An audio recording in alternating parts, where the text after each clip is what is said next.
She dumped me for a rich second-generation guy, but little did she know, the mobile phone brand she admired most was actually from my family. I am Qin Yang, and Su Ruashi is my girlfriend of 5 years. But now she wants to break up with me. She said she promised to be the girlfriend of Zhao Yuhang, a rich second generation, and asked me to stop bothering her. I never imagined that 5 years of relationship could be so cheap. She flaunted the iPhone Zhao Yuhang had given her, mocking a poor student like me, acting all high and mighty. But she had no idea that the real owner of the largest mobile phone group in all of China was actually surnamed Qin. All these years, I pretended to be poor just to test her. But now, I'm not pretending anymore. I calmly told her that from today onwards, I would be my true self again. The 5-year pretense was over, and I wanted her not to come crying to me when she found out who I really was. She just stood there, stunned, and mocked my utter nonsense. She had no idea that the person she had personally dumped wasn't a poor student, but the most untouchable person in the entire Jiangxing. Suddenly, an electronic voice rang in my mind. Super rich second-generation sign in system awakens. Daily sign in rewards. I sneered. This kind of system was useless to me. I was born to be at the top of the pyramid. Su Ruashi, however, burst into laughter, thinking I had been provoked into madness. I ignored her, took out my phone, and called Uncle Lu, asking him to drive to the school to pick me up. Uncle Lu on the other end of the phone was stunned. He asked if I really wanted to reveal my identity. I only replied with 4 words, "I'm very sure," and hung up the phone to walk to the classroom. Su Ruashi and her best friend Zhao Yuning caught up. Zhao Yuning defended me, shifting all the blame onto Zhao Yuhang. I stopped and coldly asked her if she really disliked rich kids.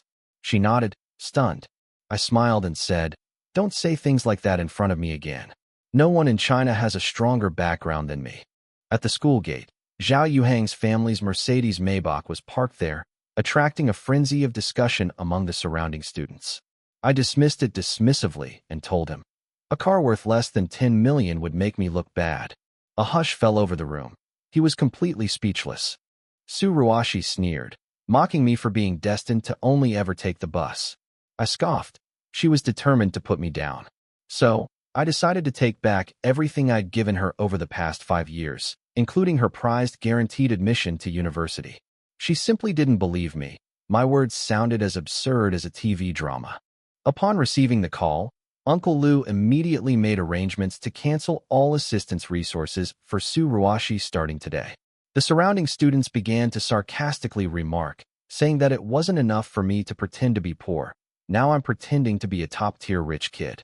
Just then, a deep engine sound came from the end of the street, and a custom-made extended Rolls-Royce slowly drove into the school gate. Everyone was instantly stunned. The previously glamorous Maybach looked like a joke in front of it. Zhao Yuning stared in disbelief, realizing I wasn't exaggerating. She didn't even dare to approach me. I glanced at her indifferently, ordered her to get in the car, and told her to treat me as a friend and not to have any other wild ideas. The car's interior was like a mobile palace with leather seats, a starry sky ceiling, and wood trim. Even the cheapest bottled water in the refrigerator cost several thousand yuan. I casually handed it to her, and she froze in shock, completely unwilling to touch it. I sneered. This was just my daily life. Back at the Qin family manor, Uncle Lu opened the door, and I walked in.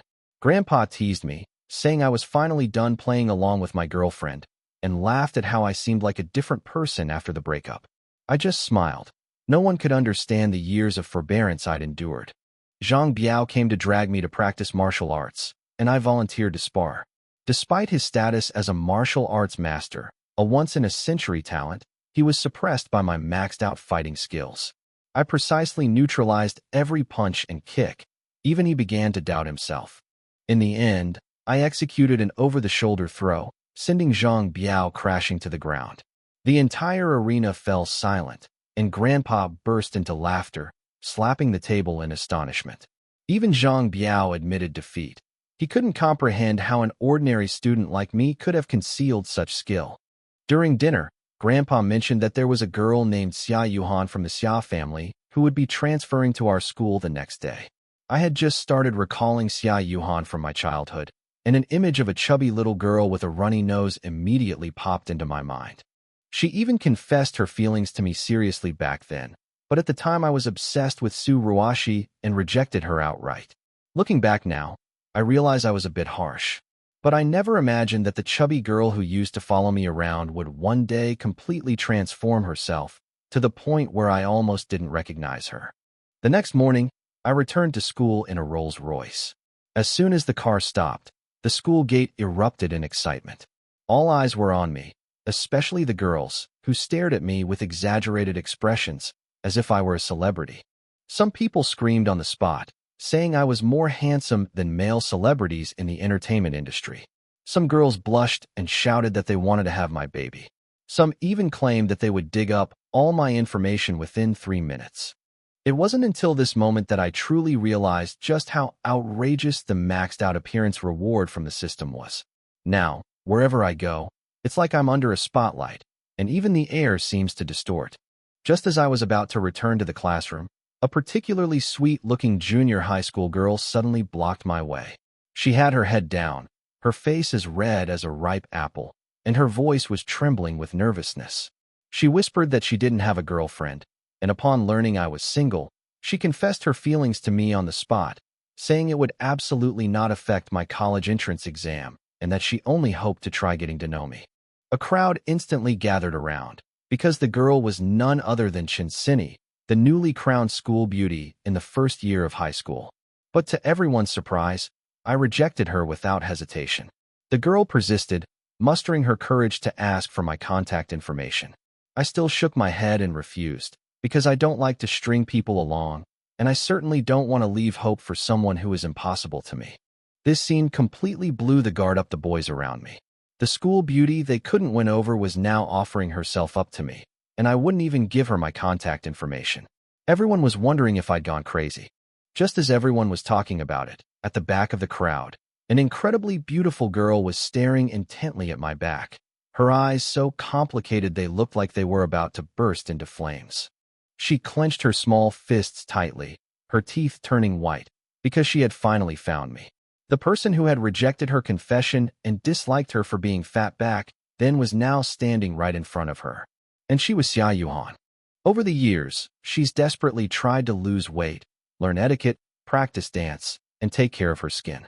She's put in unimaginable effort to become better, all so that one day she can stand in front of me again. She's even come up with a revenge plan. She wants me to fall completely in love with her and then dump me, letting me experience the feeling of being rejected. But I had no idea that this elegant and beautiful woman, who looked like a porcelain doll, was the same chubby little girl who used to have a runny nose and chase after me every day when I was a child. On the other side, as soon as I entered the classroom, I heard Sue Ruashi showing off again. She deliberately raised her voice, saying that Zhao Yuhang bought her a necklace worth more than 8,000 yuan last night.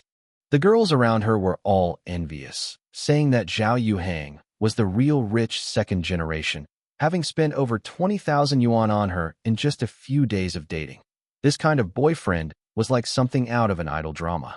Sue Ruashi looked smug from the praise, and even deliberately said that she had only truly seen the world of the rich since being with Zhao Yuhang.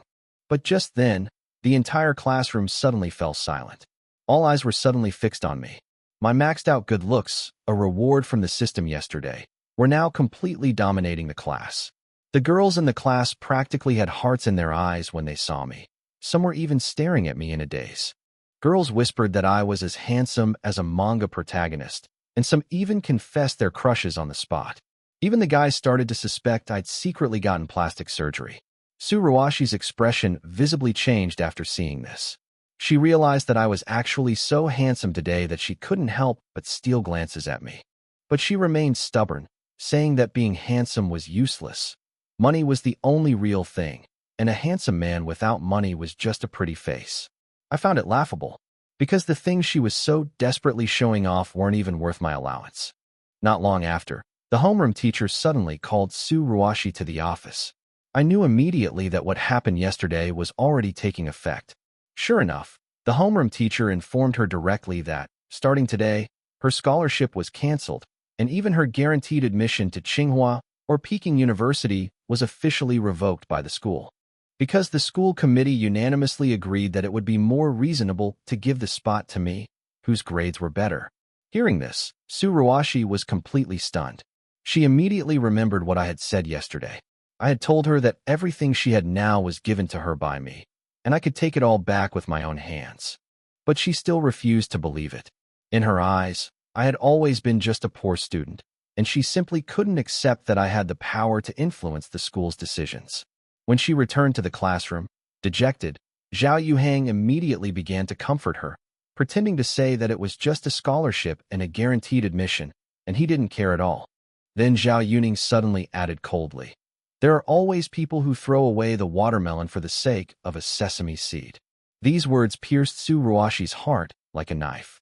Her face turned ashen, but she couldn't utter a single word in rebuttal, because now she was beginning to realize that she seemed to have truly missed something.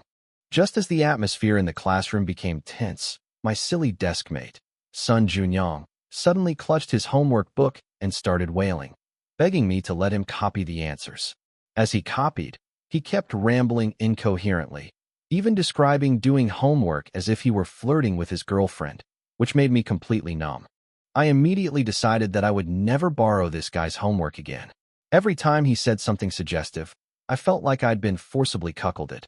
But just as the whole class was in chaos, the homeroom teacher walked into the classroom again, followed by a girl so beautiful that everyone was speechless. The sunlight shone perfectly on her, her twin ponytails swaying gently, her skin so white it seemed to glow, and she looked as exquisite as if she had stepped out of an anime.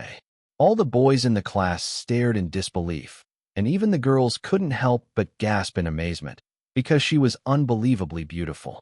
But I didn't recognize her at all, because my memory of Xia Yuhan was still that of a chubby little girl from childhood. The next second, she walked up to the podium, smiled slightly, and began her self-introduction.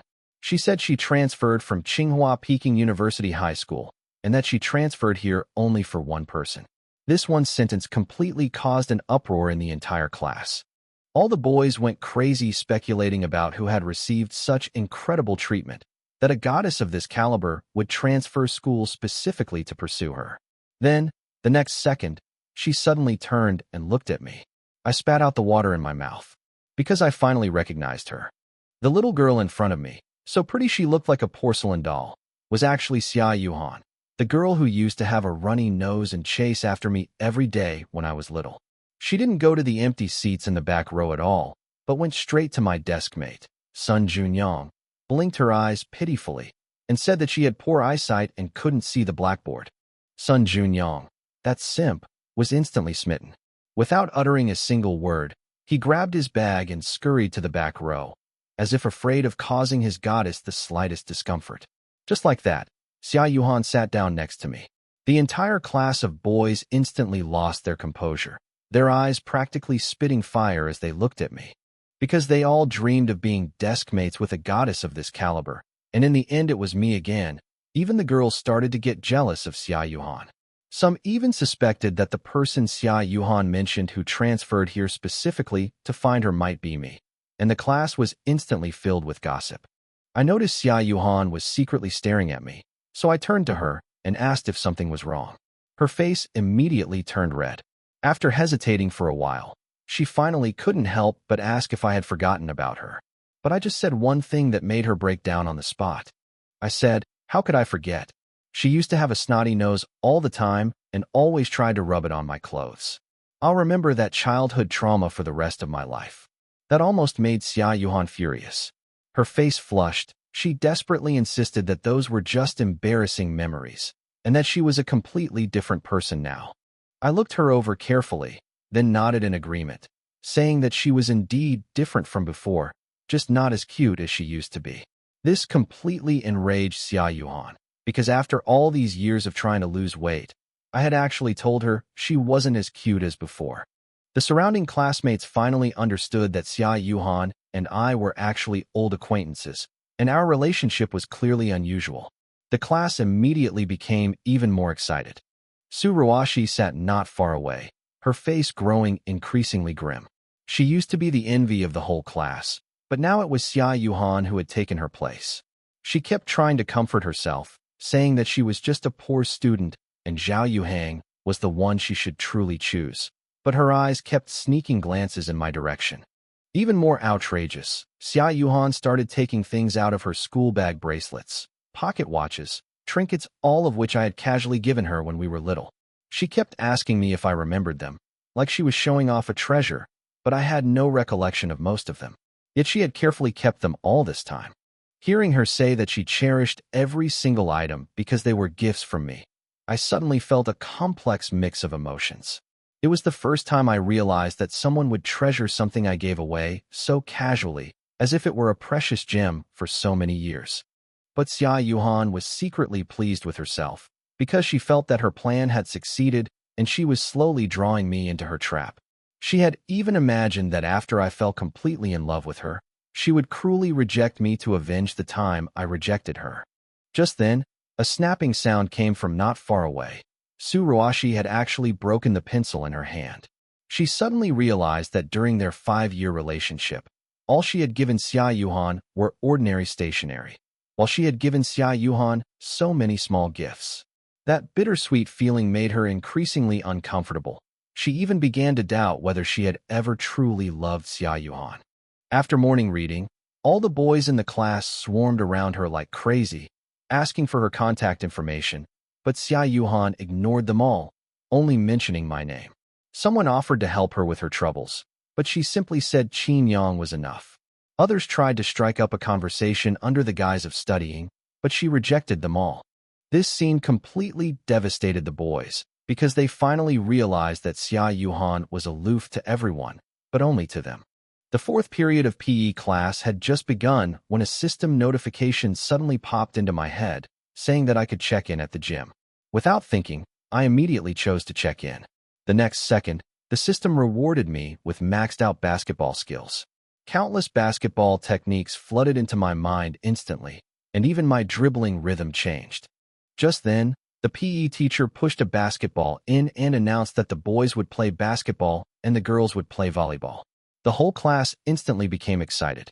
Zhao Yuhang was the first to rush up to grab the ball and started forming teams with an arrogant look on his face. Because he was a key player on the school basketball team, all the boys were eager to hang out with him. The girls surrounded Su Ruashi with envy, saying that her boyfriend was amazing. Being on Zhao Yuhang's team was practically a guaranteed win. Sun Junyang was about to give up because he didn't want to fight Zhao Yuhang at all, but I told him directly that I would lead him to crush Zhao Yuhang today. At first, he thought I was heartbroken and had lost my mind, but in the end, he still teamed up with me with a look of determination. As soon as the game started, Zhao Yuhang adopted an arrogant attitude, saying he would crush us today and that I should prepare to lose. I couldn't be bothered with him at all, because I now possessed maxed-out basketball skills, and his school team level was no match for me. As the basketball soared high into the air, I leaped ahead of everyone, and to everyone's astonishment, snatched the ball right off Zhao Yuhang's head. Zhao Yuhang was clearly stunned, because he never expected that my jumping ability would be even greater than his, but he still stubbornly insisted that jumping high was useless. The next second, I dribbled straight into a double team, a crossover, and a spin move, instantly blowing past both players cleanly. The whole motion was ridiculously smooth. Then, I executed a fadeaway jump shot, the ball swishing through the net. Even the PE teacher couldn't help but exclaim in amazement, saying my move was like that of a professional player. Xia Yuhan on the sidelines was ecstatic, standing up to cheer me on, her eyes shining like she was looking at an idol. Su Ruashi, however, remained unconvinced and stubbornly insisted that she was just lucky, and that the truly skilled player was always Zhao Yuhang. Then, when it was Zhao Yuhang's turn to attack, I delivered a powerful chase-down block from behind, swatting away his layup. The entire stadium erupted in chaos. This offensive and defensive play had completely stunned Zhao Yuhang. He even began to wonder if I had secretly practiced professional basketball. But the most outrageous thing was yet to come. I had just crossed half-court when I took a step back to create distance, raising my hand to shoot a super long three-pointer. Zhao Yuhang laughed on the spot, saying I really thought I was Curry. Even professional players might not be able to make a shot from that distance, and I was just showing off. But I completely ignored him, jumped and released the ball, which drew a perfect arc, and I didn't even look at it before turning around. The next second, the entire arena heard a swish as the basketball swished through the net, and the whole stadium erupted in cheers. Sun Junyong was so excited he almost knelt down before me, saying that if I were a girl, he would already be in love with me, and the girls in the arena screamed even louder. Xia Yuhan took the opportunity to sneak off to the convenience store to buy me water because she noticed I was sweating. Even the PE teacher started staring at me intently, wondering if I was a professional player, and even considered recruiting me to play professionally. But in the end, we were still down by 2 points because my teammates' shooting was just too erratic. Every time I passed them a shot, they missed. Zhao Yuhang became arrogant again, saying that basketball is ultimately a team sport, and no matter how good he is individually, he can't carry a bunch of useless guys. But I just smiled, because the game wasn't over yet, and the real game-winning shot was just beginning. Before the final shot, I suddenly retreated to my own half of the court, basketball in hand, and the entire arena fell silent. Everyone realized that I was about to shoot a full-court three-pointer, a shot they had only ever seen in NBA highlight reels. The next second, I jumped and shot, the basketball soaring into the sky. Without even turning my head, I raised my hands, making a 3 sign. Everyone in the arena stared intently at the basketball flying through the air. Finally, under the watchful eyes of everyone, the basketball swished through the net. The entire stadium erupted. Sun Junyong was so excited he was like a madman. He rushed over and scooped me up in his arms, yelling that he loved me to death. I told him to get lost, and he actually rolled around on the ground twice, making everyone burst into laughter and completely igniting the atmosphere. Zhao Yuhang, on the other hand, was completely dumbfounded. He stood there for a long time, unable to accept the fact that I had beaten him so badly. Basketball has always been his proudest thing, but today I beat him to the ground and rubbed him repeatedly, leaving him with nothing but his last shred of dignity. Tsuruashi quickly ran over to comfort him, saying that he was just lucky and losing a basketball game was nothing, since he was still a loser in real life. This reminded Zhao Yuhang, who instantly regained his sense of superiority, because in his eyes, having money was the true victory. Just then, Xia Yuhan suddenly came running up to me with a bottle of water, having already unscrewed the cap for me. She blushed as she handed me the water, saying I must be thirsty after playing ball for so long. Her shy yet gentle demeanor made the boys nearby incredibly envious. Even Zhao Yuning silently lowered her head, because she had also prepared water, but ultimately didn't have the courage to approach me. After the game, the PE teacher suddenly called me aside and asked me seriously if I wanted to pursue a career in professional basketball. He said that with my talent, I might even have the opportunity to become a representative of national sports, and he even said he could help me connect with provincial teams. But I refused outright, because basketball was just a hobby for me. What I truly wanted to inherit was the entire Qin family. The PE teacher looked regretful, even thinking I'd regret my decision later. Little did he know, my life no longer needed basketball to change it. After leaving the gymnasium, Zhao Yuhang actually approached me again, even inviting Xia Yuhan to dinner, clearly already eyeing her. Xia Yuhan didn't even bother to look at him properly, and directly stated that she couldn't stand the cafeteria food and that her family would bring her lunch later. Then she grabbed my hand and said she wanted to have lunch with me, the action as natural as if she had rehearsed it countless times. When Tsuruashi saw this, her expression changed instantly, and she sarcastically said that she was naive and had never seen the world. So how could she be so looking forward to home-cooked food? As a result, Xia Yuhan retorted directly with one sentence, saying who she was and how dare she give her face. Her aura immediately overwhelmed Tsuruashi. I was also a bit speechless because I never noticed before that Tsuruashi was so snobbish, able to feel superior even after eating a few meals of pre-prepared food. Soon, Xia Yuhan and I arrived at the school gate, where 2 luxury cars parked outside stunned all the parents around. One was a Rolls-Royce, the other a Lamborghini. Even the delivery person was a butler. The entire school gate erupted in discussion. Some remarked that such a wealthy family could change an ordinary person's life with a single word, a more tangible change than 10 years of hard study. Amidst everyone's shocked gazes, Xia Yuhan and I walked over together, and our butlers immediately brought out the prepared lunch. In that instant, everyone realized that the people waiting in those two top-of-the-line luxury cars were actually Xia Yuhan and me. A chorus of gasps erupted around us, with some even mistaking us for a wealthy couple, saying we looked like the leads in an idol drama. Hearing this, Xia Yuhan could barely contain her smile, and seeing her secretly delighted, I couldn't help but compliment her on how beautiful she looked when she smiled. Her face instantly flushed red, and she lowered her head, stammering, yet still stubbornly insisting that she was always the most beautiful. Back in the classroom, Sun Junyong rushed over immediately, eager to see what delicious treats my family had brought. When I opened the lunchbox, he was completely stunned. It wasn't an ordinary lunch at all, it was a veritable feast. Kobe beef, deep-sea lobster, black truffles, foie gras, a sushi platter, and desserts so exquisite they looked like works of art all were laid out inside. Sun Junyong was speechless, saying that if I kept eating like this, the heavens would eventually be jealous. Finally, at this moment, he couldn't help but ask me if I was a top-tier rich kid, and that I had pretended to be poor before just to interact normally with ordinary people. I thought about it for a moment, then nodded and said that was a fair interpretation. When I casually mentioned that my family's assets were around $1 trillion, Sun Junyong almost fainted on the spot.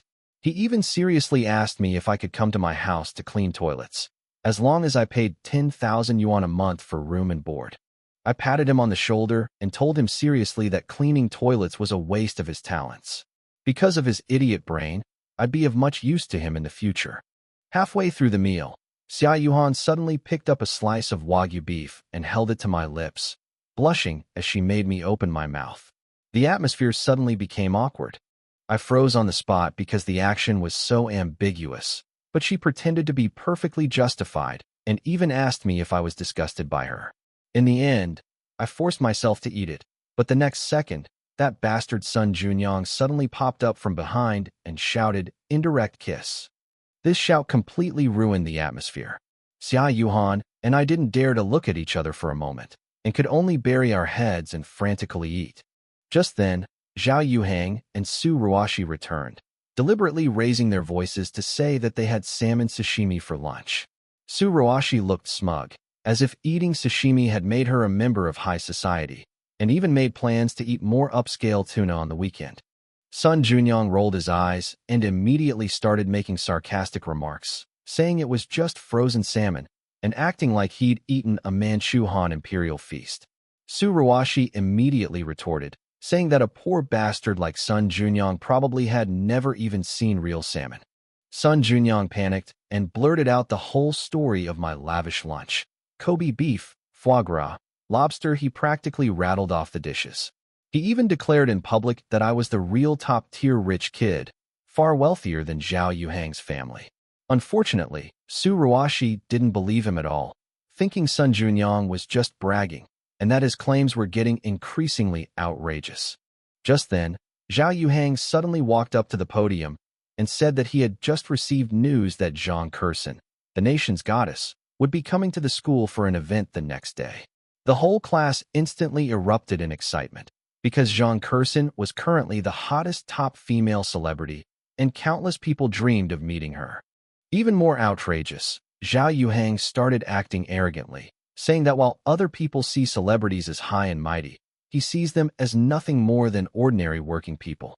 He even boasted that he could ruin Zhang Kursen's acting career with just a word. His arrogant attitude made me want to laugh.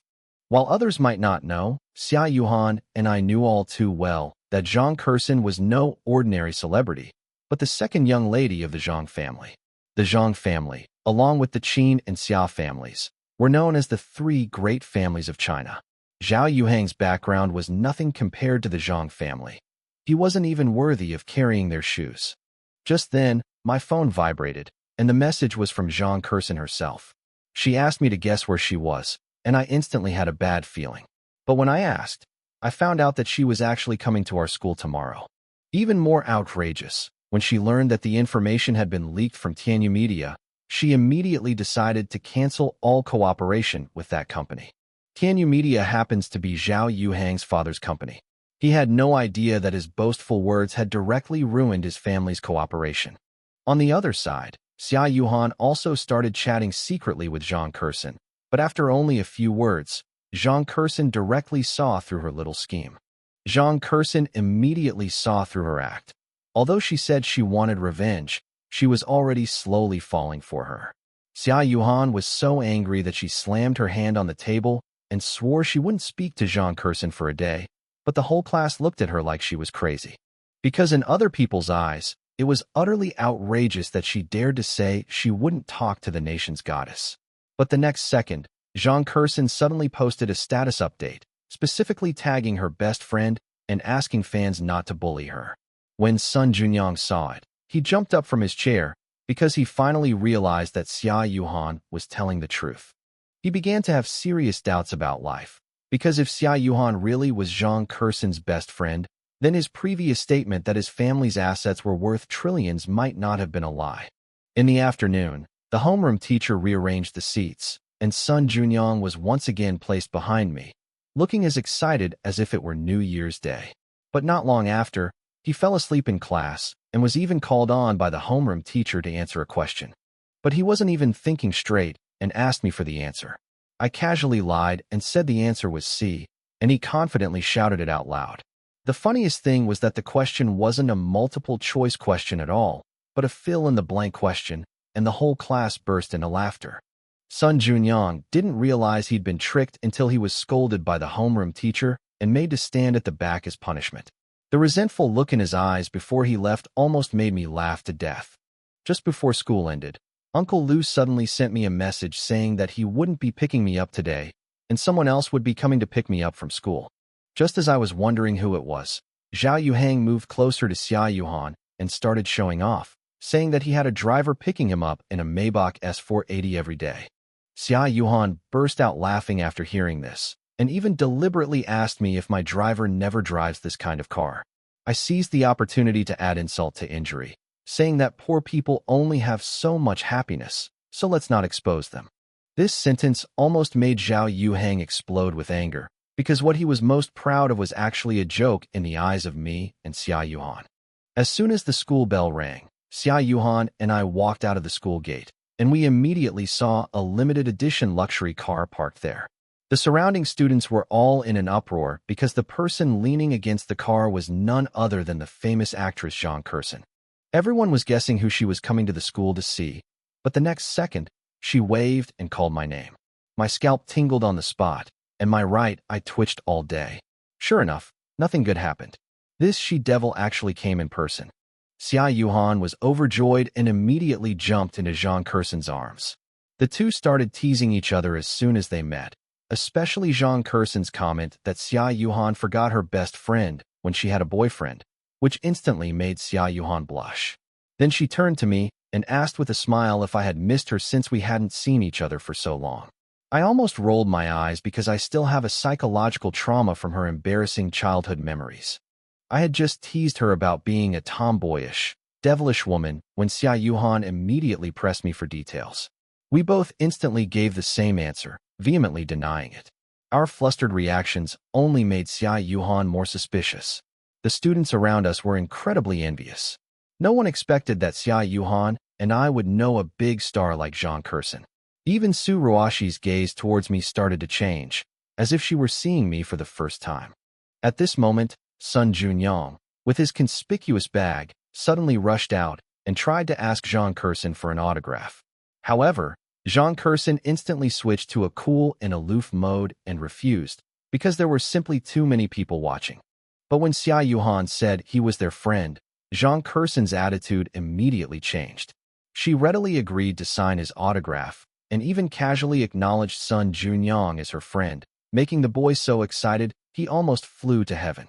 What's even more outrageous is that this guy rummaged through his bag for ages, only to pull out a pen refill for him to sign.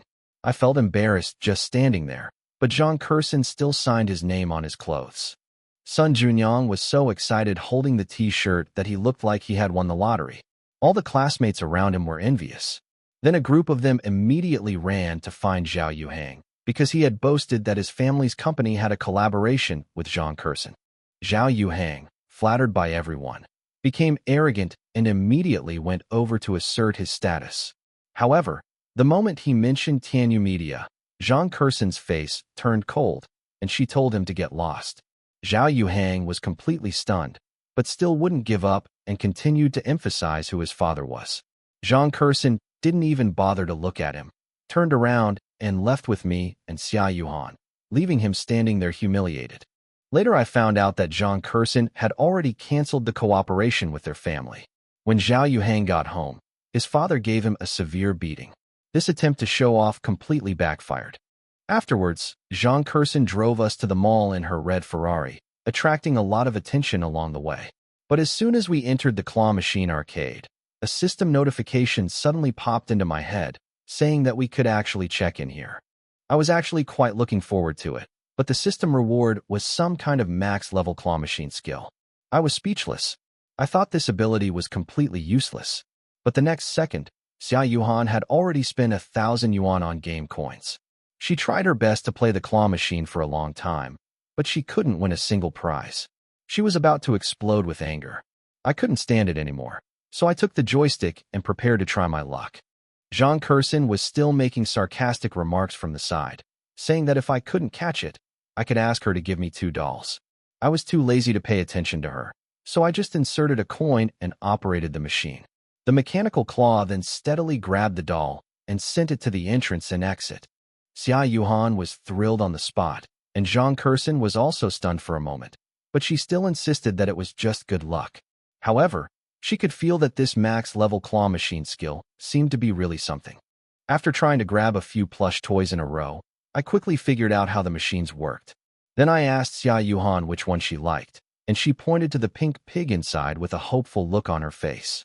Zhang Kerson was still advising me not to be impulsive, saying that it was impossible to grab it from such a position.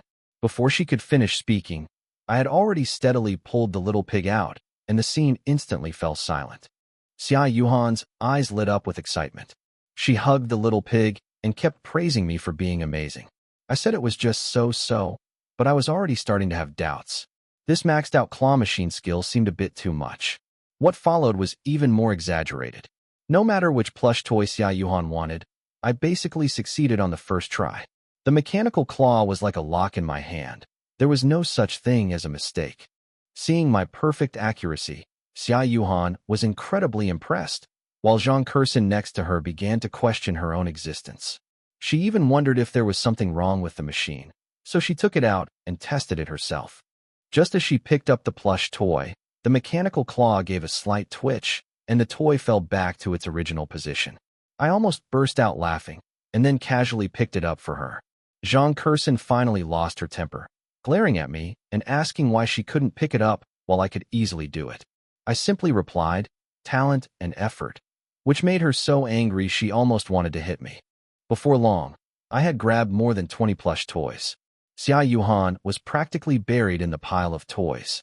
Her face flushed, and she asked me if I wanted to keep a few. I gave them all to her. When she heard that it was a gift for her, Xia Yuhan's face turned bright red. She whispered that she liked anything I gave her. Zhang Kerson, standing next to her, had a look on her face that said, "This girl is hopeless." When we left the mall with a huge pile of plush toys, everyone around us was stunned. Some even thought the claw machine was malfunctioning and rushed in to throw money at it. The owner must be thanking me for the rest of his life. Later, we went back to the Qin family's old house together. Grandpa was already waiting at the door. As soon as Xia Yuhan finished greeting us, the old man said, "You can be my granddaughter-in-law," which made her so shy that she didn't dare to look up. Then she secretly looked at me and found that I didn't react at all. The expectation in her eyes instantly turned into disappointment. I saw it, but I could only pretend that I didn't notice anything. After dinner, Zhang Kerson was pulled by her grandfather to play the piano. Suddenly, the system voice sounded again, and I immediately signed in and gained max-level piano skills. Even more coincidentally, Zhang Kerson suddenly invited me to play a duet together, but my grandfather immediately exposed my mistake, saying that I used to play the piano like I was torturing people, and the whole living room burst into laughter. I originally wanted to keep a low profile, but after they spurred me on, I sat down at the piano. As soon as I started playing, the entire hall fell silent because everyone was stunned. Zhang Kerson initially thought I only knew a little bit, But the more she played, the more shocked she became. Eventually, she even stopped playing because she realized she couldn't keep up with my rhythm at all. Grandpa sat on the sofa, his eyes wide with amazement. He probably never dreamed that I, a complete novice at piano, could play like this. Xia Yuhan was even more utterly awed. After I finished playing, Zhang Kursen said with a wry smile that she felt like a complete beginner in front of me, while Xia Yuhan immediately ran over to hand me water, her eyes sparkling. Grandpa was still not convinced, so he increased the difficulty by making me play Rachmaninoff's Piano Concerto No. 3, a piece so difficult that even many top pianists dare not touch it easily. But when I actually started playing, the entire hall fell completely silent. Even Zhang Kursen, who had seen countless piano masters, was speechless from the shock of my playing. Watching me play the piano, Xia Yuhan's eyes almost sparkled with excitement.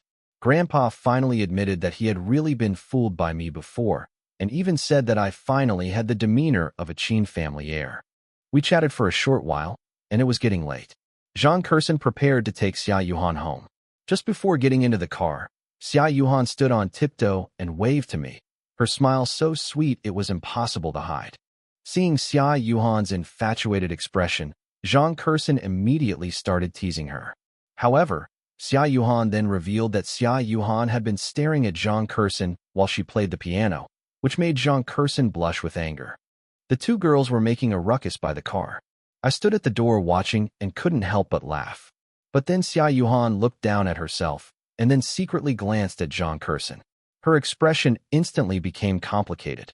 The next day, as soon as she arrived at school, everyone in Class 4 was waiting for Zhang Kursen. Those who had looked down on Xia Yuhan the day before came over to try and get close to her, but she simply shut them all down with a no comment. The most outrageous one was Sun Junyang. This guy actually framed the autographed t-shirt and was still hugging the frame and grinning like an idiot before class, bragging to everyone he met that he had become friends with a big star. As for Zhao Yuhang, he's so embarrassed he can barely lift his head. His boast yesterday completely backfired. The more his classmates asked him questions, the uglier his face became. In the end, he simply blamed me for everything. The more he thought about it, the angrier he became. In the end, he secretly contacted some thugs outside the school, planning to ambush me after school. He even fantasized about appearing at the crucial moment to save me and, incidentally, gain Xia Yuhan's favor. At lunchtime, Su Ruashi still had that boastful look on her face, as if she was afraid others wouldn't know that she was going out to eat with Zhao Yuhang again, which made Sun Junyang roll his eyes. This guy then turned his attention to my lunch, keeping asking me if I had Wagyu beef today.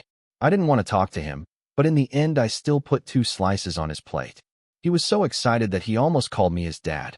When Xia Yuhan saw this, she actually got jealous.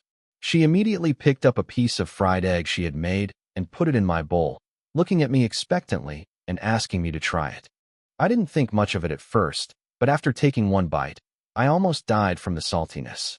It tasted like someone had poured half a bag of salt into an egg, but seeing her expectant little eyes, I still forced myself to say it was good.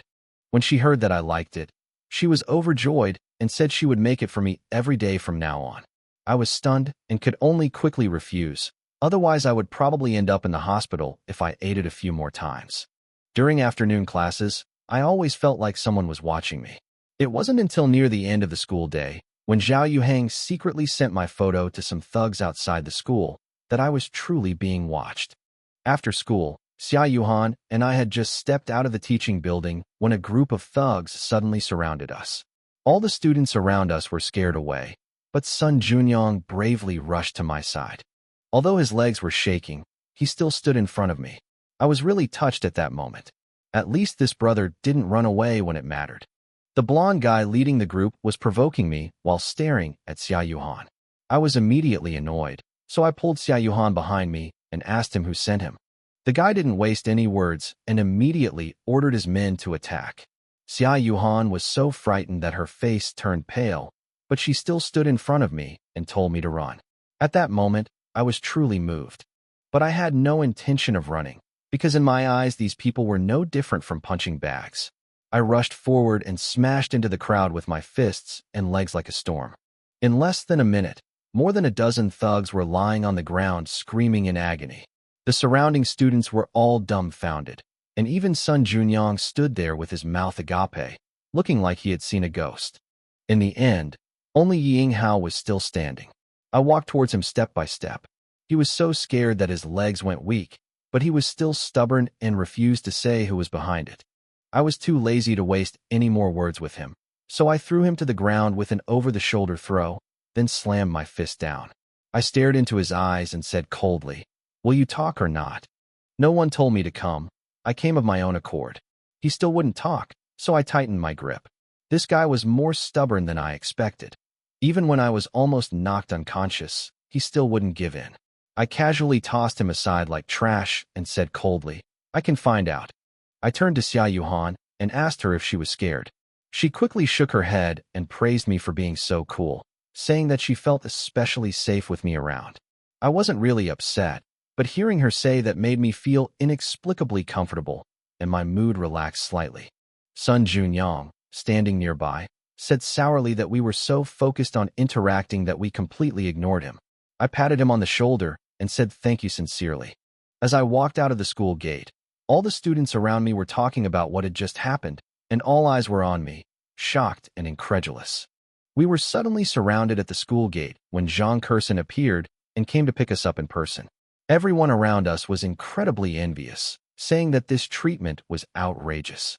On the way, she took us directly to the amusement park and casually announced that she would be the driver today. Before I could even say anything, they had already decided on the itinerary.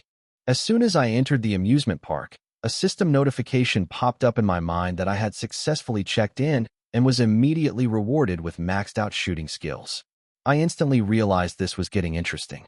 Xia Yuhan was drawn to the dolls and went to the shooting booth, but she couldn't hit anything no matter how hard she tried, only winning a small prize in the end, which left her a little disappointed.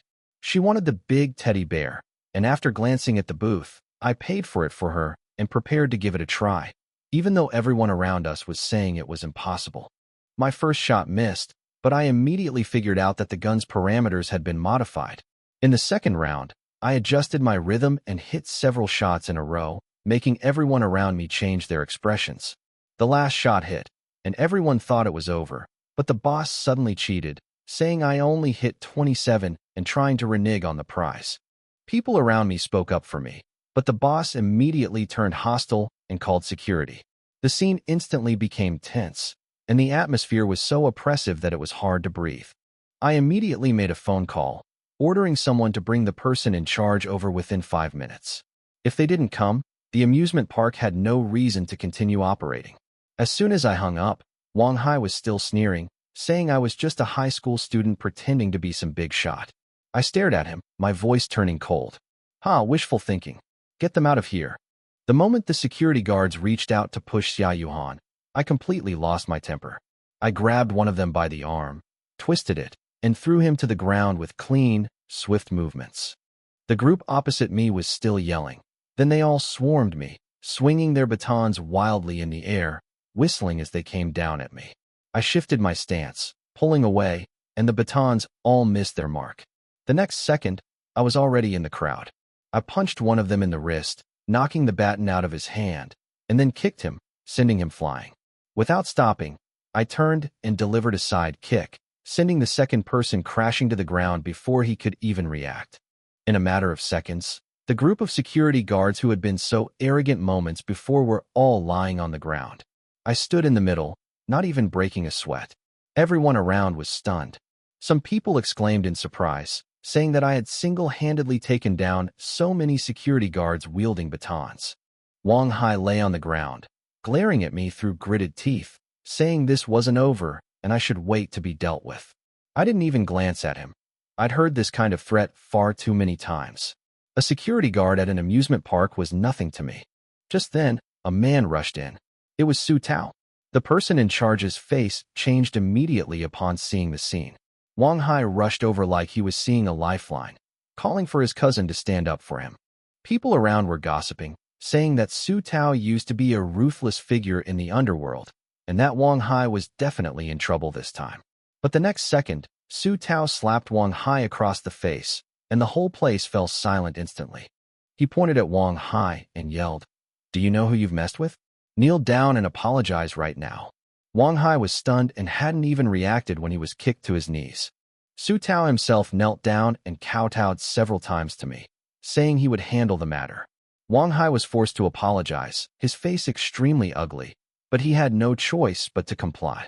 Su Tao turned around and yelled at the stall owner again, slapping him with a stick and forcing him to hand over the prize. The stall owner was trembling with fear, handing me the teddy bear, his whole body begging for mercy. Su Tao was still not satisfied and said that he would be banned from setting up a stall in the entire Jiangxing. Then he announced on the spot that Wang Hai and others were dismissed and threatened to blacklist them throughout the city. Wang Hai completely broke down, saying, "I'm his cousin. Why are you treating me like this?" Su Tao looked at him coldly and said, "If you weren't my cousin, you'd be dead by now." Then he turned to me, his attitude instantly becoming respectful, and asked if I was satisfied with the outcome. I waved my hand and said no, there was no need to stay here anyway, and this matter should end here. Su Tao kept bowing until I left before daring to stand up, leaving Wang Hai completely dumbfounded. He asked Su Tao who I was and why even someone like him had to bow down. Su Tao sneered and said that I wasn't even worthy of being compared to the big boss, let alone him. He said that even if a big boss wanted to be my dog, I wouldn't give him a second glance. Wang Hai collapsed upon hearing this, utterly filled with regret. Su Tao waved his hand, ordering them all to be thrown out, and declared that anyone in Jiangxing who dared to take them in was courting death. Once I got home, the matter was quickly resolved, but the tense atmosphere hadn't completely dissipated. As soon as I entered the door, I saw Lu Min already standing there waiting, as if he had planned it in advance. He came up to me as soon as he saw me, and his first question was whether I was satisfied with how things were going with the amusement park. I waved my hand and said there was no need to continue. Su Tao was a pretty decisive person, and I didn't dislike him. Lu Min nodded and made a note of it, clearly intending to try and probe further later. When Grandpa saw the two of them in the living room, he was visibly happy, his smile wide.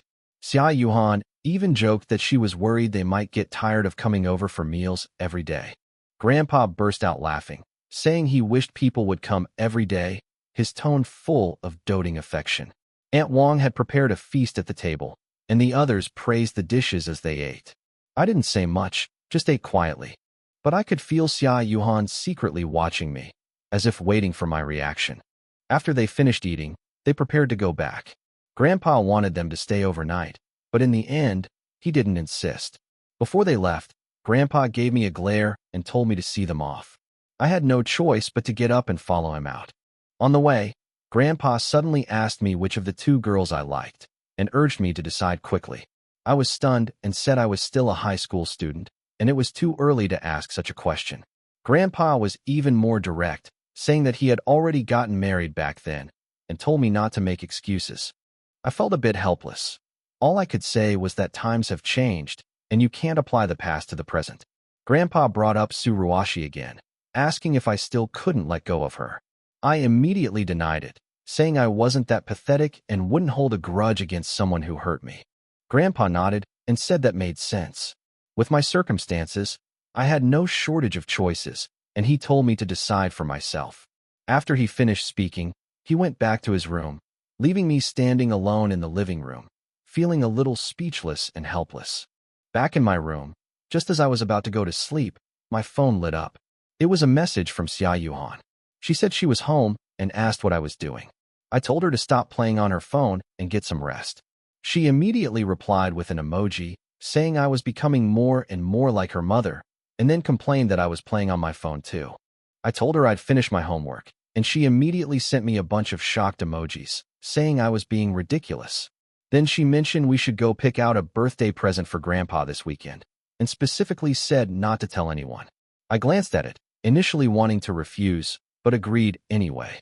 She immediately got excited, saying it was a date just for the two of us, and emphasized that it would only be the two of us. I had just put down my phone and was about to go to sleep when I received another message. This time it wasn't from her, it was from Su Ruashi.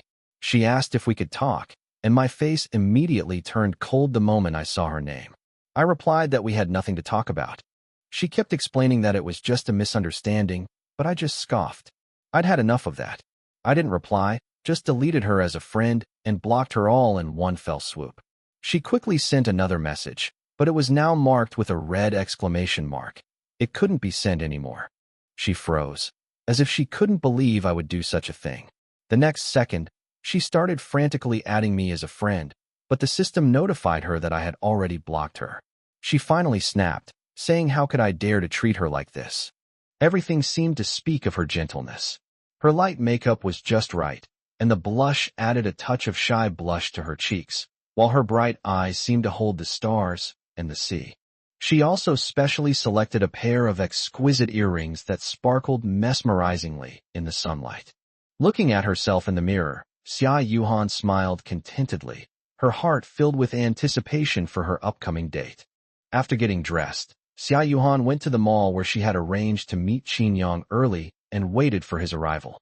During this time, Xia Yuhan would occasionally take out a small mirror she carried with her to check her carefully applied makeup.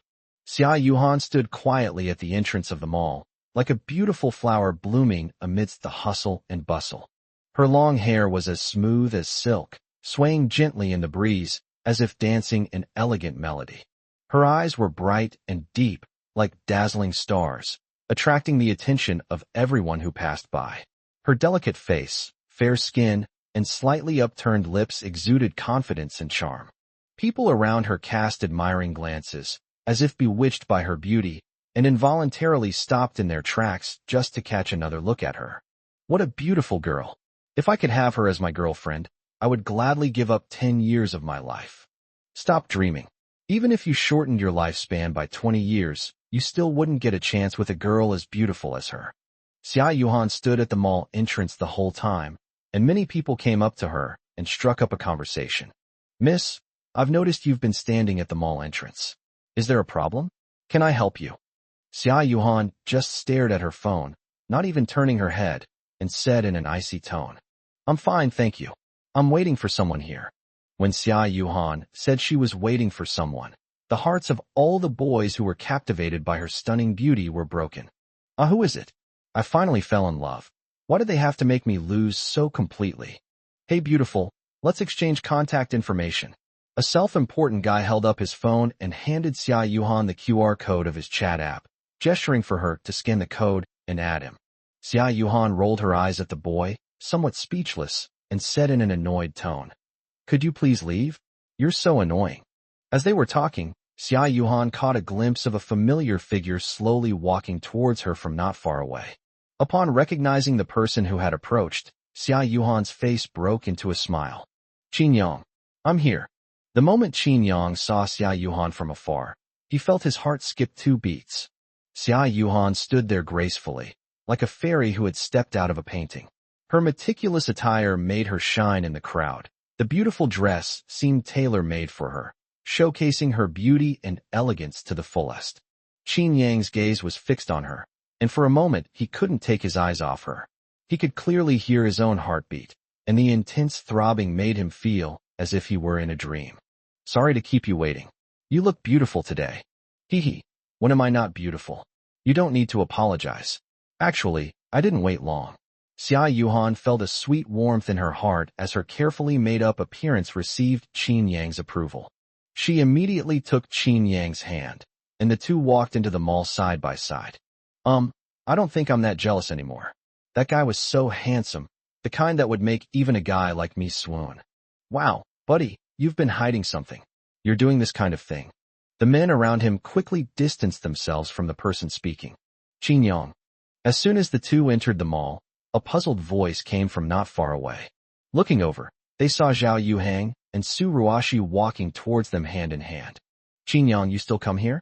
Do you know that this mall sells luxury goods? Even a small item costs several thousand yuan. Can you afford it? Hearing Zhao Yuhang's condescending words, Qin Yang and Xia Yuhan exchanged a glance, and both shook their heads. Whether I can afford it or not is none of your business. But if you keep bothering me, I wouldn't mind beating you up right here, in front of all these people. Hearing Qin Yang's words, Zhao Yuhang couldn't help but recall the scene yesterday where Qin Yang single-handedly took down more than a dozen people, and he immediately shrank back in fright. Get lost. Qin Yang glared at Zhao Yuhang, who was so frightened that he took several steps back. Seeing this, Qin Yang smiled contemptuously, thinking that Zhao Yuhang was only good for this. Forget it, Ruashi. Let's not bother with such an incompetent fool. Let's just go about our own business. As he spoke, Zhao Yuhang took Su Ruashi's hand and prepared to leave. Su Ruashi glanced in the direction Qin Yang had left with a complicated expression. She had already broken up with Qin Yang, and it was her own choice. But now, seeing Qin Yang and Xia Yuhan together so sweetly, she felt a strange sense of melancholy. Ruashi, are you all right? Zhao Yuhang's words brought Su Ruashi back to reality. She shook her head guiltily and said, It's nothing, I just got distracted. Let's go. Qin Yang and Xia Yuhan strolled around for a while before entering a Rolex boutique. Qin Yang, what do you think about buying Grandpa a watch? Would he like it? I think he'll like whatever you give him. Really? What did you give Grandpa? Xia Yuhan looked at Qin Yang curiously, wanting to know what gift Qin Yang planned to give Qin Tianhe on his birthday. I didn't buy any luxury goods, and I didn't feel that there were any precious jewels that would catch my grandfather's eye, so I went to the temple to get him a peace charm. In order to obtain that amulet, Qin Yang went to the temple every day to burn incense and pray for his grandfather. He prayed for 49 days in a row before finally getting it. The amulet may not be effective, but it contains Qin Yang's wish for Qin Tianhe's safety. You didn't go to Jinyang Temple to get the talisman, did you? I heard that the talismans there are very effective, but it's very difficult to get one. If Grandpa knew, he would be very touched. Hearing Qin Yang's words, Xia Yuhan also decided that the gift she wanted to give to Qin Tianhe should have her own sentiments. She planned to make a gift for Qin Tianhe herself. Ha ha ha, so what if you're poor? Don't put on this act. Qin Yang, if you can't afford it, don't try to look rich. This is a Rolex boutique. Is this a place you can just show up at? Take a good look at yourself. Even if you emptied your pockets, could you afford the cheapest watch here? Zhao Yuhang and Su Ruashi, who happened to be passing by, followed Qin Yang and his companion after they entered the Rolex boutique. Qin Yang frowned. Why was this annoying guy everywhere? You think you're rich? Qin Yang looked at Zhao Yuhang with disdain. This guy was really ordinary yet confident. Zhao Yuhang puffed out his chest. I'm so, but in the eyes of a poor guy like you, if we weren't classmates, I would be someone you would never have met in your life.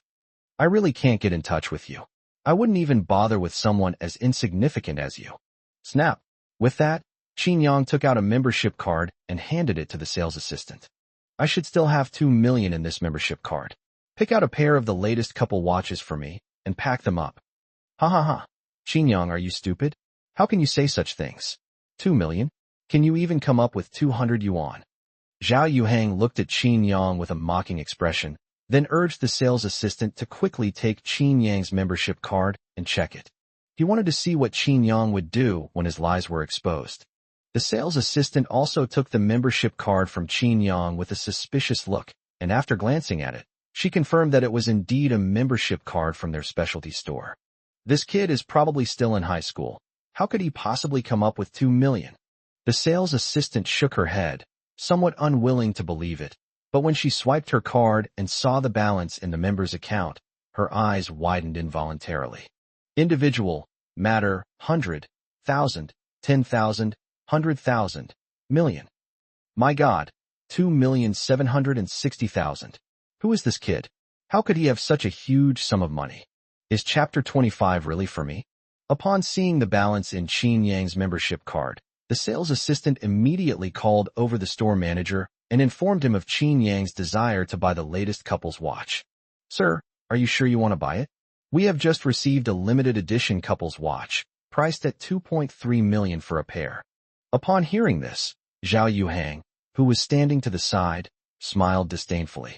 2,300,000. Even his father wouldn't wear such an expensive watch. How could Qin Yang afford it? What's there to be sure about? Does he look like someone who can afford such an expensive watch? The store manager glanced at Zhao Yuhang, then said in a deep voice, Sir, if you're not buying anything, please don't disturb our other customers. If you dare to be rude again, I'll call security to kick you out. Upon hearing this, Zhao Yuhang chuckled. What did you say? You want to kick me out? You want to kick me out for him? I'm a regular customer of yours. See this watch? I bought it from you last week. You should be able to tell at a glance whether it's genuine or not. If you still don't believe me, I can show you the receipt. The store manager glanced at Zhao Yuhang's wrist.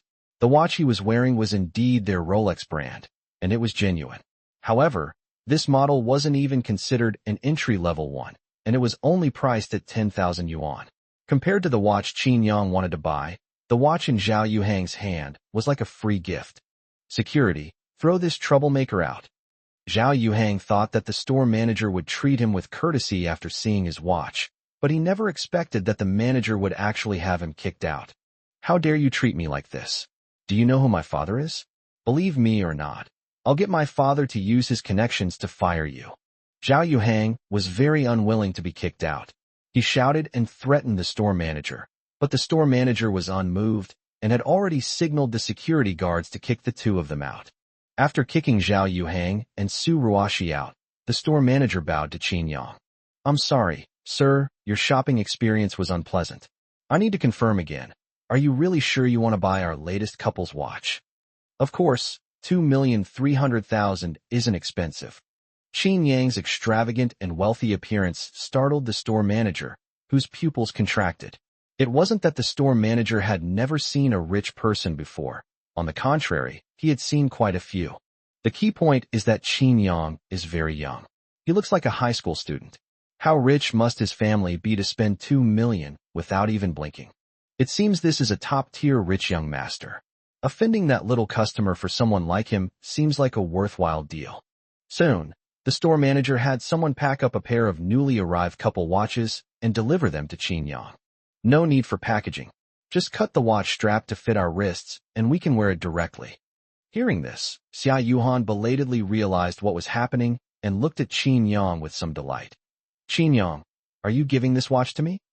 Qin Yang smiled slightly. What? Do you want me to give it to someone else? Upon hearing this, Xia Yuhan shook her head repeatedly. I didn't say that. Looking at Qin Yang's profile, Xia Yuhan's heart fluttered. Qin Yang bought her a couple's watch. Did this mean that Qin Yang wanted her to be his girlfriend? As she thought about it, Xia Yuhan's face unconsciously turned red. The store manager glanced at the two of them and instantly understood. While measuring Xia Yuhan's wrist circumference, he smiled and said to her, Beautiful lady, your boyfriend is so good to you. He bought you a watch worth over 2 million without even blinking. No, we're just good friends. Although she denied it, Xia Yuhan was thinking to herself, this store manager is really something, telling such obvious truths. Outside the store, Zhao Yuhang and Su Ruashi were stunned as they watched the shop assistants humbly measuring Qin Yang and Xia Yuhan's wrist circumference. How could he afford a Rolex? Did he really have over 2 million in the membership card he just pulled out? Su Ruashi shook her head in disbelief, her eyes fixed on Qin Yang. When she saw Qin Yang and Xia Yuhan chatting and laughing, her heart clenched. After thinking for a while, Zhao Yuhang finally showed a look of sudden realization. Oh, I see. Zhang Kersen must have given them the membership card. If I'm not mistaken, they also bought this watch here for Zhang Kersen. If I hadn't reacted quickly, I would have been fooled by Qin Yang. Zhao Yuhang's tone was extremely certain. He simply couldn't believe that Qin Yang, who usually presented himself as a poor student at school, could afford such a high-end brand as Rolex. He was convinced that Qin Yang and Xia Yuhan were definitely buying the watch for Zhang Kersen. It had to be that way. As he spoke, Zhao Yuhang turned to look at Su Ruashi standing to the side. Ruashi, there's nothing to envy about someone like Qin Yang, who's just a bully. Even if he bought the whole mall, it wouldn't be his own ability, let alone just buying 2 watches. But I have this much real money. And did you know? Next weekend, a top tycoon is hosting a birthday banquet, and my dad managed to get an invitation. I'll take you with me. Did you know? I heard that the top big shot was originally from Beijing, but for some reason, he came to Jiangxing to live in seclusion. He is a big shot who can decide the life and death of ordinary people with a single word. Not only ordinary people, but even big bosses like my father are no exception. At that banquet, we can meet more powerful, high society people, and we will be able to join them. Even if Qin Yang knows Zhang Kersen, he is far from being able to compare with us. That kind of circle is not something that a small star like Zhang Kurson can enter. Su Ruashi's lips twitched, feeling that Zhao Yuhang was exaggerating a bit. Is it really that mysterious? Seeing that Su Ruashi didn't believe him, Zhao Yuhang continued. Is it really that mysterious? Heh, you really don't know how terrifying the real top bosses are. You know the behind-the-scenes boss of Jiangxing Amusement Park, right? Zhang Zhihao, with a net worth of over $1 billion, is even more powerful than my dad. My dad said that yesterday. It seems that Zhang Zhihao offended the driver of that top boss. Guess what? Zhang Zhihao, who was originally planning to sexually harass his subordinate, didn't even have time to pull up his pants before he ran off to apologize to the driver himself. And that was just a driver. You can imagine how terrifying this top boss is. If we could get in touch with this top tycoon and have him as our backer, we could do whatever we wanted not only in Jiangxing, but throughout the entire country. Hearing Zhao Yuhang praise that top big shot so highly, Su Ruashi became even more curious about that person.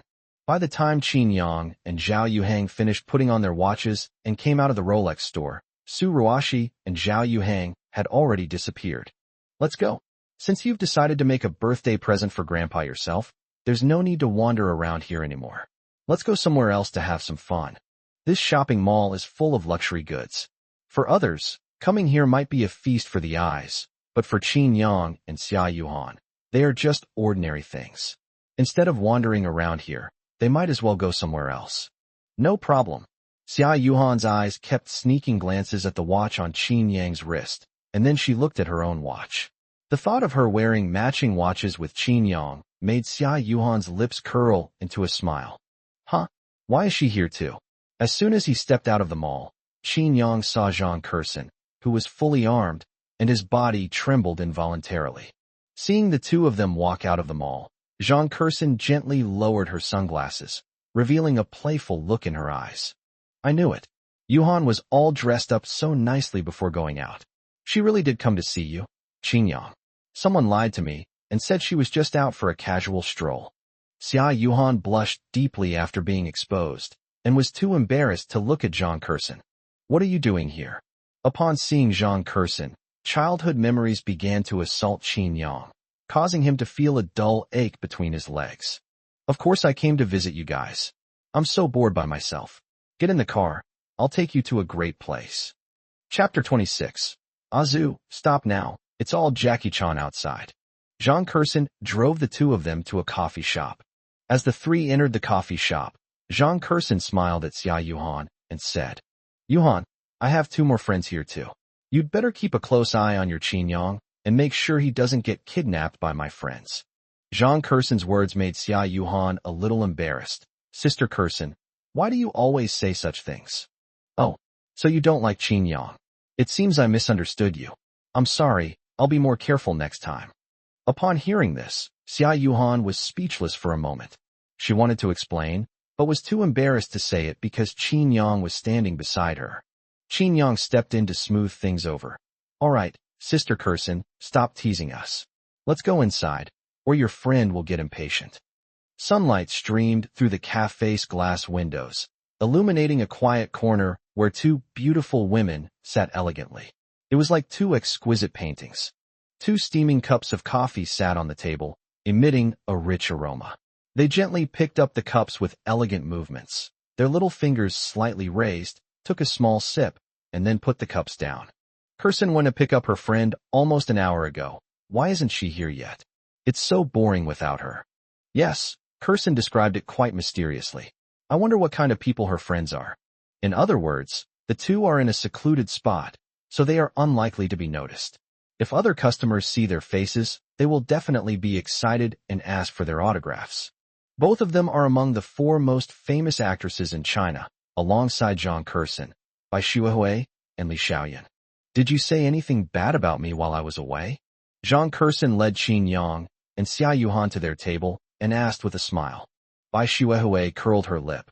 My dear Miss Zhang, you're always the one who speaks ill of us. We're of lowly status and have no power. How dare we speak ill of you? Haha. Come on, let me introduce you. You should all know these two, Bai Shuihui and Li Qiyun. They are both well-known celebrities. These two younger siblings are my friends who have been playing together since childhood, Qin Yang and Xia Yuhan. Bai Xuehui and Li Xiaoyan weren't particularly fond of Xia Yuhan, but when they saw Qin Yang, their eyes lit up. Wow, this little brother is so handsome. He's much more handsome than all the other young heartthrobs in our industry. Kursin, is this your boyfriend? Yeah. Kursin, you brought such a handsome little brother here.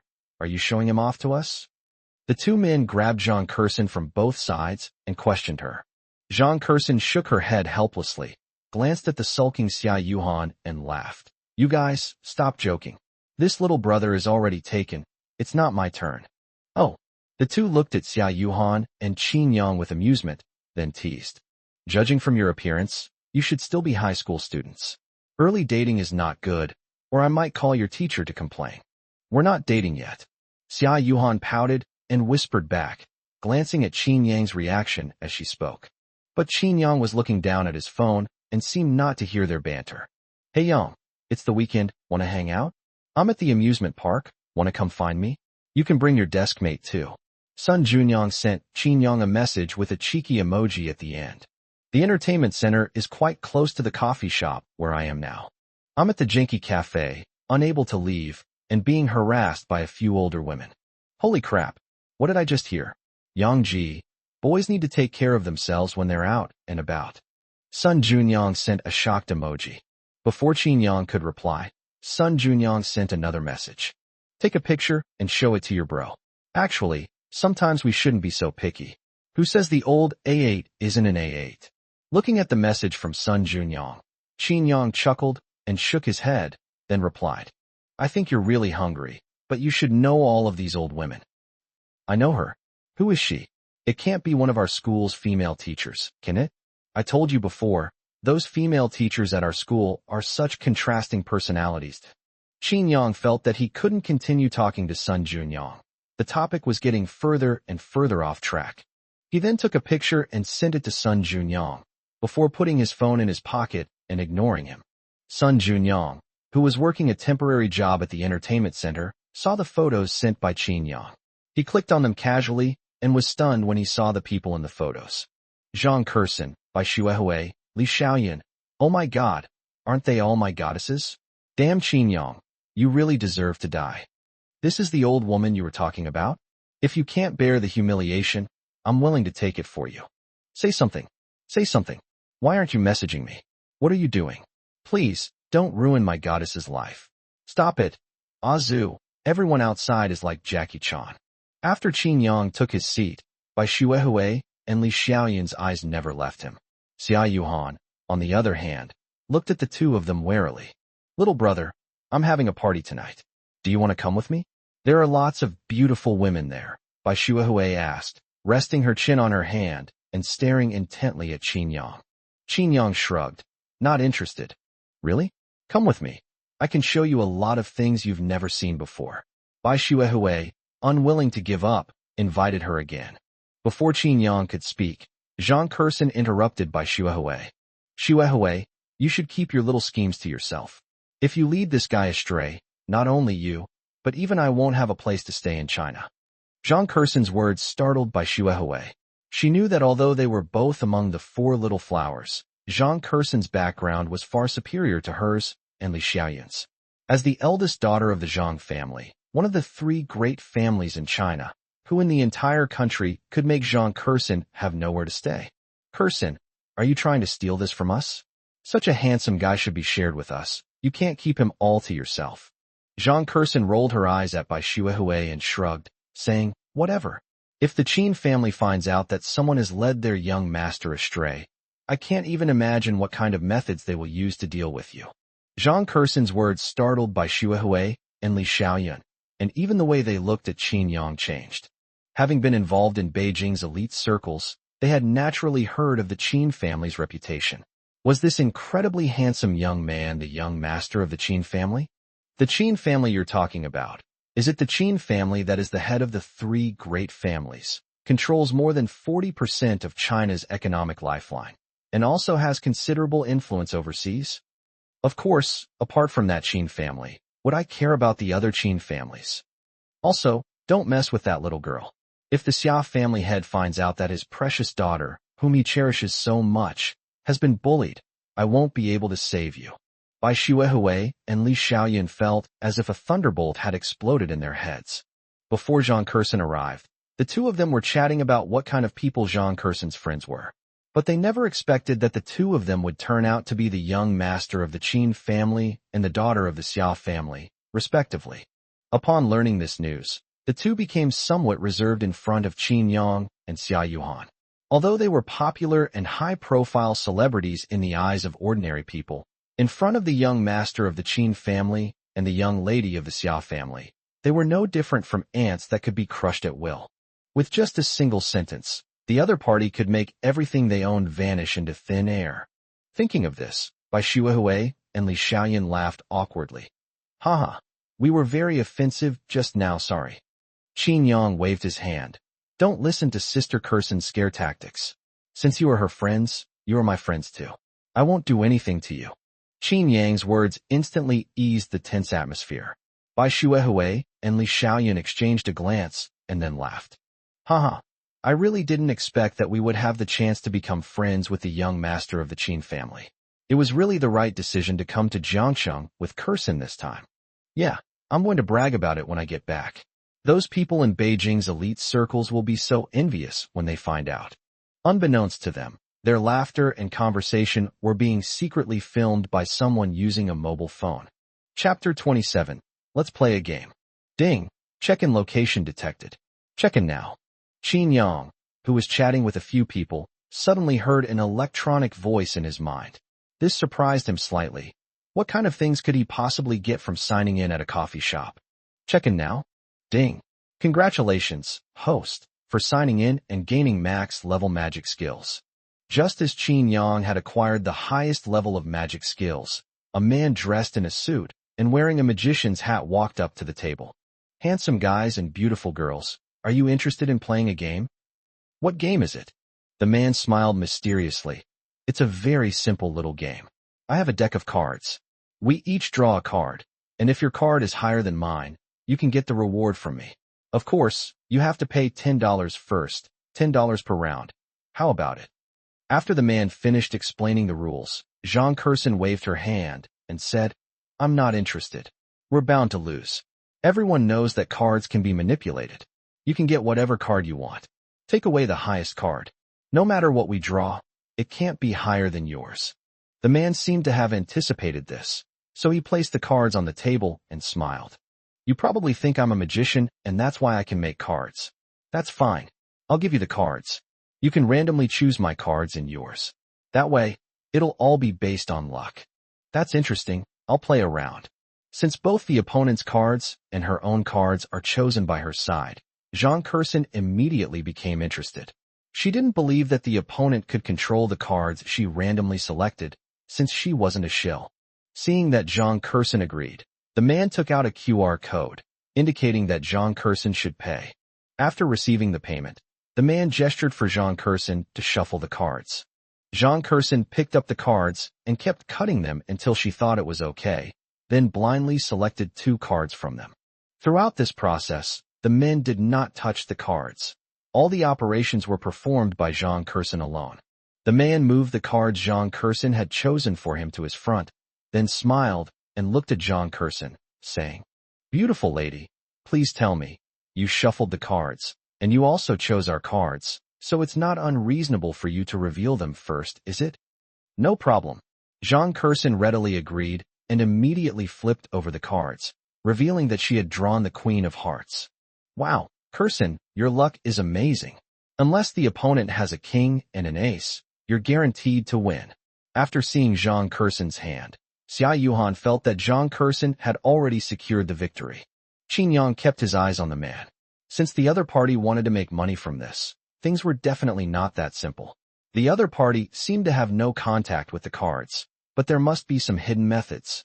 This beautiful lady is not only good-looking, but also quite lucky. However, the ending is still unknown. As he spoke, the man revealed his cards, revealing a king of spades. They really did tamper with it. Qin Yang, who possessed max-level magic skills, saw through the other party's trick at a glance. However, Qin Yang did not expose him. In this kind of thing, it was simply a matter of one party being willing to give and the other being willing to receive. It was not bad to spend 10 yuan to watch a little magic trick to pass the time. Huh? You're so lucky. Xia Yuhan looked disappointed after the man revealed his cards. His luck was just too good. He just barely beat Sister Curson. Where did things go wrong? Zhang Curson wasn't as naive as Xia Yuhan. She knew the other party must have done something, but she couldn't understand how the man could have tampered with the cards when he hadn't even touched them. One more round. 10 yuan was less than a penny to Zhang Curson and the others, but the man's methods piqued Zhang Curson's interest. She wanted to see exactly how the other party had done it. In the second round, Zhang Curson had terrible luck and drew a 3 of hearts for herself. Bin was stunned when he saw Zhang Curson's cards. Then, under Qin Yang's gaze, she didn't move a muscle and simply flipped over her cards. Okay, it seems I've won. Shall we continue? One last round. In the third round, Zhang Curson was completely focused, her eyes fixed on the man's hand movements. Zhang Curson played the first card, a 10 of diamonds. The man then revealed his cards, the Queen of Hearts. What's going on? I've been watching him the whole time, and he definitely didn't cheat at all. So why does he always have a higher hand than me? Zhang Curson shook her head, unable to understand it at all. I'll have a turn too. Following that, Xia Yuhan, Bai Shuehui, and Li Xiaoyan all tried a few rounds. Without exception, they all lost. I'm not coming anymore. We can't win anyway. Having not won a single game, the girls were somewhat discouraged and said they didn't want to play anymore. Bin didn't insist, but instead looked at Qin Yang with a smile. Hey handsome, all your friends have played a few rounds. Why don't you give it a try? In less than an hour, Bin had earned nearly 200 yuan from Xia Yuhan and the others, which was almost equivalent to his usual daily income. He planned to squeeze one last penny out of Qin Yang before leaving. Qin Yang shook his head in response to Bin's invitation. I'm not playing anymore. Qin Yang, why don't you give it a try? Maybe you can see through his methods. Xia Yuhan looked at Qin Yang. In her eyes, Qin Yang was omnipotent. Yeah, handsome, your friends have all said so. Are you sure you don't want to play around? Qin Yang glanced at Bin with a half smile. This guy was trying to squeeze every last drop of profit out of them. Qin Yang didn't like people who were too greedy. All right, I'll play around with you then. Qin Yang picked up the playing cards, flipped them over, and glanced at them briefly. With his maxed-out magic skills, Qin Yang memorized the positions of all the cards in just one glance. In this way, no matter what cards Qin Yang wanted, he could shuffle them for himself. Qin Yang used a trick to get himself an ace, and Bin a 3 of hearts. I've opened it. Qin Yang revealed his cards, and an ace of spades caught everyone's eye. Wow, Qin Yang, you're so lucky. You drew the ace of spades. That way, at the very least you can fight him to a draw. Upon seeing the cards Qin Yang dealt, Bin's expression froze. He hadn't seen Qin Yang do anything wrong, and he never imagined that this young man could possess skills even more impressive than his own. Not bad luck. Bin glanced at Qin Yang, then revealed his cards. Qin Yang had clearly given him the 3 of hearts, but when it came out, it turned into the ace of hearts. Looks like my luck isn't bad either. Let's make it a draw and continue. Qin Yang smiled slightly, then continued shuffling and dealing the cards. This time, Qin Yang once again dealt himself the ace of spades. Seeing this, Bin's face froze. This young man had such good luck? Twice it was the ace of spades. Bin was not to be outdone and changed his cards again. The two players tied for the second round. In the third round, after Qin Yang dealt the cards, he smiled and looked at Bin. I've already played so many games, so you can start this round. Upon hearing this, Bin paused for a moment, then nodded in agreement. After the first 2 rounds, Bin kept a close eye on Qin Yang's movements, but he couldn't see that the other party had done anything wrong. Therefore, it is believed that Qin Yang was simply lucky in the first 2 rounds, and his opponent may not be so lucky in this round. So he decided to get a better hand and leave the rest to fate. King of Diamonds, looks like I'm pretty lucky. Hey handsome, can you get 3 aces in a row? Bin's lips curled up slightly, looking as if he had Qin Yang completely under his control. Qin Yang shook his head and smiled, then revealed his cards. Ace of spades, 3 hands in a row, it's the ace of spades. Qin Yang, This ace of spades is stuck with you. I don't even know what to say about your luck. Xia Yuhan looked at Qin Yang with a look of surprise and delight. She knew that Qin Yang would definitely win. Upon seeing the card Qin Yang dealt, He Bin's pupils contracted sharply. 3 consecutive rounds with the ace of spades, how could this be? What an incredibly small probability that was. He can switch cards too, and his skills are even better than mine, which is why I can't see through his tricks. He Bin didn't believe that Qin Yang's luck in drawing 3 aces of spades in a row was the only explanation.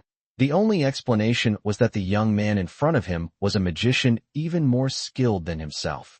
Chapter 28. The hatred of having one's wife stolen is irreconcilable. You lost. He Bin gave Qin Yang a deep look, then shook his head and said, I didn't realize you were so talented. I'll honor my bet. As he spoke, He Bin handed a beautifully crafted bracelet to Qin Yang. After giving him the bracelet, he not only didn't make any money, but actually lost a lot of money. He Bin reluctantly handed over the bracelet, then said goodbye to the group and left. It's yours. It was clearly a women's bracelet, which Qin Yang certainly wouldn't wear, so he simply gave it to Xia Yuhan. Really? Qin Yang, you're so good to me. Xia Yuhan happily accepted the bracelet, her eyes softening as she looked at Qin Yang. TSK stinks. Seeing this, Zhang Kursin curled her lip, then turned to Qin Yang and asked, You were really lucky to draw 3 aces of spades in a row just now. Zhang Kursin had a feeling that He Bin's seemingly casual remark before leaving had a hidden meaning. Qin Yang shrugged. How could that be? 9 out of 10 gamblers lose, and the 10th one is on the path to losing. I was able to beat him because my methods were more sophisticated than his. He didn't know how I played my cards, but I knew how he played his cards. Qin Yang, can you tell me how that person changed his cards? Why could he always conjure cards that were bigger than ours? Xia Yuhan looked at Qin Yang with curiosity. The others also cast curious glances at Qin Yang. He's hiding cards in his sleeve. He's so fast that you can't see them. That's why he wants you to reveal your cards first.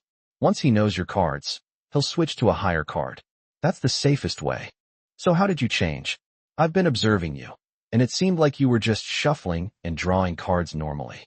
If you couldn't even figure out that person's technique, how could you possibly figure out mine? After listening to Qin Yang's story, Zhang Kursin raised an eyebrow slightly.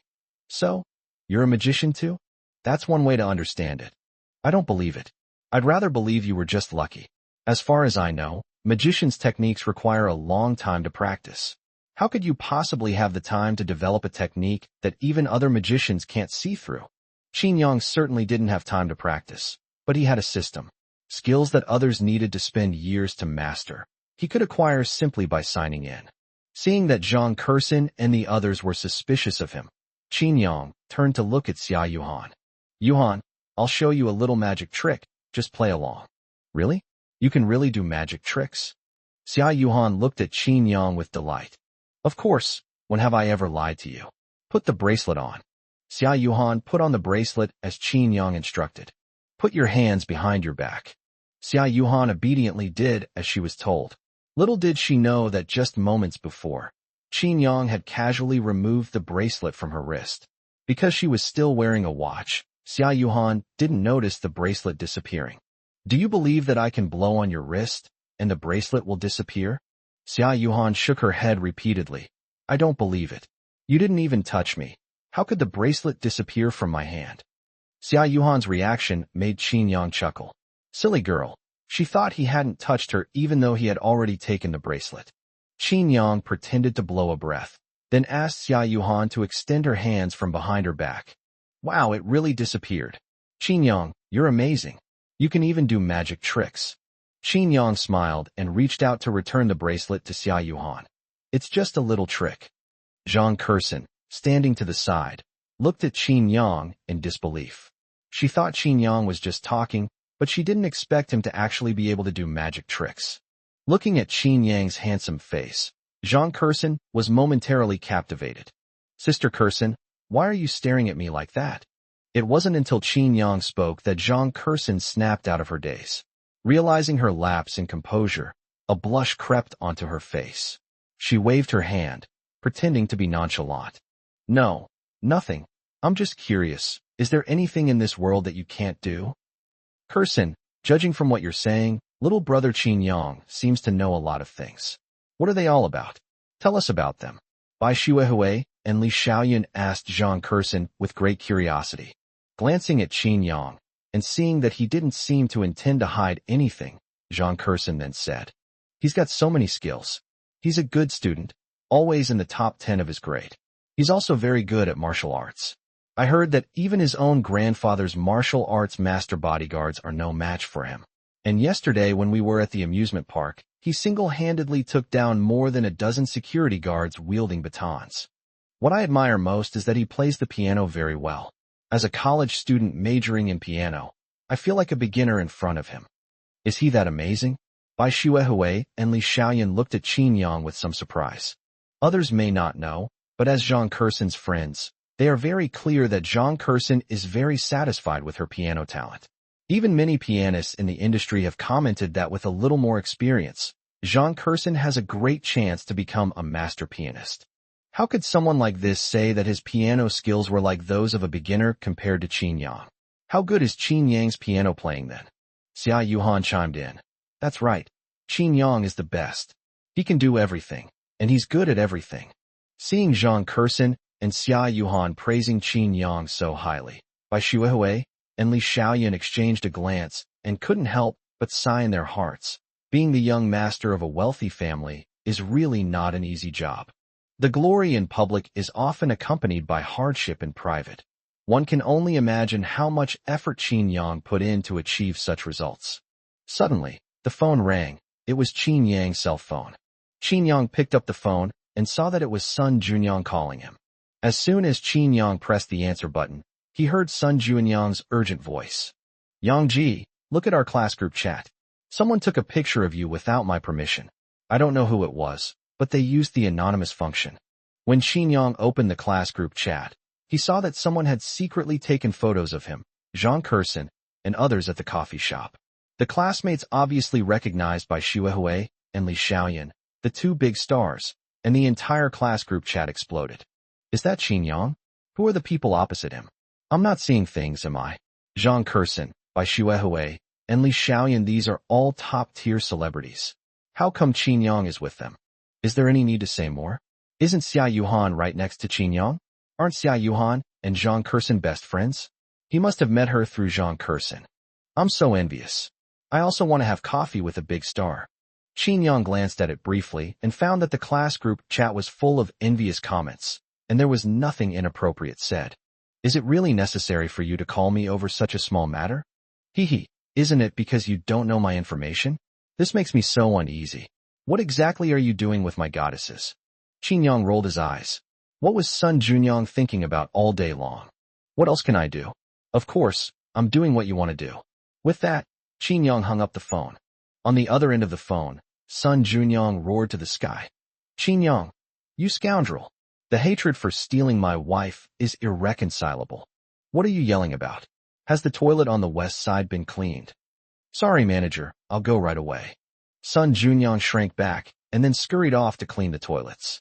Ruashi, look at the class group chat. I told you. How could someone like Qin Yang afford a Rolex? He bought it for Zhang Kursin, and now Zhang Kursin is with him, Bai Xuehui and Li Xiaoyan. At most, he only knows people of Zhang Kursin's social class. But we're different. Next weekend, I'll take you to meet the real upper class. That kind of circle is not something Qin Yang can compare to just knowing a few celebrities. Chapter 29. Don't you think your older sister is better? After sitting in the coffee shop for about an hour, the group got up to leave. I won't bother you two anymore.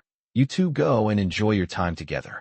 As they parted, Zhang Kursin looked at the two of them with a playful expression. Qin Yang and Xia Yuhan, who hadn't thought anything of it at first, became a little embarrassed after Zhang Kursin teased them like that. Let's go. Let's go to the entertainment center. Sun Junyang is there. Let's go find him. Xia Yuhan nodded gently. As long as she was with Qin Yang, she didn't care where they went. Manager, the restrooms have all been cleaned. Should I get my wages settled now?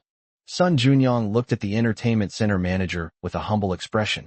He urgently needed money recently and had thought about borrowing from Qin Yang, but he felt it was better not to bother Qin Yang. So he took advantage of his weekend rest time to find a part-time job at the entertainment center.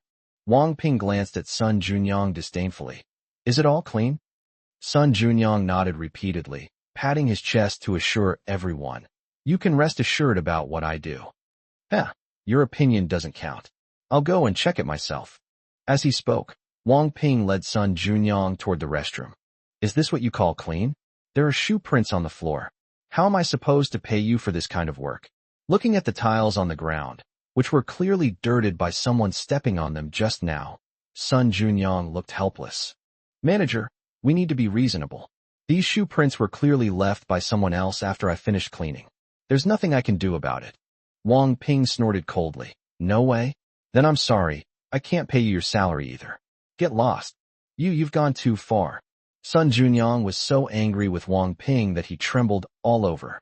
He pointed at Wang Ping with his finger. If he didn't still want to get his wages from the other party, he would have already punched him. You're going too far? I'll take advantage of you then. What can you do about it? You're not even a contract worker. All the demands are just verbal agreements. I said you didn't do your job well, and you didn't do it well. Here, I am the rule. Then what do you want me to do? I can't possibly follow every person around cleaning, can I? How long would I have to keep cleaning like that? It would never get clean at this rate. Wang Ping shrugged. That's your problem. It has nothing to do with me. I just want to make sure there are no stains on the ground. With that, Wang Ping turned and left, not giving Sun Junyang a chance to speak. Sun Junyang. After arriving at the entertainment center, Qin Yang sent Sun Junyang several messages, but Sun Junyang did not reply. Qin Yang thought that the other party might be busy and had not seen them. Unexpectedly, when I went to the restroom, I saw Sun Junyang arguing with someone. Brother Yang, you've come to see me? Upon seeing Qin Yang, Sun Junyang's face lit up with joy, and he quickly stepped forward to greet him. Qin Yang glanced at Sun Junyang, then at Wang Ping who was walking away, and asked, What happened? I vaguely heard something about wages or something. Sun Junyang sighed, and then recounted the whole story. Well, that's roughly what happened. There's nothing we can do. People like us, without any connections, will be bullied wherever we go. He clearly doesn't want to pay you your wages. What are you going to do? Just let it go. Qin Yang frowned, looking somewhat displeased. Upon hearing this, Sun Junyang jumped up. Forget it? It's not that easy. You want to extort me? No way. I'm going to hold this grudge against him. From now on, whenever he's hiring, I'll come here every day to cause trouble and tell everyone who comes to work that he's cheating people out of their wages, so he won't be able to find anyone to work for him. Qin Yang couldn't help but chuckle at Sun Junyang's words. This solution was indeed something Sun Junyang would do. Let's go. Take me to him. I'll help you get your money back. Can it work? Sun Junyang looked at Qin Yang with suspicion. He knew that Qin Yang's family was well off. Otherwise they wouldn't be able to eat so well every day at noon. But Sun Junyang had never seen how much power Qin Yang's family had. The manager was clearly trying to renege on his wages. Would it work if Qin Yang stepped in? Would the other party give Qin Yang, a high school student, any face? Whether it works or not, we'll only know after we try. Come on, don't you want the wages you deserve? Then let's give it a try. Hearing this, Sun Junyang had no choice but to give it a shot, even if it seemed hopeless. Outside the restroom, Xia Yuhan waited for Qin Yang not far away. Because of Xia Yuhan's outstanding looks, many boys came up to her and asked for her contact information. But without exception, Xia Yuhan rejected them all. TSK, Yang Ji, how far have things progressed between you and Xia Yuhan? I think you definitely need to make the first move. Look at how many guys like her, but she only has eyes for you. That's so much better than Su Ruashi, okay? Don't be ungrateful. You're overthinking it. We're close simply because we've known each other since childhood. Hearing this, Sun Junyang shook his head helplessly. You're blinded by your own involvement, but I, as an outsider, can see it clearly. Stop making excuses. Do you dare to say that you have no feelings for Xia Yuhan? Qin Yang was momentarily speechless when asked by Sun Junyang, and not knowing how to answer, he quickly changed the subject. Do you still want your wages back? Stop wasting your time here. Let's go. Upon seeing the two, Xia Yuhan immediately came forward. After looking Sun Junyang up and down, Xia Yuhan smiled and said, Sun Junyang, I sent you messages but you didn't reply. How did you suddenly appear out of the bathroom? Emerging? Am I some kind of unclean thing? Why use the word emerging to describe me? The three of them laughed at each other. Qin Yang recounted Sun Junyang's ordeal to Xia Yuhan. Upon learning that Sun Junyang had been oppressed by the manager, Xia Yuhan frowned. He's gone too far. We have to get an explanation from him. With that, the three of them walked toward the manager's office. Why did you suddenly decide to take a part-time job? Do you really need the money? Qin Yang asked Sun Junyang. As far as he knew, Sun Junyang used to spend his weekends in internet cafes. Why did he suddenly change his mind and want to take a part-time job? It's not that necessary. Why would you do it if you have nothing better to do? Qin Yang glanced at Sun Junyang, feeling that the other party wasn't telling the truth. Why are you here again? Didn't I tell you? I'm not paying you if the toilet isn't cleaned properly. Get out of here, or I'll call security to kick you out. Looking at Wang Ping, who was putting on an arrogant expression, Qin Yang stepped forward. I'm only giving you one chance. Pay Sun Junyang the wages he deserves, or you can get out of this entertainment center. Huh? Young man, are you kidding me? Ha ha ha ha. Sun Junyang, where did you find this clown? You think you can scare me like this? Ha ha ha ha. I'm telling you, high school students, have you been watching too many mindless web dramas? Are you projecting yourselves onto them? Do you think you're like the main characters in web dramas, and everyone should listen to you? Get out of here and stop disturbing my work. Seeing that Wang Ping was stubborn and unyielding, Qin Yang was too lazy to waste any more words with him. He simply took out his phone and dialed Zhang Kerson's number. Hey, weren't you out having fun with Yuhan? Why are you calling me so soon after we parted? Did you decide that your older sister is better? Let me tell you, I don't like relationships between older women and younger men. Stop joking around. I have something to talk to you about. If I remember correctly, the entertainment center in Jiangcheng is owned by your Zhang family, right? Right? What's wrong? Your business is withholding my friend's wages, so of course I need you to handle this matter. Withholding wages? No way. We have a clear rule that we must treat our employees well, even temporary workers. So you think I'm lying? That's not the case. I'll make a call to verify. Across from him, Wang Ping, sitting in his office chair, couldn't help but burst out laughing after Qin Yang hung up the phone. Kid, your acting is pretty good, but could you do some research on our entertainment center before you start acting? What Zhang family? Never heard of them. Our entertainment center is backed by the Huarong Group, and the boss of the Huarong Group is surnamed Li, named Li Jianhua. Ha ha ha. Stop fooling around here and go cool off somewhere else. Qin Yang did not argue with him. How could someone as insignificant as the other party know that Huarong Group was just one of the many companies under the Zhang family? Chapter 30. He will come begging to us. Brother Yang, why don't we just leave? I'll handle this in my own way. After Wang Ping said that, Sun Junyang felt a little guilty. He tugged at Qin Yang's sleeve, suggesting that Qin Yang should leave instead. It's all right. Let's go out for a walk first. They'll come to us begging to pay you your salary. Qin Yang patted Sun Junyang on the shoulder, signaling him to calm down. Qin Yang's words drew another burst of laughter from Wang Ping. Ha ha. I've seen people who are ignorant of their own limitations, but I've never seen anyone as ignorant as you. You're even begging to be paid.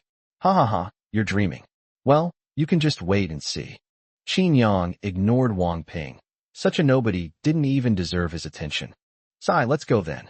Sun Junyang shook his head. He also felt that Qin Yang was exaggerating. He was already grateful that the other party was willing to pay him his salary on time. How could he dare to expect the other party to beg him to pay him his salary? It's okay, it's okay. Qin Yang said so it will definitely be resolved smoothly. I just saw a ring toss stall. It looks pretty interesting. Let's go play a game. TCH, these days, not a single high school student is normal. Watching Qin Yang and his two companions leave, Wang Ping shook his head dismissively. Less than 5 minutes later, Zhao Yuntao, the person in charge of the entertainment center, arrived at the manager's office. Upon seeing Zhao Yuntao, Wang Ping was startled, then immediately stood up to greet him. Mr. Zhao, what brings you here? Zhao Yuntao glared at Wang Ping. Not coming? If you don't come, I'll lose my job. You're quite capable, aren't you? You're good at causing trouble, making the group so? Call me personally. Hey Wang, are you even capable of this job? If you can, then do it. If not, get the hell out of here. Wang Ping was completely taken aback by Zhao Yuntao's sudden reprimand. but he dared not show the slightest displeasure in front of Zhao Yuntao, and continued to speak in a gentle and amiable manner. Mr. Zhao, is there some misunderstanding? I work diligently every day, dedicating myself solely to the company. What trouble could I possibly cause? Wang Ping didn't connect the matter of withholding Sun Junyang's wages with Zhao Yuntao's visit to him at all. He just thought that Zhao Yuntao had some misunderstanding. Misunderstanding? I'm asking you, did you withhold someone's wages? Zhao Yuntao's words left Wang Ping completely stunned, his head spinning. His lips twitched weakly, and then he explained to himself. Mr. Zhao, how could that be? I hired a high school student as a temporary worker. He didn't do his job well. That's why I didn't pay him. It's not like I'm withholding wages at all. How could Wang Ping's explanation fool Zhao Yuntao? He looked at Wang Ping and sneered twice. Huh, what's the use of explaining to me? If you want to explain, go and explain to the CEO yourself, and see if he'll believe your story. Upon hearing this, Wang Ping trembled. He had only withheld a high school student's salary. How did it involve the group CEO? Wang Ping looked at Zhao Yuntao with a grim expression, then cautiously asked, Mr. Zhao, what does this have to do with the group CEO? Zhao Yuntao glanced at Wang Ping. What's the connection? Even the group CEO wouldn't dare to offend him, and you've done it for him. What's the connection? Buzz, Wang Ping felt his brain buzzing. He remembered what Qin Yang had said when he left. They will beg you to return your wages. Could all of this really be related to that high school student? How could that be? He's just a high school student. How could he be someone that even the CEO of the corporation can't afford to offend? Wang Ping shook his head. He knew this wasn't the time to think about these things. The most urgent task was to find Qin Yang and the others immediately. Wow, Yang, your shots are so accurate. You hit the bull's eye every time. At the ring toss booth, Qin Yang consistently won the prizes every time he tried, leaving everyone around him staring at him in disbelief. Qin Yang smiled slightly. His ability to shoot so accurately was all thanks to his maxed-out shooting skills. Of course, Qin Yang is the best at everything, Xia Yuhan said proudly, as if she were the one who could hit the bullseye every time. Handsome, why don't you change your stall setup? I'm just running a small business, and it's really taking a toll. Seeing Qin Yang win more than 20 prizes in a row, the shop owner finally couldn't hold back any longer. He picked up a fidget spinner from his stall and handed it to Qin Yang. You can have all those prizes in this too. Please be kind. Seeing that the boss's attitude was acceptable and that he didn't deny the debt, Qin Yang nodded. You two can pick some of the prizes you like. They're all just little gadgets you don't really need, and they're not very convenient to carry around. Just give the rest back to the boss. These prizes were all won by Qin Yang, so naturally the two of them wouldn't object. I don't really want anything. I just wanted to try the ring toss game. Xia Yuhan shrugged, indicating that she didn't want anything. If you don't want them, I will. Sun Junyang stepped forward, picked out a few small ornaments he liked, and then left the stall with Qin Yang and the other person. Looking in the direction Qin Yang and the others left, the boss cast a grateful glance at them. What kind people they are. The three hadn't gone far when Wang Ping caught up, panting heavily. Gentlemen, please wait a moment. Please wait a moment.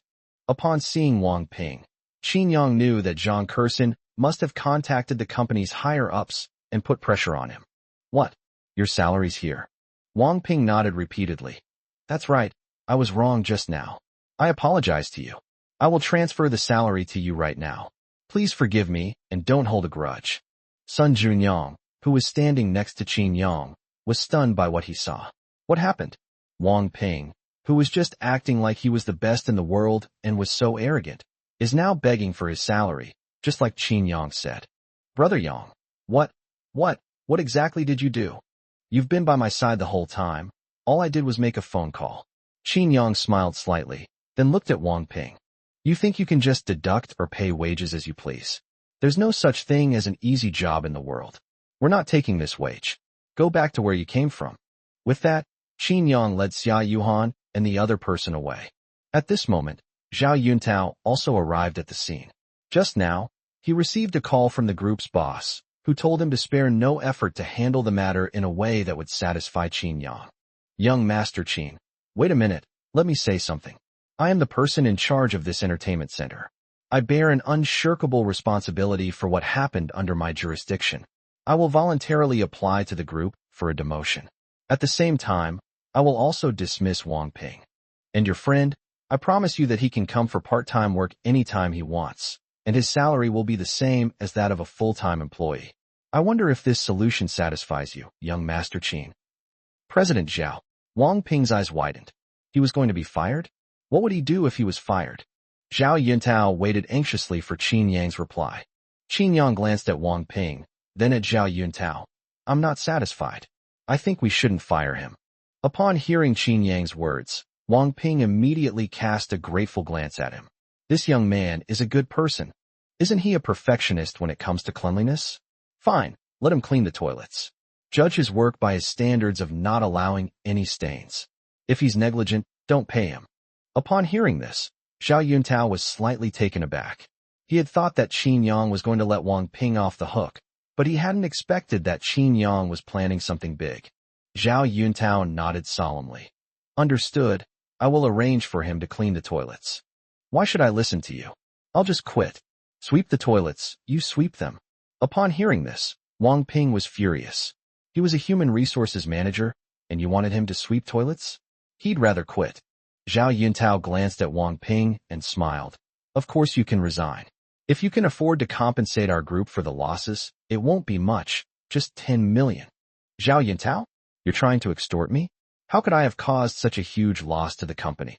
Zhao Yuntao didn't waste words with Wang Ping, but said with a confident tone, you only have two choices. Obediently clean the toilets or compensate the company for its losses. Chapter 31. That one bite of mine is like an engine. Faced with Zhao Yuntao's demand for exorbitant compensation, Wang Ping ultimately had no choice but to compromise. Haha, that feels good. Damn it. He always liked to make things difficult for me. Now he knows what it feels like to be harassed. Haha. From now on, whenever I have free time, I'll come here and dirty the toilet he just cleaned, so he can work for nothing. Watching Wang Ping's dejected figure, Sun Junyang felt a surge of exhilaration and exclaimed with satisfaction. Zhao Yuntao bowed to Qin Yang. Young Master Qin, I wonder if this solution satisfies you. Qin Yang nodded. That's settled then. Remember to transfer my friend's salary to him later. Zhao Yuntao nodded repeatedly, then took out his phone in front of Qin Yang and transferred the money to Sun Junyang. The original price was 120 for 4 toilets, but Zhao Yuntao privately increased it to 200. I don't want what isn't mine. I only want what I deserve. Looking at the 200 yuan that was transferred to him, Sun Junyang said that he only wanted what belonged to him. It's all because of our mistake that you have to suffer such injustice. It's only 80 yuan. Consider it our apology to you. Upon hearing this, Sun Junyang stopped hesitating and said, all right, if that's how you put it, then I'll accept it. After leaving, Sun Junyang couldn't help but sigh. To be honest, that person in charge is quite good at handling things, and his attitude is also very good. Hearing this, Xia Yuhan gently shook her index finger. It's not that he's good at handling things. It's that he knows Qin Yang is someone he can't afford to offend. If it were someone without power or influence, do you think he would even bother with you? Sun Junyang nodded, then looked at Qin Yang with a curious expression. Brother Yang, I just heard the head of the company say that their group's CEO called him. What exactly does your family do? The CEO of Huarong Group is a legendary figure to me. How could he personally call Zhao Yuntao, the head of the company, to handle this matter? Have you heard of the Qin family of the capital? The Qin family? Never heard of them. Sun Junyang shook his head. The only wealthy people they could come into contact with were some bosses. Little did they know that these bosses were also controlled by powerful families. Never mind if you haven't heard of it. You'll find out later. As he spoke, Qin Yang called Lu Min. Uncle Lu, I'm at the entertainment center. Come pick me up and take me home. After hanging up the phone, Qin Yang looked at Sun Junyang and said, I remember your home is quite far from here. I'll have my driver take you back. Yuhan, would you like to come to my house for lunch? Faced with Qin Yang's invitation, Xia Yuhan did not hesitate at all and nodded in agreement. Of course I will. Seeing Qin Yang staring straight at her, Xia Yuhan lowered her head somewhat embarrassedly. Don't misunderstand. I just want to eat Aunt Wang's cooking, that's all. Seeing Xia Yuhan's attempt to cover up her misunderstanding, Qin Yang couldn't help but chuckle. Did I say you meant anything else? About 15 minutes later, Lu Min arrived at the entertainment center in his limited edition extended Rolls-Royce. Wow, a Rolls-Royce. It looks like a limited edition extended version. How much does it cost? Whose car is this? As soon as the car was unveiled, it attracted onlookers who stopped to watch, feeling the luxurious aura emanating from this custom Rolls-Royce inside and out. The onlookers couldn't help but show their envy. Several young women even went up to Lu Min and knocked on the window when they saw that he was the only man in the car, indicating that they wanted to exchange contact information. Lu Min naturally ignored such a person and instead took out his phone to call Qin Yang. "Young master, I've arrived." "Yes, I see it. Let's go over there now." "Let's go, get in the car." Sun Junyang stood frozen in place, his eyes fixed on the Rolls-Royce in front of him. "Holy crap. Yang, what exactly does your family do?" "A Rolls-Royce? My God, is that really your car?" Qin Yang rolled his eyes at Sun Junyang. "Nonsense. Do you think I'd get in a car that isn't mine? Are you going to get in or not? If not, I'll have Uncle Lu drive." "Sit. Of course I want to sit. I've never even seen such a nice car before, let alone sat in one." Sun Junyang got into the Rolls-Royce with a mix of trepidation and excitement. "Wow, this interior, this feel, TSK. It's all about the smell of money." Zhao Yuhang drives a beat-up Maybach, and he's all high and mighty. Su Ruashi treats him like a treasure. If she knew that Yanggo, your family drives a custom-made extended Rolls-Royce, wouldn't she be begging you to get back together with her? As soon as Sun Junyang finished speaking, he saw a gaze filled with murderous intent fixed on him. He turned his head and saw Xia Yuhan. Sun Junyang's heart skipped a beat, and he quickly added, "However, if I were you, Yang, I definitely wouldn't agree. In what way can Su Ruashi compare to Yuhan? Yuhan completely crushes her, okay?" Sun Junyang breathed a sigh of relief when he felt Xia Yuhan's gaze soften. Qin Yang shook his head helplessly, then opened the refrigerator, grabbed a bottle of water, and handed it to Sun Junyang. "Stop joking around. You must be thirsty after talking for so long. Have some water." After taking a sip of the water, Sun Junyang noticed that the bottle was completely different from those commonly found on the market. "Yang Ji, your mineral water bottle is so pretty, it must be expensive. I bet it's not over 100 yuan a bottle." Xia Yuhan glanced at the water Sun Junyang was drinking and said, "The water in your hand is called Golden Angel, and it costs 170,000 per bottle." Cough, cough, cough, cough, cough. Xia Yuhan's words almost made Sun Junyang, who was drinking water, spit it out. But when he realized he was sitting in a Rolls-Royce, he forced himself to swallow it back, though he still choked badly. "Are you all right?" Qin Yang gently patted Sun Junyang's back to help him recover. "Ahem. Wait a minute, didn't I just hear that? You said this water costs how much?" Sun Junyang looked at Xia Yuhan with a stiff expression, his eyes full of disbelief. "It's just 170,000 a bottle. Is it really that big of a deal? There's also 90H2O for 680,000. Ahem. You used that word well." Sun Junyang felt his brain explode, and he was in a surreal, light-headed state. A bottle of water costs 170,000, and another one costs 680,000? Is this water? This is the blood of the working class and peasantry. 170,000 yuan, that's enough to buy a car. With that one sip, I'm drinking the engine down. Yang, you even drink such good water. How much money does your family have to make to maintain such high consumption? Didn't I tell you? Trillions, I guess. Sun Junyang shook his head in horror. "Young master, let me be your dog. I can understand commands. Get lost." At the Jiangxing resettlement housing site, Sun Junyang did not let Lu Min drive the car into the community. Instead, he signaled Lu Min to get out of the car when they were still some distance away from the community. "Brother Yang, there's really nothing about my home that you like, so I won't invite you down to play. See you at school the day after tomorrow." Qin Yang rolled his eyes at Sun Junyang. "What are you talking about? How can you not get in? If you say something like that again, I won't consider you my friend anymore." Sun Junyang nodded repeatedly, indicating that he would pay attention in the future. "Uncle Lu, let's go home," Qin Yang instructed after seeing Sun Junyang leave. Ding dong. Qin Yang's message notification sounded. He looked down and saw that it was a message from Zhao Yuning. "Qin Yang, are you free?" "What? Is something the matter?" "This is Su Ruashi. I'm currently with Zhao Yuning. You've blocked me, so the only way I can contact you is by borrowing her phone. Can we talk? After glancing at the messages on his phone, Qin Yang immediately turned off the screen and silenced the phone, ignoring them. What's there to talk about? He didn't think he and Su Ruashi could have anything to talk about. What's wrong? You seem a little unhappy. Xia Yuhan looked at Qin Yang with a complicated expression. She had actually noticed the message Su Ruashi sent to Qin Yang. Su Ruashi, isn't she the one Qin Yang hid his identity for 5 years? Why is she contacting Qin Yang again? Does she want to get back together with him? If that's really the case, would Qin Yang choose her or himself? Xia Yuhan didn't know. Qin Yang shook his head. It's nothing, just some trivial matters. Chapter 32. I don't want anything to do with you. The weekend flew by, and it was time to go back to school, a time that always brings a sense of joy. Xiaoyang, come back early tonight. Qin Tianhe instructed Qin Yang before he got into the car. Okay, Grandpa. Today is their family banquet, which takes place every 3 months. Several of their uncles and aunts will be coming from Beijing to Jiangsheng to attend the banquet. Qin Yang's parents died in an accident when he was young. After their accident, his grandfather took him away from Beijing and came to Jiangsheng.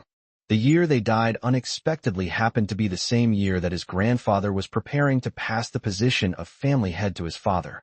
All of this often made Qin Yang wonder if his parents' deaths were related to his uncles and aunts. It's best if this has nothing to do with you. Otherwise, once I take over the Qin family, none of you will escape. Upon arriving at school, Qin Yang discovered that his drawer was stuffed with notes. Who did this? Qin Yang frowned as he took the note out of the drawer. When he saw what was written on the note, he was stunned. Are you kidding me? So many love letters. Qin Yang's lips twitched, and he sighed helplessly. It seems that being too handsome is not always a good thing. Qin Yang, why didn't you reply to my messages? Why did you block me? As soon as Qin Yang arrived at the classroom, Su Ruashi came over and questioned him about why he didn't reply to her messages on the weekend and why he blocked her contact information. Qin Yang rolled his eyes at Su Ruashi. Why should I reply to your messages? Why can't I just block you? Are you the president of the country? I absolutely have to keep your contact information. Qin Yang was completely speechless. Was Su Ruashi even a little bit brain dead? Didn't she know what she had done? How dare she have the nerve to question him? Qin Yang, I have something I want to tell you. Can you come out with me? Qin Yang hesitated for a moment, feeling that it was better to clarify some things with Su Ruashi, as he didn't want to have anything to do with her right now. All right, I also have something to say to you. Let's go. With some time to spare before morning reading, Qin Yang and Su Ruashi arrived at the playground. What Qin Yang didn't know was that not long after he and Su Ruashi left, Xia Yuhan also followed them. When Xia Yuhan saw Qin Yang's school bag on the table, but he was nowhere to be seen, she asked Sun Junyang, who sat behind her, curiously. Sun Junyang, where did Qin Yang go? His school bag is here, but he's nowhere to be seen. As she spoke, Xia Yuhan took Qin Yang's school bag off the shelf and put it in the drawer. Sun Junyang sighed. Yuhan, you finally arrived. Hurry up and go to the playground. Su Ruashi has something to discuss with Qin Yang and has called him out. Judging from her appearance, it seems like she wants to get back together with Qin Yang. You absolutely must stop her. I don't want to see Yang Ji go astray. In my heart, you and Qin Yang are the perfect match. Sun Junyang's words made Xia Yuhan's heart skip a beat. What she feared most was that Qin Yang would think of their past relationship and get back together with Su Ruashi. Thinking of this, she ran towards the school playground. Qin Yang could only be hers. No one could take him away. On the school playground, Su Ruashi looked at Qin Yang with tenderness. Qin Yang, I've thought a lot about this lately. I think maybe Zhao Yuhang isn't the most suitable person for me. You are the most suitable person for me. Before Su Ruashi could finish speaking, Qin Yang immediately reached out and stopped her. Su Ruashi, you're saying this because you want to get back together with me, right? Su Ruashi nodded. That's right. If you can promise me that you will never have anything to do with Xia Yuhan again, I will promise you that I will break up with Zhao Yuhang and get back together with you. Su Ruashi felt that Qin Yang would definitely agree to her proposal. After all, Qin Yang liked her so much, and now that they had another chance to be together, there was no reason why Qin Yang wouldn't agree. After breaking up with Qin Yang, Su Ruashi didn't feel anything at first. She enjoyed her life with Zhao Yuhang and even felt a little smug thinking that Qin Yang would be jealous. But ever since Xia Yuhan transferred to our class, seeing Qin Yang and Xia Yuhan chatting and laughing together, Su Ruashi felt as if a thorn was stuck in her heart. She desperately wanted to get rid of Xia Yuhan and return to Qin Yang's side. You're not exactly good looking, but you've got some pretty big dreams. What? You're tired of Zhao Yuhang now, and you've come to think of me? But why should I take on a used woman that someone else has already gotten tired of? Qin Yang, how could you insult me like this? Insulting you? Then don't humiliate yourself. You think you can just break up with me whenever you want and get back together whenever you want? What do you take me for? The reason I agreed to talk to you was to make things clear. Please don't bother me anymore. I don't want to have anything to do with you anymore. Seeing that Qin Yang had put things this way, Su Ruashi originally wanted to leave, but at this moment, she saw a figure not far away watching her, so she came up with a plan. Suddenly, Su Ruashi hugged Qin Yang tightly, rested her head on his shoulder, and whispered, Qin Yang, please, don't treat me like this. I really want to get back together with you. What are you doing? Qin Yang tried to push Su Ruashi away, but Su Ruashi used all her strength to wrap her arms around him and hug him tightly. Xia Yuhan, who was not far away, was heartbroken when she saw this scene. She forced herself to stay upright and not break down. So Qin Yang still chose Su Ruashi, right? Xia Yuhan took a deep breath, then turned around and left the playground with a resolute expression. Are you out of your mind? Can't you understand human language? I've said I don't want anything to do with you anymore. As he spoke, Qin Yang reached behind him and untied Su Ruashi's hand. Seeing that Xia Yuhan had already walked away, Su Ruashi stopped struggling. She looked at Qin Yang with a playful expression and said, Qin Yang, you can't escape. In the end, you will still come back to my side. Qin Yang rolled his eyes at Su Ruashi and said unhappily, nonsense. Back in the classroom, Qin Yang saw Xia Yuhan sitting in her seat, lost in thought. Good morning. Qin Yang stepped forward and greeted Xia Yuhan. However, Xia Yuhan, contrary to her usual behavior, ignored Qin Yang and turned her head to the side, which puzzled Qin Yang. In the past, Xia Yuhan would respond to him warmly, so why was she so indifferent today? Are you feeling unwell? After sitting back down, Qin Yang noticed that Xia Yuhan was deliberately avoiding him. Unable to guess why, Qin Yang asked Xia Yuhan if she was feeling unwell. This time, Xia Yuhan stood up and said to Sun Junyang behind her, Sun Junyang, let's switch seats. I don't want to sit here anymore. Huh? Sun Junyang, who was lying on the table, was suddenly awakened and looked at Xia Yuhan with some confusion. Why? Didn't you want to sit with Qin Yang? In short, either change it or not, just say it. Okay. Seeing that Xia Yuhan's expression was not quite right, Sun Junyang did not say anything more, but silently got up. Qin Yang looked at Xia Yuhan with a puzzled expression. At this moment, he felt completely confused and had no idea what Xia Yuhan was up to. Yang, what's wrong? Don't tell me you got back together with Su Ruashi.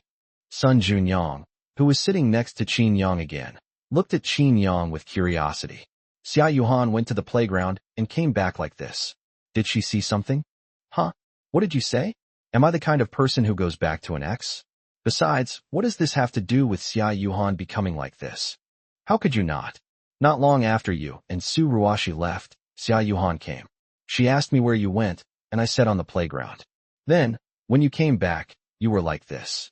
Sun Junyang's words made Qin Yang instantly realize where the problem lay. Xia Yuhan must have seen him and Su Ruashi hugging from afar, which led to the misunderstanding. You're really something, always stirring up trouble for me. It seems Yuhan has misunderstood something. Oh, what should we do then? Sun Junyang was a little embarrassed. Oh no, how did he end up making things worse? Qin Yang shrugged. What else can we do? We just have to explain it clearly and honestly. Chapter 33, I'll only be your girlfriend. Yuhan, I know you don't want to talk to me right now, but please give me a few minutes to clear up the misunderstanding. I don't want there to be any distance between us because of this misunderstanding. There's no misunderstanding between us. Xia Yuhan turned her head away, refusing to look at Qin Yang. I know you went to the playground, but Su Ruashi and I really aren't what you think. Before Qin Yang could finish speaking, Xia Yuhan covered her ears and refused to listen to anything he said. Qin Yang opened his mouth, then sighed helplessly. Xia Yuhan was still angry. He should let her calm down before explaining to her. Yang Ji, what are we going to do? If I had known this would happen, I wouldn't have told her that you and Su Ruashi went to the playground. You're asking me? Who am I supposed to ask? Qin Yang said helplessly. Hey, Yang Ji, I'm not trying to be mean.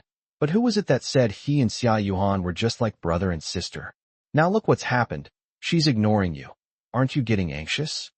Upon hearing this, Qin Yang was slightly taken aback and realized that his reaction might have been a bit too much. Shut up, mind your own business.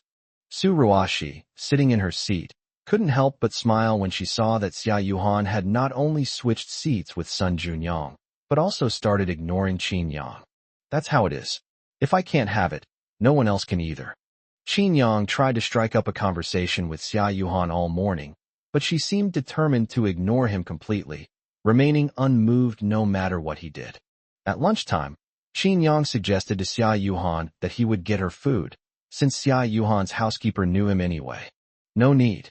Qin Yang, feeling rebuffed, touched his nose and stood there somewhat awkwardly. After bringing back the food, Qin Yang smiled and said to Xia Yuhan, Yuhan, don't you like Aunt Wang's cooking? How about we swap lunchboxes? Xia Yuhan didn't even look up and said coldly, No need. My housekeeper's cooking suits my taste perfectly. As she spoke, Xia Yuhan continued eating. Qin Yang sighed, sat back down in his seat, and began to eat. Watching Qin Yang's retreating figure, Xia Yuhan took out her phone and sent a text message to Zhang Kursin. Kursin, I want to go back to Beijing. Zhang Kursin replied almost instantly with a string of greetings. Xia Yuhan, what's wrong with you? We finally convinced your parents to let you come to Jiangcheng. Why are you going back now? Besides, haven't you and Qin Yang been doing quite well lately?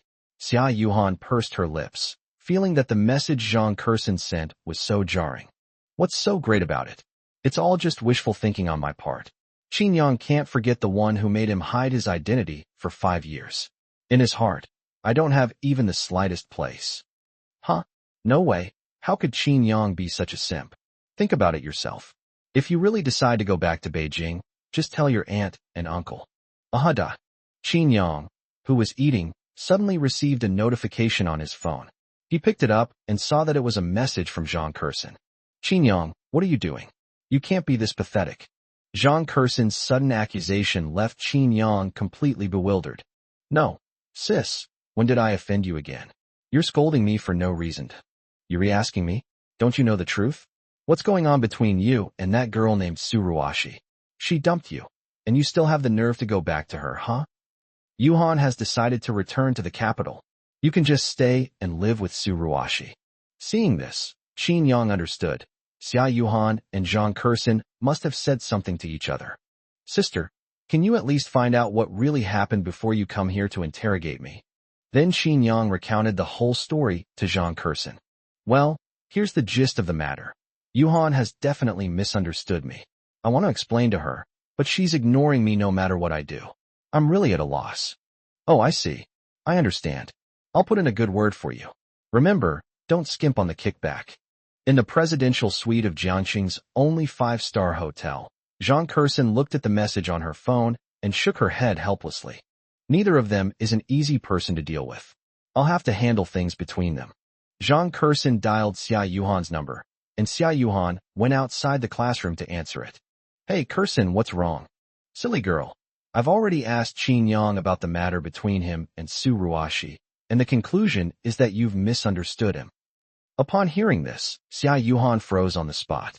Had she misunderstood Qin Yang? But she clearly saw Qin Yang and Su Ruashi hugging each other.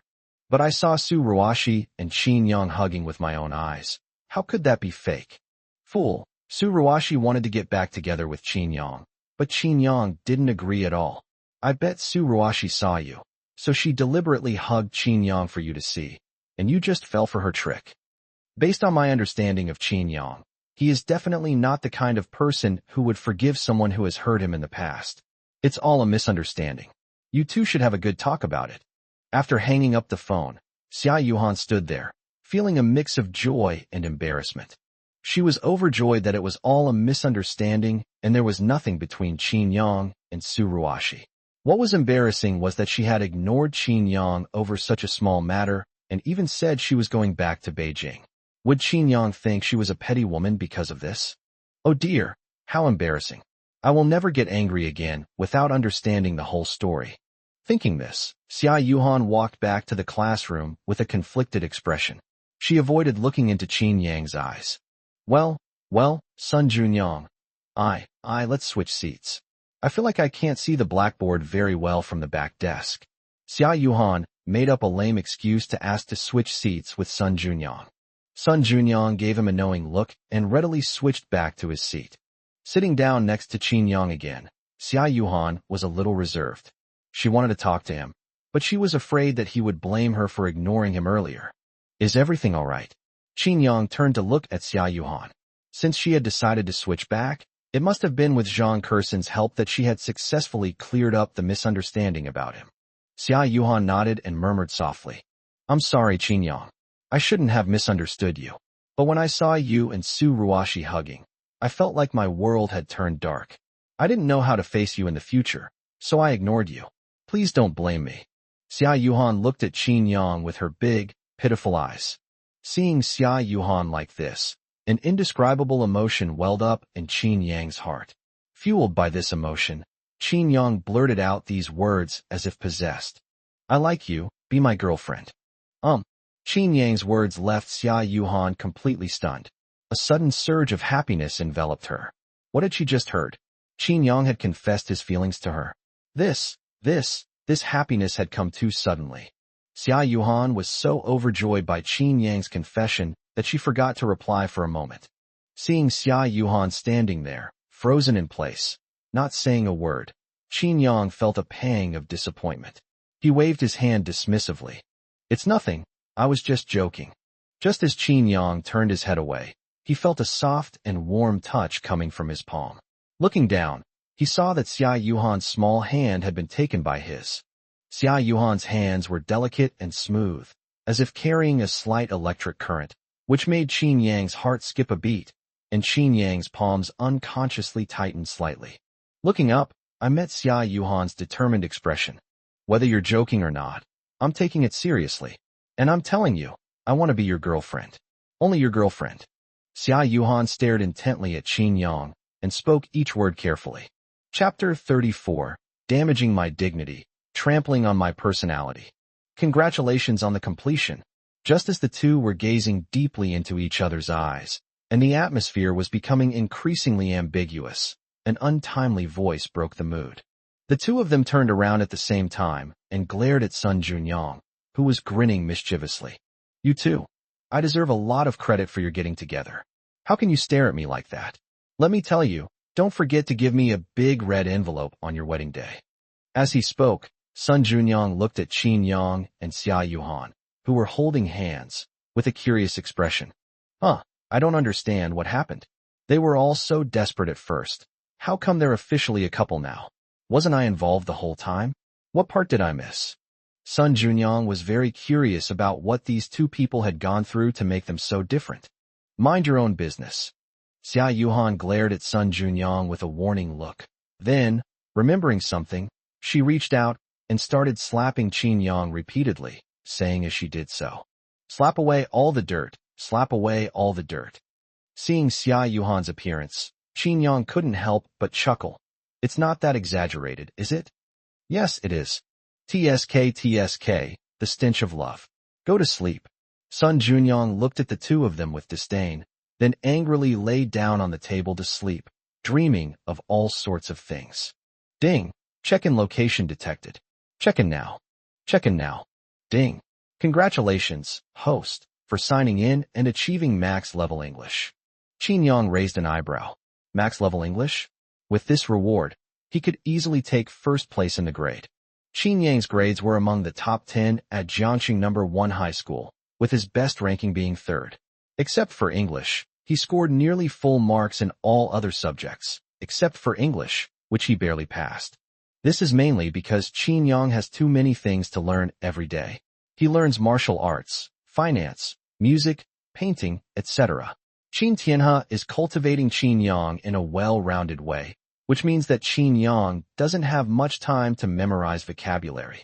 English is a subject where vocabulary is king, so Qin Yang's English could only barely reach the passing grade. What are you laughing at? Xia Yuhan asked curiously, turning her head as she saw the faint smile on Qin Yang's lips. Of course I'm happy to have such a beautiful girlfriend like you, Qin Yang said with a smile, pinching Xia Yuhan's cheek. Such behavior made Xia Yuhan blush deeply. She glared at Qin Yang with feigned anger, saying, "There are so many people here. Stop fooling around." Although she said that, Xia Yuhan was secretly overjoyed. Not far away, Su Ruashi, who had just returned from having dinner with Zhao Yuhang, saw Qin Yang and Xia Yuhan playfully bickering and couldn't help but clench her fists. How did they make up again? Su Ruashi looked at Qin Yang with resentment, and another plan began to sprout in her mind. Ding dong. Xia Yuhan's phone beeped. She picked it up and saw that it was a message from Zhang Curson. How did it go? Has the misunderstanding been cleared up? Hee, of course. Curson, guess what Qin Yang said to me? Say what? He confessed his feelings to me.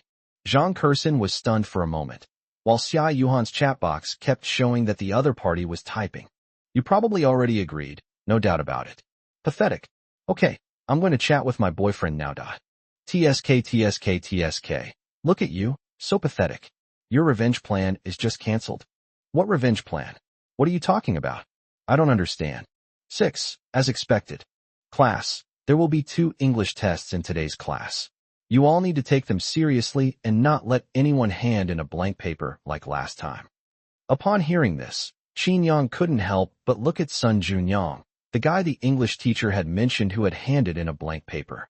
Why are you looking at me like that? This is a stereotype about me.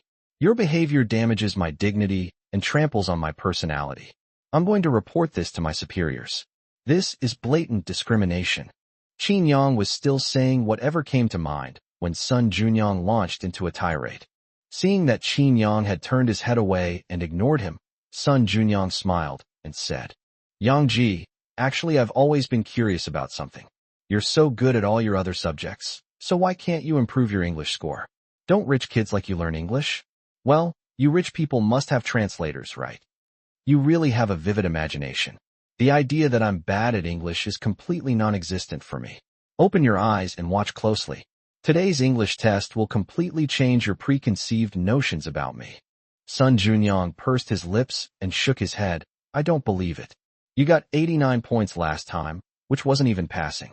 I don't believe that your English could have improved so much in just a few days. Qin Yang, is your English not good? Hearing their conversation, Xia Yuhan turned to Qin Yang and asked, Well, it wasn't very good before, barely passing. Hearing Qin Yang's answer, Xia Yuhan laughed instead. What's wrong? Is my poor English something to be happy about? Qin Yang looked at Xia Yuhan in astonishment, not understanding why she suddenly laughed. Hee, I just felt that I wasn't completely useless in front of you. Let me tell you, my English is very good. Getting 130 out of 150 on a test is a piece of cake for me. So impressive, but you're going to be disappointed today. Upon hearing this, Xia Yuhan immediately showed a defiant expression. Humph. Then do you dare to have a competition with me today? Let's see who gets the higher score on this exam. If you win, I'll grant you a request. If you lose, you have to grant me a request too. Anything is fine with me. Upon hearing this, Qin Yang became somewhat interested. Really, anything is possible. Anything I can do. Okay, I'll play with you for a bit. Soon, the test papers were distributed to the students. Qin Yang picked up the test paper and found himself as if he had an automatic translator. Words that were once completely unfamiliar to him now seemed so familiar. Having a cheat makes all the difference. This is way too easy. What used to take 15 minutes to read, Qin Yang can now finish in just 4 or 5 minutes. He understands the content perfectly, and when he looks at the questions, he doesn't hesitate at all. He writes down the answers in no time. The same goes for listening comprehension. In the past, Qin Yang would choose the option as soon as he heard the word appear in the answer choices. But now, he can understand all the content of the listening comprehension.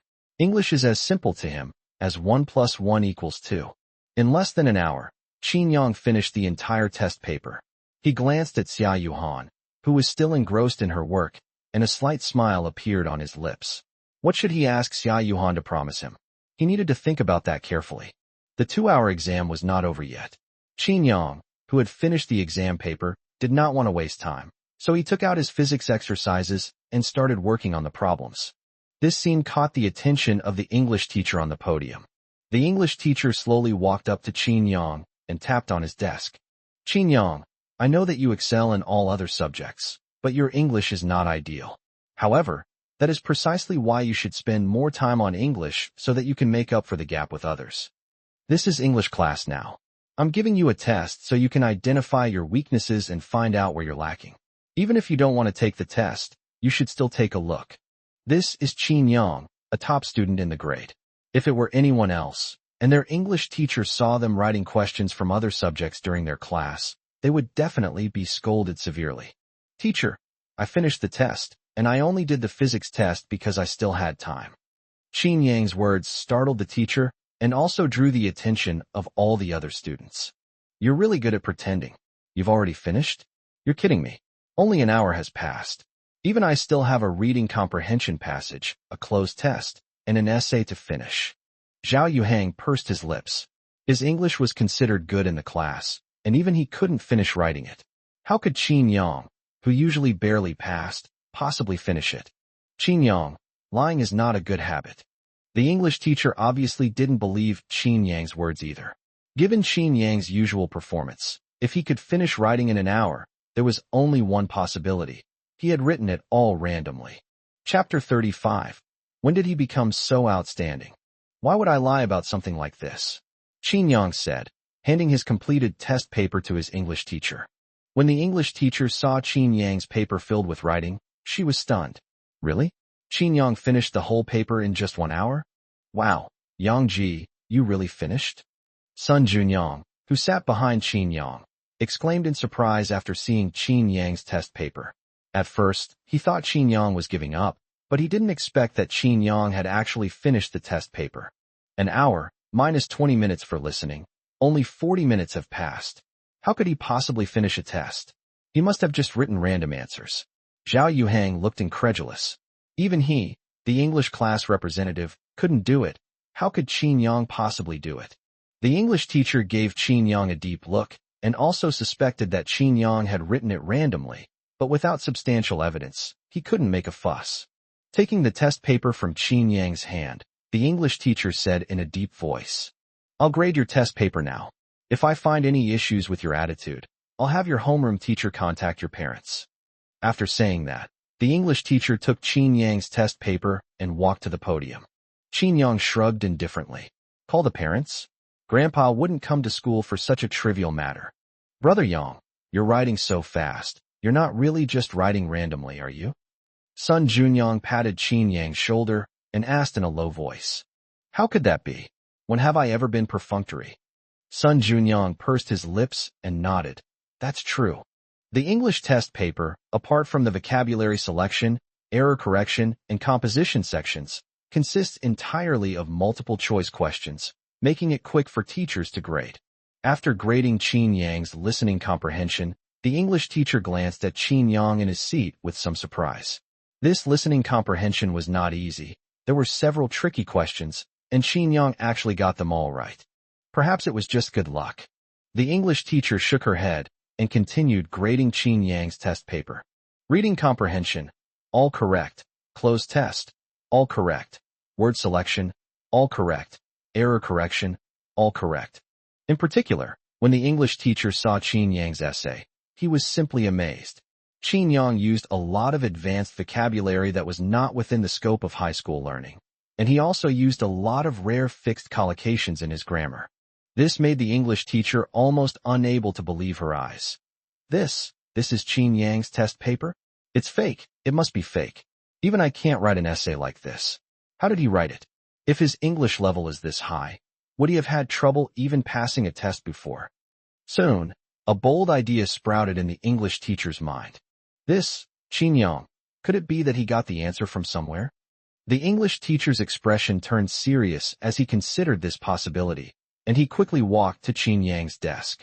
Qin Yang, I've finished grading your paper, but I have a question I'd like to ask you. Qin Yang raised an eyebrow and asked, "What's the problem? I don't understand. You usually only barely pass your English exams, so why did you get a perfect score this time? What's so hard to understand?" "I've made progress." The moment these words were spoken, the whole class erupted in excitement. "Really? A perfect score? Does that mean he even got a perfect score on his essay? How is that possible?" "Yes, Qin Yang's English grades aren't good, are they? I remember his English grades always hovered around the passing mark. Even if he has improved, it shouldn't be this exaggerated. No matter how talented he is, progress should be a gradual process." "Is there even a question?" Look at the English teacher's expression. She clearly doesn't believe Qin Yang could get a perfect score. He must have gotten the answers beforehand. That's all he's capable of. No wonder he could finish the paper in an hour. Anyone can do that if they have the answers. Zhao Yuhang curled his lip, looking like he had seen through everything. The English teacher looked at Qin Yang with a serious expression. "Qin Yang, I hope you can explain all of this yourself. I don't want to see you go further and further down the wrong path." Qin Yang looked helpless. "What's there to explain? I wrote this myself. As for their claim that they got the answers in advance, that's utter nonsense." Faced with Qin Yang's answer, the English teacher shook her head helplessly. "Still won't tell the truth? Fine. Since you say you wrote this test paper, you must know all the words in it, right? Tell me, what does this word mean?" "Ravishing, beautiful, charming. When used as a verb, it means to rape or to intoxicate." The English teacher was slightly taken aback. This was a level 4 vocabulary word, and Qin Yang already knew it? Unconvinced, the English teacher found all the obscure words in the test paper and asked Qin Yang to identify them. Qin Yang, who possessed a high level of English proficiency, naturally explained the meanings of all these words. Looking at his English teacher, who was staring in astonishment, Qin Yang shrugged. "So, teacher, do you still think I got the answers in advance?" The English teacher shook her head. "You even know these words, so this test paper isn't difficult for you. It's reasonable that you can get them all right." As she spoke, the English teacher looked at the other students in the class. "Classmates, you should learn from Qin Yang. As you all know, Qin Yang's grades are among the best in the whole school, but he is not good at English. But look at him now. He can get a perfect score in his worst subject. This shows that he has put in a lot of effort. You should learn from him. People who are more talented than you are working even harder than you. So what excuse do you have not to work hard?" "Wow, Yang Ji, that's incredible. You can get a perfect score in English now? Holy crap. Does that mean you're going to take first place in the whole school in the next monthly exam?" "It's nothing special. Just take it easy, take it easy."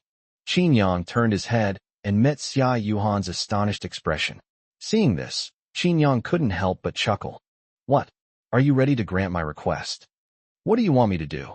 Xia Yuhan's eyes darted around, feeling both shy and expectant. What would Qin Yang ask her to do? Qin Yang shook his head. "I haven't thought about it yet, so just owe me for now, and I'll tell you when I've made up my mind." Not far away, Su Ruashi stared at Qin Yang, her eyes filled with disbelief. Has he become so good at even English, which is his worst subject? Why does it feel like he's getting better and better since we broke up?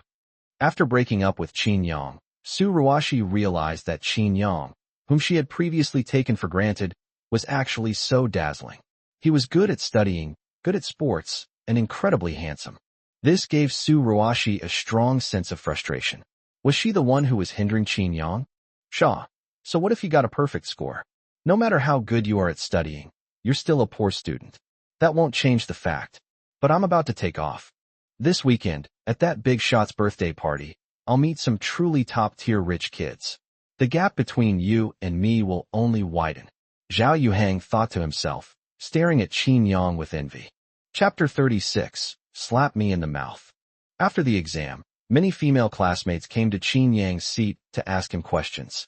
"Qin Yang, take a look at this question. Why is the answer C? And this error correction question of mine, shouldn't it be changed to the present continuous tense?" Seeing Qin Yang surrounded by female classmates, Xia Yuhan puffed out her cheeks with jealousy. "Look at these girls. They're practically begging to get close to Qin Yang. Are they here to ask him questions? They're clearly just after him. All right, if you don't know the answer, go ask the teacher. Don't bother Qin Yang here." Xia Yuhan frowned slightly and said sourly, "What business is it of yours if we ask Qin Yang questions? Qin Yang hasn't said anything. So what right do you have to point fingers?" "Exactly. Shouldn't classmates help each other out? You're just Qin Yang's deskmate. Why can't we ask Qin Yang for help?" "Qin Yang, say something." Xia Yuhan looked at Qin Yang pitifully. Xia Yuhan, who had been pampered since childhood, had never been attacked by a crowd like this before. She couldn't help but cast a pleading look at Qin Yang. Qin Yang smiled slightly, then took Xia Yuhan's hand and said to the female classmates around him, "Sorry everyone, my girlfriend got jealous when she saw me talking to other girls. I think she's right. If you don't understand, go ask your teacher. My explanation isn't as detailed and clear as the teacher's." Qin Yang's words caused a huge stir. The girls stared wide-eyed at Qin Yang, and Xia Yuhan's clasped hands in disbelief, asking incredulously, You two, are you boyfriend and girlfriend? When did you get together?" It was the sound of a broken heart. "Hey, why do you care when they got together? Just know they're boyfriend and girlfriend. That's enough. You're just being nosy." Sun Junyang, who sat behind Qin Yang, pursed his lips and couldn't help but sigh inwardly. Being handsome really makes a difference. Girls never come to ask me questions. Well, with my grades being among the worst in the entire school, it seems I can't teach anyone much. After learning that Xia Yuhan and Qin Yang were a couple, the group of girls left dejectedly. Hearing Qin Yang announce their relationship in public, Xia Yuhan's lips curled up, unable to hide her joy. "My boyfriend is fairly virtuous in his conduct as a man." Xia Yuhan nodded emphatically. "You deserve praise. Keep up the good work. You're so proud of yourself." Qin Yang chuckled and pinched Xia Yuhan's cheek. Crack. It's unclear when it started, but Su Ruashi began to keep a close eye on Qin Yang, her eyes never leaving him. When she heard Qin Yang publicly declare Xia Yuhan as his girlfriend, Su Ruashi broke the ballpoint pen in her hand due to excessive force. They've confirmed their relationship? When did that happen? Su Ruashi didn't notice that at this moment her heart was being torn apart, and an unprecedented feeling of suffocation enveloped her. It seems that Qin Yang holds a much higher place in her heart than she imagined. Time flies, and school is over. Just as Qin Yang and Xia Yuhan were about to leave hand in hand, Su Ruashi suddenly called out to Qin Yang. "Qin Yang, can I talk to you?" Xia Yuhan glanced at Su Ruashi, then at Qin Yang, and immediately stepped in front of Qin Yang. "What do you want to do? I'm warning you, stay away from Qin Yang. Your boyfriend is still watching you." At the same time, Zhao Yuhang, who noticed Su Ruashi greeting Qin Yang, immediately came over. "Ruashi, what are you doing?" Zhao Yuhang suddenly felt like he was being cuckolded. Su Ruashi stood there awkwardly, shaking her head as she met Zhao Yuhang's questioning gaze. "It's nothing, just a minor issue. It's all right, let's go." As she spoke, Su Ruashi took Zhao Yuhang's hand and left the classroom. "Your taste wasn't very good before either. How could you like a woman who's always looking for something better?" Xia Yuhan felt a pang of resentment when she thought about how she had lost to someone like Su Ruashi in the past. Qin Yang reached out and gently stroked Xia Yuhan's nose. "People always make mistakes, but I've reformed now." Xia Yuhan gazed quietly at Qin Yang's face. When she saw the love in Qin Yang's eyes, an indescribable feeling spread through Xia Yuhan's heart. As if drawn by an invisible force, Xia Yuhan slowly rose onto her tiptoes. Everything around her seemed to stand still, with only the sound of her heartbeat echoing in her ears. She closed her eyes and gently kissed Qin Yang's cheek. Like a dragonfly skimming the water, Xia Yuhan touched Qin Yang's cheek, then felt too embarrassed to look him in the eye. "You did a good job. This is a reward for you. But what if I want more?" "That depends on your future performance." With that, Xia Yuhan fled the classroom as if escaping. Watching the other person's departing figure, Qin Yang touched the spot on his cheek where Xia Yuhan had just kissed him and revealed a sweet smile. Today, Zhang Kersen picked up Qin Yang and his companion again. When she saw the two walking out of the school gate hand in hand, Zhang Kersen exaggeratedly pushed her sunglasses down. "Seriously? You guys are serious? Hurry up and drive, driver Zhang." Sixu. Because Qin Yang's family was holding a family dinner today, Zhang Kersen did not take the two of them out to play, but drove directly to Qin Yang's house. "Qin Yang, see you tomorrow." Although they had been together for the past few days, Xia Yuhan still felt a little sad when she parted from Qin Yang. She couldn't wait to fast forward to tomorrow and be with Qin Yang. See you tomorrow. Qin Yang smiled and waved to the two of them before walking into his own residence. Xiaoyang, it's been a long time. Brother, it's been a long time. The uncles and aunts from the capital city, along with their families, all came to Jiangxing. When they saw Qin Yang return home, they went up to greet him, the future head of the Qin family. Qin Yang wasn't particularly interested in these people, and simply nodded slightly in response. Long time no see. TCH, look at his arrogant attitude. It's not certain who will be the future head of the Qin family. He's just an orphan with no parents, and he really thinks he's something. Qin Yang had just stepped onto the steps when he heard such a voice from the crowd. Qin Yang turned his head sharply and saw that the person speaking was Qin Yang's second uncle's son, who was a year younger than Qin Yang. Qin Yang walked up to him and said in a deep voice, "Just now, were you the one who farted?" Seeing that the atmosphere was not right, Qin Yang's second uncle and aunt quickly stepped in to smooth things over. "Xiaoyang, your brother is still young and speaks his mind. Don't take it to heart." "Still young? He's only a year younger than me, right? At this age, he should be able to make his own judgments. Is it because of this fart that you taught him to fart?"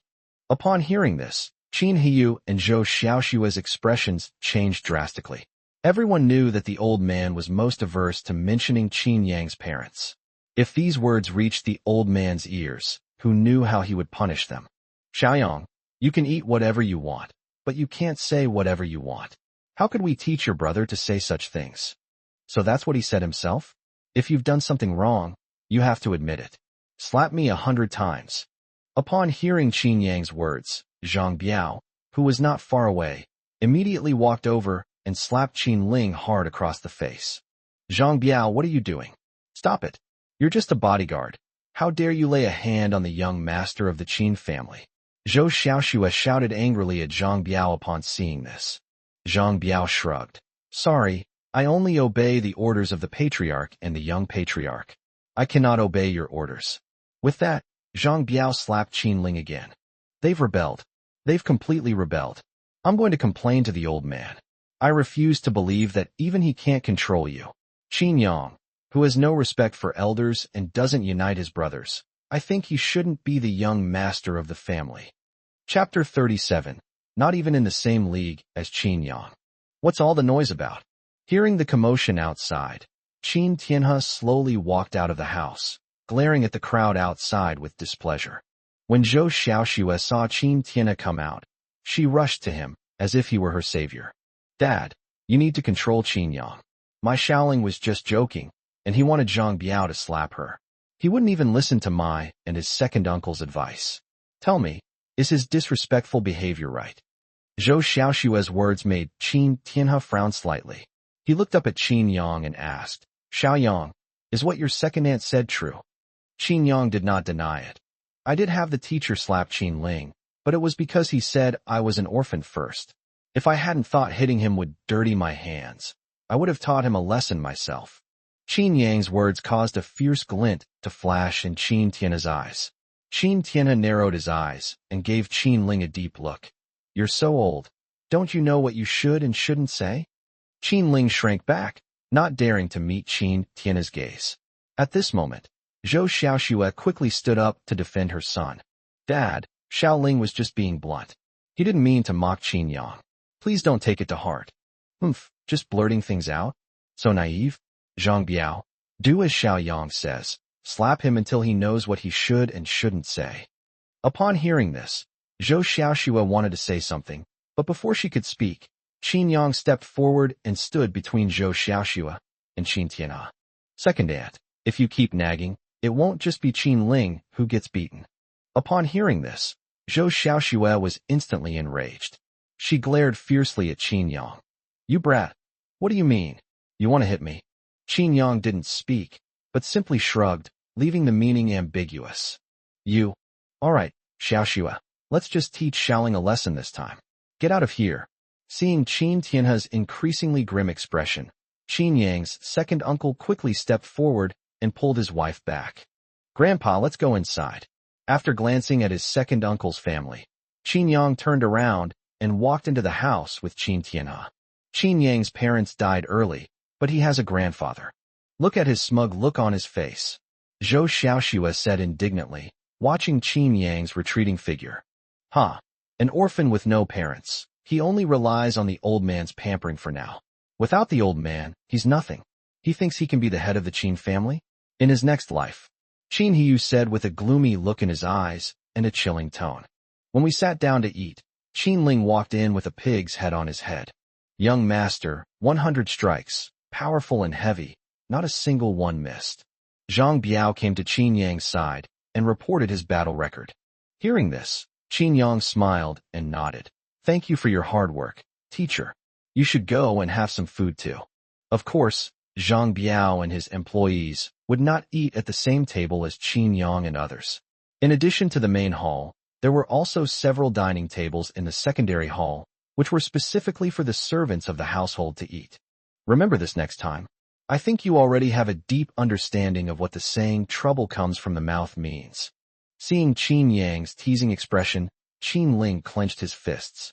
Even though he was filled with raging anger, he dared not show it at all. Qin Ling nodded respectfully to Qin Yang. I understand. I won't do it again. Let bygones be bygones. Everyone, let's eat. Only after Qin Tianhe spoke did the group of top-tier figures, whom ordinary people could never even get close to, dare to pick up their chopsticks and eat. During dinner, no one dared to speak. Everyone silently ate their food.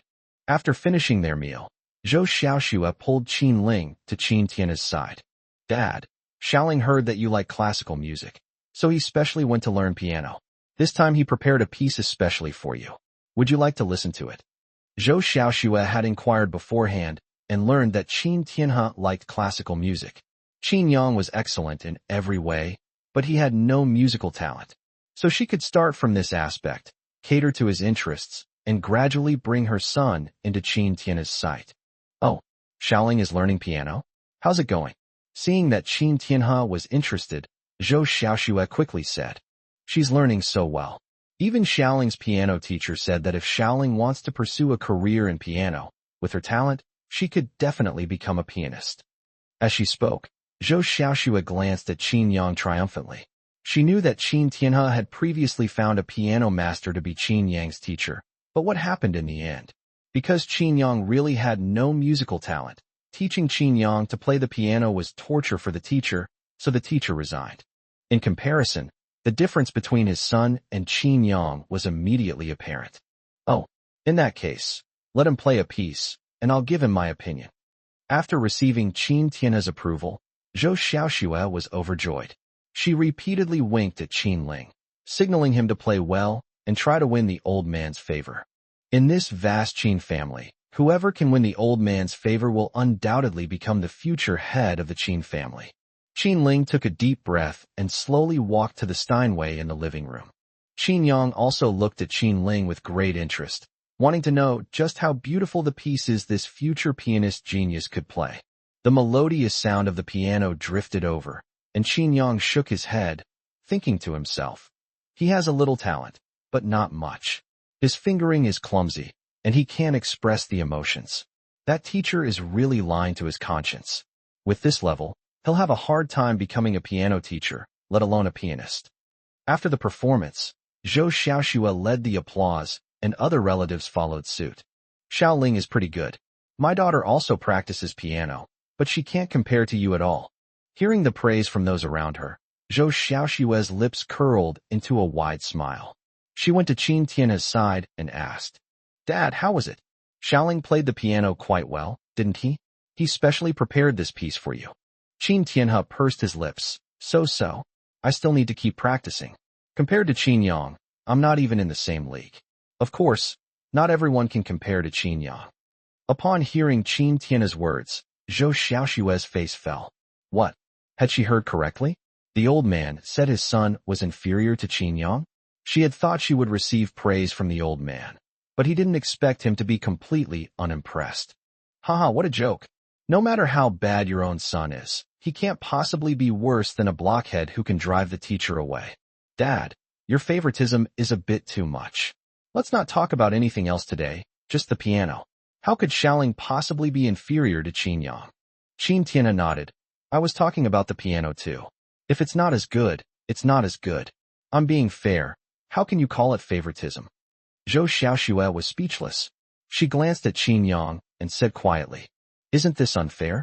I heard that you found a piano teacher for Qin Yang before, but Qin Yang just didn't have any talent and ended up driving the piano teacher away. What level of skill could drive a piano teacher away? It's probably worse than playing randomly. I don't agree with you saying Xiaoling is inferior to him. Qin Tianhe gave Zhou Xiaoxue a sharp look, then turned to Qin Yang, his sharp gaze disappearing and replaced by a kind expression. Xiaoyang, Xiaoling played this piece for you, and now Grandpa wants to hear you play it too. Would you like to? Upon hearing this, Qin Yang quickly stood up and said with a smile, If Grandpa wants to hear it, of course I'm willing. As he spoke, Qin Yang slowly walked to the piano. TCH, he's quite the performer. The old man only praised you because he loves you so much. He even said you were fat, and he's really out of breath. There are so many people here, everyone can judge for themselves whether you, Qin Yang, play well or not. Zhou Xiaoxue looked at Qin Yang with resentment, and she simply couldn't believe that her son was inferior to Qin Yang. Chapter 38. News of my cousin. The piece Qin Yang was going to play was Beethoven's Moonlight Sonata, a piano sonata famous for its heartfelt melody and rich emotional expression. After finding the sheet music on his phone, Qin Yang sat upright in front of the piano, his posture as straight as a pine tree, as if he had become one with the black piano. The light shone on Qin Yang, outlining an elegant silhouette. Qin Yang lowered his head slightly, his fingers lightly placed on the piano keys, as if having a silent conversation with the piano. After a moment of silence, his fingers gently pressed down, and the first note fell quietly like a clear drop of water. Beethoven's Moonlight Sonata flowed from Qin Yang's fingertips, its affectionate melody like a wisp of gauze, slowly drifting in the air. As if under a spell, everyone listened quietly, immersed in the beautiful music. As the melody progressed, Qin Yang's expression became increasingly focused. His fingers danced across the keys, sometimes as light as a butterfly, sometimes as powerful as a hammer. Every note was filled with emotion and strength, as if telling a moving story. Under everyone's gaze, Qin Yang was completely immersed in the music, his body swaying slightly with the melody, as if he had become one with the music. As the last note faded, the entire living room fell silent, followed by a wave of applause. Unlike the perfunctory applause for Qin Ling, Qin Yang's performance truly moved everyone present. Wow, that's amazing. Wasn't it said that Qin Yang wasn't good at the piano? Who spread that rumor? If he's not good at it, then what counts as being good at it? Yes, I've heard this Moonlight Sonata at least 10 times. My feeling is that none of those so-called piano masters can play it as well as Qin Yang. I think so too. Qin Yang's playing is not only an auditory enjoyment, but also a visual feast.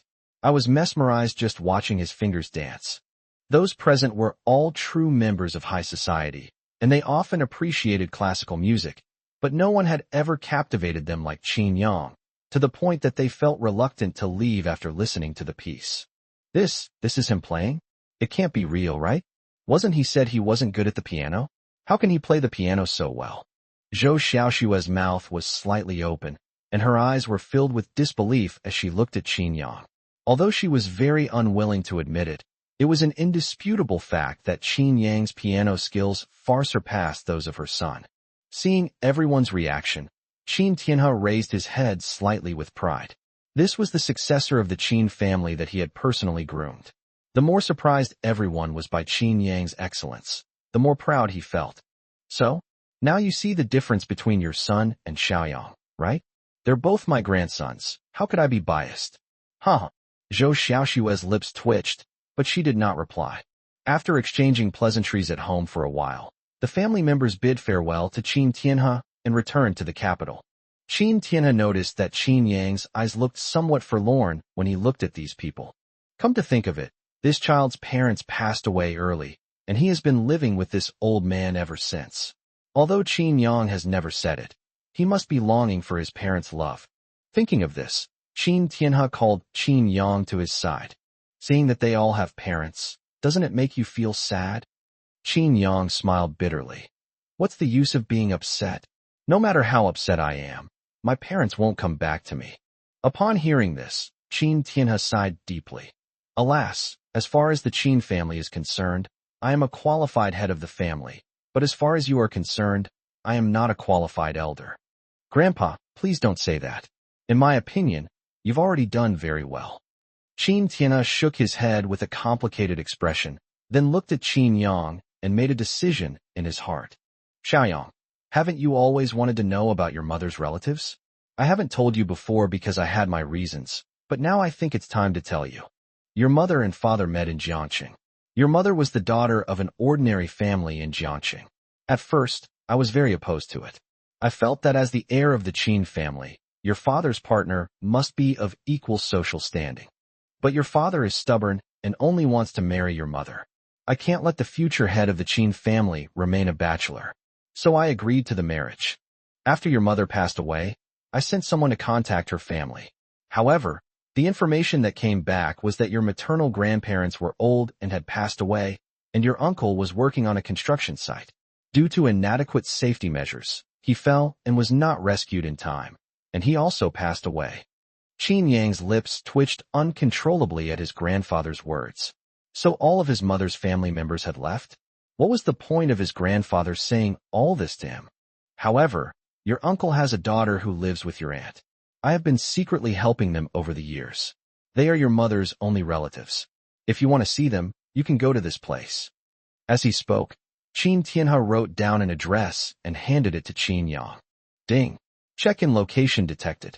Host, go to your aunt's house to check in, and you will receive max-level investment skills. Upon hearing the system notification, Qin Yang raised an eyebrow. He had been planning to go anyway, and now he could get a free reward. The max-level investment skill is a great help to me. With this max-level investment skill, I can accumulate a certain amount of assets before taking over the Qin family. Qin Yang could foresee that the process of taking over the Qin family from his grandfather would not be smooth sailing. This fully-fledged investment technique could help Qin Yang lay the foundation in advance and prepare for dealing with those with ulterior motives when he took over the Qin family in the future. Okay, I'll go check it out when I have time. Qin Yang took the note and carefully put it away. After a quick wash, Qin Yang returned to his room and checked his phone, only to find that he had nearly 100 unread messages on WeChat. Holy crap, did I stir up a hornet's nest? How come there are so many unread messages? Qin Yang opened WeChat, and, as expected, all 100 messages were sent by Xia Yuhan. Qin Yang, I miss you so much. What are you doing? Why aren't you replying to my messages? Haven't you finished eating yet? I can't wait to see you tomorrow. This is the 3rd hour I've been thinking of you. After Qin Yang didn't reply to her message for a long time, Xia Yuhan immediately flooded the screen with angry emojis. Qin Yang could picture Xia Yuhan holding her phone, her cheeks puffed out as she typed. Qin Yang smiled, took a screenshot, and then posted it on his WeChat moments. What to do if your girlfriend is too clingy? Xia Yuhan was the first to like the post, and she immediately replied. Why do you have time to post on WeChat moments, but not time to reply to my messages? Does anyone understand? We just started dating, and someone is already giving his girlfriend the silent treatment. A puffed-up face emoji was added at the end. Immediately afterwards, Sun Junyang also gave Qin Yang a thumbs up. It's just a little way for young couples to show their affection. I'm not envious at all. Zhang Kersen then commented. Reply to her message now, immediately, right now? Otherwise she'll drive me crazy. If you don't do this, you know what I can do. A threatening emoji was added afterward. Zhang Kersen's words made Qin Yang involuntarily clench his legs and shiver. She's an adult now. She wouldn't do something like that, would she? It's hard to say. This female demon can't be understood with normal thinking. Qin Yang, I miss you too. I just got my phone back, so I didn't see the message. Qin Yang didn't notice that the corners of his mouth were turned up the whole time while he was typing. Xia Yuhan, humph, I'm in a little moody. You have to coax me. Xia Yuhan always replied to Qin Yang's messages instantly, which made Qin Yang curious. Was Xia Yuhan always glued to her phone? Qin Yang was right. Ever since she sent Qin Yang a message and he didn't reply, Xia Yuhan had been checking her phone every few seconds to see if he had replied. Qin Yang, let me ask you a question. Su Xian bought his wife a hat, and Bai Sujin died after wearing it. Why is that? Xia Yuhan. Because those were hats sold by Fahai. Qin Yang. Wrong, because it was a baseball cap or snakeskin cap. How about that? Did you feel cold and then laugh? Xia Yuhan. Heh. People do laugh when they're speechless, but since you're willing to coax me, I won't hold it against you this time.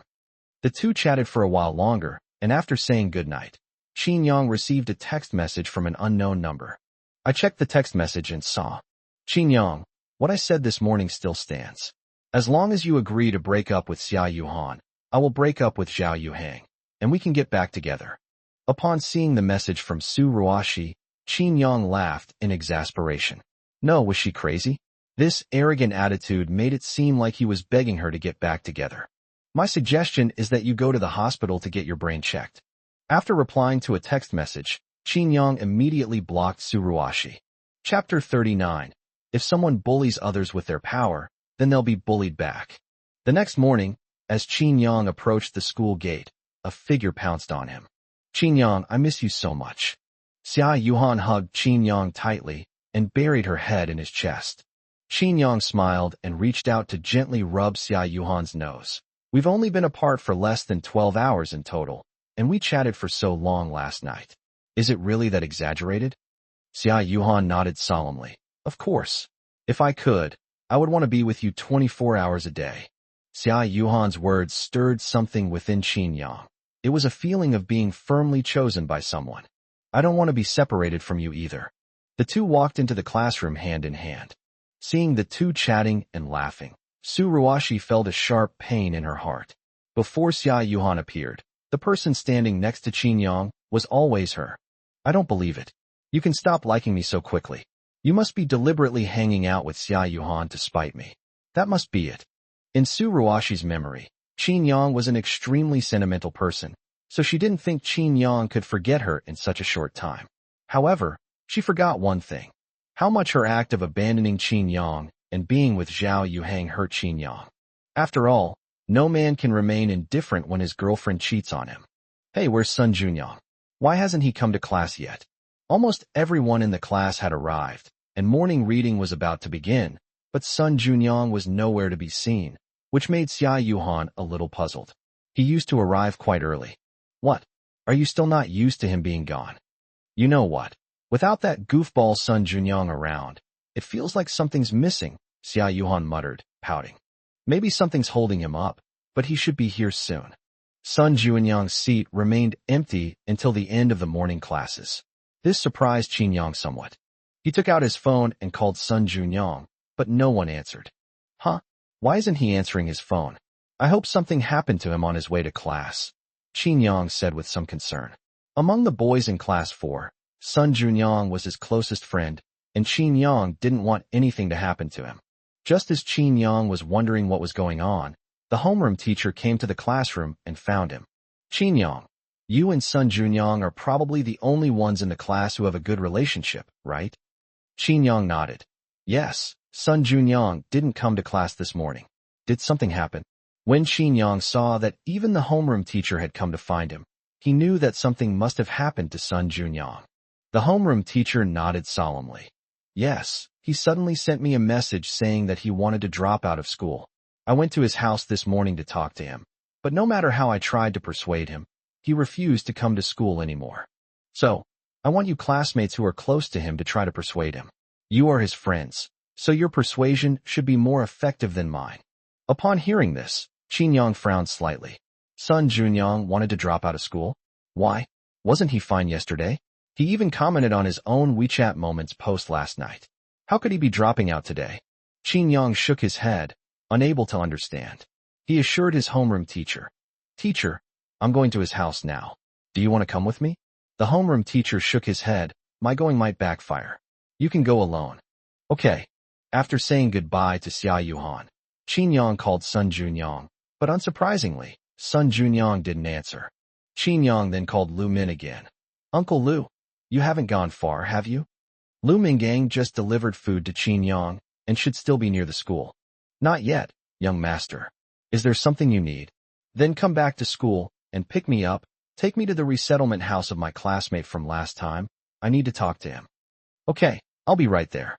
20 minutes later, Qin Yang arrived at the resettlement house, where Sun Junyang's family lived by car.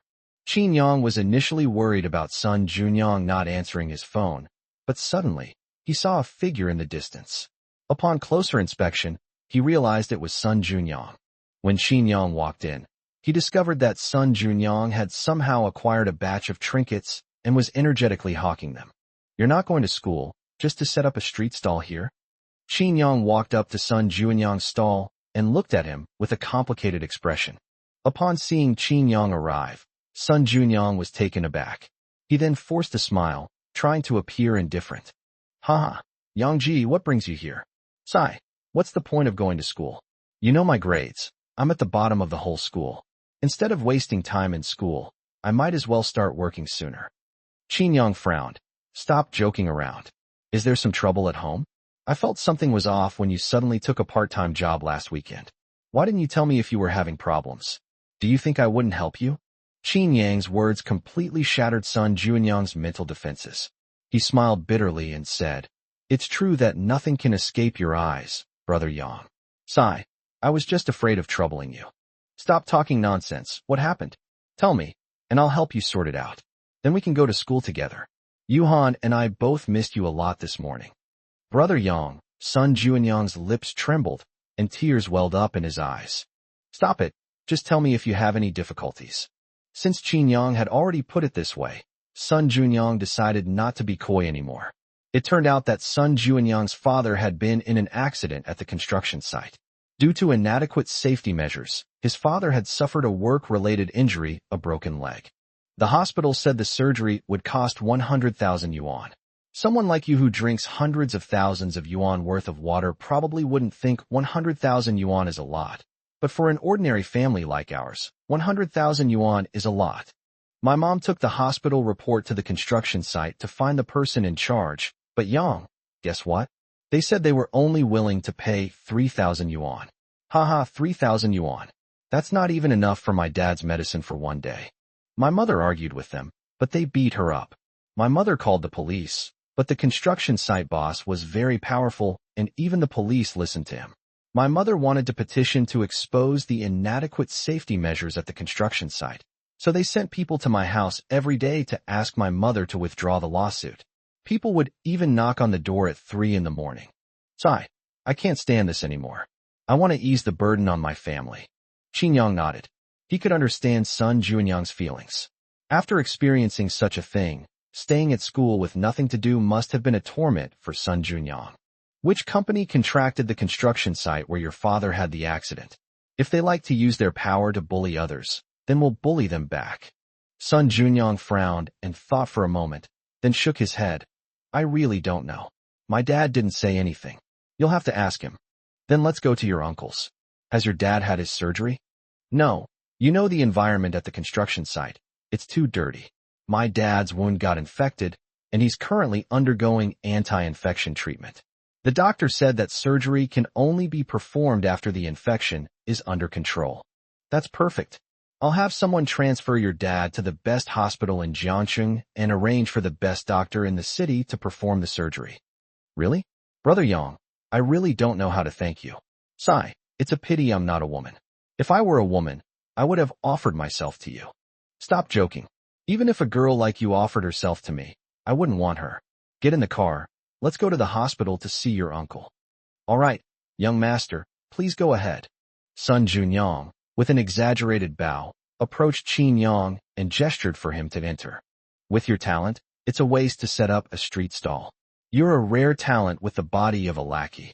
These days, you don't see that often. Ha. It's not shameful to be your lackey, Brother Yang. After arriving at the hospital, Qin Yang bought 2 fruit baskets downstairs to visit Sun Junyang's father. Brother Yang, why buy so much stuff? We're all brothers. 1 is enough. No need to buy 2. Qin Yang glanced at Sun Junyang and said with a half smile, Heh, I was just worried that if I only bought 1 fruit basket, all the fruit would end up in your stomach and your uncle wouldn't have any to eat. Sun Junyang froze on the spot, then stood up and retorted, I'm warning you not to talk nonsense, you know? I'll sue you for defamation. I'll sue you for defamation. He's slandering me. Chapter 40, I'm determined to handle this matter today. Mom, how is Dad doing? Entering the ward, son Junyong asked with a worried expression. The infection has cleared up, and the doctor said they will schedule surgery immediately. Upon hearing this, son Junyong breathed a sigh of relief. Oh, that's great.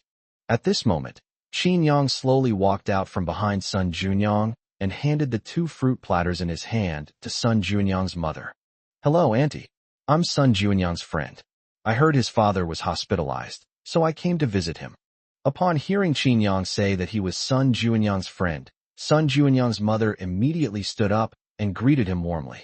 Oh, he's Junyong's friend. You're here, but why did you bring gifts? Take them back. We appreciate your kindness, but we really don't need the gifts. Seeing that son Junyong's mother refused to accept the fruit, Qin Yang smiled and placed the fruit plate on the bedside table. This is a small token of my appreciation, and I also wish Uncle a speedy recovery. Mom, just accept it. Qin Yang has money anyway. Upon hearing this, son Junyong's mother glared fiercely at him. What are you saying, child? Just because someone has money doesn't mean we should take their things. These days, making money isn't easy. What does the money that their parents worked so hard to earn have to do with us? Son Junyong opened his mouth, but was speechless after being rebuked by his mother. Seeing this, Qin Yang said, Auntie, don't say that. I've already made arrangements. I'll transfer Uncle to the best hospital in Jiangxing right away and arrange for the best doctor to perform the surgery. Yes, Mom, with the best doctor in Jiangxing performing the surgery on Dad, maybe his leg won't be affected. The 2 men's words left son Junyong's mother completely stunned. She gave Qin Yang a strange look and couldn't help but think to herself, son Junyong is unreliable enough. How come his friend is even more unreliable? This young man should be a high school student. How come he talks so recklessly? Son Junyong's mother shook her head, looked at son Junyong, and said in a deep voice, Junyong, you and your friends shouldn't cause trouble here. I will figure out a way to deal with your father's matter. You don't need to worry about it. Shouldn't it be school time now?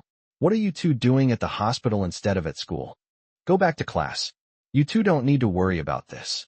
Seeing his mother's expression, son Junyong knew that she definitely didn't believe Qin Yang could really arrange the best doctor for his father, so he quickly said, Mom, I'm not lying to you. Qin Yang really does have the ability to arrange the best doctors for Dad. Why don't you believe me? Son Junyong's mother sighed. Junyong, don't cause trouble here. Go to school with your friends. Just then, Lu Min arrived at the ward with the director of the People's Hospital. Young master, everything is arranged. The ambulance is downstairs. We can take the person to the Provincial Key Hospital now, so that orthopedic expert Chen Bin can perform the surgery. The hospital director greeted Qin Yang, and then approached son Junyong's mother. You are son Jianjun's family, right? I am Wang Hua, the president of the People's Hospital. Young Master Qin has already made arrangements for you. You will be transferred to a key provincial hospital where Director Chen Bin will personally perform the surgery. Chen Bin is not only one of the top orthopedic experts in Jiangxing, but even in the whole of China, Dr. Chen Bin's skills are among the best. Having him perform the surgery is the best option for you. I've already completed the transfer procedures here. Pack your things, and I'll arrange for someone to take the patient to a key provincial hospital right now. Hearing Wang Hua's words, son Junyong's mother felt her mind go blank. What exactly is going on? Normally, let alone the hospital director, even if the attending physician wants to ask a few questions, the other party always looks impatient. Why is even the dean being so friendly to me today? Just who is this friend of my son? Isn't he a high school student? How could a high school student have such power? She actually managed to transfer her husband to a top provincial hospital and arrange for the best doctor to perform the surgery. Mom, what are you standing there for? Pack your things, and let's go. Don't you want Dad to have the surgery? It wasn't until son Junyong spoke that his mother came to her senses. She nodded repeatedly. Okay, right away. Just as the nurses were pushing son Junyong's father's gurney out of the ward, several men suddenly appeared and stopped the gurney. What are you doing? Upon seeing this, son Junyong was immediately enraged and lunged forward to fight with the other party, but Qin Yang pulled son Junyong back, thus preventing a conflict. What? Shouldn't I be asking you that? What are you trying to do? The matter isn't settled yet, and you're already trying to run away? I'll say it again. Drop the lawsuit now, or I'll make sure your family's breadwinner can't have surgery. You don't want to see him bedridden for the rest of his life, do you? Officers, you don't have to be so ruthless. How much did that construction site boss pay you? Why are you helping him bully our family? Don't you have any compassion? Sun Juanyang's mother looked at the men in front of her anxiously. Compassion? Do you think we need compassion for troublemakers like you? If you want us to leave, fine, drop the charges. Qin Yang, who was standing to the side, turned pale when he saw this scene. The people have given you power, and you use that power to oppress them? Upon hearing this, the police officers were stunned for a moment, then turned to Qin Yang and said, "Where did you come from, kid? I'm warning you, this has nothing to do with you. Don't go looking for trouble, or you'll end up with a lot of trouble for yourself." I'm going to take charge of this matter today.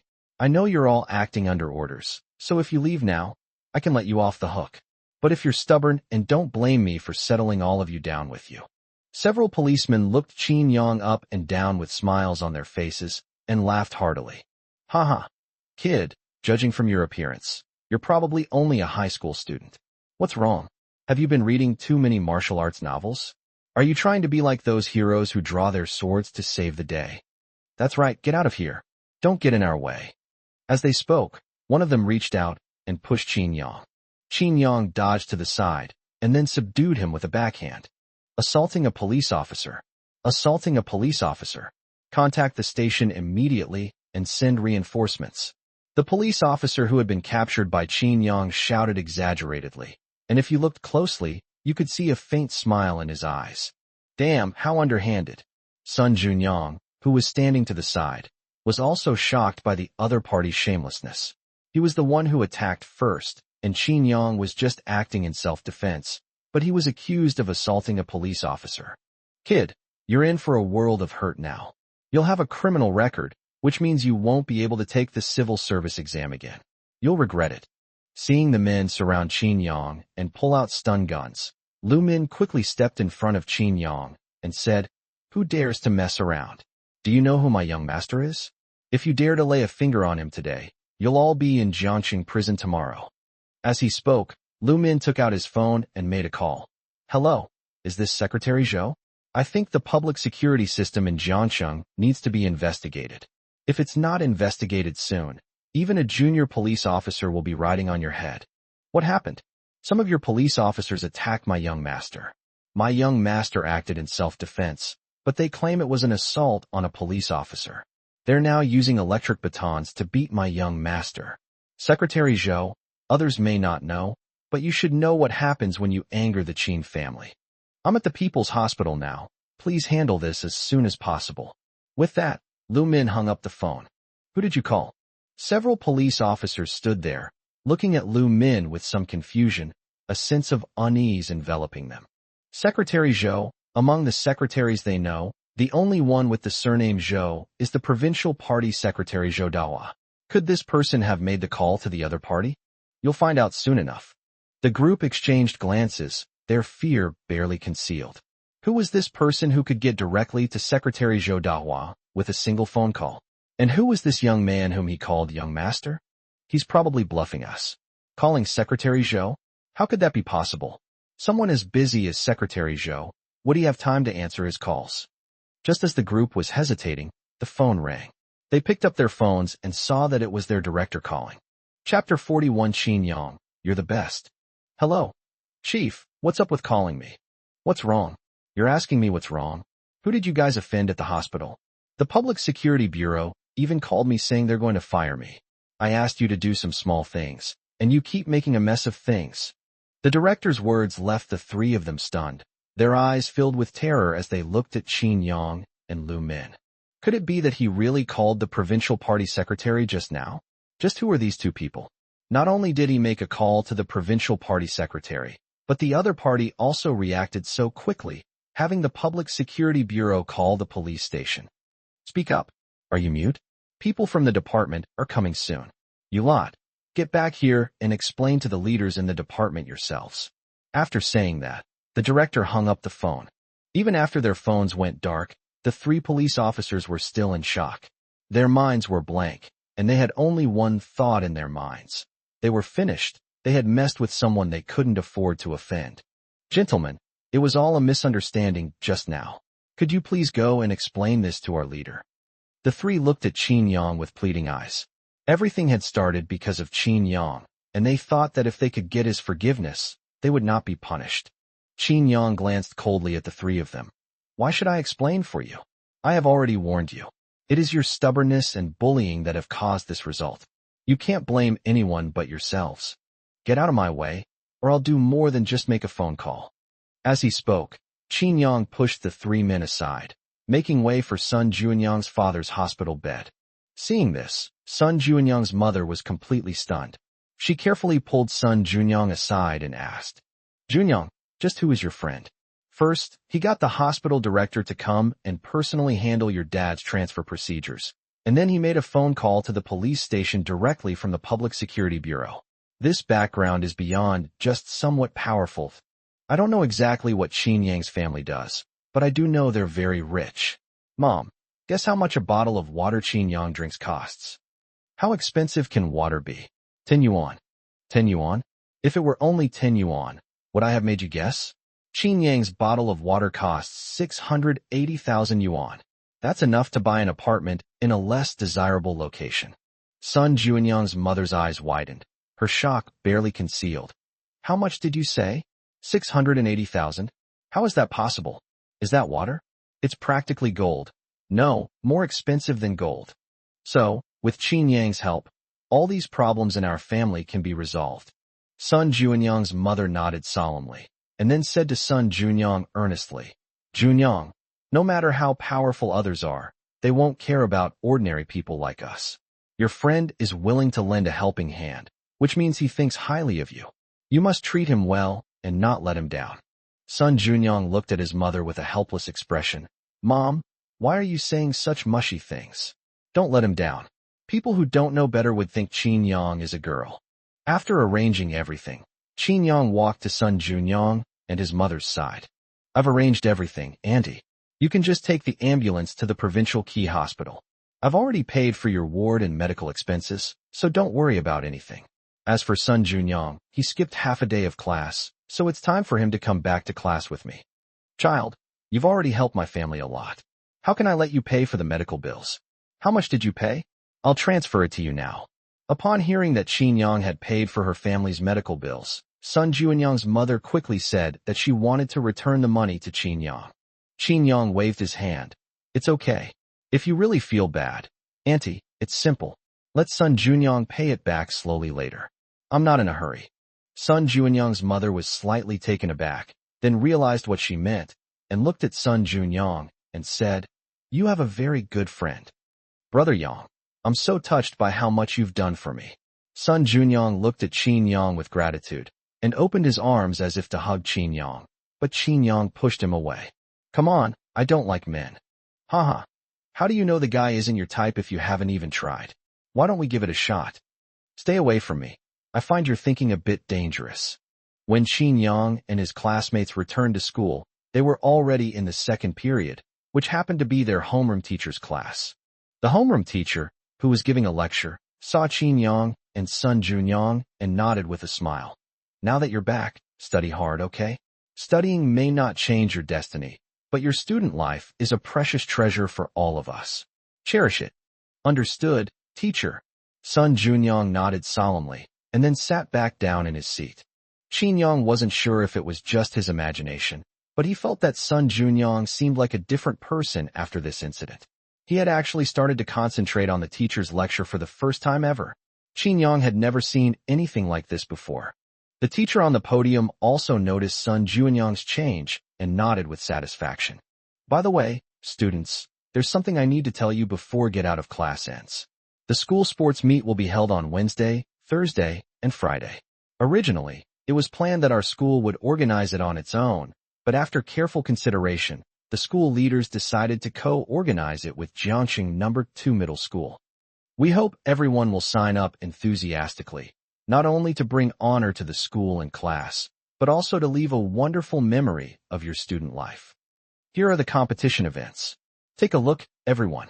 If you want to sign up, Go to the sports representative. Get out of class dismissed. After speaking, the homeroom teacher distributed a list of competition items to each row for the students to read and pass around. Jointly organized? Won't that be quite a spectacle?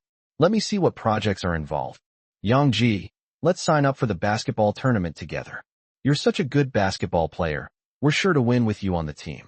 After glancing at the tournament list, Sun Junyong immediately suggested to Qin Yang that they participate in the basketball tournament together. Qin Yang shook his head. I don't have any ideas. Just then, Xia Yuhan, who was standing nearby, pointed to one of the events, the 200-meter mixed race, and said to Qin Yang, Qin Yang, I want to participate in this project.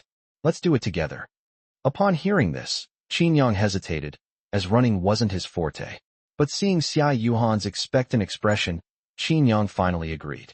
No problem, I'll go and register with the sports committee member right away. Ding, check-in location detected. Check-in now. Check-in now. Ding. Congratulations, host, you have obtained max-level running ability. Qin Yang, who had just stood up, was a little surprised. The system really was like a pillow delivered just when he was sleepy. It was so thoughtful of me, my system. Yangji, are you sure you want to participate in the running event? But you're not even as fast as me. Why don't you come play basketball with me instead? Sun Junyong reluctantly tried to persuade Qin Yang, saying that he still remembered Qin Yang's basketball skills vividly. Not only did Qin Yang have extremely strong offensive skills, but he was also an impenetrable wall on the defensive end. It was such a waste that he didn't play basketball, but instead participated in running competitions. Qin Yang smiled and shook his finger at Sun Junyong. Sorry, my girlfriend wants to sign up, so of course I have to go with her. Qin Yang, you're the best. Xia Yuhan hugged Qin Yang tightly and said coquettishly in his arms, I was just being stupid. I shouldn't have asked that question. Looking at the two of them being so lovey-dovey, Sun Junyong wanted to slap himself. The world where only he was heard had been achieved. Qin Yang, sitting in her seat, Su Ruashi stared at Qin Yang and Xia Yuhan embracing each other with bloodshot eyes. This scene was so glaring to her. At that moment, she had an impulse to push Xia Yuhan away and hug Qin Yang. Chapter 42. Didn't you ever think about finding another man? Holy crap, Yangji. My mom texted me saying the construction site boss contacted her and wants to pay my family 1,000,000 yuan. Sun Junyong looked at Qin Yang with delight. With 1,000,000 yuan, his family's life would be greatly improved. That's great, isn't it? Sun Junyong nodded emphatically, his eyes filled with gratitude as he looked at Qin Yang. Yes, it's all thanks to you, brother Yang. If it weren't for you, I'd probably still be setting up a street stall right now. Xia Yuhan looked at Sun Junyong warily. Thank you as you are, but don't get any improper ideas about Qin Yang. Huh? Am I that kind of person? Besides, even if I had any improper thoughts about brother Yang, he wouldn't agree. Xia Yuhan's gaze swept between the two of them. Then she shook her head. It's hard to say. In this world, who can trust whom? Upon hearing this, Qin Yang froze on the spot, then pulled Xia Yuhan into his arms. Don't believe me? Then I'll show you right now whether my orientation is normal or not. Killing dogs. Killing dogs. Sun Junyong covered his face, unable to bear the sight. The scene before him was too much of a blow to this single man. After school, Zhang Kersen came to pick up Qin Yang and Xia Yuhan. You guys go first. I'll wait for Uncle Lu. He'll come pick me up. What? You're not satisfied with me being your driver? I can't stay in Jiangxing for more than a few days. After attending Grandpa Qin's birthday banquet this weekend, I'll be flying abroad. Who knows when I'll see you again? Yeah. Qin Yang, isn't it the same to ride in Sister Kersen's car? Qin Yang shook his head. That's not what I meant. I just have other things to take care of, so I won't take up any more of your time. Okay, see you tomorrow. With that, Xia Yuhan rushed out of the car and gave Qin Yang a big hug before reluctantly getting into Zhang Kersen's car. Zhang Kersen looked at Xia Yuhan with amusement and chuckled. I say, aren't you being a little too clingy to Qin Yang? When Zhang Kersen teased her, Xia Yuhan was not shy at all. Instead, she looked proud and said, so what? I finally managed to get Qin Yang to be with me. Of course I have to stick to him.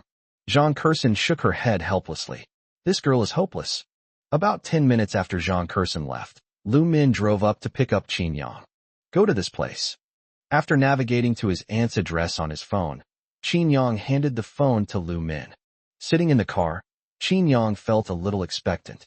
The other party probably didn't even know that he had a nephew, and he wondered if his aunt and cousin would get along well. 20 minutes later, Qin Yang arrived at his aunt's house. Qin Yang's aunt runs a late-night snack shop, and it's almost 6 o'clock now, which is when she opens for business. The moment the luxurious Rolls-Royce drove onto the street, it immediately attracted the attention of countless people around it. Rolls-Royce, wow, this is the first time I've ever seen such a luxury car in real life. Hey, the car stopped. Wow, that young man who got out is so handsome. He looks like a celebrity. He's even more handsome than a celebrity, okay? Qin Yang walked into the late-night snack shop. There was only one woman bustling around inside. She was wearing a simple apron. Her hair was casually tied up, and fine beads of sweat were glistening on her forehead. She deftly set out the tableware, neatly arranging clean plates and cups on the table, before quickly turning back to the kitchen to prepare the dishes. Ding! Check-in location detected. Check-in now. Check-in now? Ding! Congratulations, host, for signing in and obtaining max-level investment skills. This must be my aunt. Qin Yang wanted to go up and say hello, but when the words were on the tip of his tongue, he didn't know how to start. While he was still in a daze, a figure brushed past Qin Yang. Oh, I'm exhausted. Mom, is there any water? I'm so thirsty. A sweet-looking girl casually tossed her school bag onto the table and then walked into the kitchen. There's water in the kettle. Pour it yourself. I'm busy right now. Oh, by the way, do you see the guests? Go ask them what they want to eat. Okay, Mom. After pouring the water, Chun Mingqi carried the glass to Qin Yang. When she saw Qin Yang's face, she forgot to speak and just stared at him blankly. How can someone be this handsome? Seeing Chun Mingqi standing there blankly, Qin Yang couldn't help but wave his hand in front of her and ask, "Are you all right?" Chun Mingqi snapped out of her daze. Her cheeks flushed, and she didn't dare to look Qin Yang in the eye. She just lowered her head and asked softly, what would you like to eat? I've never eaten here before. Do you have any recommendations? I recommend it. Our grilled skewers are top-notch. Everyone who's tried them raves about them. Why don't you give them a try? Okay, let's have some skewers then. One of each. One of everything? Can you finish it all? Besides, that'll cost a lot of money. It's okay, I want to try them all. After saying that, Qin Yang found a seat and sat down. Watching the mother and daughter busy in the kitchen, Qin Yang couldn't help but wonder how he should strike up a conversation with them and reveal his identity. It would be a bit abrupt to say it directly, since they had never met before. Just as they were hesitating, a greasy middle-aged man walked into the store, his gaze sweeping over Qin Yang's aunt, He Yuting. Boss lady, it's time to pay the rent. Same as always, pay for a year at once, 80,000 yuan. Hearing the man's voice, He Yuting, who was grilling skewers in the kitchen, stopped. After handing the skewers to Chun Mingqi, He Yuting smiled and came out of the kitchen. Landlord, could you please be a little more accommodating? Your rent has increased to 6,600 a month, and I really don't have that much savings. What? You think it's too expensive? My shop is in such a good location. 6,600 is not expensive at all. Look at the shops next door, which one isn't over 7,000? I only gave you a discount because I see that it's not easy for you to raise your daughter alone. Don't be ungrateful. Hearing this, He Yuting nodded repeatedly. I know. That's why I've always been grateful to you, landlord. But business hasn't been good lately, and I haven't saved much money. After paying your rent, I don't have much money left. I need to be prepared in case I need money urgently. Landlord, could you please be lenient and change the rent payment to every 6 months? I'll stay here as long as I want. I'm not going anywhere. The landlord shook his head firmly. Pay once a year. If you agree, I'll continue renting to you. If not, you can leave when the contract expires. Seeing that the landlord remained unmoved, He Yuting stood there looking troubled. The landlord looked at He Yuting's curvaceous figure and then smiled. Yuting, why are you doing this?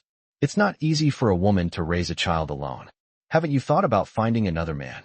As he spoke, the landlord took a step closer to He Yuting. He Yuting frowned slightly, then took a step back to keep a certain distance from the landlord. Seeing this, the landlord actually reached out and grabbed He Yuting. Can't you see how I feel about you?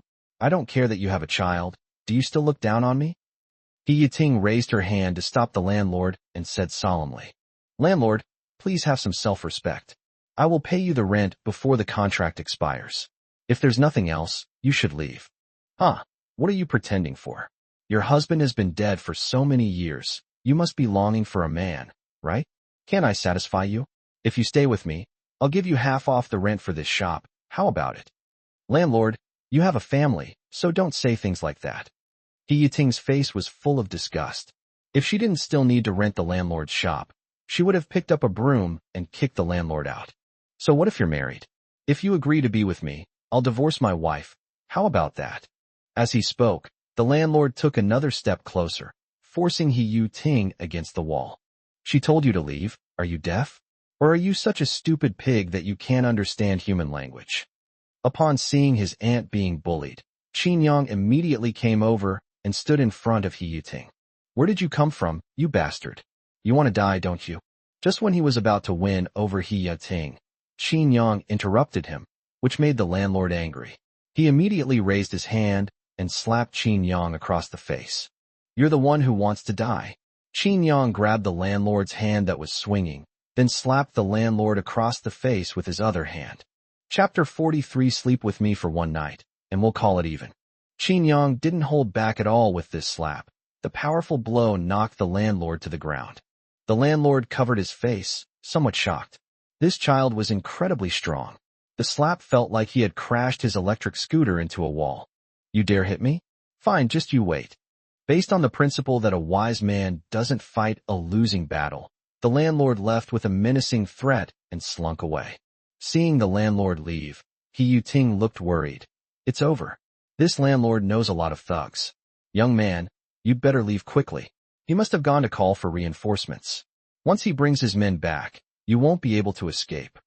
He Yiting looked at Qin Yang with a guilty expression. Sigh. The young man only wanted to help her, but ended up getting into trouble instead. Qin Yang waved his hand. It's all right. I'm right here. If he knows what's good for him, he'll get lost and not cause any trouble, or I'll make him regret being born. Qin Yang's words startled He Yiting slightly, and she looked at him with a hint of surprise. How could this young man be so arrogant? Those thugs in society don't listen to reason. They're a bunch of people who don't treat others like human beings. At this moment, Chen Mingqi also stepped forward to offer her advice. Handsome, judging from your school uniform, you must be a student at Jiangxing No. 1 High School. Your school has a good environment, and there aren't many people involved in crime, so you don't know how ruthless those thugs can be when they fight. Hurry up and leave, or it will be too late if that bastard landlord brings his men. Despite their attempts to persuade him, Qin Yang remained unmoved and said, What will you do if I leave? Besides, even if he calls for help, it won't matter. I'm not afraid at all. Seeing that Qin Yang was still worried about them at this moment, He Yiting and Chen Mingqi couldn't help but feel touched. Young man, we appreciate your kindness, but don't worry about us. I have a way to deal with them. That's right. At worst we can close down and not do business for a day. Qin Yang shook his head calmly. Don't worry, I know some people in society. They can't do anything to me. As he spoke, Qin Yang sent a text message to Lu Min, who was waiting in the car. Contact the underworld boss in Jiangxing. I want to wipe out all the thugs on this street. Clear. After sending the message, Qin Yang smiled and looked at the two of them. Stop staring at me. I'm hungry. Where are the skewers I ordered? Seeing that Qin Yang seemed completely unaware of what was about to happen, He Yiting couldn't help but sigh, thinking to herself, Sigh, this matter has nothing to do with the young man. If the landlord really brings people later, I'll go and plead with the landlord on behalf of the young man. Thinking this, He Yiting gestured for Qin Yang to sit down, and then she and Chen Mingqi went to the kitchen to make kebabs for Qin Yang. 10 minutes later, Qin Yang's first plate of grilled skewers was ready. Please enjoy your meal. Qin Yang picked up a skewer, took a bite, and exclaimed repeatedly, It's delicious. For a chef, the happiest thing is when their skills are recognized by customers. He Yiting smiled and looked at Qin Yang. I'm glad you like it. Bang! Just then, the landlord, who had left, led a large group of people and rushed into the store. Yeah, brat, you've got some nerve, didn't even run away. You don't know your place. Brother Wu, this is the kid. I came to collect the rent, and he slapped me for no reason. The man, whom the landlord called Brother Wu, looked Qin Yang up and down with interest. When he noticed Qin Yang's Jiangxing No. 1 middle school uniform, Wu Wenjie chuckled. No, I mean, Lao Wang, how come you're getting more and more regressive? A high school student managed to beat you up? Damn it, don't ever say you're my friend again. I'm too embarrassed. The landlord scratched his head sheepishly, then said solemnly, Brother Wu, don't underestimate this high school student. This guy's got some skills. He must have trained before. So what if he's trained? I have so many brothers here. How can we not take him down? Brothers, let's go. Let this high school student who's never been in the real world experience the cruelty of society firsthand. Seeing that Wu Wenjie's henchmen were about to attack Qin Yang, He Yaoting immediately stepped in front of Qin Yang. Brother Wu, Brother Wang, this is all a misunderstanding. We are all adults, so let's not stoop to the level of a high school student. You must not have eaten yet, right? How about I treat you to barbecue? Drinks are free, so you and your brothers can eat as much as you want. Wu Wenjie's eyes roamed freely over He Yaoting. Then he revealed a wicked smile. But I don't want to eat. What am I supposed to do if I want to eat you? How about this? If you want me to let it go, you stay with me for one night, and we'll call it even. Fuck you. After hearing Wu Wenjie's foul language towards his aunt, Qin Yang could no longer hold back and punched him in the face, knocking Wu Wenjie to the ground.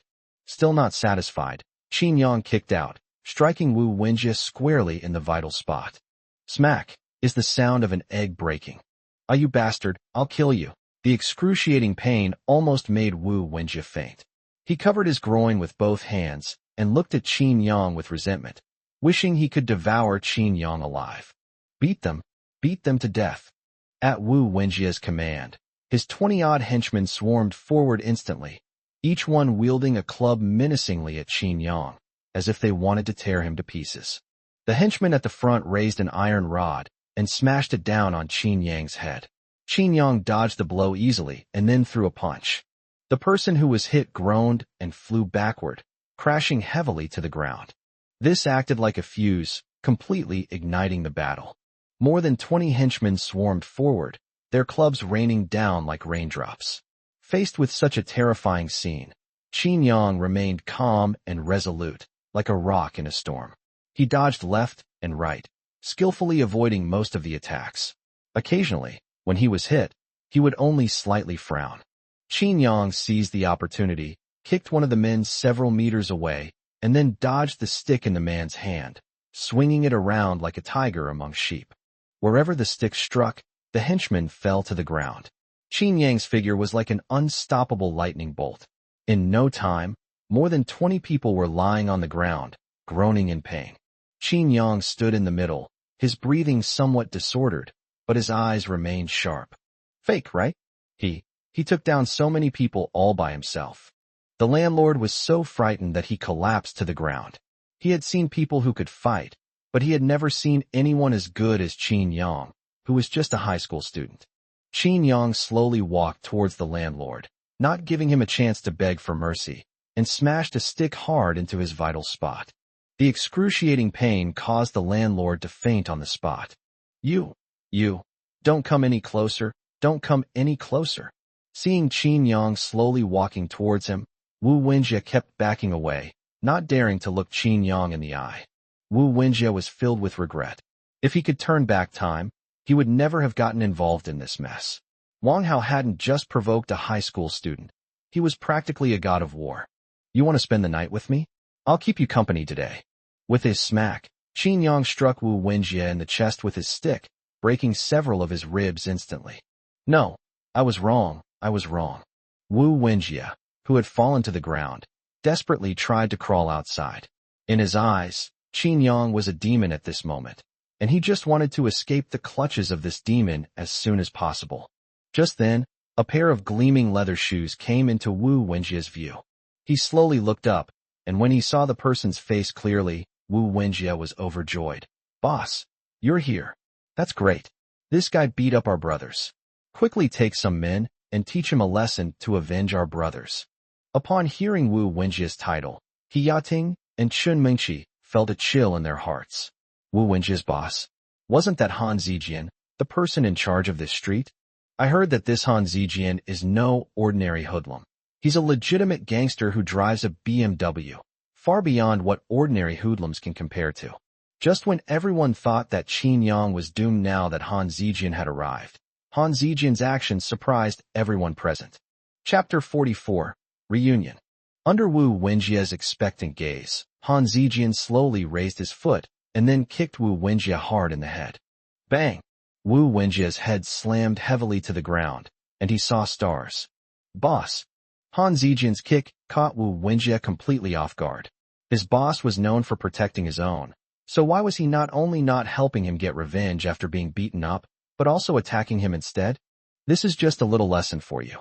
If you dare to cause trouble again, I'll make you disappear from the face of the earth. Han Zijian's words sent a chill down Wu Wenjie's spine. He couldn't understand why his boss would do such a thing. Just as Wu Wenjie was wondering what was going on, he saw his usually arrogant boss now bowing low and walking up to Qin Yang in a servile and obsequious manner. Young Master Qin, I'm truly sorry that something unpleasant happened in my territory. My boss gave me a good scolding when he found out.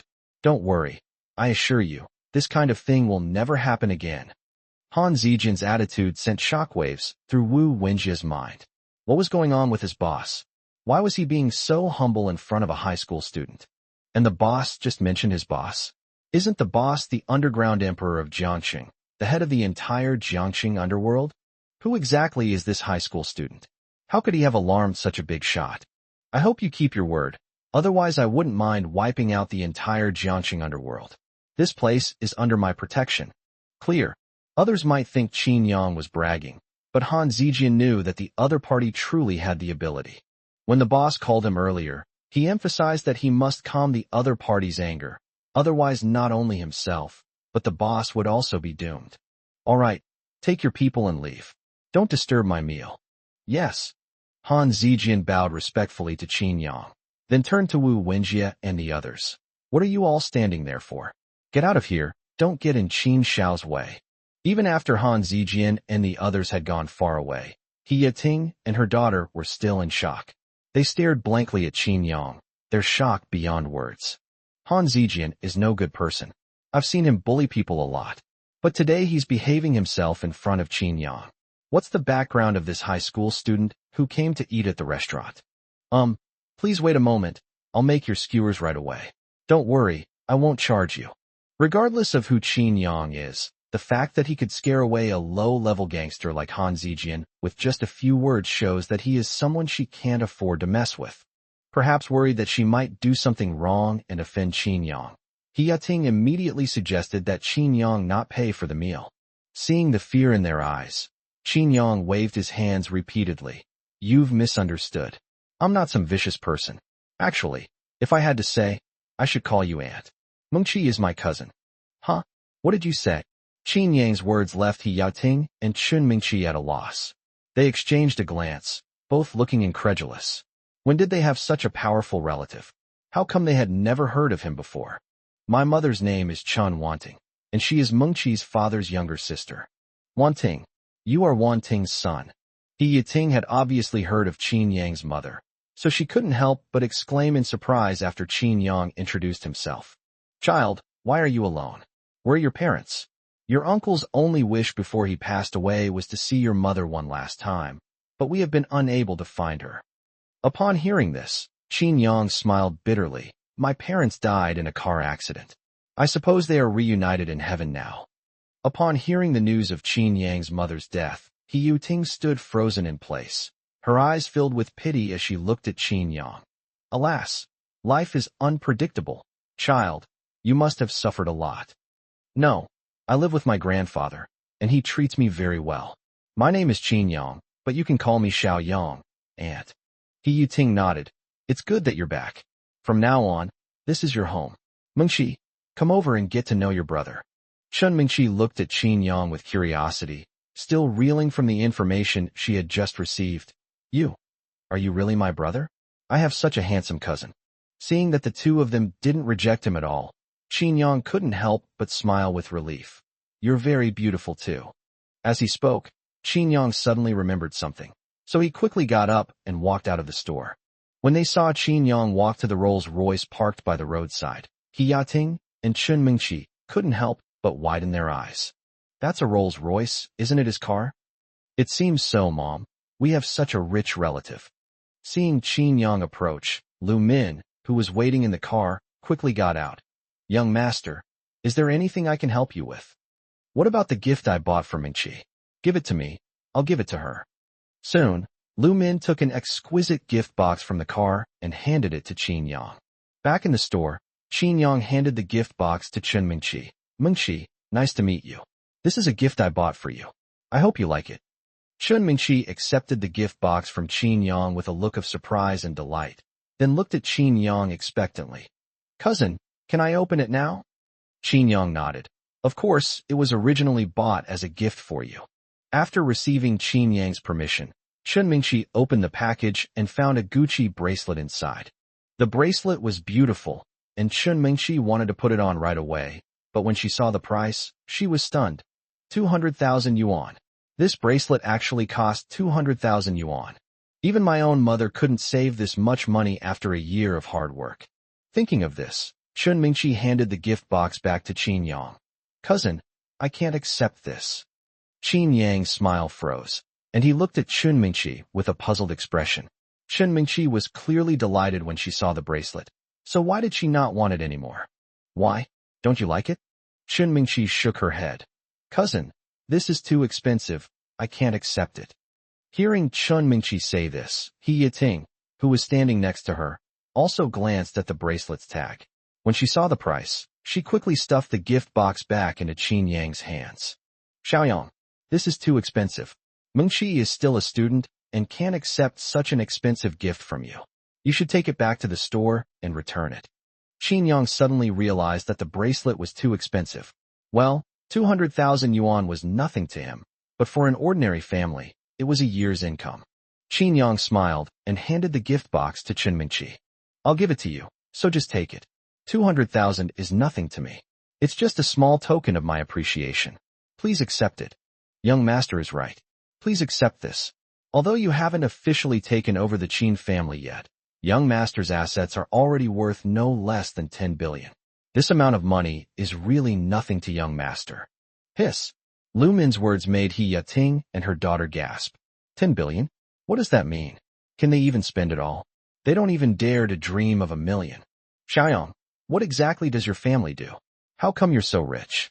He Yating vaguely remembered that when her husband was still alive, he mentioned that his sister Wanning had married a rich man, but he didn't say what she did for a living.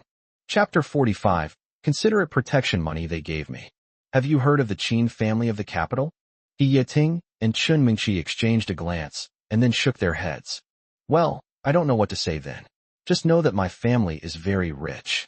Cousin, how rich is very rich? One family controls 40% of the entire Chinese industry. What? 40% of China's industries belong to your family? That's too outrageous. Qin Yang shrugged. It's not something that can be done overnight. It requires thousands of years of accumulation. Upon hearing this, Chun Mingqi exaggeratedly hugged Qin Yang's leg and said, Cousin, from now on I'll just cling to your leg.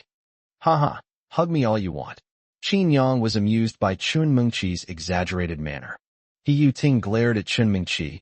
Don't be silly. You stay here and chat with Xiaoyang. I'm going to get some skewers. We can eat together. Chun Mingqi gave He Yating an okay sign. Cousin, judging from your school uniform, you must be a senior at Jiangxing No. 1 High School. Yes. I'm from Jiangxing No. 2 Middle School. Our school will be co-hosting a sports meet with your school the day after tomorrow. Do you have any events to participate in? There are 2, both of them. Great. I'm the captain of our school's basketball team cheerleading squad. I'll bring a group of people to cheer you on.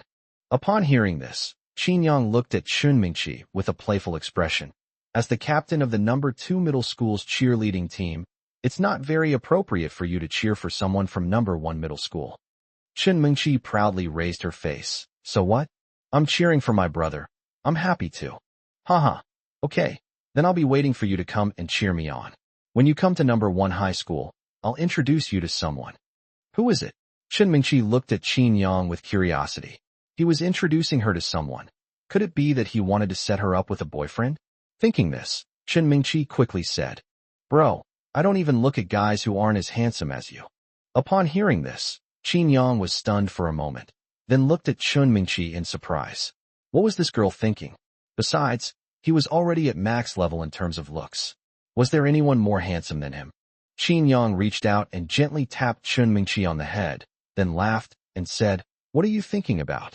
I'll introduce you to your sister-in-law the day after tomorrow." Sister-in-law? Brother, you have a girlfriend? Who is she? I can't wait to meet her.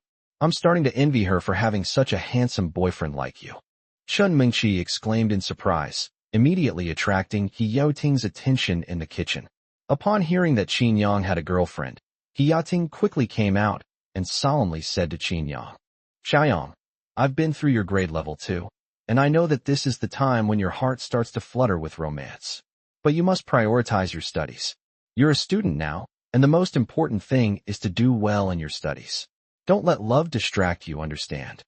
Although He Yating's words carried a hint of accusation, Qin Yang knew that she was also concerned about him. Qin Yang touched his nose and looked at He Yating, saying, "Auntie, I'm actually doing quite well in my studies, and dating won't affect me at all." Hearing this, He Yating sighed and shook her head. When it comes to learning, there is always room for improvement, not perfection. You can't be complacent just because you have achieved some results. I have a friend whose son is a student at Jiangxing No. 1 High School, just like you. Do you know how well he studies? He is always in the top 100 in the whole school in every exam. He's such an outstanding person.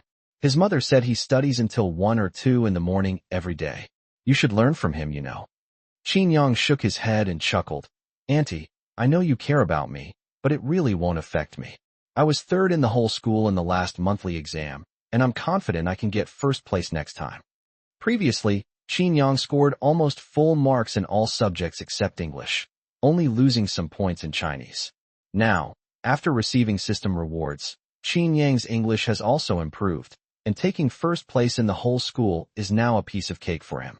Qin Yang's words left He Yating stunned. She looked at Qin Yang with disbelief. Her nephew, whom she had never met, had such good grades. Chen Mingqi couldn't help but exclaim in surprise, "Brother, your grades are so good? You can even get 3rd place in the whole school at Jiangxing No. 1 High School? That's Jiangxing No. 1 High School. Even if the top student from our No. 2 high school went there, they wouldn't be able to get into the top 30. She was raised well at home." He Yating's mouth was slightly open, and for a moment, she didn't know what to say, especially when she thought about how she had just told Qin Yang, who was ranked among the top 3 students in the whole school, to learn from someone ranked among the top 100. He Yating suddenly felt a little embarrassed. "Auntie, the skewers are going to burn." Seeing He Yating's embarrassment, Qin Yang quickly stepped in to smooth things over. He Yating nodded repeatedly. Yes, you guys chat. I'll go get some skewers." Half an hour later, He Yating brought out the last batch of skewers and noticed that Qin Yang hadn't touched his chopsticks yet, so she asked, "What's wrong? Why aren't you eating? Is it not to your liking?" "No, it looks delicious and smells so good it makes my mouth water. I just wanted to wait for you to finish your work so we could eat together." "You silly child, why are you being so formal with your aunt? I'm done with my work, let's eat together." He Yating kept putting food into Qin Yang's bowl. "The other guests all say this is delicious, you should try it. And this is Mingqi's favorite. You two are cousins, so it should be to your liking too. Don't just eat meat, eat some vegetables too." Looking at the pile of kebabs in front of him, which had become a small hill, Qin Yang couldn't help but laugh and say, "Auntie, that's enough. You guys eat too. Don't just keep putting food on my plate."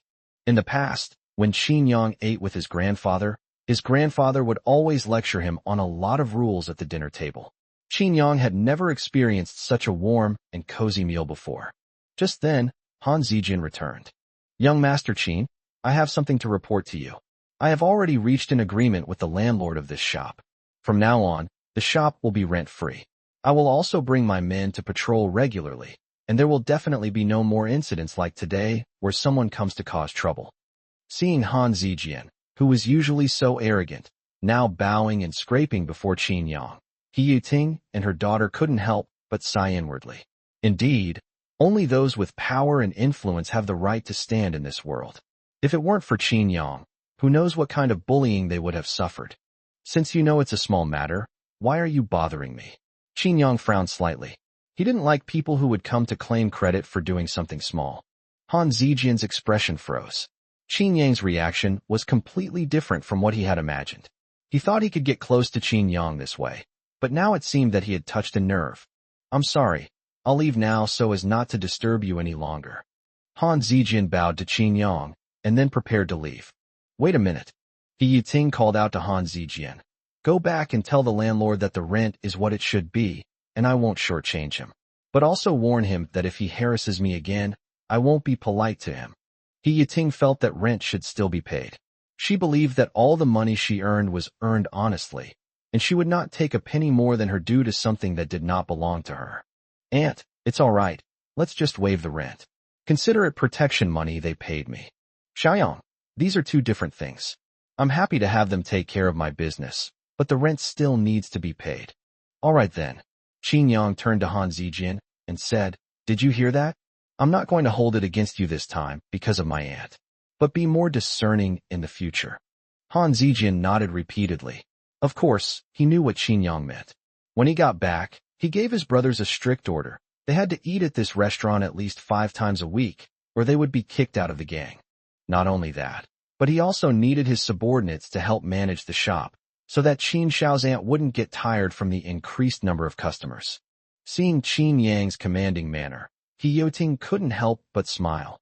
Xiaoyang, although you are young, you talk like a big boss. Qin Yang raised an eyebrow and smiled. Maybe it's because I've spent a lot of time with my grandfather. He always speaks to his subordinates in that tone. I've picked it up from his example. Chapter 46 Lies never hurt. The truth is the sharpest knife. After finishing his meal, Qin Yang reluctantly said goodbye to the two women. Auntie, I'll head back now. I'll come see you again when I have time. He Yiting nodded. It's getting late. Go home early. Don't let your grandfather worry. Shen Mingqi put down the skewers in her hand, wiped her mouth haphazardly, and then stood up and said to Qin Yang, Brother, I'll go to number 1 high school to cheer you on. Qin Yang smiled and nodded. Okay, I'll be waiting for you. After saying that, Qin Yang looked at Lu Min at the next table. Uncle Lu, are you full? I'm full, young master, let's go. The next day, as soon as Qin Yang entered the classroom, his homeroom teacher and physical education teacher came to greet him. Qin Yang, there's something I'd like to discuss with you, the homeroom teacher said, glancing at the PE teacher before turning to Qin Yang. What's up? Here's what happened. When the PE teacher saw that your name wasn't on our class's basketball roster for the school sports meet, he specifically came to me and asked me to persuade you to participate in the basketball game. He said that your basketball skills are very good, even better than his. Although I think it's a bit of an exaggeration, if your basketball skills are really that good, I hope you can bring glory to the class and the school. What do you say? Qin Yang pondered for a moment. Originally, he didn't want to participate in this basketball game, but then he remembered that Shun Mingqi had said she was a cheerleader from number 2 middle school, and she seemed quite looking forward to coming to number 1 middle school to find him. I wonder who Shun Mingqi will cheer for when I represent number 1 middle school and number 2 middle school in the competition. Thinking of this, Qin Yang couldn't help but smile and said, Sure, but I'll be a substitute because I have other events to participate in. Upon hearing Qin Yang's agreement, the PE teacher was overjoyed. Haha, a substitute is enough. You are the pillar of our number 1 middle school basketball team. You don't need to play the whole game. We just need to send you to turn the tide when we are behind. Hearing the PE teacher speak so highly of Qin Yang, the homeroom teacher couldn't help but look at Qin Yang with curiosity, wondering just how good Qin Yang was at basketball that Mr. He, a graduate of the sports academy, believed in him so much. All right, since you've agreed, I'll put your name on the form. Go back to class now. Perhaps because tomorrow is the joint school sports meet, the students in the class were not very energetic in class today, and they were all absent-minded. Yang Ji, I heard you're also participating in the basketball game. Haha. I can't wait to pass you the ball, and then you hit a 3-pointer to kill the game. Are you sure you can pass the ball accurately? Don't pass it to the other side. Who do you think you are? I'll practice my passing skills hard, and make sure you get a good beating tomorrow. Hearing that Qin Yang had signed up for the basketball game again, Xia Yuhan asked with concern, Qin Yang, you're participating in a basketball game again? Can your body handle it? Since you like playing basketball, why don't you cancel the 2 mixed running events with me? Xia Yuhan really wanted to participate in such an event with Qin Yang, but thinking that Qin Yang would definitely be very tired if he participated in too many activities, she decided to give up the opportunity. Hearing Xia Yuhan's worried words, Qin Yang reached out and pinched Xia Yuhan's cheek. I'm just a substitute. Unless we lose, I won't be involved. Besides, apart from the final, the preliminary rounds are all 20 minutes long, so it's not too tiring. What a tough guy. Sun Junyang, standing behind Qin Yang, gave him a thumbs up and waved it in front of him, only to be slapped away by Qin Yang. Not everyone is as weak and feeble as you. You're slandering me, do you understand? Qin Yang shrugged. Lies never hurt people, but the truth is the sharpest knife. Time flew by, and it was already the next day. Jiangxing No. 1 Middle School was unusually lively today, with crowds gathered outside the school, but the vast majority of them were from Jiangxing No. 2 Middle School, who came to participate in the joint school sports meet. Classmates, we may not be able to beat No. 1 Middle School in academics, but we are not inferior to them in sports. In this joint school sports meet, let's show the spirit of No. 2 Middle School, and on No. 1 Middle School's turf, crush them. Do you have confidence? Have. Okay, everyone go have breakfast first. Meet here at 9 o'clock, and I'll lead you in. After the mobilization, the team leader from No. 2 Middle School dismissed the students and let them do whatever they wanted, and they would all gather together at 9 o'clock. Mengqi, do you really know people from No. 1 High School? I've never heard you mention them before. Chun Mingqi's friends from the No. 2 Middle School cheerleading team surrounded her and asked curiously. They were all best friends who could talk about anything, and they had never heard Chun Mingqi mention that she had friends at No. 1 Middle School before. Of course, I've already texted my cousin, and he'll be here soon. My cousin is super handsome. You'll be shocked when you see him later. Is it really that exaggerated? Could anyone be more handsome than Chun Dexin, the school heartthrob of our No. 2 high school? As she spoke, Chun Mingqi's friends winked at her. They knew that Chun Dexin had pursued Chun Mingqi before, but she had rejected him. Once you meet my cousin, you'll find that the so-called school heartthrob of No. 2 Middle School is nothing but an ordinary girl. These words immediately piqued the curiosity of Chun Mingqi's friends. They were eager to know what kind of person Chun Mingqi, who had rejected the school heartthrob from No. 2 Middle School, looked like. One dares to say it, and a bunch of fools actually believe it. Chun Mingqi, you always compare your cousin to my Chun Dexin. You regret rejecting my Chun Dexin back then, and now you're trying to attract his attention with such a clumsy method. Chun Dexin's current girlfriend and Chun Mingqi are both in the same cheerleading squad. When Chun Mingqi said that her cousin was more handsome than her boyfriend, Zhou Xiao retorted with a look of disdain. Believe it or not, I wasn't talking to you, so why are you wiping your mouth? It'll make you seem like you know how to talk. Chun Mingqi rolled her eyes. Because Chun Dexin had pursued her, Zhou Xiao had been targeting her quite a bit. Just then, Chun Mingqi's phone rang. It was Qin Yang calling. As soon as the call connected, a magnetic voice came through. Mengqi, I'm at the school gate, but there are too many people here. I can't find you. Where are you now? Upon hearing this, Chun Mingqi immediately looked towards the school gate. Chun Mingqi spotted Qin Yang, dressed in sportswear, at the school gate at a glance. The simple sportswear clung to his tall and straight body, outlining smooth and powerful lines, as if every fold spoke of vitality and dynamism. His sweatpants hung perfectly, highlighting his long legs, and his gait exuded ease and confidence. He wore a stylish sports cap, and the strands of hair peeking out shimmered in the sunlight. From afar, Qin Yang appears as a sporty male god who has stepped out of a youthful painting, exuding an irresistible charm. Brother, I'm here. Chapter 47. Qin Yang has a new love? Following the sound, Qin Yang found Chun Mingqi. He nodded in acknowledgement and then walked towards her. Wow, Mengqi, this is your brother. He's so handsome. Yes, Mengqi, does your brother have a girlfriend? I want to be your sister-in-law. Upon seeing Qin Yang, all of Chun Mingqi's friends showed infatuated expressions. At first, they all thought that Chun Mingqi must have exaggerated. Chun Dexin was, after all, the school heartthrob of their number 2 middle school. No matter how handsome Chun Mingqi's cousin was, could he be a whole street ahead of Chun Dixin? But after seeing Qin Yang, they realized that Chun Mingqi's words were not an exaggeration at all. Her cousin was really handsome. Hee, I wasn't lying to you guys, but don't even think about becoming my sister-in-law. My brother already has a girlfriend, so it's not your turn. As she spoke, Chun Mingqi walked towards Qin Yang and affectionately took his arm. Brother, didn't you say you were going to introduce me to your sister-in-law? Where is she? Qin Yang shrugged. The school sports meet doesn't start until 9 o'clock, so she hasn't arrived at school yet. I'll introduce you two when she gets here. Brother, I haven't eaten yet. I'm at your school. Aren't you going to make arrangements for me? Don't worry. Would I ever go hungry? Qin Yang said, looking at Chun Mingqi's friends. You're all Mingqi's friends, right? Why don't you come along? Upon hearing Qin Yang's question, Chun Mingqi's friends nodded vigorously, fearing that if they were too slow to agree, they would miss the opportunity to have dinner with Qin Yang.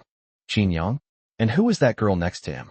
Not far away, Su Ruashi, who had just arrived at the school, couldn't help but shrink her pupils when she saw Chun Mingqi intimately holding Qin Yang's arm. An indescribable emotion welled up in her heart. After hesitating for a moment, Su Ruashi took out her phone and secretly took a few photos of Qin Yang and Chun Mingqi. Qin Yang didn't notice Su Ruashi's actions, and of course, even if he had, he wouldn't have cared. Qin Yang did not take Chun Mingqi and the others directly to the cafeteria for lunch, but instead took them to a nicely decorated breakfast shop. Picking up the menu, when she saw that a simple bowl of noodles cost 30 yuan, Chun Mingqi tugged at Qin Yang's sleeve. Brother, everything here is too expensive. Why don't we just go eat at the cafeteria? Chun Mingqi's friends chimed in. Yeah, a bowl of noodles costs 30 yuan. That's too expensive, don't waste your money. Qin Yang waved his hand. It's all right, it's on me, just eat. Unable to resist Qin Yang's insistence, Chun Mingqi had no choice but to compromise. Mingqi, your brother is quite rich. He treated so many of us to a meal. It must cost several hundred yuan. That's enough for my food expenses for 10 days to half a month. Yes, Mingqi, thanks to you. I've never had such an expensive breakfast before. It's a pity your brother has a girlfriend, otherwise I would have definitely tried to get one. Having a partner isn't a bad thing either. The future is still uncertain, and we could both be dark horses. Chun Mingqi rolled her eyes at her friends and glared at them, saying, Stop it. You bunch of washed-up beauties, my brother wouldn't even look at you. Hearing their conversation, Qin Yang frowned slightly.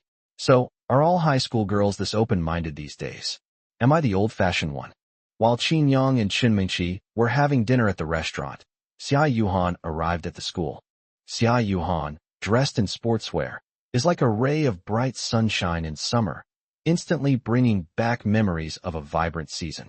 The sportswear clung to her figure, outlining her graceful curves and showcasing her youthful vitality.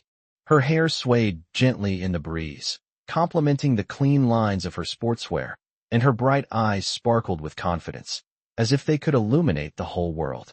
She walked into the classroom with light, skipping steps. Every movement was full of dynamic beauty, and although she was wearing simple sportswear, it perfectly showcased her beauty and vitality. I wonder how Qin Yang will react when he sees me dressed like this. Xia Yuhan walked into the classroom with anticipation, but did not see Qin Yang. Huh? Where's Qin Yang? Xia Yuhan took out her phone, wanting to send a message to ask where Qin Yang was, when Su Ruashi, who had been waiting in the classroom, walked over. Xia Yuhan, can we talk? Xia Yuhan glanced at Su Ruashi, then lowered her head and ignored her, continuing to send messages to Qin Yang. Seeing that Xia Yuhan ignored her, Su Ruashi clenched her fists tightly. I have some information about Qin Yang here. You might be interested. Upon hearing Qin Yang's name, Xia Yuhan slowly raised her head to look at Su Ruashi. Yeah, what information do you have about Qin Yang? I don't want to talk to you. Can you please stop bothering me? Annoying. Really? Qin Yang arrived at school a while ago. Aren't you curious where he is now? What's it to you? It's definitely not going to be at your house anyway. Xia Yuhan rolled her eyes at Su Ruashi. Why was this woman like a leech? Couldn't she tell that she didn't want to talk to her? Qin Yang is indeed not at my house. He's busy trying to please his new lover right now, so he doesn't have time to care about anything else. Upon hearing this, Xia Yuhan frowned. What do you mean by that? Xia Yuhan's reaction was exactly what Su Ruashi wanted. She slowly showed Xia Yuhan the photos she had secretly taken at the school gate. When Xia Yuhan saw the photo of a strange girl intimately holding Qin Yang's arm, she felt a strong sense of suffocation envelop her. Who is she? Xia Yuhan didn't realize that her body was trembling uncontrollably after seeing the contents of the photo. Seeing Xia Yuhan's reaction, Su Ruashi smiled slightly. Your reaction doesn't need to be so big. Actually, Qin Yang is just playing around with you. He's not serious at all. He's only with you to spite me. He truly loves me. So, if you have any self-awareness, you should leave Qin Yang on your own. What's the point of being with someone who doesn't like you? Xia Yuhan took a deep breath, then pushed Su Ruashi away. It's none of your business what I do with Qin Yang. With that, Xia Yuhan turned and ran out of the classroom. Hey, Yuhan, are you at school yet? Qin Yang received a call from Xia Yuhan right after he finished eating. Qin Yang, where are you now? What's wrong? Your voice sounds a bit off. Qin Yang frowned, wondering if he had misheard. He felt that Xia Yuhan's voice was trembling, as if she was sobbing while speaking. I'm fine, Qin Yang. Don't you have anything to say to me? What a coincidence. How did you know I needed to talk to you? Come to the back gate of the school, and I'll introduce you to someone. Okay, I'll be right there. After hanging up the phone, Xia Yuhan took a deep breath. Is he going to confront me? Is it really like Su Ruashi said, that Qin Yang and I are just playing around, and he's not serious at all? Xia Yuhan shook her head vigorously. No, Qin Yang is not that kind of person. I'm going to find him now and see how he explains himself. Chapter 48. You've gotten this far? As soon as Xia Yuhan reached the back gate of the school, she saw Chun Mingqi holding Qin Yang's hand, with several girls following behind them, chatting and laughing. Yuhan. Upon seeing Xia Yuhan, Qin Yang quickly stepped forward. Xia Yuhan didn't respond to Qin Yang, but instead pointed at Chun Mingqi with a serious expression and asked, Qin Yang, who is she?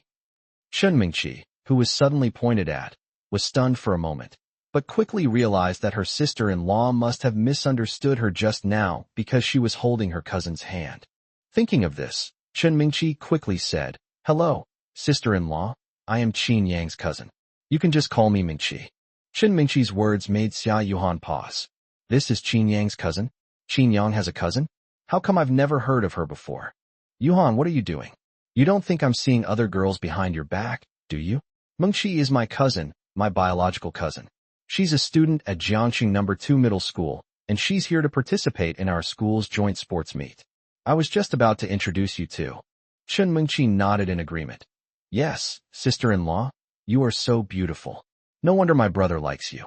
You don't know, when we were eating just now, my cousin couldn't stop talking about you in every other sentence. Hearing Chun Mingqi say that, Xia Yuhan felt a little embarrassed. She glanced at Qin Yang and asked curiously, Really? Of course. I feel like you're straight out of a TV show. If I were a guy, I'd definitely pursue you. But with my brother as a competitor, I'd never succeed. You have such a sweet tongue. So you're Qin Yang's cousin. I'm so sorry about earlier. I thought I'm really sorry. My name is Xia Yuhan. You can just call me Yuhan. Okay, sister-in-law. Watching the two exchange contact information so easily and chat happily, Qin Yang couldn't help but sigh. Girls are such strange creatures. Just a moment ago they were at each other's throats, and in the blink of an eye, they've become best friends. Mingqi, I was a bit harsh just now. I'm really sorry, please don't be angry. Chun Mingqi waved her hand. It's okay. I could tell from your expression that you must have misunderstood. As she spoke, Chun Mingqi looked at Qin Yang and teased, Brother, it seems your image in my sister-in-law's eyes needs improvement. She thinks you're a womanizer whenever she sees you with other girls. Shouldn't you reflect on yourself? Before Qin Yang could reply, Xia Yuhan said, That's not how it is. I trust Qin Yang completely. Upon hearing this, Qin Yang looked at Xia Yuhan with a hurt expression. Do you really believe me? Yuhan, I'm not well educated, so don't lie to me. Xia Yuhan nodded solemnly. Of course I believe you, it's just. Just what? Xia Yuhan slowly raised her eyes to look at Qin Yang, her eyes revealing a determined look. I'm just too afraid of losing you, so when I see you with other girls, I get blinded by jealousy. Qin Yang, will you hate me for acting like this? Seeing Xia Yuhan like this, Qin Yang's heart melted. He pulled Xia Yuhan into his arms, rested his chin on her head, and whispered, "Silly girl, what are you thinking? How could I possibly hate you? I love you the most." "Me too. I like you the most." Hearing Qin Yang's confession, Xia Yuhan, nestled in Qin Yang's arms, felt a surge of joy. She knew that Qin Yang was the best to her. "How much do you like it?" "Anyway, I like you more than you do." "Then I think I like you more than you like me." "Ugh, the stench of romance." "Let's go, we single dogs won't bother you anymore." Chun Mingqi pretended to be disgusted and pouted at the two of them before leaving with her friends, leaving Qin Yang and Xia Yuhan alone. "It's all your fault for saying those cheesy things and scaring everyone away," Xia Yuhan said angrily, hugging Qin Yang. Qin Yang smiled knowingly, then teased, "So I don't like you?" Upon hearing this, Xia Yuhan immediately reached out and pinched Qin Yang's soft waist. "Ouch, ouch, ouch. Let go." The intense pain made Qin Yang grimace. "Humph, you can only like me." Xia Yuhan pouted and whispered. Qin Yang felt a pang of heart palpitation as he looked at Xia Yuhan's face, so close to his. He slowly approached, his eyes filled with deep affection and longing. Xia Yuhan tilted her head slightly, her cheeks flushed, and a shy smile appeared at the corner of her eye. Qin Yang gently leaned down and tenderly kissed her. At that moment, time seemed to stand still, everything around became blurred, and only the warmth and heartbeat of each other could be clearly felt. Snap! Something fell to the ground, and then a familiar voice came. "You've progressed to this point?" The two looked over at the sound, and saw Sun Junyang, craning his neck to look at them from a distance. Xia Yuhan was too shy to speak, and simply buried her head in Qin Yang's arms. Qin Yang rolled his eyes at Sun Junyang, speechless for a moment. "Where did you come from?" "I've been here the whole time, right? I'm a true brother, aren't I? I waited until you were done kissing before I spoke, and I didn't interrupt you when you were about to kiss." Sun Junyang looked like he was a brother who had you back. Bad luck in choosing friends. Qin Yang sighed, then took Xia Yuhan's hand and left. "Wait for me. You've got a girlfriend, so you're abandoning your brothers?" "I'd rather not have a brother like you who has no sense of propriety." Qin Yang walked forward without looking back, while Xia Yuhan turned back and made a face at Sun Junyang. Sixu. At 9 o'clock, all teachers and students gathered on the playground. After the school leaders delivered a mobilization speech, the joint sports meet officially began. Xia Yuhan, who went to the track with Qin Yang for check-in, kept rubbing her little hands, her face full of nervousness. "Qin Yang, I've never participated in a competition like this before. I'm so nervous," Xia Yuhan said, looking at Qin Yang. "But the thought that this is a competition we're competing in together makes me a little excited." Qin Yang took Xia Yuhan's hand and comforted her. "Don't be nervous. Take a deep breath and relax. When the gun goes off, just run towards me. Don't think about anything else." Xia Yuhan nodded. "I know. I will do my best. I hope our results can get us into the semifinals." "You're satisfied with just reaching the semifinals?" "I'm aiming for the championship." "Championship? I don't even dare to dream about it. Neither of us is a very fast runner. I heard that number 2 middle school even sent a sports student to participate. I would be satisfied as long as we can make it to the semifinals." Athletes check in and enter the stadium. Qin Yang and Xia Yuhan are in lane 3. They have signed up for 2 events, a mixed double 100 meters and a mixed 400 meters. Upon seeing Qin Yang enter the stadium from the stands, Zhao Yuning immediately cheered him on loudly. "Qin Yang, go for it." "Sai, Yang Ji will only be eliminated in the first round this time." "As long as he's happy," Sun Junyang said with a pout. Zhao Yuning glanced at Sun Junyang and asked curiously, "You don't think much of Qin Yang? Aren't you and Qin Yang good brothers?" Sun Junyang shrugged. "I would like to see Yang Ji get good results, but that's unrealistic. So many sports students are participating in this competition, but Yang Ji can't even outrun me. Yang Ji and his team will definitely be eliminated in the first round. But neither of them is aiming for a ranking. They just want to have fun. I'm really looking forward to the basketball game this afternoon, where my brother Yang will lead me to victory." Chapter 49. To kill someone, you must first destroy their spirit?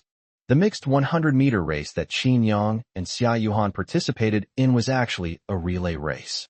The girls ran 100 meters first, and then the boys took over the baton and ran another 100 meters. As soon as the signalman fired his gun, Xia Yuhan rushed out immediately. She had a good starting speed. She was the fastest among the 8 girls. Xia Yuhan's lead lasted less than 3 seconds before the girl in the adjacent lane overtook her, giving Xia Yuhan a provocative look as she passed her. She was a sports student at number 2 middle school, and racing against these academically inclined students was incredibly easy for her. No, I need to go faster. I can't let Qin Yang fall too far behind before he even starts running. With this thought in mind, Xia Yuhan ran with all her might, her eyes fixed firmly on Qin Yang not far away. Qin Yang's figure was the driving force behind her running. Xia Yuhan is doing well. She came in 3rd place. I wonder if she can maintain it. Zhao Yuning looked at Xia Yuhan on the track with surprise. She didn't expect that such a seemingly delicate girl could run so fast. Xia Yuhan is good, it's a pity. Yanggu isn't good at running. Otherwise they might have a real chance to make it to the semi-finals. Sun Junyang also looked at Xia Yuhan with some surprise. To be honest, her speed did surprise him. Although she couldn't compare to the boys, she was already considered fast among girls. Apart from the 2 female athletes, everyone else on the field was left behind by Xia Yuhan, and Xia Yuhan wasn't far behind them either.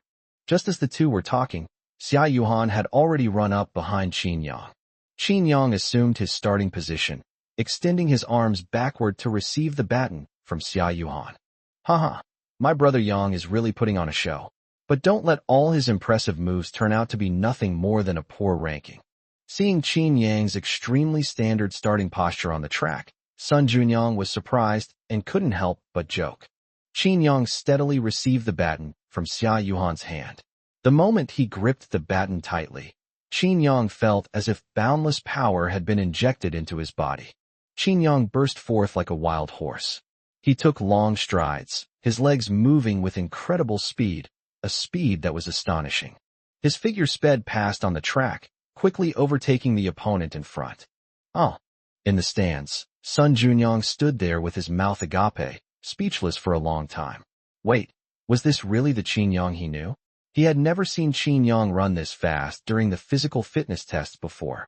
The number 2 middle school PE student who was several steps ahead of him was overtaken by Qin Yang in the blink of an eye. Could this be the power of love? Qin Yang, keep it up. As Qin Yang got closer and closer to 1st place, Xia Yuhan shouted with all her might, wishing she could lend all her strength to him. Could he really have overtaken me? Sun Junyang's eyes widened, and he even forgot to blink, afraid of missing the moment Qin Yang surpassed the 1st place. How is this guy so fast?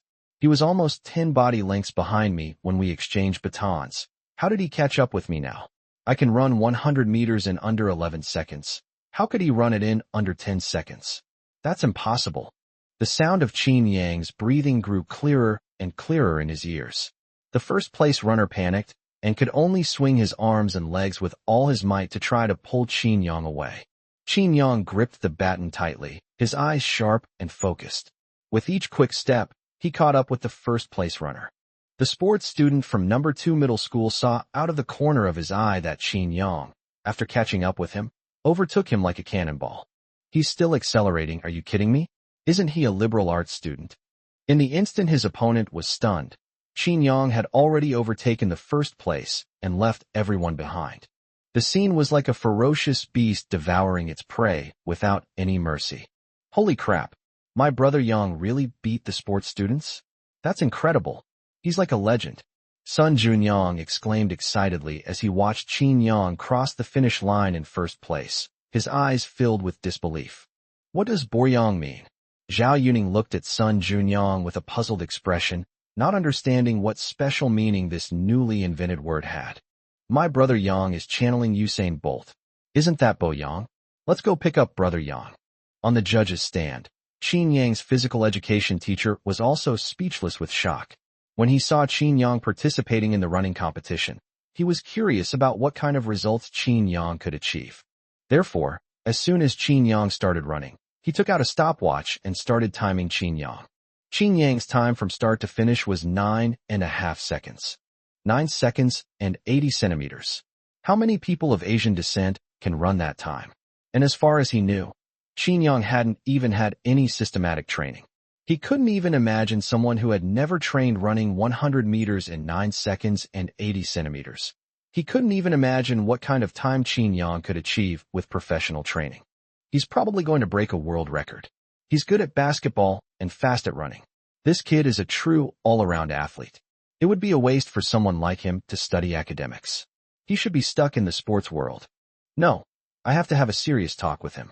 I have to make him focus on sports. This guy is destined for great things in the sports world.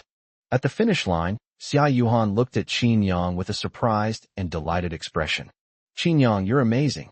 There are 2 athletes from number 2 middle school. I initially thought you could only hold on a 3rd place at best, but you actually surpassed them one by one. You're so cool. Xia Yuhan looked at Qin Yang with admiration, then handed him the bottled water. Qin Yang smiled and took the water from Xia Yuhan's hand, asking, "How handsome is he?" So handsome, the most handsome." Qin Yang pinched Xia Yuhan's cheek with a smile. Just then, Sun Junyang and Zhao Yuning also came over. "Sai, I told you we didn't need water, they don't need us," Sun Junyang said sourly to Zhao Yuning when he saw the bottled water in Qin Yang's hand. Qin Yang shook his head helplessly, then laughed and scolded. "What? You're not convinced? If you're not convinced, go find yourself a girlfriend." Upon hearing this, Sun Junyang's expression froze. To kill someone, you must first destroy their spirit? Seeing that Qin Yang didn't reply, Sun Junyang looked Qin Yang up and down, frowning and asking with a puzzled expression. "Yang Ji, I don't understand. I remember you weren't even as fast as me when you did the physical fitness test before. How come you're like you've taken some kind of performance-enhancing drug today, leaving all the other PE students behind?" Qin Yang shrugged. "I can only say that you're getting weaker and weaker, while I'm getting stronger and stronger." Chapter 50. Your brother is a thief. Just as the group was about to leave the playground, the PE teacher jogged up to Qin Yang. "Qin Yang, wait a moment. Teacher, is there anything I can help you with?" The PE teacher showed Qin Yang the stopwatch he had just used to time him. "Qin Yang, do you know what your time was in the 100 meters just now? 9 and 88 seconds. You ran it in under 10 seconds. There aren't many people on our national track and field team who can run that fast." Upon hearing this, Xia Yuhan and the others looked at Qin Yang in shock. Although they could tell that Qin Yang was very fast, they had no idea just how fast he was. 9 seconds and 80 seconds, there are probably only a handful of people in the world who can run that time. Moreover, Qin Yang has never had any systematic training before. If he trains for a few years, wouldn't he have a chance to break the world record? Wow, Yang, you're like Usain Bolt reincarnated. 9 seconds and 88 seconds, that's incredible. The PE teacher also looked at Qin Yang with a serious expression. "Qin Yang, I'm here to ask you to seriously consider this. With your talent, if you enter the sports world, your future achievements will definitely be remarkable." Qin Yang shrugged. "Teacher, I have no interest in entering the sports world. If there's nothing else, we'll be going now." Upon hearing this, the PE teacher immediately stepped in front of Qin Yang. "Qin Yang, I know you may have been instilled with the idea that studying can change your destiny since you were a child. I dare not say that this idea is wrong, but I believe that finding a path that suits you is the shortcut to success. Your athletic talent is obvious to everyone. I really suggest that you move towards sports. Look at those sports stars. The money they earn in a year is enough for those who bury themselves in their studies to earn for several lifetimes." Qin Yang glanced at the PE teacher with a hint of helplessness. He knew that the PE teacher was trying so hard to persuade him because he wanted him to have a good future, but he didn't need it at all. "Teacher, I know your intentions, but I still want to live the life I like. If you want to sway me with the fact that sports stars earn more money in a year, I can only say that it has no appeal to me at all, because the money my family earns in a year is more than they could earn in a lifetime." Qin Yang's words left the PE teacher stunned. He looked at Qin Yang in astonishment and couldn't help but wonder to himself, does this kid even know what he's saying? The money his family earns in a year is more than those sports stars earn in a lifetime. If they're lucky, those stars can make hundreds of millions just from an endorsement deal. Even many sports stars have net worths of tens of billions. How could Qin Yang's family earn that much in a year? "Qin Yang, You may not have much contact with society and have no concept of money. You have no idea how much money a sports star can make. Let me tell you, it's something that even actors can't compare to, and the social status is much higher than that of actors. Before Qin Yang could reply, Xia Yuhan said, Teacher, Qin Yang isn't lying to you. What his family earns in a year is something those sports stars can't earn in a lifetime. Sun Junyang nodded repeatedly. Although I don't know exactly how much Qin Yang's family earns in a year, I figure that their cars are worth hundreds of millions, so they can't be that bad, right? Yes, a bottle of water costs 680,000 yuan, but Qin Yang's grandfather uses it to water flowers. I don't think even sports stars are that extravagant, Zhao Yuning echoed. The words of those people made the PE teacher's head buzz. For a moment, he felt like his brain wasn't working properly. He twitched his lips and looked at them somewhat awkwardly. You guys aren't helping Qin Yang lie to me, are you? How could it be so exaggerated? Why bother, teacher? Those temptations of yours are nothing to my brother Yang. He's happy to live life the way he likes. Qin Yang nodded in agreement at Sun Junyang's words. Teacher, if there's nothing else, we'll be going now. After saying goodbye to the PE teacher, the group left the playground together. Watching Qin Yang's departing figure, the PE teacher couldn't help but sigh. This world is unfair. Some people work day and night and still can't achieve the results, while others can get them easily. But those who get them easily don't even care. What a promising talent. Oh well, it's a bit of a pity, but it's his decision. Around 10:30, Qin Yang and his team played in the semifinals, and unsurprisingly, they advanced again. As Qin Yang left the track, he received a call from Chen Mingqi. Brother, are you free right now? Chen Mingqi's voice sounded anxious on the other end of the phone. Qin Yang frowned slightly and asked, You just finished the semifinals. What's wrong?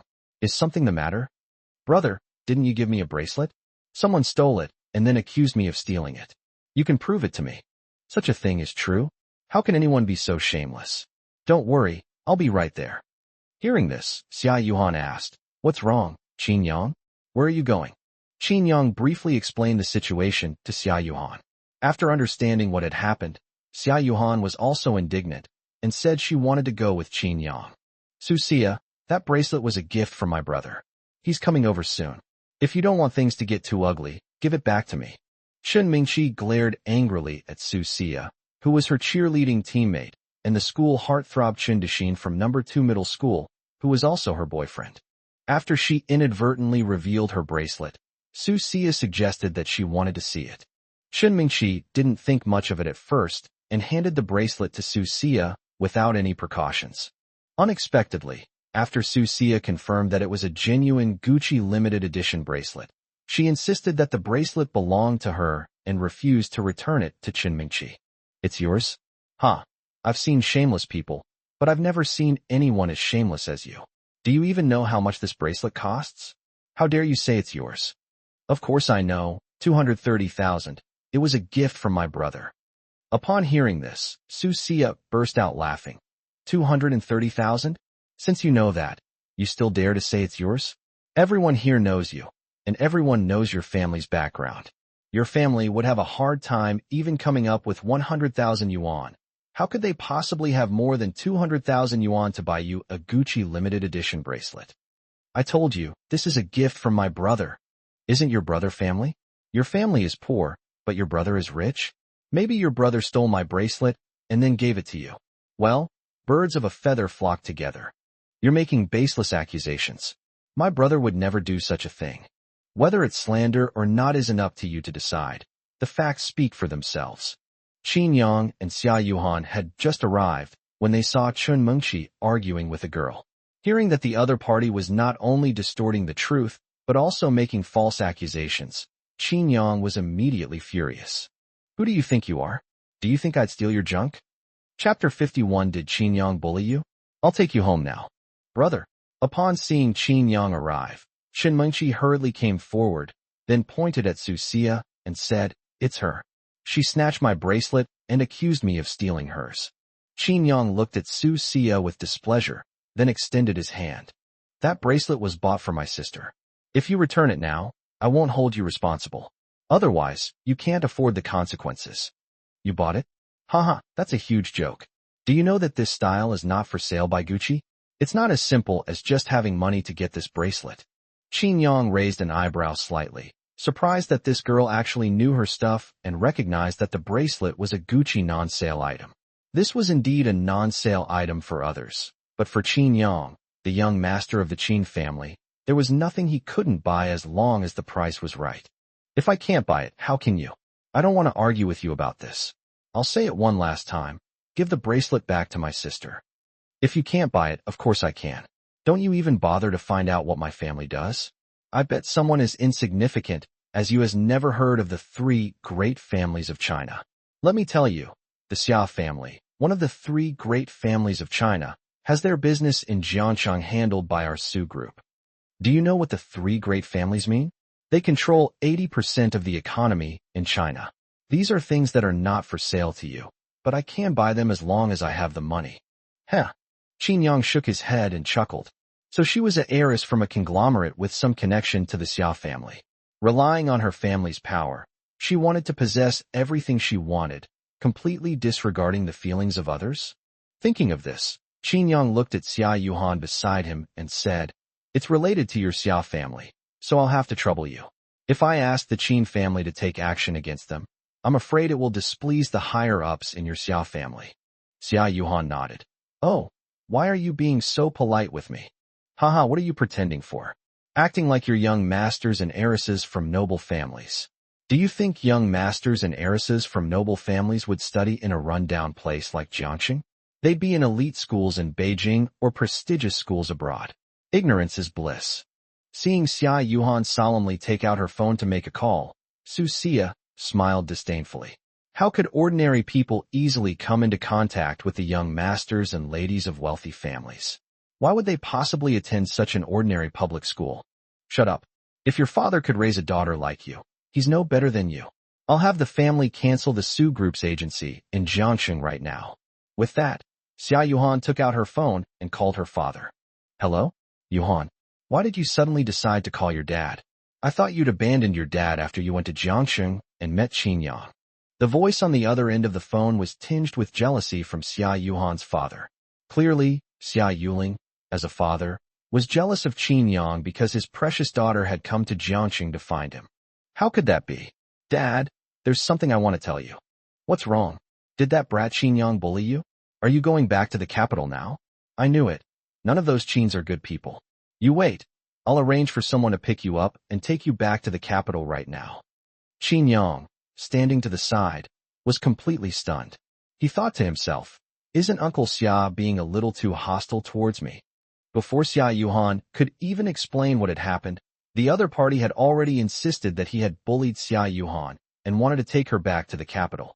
"No, it has nothing to do with Qin Yang. Is the Su Group the Xia family's agent in Jiangxing?" "Yes, what's wrong? The daughter of the Su Group's boss bullied me. I don't want to hear that group's name again. Dad, can you grant me this small request?" "What? What is the Su Group anyway? They're defying the Heavenly Gang and daring to bully my daughter. I think they really don't know what death means. You wait, I'll have someone deal with them right now." Upon hearing Xia Yuhan say that she had been bullied, Xia Yuling felt an urge to immediately appear by Xia Yuhan's side and stand up for her. Before hanging up the phone, Xia Yuling assured Xia Yuhan that the Su Group would pay the price within a day. "My dad said that after one day, the Su Group will no longer exist in Jiangxing." Qin Yang nodded, then said to Chen Mingqi, "Let's go first. I'll show you around." Upon hearing this, Chen Mingqi froze on the spot. "But brother, she hasn't returned my bracelet yet. Is she just going to throw away something worth 200,000? Qin Yang shrugged. "Now, it's not about us asking her for the bracelet back anymore.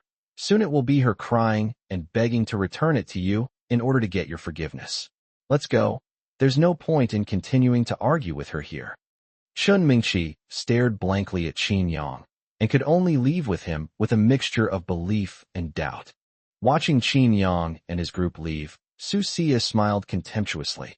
"Haha, these people really acted like they knew what they were doing. But they're just stupid and they think others are stupid too. They can't do anything to me, so what? They even said they'd beg Chen Mingqi for forgiveness later. That's utter nonsense." I love seeing you all so angry, yet so powerless. As she spoke, Susia took out the bracelet she was holding and began to examine it. It's so beautiful. It would be such a waste to wear it on someone as unsophisticated as Chun Mingqi. But now it belongs to me. Only I deserve such a beautiful accessory. I don't know where Chun Mingqi got it from. At first I thought it was a fake she bought out of vanity, but it turned out to be genuine. No matter how angry she is, it's no use. In Jiangcheng, my Su group is the sky. With the Xia family as our backing, no one can take away what I've set my sights on. Qin Yang led the two to a milk tea shop. After ordering 3 cups of milk tea, the group sat down inside to drink. In the past, Chun Mingqi would have been overjoyed to be able to drink milk tea, but now, her mind was filled with thoughts of Su Xia taking her bracelet, and she had no interest in anything else. Mingqi, what's wrong? Are you still worried about the bracelet? Brother, how can I not be conflicted? That was the first gift you ever gave me, and it was so expensive. Now it's been snatched away by someone else. I just can't feel at ease. Upon hearing this, Xia Yuhan patted Chun Mingqi on the shoulder to comfort her.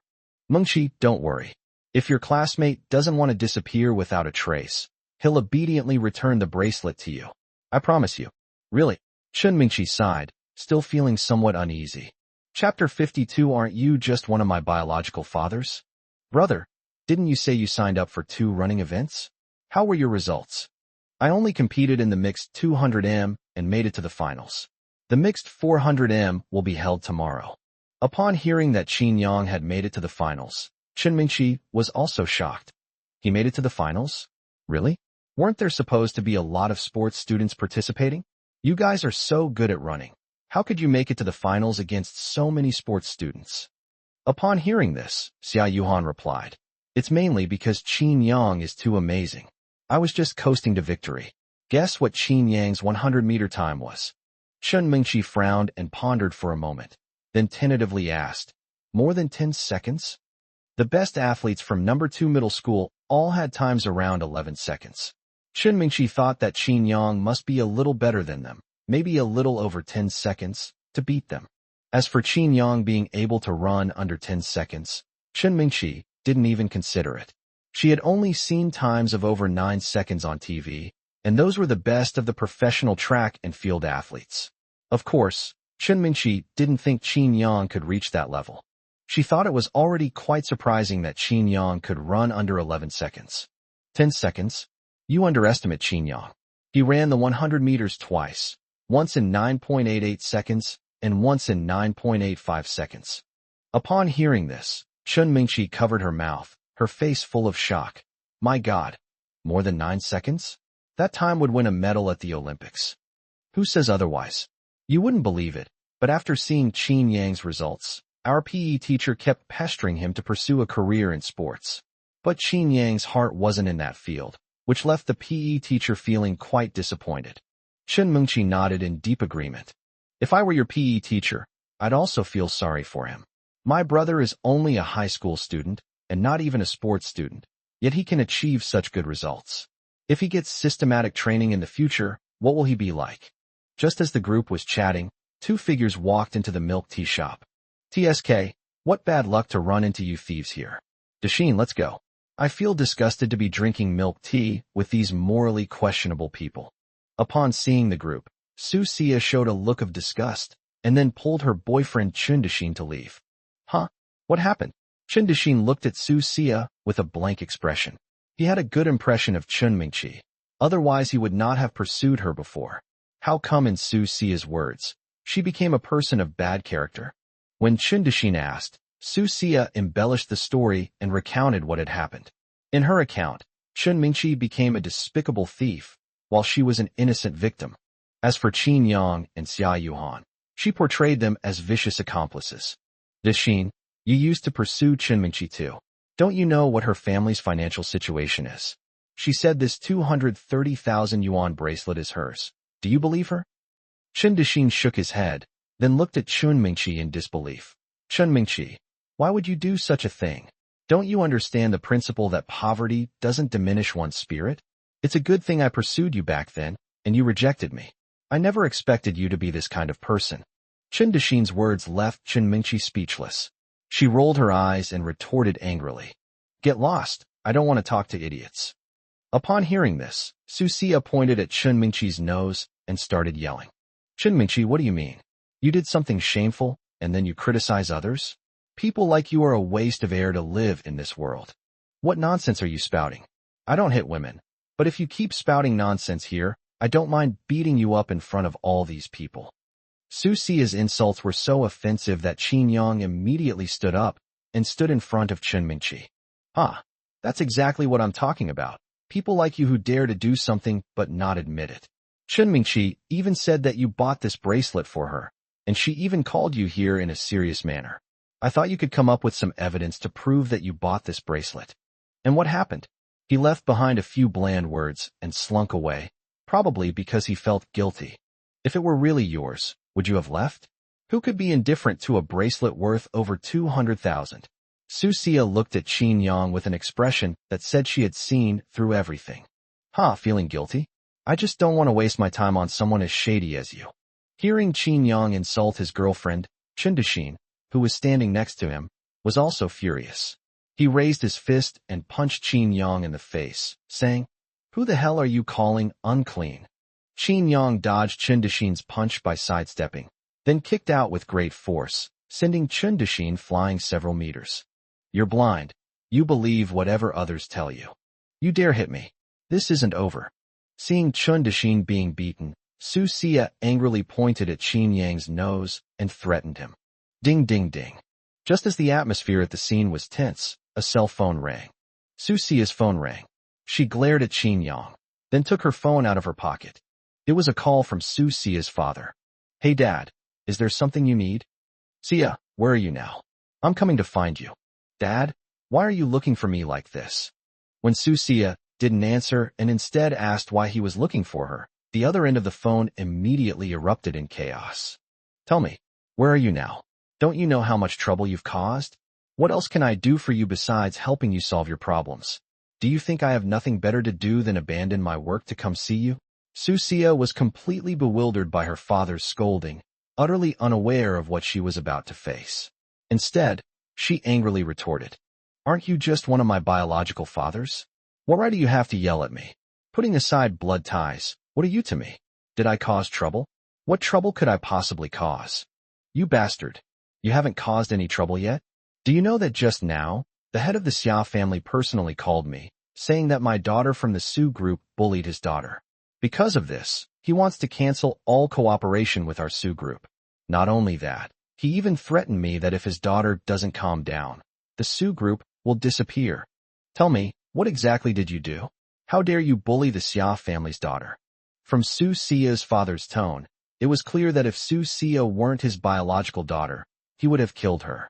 When you meet the Xia family's daughter, instead of trying to please her, you bully her. What were you thinking? How could he have given birth to such an unreasonable daughter? Smack! Su Xia froze on the spot at her father's words, so much so that her phone slipped from her hand. She bullied the Xia family's daughter? When did she bully the Xia family's daughter? Suddenly, Su Xia remembered that Xia Yuhan had called her earlier, saying that she had bullied her. Are you the Xia family's daughter? Su Xia was completely stunned, looking at Xia Yuhan with fear in her eyes and asking. Su Xia didn't notice that her body was trembling uncontrollably as she spoke. There was no way around it. The more powerful and influential someone was, the clearer they understood just how terrifying the three great families truly were. Chapter 53. If apologies were enough, what would be the point of having police? If I'm not, then are you? Xia Yuhan's words struck Su Xia like a thunderbolt, leaving her completely blank and stunned on the spot. When Chun Dixin saw his girlfriend slumped on the ground without saying a word, he immediately went over and asked, Xia, what's wrong? I. Su Xia stammered and couldn't say a word. At this moment, she was filled with regret. She should have known better than to take Chun Mingqi's bracelet by force. She never expected that Chun Mingqi would know the Xia family's daughter. No wonder someone as cheap as Chun Mingqi can wear Gucci's non-sale items. I'm sorry, I really didn't mean it. Can you forgive me this time? Su Xia took a deep breath and then solemnly looked at Xia Yuhan to apologize. Su Xia's reaction left Chun Dixin completely bewildered. Wait, why did Su Xia apologize? Wasn't she the victim? Sia, they are thieves. Why are you apologizing to them? Get up. This guy may be a bit tough, but we're not afraid of him. This is a society governed by law. If he dares to hit anyone again, I'll call the police. Chen Dexin thought that Su Sia was apologizing to Qin Yang and the others because she was scared after seeing him being kicked away by Qin Yang. No matter how Chen Dexin tried to pull her up, Su Sia remained limp on the ground, staring intently at Xia Yuhan, hoping to gain her forgiveness. Xia Yuhan extended her index finger and gently shook it. You shouldn't apologize to me. Congratulations. You managed to steal the gift that the young master of the Qin family gave to his cousin. Most people don't have that kind of ability. I don't understand how someone could cause you such a big mess. Xia Yuhan's words were like a bucket of ice water poured over Su Sia, making her shiver uncontrollably. Chen Mingqi's cousin is the young master of the Qin family? How is that possible? If she has such a powerful and influential relative, would she really need to use a rented room as both a shop and a home? What Qin family? What are you talking about? Chen Dexin, who was standing to the side, looked at the group of people in front of him with a blank expression. Coming from an ordinary family, he had never even heard of such a so-called aristocratic family. I'm sorry, I really didn't know. If I had known, I definitely wouldn't have done it. As she spoke, Su Sia shakily took off the bracelet from her wrist and handed it to Qin Yang. But Qin Yang didn't even take it, only coldly staring at Su Sia. I find this bracelet dirty because someone as unclean as you touched it. Upon hearing this, Su Sia took out a tissue and wiped the bracelet. Now it's all clean. Please, forgive me this time. I'll never do it again. Seeing this, Chen Dexin, who was standing to the side, also realized that something was wrong. He asked Su Sia with a puzzled look. Sia, don't tell me that you stole this bracelet from them and then turned around and accused them of stealing it from you. Looks like you're not so hopelessly stupid after all. You figured it out. Qin Yang looked at Chen Dexin with a mocking expression. Wasn't it obvious? Why did he have to ask? He was really stupid.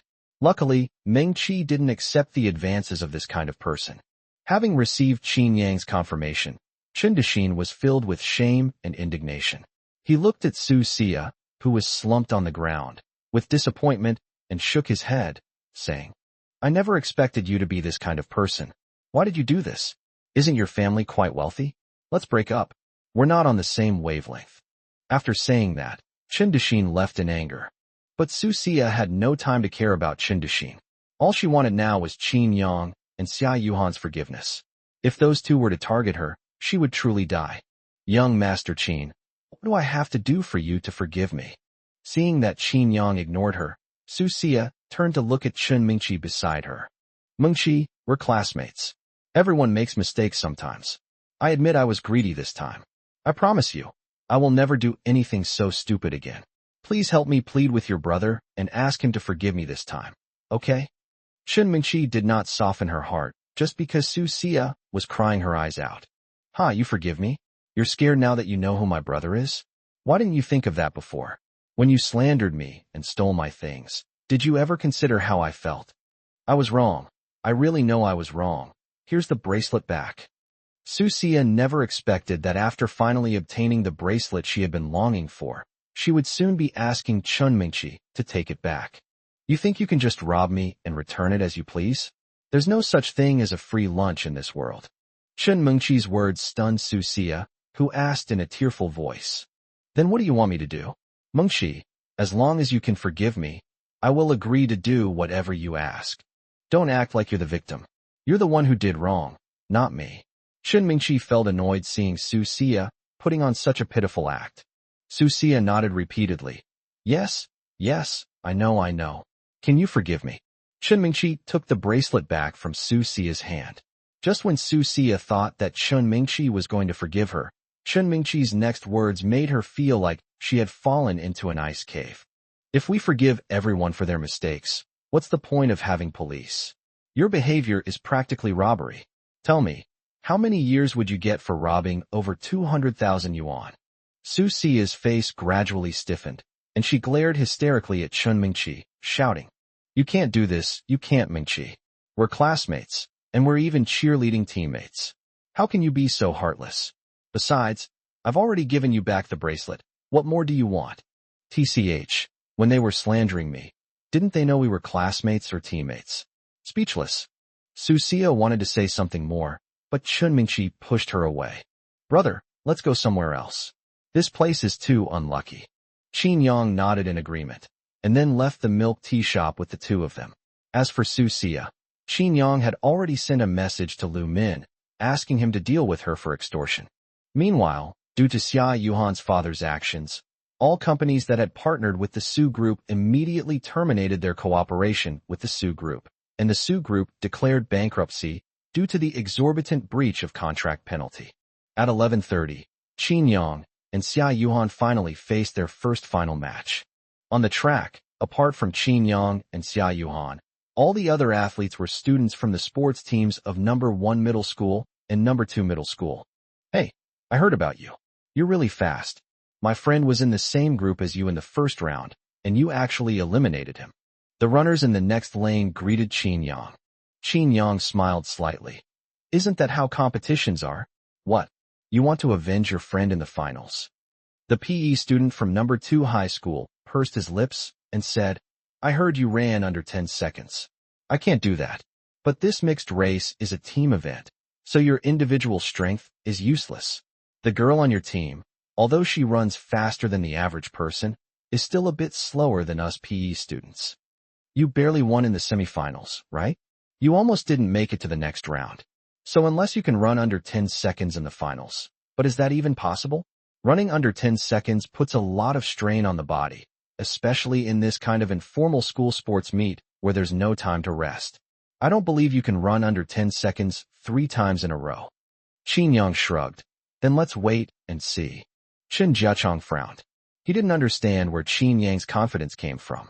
In the last Olympic Games in Japan, the Asian sprinter ran a time of 9.83 seconds in the semifinals, and only broke the 10-second barrier in the finals after a 2-hour rest. This guy has already broken the 10-second barrier twice in a row, and he hasn't even had enough rest time. How can he still run under 10 seconds? Showing off. But I have to admit, this guy is really talented. It's enviable that a liberal arts student can run a sub-10-second sprint. After thinking for a moment, Chen Jiachong concluded that Qin Yang was showing off, but he still acknowledged Qin Yang's strength. Chapter 54. Is he a sports student, or am I?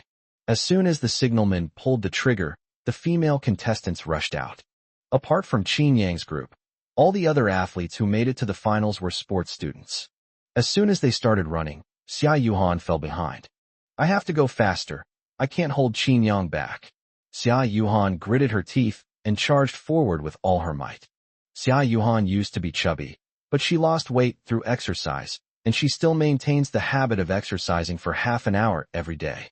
Therefore, her physical fitness is also beyond that of ordinary students. Despite falling behind at the start, she managed to catch up with 2 physical education students in the second half of the race, improving her ranking to 7th. Hey bro, the girl in your group is pretty good. She managed to catch up with 2 PE students. She must have trained. Chen Jiachong, who was on the track next to Qin Yang, raised an eyebrow in surprise when he saw Xia Yuhan catch up with the 2. Time flies, and Chen Jiachong's teammates were the first to arrive at the boys' starting line and hand him the baton. Upon receiving the baton, Chen Jiachong immediately sprang into action, his legs moving forward with incredible speed, as if powered by a motor. A second later, Xia Yuhan arrived and handed the baton to Qin Yang. Qin Yang, who took over the baton, shot off like a bolt of lightning amidst the attention of the crowd. As Qin Yang took powerful strides, the wind whistled past his ears, and the track beneath his feet seemed to become a stage for him to unleash his energy. As Qin Yang ran at full speed, one opponent after another was left behind, and his speed increased. Wow, Yang looks even better than Bolt. Haha, all those sports students are counting on showing off their skills at the sports meet, but they've all been overshadowed by Yang Ji's brilliance. On the stands, watching Qin Yang surpass one opponent after another, Sun Junyang couldn't help but sigh in admiration. We're getting closer and closer to first place. There are only about 30 meters left to the finish line. Can Yang Ji take first place? Sun Junyang took a deep breath, his face full of tension and anticipation, as if he himself was the one sprinting on the track. The finish line is right in front of me, less than 10 meters away. Hold on for these 10 meters, and the championship will be mine. As Qin Yang drew closer, Chun Jiachong felt the pressure from behind. He gritted his teeth and exerted all his strength, trying to leave Qin Yang behind. 5 meters to go. That guy is still a body length behind me. Hold on. With his adrenaline surging and his body strained, Chun Jiachong's face contorted in pain, but he dared not slacken in the slightest. As long as he held on for those last 5 meters, the championship would be his. But Qin Yang's momentum was unstoppable. Not far from the finish line, Qin Yang suddenly unleashed astonishing power, like a fleeting shooting star streaking across the track. 1 meter before the finish line, Qin Yang overtook Chun Jiachong and crossed the finish line. The moment Chun Jiachong caught a glimpse of Qin Yang passing by him out of the corner of his eye, he deflated like a punctured balloon, and his entire aura collapsed instantly. After crossing the finish line, Chun Jiachong supported himself with his hands on his legs, looking at Qin Yang with disbelief in his eyes. This guy actually overtook me. His teammate was at least 8 or 9 meters behind mine, if not 10. My usual time is between 10.5 and 10.8 seconds. This guy broke the 10-second barrier again. What kind of physical ability is this? Breaking the 10-second barrier 3 times in one morning. Is he even human? Is he a sports student, or am I? Chun Jiachong couldn't help but doubt himself. After a while, Chun Jiachong walked over to Qin Yang and gave him a thumbs up. Bro, that's awesome. You've broken 10 seconds again. I wish I were as fast as you. Chun Jiachong shook his head with admiration. His ultimate goal was to break 10 seconds. What seemed like an unattainable dream to him, Qin Yang could achieve with ease. Qin Yang smiled slightly. You're quite good too. The two chatted for a short while before Xia Yuhan jogged over. The moment Chun Jiachong saw Xia Yuhan, he raised an eyebrow. This girl is so pretty. Hi, my name is Chun Jiachong. Congratulations on winning the championship. How about we exchange contact information and get to know each other? Upon hearing this, Xia Yuhan was slightly taken aback. After glancing at Chun Jiachong, she immediately rushed to Qin Yang's side and took his hand. Qin Yang smiled knowingly, then said to Chun Jiachong, Hey bro, sorry, my girlfriend doesn't like adding strangers' contact information. Oh, sorry, I thought it was a misunderstanding. Your girlfriend is very pretty. Chun Jiachong scratched his head awkwardly. What kind of situation was this? Asking for someone else's contact information in front of her boyfriend. After waving to the two men, Chun Jiachong fled as if he were escaping. Watching Chun Jiachong's departing figure, Qin Yang smiled and shook his head, then turned to Xia Yuhan and smiled. We won the championship. How about that? Aren't you happy? Faced with Qin Yang's question, Xia Yuhan showed no joy, but rather a conflicted expression. What's wrong with you? Qin Yang reached out and touched Xia Yuhan's forehead, wondering why Xia Yuhan seemed unhappy even after winning the championship. After hesitating for a moment, Xia Yuhan looked at Qin Yang and said, Qin Yang, how about we withdraw from tomorrow's mixed 400m race? Upon hearing this, Qin Yang was slightly taken aback. After regaining his senses, he asked Xia Yuhan why she said that. I don't want you to be too tired. After the run, I saw you supporting your legs for a long time before you recovered. Looking at Qin Yang, Xia Yuhan felt a little guilty. It was only because she said she wanted to participate in the running competition that Qin Yang accompanied her. As a result, he would only hold Qin Yang back, and Qin Yang would have to fight with all his might to win the game. Seeing how tired Qin Yang was, Xia Yuhan suddenly felt that winning the championship wasn't all that great. Upon hearing this, Qin Yang finally realized that Xia Yuhan was worried about him, which was why she wanted to withdraw from the competition. Thinking of this, Qin Yang took Xia Yuhan's hand and said gently, Stop overthinking. Isn't this the age when we should be giving it our all? If I don't run at full speed now, do you expect me to run when I'm 70 or 80? Wouldn't I break a bunch of old bones? Xia Yuhan chuckled at Qin Yang's words. Besides, I have a reason to participate, and I won't give up no matter how tired I am. Upon hearing this, Xia Yuhan looked at Qin Yang in confusion. What reason? Qin Yang smiled and pinched Xia Yuhan's cheek. Because it's a competition I'm participating in with you. I'm happy even if I'm a little tired. Hearing Qin Yang say that he would be happy to participate in the competition with her, Xia Yuhan felt as sweet as if she had eaten honey. Looking at Qin Yang's handsome profile, Xia Yuhan blushed and tiptoed to kiss him on the cheek. Me too. As long as I'm with you, I'm happy no matter what we do. Chapter 55. Your pig brain has another use for me. At the school gate, Qin Yang and Xia Yuhan were chatting and laughing hand in hand, while Sun Junyang, standing to the side, pouted and showed a look of disgust. Aren't single people human? I'm asking you, aren't single people human? Someone killed a dog. I'm going to report this to an animal protection organization. Zhao Yuning kept her head down, scrolling through her phone. She didn't dare to look at the scene in front of her. When she saw Qin Yang and Xia Yuhan's intimate actions, her heart clenched. Brother, I'm here. Sorry to keep you waiting. Chen Mingqi ran towards Qin Yang, panting, while repeatedly apologizing. There's nothing to apologize for. We're just killing time anyway. Let's go eat now that everyone's here. Because of the joint school sports meet being held today, students were free to enter and leave the school at noon, so Qin Yang thought he would have lunch with his close friends. Sun Junyang rushed up to Qin Yang in one stride, winking and saying, Brother Yang, let's put dinner aside for now. Is this your own sister? Aren't you going to introduce her to your brother? Get lost. Qin Yang rolled his eyes at Sun Junyang. So, I treat you like a brother, but you want to be my brother-in-law, huh? Ha ha.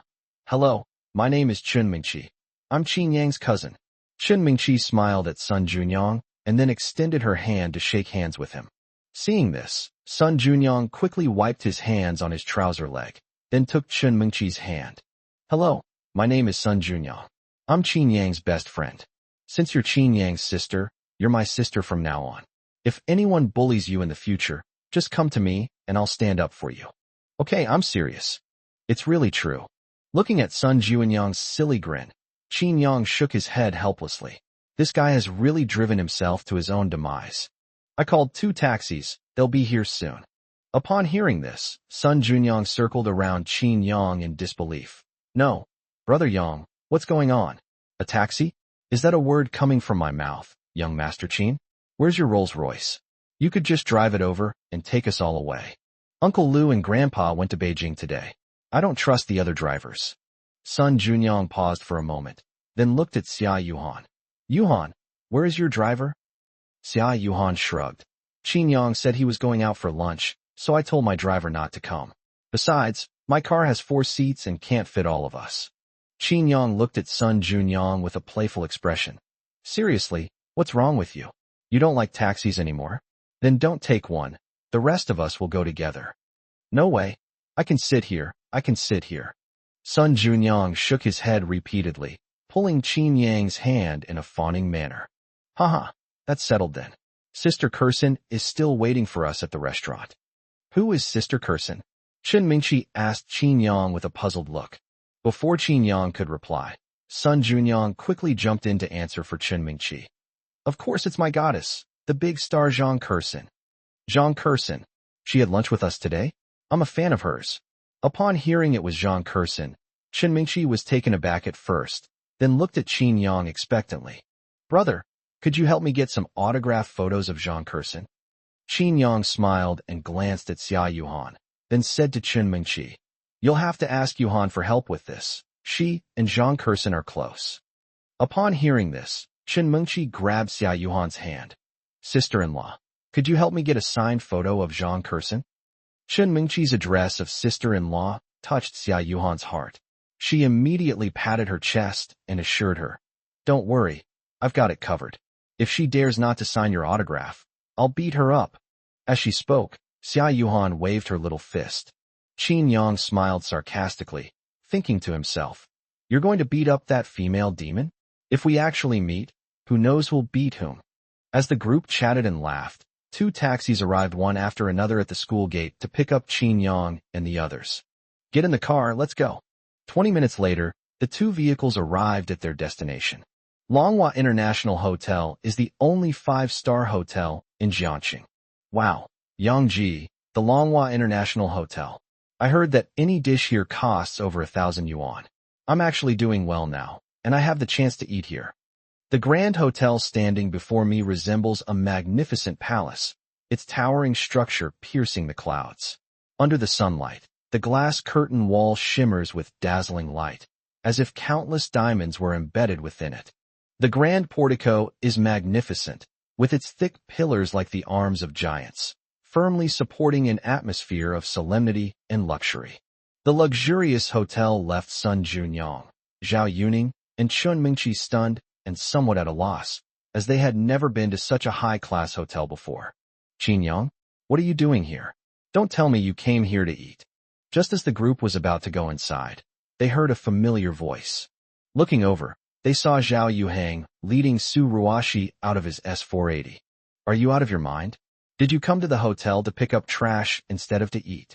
Sun Junyang glared at Zhao Yuhang and retorted without any politeness. Zhao Yuhang chuckled. It's hard to say. I've never heard of anyone taking a taxi to eat at the Longhua Hotel. You can just look around from the outside. It's not a place you can go inside.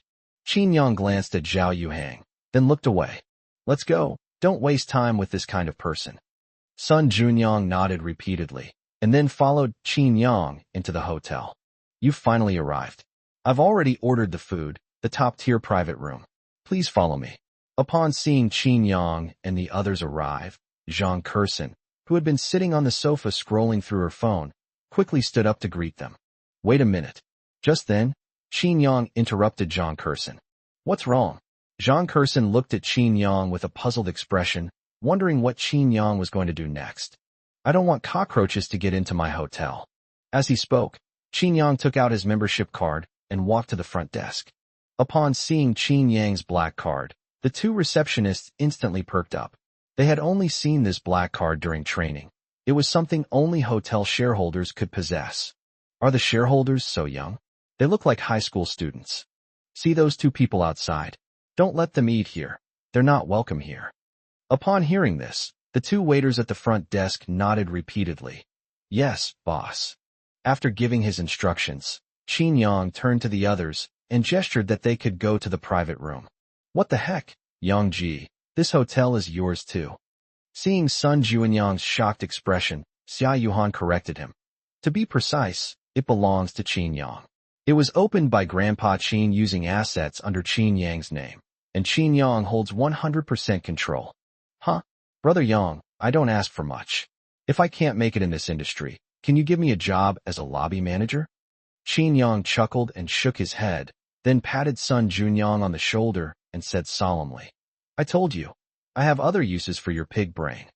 Chapter 56. How come I didn't know I had a younger brother like you? As Zhao Yuhang and Su Ruashi entered the hotel, they saw Zhang Kurson leading Qin Yang and others into the elevator. Huh, so that's why they have money to eat here. Turns out they've latched onto Zhang Kurson. They can only rely on others now. With that, Zhao Yuhang shook his head dismissively, then led Su Ruashi to the front desk. Smack! Zhao Yuhang smugly tossed his membership card to the receptionist. Let's get a private room. The receptionist frowned, and then returned Zhao Yuhang's membership card. I'm sorry, sir, you cannot dine at our hotel. Upon hearing this, Zhao Yuhang immediately became furious. Why can't I dine here? I'm a member, do you see? The customer is king. What's wrong with you two receptionists? Do you believe I'll complain to your manager and get you fired? Zhao Yuhang's arrogant attitude displeased the two receptionists, but out of politeness, they did not make a scene. Instead, they bowed slightly to Zhao Yuhang. I'm sorry, it's the hotel's policy that you two cannot dine here. Please leave. Hearing this, Zhao Yuhang laughed in anger. What? We can't dine here? That's the hotel's rule? What kind of ridiculous rule is that? Are you two targeting me? Sorry, it's not that we're targeting you. It's just our boss's arrangement. Do you think I'm stupid? Your boss's arrangements? Would your boss make arrangements like this for you? We're here to spend money. What boss wouldn't want to make money? I'm giving you one last chance. Get us a private room, quick. The argument quickly attracted the attention of the lobby manager, who rushed over and asked the two waiters what was going on. The two waiters briefly explained the situation to the lobby manager. When the lobby manager heard that it was someone with a shareholder's black card who demanded that the two receptionists not let Zhao Yuhang and his companion in, his expression towards Zhao Yuhang and Su Ruashi immediately turned hostile. Gentlemen, please leave our hotel. You are not welcome here. If you do not leave, I will have to call for help. Seeing that the lobby manager was also trying to kick him out, Zhao Yuhang immediately questioned loudly. Why should we? Who gave you permission to do this? I'm a hotel member, not just any customer. What right do you have to make us leave? The Longhua Hotel membership card can only be obtained by accumulating a total of 1 million yuan in spending. Zhao Yuhang was able to obtain one because his father often entertained other business owners there. Zhao Yuhang had visited a few times before, and each time he took out his membership card, the hotel staff treated him with great courtesy, as if they were afraid of offending him, a member, by not taking good care of him in any way. He couldn't understand what was going on today. Both the receptionist and the lobby manager wanted to kick him out. Seeing that Zhao Yuhang wouldn't leave without an explanation, the lobby manager didn't waste any words and shouted loudly at the two security guards at the door. Security, throw these two people out. Upon hearing the lobby manager's order, the security guards rushed over, glaring menacingly at Zhao Yuhang and his companion. Gentlemen, don't force us to take action. Glug. Threatened by the two burly security guards, Zhao Yuhang's momentum vanished instantly. He gave the lobby manager and the two receptionists a deep look. Fine, you just wait. After leaving behind a threatening remark, Zhao Yuhang and Su Ruashi slunk away. Outside the hotel, Su Ruashi turned back angrily to look at the Longhua Hotel. What's wrong with this hotel? We're members. Why are they kicking us out? Who knows? I guess it has something to do with Qin Yang and the others. Zhang Kersen, who was with them, is a big star after all. Maybe she gave these people some benefits to get them to drive us away. How could she do that? Just because she's a celebrity doesn't mean she's any different. He's just hooked up with a big star. Let him be arrogant for a few days. The day after tomorrow, I'm going to attend the birthday banquet of a top tycoon. Anyone who can attend a birthday banquet is someone that a small star can't afford to offend. Once we've established connections with those top tycoons, I'll make them pay back double for the humiliation I suffered today. After saying that, Zhao Yuhang took Su Ruashi and got into the car, leaving the hotel. Top-tier private room. Yang Ji, I just saw something interesting. Sun Junyang pushed open the door to the private room and walked in with a sly grin. Where did you go? Qin Yang looked at Sun Junyang curiously. This guy had just sat down when he said he had something to do and had to go out for a while. He wondered what he had done. Of course I'm going to watch the show. Didn't you tell the front desk to stop Zhao Yuhang and the others from eating here? I'm going to see how they get kicked out. After learning about Sun Junyang's behavior, Qin Yang curled his lip and said, It's pointless. Why bother with them? Let's sit down and eat. Sun Junyang sat down opposite Qin Yang, glanced at Qin Yang, and then said, Brother Yang, I was with Zhao Yuhang and the others just now. They said they're going to attend a top big shots birthday banquet the day after tomorrow. They said they'll try to get to know some big shots at the banquet and then deal with you. I hope this won't affect you. Sun Junyang's words made Qin Yang raise his eyes slightly, and then he said indifferently, They can't participate. Huh? How do you know they can't participate? Sun Junyang looked at Qin Yang suspiciously, not understanding why Qin Yang was so certain. Xia Yuhan smiled and said, Because Grandpa Qin is also holding a birthday banquet the day after tomorrow. Xia Yuhan's words confused Sun Junyang even more. He frowned and asked, What's the connection between these two things? They're not necessarily attending Grandpa Qin Yang's birthday banquet. Xia Yuhan shook her head and explained, Do you think that any influential person in Jiangsheng would miss this opportunity to build a good relationship with the Qin family? Even if they decide to hold a birthday banquet, they will cancel their attendance if they know that Grandpa Qin is also holding one on the same day. So, if Zhao Yuhang attends the so-called top big shots birthday banquet the day after tomorrow, it must be Qin Yang's grandfather's birthday banquet. And how could Qin Yang possibly let them into his home? Hiss. Xia Yuhan's words made Sun Junyang gasp. Just because Qin Yang's grandfather was going to hold a birthday banquet, all those powerful and influential people had to cancel their banquets even though they were also holding them on that day? What terrifying influence is this? Yang Ji, it's our grandpa's birthday. Why don't you bring your brothers along? Qin Yang rolled his eyes at Sun Junyang and laughed. How come I didn't know I had a younger brother like you? Haha, these can all be cultivated. As long as you dare to admit it, then I dare to take the blame. You're so capable. Let's eat. You can come to my house later, and you can come too. I'll pass. Zhao Yuning shook her head bitterly, she decided not to attend a banquet of this caliber. I want to go. I've never been to your house before, cousin. I want to go and see it. No problem. Chapter 57. Internal Strife. After finishing their meal, Qin Yang and his friends prepared to take a taxi back to school. Watching Zhang Kursin about to leave, Chun Mingqi kept gently nudging Xia Yuhan with her elbow, hinting that she should ask her for an autographed photo. Sister Kursin, Mingqi is your fan. Could you give her an autographed photo? Oh, I thought I only had male fans. Haha. Turns out I have female fans too. Wait here. I'll go back to my room and get it for you. When she came down again, Zhang Kursin was holding several autographed photos. Give. After giving Chun Mingqi one, Zhang Kursin gave Zhao Yuning another. Do I have one too? Of course, as long as you don't mind. Upon hearing this, Zhao Yuning shook her head repeatedly. How could that be?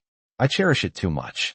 Sun Junyang glanced over and noticed that Zhang Kursin had given Chun Mingqi and Chun Mingqi only bikini photos. He was instantly consumed by jealousy and stared longingly at Zhang Kursin. Sister Kursin, didn't I sign my name for you before? But that's just an autograph.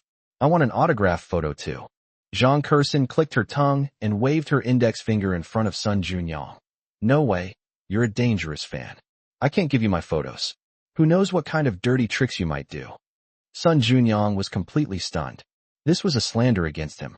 He was a gentleman who, no matter how much the outside world tried to provoke him, remained unmoved and adhered to his moral standards and bottom line. How could he be the kind of person who would do something so despicable with a photograph? Haha, just kidding. I only have 2 photos. I signed them for you, but not for them yet. I'm giving them to them now. The car is here, let's go. After saying goodbye to Zhang Kursin, the group split into 2 groups and took taxis to leave the hotel and return to school. In the afternoon basketball game, Qin Yang was a substitute, so he and Xia Yuhan sat on the sidelines to watch the game. Qin Yang, aren't you working too hard? Qin Yang had competed in 3 100-meter races in the morning, and then he had to compete in a basketball game in the afternoon. Xia Yuhan felt very sorry for him. She stood behind Qin Yang and massaged his shoulders, hoping to help him relieve his fatigue. It's okay, I'm just a substitute. If they win, I won't even need to play. I hope our class can make it to the finals. Then we can compete against Mengqi and the others. The basketball tournament format involves each school, number 1 and number 2, competing to determine their strongest class team, which is then compared between 2 classes from the 2 schools. Considering the large number of classes, the students' physical condition would not be able to handle the matches if they were played according to the standard match time. Therefore, each match was shortened to 15 minutes. Only the final match between the last 2 schools lasted 40 minutes. Qin Yang's class had Zhao Yuhang, a key player on the school basketball team, so they easily advanced through the competition. After 3 matches, Qin Yang's class successfully advanced to the semifinals. Wow, Zhao Yuhang is amazing. I feel like he got almost all the points in our class. Yeah, that's why he's a key player on the school basketball team. Our class was able to advance to the Final 4 entirely thanks to Zhao Yuhang. Hearing the praise from his classmates, Zhao Yuhang wore a smug expression. He thoroughly enjoyed being flattered. Classmates, this is the last match today. It starts in half an hour, and we're playing against Class 6. If we win this match, we'll advance to tomorrow's semifinals. I know you're all tired, but I hope you can hold on and bring victory back to our class. For our shared honor, let's go. The physical education teacher brought a case of sports drinks, paid for out of pocket, to the team members and encouraged them. Rush. The students were all full of enthusiasm, as if they could already see the champion beckoning to them. After a half-hour break, the match between Qin Yang's class and Class 6 officially began. At the start of the game, Sun Junyang was stripped of the ball by a player from Class 6. Chen Yongjia, like Zhao Yuhang, is a player on the school basketball team. After stealing the ball from Sun Junyang, Chen Yongjia faced 2 defenders and made a fadeaway jump shot, sinking the ball smoothly. What the hell? Are you an idiot? How could you let someone steal the ball from you like that? Upon seeing that Sun Junyang was the one who made the mistake, Zhao Yuhang immediately launched into a tirade of abuse. Seeing this, the PE teacher on the sidelines clapped his hands and shouted, "Don't panic, don't fight amongst yourselves. We've only lost 2 points, it's not a big problem. Let's catch up." The idea was good, but reality was cruel. After scoring a steal at the start, the players from Class 6 were like they were on steroids, turning into sharpshooters and making it impossible for Qin Yang's class to defend against them. The game was only halfway through when the score reached 38. During halftime, the players from Class 6 hugged each other, already celebrating their victory. With only 7.5 minutes left, they were leading by a full 24 points. As long as they didn't make any major mistakes in the second half, they were guaranteed to win. As soon as they came off the field, Su Ruashi immediately opened a bottle of sports drink and handed it to Zhao Yuhang. Zhao Yuhang slapped the drink away, his face contorted with rage, and said, "What's the point of playing? They're all useless. It's all up to me. They double-team me, and I pass the ball to them, but they miss every open shot. They might as well just die." The PE teacher frowned upon hearing this and said in a deep voice, "Zhao Yuhang, don't do that. This is a team competition. You need to trust your teammates." "Ha, believe my ass. This bunch of trash, damn it. If I swap teammates with Chun Yongjia, I could beat them 40-0. I can't carry this bunch of trash. I'm not playing in the second half." As he spoke, Zhao Yuhang kicked the water that was placed on the ground away. The PE teacher shook his head helplessly. He felt disappointed in Zhao Yuhang, but also relieved. Fortunately, he had found Qin Yang before the school sports meet and persuaded him to participate. Otherwise, if Zhao Yuhang had withdrawn from the competition, he would have been in a real predicament. Thinking of this, the PE teacher looked at Qin Yang. "Qin Yang, the second half is all up to you. The score difference is indeed too big. I won't put too much pressure on you. Just do your best and show the spirit of our Class 4. Defeat is never something that can't be accepted, you know." Qin Yang nodded. "Don't worry, teacher, I will do my best." As he spoke, Qin Yang looked at Sun Junyang and the others. "When you get the ball, just pass it to me without thinking and leave the rest to me." "Yang Ji, you were double-teamed, but you still got the pass?" "Pass." Looking at Qin Yang's confident expression, Zhao Yuhang curled his lips. Damn, he acts like he's the savior. With such a big point difference, how can he possibly win? And with a bunch of useless teammates who are not even in the same league as the other side, it's a miracle if the point difference doesn't widen. Zhao Yuhang, as I said, failure is not unacceptable. You can't expect everyone to be like you. Every student has their own strengths and weaknesses. Just do your best and give it your all. TCH, stop your long-winded explanation. Let's go. This match is pointless. We're bound to lose. With that, Zhao Yuhang led Su Ruashi away from the basketball court.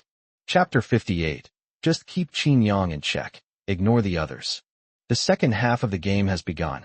Upon seeing Zhao Yuhang replaced by Qin Yang, Qin Yongjia from Class 6 chuckled and said, "Why isn't Zhao Yuhang continuing to play? Did he know the outcome of this match was already decided, so he gave up? Don't get too excited. Zhao Yuhang is nothing. He's just a pressure monster. It's my brother Yang's turn to take over the competition from now on." "Him? No matter how good he is, can he be better than our basketball team? We have 3 people on the basketball team in our class. We can beat you guys with ease."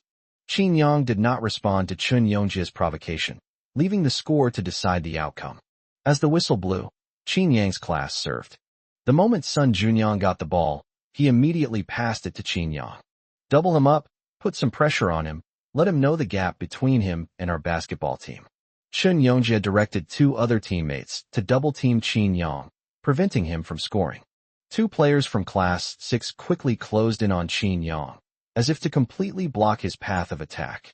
Facing a double team, Qin Yang showed no fear. He lowered his center of gravity slightly, and the basketball bounced nimbly in his hands.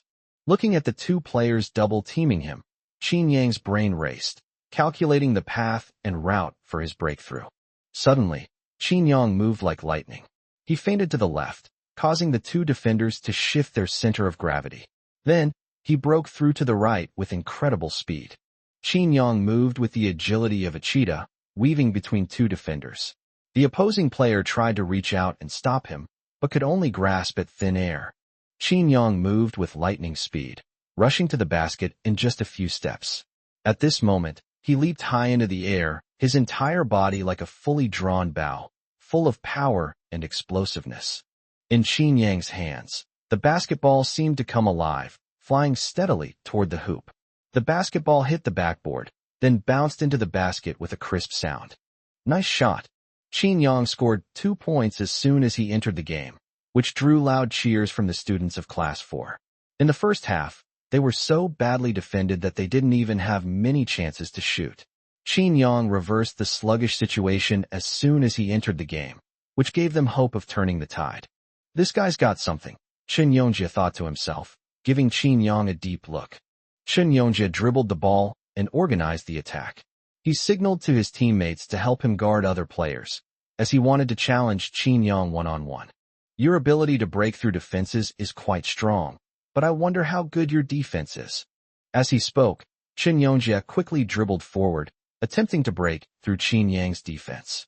However, Qin Yang had already anticipated Chen Yongjia's intentions.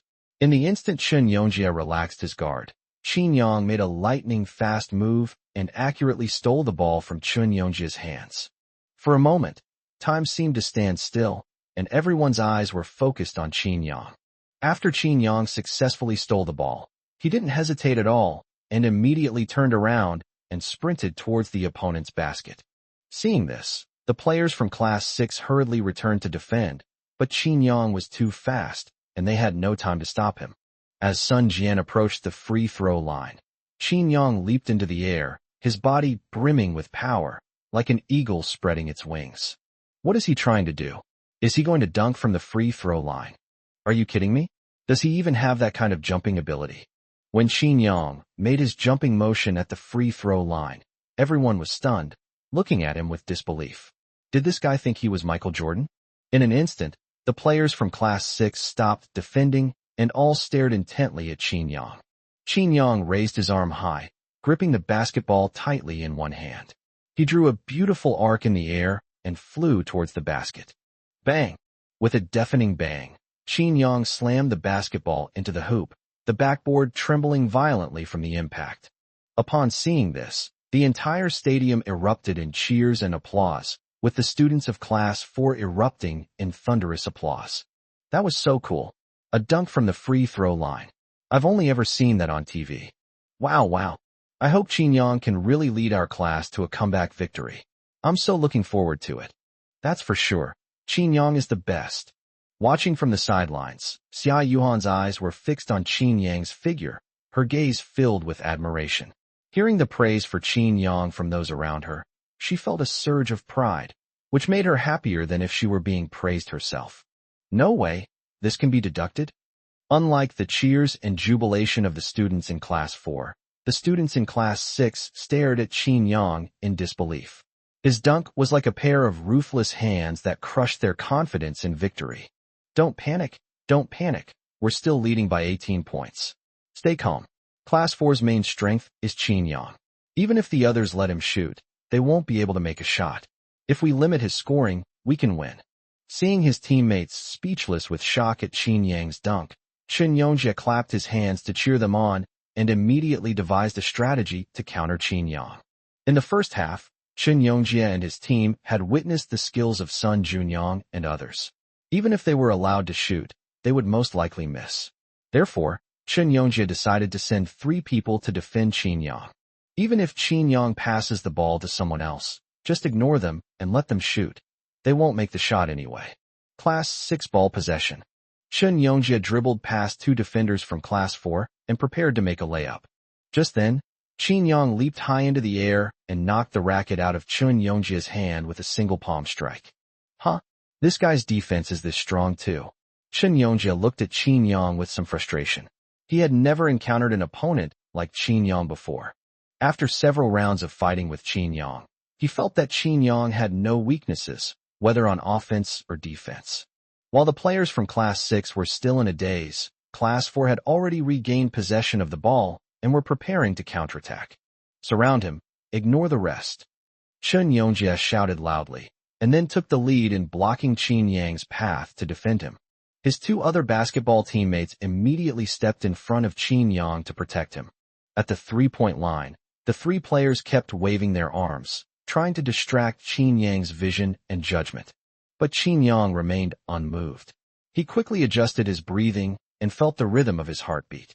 Suddenly, Qin Yang leaped into the air, his arm raised high, his wrist flicked, and the basketball flew towards the basket like a cannonball. The basketball traced a beautiful arc through the air before landing steadily in the basket. Hollow insertion into the network. 3 points. We've come back to 3. We've already made it back to 7. How far away can the remaining 15 points be? When Qin Yang scored a three-pointer, Sun Junyang raised his arms and shouted, as if he were the one who led the team to score. Wow, his three-pointers are so accurate too. Looking at Qin Yang's calm expression, Chen Yongjia had a bad feeling. Could they really be going to be overturned? Don't panic, he might be in good form right now. We still have a 15-point lead. About a third of the second half has passed, so if we can hold on, we still have a chance. Chen Yongjia's teammates patted him on the shoulder to comfort him. I know. I'll have to be extra careful to limit him from now on. It won't be so easy for him to score against me again. Chen Yongjia took a deep breath and said with a serious expression. Chapter 59, A Master of Hiding One's Head in the Shell. After scoring 7 points in a row, Qin Yang was not satisfied. With a third of the 7.5 minutes left in the second half, they still had a 15-point deficit, and the pressure was immense. Looks like I'll have to shoot a three-pointer. Thinking this, Qin Yang used a fake move to get past the defender, and then jumped without hesitation from outside the three-point line. Swish! The three-pointer went in cleanly, and the whole stadium erupted in gasps of amazement. He can still make the shot? His three-pointers are so accurate. A strong sense of frustration enveloped the hearts of every Class 6 player. Being Qin Yang's opponent gave them an insurmountable sense of suffocation. The team's morale collapsed completely under Qin Yang's near-overwhelming dominance. On the other hand, inspired by Qin Yang, their morale was high, and everyone was actively running around, creating opportunities for Qin Yang. Qin Yang did not disappoint them, responding with one three-pointer after another. As the game progressed, Qin Yang's three-pointers continued to accumulate points for the team, and the score was gradually reversed. Wow, we're in the lead. With less than a minute left in the game, Qin Yang hit a three-pointer, laying the foundation for Class 4 to take the lead. Class 6 has possession of the ball. Chen Yongjia, who had the ball again, had no desire to attack. This game had become a one-man show by Qin Yang. Every time Chen Yongjia attacked the basket, Qin Yang would block his offensive route. Facing Qin Yang, he failed to score a single point in the entire second half. Not only Chen Yongjia, but all the players in Class 6 lost the will to continue playing.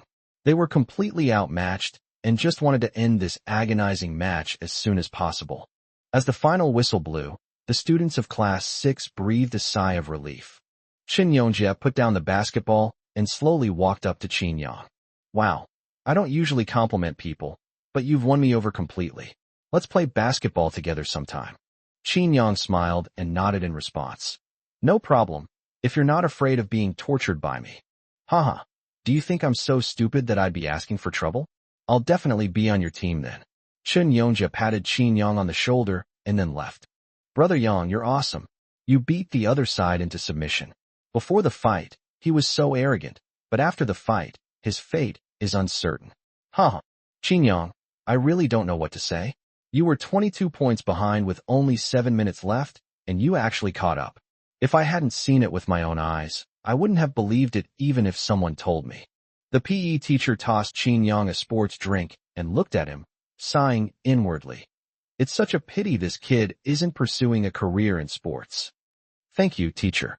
Qin Yang accepted the drink and thanked the PE teacher. The PE teacher clapped his hands, signaling everyone to look at him.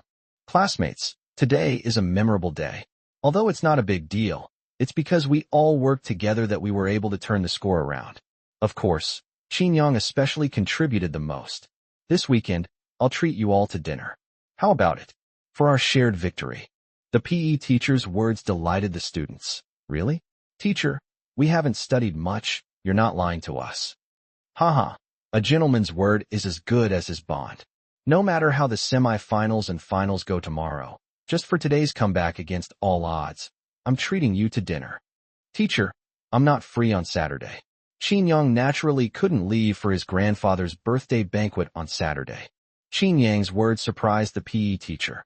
If Qin Yang, the biggest contributor, didn't come, wouldn't the meal be a bit less enjoyable? What about Sunday? Even if you're not free on Sunday, it's okay. Next week is fine too. When are you free? How about we have dinner together? Hey teacher, are you inviting Qin Yang or all of us? That is. The PE teacher chuckled, then scratched his head and explained. Qin Yang is the biggest contributor today, so of course we should focus on him. Since the PE teacher had put it that way, Qin Yang stopped making excuses. I have time this Sunday. Seeing that Qin Yang agreed, the PE teacher nodded repeatedly and then said to the other students, it's settled then. Everyone meet at school this Sunday, and then we'll set off together. Of course, don't focus all your attention on Sunday's dinner party. You still need to play your best in tomorrow's match, understand? No. With the basketball game over, the first day of the school sports meet also came to an end. When Qin Yang walked out of the basketball court, he ran into Zhao Yuhang. Huh, what was the result of the match? You lost, didn't you? Huh, it was a predetermined outcome, so why struggle? Zhao Yuhang was about to leave, but when he thought about how he had been dragged down by Sun Junyang and others, and only managed to score 8 points in the first half, he couldn't help but come back to see them make a fool of themselves. Haha, sorry to disappoint you, we won. It's only 22 points, we just overtook you. In the end, we were still leading by 3 points. Sorry about that. Sun Junyang jumped out and said to Zhao Yuhang in a sarcastic tone. Impossible, with your bunch of useless teammates. You think you can turn the game around? Huh, some people just won't admit reality. The team lineups in the first and second halves are no different. The only difference is that Zhao Yuhang was there in the first half, but not in the second half. Isn't it strange? When you're here, we lose. When you're not here, we win. Do you even know how to play basketball? If you don't, go take a class outside of school. Don't embarrass yourself here. You're always putting pressure on your teammates. You're such a pressure monster. Hey, Junyang, you don't know this, do you? It's just like playing a game. The good players reflect on where they went wrong and how they could have won that round. But some really bad players, because of their lack of skill, will start pressuring their teammates when things go wrong. There's nothing we can do about it. He's just so bad at the game. When Zhao Yuhang's teammates, who had been under pressure, saw him, they all attacked him, wanting to vent all their frustrations on the field. You guys, how dare you say I'm bad at this? If you're not bad, then tell me why we lose when you're around, but win when you're not, and even come back from a 22-point deficit to win. If you're bad, then practice more. The past is the past. The present is the present. All right, let's stop arguing about this. Zhao Yuhang, I'm planning to treat everyone to dinner on Sunday. After all, it wasn't easy for us all to turn things around together. Do you want to come? The PE teacher's words left Zhao Yuhang frozen in embarrassment. Had they really turned the tables? Forget it, I won't go. After saying that, Zhao Yuhang quickly left. Haha, this Zhao Yuhang, he's pretty fast at running away. He's got a knack for being a coward. Otherwise, if someone sees that they are behind in the score, they will withdraw from the competition. He also has some self-awareness and knows that turning the game around is not very relevant to him. So he is embarrassed to participate. Chapter 60. You don't want others to know either, do you? On the second day of the school sports meet, Qin Yang and Xia Yuhan officially started their mixed 400-meter race. The two made it through the preliminaries and semifinals without any obstacles. Unfortunately, in the final, because Xia Yuhan was far behind in the first 200 meters, Qin Yang could only get third place despite his best efforts. In the basketball game, under Qin Yang's leadership, Class 4 easily defeated another class from number 1 middle school and joined forces with the class from number 2 middle school. Seeing Qin Yang scoring frequently on the court, Chen Mingqi, who was cheering for the number 2 middle school basketball team, was in a dilemma. Should she cheer for her cousin or for her school's team? With Qin Yang's absolute strength, Qin Yang's class ultimately defeated number 2 middle school's class by a score of 60-24. At the moment of victory, Sun Junyang and the others surrounded Qin Yang and cheered. On the third day, Qin Yang had no more events to compete in, so he and Xia Yuhan strolled around here and there.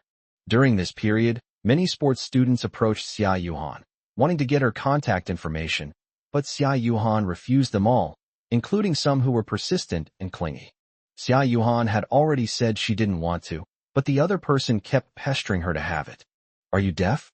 She said she doesn't want to give you her contact information, and you still have the nerve to ask for it? Seeing this, Qin Yang walked up to Xia Yuhan and reprimanded her without any politeness. Who are you? It's none of your business. Don't cause trouble. This is number 1 middle school. I don't want to cause trouble. Otherwise, our teachers will start nagging again. He's my boyfriend. You're the one who caused trouble. Xia Yuhan looked at the number 2 middle school sports student in front of her with displeasure. I knew it. Why were you so eager to jump out? It's just asking for contact information, not your girlfriend. What are you afraid of? As he spoke, the sports student from number 2 high school tossed his hair, struck what he considered a rather handsome pose, and raised an eyebrow at Xia Yuhan. Let's get to know each other. Having more friends means having more options. Xia Yuhan felt a chill run down her spine at the other person's behavior. She rolled her eyes and said in a low voice, Don't bother me. My boyfriend and I have things to do. As she spoke, Xia Yuhan grasped Qin Yang's hand. Qin Yang, let's go. Let's ignore this kind of person. Qin Yang nodded. It was indeed not worth wasting time with this kind of person. The two had barely taken a step when the man shouted, Hey, did I say you could leave? Don't think that just because this is number 1 middle school, I can't find anyone else. You should at least know my name, Zhu Jijia. In this world, everyone gives me face. Zhu Jijia's idea was simple. Once he brought over his group of buddies, Xia Yuhan would be completely captivated by his connections. If you're really bored, go find a secluded spot and bang your head against the wall. Don't bother us here. Qin Yang glanced at Zhu Jijia and said softly. Qin Yang's indifferent gaze deeply stung Zhu Jijia's nerves. Since he met some people while hanging out off campus, no one had dared to look at him like that. I think you're just asking for trouble. As he spoke, Zhu Jijia raised his fist and started to punch Qin Yang. Qin Yang easily dodged to the side, then delivered a side kick, sending Zhu Jijia flying several meters away. The immense force caused Zhu Jijia to lie on the ground, wincing in pain, unable to get up for a long time. Get out! Qin Yang and Xia Yuhan left the playground after giving a soft shout. At the school gate, Zhang Kursin waited for the two of them by the car. Hello, you two. Looking at you holding hands. Your relationship is definitely heating up. Zhang Kursin smiled as she looked at the two walking towards her. Xia Yuhan glanced at Qin Yang, then smiled sweetly and said, Of course. Sister Kursin, why did you call us? The sports meet isn't over yet, and I want to see the closing ceremony. I heard that number 2 middle school is preparing a hot dance. What's so great about hot dances? If you like them, I'll get a top Korean girl group to perform for you next time. Xia Yuhan shook her index finger. It's not the kind of sexy dance you're thinking of. It's all muscular men, hee. Zhang Kursin glanced at Xia Yuhan, then at Qin Yang, and said, Qin Yang is still here. How can you talk about these things? So what? Qin Yang is also looking forward to it. Qin Yang. Upon hearing this, Zhang Kursin immediately looked at Qin Yang meaningfully. Qin Yang felt uneasy under Zhang Kursin's gaze. He coughed lightly twice and said, Ahem, don't misunderstand. I'm straight. I just don't have to watch dances that are well done, but this kind of abstract dance is quite interesting to watch. Okay, next time I'll take you to Thailand to see ladyboys perform striptease. Qin Yang and Xia Yuhan exchanged a glance, their lips twitching slightly, and then they both said in unison, That doesn't have to be so abstract. Haha, just kidding. By the way, tomorrow is Grandpa Qin's birthday banquet, and I haven't decided on a gift yet. I'd like to ask you two for some advice. What gifts have you prepared for Grandpa Qin? I got a good luck charm for my grandfather, and I plan to give it to him tomorrow. I originally wanted to give Grandpa Qin a watch, but after thinking about it, I felt it would be more meaningful to give him something I made myself. Anyway, Grandpa Qin doesn't care about material things, so I made a greeting card and a health-preserving cup out of Phoebe Jinan wood to give to him together. You're all going to such lengths? If I just give you a gift that money can buy, wouldn't that be too insincere? It's all right, Grandpa won't mind these things. Of course, it would be even better if you were sincere. Zhang Kursin frowned and thought for a while, then asked Qin Yang, What are your grandfather's hobbies? I can start from that. Drinking tea and listening to music seem to be my only 2 hobbies. All right, I'll get some good tea and deliver it to Grandpa Qin tomorrow. Let's go. Don't go back to watch your abstract dance. Let's go out for a stroll together. I'm leaving the day after tomorrow after attending the banquet. You won't leave me alone, will you? I've worked hard for you guys for almost 2 weeks now, haven't I? All right. All right. Considering that driver Zhang has performed quite well these past 2 weeks, we'll reluctantly accompany you for a stroll. With that, Xia Yuhan raised her hand, gesturing for Zhang Kursin to help her. Zhang Kursin looked at Xia Yuhan, and the corner of her mouth twitched. You're really getting too big for your britches, aren't you? Today I'll show you who's in charge.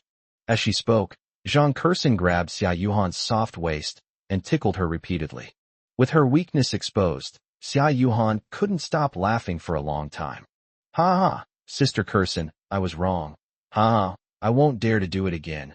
You are the king, you are the king. After dealing with Xia Yuhan, Zhang Kursin looked at Qin Yang with an unfriendly expression. You don't want others to know some things, do you? Upon hearing this, Qin Yang's heart skipped a beat. He gave Zhang Kursin a deep look before silently getting into the car. Haha, that's more like it. Let's go. Chapter 61 Birthday Banquet. Early Saturday morning, the servants got up and busied themselves arranging everything at the manor in preparation for Qin Tianhe's birthday banquet that evening. During breakfast, Qin Tianhe looked at Qin Yang across from him and smiled. Xiaoyang, I wonder what gift you prepared for Grandpa this year. Qin Yang smiled slightly, keeping everyone in suspense. You'll find out tonight, Grandpa. Okay, I'm actually looking forward to it. I receive so many gifts every year, but yours is always so unique and suits my taste. The gifts from others are all too tacky. Qin Tianhe curled his lips.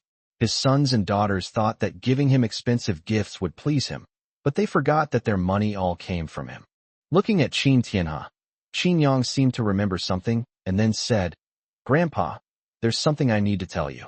Mengqi and a friend of mine also want to come and visit our family. I've agreed.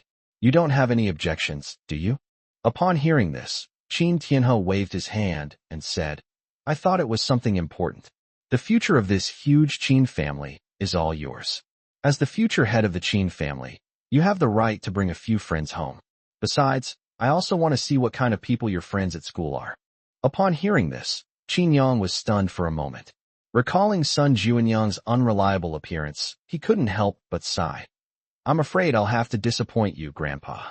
He's an unreliable guy. Oh, how unreliable is he? Don't judge a person based on preconceived notions. Those who seem unreliable may be the ones you can rely on most in a critical moment. Clear. Qin Tianhe could never have imagined that his casual remark today would come true in the near future. After receiving Qin Tianhe's permission, Qin Yang immediately sent a driver to pick up Sun Junyang and Chun Mingqi from their homes. An hour later, the two arrived at Qin Yang's manor by car. The manor's gate is magnificent, and the intricately carved patterns tell of the luxury and refinement of time. Wow, this is Qin Yang's house. It's so grand. I'd be willing to clean the toilets if I could live here. Before even entering the manor, Sun Junyang was already overwhelmed by its luxurious atmosphere. The two entered the manor, where a wide, tree-lined avenue meandered forward, with towering trees standing like loyal guards, protecting this peaceful territory. The manor's architecture is magnificent, exuding elegance and nobility in its European style. Soaring spires, ornate reliefs, and stained glass windows that shimmer in the sunlight, every detail radiates a rich, artistic atmosphere. The huge fountain sparkles with crystal-clear water droplets under the sunlight, like dancing musical notes, adding a touch of lively beauty to the manor. Looking around, there is an endless green lawn, neatly trimmed like a green carpet, dotted with colorful flowers that compete for beauty and exude fragrance. In the distance, the well-arranged garden landscape, with its artificial hills, strange rocks, pavilions, and towers, resembles a beautiful painting. TSK, is this a home? It completely overturns my concept of home. I don't even know if this is a home with a park inside or a park with a home inside. The scenes before his eyes were a shock to Sun Juanyang's worldview, making him sigh that he could not imagine the world of the rich. Chun Mingqi, standing to the side, was also amazed. The scene, which she had only ever seen on television, was unfolding before her eyes, giving her a sense of unreality. Upon hearing the servant's report, Qin Yang came out of the house to greet the two. Cousin, Brother Yang. When Chun Mingqi and the other person saw Qin Yang, They quickly went up to greet him. It's still early. Let me take you on a yacht. Upon hearing this, Sun Junyong shook his head. Yacht? We just arrived. We've been driving for an hour. We don't want to move. Qin Yang glanced at Sun Junyong and chuckled. Look at you. So full of yourself. You're such a young man. You can't even handle this little bit of hard work? Don't worry. I can get you on a yacht without even leaving the manor. Qin Yang's words shocked Sun Junyong so much that his eyes widened. You can take a yacht without leaving the manor? Brother Yang? You're not kidding me, are you? As he spoke, Sun Junyong exaggeratedly looked around, but he didn't see any sign of the yacht. Stop looking. It's not here. Come with me. With that, Qin Yang led the two into the mansion. Upon entering the hall, Sun Junyong was immediately drawn to several oil paintings on the wall. These paintings looked very familiar to him. They were all masterpieces by top medieval painters. Sun Junyong pointed to several paintings on the wall, his voice trembling slightly. Brother Yang, don't tell me that these are all genuine. Qin Yang followed Sun Junyong's finger and saw the paintings, then shrugged. What else? Would I display fakes in my house? Wow, I have to say, you've been hiding it well. We've been deskmates for almost 3 years, and I didn't notice a thing. Sun Junyong thought that no matter how big Qin Yang's mansion was, it would only take a few minutes to walk from the front gate to the back gate. But when a sightseeing bus appeared in front of him, his cerebellum shrank. What's going on here? Why is there a sightseeing vehicle in the house? The house is quite large. It would be a waste of time for the servants to get around without a car. Get in the car. I'll take you to the back door. Sun Junyong's mouth was slightly open. He was too shocked to speak. Qin Yang drove the two to the back gate of the mansion. He got out of the car and gently pushed open the gate. The scene outside the gate amazed Sun Junyong and Chenmingqi. A vast and tranquil lake, like a sapphire, is set in the earth. The water sparkles in the sunlight, and a gentle breeze creates ripples on the surface. On the lake, a luxury yacht is quietly moored, its white hull shining brightly against the backdrop of the water. Upon seeing Qin Yang approach, a male servant from the lakeside pavilion quickly came over. Young master, would you like to take a yacht? Qin Yang nodded. Okay, could you please take us to the middle of the lake in the yacht to enjoy the breeze? The male servant nodded repeatedly, then gestured for Qin Yang and the others to board the ship. Behind Qin Yang, Sun Junyong tugged at Qin Yang's sleeve. Brother Yang, your family doesn't actually keep a sailor here, so he can sail for you whenever someone in your family needs to travel by boat, does he? Not bad, what's wrong? Is that strange? Otherwise, if we suddenly need to take a yacht, where can we find someone who can drive a boat right away? Sun Junyong shook his head, at a loss for words. Suddenly, an idea struck him. If the Qin family could even afford to employ a boatman, then he could become a permanent toilet guard at the Qin family's house. Chapter 62. This is my home, why can't I come? Looking at the snacks that the servants had just brought out, Sun Junyong sighed. I never dared to dream that one day I could sit on a yacht, enjoying the scenery and snacks. Is this the kind of life I could live? Stop joking around, just eat your food. Sun Junyong laughed, and then picked up a piece of pastry and stuffed it into his mouth. Oh, right. Yang Ji, isn't today your grandpa's birthday? I specially prepared a gift for you. Qin Yang rolled his eyes at Sun Junyong. Can't you finish what you're eating before you talk? Hee. I just suddenly remembered. I originally wanted to ask for your opinion as soon as possible, because I was afraid that what I gave you might not be appropriate. But seeing how big and luxurious your house is, I forgot about it for a moment. Hearing this, Chenmingqi nodded and said, I also prepared a gift for Grandpa Qin. You've put a lot of thought into this. What have you prepared? What I'm giving away is a Shoshan stone bracelet. This isn't a cheap one. Although my family is now poor, we were doing all right during the Republic of China era. This bracelet has been passed down from that time. As he spoke, Sun Junyong handed a small gift box to Qin Yang. Qin Yang glanced at Sun Junyong with surprise, then pushed the bracelet back. This is practically a family heirloom, isn't it? Do your parents know you're giving this away as a gift? Take it back. Sun Junyong waved his hand. Haha, Brother Yang, you don't know yet, do you? This is what my mom gave me. She heard that I was coming to celebrate your grandfather's birthday, so she specially gave me this Shoshan stone bracelet as a gift. My mom said that if it weren't for you, my family would have been bullied to a terrible degree by those people. That doesn't mean you have to give away your family heirloom. After all, it's something your ancestors passed down to you. How can you just give it away so easily? It's all right, Brother Yang. It's just that my family doesn't have anything worth bringing. The people who came today are all rich and powerful. The fact that you invited me shows you respect. I'm your friend, so wouldn't it be embarrassing for you to bring something so cheap? Qin Yang shook his head. What's face worth? Take it back. I appreciate the sentiment. Seeing Qin Yang's firm stance and refusal to accept anything, Sun Junyang was in a dilemma. Then I can't just leave without giving anything, can I? I'll give you something later. Consider it a gift. Oh, that's not a good idea. What's wrong with that? That was originally the gift I prepared for Grandpa.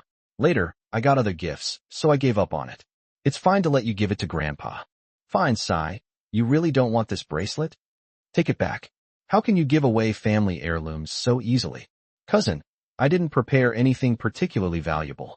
When you were able to come to your house for your grandfather's birthday last time, I bought a set of embroidery online. It was full of blessings and auspicious patterns. After it was finished, I framed it in a glass frame, and it was still in the car that picked us up just now. Embroidery? You can embroider? That's great. Grandpa really likes handmade gifts, but he's rather averse to gifts that can be bought with money, so I think he'll like your gift. Qin Yang's words relieved Qinmingqi. She had been worried that her embroidery wouldn't be presentable, but Qin Yang's words put her at ease. After having morning tea, the two had lunch at Qin Yang's house. The table was filled with dishes that the two of them had only seen online before. While marveling at the extravagance of Qin Yang's family, the two also indulged in a small feast. After lunch, Zhang Kursin and Xia Yuhan arrived at Qin Yang's house. After exchanging a few pleasantries with Qin Tianhe, the group of young people suggested going out for a stroll. Around 4 or 5 in the afternoon, the group, having strolled around outside, figured the banquet was about to begin, so they set off back to Qin Yang's house. Qin Yang's family manor.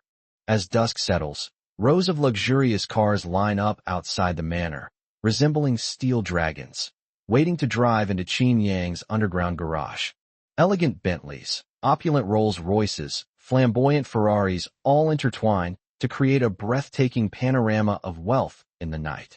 TSK. These are all top-tier big shots. Many of their cars are custom-made.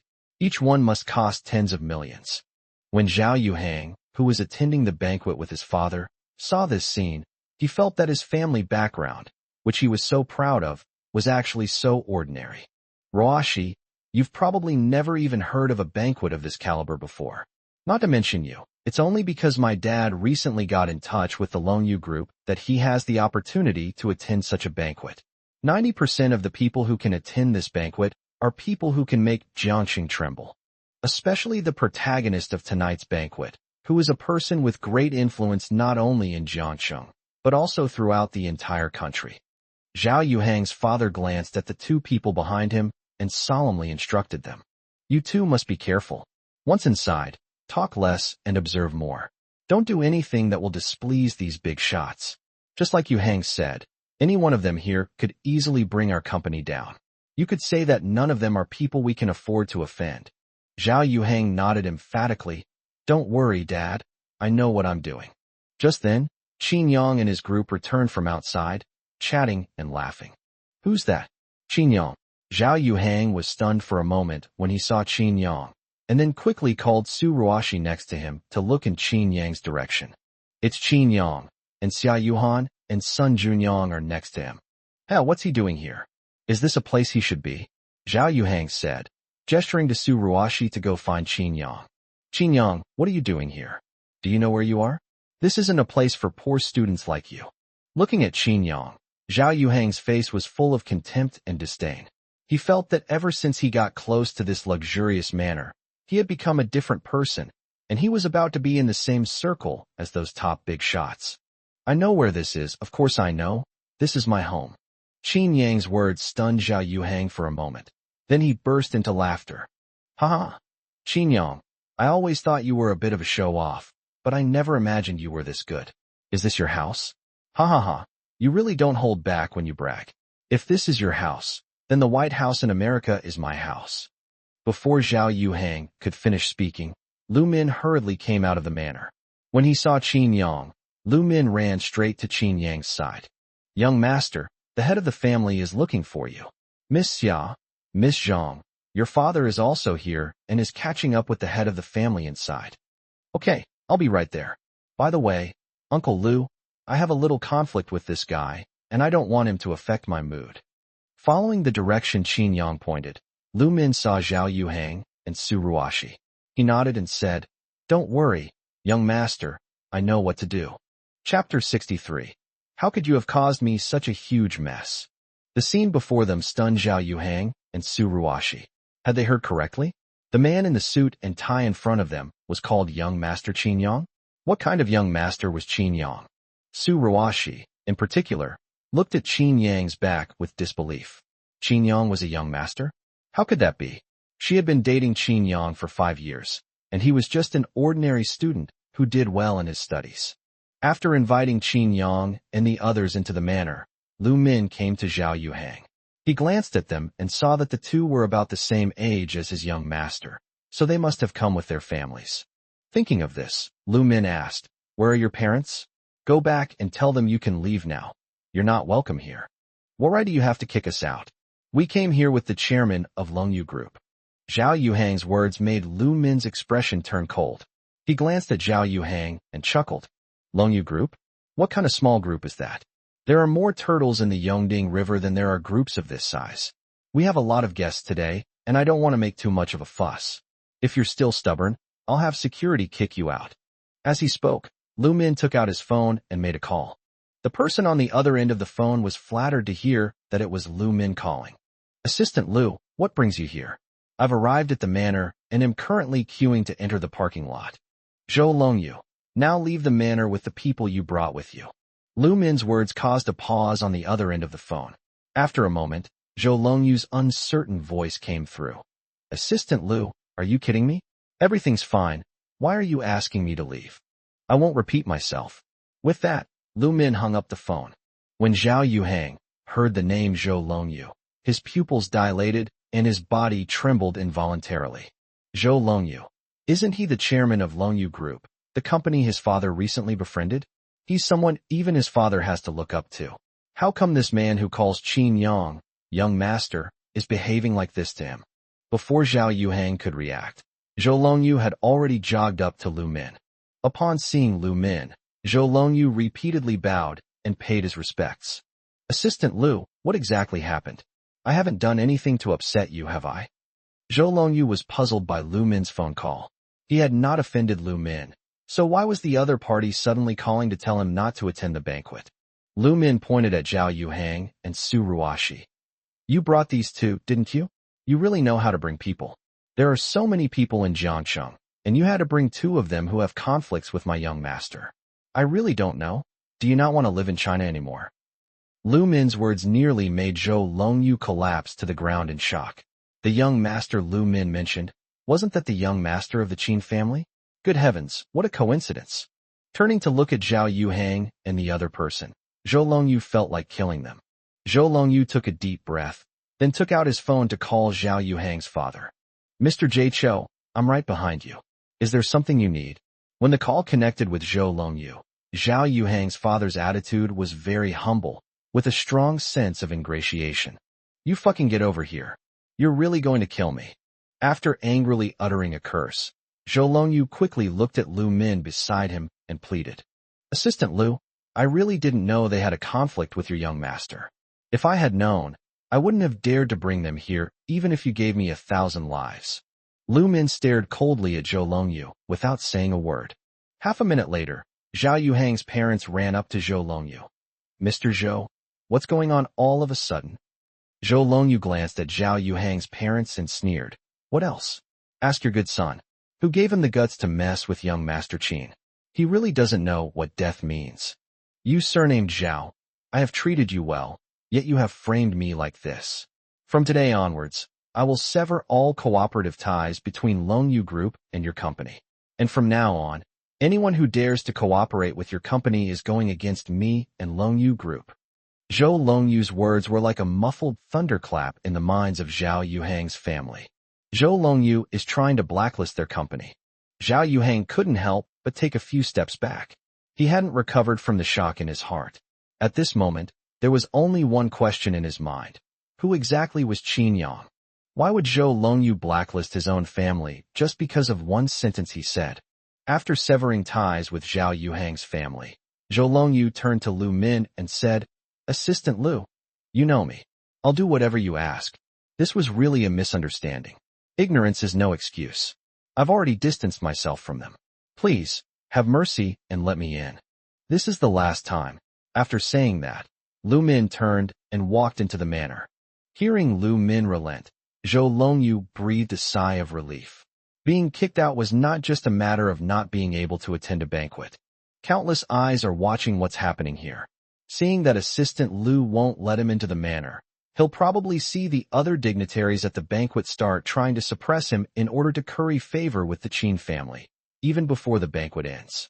Fortunately, Lu Min finally relented, leaving himself a way out. "Mr. J, what exactly happened? Who was that just now?" "You hang. Mr. J told me to ask you. So tell me what happened. Didn't I tell you not to cause trouble? What did you do?" "I didn't cause any trouble. I just had a conflict with a classmate, and that guy called my classmate young master. I don't understand what's going on. My classmate is just an ordinary student." Zhao Yuhang's words drew a cold laugh from Zhou Longyu. "Huh, an ordinary student? Do you know that the ordinary student you're talking about is the young master of one of the most prestigious families in China? We've gathered so many people here today to celebrate your classmate's grandfather's birthday. How ridiculous. If Qin Xiao is just an ordinary student, then what are you? You idiot. You don't even know who you've offended. Old Zhao, your son is pretty stupid. Being classmates with the future head of the Qin family, instead of trying to curry favor with him, you offend him. Haha, you've raised a fine son." With that, Zhou Longyu patted Zhao Yuhang's father on the shoulder, then turned and left. You, how could you cause me such a huge disaster? Do you know that because of you, the family business I've worked so hard to build over decades is about to be destroyed?" Zhao Yuhang's father was so angry that he couldn't speak for a long time. Looking at his son, Zhao Yuhang, he was filled with remorse. If he had known that this day would come, he would have shot the wall back then. Chapter 64, My Girlfriend? My girlfriend is here. Young Master Qin, such a distinguished person is your classmate, and instead of trying to build a good relationship with him, you go and provoke him. How could I have given birth to such a stupid pig like you? Do you know that with young Master Qin's status, a single word from him can change our fate? Zhao Yuhang stood there dumbfounded. On the one hand, he couldn't believe that Qin Yang, whom he had always thought was just a poor student, actually had such a powerful background. On the other hand, he was also filled with fear because of the conflict between him and Qin Yang. I didn't know it would be like this. If I had known, I wouldn't have dared to mess with him even if I had 100 lives. It's all because he's usually too low-key. Everyone just thinks he's an ordinary poor student. In a daze, Zhao Yuhang recalled the incident a few days ago when he was refused entry by the front desk staff of the Manhwa Hotel.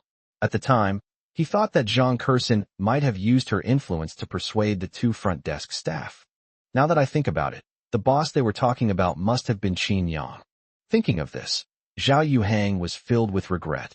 If only he had known Qin Yang's identity sooner, he could have built a good relationship with him and entered the circle of top tycoons. You brat, when you go to school, you'd better find young Master Qin, apologize properly, and beg for his forgiveness, understand? Longyu Group has already started cutting off cooperation with our company. Furthermore, Zhou Longyu has declared that any company that dares to cooperate with our company is going against the Longyu Group. I believe this will soon spread throughout Jiangqing's business circle, and everyone will know that you have offended young Master Qin. At that time, in order to curry favor with the Qin family, they will target and suppress our company without any scruples. Only if you gain young Master Qin's forgiveness can our company resolve this crisis. Do you understand? Zhao Yuhang nodded repeatedly. Suddenly, he remembered that the PE teacher had invited everyone to a dinner party the next day, so he assured his father, "Dad, we don't need to wait until school starts. Qin Xiao will be having dinner with his classmates tomorrow. I'll go too and apologize to him." "That's for the best. Zhao Yuhang's father glanced at Qin Yang's luxurious manner, then sighed deeply. Sigh.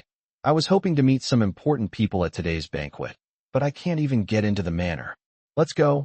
We'll talk about everything after you get Qin Xiao's forgiveness. Just as she was getting into the car, Su Ruashi suddenly stopped in her tracks. Ruashi, what are you doing? Get in the car. Let's go. They won't let us attend this banquet. Su Ruashi glanced at Zhao Yuhang quietly, then spoke. Zhao Yuhang, let's break up. Su Ruashi's words stunned Zhang Yuhang for a moment. Realizing what was happening, he quickly asked, why? Is it because Qin Yang's family is rich that you regret it? Now you want to break up with me and run into Qin Yang's arms? Su Ruashi shrugged. Is that not okay? The person I've always liked is Qin Yang. Being with you was just a temporary thrill. I figured it out. Qin Yang is the one who's most suitable for me, not you. Zhao Yuhang was so angry at Su Ruashi's words that he laughed. Hee, so Qin Yang is the most suitable person for you. Since you brought up breaking up, fine, let's break up. But there's one thing I have to remind you. Don't forget what you did to Qin Yang. You dumped him so heartlessly to be with me. And now that you know he's rich, you want to be with him? Don't you realize that someone like Qin Yang wouldn't even look at you? This has nothing to do with you. Qin Yang and I have a 5-year relationship. I believe he still cares about me. As long as I sincerely want to come back to him, he will naturally accept me. Zhao Yuhang looked at Su Ruashi, shook his head with a laugh, and said, what a ridiculous idea, Dad. Let's leave her alone and go. After Zhao Yuhang's family left, Su Ruashi did not leave, but walked towards the manor gate. Before she could even get close, the security guard at the entrance stopped her. What are you doing here? Do you have a banquet invitation? Su Ruashi shook her head, glanced inside the manor, and then said to the security guard, I am the girlfriend of your young master Qin Yang. Just tell him, and he will come out to pick me up. Su Ruashi's words startled the 2 security guards. After exchanging a glance, they were both unsure. If it was true, they couldn't bear the responsibility of turning away the young master's girlfriend. Thinking of this, the 2 hurriedly went to report to Qin Yang. In the living room, the Xia family head, the Zhang family head, and Qin Tianhe sat together, while the other younger members stood behind them. Sigh, it's not like this old geezer, am sitting with you 2 young people. If Yuheng were still here, the Qin family would probably be in his hands. Qin Yuheng, Qin Yang's father. Looking at the 2 younger generation members in front of him, Qin Tianhe couldn't help but show a sentimental expression. Upon hearing this, Xia Yuling quickly said, Grandpa, let's not talk about these things on such a happy day. In my opinion, there's nothing wrong with you sitting with us. You are still vigorous and capable. You can easily manage the Qin family for another 10 years. In 10 years, Qin Yang will have grown up and can take over the Qin family from you. Zhang Kerson's father nodded in agreement. That's right, Uncle Qin. You're so healthy. You could easily live for another 15 or 20 years, let alone 10. Unlike my father, who can only lie in the hospital now, relying on medication to prolong his life. Only after taking over the family did I realize that being the head of the family is not an easy job. As the group was exchanging pleasantries, the security guard cautiously approached. Young master, there is something I need to report to you. What is it? Qin Yang asked, seeing the security guard's hesitant expression. Here's the thing. There's a girl outside the manor who doesn't have an invitation but wants to enter. Of course, we refused, but she said she's your girlfriend, so we came to confirm with you. The security guard's words immediately attracted the attention of those around him. The girlfriend of the young master of the Qin family?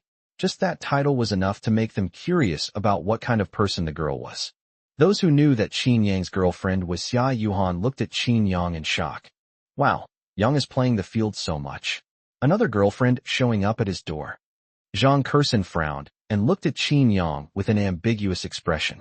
Xia Yuhan immediately took action, her hands already near the soft flesh of Qin Yang's waist. If Qin Yang couldn't give a reasonable explanation, she would show him her methods. Qin Yang took Xia Yuhan's hand and shook it, chuckling. My girlfriend? My girlfriend is right here. Who's that person? Seeing this, the security guard immediately realized his mistake and quickly said, I think her name is Su Ruashi. Upon hearing the name Su Ruashi, Qin Yang thought to himself, just as I expected, shook his head, and instructed the security guards. That's a fraud, kick her out. Yes. Chapter 65. It's not just liking, it's a longing. Everyone present looked at Qin Yang and Xia Yuhan in astonishment. Was the young master of the Qin family going public with his relationship? Let go. Xia Yuling glared, her eyes bloodshot. This brat was actually holding her daughter's hand.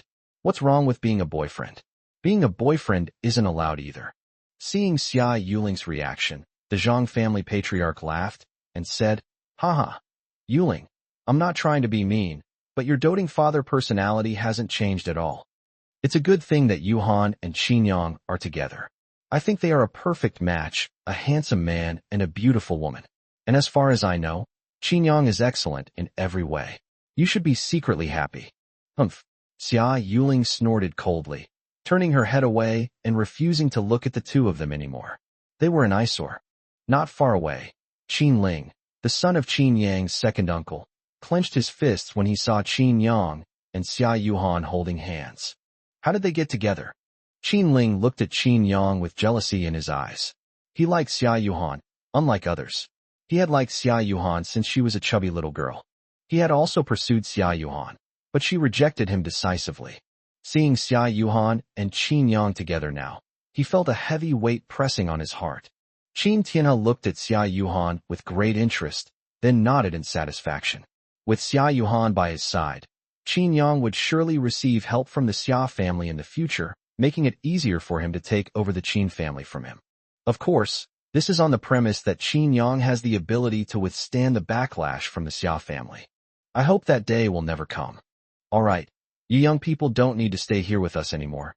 Go have your own fun. Looking at Qin Yang and the others, Qin Tianhe waved his hand, signaling them to go have some fun. Outside the manor, Su Ruashi waited expectantly for Qin Yang's arrival. When Su Ruashi saw that only the security guard who had gone to report to Qin Yang had returned, she was stunned. She had just pretended to be Qin Yang's girlfriend to tell him that she was willing to get back together with him. Didn't Qin Yang understand? Otherwise, why didn't he come to pick her up? Thinking of this, Su Ruashi quickly asked the security guard from earlier. Where's Qin Yang? Why hasn't he come out? The security guard looked at Su Ruashi speechlessly. Why did my young master come out? You'd better leave here right now, or don't blame us for being rough with women. You dare? Do you know what kind of relationship I have with Qin Yang? What relationship? My young master said you're a liar and told us to kick you out. Don't push your luck and keep lingering here, or we'll really have to take action against you. The security guard's words left Su Ruashi completely stunned.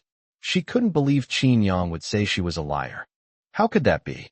Didn't you tell Qin Yang that I'm Su Ruashi? Seeing that Su Ruashi was still making a scene, the security guard's patience was completely worn out.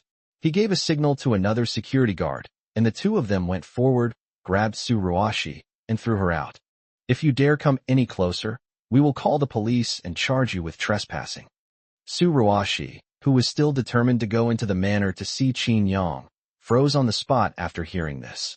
After glancing at the manor with resentment, she could only leave silently. Who is that? They don't even have an invitation, yet they want to enter the Qin family manor. I don't know. I heard her say that she is the girlfriend of the young master of the Qin family. Haha. These young people nowadays, they don't care about their reputation when it comes to climbing the social ladder. They will try to get close to anyone, regardless of whether they have any connections or not. The surrounding mockery made Su Ruashi clench her fists in hatred. She thought to herself, just you wait. Once Qin Yang is back by my side, I'll make him deal with all of you snobbish people one by one. In the manor, Qin Yang had just finished using the restroom when Qin Ling blocked his way. Get out of my way, Qin Yang said coldly, and reached out to push Qin Ling, who was blocking his way. Qin Ling grabbed Qin Yang's hand and said in a deep voice, Qin Yang, I have a few words I want to say to you. Upon hearing this, Qin Yang also became interested. He looked at Qin Ling curiously and said, Oh, you have something to say to me? Then I'd like to hear what good things you have to say. Qin Ling's lips twitched, and after glaring at Qin Yang with resentment, he slowly spoke. Qin Yang, you don't really think Xia Yuhan is only with you because she likes you, do you? Seeing Qin Ling bring up Xia Yuhan, Qin Yang shrugged. So, what are you trying to say? Let me tell you the truth. The reason Yuhan is with you is entirely because you rejected her when she confessed her feelings to you before. She's come to you now just to make you fall for her, and then dump you ruthlessly. I only told you this because I saw you were kept in the dark and acting like a fool. If you don't want to get hurt too badly, then take the initiative to break up with Xia Yuhan. At the corner of the house, Xia Yuhan, who had just been bored and was about to look for Qin Yang, froze on the spot after hearing Qin Ling's words. Her first instinct was to rush to Qin Yang's side and explain, but she was afraid that her explanation would only make him more disappointed in her. Just as he was hesitating, Qin Yang spoke up. He looked at Qin Ling with interest, and then asked, "You like Yuhan?" After Qin Yang exposed his little scheme, Qin Ling's expression became somewhat unnatural. "I'm just stating the facts. What does that have to do with whether I like her or not?" Looking at Qin Ling, Qin Yang curled his lip. "You know what? Actually, Yuhan has quite a few flaws. For example, when she sees me with other girls, she gets jealous and sulks without thinking twice, and she won't listen to anyone's explanation. She's also very willful most of the time, and occasionally she'll throw a tantrum like a spoiled princess." Hearing Qin Yang's words, Qin Ling was overjoyed. He had already recorded the conversation when they first started talking, and he believed that as long as he played the recording for Xia Yuhan, she would definitely break up with Qin Yang. "Since you dislike Xia Yuhan so much and think she has many flaws, why are you still with her? Aren't you just toying with her feelings?" "Dislike? Which ear of yours heard me say I disliked her? Who doesn't have flaws? I like her. I like her blatant favoritism. I like the look in her eyes when she's with me. It gives me the feeling that I am also being firmly chosen by someone, and that is the treasure I want to cherish most in this world. My affection for her is more than just liking. It's a longing. I long for her favoritism and to be the one and only person in her world." Qin Yang's words made Xia Yuhan, who was standing around the corner, unable to hold back any longer. She rushed over and hugged Qin Yang tightly. "Qin Yang, you are the most unique existence in my world. No, you are my whole world." Chapter 66. Are you playing this for me, or for your little girlfriend? Seeing this, Qin Ling felt awkward and could only leave silently. In Qin Yang's arms, Xia Yuhan looked up at him with deep affection. "Qin Yang, I will correct everything you said earlier. I will control my jealousy, and I will never throw a tantrum in front of you again. I will try my best to be a girlfriend who will make you 100% satisfied." Qin Yang smiled and shook his head, then gently patted Xia Yuhan's head and said softly, "What's there to change? It's fine as it is now. I don't need you to restrain yourself to accommodate me.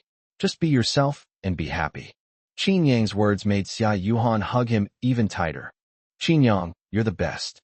As she spoke, Xia Yuhan recalled Qin Ling's words from earlier, and she looked at Qin Yang with some worry. "Qin Yang, aren't you angry with me for what Qin Ling said just now? Why are you angry? I know he's just saying things to mess with our relationship." Xia Yuhan pursed her lips, hesitated for a moment, and then decided to confess to Qin Yang. "He wasn't just making things up. When I left the capital, that's exactly what I told the people around me. I said I came to Jiangcheng to find you so that you would fall in love with me, and then I would dump you." Xia Yuhan's words startled Qin Yang. He frowned and asked, "Is that really what you think?" Upon hearing this, Xia Yuhan shook her head vigorously, like a rattle drum. "No, that's not true. You're so wonderful. How could I bear to leave you? It's just that I don't know how to face you after coming to Jiangcheng. This excuse is just me giving myself some motivation to come to Jiangcheng. I love you the most. I don't want to be separated from you." Qin Yang shrugged. "Isn't that settled then? Let's go. The banquet is about to start. Let's go wish Grandpa a happy birthday." Xia Yuhan took Qin Yang's arm and rested her head on his shoulder. "It's very inconvenient for me to walk when you're leaning against me like this. Then carry me on your back. Then you should just lean on her." Qin Yang smiled helplessly. What could he do? He chose this girlfriend, so he had to spoil her himself. Upon entering the living room, Qin Tianhe was standing in the middle thanking the guests. When he saw Qin Yang and Xia Yuhan walking in hand, Qin Tianhe couldn't help but smile. "Xiaoyang, it's Grandpa's birthday today. Could you please play a piece for him?" Of course. Qin Yang nodded emphatically. Today was his grandfather's birthday, so he naturally had to fulfill his request. Young Master Qin can play the piano? He must have learned the piano, but it's obviously impossible for him to have such a high level of skill in the piano, given his age.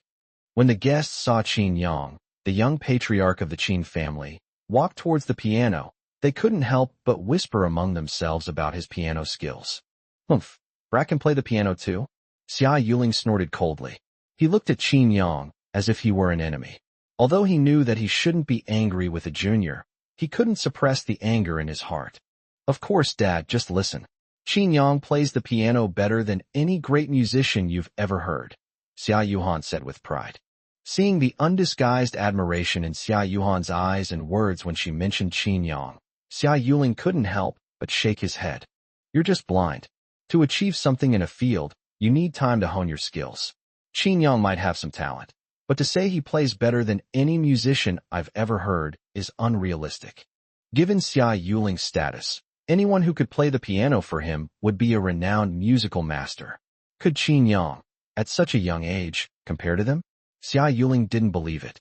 Thinking that it was his grandfather's birthday, Qin Yang wanted to play some warm and tender music. Soon, he decided which piece to play: Beethoven's classic, Für Elise. Qin Yang's fingers landed lightly on the black and white piano keys, and the beautiful melody of Für Elise flowed out like water, with the notes leaping in the air like lively elves. The surrounding guests were instantly drawn to the beautiful music, stopping their conversations to listen quietly. The piece, played by Qin Yang, captivated the listener, stirring within them a gentle longing and a deep yearning. It feels completely different from the Für Elise I've heard before. It's as if young Master Qin has reinterpreted this piece, adding his own emotions, making it easier for people to empathize with it. Yes, I'd love to record young Master Qin's performance of this piece so I can savor it quietly by myself late at night. Dad, how was it? I told you Qin Yang plays the piano very well, didn't I? Xia Yuhan asked softly as she saw Xia Yuling with his eyes closed, completely absorbed in the music. Shoo! Xia Yuling held up his hand, making a shushing gesture. He didn't want to be disturbed by outside noise while listening to the beautiful music. A dreamlike world, far removed from the hustle and bustle of the world, was presented to everyone through Qin Yang's playing. As the last note fell, the venue fell silent, and after a moment, the entire audience burst into enthusiastic applause. Qin Tianhe looked at Qin Yang with a smile on his face and said meaningfully, You brat, are you playing Für Elise for this old man? Or for your little girlfriend? Qin Tianhe's words startled Qin Yang slightly, but he quickly realized that Beethoven had once taught a female student named Therese Mafaulty and had developed feelings for her. Therefore, he wrote this piece for her in a happy mood. The original title of the piece was dedicated to Teresa, but it was later mistakenly written as To Alice when it was published and became widely known. Grandpa had obviously thought of these things, which is why he asked that question. Today is your birthday, so this piece is naturally played for you, Grandpa. As Qin Yang sat back down, Xia Yuhan immediately came to greet him. Qin Yang, you played so well. You have no idea, my dad was completely mesmerized just now. As she spoke, Xia Yuhan glanced at Xia Yuling with a smug look. Didn't you say Qin Yang wasn't as good as those musicians you listened to? So what now? Ahem, you do play the piano very well. You don't stick to the established format. You have your own style. I'm glad Uncle likes it. The banquet officially began, and the guests present presented the gifts they had prepared in advance.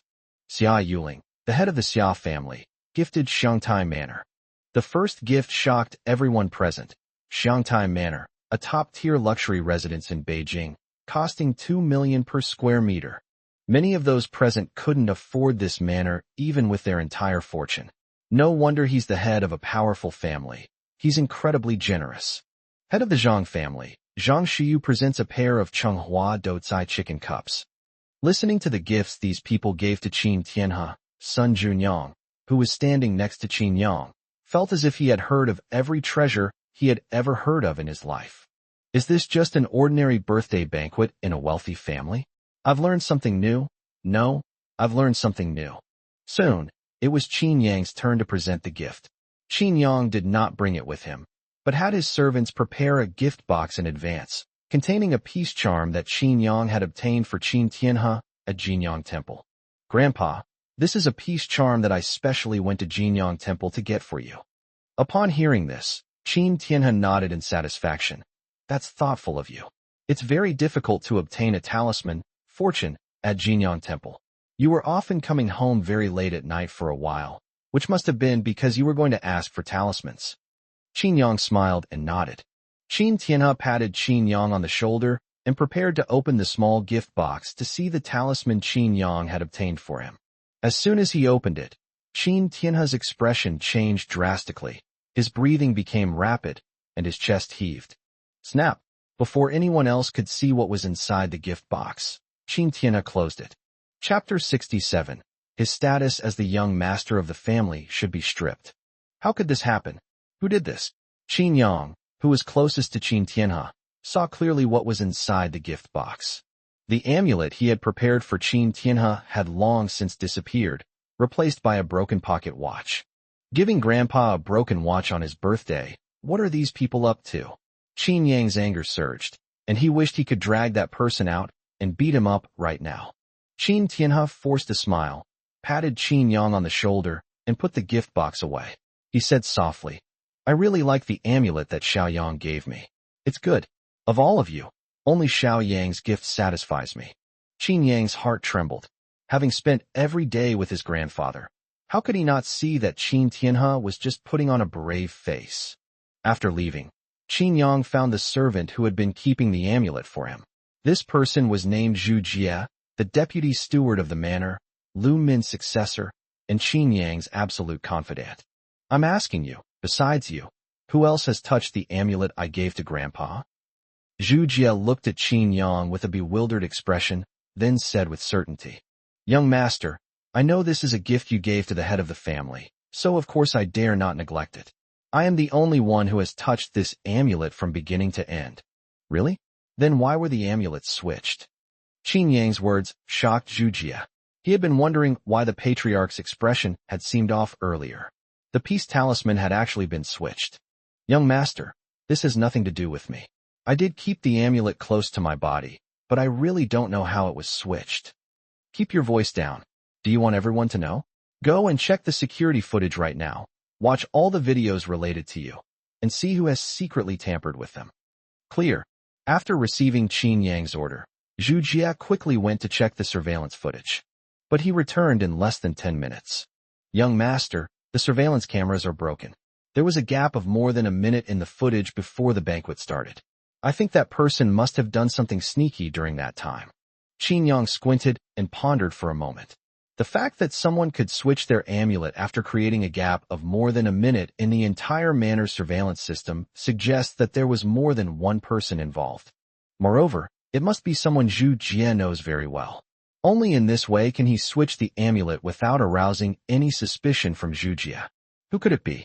Throughout the entire banquet, Qin Tianhe's brow remained furrowed, his gaze constantly shifting between Qin Yang's uncles and aunts, lost in thought. After the banquet, Qin Yang had someone escort Sun Junyang and Shen Mingqi home. Xia Yuhan also bid farewell to Qin Yang with reluctance. After saying goodbye to Qin Tianhe, Qin Yang's uncles and aunts also prepared to leave. Everyone else can leave, but you all stay here. Qin Tianhe looked at his children expressionlessly, his tone so cold it sent chills down one's spine. Qin Tianhe sat in the main seat, exuding a calm and majestic aura. At this moment, the surrounding air seemed to become heavy because of him. Dad, it's getting late. I have a meeting tomorrow morning. Qin Yang's second uncle smiled and tried to leave under the pretext of attending a meeting. I don't have the habit of repeating myself. Qin Tianhe slightly raised his eyes, his gaze like a sharp sword, instantly piercing through people's hearts. Although Qin Tianhe's voice was somewhat hoarse, it carried an undeniable power, making people feel as if they had returned to the era when he dominated the world. On that weathered face, every wrinkle seemed to tell a story of the past. At this moment, Qin Tianhe's children seemed to see once again the figure who once dominated China. Uncle Qin Yang shrank back and said with an awkward smile, Since father has spoken, it's fine to leave a little later. At worst, we can postpone tomorrow's meeting. Seeing that no one objected, Qin Tianhe slowly stood up. Come with me to the study. Xiao Yang, you come too. Smack. As soon as the study door closed, Qin Tianhe threw the switched gift box on the ground, and the broken watch fell out with it. Who the hell did this? Dad, isn't this the gift box Qin gave you?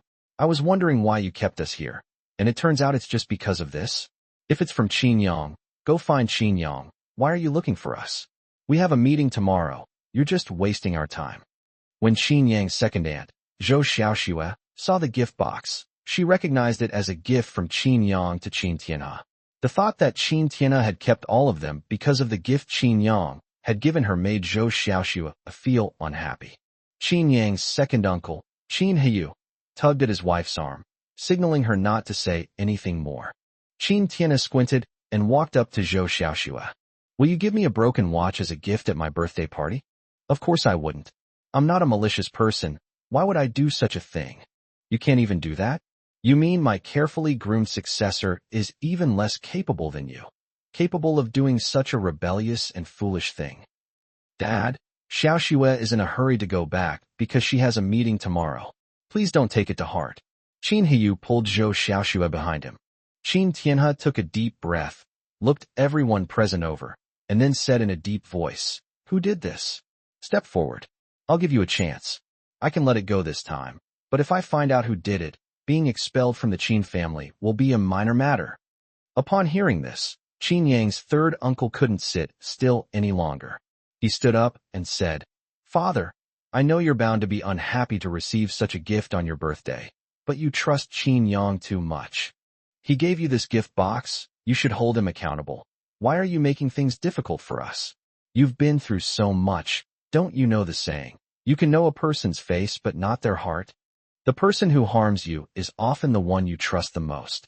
With Qin Yang's third uncle speaking up, Qin Yang's second aunt also chimed in. "That's right. Dad, I told you long ago that Qin Yang is wicked. For example, last time when we came to the family banquet, he first yelled at us elders, and then he had Zhang Biao attack his cousin. Now, he's even giving you a broken watch at your birthday banquet. This kind of person is a complete ingrate. If you ask me, he should be stripped of his status as the young master of the family." Qin Tianhe looked at Zhou Xiaoxue with a deep gaze. "Do you really think so?" Zhou Xiaoxue glanced at Qin Yang beside Qin Tianhe and revealed a contemptuous smile. Of course, someone with such a wicked heart, if he were to take over the entire Qin family in the future, would only lead the Qin family downhill. Chapter 68, Qin Yang's counterattack. Remove Qin Yang's status as the young master of the family? Why don't you just remove my status as the head of the family directly? Wouldn't it be better to hand over the position to you? Qin Tianhe's furious reaction of, "I dare not," startled everyone. They lowered their heads, not daring to meet his gaze. "How dare you, a heartless, arrogant, power-hungry fool like you, covet the position of head of the Qin family?" As he spoke, Qin Tianhe ordered several iron cups to be brought over and filled with boiling water. Iron conducts heat extremely quickly, and in no time, the temperature of the cup was almost the same as that of the water. Qin Tianhe glanced at the group, then gave the order, "Pick up the cup." Upon hearing this, everyone paused, looking at Qin Tianhe with some hesitation. "Pick it up." Qin Yang's second uncle was the first to try, but before he could even pick it up for a second, he was burned and grimaced. "Ouch, Dad, it's too hot." After putting the cup down, Qin Heyu looked at Qin Tianhe with a puzzled expression, not understanding why the other party wanted them to take the scalding hot iron cup. Qin Tianhe glanced at the crowd and snorted coldly. "You know you can't pick it up? Some things, even if I leave them here for you to take, you still can't. Get out of here." As Qin Tianhe issued his order to leave, Qin Yang's uncles, aunts, and uncles-in-law left one after another. After everyone had left, Qin Tianhe looked at Qin Yang. "Xiaoyang, do you know why I called you in here too?" Qin Yang shook his head. Qin Tianhe sighed, then said, "Perhaps I've protected you too well. You're outstanding, and in every way you meet my expectations for the future head of the Qin family. But there's just one thing. I don't see any competitive spirit in you, but I can understand that. You've been known as the young master of the Qin family since you were a child, and I'm here to protect you. But I hope you understand one thing. Just because you're born into a wealthy family and you don't compete or fight for anything doesn't mean that others won't try to take what's yours. If you want to secure your position as the young master of the family, it's not up to me to say a word. You have to bare your fangs and bite those who covet this position hard. until they are terrified and dare not covet it again. From today onwards, I hope you will fight for it and strive for it. I want to give you the position of head of the Qin family, but you also need to be prepared to be the head of the family yourself. Upon hearing this, Qin Yang nodded emphatically. I understand, Grandpa. I will not let you down. Qin Tianhe smiled and patted Qin Yang on the shoulder, then said softly, It's getting late. Go and get some rest. Not long after Qin Yang left the study, Lu Min entered. Master, should we thoroughly investigate today's matter? Qin Tianhe waved his hand. Let Xiaoyang handle it himself. If he can't even handle this, giving him the position of family head will only harm him. I can't protect him for much longer. As he spoke, Qin Tianhe looked up at Lu Min and said, Help me investigate another matter. Has the news of my illness been leaked? These people probably already know that I'm dying, which is why they can't hold back and are in a hurry to oust Xiaoyang. Lu Min glanced at Qin Tianhe with a complicated expression, a hint of worry flashing in his eyes.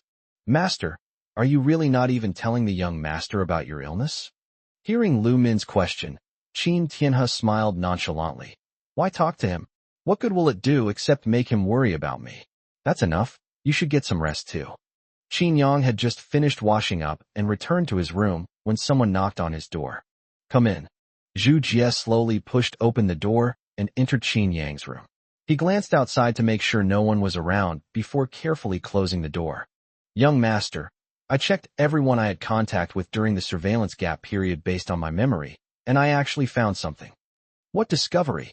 Zhu Jie's words made Qin Yang stand up abruptly. At that time, I only had contact with 3 people, Lu Min, Chen Ping, and Jiang Yuding. I didn't suspect Lu Min. I mainly investigated Chen Ping and Jiang Yuding. It turned out that neither of them were clean. Right after the banquet, they went to the monitoring room. And as far as I know, Chen Ping and Jiang Yuding's son has leukemia and urgently needs a large sum of money for medical treatment. So I have a lot of reason to suspect that these 2 people were bribed. Upon hearing this, a fierce glint flashed in Qin Yang's eyes. The person who could have tampered with the footage must have been someone who had contact with Zhu Jie during the surveillance gap. Lu Min was unlikely to be the culprit, but Chen Ping and her husband had sufficient motive. If only the 3 of them had contact with Zhu Jie during that period, then it was undoubtedly them. Thinking of this, Qin Yang said in a deep voice, Let's go downstairs and find them. Qin Yang led Zhu Jie to the room of Chen Ping and Jiang Yuding. Upon opening the door and seeing Qin Yang, a clear hint of panic flashed in their eyes. Young master, it's so late. Why aren't you asleep? What brings you to our room? Where's the amulet I got for Grandpa? Take it out. Qin Yang's words left the 2 frozen in place. Jiang Yuding gave a bitter smile and then said, Young master, what do you mean by that? I don't know anything about amulets. If you don't want all the hospitals in China to refuse to treat your son, then you'd better hand over the amulet and reveal who's behind you. If you do that, I'll spare your lives because you've worked for the Qin family for so many years. Upon hearing this, the 2 men turned deathly pale. Their son was their lifeblood, and they would do anything for him. Therefore, they panicked the moment they heard Qin Yang's threat. Chen Ping then pulled out a talisman paper sealed in an exquisite glass frame from the drawer and handed it to Qin Yang. Young master, we were forced into this situation. My son has leukemia and urgently needs a large sum of money for medical treatment. We really can't afford it. Third master came to us and said that as long as we switch your gift, he will give my wife and me a reward of 5 million. We were blinded by greed. Young master, please forgive us this time. Don't make things difficult for our son.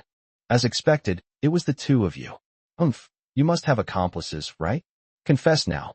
The 2 people in the monitoring room were with us. We promised them 2 million after the job was done, which is why there was no surveillance when we got close to Zhu Jie. They cut it off. Hearing this, Qin Yang turned to Zhu Jie and said, Zhu Jie, you're in charge of dealing with these people. You know what to do, right? Zhu Jie nodded. Don't worry, young master. I'll pull some strings and make sure they rot in jail. How's the investigation I asked you to do behind my back going? Did you find any dirt on my 3rd uncle? Not only did Qin Yang's uncles bribe people around him, but Qin Yang also bribed a group of people around them to collect evidence of their illegal activities and some unspeakable secrets for future use. 2 years ago, Billions of yuan disappeared from Huaxing Group's accounts. It should be related to Third Master, but I haven't collected enough evidence to prove it yet.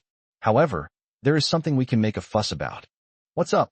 Third Master has been keeping over a dozen young models behind his wife's back, all of whom are being kept in his villa on the outskirts of Beijing.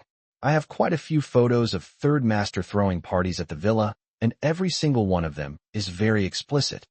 Upon hearing this, Qin Yang chuckled and said, "Since Third Uncle likes to disgust people, then we'll disgust him back. We'll anonymously send all these photos to everyone in the family, and I'll ruin his reputation." Qin Yang's third aunt is no pushover. She'll definitely cause a huge uproar after seeing these photos. Also, continue to collect evidence of his illegal embezzlement of funds. Once the evidence is conclusive, I will make sure he can never recover. Yes. After entrusting Zhu Jie with how to deal with these people, Qin Yang took the elevator upstairs to find Qin Tianhe, intending to give him the peace charm. Ding! Check-in location detected. Check-in now. Just as he reached Qin Tianhe's door, a long, unheard electronic voice rang out. Without any hesitation, Qin Yang silently recited in his mind. Check-in now. Ding! Congratulations, host. You have successfully checked in and obtained max-level medical skills. Chapter 69. He couldn't possess medical skills. The system's voice startled Qin Yang slightly. Based on the system's past experience of giving him rewards, they were usually things he could use immediately. Today, the reward of max-level medical skills meant that someone must be sick. I got this from signing in at Grandpa's room door. Could it be that Grandpa is sick? Thinking of this, Qin Yang felt uneasy and quickly knocked on Qin Tianhe's door. Who? Grandpa, it's me. Oh, it's Xiaoyang. Come in.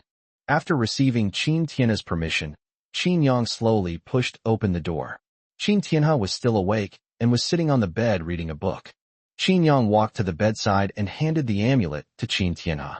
Upon seeing the amulet, Qin Tianhe paused for a moment, then took it and nodded. As long as you find out who it is, that's fine. As for how to handle it, you can decide for yourself. Go ahead and do it. I won't interfere.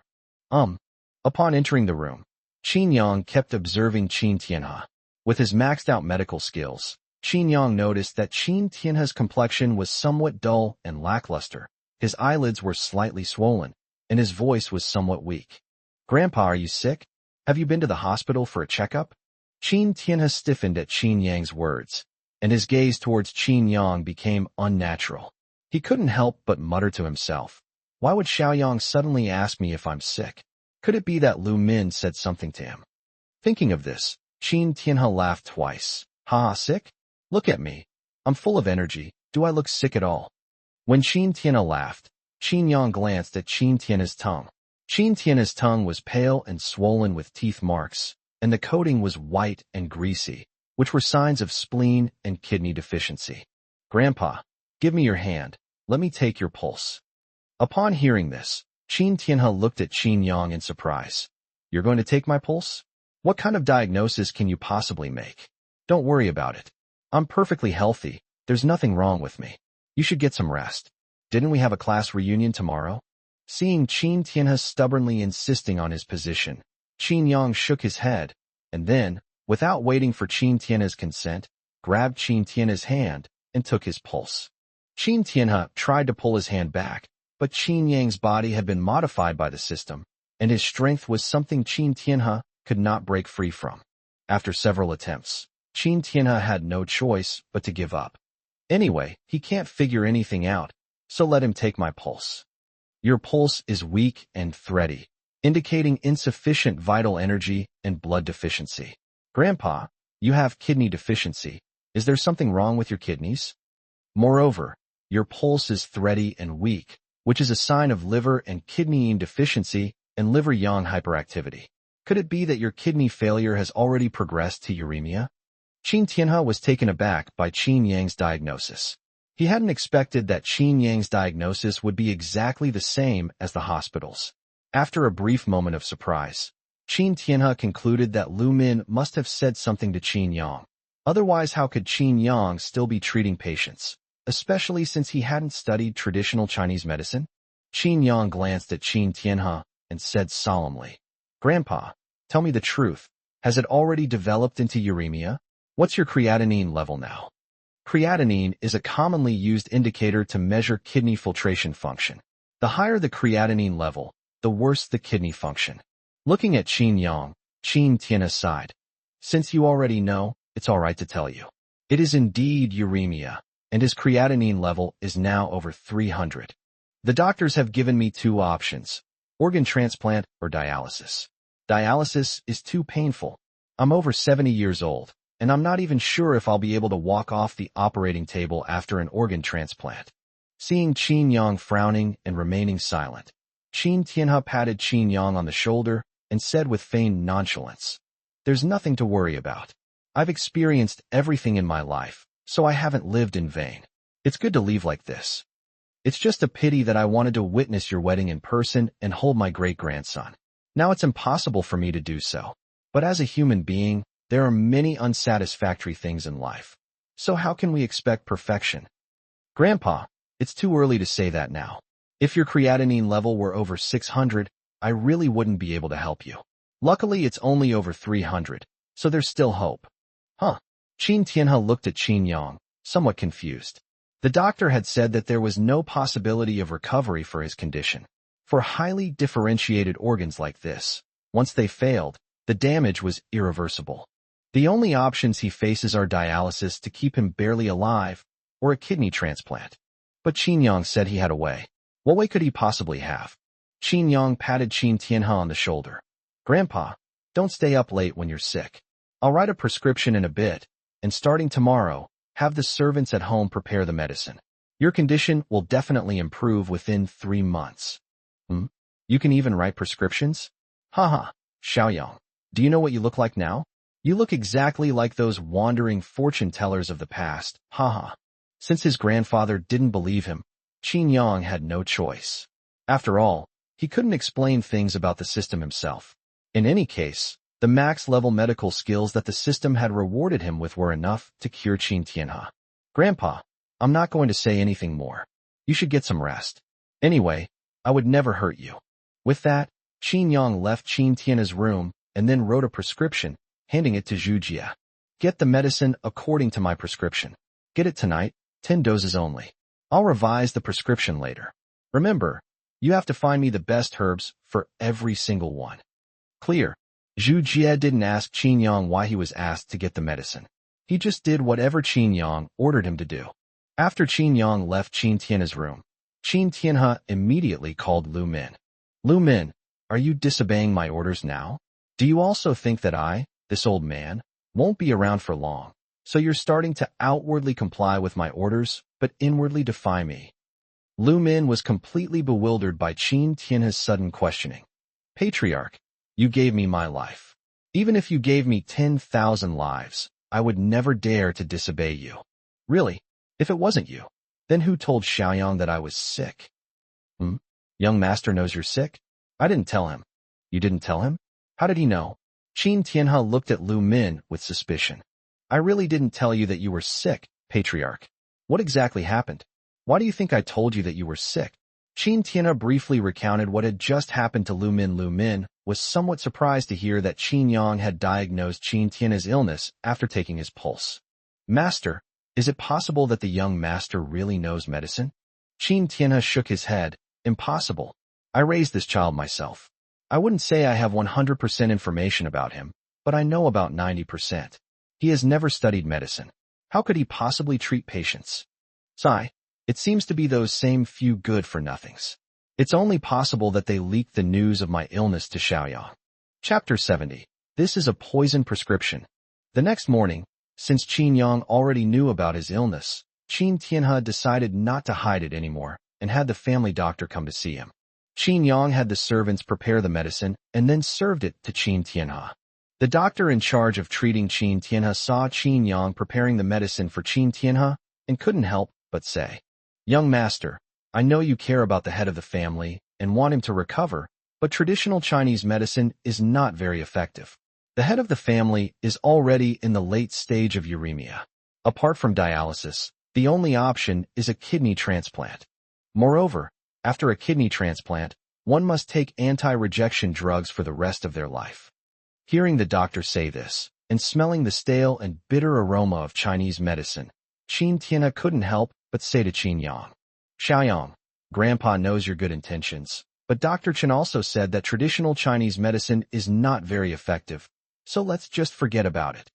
Qin Yang looked helplessly at Qin Tianhe and said in a deep voice, Grandpa, whether it works or not, we'll only know after trying it. There's a saying that goes, practice makes perfect. Would I harm you? If it's not good for your health, I wouldn't have brewed this medicine for you to drink. Qin Yang's resolute expression touched Qin Tianhe's heart. He nodded slightly and said, All right, I saw you getting busy so early in the morning. I'll just have a taste and not let your kindness go to waste.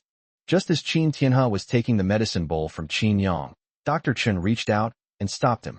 Young master, may I take a look at your prescription? If there are no side effects, I won't stop you. Uremia is a chronic disease. As long as dialysis removes the toxins accumulated in the body, there is no danger to life. Therefore, Dr. Chen wanted to see Qin Yang's prescription. If they are all medicinal herbs that nourish the body, then Qin Tianhe might as well give them a try. No problem. Qin Yang handed the prescription from his pocket to Dr. Chen and explained, This is the prescription for the first stage. I will make adjustments based on Grandpa's condition. Please take a look. When Dr. Chen took the prescription, he didn't react much when he saw the kidney-tonifying herbs like Morinda officinalis and Cordyceps sinensis. But when he saw the last herb, he couldn't help but tremble. Young master, who gave you this prescription? It's a poison prescription. Upon hearing this, Qin Tianhe looked at Qin Yang with a serious expression and then immediately asked Dr. Chen, Dr. Chen, is there a problem with Xiaoyang's prescription?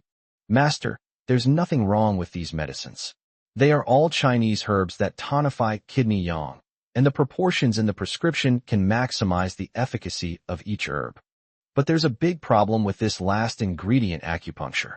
Although aconite has the effects of restoring yang and rescuing from collapse, warming the kidneys and assisting yang, it also contains alkaloids such as aconitine, which are toxic and can cause adverse reactions such as central nervous system depression and cardiac conduction block. In severe cases, it can even lead to respiratory failure and endanger life. Moreover, diet is a crucial factor for uremia patients. Even a little too much salt is unacceptable, and vegetables must be blanched before consumption to reduce potassium and phosphorus intake. Therefore, they absolutely cannot take this toxic drug. As he spoke, Dr. Chen turned to look at Qin Yang. Young master, do you know that many traditional Chinese medicine doctors dare not use aconite in their prescriptions? Even the most skilled doctors are cautious when using aconite, preferring not to use it at all rather than overuse it. But the dosage of aconite in your prescription is unusually high. There's something wrong with that. Dr. Chen's words made Qin Tianhe think of many things, and he immediately looked at Qin Yang with a gloomy expression. Xiaoyang, tell Grandpa the truth. Who gave you this prescription? And who told you I was sick? Seeing Qin Tianhe's questioning expression, Qin Yang smiled helplessly. Grandpa, I wrote this prescription myself, and I diagnosed your illness myself. No one told me. You're lying. You've never studied traditional Chinese medicine, so how did you suddenly learn to take a pulse and write prescriptions? Tell me who that person is. I know you want Grandpa to recover, so Grandpa won't blame you. Grandpa, I really wrote it myself. As for how I learned medicine, I taught myself. Sometimes when I have nothing to do, I will read medical books to broaden my knowledge. I think I have learned it quite well. Grandpa, try drinking this medicine I brewed for 2 days. If it doesn't work, I promise I won't force you to drink it again. Just trust me this once, okay? Qin Yang didn't know how to tell Qin Tianhe about how he had acquired max-level medical skills through the system, so he could only make up an excuse by saying that he had learned it from medical books on his own. Upon hearing this, Dr. Chen solemnly said, If this prescription was indeed written by you, young master, then you absolutely cannot let the head of the family drink it. To master medicine, one needs to bury oneself in books day and night, just to remember those complex physiological mechanisms and pathological changes. These things are not something you can master by reading a few medical books in your spare time, young master. I understand your feelings, but you should not brew this kind of medicine for the master in the future. Qin Yang understood Dr. Chen and Qin Tianhe. From their perspective, they were unaware of the existence of such a system, so they naturally still believed in science and modern medicine. But Qin Yang knew perfectly well that his prescription was definitely effective. Thinking of this, Qin Yang said to Dr. Chun, "Dr. Chun, if I can prove that my medical skills are better than yours, then you probably won't stop me from decocting medicine for Grandpa, right?" Qin Yang's words stunned Dr. Chun. He looked at Qin Yang in astonishment, trying to figure out whether Qin Yang was serious or joking. He wouldn't dare say he's the best in the world when it comes to medical expertise, but he's definitely among the top tier. Otherwise, he wouldn't have been able to become the Qin family patriarch's personal physician. Yet, facing someone like him, this young master of the Qin family challenged him to a medical contest, and judging from his demeanor, he seemed convinced he could defeat him. This made Dr. Chen wonder if Qin Yang was being too frivolous and unreasonable. After giving Qin Yang a deep look, Dr. Chen nodded and said, "No problem. If you can prove that your medical skills are better than mine, I will not stop you. I will even help you make sure the head of the family drinks the medicine. But, young master, do you think that is possible?" Qin Yang shrugged. "How do you know it's impossible if you haven't even tried?" Seeing that Qin Yang remained obstinate, Dr. Chen shook his head, his opinion of Qin Yang lowering slightly. He sighed, preparing to convince Qin Yang of his mistake. "All right then, young master, how would you like to compete?" Qin Yang smiled slightly. "Simple. Let's have a quiz now. It can be basic medicine, clinical medicine, or pharmacy. Let's see who can't answer first." "Then let's go ahead. Young master, you can ask first." Dr. Chen's face was full of confidence. He didn't think that after decades of hard work studying medicine, he was inferior to Qin Yang, a high school student who studied medical books in his spare time. Chapter 71. You treat me like a fart. My first question is, many diseases have no obvious symptoms in their early stages, or their symptoms are similar to other diseases, making accurate diagnosis difficult. What solutions do you have for this? Upon hearing Qin Yang's first question, Dr. Chen frowned. What can we do? We can only ask the patient where they feel unwell, arrange for tests, and judge their condition based on our experience. Really? But some cancers don't have any specific symptoms in their early stages, and routine examinations can't detect any abnormalities. By the time obvious symptoms appear, the best time for treatment has already passed. For example, pancreatic cancer is located deep inside the body, making early lesions difficult to detect, and there is currently a lack of effective early screening methods. Qin Yang's words only made Dr. Chen feel that Qin Yang was deliberately picking a fight. "Young master, you're being a bit unreasonable. If even the most advanced equipment can't detect these symptoms, how can you possibly diagnose them?" Qin Yang shrugged. "Of course, I only need to observe the other person's face and then take their pulse to make a fairly accurate diagnosis." Dr. Chen shook his head in disbelief, glanced at Qin Yang, sighed, and then took out his phone. "What a coincidence, young master. I happen to have photos of several patients on my phone. Their symptoms are quite obvious. If you are really as skilled as you say, I think you should be able to tell what disease they have just by looking at the photos." As he spoke, Dr. Chun handed his phone to Qin Yang. Qin Yang glanced at him and immediately said, "This person has a sallow complexion, poor blood and qi, flushed cheeks, iron deficiency, and excessive fire, probably tuberculosis. This person has a sallow complexion, blood stasis, yellowing of the sclera, and damp heat in the liver and gallbladder. It's highly likely that he has hepatitis."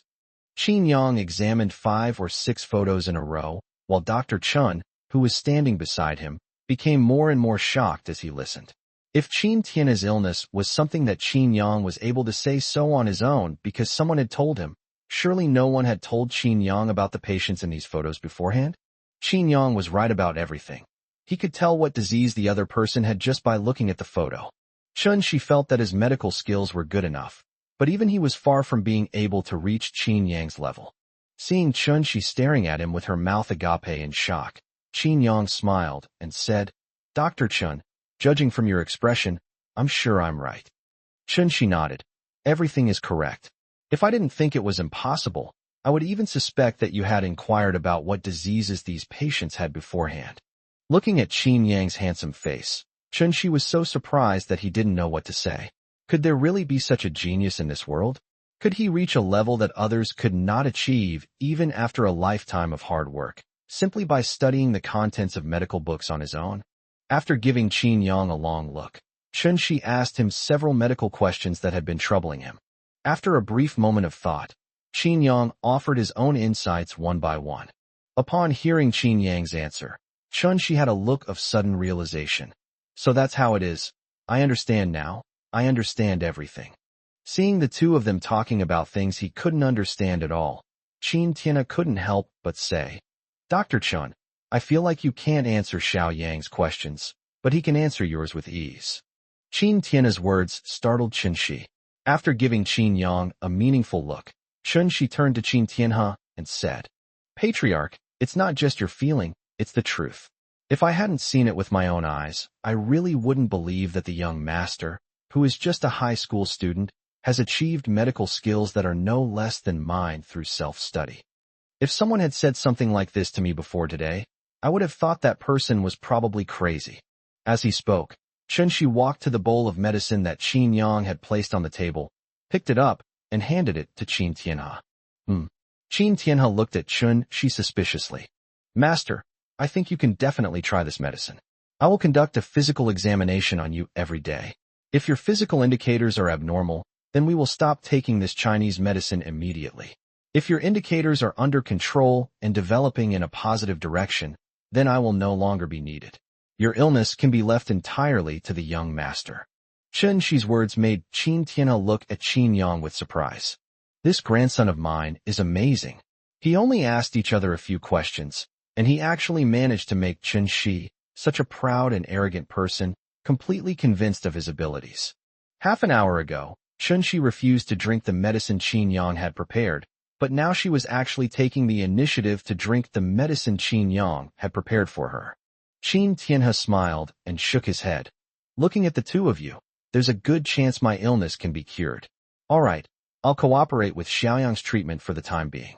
With that, Qin Tianhe picked up the medicine bowl and drank it all in one gulp.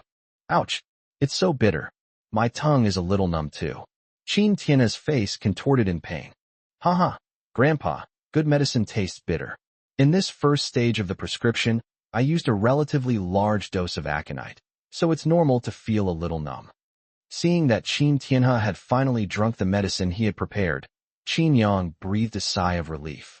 Okay, Grandpa, our PE teacher invited us to a party today, so I'll be going now. Remember to take your medicine an hour and a half after lunch. Before Qin Tianhe could reply, Chun Shi patted his chest and assured him, Young master, don't worry. Even if the master doesn't drink, I will make him drink. Qin Tianhe looked at Chun Shi with a mix of amusement and exasperation. Wait, when did you two become inseparable? Chun Shi smiled slightly. Master, you don't know this, but it's already amazing enough that the young master can diagnose the patient's illness just by looking at the photo. But it's not enough to make me believe that his prescription has such a large dose of aconite. What really changed my attitude was the questions I asked him later. Those questions had not only troubled me, but also had been studied by several generations without any progress.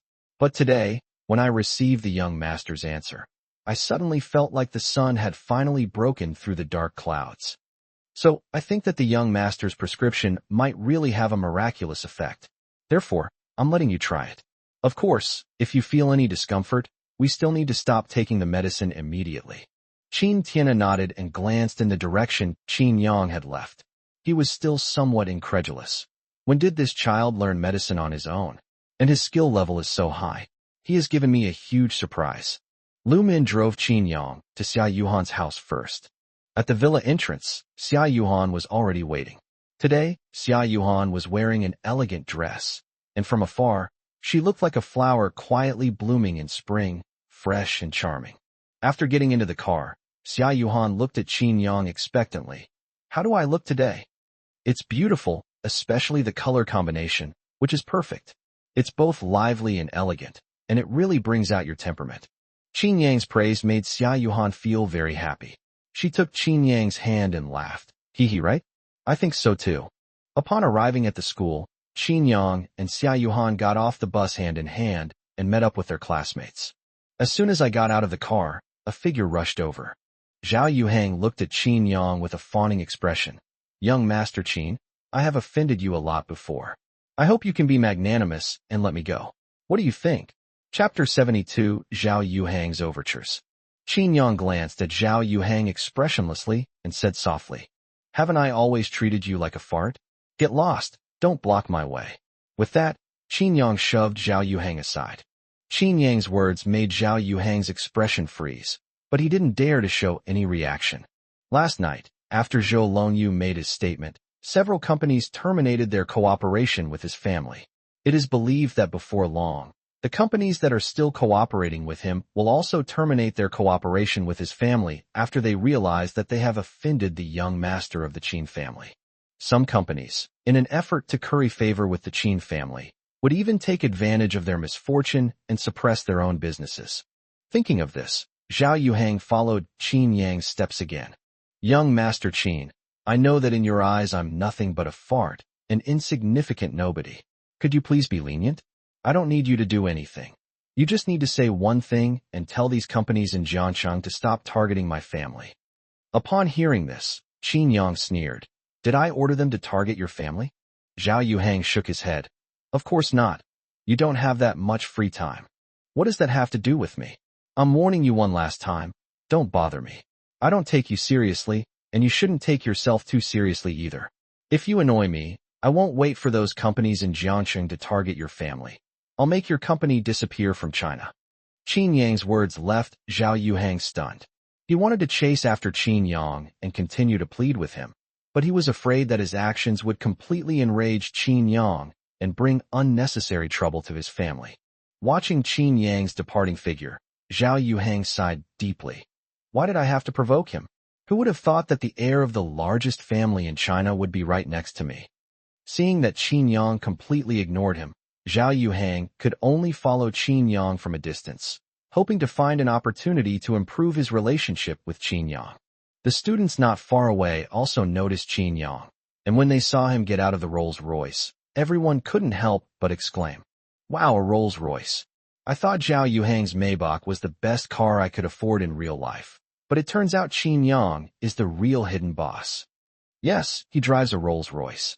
Qin Yang's family assets must be at least hundreds of millions, right? Open your mind a bit, hundreds of millions? I can only say that if your assets aren't hundreds of millions, you're not qualified to work for Brother Yang's family." Hearing Sun Juanyang's words, the classmates couldn't help but retort, "Is it really that exaggerated? Someone who doesn't even have 100 million isn't qualified to work for Qin Yang's family. Judging from Qin Yang's usual behavior, he doesn't seem like the kind of person you're making out to be." Sun Junyang curled his lip. "My brother Yang is just being low-key. Do you understand what being low-key means? Whatever, believe it or not." As he spoke, Sun Junyang approached Qin Yang, glanced at Zhao Yuhang not far away, and then smiled. "Haha, Yang Ji, look at how frustrated Zhao Yuhang is. He went to your house yesterday and found out who you are. He must be regretting it to death now." Seeing Zhao Yuhang's pathetic expression, he felt a surge of satisfaction. He had long been annoyed by Zhao Yuhang's arrogant attitude. Qin Yang shrugged. Who cares? He's not an important person anyway. After Qin Yang and Xia Yuhan arrived, all the students who had promised to come showed up. Seeing this, the PE teacher clapped his hands, signaling everyone to look at him. "Classmates, it's rare for us to get together like this, and since it's still early, how about I treat you to some fun at the amusement park?" The PE teacher's words drew cheers from the students. Long live the PE teacher. My PE teacher is amazing. From now on, if anyone says he's not physically fit, I'll be the first to deny it. Huh? When did my health become unwell? Haha, isn't this just the homeroom teacher borrowing your class? Always making up excuses like you're going to see a doctor? The group arrived at the amusement park in a grand procession. Just when the physical education teacher was about to pay a hefty sum, he was told that they could play as much as they wanted in the amusement park without paying any fees. Huh? You don't charge? Is there a promotion? I've been here a few times before, and you always have to pay. No, someone has already paid for you. These words left the physical education teacher even more confused, and the students around him were also discussing it. Huh? Someone paid us money. Who was it? I don't know. Judging from the PE teacher's expression, he looks completely confused too. Sun Junyang, standing beside Qin Yang, seemed to have guessed something. He glanced at Qin Yang and asked softly, Brother Yang, this amusement park isn't also one of your businesses, is it? You told us before we came that it wouldn't charge admission, right? Qin Yang couldn't help but laugh at Sun Junyang's question. You're quite good at making things up, but unfortunately, you're wrong. This isn't my family's property, and I don't know who paid for it. Huh? Not you? Then who else could it be? Sun Junyang said, glancing at Zhao Yuhang not far away, and asked in a low voice. Brother Yang, do you think it's possible that Zhao Yuhang paid the money in advance specifically to curry favor with you? As Sun Junyang had predicted, Zhao Yuhang walked up to the crowd with a smile on his face. Classmates, I've already made arrangements before we came and bought full-price tickets for everyone, so you can have as much fun as you like. Upon hearing this, the physical education teacher looked at Zhao Yuhang in astonishment. Zhao Yuhang, this is too much of a waste of your money. Besides, I already said I'd treat everyone. What's the point of you paying? Zhao Yuhang waved his hand dismissively. It's all right. I know the person in charge of this amusement park. I contacted him directly and bought the full-price tickets, which included a discount. Just as Zhao Yuhang was proudly introducing his familiarity with the amusement park manager, Su Tao, the manager of the amusement park, heard from his subordinates that the young man who had been tricked by the balloon shooting stall owner last time had come to the amusement park. Su Tao immediately dropped everything he was doing and rushed to Qin Yang. Young Master Qin. Oh dear, Zhao Yuhang, what's wrong with you? You said you and your classmate were going to the amusement park, but you didn't say that young Master Qin was your classmate. This is such a mess. It's an honor for our amusement park that young Master Qin and his classmates have come to play. How could we charge you? Wait here, I'll refund your money right away. After saying that, Su Tao transferred the ticket money to Zhao Yuhang directly. Immediately afterwards, Su Tao approached Qin Yang, bowing and scraping, and said, Young Master Qin, we failed to provide you with a pleasant experience last time you visited. It was our fault. I never imagined you would come to our amusement park again. Rest assured, this time our amusement park will definitely provide you with a pleasant experience. Su Tao's attitude towards Qin Yang left all the classmates speechless. Chapter 73, Is your gun even legitimate? I mean, isn't the amusement park manager being a little too nice to Qin Yang? Knowing that Qin Yang was coming, they let him play all the rides for free. Isn't the purpose of opening an amusement park to make money? Yes. Do you think it's possible that what Sun Junyang said earlier was true?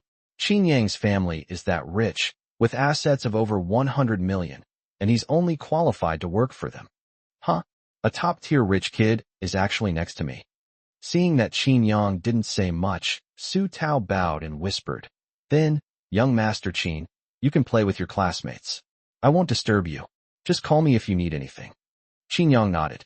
Seeing this, Zhao Yuhang felt bitter. Huh.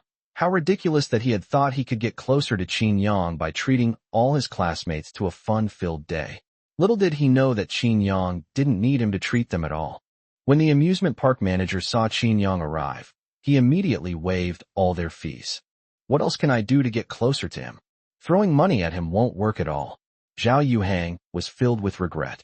How could he have been so bewitched by Su Ruoshi? If I hadn't tried to seduce Su Ruoshi, none of this would have happened. Just as Zhao Yuhang was struggling with his decision, Sun Junyang came to Qin Yang's side with a toy gun. Brother Yang, let's have a man's duel. As he spoke, Sun Junyang struck a pose with a rather smug air. Seeing the other person's appearance, Qin Yang couldn't help but chuckle. You? A man? You're more like a boy. Heroes don't ask about origins, and singles don't ask about age. Are you avoiding battle because you're afraid of me? As he spoke, Sun Junyang changed his posture again. Looking at Sun Junyang in class 2, Qin Yang laughed, and then took out his phone to record the scene. Seeing this, Sun Junyang struck what he considered his most handsome pose and instructed Qin Yang. Yang Ji, make me look handsome in the photo. Don't worry, Mr. Bao. I'll show this photo to you after you get married and have kids, so your son can see how Chinibu his dad was when he was young. Sixu. Upon hearing Qin Yang's words, Sun Junyang fled as if he were running away. Sun Junyang only reappeared in Qin Yang's sight after seeing Qin Yang put his phone away. Yang Ji, I'm not kidding. How about a contest? There's a stall over there where you can win plushies by shooting balloons. Let's not talk about plushies. Just see who pops more balloons with the same number of bullets, okay? Are you sure you want to compete with Qin Yang? Qin Yang is really good. Xia Yuhan, standing next to Qin Yang, looked at Sun Junyang with a playful expression. She remembered that Qin Yang had hit the target every time they shot balloons last time. Unaware of the situation, Sun Junyang unconsciously puffed out his chest upon hearing Xia Yuhan's question. Hee, I am not very talented, but I am known as the Little Gun King of Jiangxing. Do you dare to fight me? A gift from someone? Who gave it to you? You gave it to yourself, didn't you? Haha, Sun Junyang, let me tell you something. It's okay to fool your brothers, but they won't believe you anyway. Just laugh it off. Don't fool yourself, and don't end up fooling yourself. Fine, since you're looking for a beating, I'll play along. The two quickly arrived at the balloon shooting stall. Gentlemen, the amusement park has already notified you that you can play as much as you want. They will refund our booth rent from next month's fee. How many bullets do you want to play with? In addition to amusement facilities such as Ferris wheels and roller coasters, the amusement park also has some individual vendors recruited from outside, similar to the stalls where you can shoot balloons to win plush toys. You can ride the rides at the amusement park with a ticket, but you have to pay extra to the vendors at these individual stalls. However, Su Tao had also considered this point. He notified these individual vendors in the group in advance not to charge them any money. He told them to report directly how much Qin Yang and others had spent, and that amount would be deducted from their rent for the following month. Let's test our skills with 20 rounds first.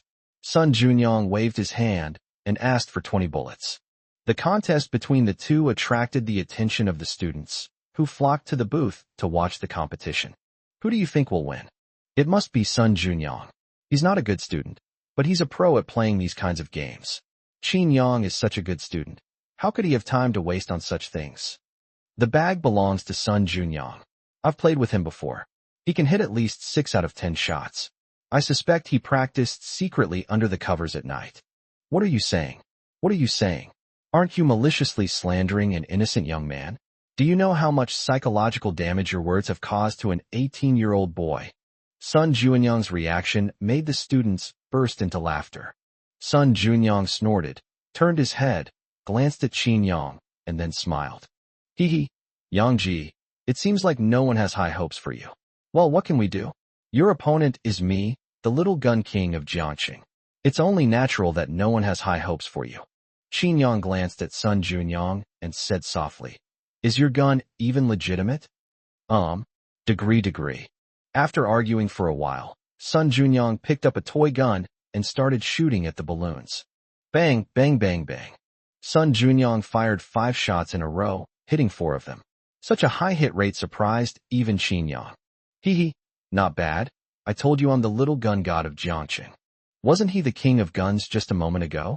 How come he's a god of guns now? Don't worry about the details, just look how awesome I am. After saying that, Sun Junyang fired again. After firing all 20 bullets, he popped a total of 17 balloons. Even Sun Junyang himself was a little surprised by such a hit rate. In the past, he would have been considered to have performed exceptionally well if he could shoot 15 out of 20, but he did not expect to shoot 17 out of 20 today. Ha, young man, you're all sweaty, aren't you? Sun Junyang laughed as he walked over to Qin Yang and patted him on the shoulder.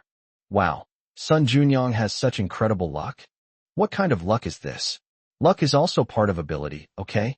Do you want to learn? If you do, I'll teach you. Looking at Sun Junyang's smug face, Qin Yang smirked. Hey, I'm telling you, I haven't even started yet. How come you're acting like you've already beaten me? Do you like popping champagne halfway through? Huh? I got 17 out of 20, that's a guaranteed win. Can you get even more? If you can get even more, I'll eat the balloon. Are you sure? Definitely and certainly. Fine, I won't bully you. I'll shoot with my eyes closed. If I can't hit them all, I'll admit defeat. Haha, Yang Ji, I get it. Haha, how come someone's already making excuses before it even starts? They'll definitely blame themselves for being blind later. Why don't you surrender? Surrender, and you'll lose half the battle. Chapter 74. We're here to eat, not to fight. Qin Yang picked up his gun, glanced at the location of the balloon he was going to shoot, memorized it, and then closed his eyes. Bang, bang, bang. 3 shots were fired, and 3 balloons exploded. Holy crap, is that true? He really hit him. Sun Junyong felt a deep sense of defeat when he glanced at Qin Yang, who had his eyes closed. Was his marksmanship, which he was so proud of, really so insignificant in front of Qin Yang? Before Sun Junyong could recover, Qin Yang pulled the trigger again. A series of balloon-popping sounds echoed throughout the amusement park. All 20 shots hit the target. After putting down his gun, Qin Yang smiled and looked at Sun Junyong. What do you mean? Sun Junyong shook his head helplessly. I'm not well educated, so I can't think of any fancy words.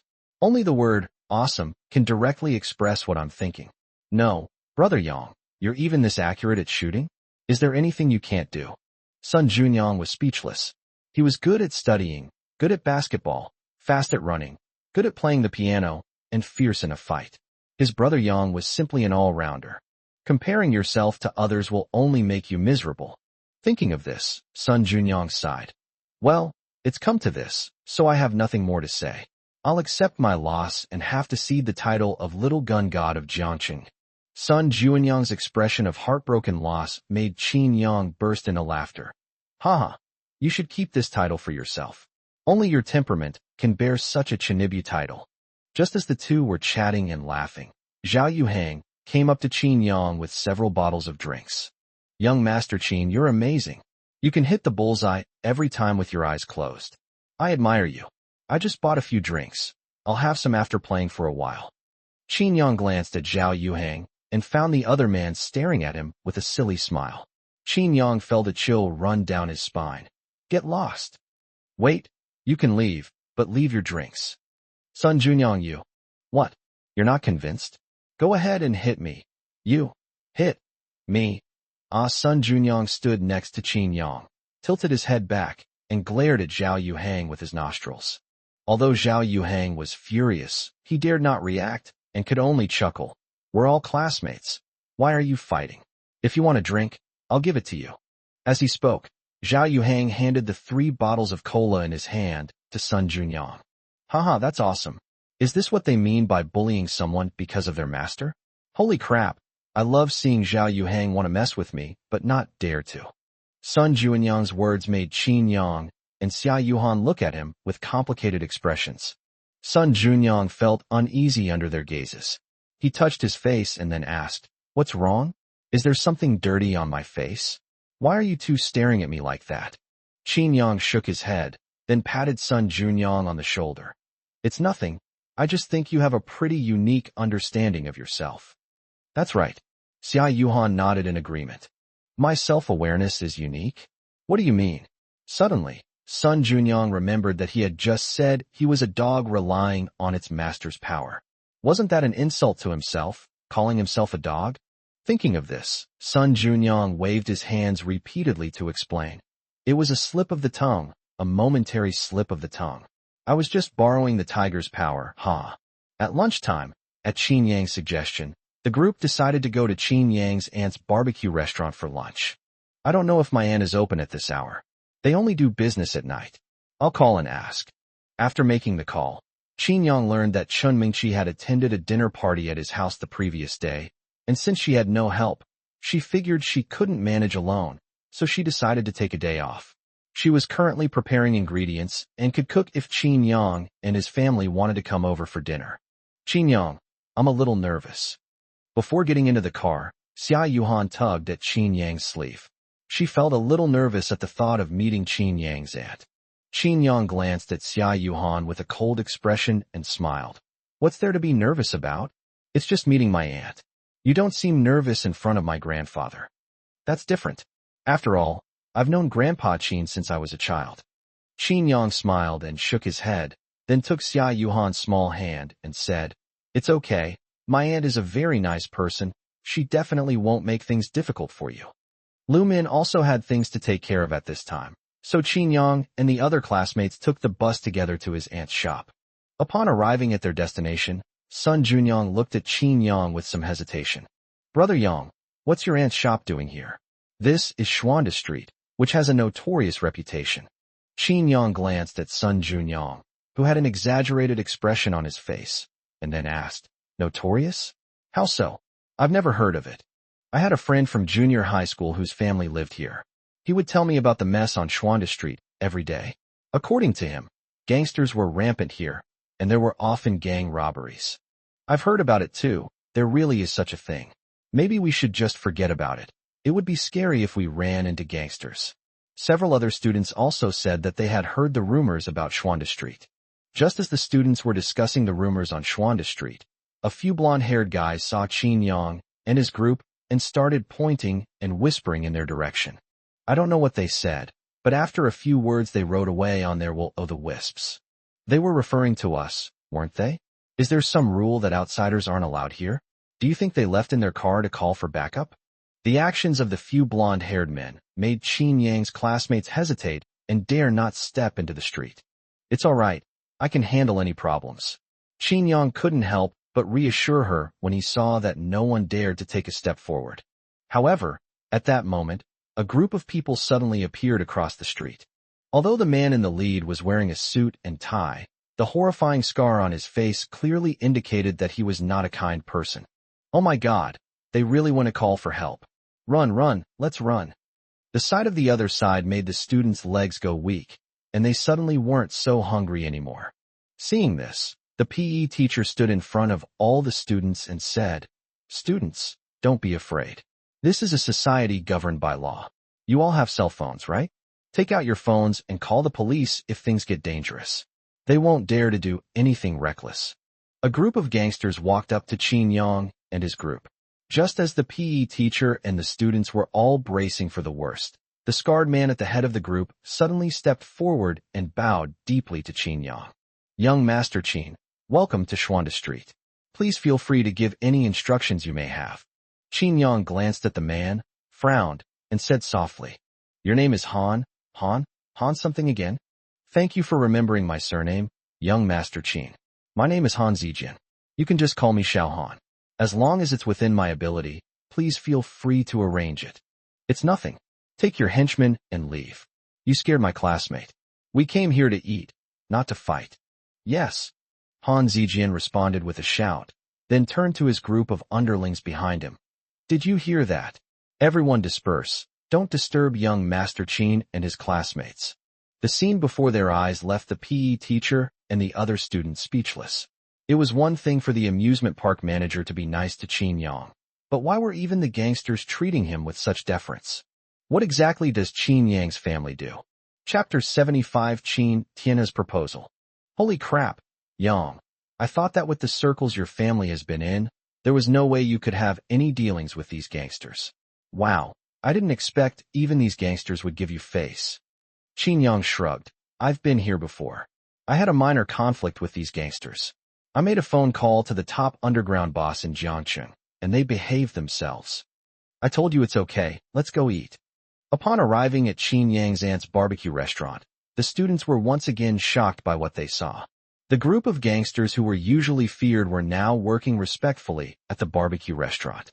Some of them carefully moved the ingredients, their movements slow and gentle, afraid of making the slightest noise. Others meticulously wiped the tables and chairs, their expressions focused, as if they were handling a precious work of art. He also had to stand by the grill and humbly ask Aunt Qin Yang for tips on grilling skewers. These people no longer looked arrogant and domineering. Instead, they were full of respect and focus. Under their service, the barbecue restaurant presented a unique kind of liveliness and harmony. Sun Junyang rubbed his eyes, and after confirming that he was not seeing things, he asked incredulously, "Judging from their attire, they shouldn't be shop assistants, right? Besides, this shop isn't very big, so it doesn't need this many shop assistants." Qin Yang gestured with his chin and explained, "They're all some local thugs. They're afraid I'll hold a grudge against them, so they're helping my aunt with the work." Holy crap, they're all just petty thugs. I never imagined I'd be getting services from them. You rich people really know how to have fun. Qin Yang frowned and glanced at Sun Junyang. Why did he feel so uncomfortable hearing Sun Junyang say those words? During the meal, Zhao Yuhang opened a bottle of beer and walked up to Qin Yang. "Young Master Qin, let me toast you. We did have some unpleasantness before, but let's let bygones be bygones today. I hope we can still be friends in the future." Qin Yang glanced at Zhao Yuhang and sneered. "Who says I have to drink with you just because you offer me a toast? You think too highly of yourself. Upon hearing this, Zhao Yuhang's expression froze. He nodded humbly. Young Master Qin is right. I didn't know my place. I'll punish myself with a bottle. As he spoke, Zhao Yuhang chugged the bottle straight down. Zhao Yuhang downed 500 milliliters of beer in less than 10 seconds. After finishing, he couldn't help but burp, then looked at Qin Yang and said, Young Master Qin, how is it? Are you satisfied with this? Qin Yang rolled his eyes at Zhao Yuhang, his expression somewhat disdainful. What am I satisfied with? I didn't ask you to drink it, are you crazy? After saying that, Qin Yang ignored Zhao Yuhang and continued eating the skewers on his plate. Seeing this, Zhao Yuhang picked up another bottle of beer and tried to chug it until Qin Yang was satisfied. Seeing this, the PE teacher snatched the beer bottle from Zhao Yuhang's hand. All right, sit back down. You're so young, yet you've already developed a strong drinking habit. Ha ha ha. The PE teacher's words made the students burst into laughter. After being pushed back to his seat by the PE teacher, Zhao Yuhang glanced bitterly at Qin Yang. He was filled with distress, wondering what he could do to earn Qin Yang's forgiveness. If Qin Yang didn't forgive him, his family's company would really collapse. After the meal, Qin Yang said goodbye to He Yuting and prepared to leave. As she was leaving, He Yuting grabbed Qin Yang's arm and said, Sigh. There were so many people today. I've been so busy that I haven't had time to take good care of you all. It's all right, it's fine as it is. Auntie, you're being too polite. Don't be shy. Come visit again when you're free. I know, Auntie. I'll come when I have time.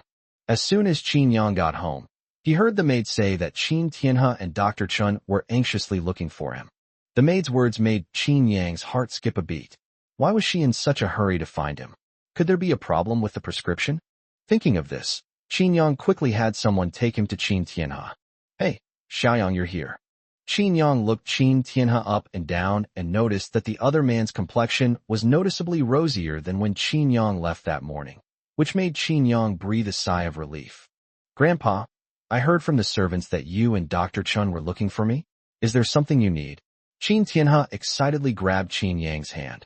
Of course there's good news, Xiaoyang. You don't know? I've only drunk 2 bowls of your medicine and I already feel much better. Although it's not as good as before, I'm definitely much more energetic now. Chun Shi, standing to the side, nodded in agreement. Yes, the master's condition has visibly improved. And just now, I drew his blood for testing. Young master, do you know? After only 2 bowls of medicine, the master's creatinine level dropped by more than 100. This irreversible indicator has actually come down. If I hadn't seen it with my own eyes, I would never have believed it. Hearing that Qin Tianhe's condition had improved, Qin Yang couldn't help but smile genuinely. Isn't this the effect I wanted? Grandpa, if you continue to cooperate with my treatment, I guarantee you will recover completely. Qin Tianhe nodded heavily. Not only are you confident, but I am confident now too, haha. By the way, Xiaoyang, could we use this prescription to produce a special drug for uremia? I discussed it with Dr. Chun, and if you can give birth, it could bring you a considerable income. Chun Shi looked at Qin Yang and said, Young master, you don't need to take full responsibility. You just need to tell me how your medicinal herbs are formulated and which substances are effective. Leave the rest to me. With your medical skills, young master, we can produce medicines that are definitely not limited to just uremia. If we can conquer more diseases that current medical methods cannot cure, I can foresee that a vast medical empire will be born in our hands in the future. The 2 men's words gave Qin Yang a sudden insight. After obtaining the maximum level of medical skills, he had only thought about curing his grandfather's illness. However, after being enlightened by his grandfather and Dr. Chun, Qin Yang suddenly understood.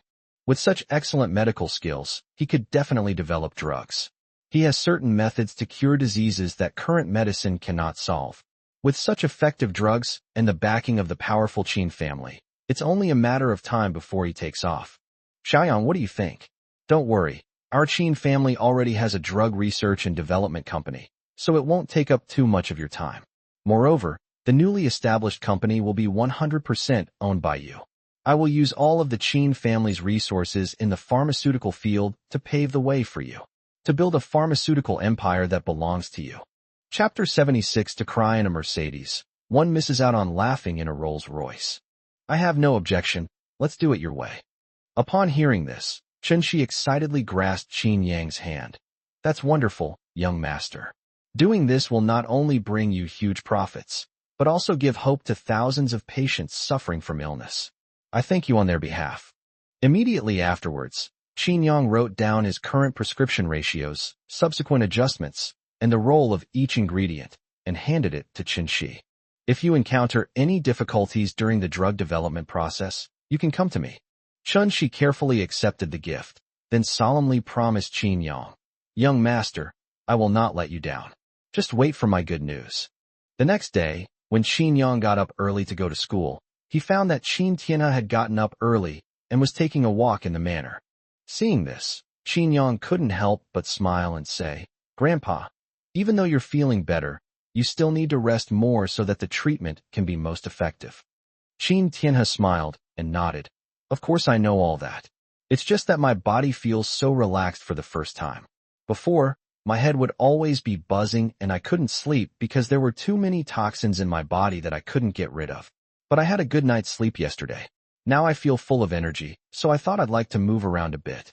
Don't worry, I'll be careful. After explaining some important points to Qin Tianhe, Qin Yang took a car to the school. Qin Yang had just reached the school gate when a figure blocked his way. Qin Yang, I've broken up with Zhao Yuhang. After saying that, Su Ruashi looked at Qin Yang expectantly, thinking that he would be happy to hear the news of her breakup with Zhao Yuhang. Unexpectedly, when Su Ruashi looked at Qin Yang remained expressionless, as if Su Ruashi were a stranger. What does it matter to me whether you two have broken up or not? That's ridiculous. You're blocking my way, so get out of the way. Qin Yang's reaction surprised Su Ruashi. After learning that she and Zhao Yuhang had broken up, shouldn't Qin Yang be happy to get back together with her? Why did he have an expression that seemed completely unrelated to her?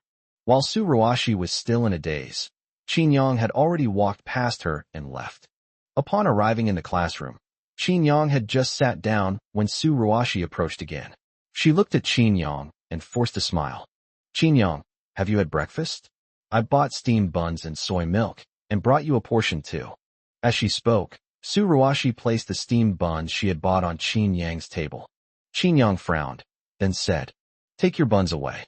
I've already eaten, so I don't need you to bring me breakfast. Besides, even if I haven't eaten breakfast, I won't eat what you bring. As he spoke, Qin Yang pushed the steamed buns that Su Ruashi had bought to the edge of the table. Su Ruashi looked at Qin Yang, her eyelids twitching uncontrollably. She looked at Qin Yang with a wronged expression and whispered, Qin Yang, you've never treated me like this before. I know that when I broke up with you, you held a grudge against me, but I was just looking for a fleeting moment of novelty. I don't like Zhao Yuhang. The person I've always liked is you. I regret it now. Let's get back together, okay? Qin Yang laughed at Su Ruashi's words. He looked at Su Ruashi in disbelief and chuckled. Su Ruashi, do you want to listen to what you're saying? I'm starting to doubt if I'm even learning Chinese. I recognize each word you're saying, but when they're put together, I just can't understand it. I have a girlfriend, and we have a great relationship. Don't be a third party in my way. There is absolutely no possibility of us getting back together. Even though Qin Yang had already put it this way, Su Ruashi still wanted to continue trying. Qin Yang, please don't be like this. I really know I was wrong. You still have feelings for me, right? Let's get back together. I promise you, from now on, I will listen to you obediently. Qin Yang glanced coldly at Su Ruashi. I didn't want to say such harsh things, but I didn't expect you to be so shameless. Can't you understand human language? I'm telling you to get lost. Just then, Xia Yuhan arrived at the classroom.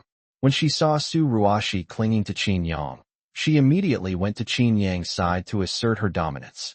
Su Ruashi, have you no shame? Do you really enjoy clinging to other people's boyfriends? Aren't you all lovey-dovey with that Zhao Yuhang?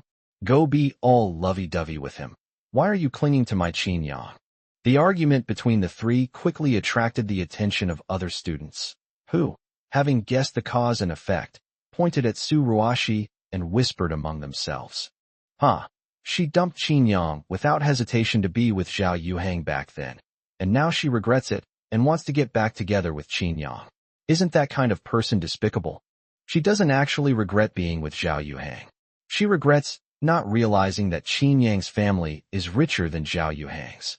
Looking back, she realizes that she missed out on laughing in a Rolls-Royce because she was crying in a Mercedes. Qin Yang's family is richer than Zhao Yuhang's family?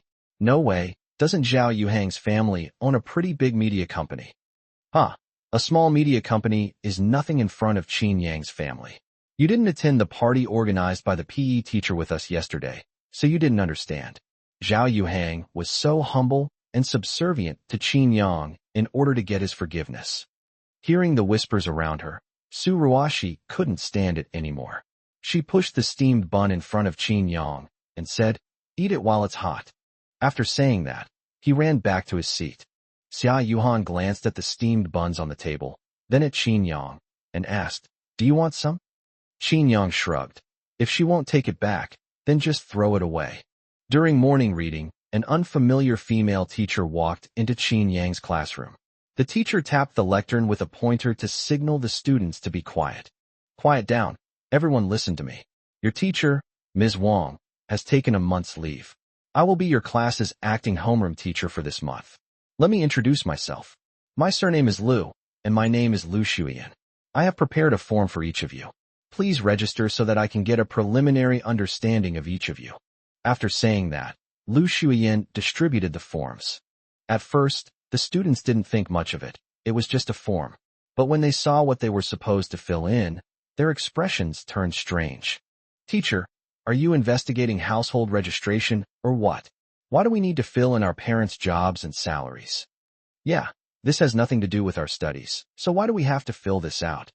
Liu Shuyan squinted at her classmates and sneered. "How can it be okay? I told you to fill it out, so you filled it out. I have my reasons for doing this. What?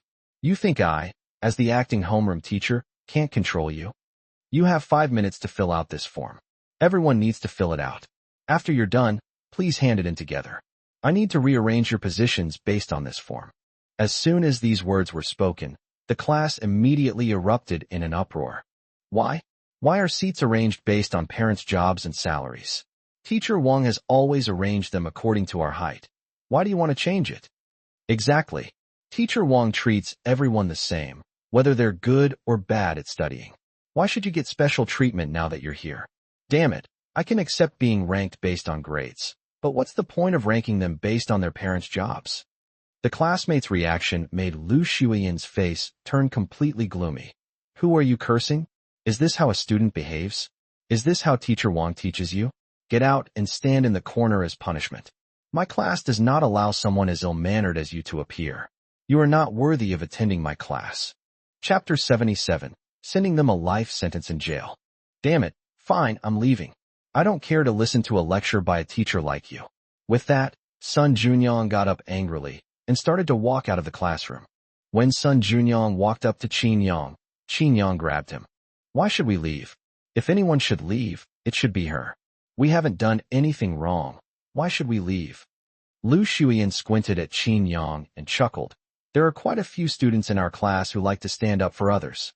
When I first took over this class, Teacher Wang told me that the most handsome student in their class was the best student. So you must be Qin Yang." Qin Yang stared coldly at Liu Shuyan without saying a word. Liu Shuyan shook her head slightly as she met Qin Yang's gaze. "Heh. Don't think that just because you're a good student, the teacher should spoil you. I'm not Teacher Wang, who will give preferential treatment to students with good grades. Here, everyone is treated equally. Even if you're a good student, if you make a mistake, I will still punish you without hesitation." Liu Shuyan's words immediately aroused dissatisfaction among her classmates. How dare she say she treats everyone equally?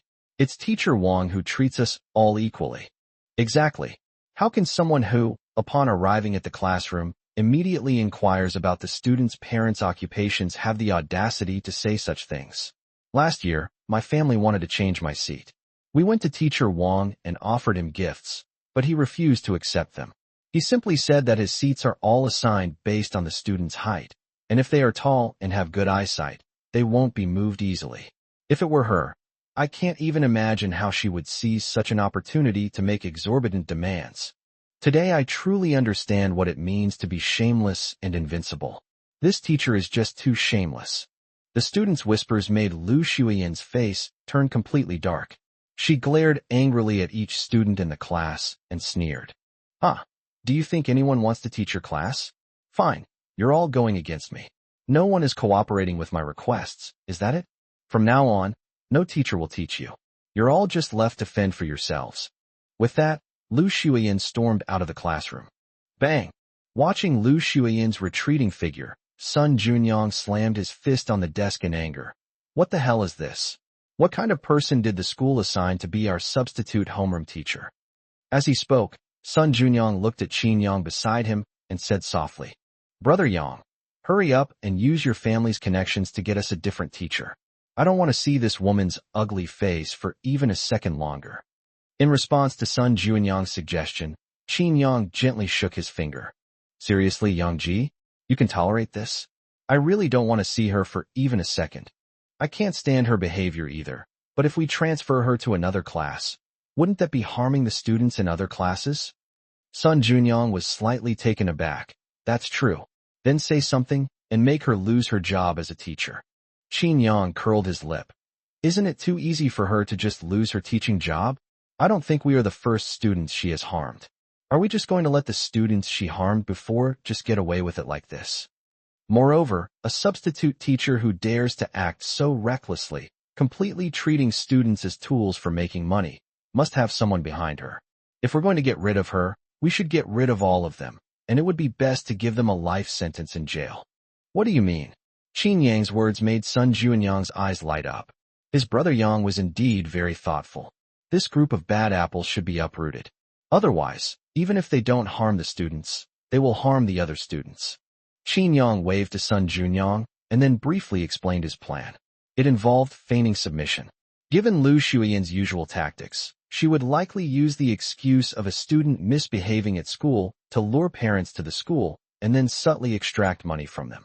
At this point, you can collect evidence and report it to the relevant departments. However, it will most likely be suppressed. But Qin Yang can send people to investigate who suppressed it and who is specifically involved. In this way, we can not only collect evidence of her illegal profiteering, but also find out who is backing her. Once we have the evidence and find out who is backing her, the rest will be handed over to the prison. Brother Yang, with your connections, investigating her protectors should be a piece of cake, right? Why go through all this trouble? Qin Yang shook his finger. It is indeed possible to find out, but it is only limited to Lu Shuiyan and the protectors behind her. There are more than one or two teachers like Lu Shuiyan. What I need is for this matter to actually happen, so that I can use my connections to thoroughly investigate and rectify such incidents. If nothing concrete happens, even if the relevant departments are asked to rectify the situation, the most likely outcome is that a few people will be punished and everything will return to normal. Only when something concrete happens, and we have evidence, can we force them to make more thorough rectifications. Sun Junyang nodded and smiled at Qin Yang. Hey, Brother Yang, you don't need to get involved in this. Just leave it to me. My acting skills will fool her completely. As expected, not a single teacher came to Qin Yang's class all morning. Apart from those students who didn't study at all, the other students felt anxious all morning. They're in their final year, and the college entrance exam is just over 100 days away. How can they manage without teachers? A day or two is fine, but if this continues, won't they fall behind the other test takers? No teacher came to teach the first class in the afternoon. Ugh, I can't take it anymore. I said, why don't we go find Teacher Lu to apologize and fill out the form? There are only about 100 days left until the college entrance exam. We really can't afford to waste any more time.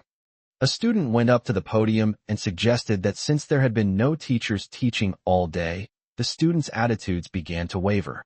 Just then, Lu Shuiyan walked into the classroom. She glanced at the students with a sneer and said disdainfully, You all have such bad tempers, don't you? You never listen to me. So why do you want to apologize to me now? There's no need for that. I can't accept your apologies. Upon hearing this, Sun Junyang rushed directly to Lu Shuiyan.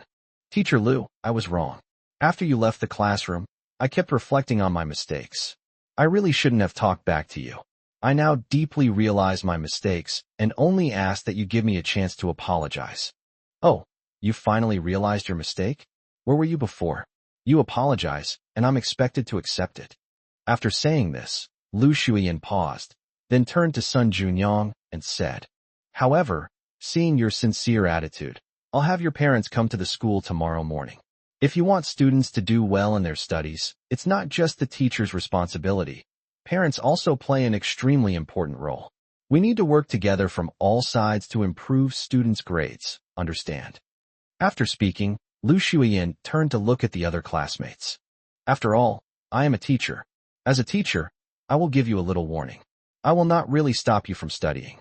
Just submit the forms I ask you to fill out and write a joint apology letter.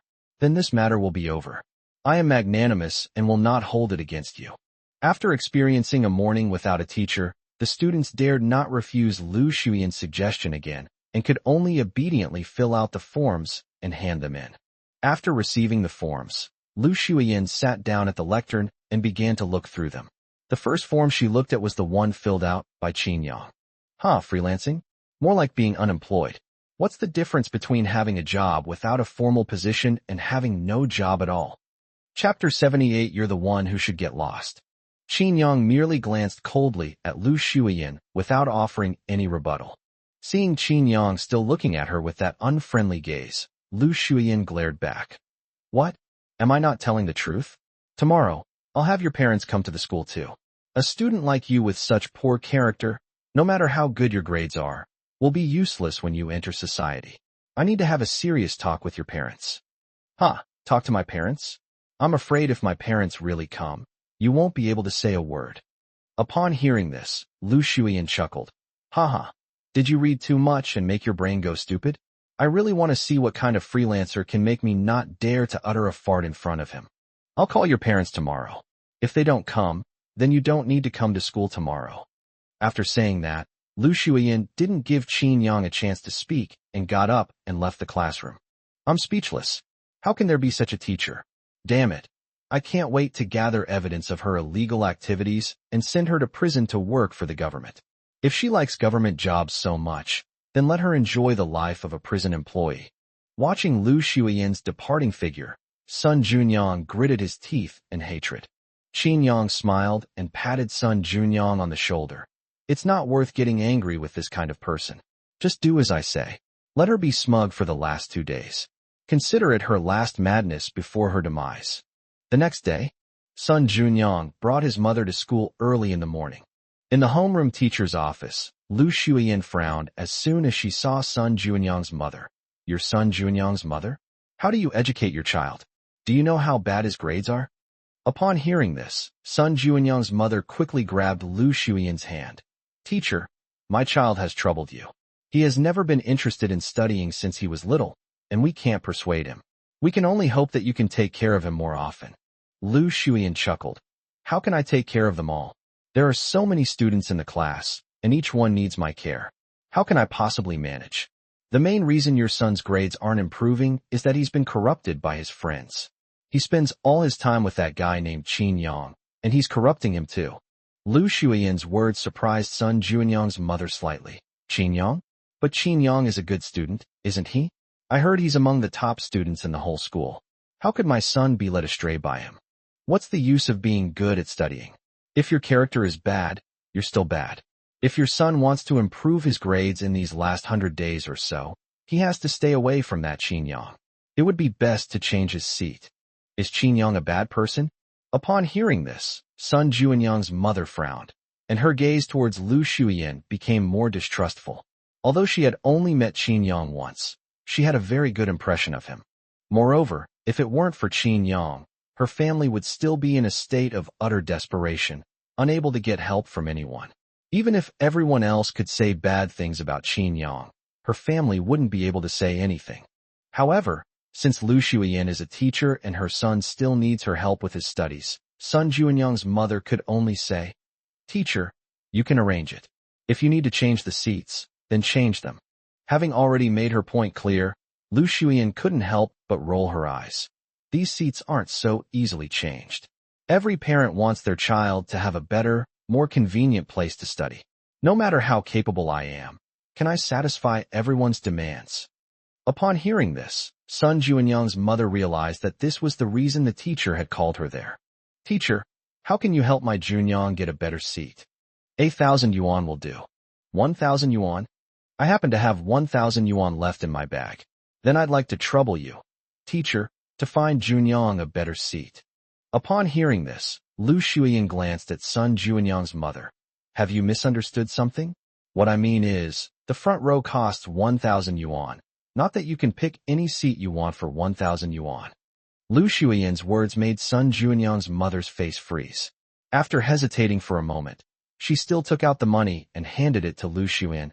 I only have 1,000 on me. Please help Junyang find a good seat. I will make up the difference later. Lu Shuyan took the 1,000 yuan from Sun Junyang's mother with a look of disgust, then waved her hand to indicate that she could leave. I'll make the arrangements. As soon as Sun Junyang's mother left the office, Sun Junyang came up to her. Mom, how did it go? Did she ask you for money? Sun Junyang's mother nodded, then took out her phone and sent Sun Junyang a file. As you said, I recorded the whole thing and sent the audio to you. Junyang, are you sure you won't get into trouble by catching your teacher like this?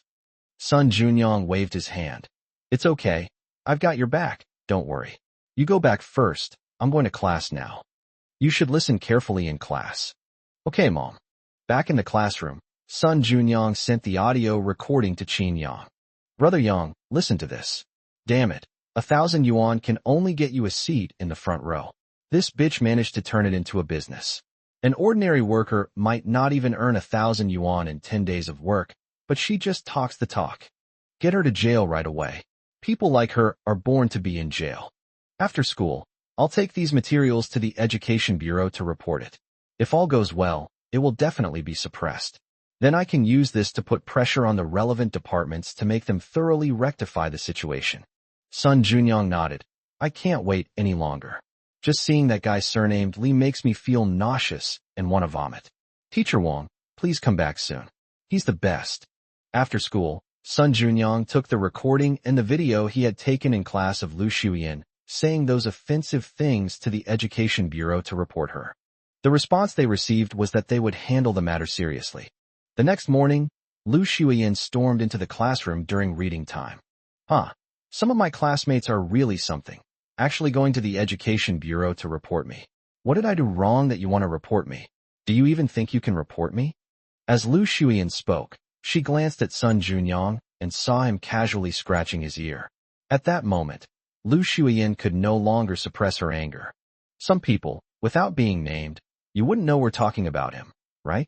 Sun Junyang, since you like reporting so much, then you don't need to go to class anymore. Go home and report every day. I think you're the one who should get lost. Do you even deserve to be a teacher? Qin Yang's indifferent voice rang out before Sun Junyang could say anything. Chapter 79. You've been fired. Lu Shuyan glared at Qin Yang angrily. What did you say? Say it again if you dare. It seems our acting homeroom teacher is deaf. Fine, since you're disabled, I'll say it again. You're the one who should get out, not any of us. Fine. You have no respect for your elders and no manners whatsoever. No matter how well you study, you'll be a menace in society. From this moment on, you're expelled from school. Teaching a student like you is a disgrace to me. Lu Shuyan's arrogant attitude, as if she ruled the world, made Qin Yang laugh. Qin Yang glanced at Lu Shuyan contemptuously and snorted coldly. Today I'll see whether it's you who leaves or me. After saying that, Qin Yang called Zhu Jie. Young master, what are your orders? The other party answered the phone almost the instant it rang. How's the thing I asked you to do going? Don't worry, young master.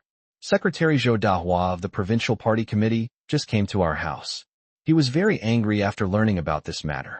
He assured me that he would definitely investigate this matter thoroughly. He has already started to deal with it, and I believe you will hear from him soon. Okay, that's settled then. After receiving Zhu Jie's reply, Qin Yang hung up the phone. Lu Shuyan was stunned when she saw Qin Yang's phone.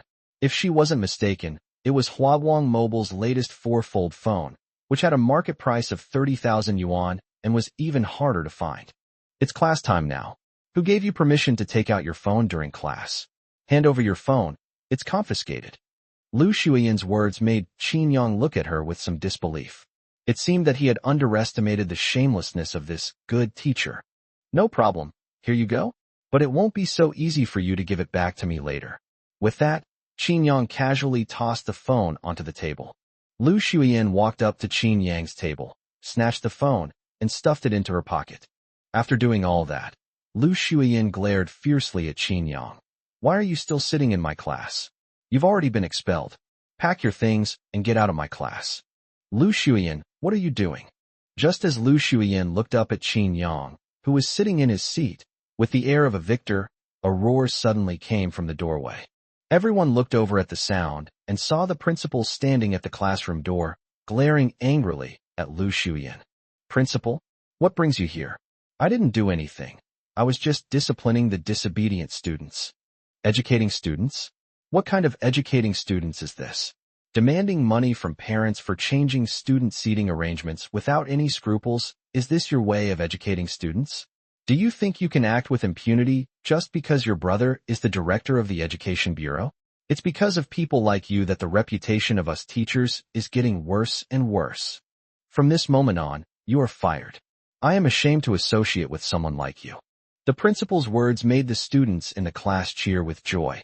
The principal is reasonable. This kind of teacher should be dismissed. Exactly. Does someone like that even deserve to be a teacher? Lu Shuyan looked at the principal with a gloomy expression and sneered. Principal, do you want to listen to what you're saying? Since you know my brother is the director of the Education Bureau, you still dare to fire me? I think you don't want to be the principal anymore. Huh? Do you think your brother can still protect you? Your brother has been arrested and investigated by the Provincial Commission for Discipline Inspection. The news of your expulsion was personally communicated to me by the Deputy Director of the Education Bureau. The principal's words made Lu Shuyan's head explode. She stood there, dejected, shaking her head repeatedly, muttering to herself. My brother is under investigation? That's impossible. He has such a good relationship with the higher-ups. Why would they investigate him? You must be lying to me. Before the principal could say anything more, two men in police uniforms walked from behind the principal to Lu Shuyan. You must be Lu Shuyan. Lu Shuyan nodded. Yes, that's me. What do you want with me? You are suspected of obstructing testimony. Please come with us for investigation. I'm suspected of a crime? What crime have I committed? I'm not leaving. Why should I listen to you? The police chief of Jiangxing City is friends with my brother. Do you dare to arrest me? Seeing that Lu Shuyan was so stubborn, the two policemen shook their heads, stopped wasting words with her, and were about to forcibly take her away. Wait, I want to report her. In addition to obstructing testimony, she also committed robbery, and the amount stolen was around 35,000 yuan. Qin Yang's words made Lu Shuyan's body tremble. Her eyes were filled with rage. Qin Yang, you're making baseless accusations. This is slander. Do you understand what slander is? When did I steal 35,000 yuan? Hey, where's the evidence? 35,000 yuan is no small sum. In serious cases, it could be enough for a 10-year sentence. That's right. What evidence do you have that I robbed you? If you have no evidence, then you are slandering me, and I will sue you for defamation. Evidence? Isn't the evidence right in your pocket? You snatched my phone in front of so many students. I just got a new phone a couple of days ago, and it's worth 35,000 yuan. Not only is there physical evidence, but my classmates are also witnesses. Upon hearing this, Sun Junyang was the first to jump out. That's right, I can testify. She did indeed forcibly take it. The two police officers exchanged a glance, and then indeed found a cell phone in Lu Shuyan's pocket. Qin Yang's facial recognition unlock confirmed that it was indeed his phone. With witnesses and physical evidence, what else do you have to say? Qin Yang looked at Lu Shuyan with a playful expression. His things weren't so easy to take. Officer, it's not what he said. He disrupted the classroom. As a teacher, I'm just maintaining classroom discipline. There's nothing wrong with that, is there? Stop arguing. We will investigate the facts and let the evidence speak for itself. Just cooperate with the investigation. Just after Lu Shuyan was taken away, a man in an executive jacket slowly walked into the classroom, followed by several photographers. When they saw the person's face clearly, all the students in the class were so frightened that they dared not speak. My God, am I seeing things? It's Secretary Zhou? What's he doing in our class? No wonder Lu Shuyan, who has such strong connections, was arrested. It turns out that Secretary Zhou is behind it all. The first thing Zhou Dahua did when he stepped onto the podium was to bow to the students. Students, I'm sorry that such a disgraceful thing happened under my jurisdiction. Teachers who are supposed to educate and nurture students should not set a good example for students, but instead use any means to seek personal gain. This is really unacceptable. I assure you here that from this day forward, such a thing will never happen again. I, Zhou Dahua, am the first to disagree with anyone who dares to poison our students. Support. I wholeheartedly support this. After briefly offering his regards to the students, Zhou Dahua prepared to leave. As he was leaving, he glanced at Qin Yang and then smiled and nodded at him. Qin Yang nodded in response. Wow, did I see that right? Was Secretary Zhou just greeting Qin Yang? It seems so. It suddenly occurred to me. How could Secretary Zhou possibly care about such a trivial matter as a teacher accepting a bribe? Do you think it's possible that the real mastermind is Qin Yang? Holy crap, you know what? So Qin Yang's connections are pretty strong. Listening to his classmates' discussions, Zhao Yuhang, who hadn't uttered a word, revealed a bitter expression. The young master of the Qin family, how could his connections not be strong? Qin Yang didn't even need to take direct action. His family's company was already on the verge of bankruptcy. Chapter 80 only earned about 2.8 million. Yang Ji, that felt so good. Haha, she used to confiscate your phone. Now she's got what she deserved. Recalling Lu Shuiyan's aggrieved expression, Sun Junyang exclaimed with satisfaction. This is what they call reaping what you sow. No matter what fate befalls her, she deserves it. Yes. But I don't know which teacher the school will assign to teach our class during this month since Teacher Wang took a month off. Whichever one it is, it's better than Lu Shuyan, right? That's true. Just as Qin Yang and Sun Junyang were chatting, a gaze with a complicated expression remained fixed on Qin Yang. If only I hadn't broken up with him.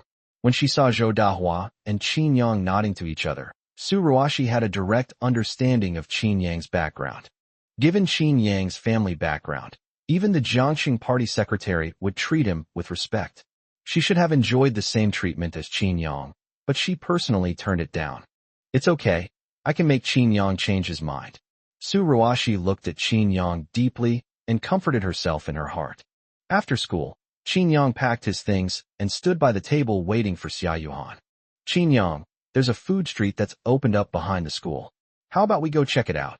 A voice rang out from behind Qin Yang. He turned around and saw Su Ruashi looking at him with expectant eyes. Qin Yang rolled his eyes at Su Ruashi without replying. Had he not made himself clear enough? Why was Su Ruashi like a leech that he couldn't shake off? Su Ruashi? Have you no shame? Young Master Qin has a girlfriend. Why do you need to lick her boots and fawn over her?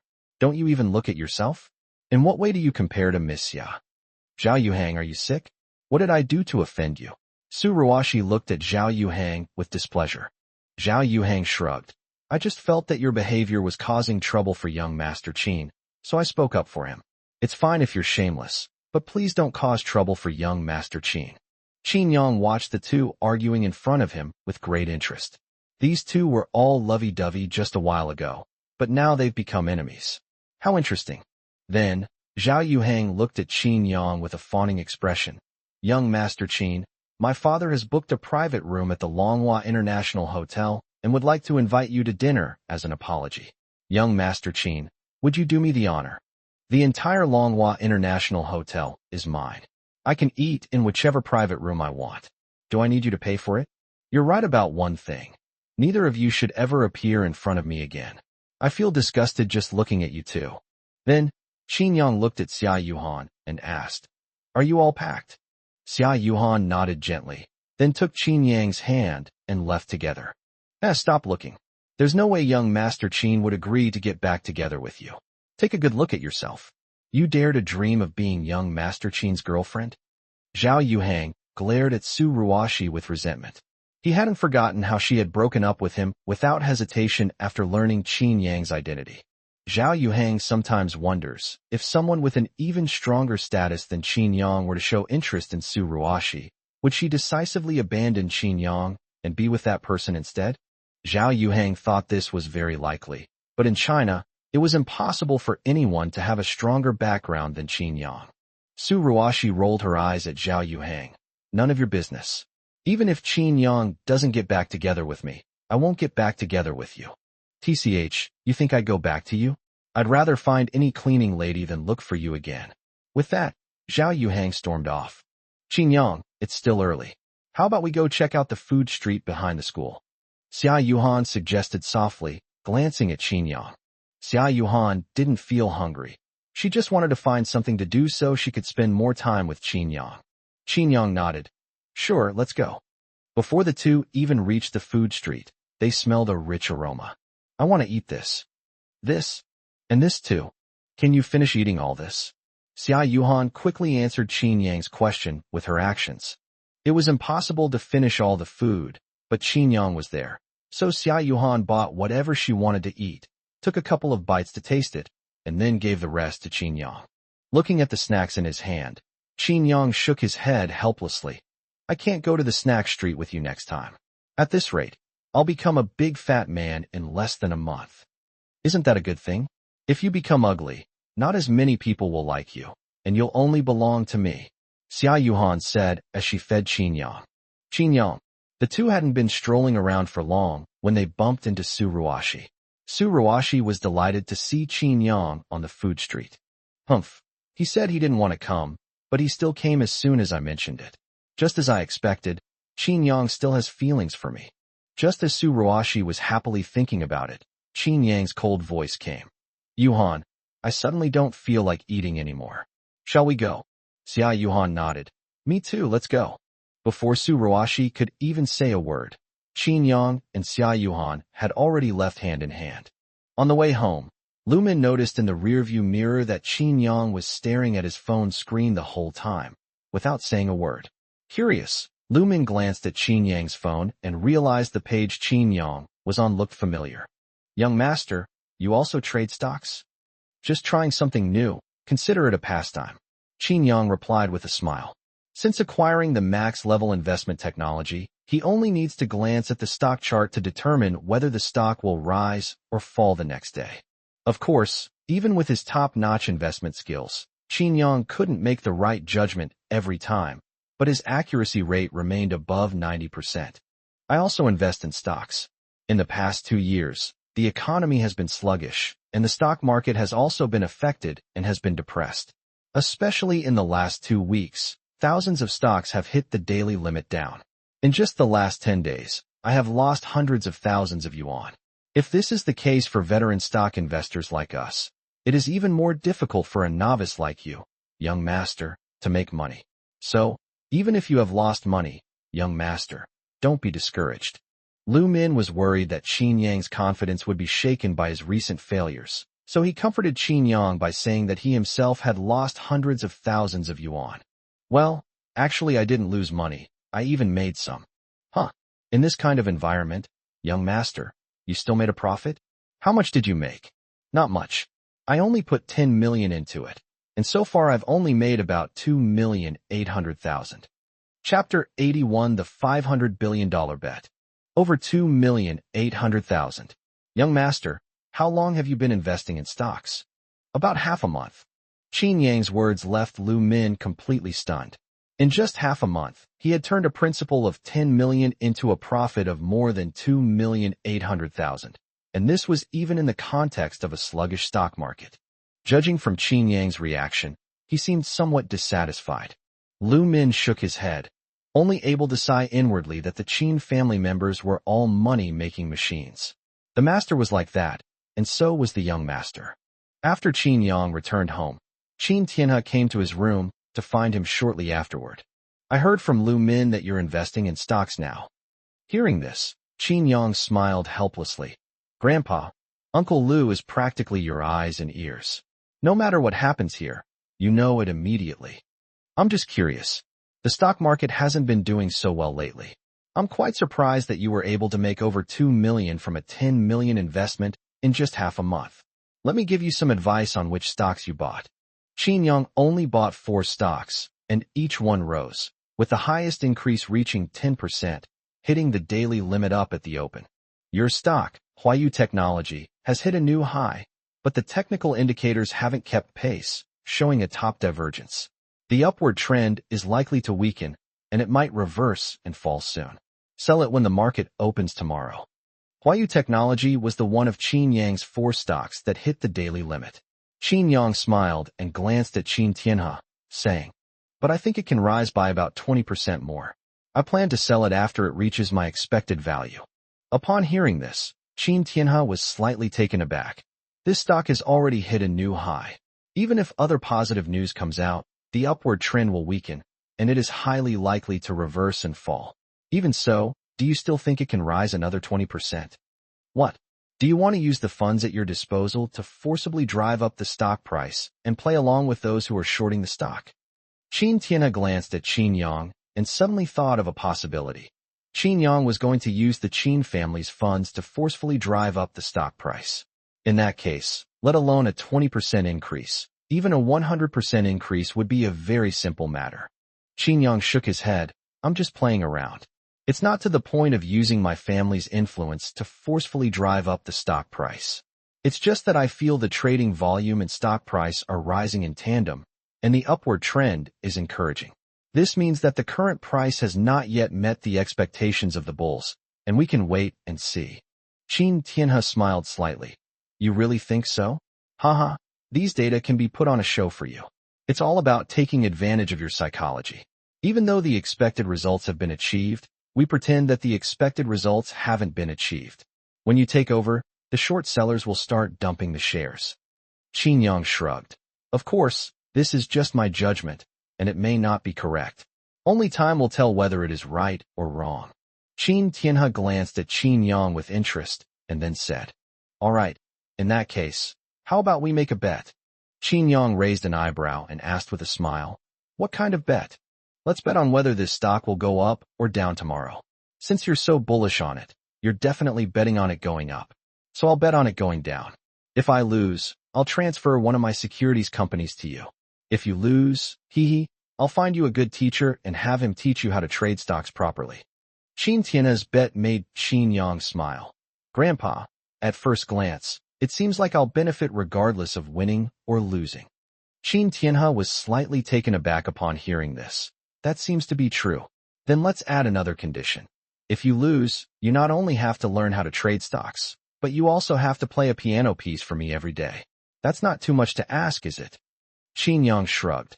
"Happy to play along, Grandpa, but don't regret it tomorrow." As far as Qin Yang knew, Qin Tianhe only owned one securities company, namely Huazhong Securities, the leading securities company in China, with a market value of 500 billion yuan. Why not make a bet and get a company with a market value of 500 billion yuan for free? "What are you talking about? It's just a securities company. Do you think I can't afford to give it away? But you, young man, don't be too arrogant. Even at the last minute, you might be able to turn the tide." Qin Tianhe's words made Qin Yang wary. He looked at Qin Tianhe suspiciously and asked, "Grandpa, if you're about to lose tomorrow, you won't crash the game, will you?" "What are you talking about? Let's make a fair and square bet, with no one interfering, and see if it goes up or down tomorrow. You don't need to manage the funds. If you do, then the game is over." Qin Tianhe looked at Qin Yang with doting eyes and smiled. "Don't worry, Grandpa wouldn't go so far as to interfere with your business. By the way, after dinner, go to the Jiangxing auction house for me and bid on that turquoise jade hairpin that's the final item in the auction, at all costs." "Jade hairpin? Grandpa, what do you need a jade hairpin for? I don't think you need it." Qin Tianhe said solemnly. "This jade hairpin is a product of the Neolithic age more than 4,000 years ago. It represents the highest level of jade making in prehistoric China and is known as the #1 hairpin of China. Of course, none of this is important to me. I want you to bid for it no matter what, because it is a gift I am giving to your grandmother." Upon hearing this, Qin Yang trembled. "You gave it to Grandma, so why did it end up in an auction house?" Qin Tianhe curled his lip in disdain. "Isn't this all the work of those spendthrift sons from your grandmother's family? They consigned this jade hairpin to an auction house. I wanted to buy it directly from them, but they wouldn't agree and told me to go to the auction house if I wanted to buy it. They're treating me like a sucker and trying to drive up the price. If it were anyone else, and they dared to pull such a trick on me, I would make sure their whole family never saw the sun again. But since they are your grandmother's family, I'm too lazy to bother with them. Anyway, Things that can be solved with money aren't really problems. After understanding the whole story, Qin Yang nodded solemnly. Grandpa, don't worry, I will definitely help you win the bid for this hairpin. After dinner, Qin Yang got into his car and was about to head to the auction house when he received a call from Xia Yuhan. Qin Yang, what are you doing? I miss you so much. It's so boring being home alone. Why are you home alone? You have a villa in Jiangcheng with more than a dozen servants and a butler. Xia Yuhan paused, then said in a pitiful tone, but none of them are you. Qin Yang shook his head helplessly. Family, what should I do if my girlfriend is too clingy? All right, I'm on my way to the auction house to help Grandpa bid on something. I'll come pick you up now, and we'll go together. Really? Okay, I'll hang up now. I'm going to change my clothes. Chapter 82. Young Master is backing you up. When Qin Yang arrived at Xia Yuhan's house, Xia Yuhan was already waiting for him at the door. Today, Xia Yuhan's makeup is exquisite and elegant. Her eyebrows are like distant mountains, her eyes are like autumn water, and her lips are like cherries. The delicate base makeup makes her skin look as smooth and delicate as a porcelain doll. Her slightly flushed cheeks add a touch of shyness and cuteness. Seeing Qin Yang's car approaching from afar, Xia Yuhan couldn't wait to walk towards it. I'm ready to pull off a big heist. Sitting next to Qin Yang, Xia Yuhan said fiercely, waving her little fist. Qin Yang glanced at Xia Yuhan and couldn't help but laugh. Let's pull off a big heist. Anyone who didn't know better would think you were going to rob a bank. With that, Qin Yang sent Xia Yuhan photos of today's auction items. The jade hairpin that's the grand finale is a keepsake from my grandmother, and I'm determined to get it. Is there anything else you'd like to bid on? Xia Yuhan glanced around, and her gaze settled on a jade bracelet worn by a Ming Dynasty imperial concubine. This is it, I'll reserve it. Wow, look at your impressive figure. You've got plenty of funds. Upon hearing this, Xia Yuhan proudly raised her chin. Last time my dad came to Jiangcheng, he gave me 200 million yuan in pocket money, and I was just wondering where to spend it. Qin Yang raised an eyebrow, thinking to himself, Uncle Xia is truly a doting father. He gives me 200 million in pocket money all at once. Even as the young master of the Qin family, I don't get that kind of treatment. Okay, let's go then. Upon arriving at Jiangcheng auction house and identifying themselves, Qin Yang and his two companions were led by a guide to a private room on the top floor. The exquisite carvings and magnificent curtains at the entrance of the private room gave people a sense of nobility and privacy. Upon entering the private room, Qin Yang discovered that the view here was excellent, and from here, one could overlook the entire auction hall. Mr. Qin, I won't bother you any longer. If you have any questions, just press the button on the table and I'll come right away. Qin Yang nodded. Okay, you can go ahead and get busy. At 7 p.m., the auction officially began. Qin Yang and Xia Yuhan were not interested in some of the items auctioned earlier, so they didn't pay much attention to them. Ladies and gentlemen, what is presented to you now is a jade bracelet from a Ming Dynasty princess. Spanning a century, it carries the weight of history and the nobility of royalty. Look at this warm and smooth texture, as delicate as mutton fat. The exquisite carving, every line seems to tell an ancient story. This is not just a jade bracelet, but a living history and a rare artistic treasure. As the auctioneer spoke with great enthusiasm, everyone's attention was focused on the mysterious and beautiful jade bracelet on the display stand. Its starting price is 800,000. Bidding begins now. 850,000. 900,000. 200,000. 1 million. Before long, the price of the jade bracelet was raised to 1 million. Inside the private room, Qin Yang glanced at Xia Yuhan and asked, Didn't you want to bid? Why aren't you offering a price? Xia Yuhan shook her head thoughtfully. Now is not the time for me to make a move. I need to suddenly raise the price when their bidding is getting close, and settle the matter once and for all. Whatever makes you happy. 1.5 million. Anyone else want to raise the price? 1.5 million once, 1.5 million twice. Just as the auctioneer was about to bring down the hammer, Xia Yuhan made her bid. 2 million. The moment this price was announced, the entire room erupted in uproar. Who's in the private room? They suddenly raised the price by 500,000. I didn't see them bidding at first. I don't know, but judging from the voice, it sounds like a young person. 2 million. Someone has bid 2 million for VIP box number 1. Anyone else bidding? The woman who had asked for 1.5 million glanced at the private room where Qin Yang and his group were, her eyes dark. She was annoyed that the jade bracelet was now in her possession, only to have the price suddenly increased by 500,000. You like to argue, huh? Then I'll argue with you to the very end. 2,100,000. The woman raised the price by another 500,000, which caused the entire room to fall silent. Are they going to fight to the death? It seems so, but I wonder if the person in the private room will accompany them. 2.5 million. Xia Yuhan made another offer, adding another 490,000 to the price of the woman. 2,510,000. Zhu Shui was determined to fight to the death. No matter how much Xia Yuhan offered, she would bid 10,000 higher. With the two bidding against each other, the jade bracelet was quickly raised to 3 million. Inside the private room, Xia Yuhan was somewhat discouraged. It seems like she's going to keep raising my price. No matter how much I bid, she always adds another 10,000. Lu Min, standing behind Qin Yang, glanced at Xia Yuhan and whispered a reminder.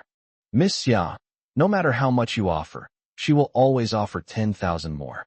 She's just being stubborn. Try offering another amount, and if she still offers more, then forget it.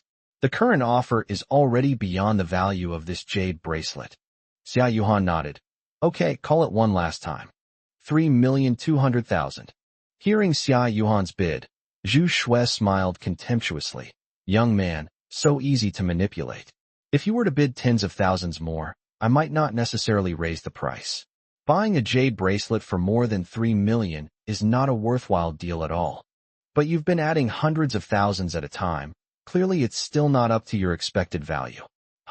You dare to raise my price. This time I'll teach you a lesson. 3,300,000. Just as Zhu Shui was about to raise the price again, Qin Yang slowly walked out of the number 1 VIP box and made a gesture towards the auction hall. Lighting a sky lantern? This young man wants to light a sky lantern? That's a bit too arrogant. Arrogant? Are you blind? Open your eyes and see who that is up there. He's the young master of the Qin family. If he sets off a firecracker, who dares to raise the price? Wow, it really is.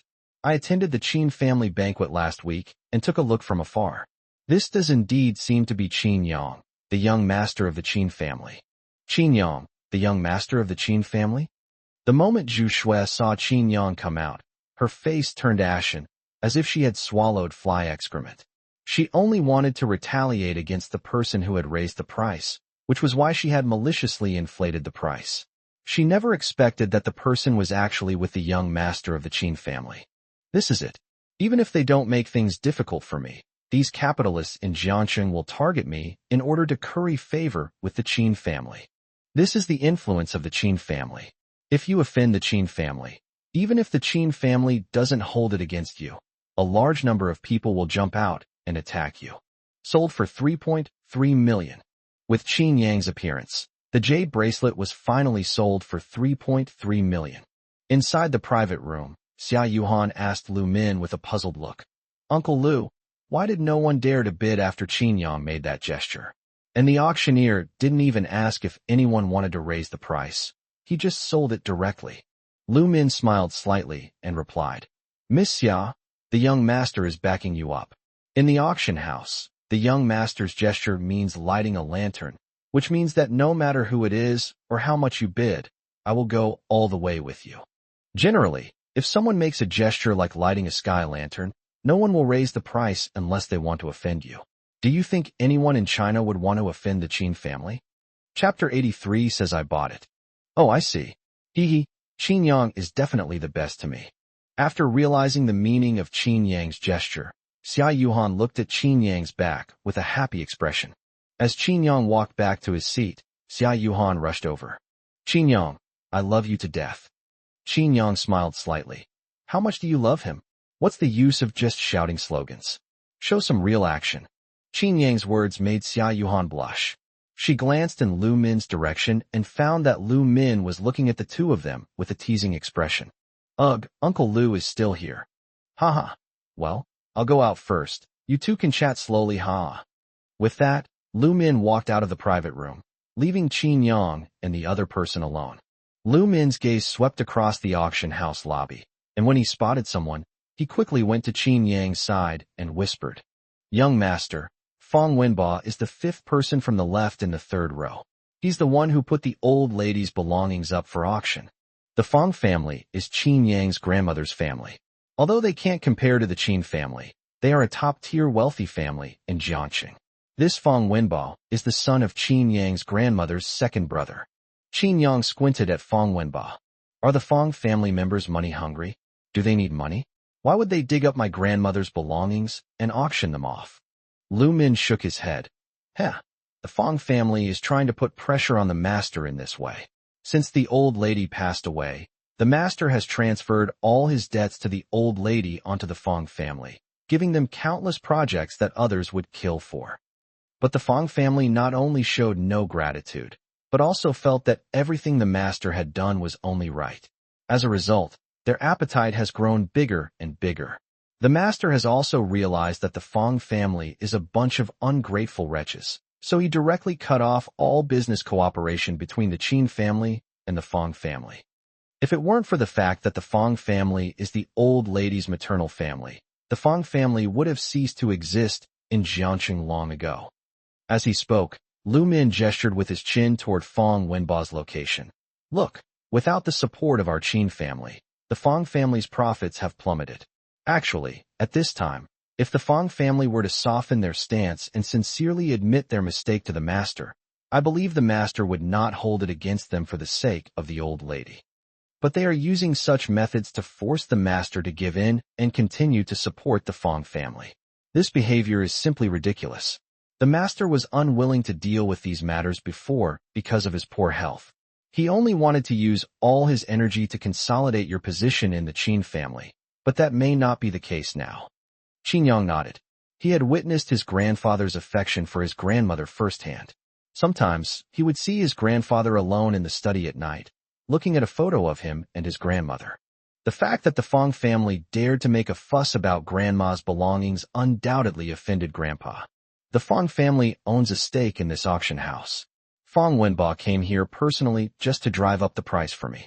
Uncle Lu, please contact someone and be prepared to take Grandma's belongings directly from the auction house. Young master, everything is ready. Soon, the grand finale, a turquoise hairpin, made its appearance. Ladies and gentlemen, today's grand finale is a turquoise jade hairpin from the Neolithic Longshan culture period, more than 4,000 years ago. It represents the highest level of jade craftsmanship in prehistoric China and is known as the #1 hairpin of China. The auction will now begin, with a starting price of 100 million. 1 billion. Qin Yang immediately raised the price to 1 billion. After quoting the price, Qin Yang stared intently at Fong Wenba to see how he would react. Wow, 1 billion. The young master of the Qin family is really rich and powerful. 1 billion just to buy a jade hairpin. TSK, 1 billion, who dares to bid? And judging from the young master of the Qin family's appearance, he is clearly determined to get this jade hairpin. Even if someone wants to buy it, who would dare to offend him and compete with him? Just when everyone thought the jade hairpin was Qin Yang's for the taking, a cool and indifferent voice rang out from the auction house hall. 2 billion. This bid instantly ignited the entire room. They'd never seen such a high bid in all their years of participating in auctions. Who was this bidder? Even wealthier than the young master of the Qin family. And wasn't he afraid of offending the Qin family by bidding against them? After quoting his price, Fong Wenba glanced provocatively at the private room where Qin Yang was, then revealed a confident expression. Qin Tianhe is definitely determined to get my aunt's jade hairpin. No matter how much I offer, he will keep his word. Keep your word and see how I make you bleed today. Qin Yang glanced at Fong Wenba, then smiled contemptuously. Do you think the Qin family's money is so easy to earn? After saying that, Qin Yang said to Lu Min, since some people don't want us to film, then we won't film. Let's go and get it directly. Yes, young master. When Fong Wenba saw Qin Yang and the others leave, he was completely stunned. This was not what he expected. Shouldn't the Qin family be determined to get the jade hairpin? Why were they leaving after he had only raised the price to 2 billion? Is it really impossible for the Qin family to accept 2 billion? Unfortunately, Qin Yang wouldn't come down to answer Fong Wenba's question. With a single phone call, Lu Min brought the major shareholder of the auction house directly to him. According to Lu Min, the major shareholder of Jiangqing Auction House comes from a family that ran a pawn shop in ancient times. Now that they have opened such a large auction house, it can be considered as inheriting their family business. Young Master Qin, Assistant Lu has already told me your requirements. Don't worry, I will have someone send the jade hairpin to you as soon as the auction ends. When Chunwei learned that the jade hairpin was an heirloom of the Qin family matriarch, he broke out in a cold sweat. He cursed the Fong family's ancestors for 18 generations in his heart. To put the Qin family matriarch's heirloom up for auction and maliciously raise the price was tantamount to trying to kill him. The Fong family also owns shares in your auction house, right? Feeling uneasy under Qin Yang's gaze, Chunwei nodded, but immediately added, I'm sure you're okay. Don't worry, young Master Qin.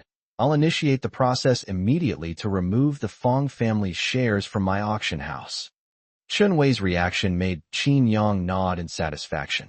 If the Fong family is still a shareholder of this auction house before noon tomorrow, then there is no need for your auction house to exist. Qin Yang's words made Chunwei tremble. He smiled bitterly and then assured Qin Yang, Don't worry, young Master Qin, I will definitely not let you down. A short while later, the auctioneer arrived with the jade hairpin. Chunwei carefully took the jade hairpin from the auctioneer and handed it to Qin Yang. Young Master Qin, please keep it safe. After Qin Yang handed the gift box containing the jade hairpin to Lu Min, he asked Lu Min to give him the coins he had prepared in advance. Amidst the astonished gazes of the others, Qin Yang handed the coin to Chunwei. Give this 1 yuan to Fong Wenba, and tell him that I bought this jade hairpin. Understood. Chunwei nodded solemnly as he took the coin from Qin Yang's hand. He could already foresee how furious Fong Wenba would be when he saw this coin. Chapter 84, 500 billion gone. After returning home, Qin Yang found Qin Tianhe and handed the jade hairpin to him. Qin Tianhe held the jade hairpin in his hand, and looking at it, his thoughts were drawn back to decades ago. Looking up at Qin Yang, Qin Tianhe asked softly, How much did you pay for it? 1 yuan. Qin Yang's answer surprised Qin Tianhe slightly. After realizing what he meant, he chuckled and said, The Fong family must have deliberately raised the price. Huh, what a bunch of scoundrels. Grandpa, I think the Fong family is being ungrateful. They have benefited a lot from our Qin family over the years, and now they are putting Grandma's belongings up for auction. Upon hearing this, Qin Tianhe snorted coldly. That's human nature. If you keep treating them well, they'll take it all for granted over time. But if one day you just treat them normally, they'll start to think you're a bad person. Just then, a servant came to report that there was a disturbance at the door, with people demanding to see the master of the house. Qin Yang and Qin Tianhe exchanged a glance and immediately realized that it must be someone from the Fong family. Grandpa, let me go? You rest here so that your emotions don't affect your treatment. Qin Tianhe nodded. Okay, then I'll leave it to you. Upon seeing Qin Yang approaching from afar, Fong Wenba couldn't help but burst into a tirade of curses. Are you Qin family robbers? You think you can buy a jade hairpin worth hundreds of millions for just 1 yuan? Have you no shame? As he spoke, Fong Wenba took out the 1 yuan that Qin Yang had used to buy the jade hairpin from his pocket and threw it to Qin Yang. The young master of the prestigious Qin family. You have the nerve to offer a mere 1 yuan? What can you do with 1 yuan? You can't even buy a condom. Fong Wenba's words startled Qin Yang slightly. He looked at Fong Wenba with some surprise. Of all the examples, why did this guy have to bring up condoms? $1? How much benefit has your Fong family received from our Qin family over the years? And how have you treated us? Giving you $1 is already an honor. If you know what's good for you, take the money and get out of here. We don't welcome ingrates here. What do you mean we benefited from your Qin family? That's what your Qin family owes us. I can't reason with you. Where's your grandfather? Get him out here. Today, your Qin family has to give me an explanation. I'm giving you 2 choices. Either return the jade hairpin to me, or bring me 10 billion. Upon hearing this, Qin Yang looked at Fong Wenba, as if he were an idiot. 100 billion? This guy really dares to ask for that much. How many companies with a market value of hundreds of billions don't even have 100 billion on their books? He actually asked for 100 billion. What are you looking at? Either give me the money or give me back the hairpin. Qin Yang shrugged. I have no money, and I have no hairpin. Oomph, you're trying to renege on your debt? You won't give it to me? Then I'm not leaving today. Qin Yang gave Fong Wenbo a cold look, then called into the room. Teacher, come here for a moment. A moment later, Zhang Biao came up to Qin Yang. Young master, what are your orders? Qin Yang pointed at Fong Wenbo and said calmly, beat this man's mouth to pieces and kick him out of the Qin family. Of course, he can stay and refuse to leave. Beat him as long as he wants. Receive. Qin Yang's words made Zhang Biao's expression excited. He might not be good at other things, but when it came to beating people, he was definitely good at it. After handing the place over to Zhang Biao, Qin Yang left. Listening to Fong Wenbo's heart-wrenching screams outside, Qin Yang's lips curled up slightly. Not only do they not take him seriously, but they also dare to come to their home and cause trouble. This kind of person deserves to be taught a lesson. At 9:30 the next day, when the stock market opened, Qin Tianhe, at the Qin family manor, asked Lu Min with great interest to keep an eye on a stock called Huayu Technology. Master, how many years has it been since you last traded stocks? Why are you suddenly interested today? Lu Min looked at Qin Tianhe with some surprise. In his memory, his master hadn't traded stocks since he became the head of the Qin family. With the Qin family's power, they could revive a stock even if it was on the verge of delisting if they wanted it to rise, and they could make a stock plummet no matter how much good news it had. After Qin Tianhe found it pointless, he stopped trading it. Hey, I made a bet with Xiaoyang yesterday. He's very optimistic about this stock called Huayu Technology and thinks it can rise by at least 20% in the coming period. But I felt that it was unlikely that a stock that had already hit a record high could still have a 20% increase. So I made a bet with Xiaoyang that if he was right, I would transfer my Huazhong Securities company to him. Using Huazhong Securities as a bet. Even Lu Min, who had seen his share of ups and downs alongside Qin Tianhe, couldn't help but tremble when he heard that Qin Tianhe was using a company with a market value of over 500 billion as a bet. Qin Tianhe waved his hand. Haha, don't be so surprised. My things will eventually belong to Xiaoyang, right? Since they belong to Xiaoyang, they're still mine in the end. Why be so clear about it? Lu Min shook his head in shock, sighing inwardly that he couldn't fathom his master's thoughts.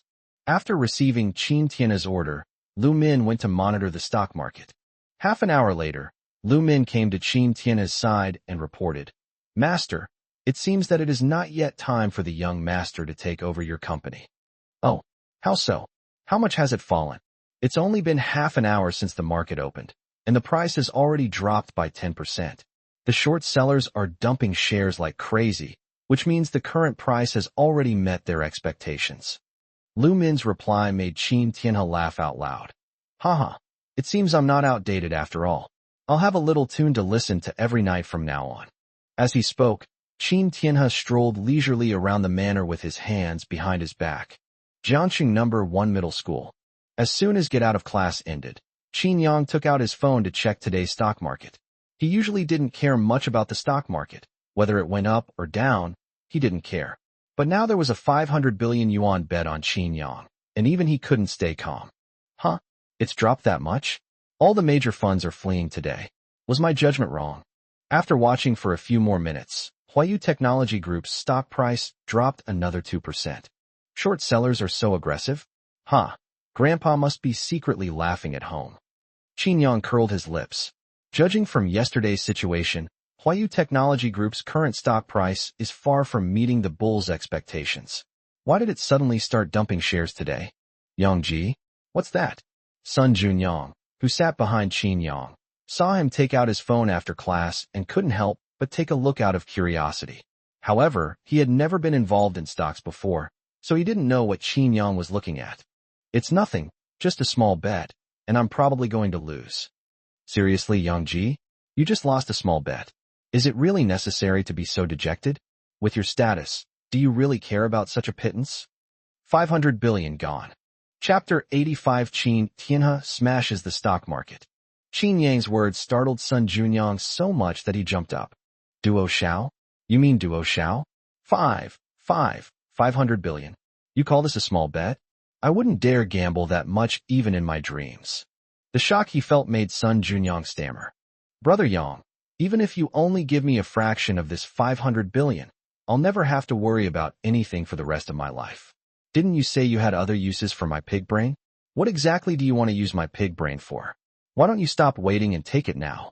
Qin Yang laughed at Sun Junyang's words, then patted Sun Junyang on the shoulder and assured him, Haha, don't worry, it will come in handy sometime. Hearing their conversation, Xia Yuhan glanced curiously at Qin Yang's phone. When she saw that Qin Yang was watching Huayu Technology Group's stock, she exclaimed in surprise, Qin Yang, you bought Huayu Technology Group stock? Qin Yang nodded, then looked at Xia Yuhan. What? Why do you ask that? Buying one doesn't matter, does it? What's so special about Huayu Technology Group? Xia Yuhan nodded solemnly. Of course, my family is preparing to acquire this company, but we haven't been able to reach an agreement on the price. Huayu Technology Group is worth 100 billion, and my dad is willing to pay 150 billion to buy it, but their shareholders meeting won't agree. Oh, what?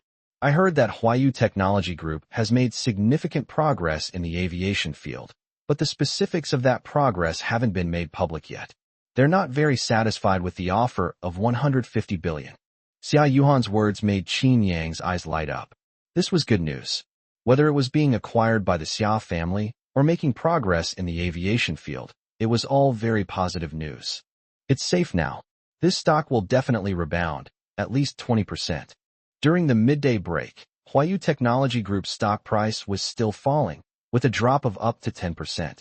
However, as soon as the market opened in the afternoon, Huayu Technology Group's stock suddenly surged as if by magic.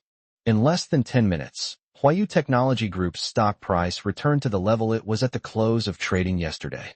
Subsequently, its stock price continued to rise, and just before the close of trading, the stock price had increased by 23% compared to yesterday. Qin Family Manor. Lu Min found Qin Tianhe and told him about the surge in Huayu Technology Group's stock price. Master, Huayu Technology Group has risen, just as the young master predicted, with an increase of no less than 20%. Lu Min's words made Qin Tianhe frown. Hey, this kid's got some skills. Check what Huayu Technology Group has been up to lately. How come the stock price has already broken all-time highs and is still rising so much? Sir, I have already investigated. Huayu Technology Group has made breakthrough progress in the aerospace field, and the Xia family is also negotiating with Huayu Technology Group to acquire it. Upon hearing this, Qin Tianhe suddenly realized. No wonder, Xiaoyang must have known about this beforehand, which is why he was so sure that this stock would rise so much.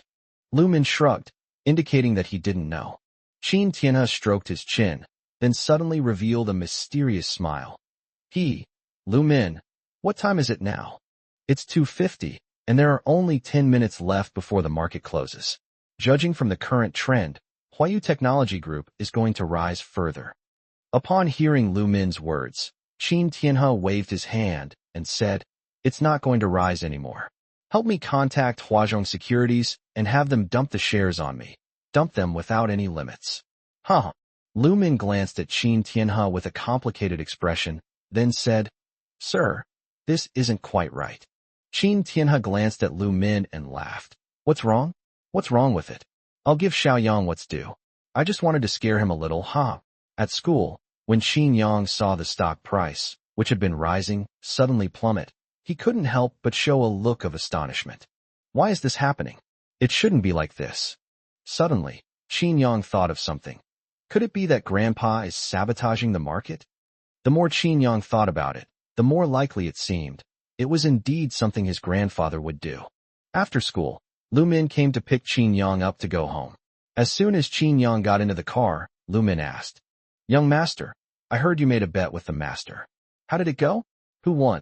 Qin Yang curled his lip. Uncle Lu, you're just asking a question you already know the answer to. Tell me the truth, did Grandpa dump the shares? Otherwise, it wouldn't have dropped so much at the close of trading. Lu Min was slightly taken aback. He hadn't expected Qin Yang to guess so directly. However, he would never betray Qin Tianhe. Faced with Qin Yang's question, Lu Min simply shrugged. I don't know. I've been dealing with things at the pharmaceutical company all day. Based on the prescription you provided, young master, The first batch of uremia-specific drugs has been developed. Clinical trials will begin soon. If the clinical trials are successful, it can be rolled out immediately. So fast. Hearing that the special medicine had been developed, Qin Yang was also a little surprised. He had only given the prescription to Chun Shi in 3 or 4 days. In such a short time, the special medicine had been developed. Seeing Qin Yang's surprised expression, Lu Min also smiled proudly. Of course, young master. Our Qin family's medical team is among the best in the world.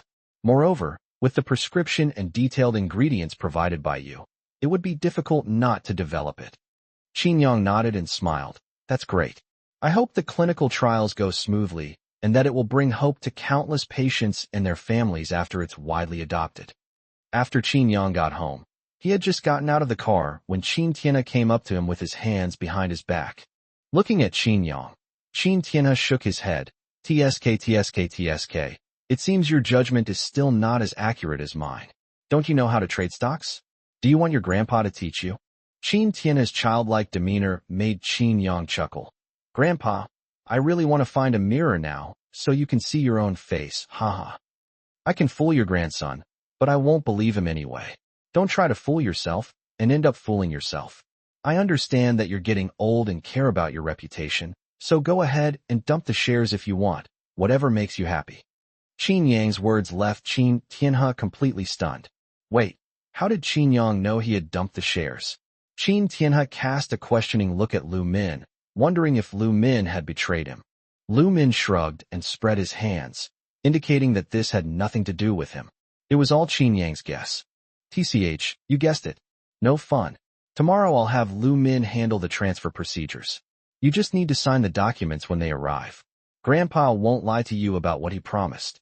Of course I believe that.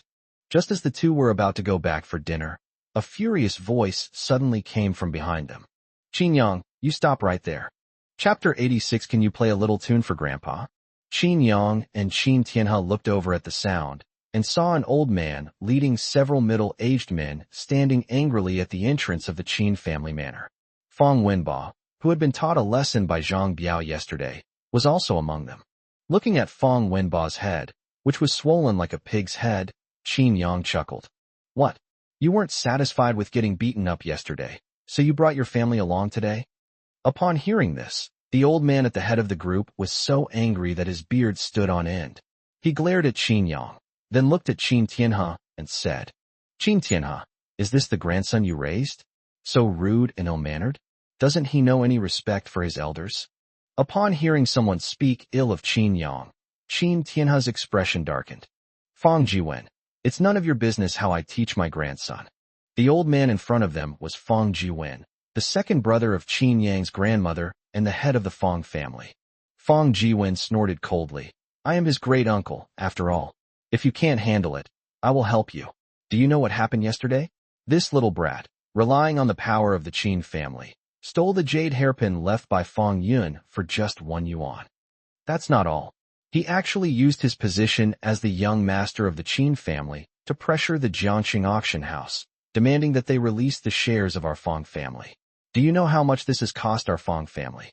Hearing that they still dared to mention the jade hairpin, Qin Yang was immediately annoyed.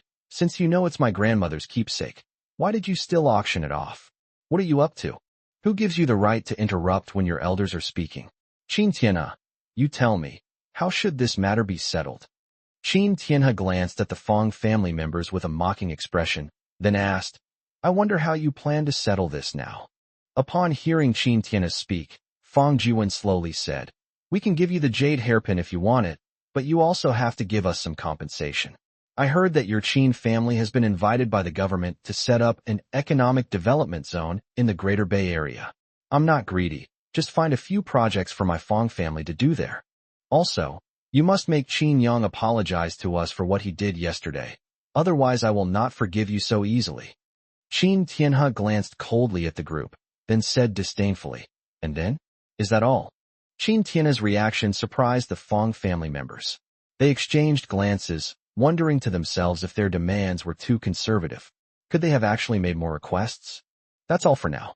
I'll let you know if I think of anything else later. Fang Jiwen's commanding tone made Qin Tianhe chuckle. So, You came to my house just to spew a few insignificant farts in front of me? Upon hearing this, Fang Jiwen frowned and said with displeasure, Qin Tianhe, what do you mean by that? What do you mean? Fine, I'll tell you now. I will unconditionally support any decision Qin Yang makes. Even if it's just about taking away your Fang family shares in the auction house, or even if it's about suppressing your Fang family until they go bankrupt, I won't have any objections. What kind of family is your Fang family? Even if Xiao Yang did something wrong, what can you do about it? You expect the young master of my Qin family to apologize to you? You're not worthy. Qin Tianhe's words made Fang Jiwen tremble. He looked at Qin Tianhe with a complicated expression and threatened. Qin Tianhe, if you're going to say that, don't blame my Fang family for severing all ties with you. You know what I mean. Faced with Fang Jiwen's threat, Qin Tianhe curled his lip. I didn't expect that hundreds of billions would be used to raise such a bunch of ungrateful wretches. What is your Fang family? A mere small family in Jiangcheng, yet you dare to threaten me? As he spoke, Qin Tianhe took out his phone from his pocket and made a call. This is Qin Tianhe. Pick up Qin Heyu for me. A moment later, Qin Yang's second uncle's voice came from the other end of the phone. Hey Dad, what's up? Launch a full-scale attack on the Fang family until their assets are reduced by half. Qin Tianhe's words stunned Qin Heyu on the other end of the phone. A full-scale attack on the Fang family. Didn't his father used to unconditionally help the Fang family because of his mother? Seeing that Qin Heyu remained silent, Qin Tianhe continued, Are you deaf or dead? Didn't you hear what I said? If you can do it, then do it. If you can't, I'll find someone else to sit in your seat. Yes, I'll arrange it right now. After hanging up the phone, Qin Tianhe glanced at the Fang family members and said in a deep voice, This is just a small warning to you. If you dare to be disrespectful to me again, even if you are Fang Yun's family, I will make sure your family is destroyed. After saying that, Qin Tianhe led Qin Yang into the manor without even glancing at them. The Fang family members stood there stunned, wanting to say something harsh to vent their dissatisfaction, but they were afraid of completely angering Qin Tianhe and causing the Fang family to be doomed.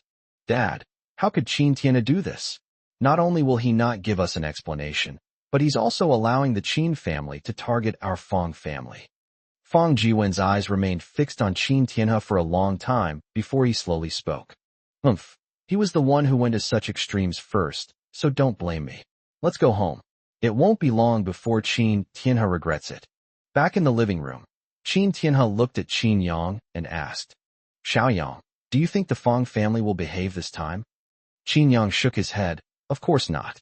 Just like Grandpa said, the Fang family is like this. If you treat them well, they take it for granted. But once they stop treating them well, even if you haven't done anything to harm them, they will think you are a bad person. They were the ones who took Grandma's belongings to auction off, but now they probably feel wronged. Who knows what kind of trouble these people will cause? Besides, the methods they use to threaten us can only be related to Grandma. Other threats are nothing to us. Qin Tianhe nodded, then a fierce glint flashed in his eyes. I owe your grandmother, but the Fang family acts as if I owe them. They're utterly absurd. They'd better not do anything outrageous, or I'll keep my word and make sure the Fang family is completely wiped out of China. Seeing this, Qin Yang smiled and walked over to Qin Tianhe, patting him on the back. Grandpa, don't think about these things. Relax. It's not worth making yourself feel bad because of them. Upon hearing this, Qin Tianhe looked at Qin Yang and smiled. Little Yang, since Grandpa is in a bad mood, could you play a little tune for Grandpa? Qin Tianhe's words made Qin Yang pause. Good heavens, so this was what he was waiting for. Looking at Qin Tianhe's teasing expression, Qin Yang even wondered if Qin Tianhe's anger just now was an act. Chapter 87. Yu and Zhao Yuhang are truly an exceptionally well-matched couple. Qin Yang went to school as usual, but when he arrived at the classroom, he saw Zhao Yuhang sitting in his seat for some reason. Qin Yang frowned slightly, slowly walked to his seat, and said coldly, Don't you have a place for yourself? Get out, don't disgust me here. Despite being reprimanded by Qin Yang, Zhao Yuhang showed no displeasure whatsoever. Instead, he smiled at Qin Yang. Young Master Qin, I've been waiting for you. If you don't like me sitting in your seat, I'll get up now. After standing up, Zhao Yuhang explained the purpose of his visit. Young Master Qin, my father would like to invite you to dinner tonight. Would you do me the honor of coming? Qin Yang glanced coldly at Zhao Yuhang. Your dad? Huh. Just because your dad invites me doesn't mean I have to go. By the way, Zhao Yuhang, aren't you being shameless? It should be obvious that I don't want to talk to you. So why are you trying to be nice to me when I'm being cold? Upon hearing this, Zhao Yuhang revealed a bitter expression. He didn't want things to turn out this way either. Only he knew how much he regretted it. If he were given another chance, he would never dare to provoke Qin Yang again. There was nothing that could be done. The deed was done. His family was now bankrupt because news of his feud with Qin Yang had spread. Countless companies, fearing being implicated, had terminated their contracts with his family. His own company is currently facing exorbitant breach of contract penalties, and that's not all. Several media giants in Jiangxing have joined forces to suppress his family. If Qin Yang doesn't speak up, there will be no place for the Zhao family in the entire Jiangxing. Young Master Qin, I know that my family is not qualified to eat at the same table as you. Don't worry. We invited you to dinner today not to ask for anything from you, but just to say goodbye. I was blind and offended you before. Although you didn't hold it against me and didn't directly make things difficult for my family, it was because of this news that my family's life in Jiangxing has become difficult. So my dad decided to move to another place to develop. Today, I invited you to a banquet to say goodbye. After all, we were classmates. I was wrong before, so please forgive me. I'm not interested. Where you go is none of my business. Don't bother me. After saying that, Qin Yang sat back down, took out his textbook and started reviewing, ignoring Zhao Yuhang. Seeing this, Zhao Yuhang could only sigh and leave dejectedly. Although his father had decided to move to another city to develop his career, how easy was it to do so? The Qin family's influence was not limited to Jiangxing. In the entire country, apart from the Xia and Zhang families, who didn't rely on the Qin family for survival, Zhao Yuhang did not believe that moving to another city would bring his family back to life. If only I had known then what I know now. I was so insightful to invest in my Yangji, this potential stock, early on. Yangji, I'm counting on you to put my pig brain to good use now, huh? Sun Junyang, who sat at the table behind Qin Yang, glanced at Zhao Yuhang as he left dejectedly and couldn't help but tease him. Qin Yang couldn't help but glance at Sun Junyang and laughed. So you've now happily accepted the fact that you're a pig brain. Sun Junyang. Oh, Tietu. Qin Yang felt that Zhao Yuhang was much better than Su Ruashi. If he ignored him, Zhao Yuhang would leave on his own. But Su Ruashi was someone he couldn't get rid of no matter how hard he tried. What are you doing here? I've already told you, I don't care for the breakfast you bought. Su Ruashi smiled sweetly at Qin Yang. Qin Yang, just eat a little bit. These are your favorite foods from before. Upon hearing this, Qin Yang couldn't help but snort coldly. He looked up at Su Ruashi and chuckled. I've just realized that you and Zhao Yuhang are really a perfect match. You're both like leeches, impossible to shake off. Su Ruashi, why are you doing this? You were the one who suggested breaking up, and I agreed. What's the meaning of you clinging to me now? Please stay away from me. I feel disgusted just looking at you. Qin Yang's genuine expression of disdain stung Su Ruashi's heart, and she looked at him with a wronged expression. Qin Yang, don't look at me like that. I was wrong before, and I've changed now. Actually, the person I've truly loved has always been you. I really can't live without you. Please, let's get back together. Qin Yang felt a wave of nausea upon hearing Su Ruashi's words. He sneered, you're wrong. You've never truly liked anyone. What you've always liked is the feeling of being fawned over, a laughable sense of superiority. Get lost. I don't want to say anything more to you. Even after Qin Yang said that, Su Ruashi still lingered in front of Qin Yang's seat. Seeing this, Sun Junyang, who sat at the table behind Qin Yang, stood up and snatched the breakfast from Su Ruashi's hand. Oh, you just want someone to eat your breakfast for you, right? I haven't eaten yet, so I'll do you a good deed and eat it for you, okay? After saying that, Sun Junyang tore open the plastic bag and stuffed it into his mouth. Sun Junyang, what are you doing? This isn't something I bought for you to eat. Hey, what are you saying? Just because someone bought food for me doesn't mean I can't eat it? Yang Ji doesn't even want to talk to you. So why are you always bothering him? You're even trying to reason with him? Are you the kind of person who's reasonable? As he spoke, Sun Junyong ate the breakfast that Su Ruashi had bought for Qin Yang. Not bad. Breakfast that I don't have to spend my own money on tastes really good. Su Ruashi, bring it to me every day from now on. Ask the shopkeeper to add more chili tomorrow. I like spicy food. You're unreasonable. Su Ruashi glared at Sun Junyong, then stormed off. You're unreasonable.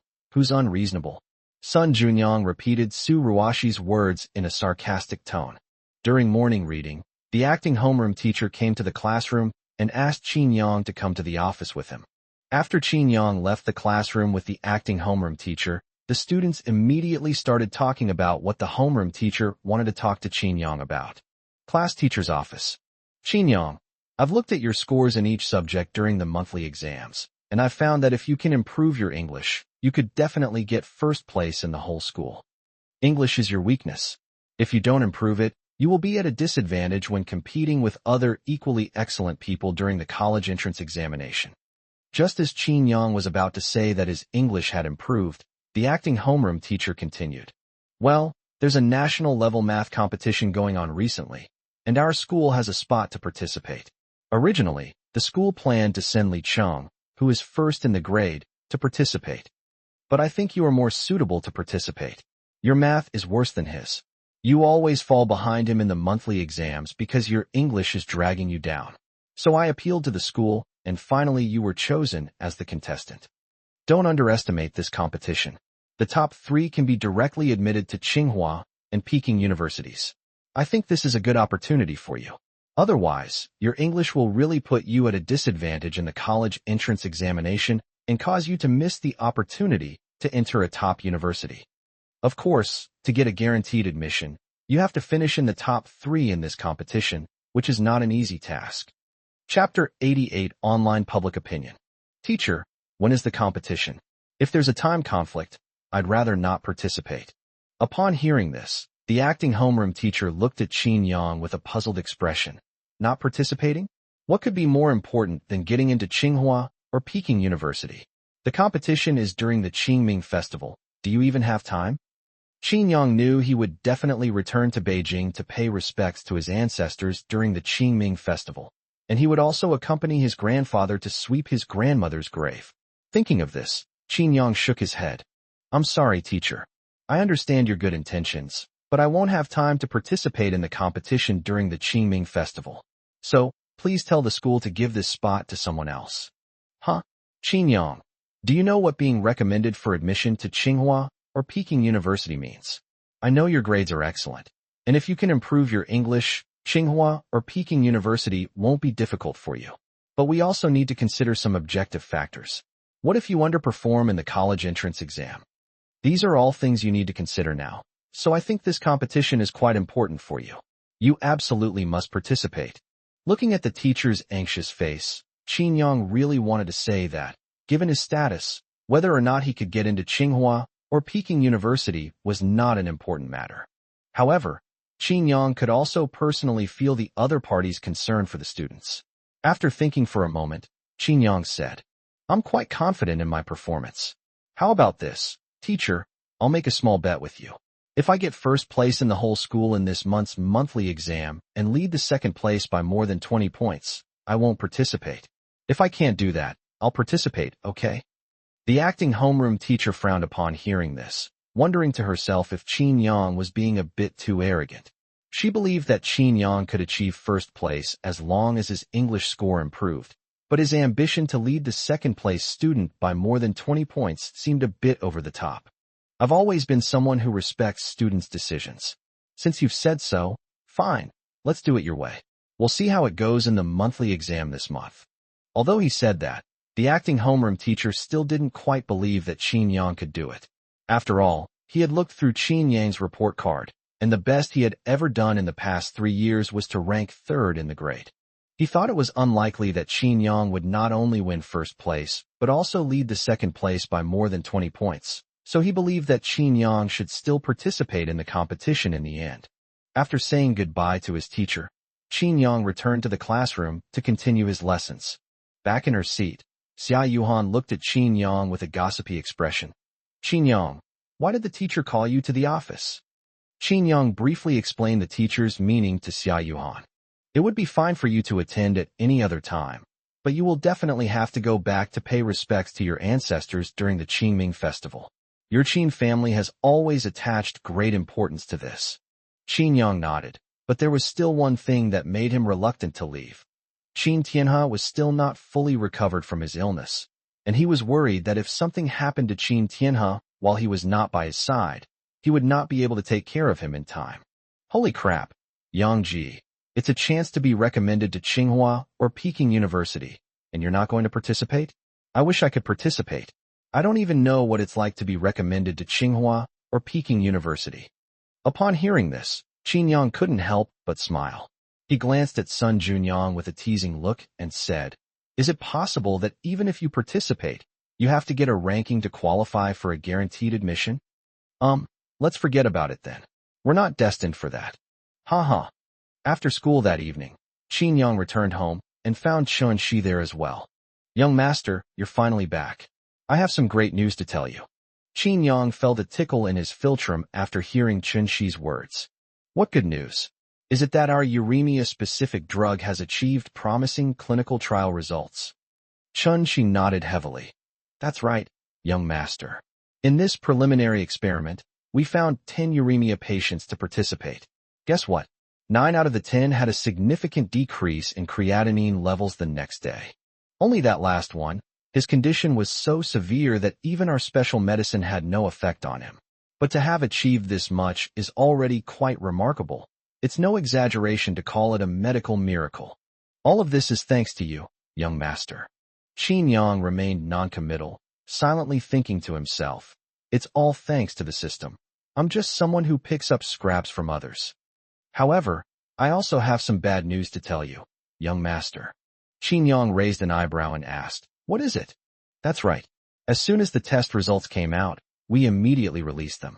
This was also to promote our special drug and let more people know about it before it was mass-produced. I thought I would receive everyone's support, but the voices on the internet are quite different from what we imagined. It's been a barrage of criticism." Upon hearing this, Qin Yang was taken aback. Our special medicine is indeed effective, so why is there so much criticism? Chun Shi shrugged, indicating that he didn't know either, and then handed the phone to Qin Yang. "Young master, these are all voices from the internet.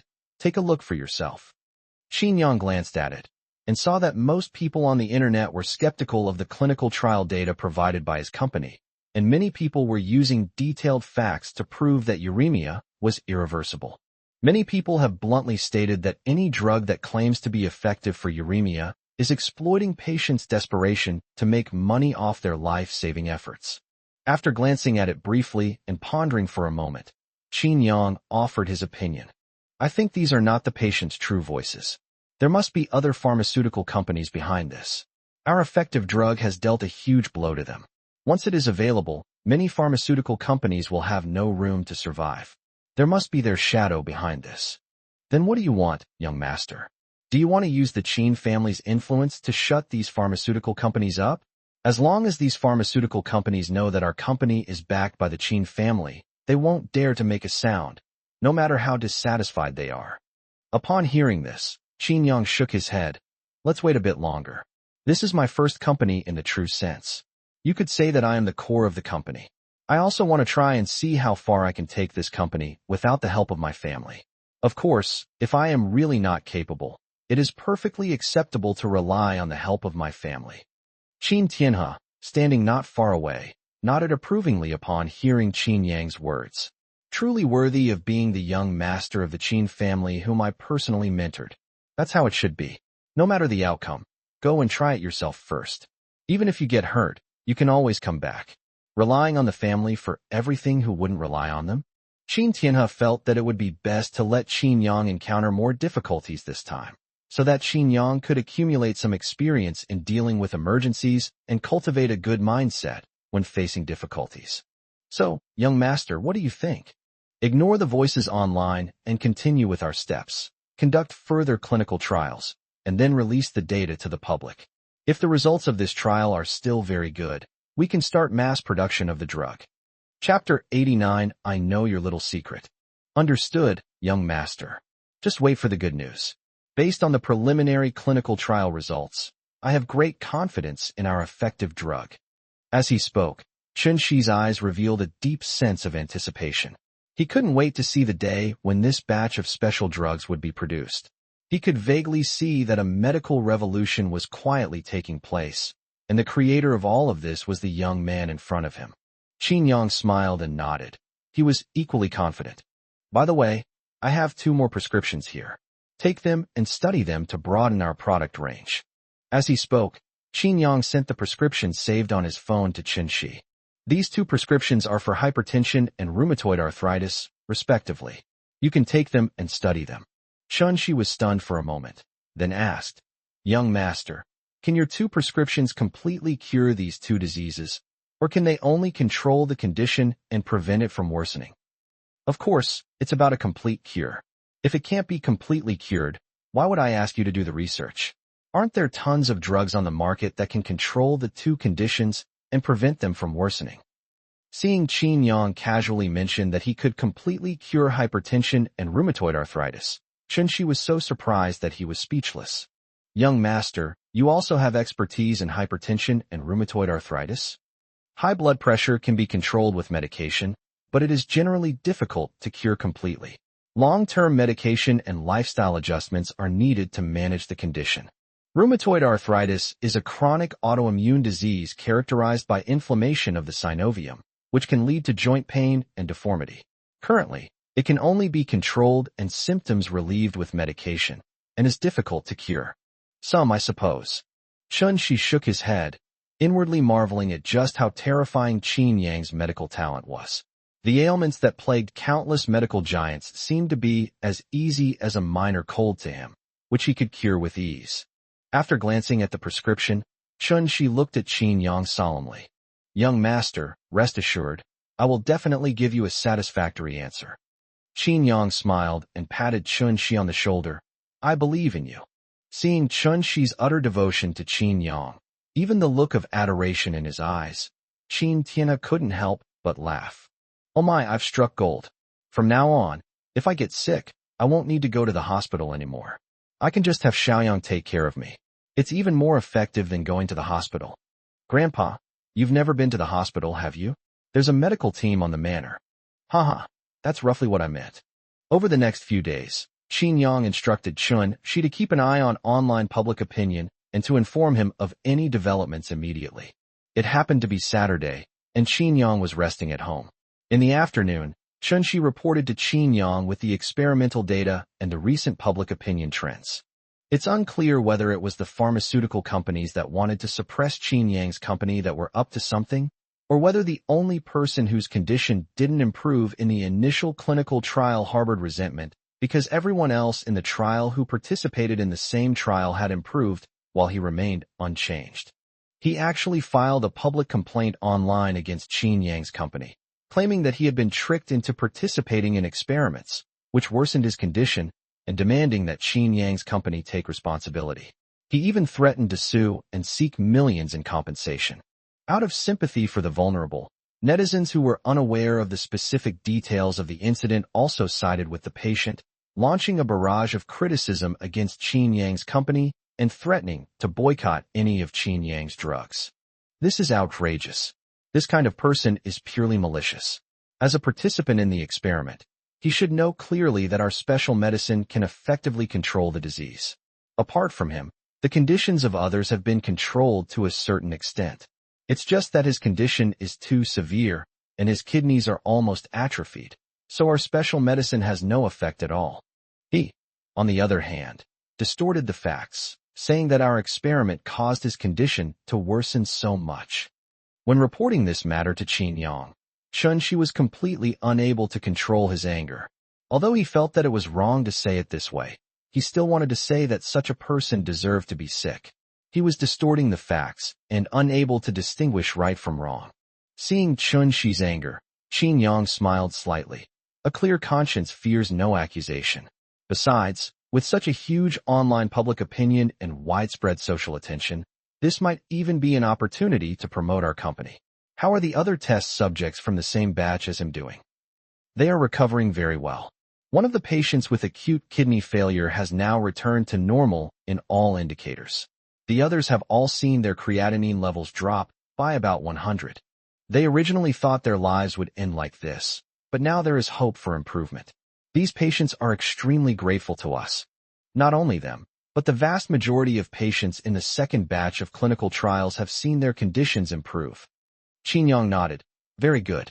Hold a press conference, invite these patients, and have them bring their medical examination reports before and after taking the special drug to testify to their experiences. Also, that patient who spread rumors, we kept his medical examination report before he took the medication, right? Chunshi nodded.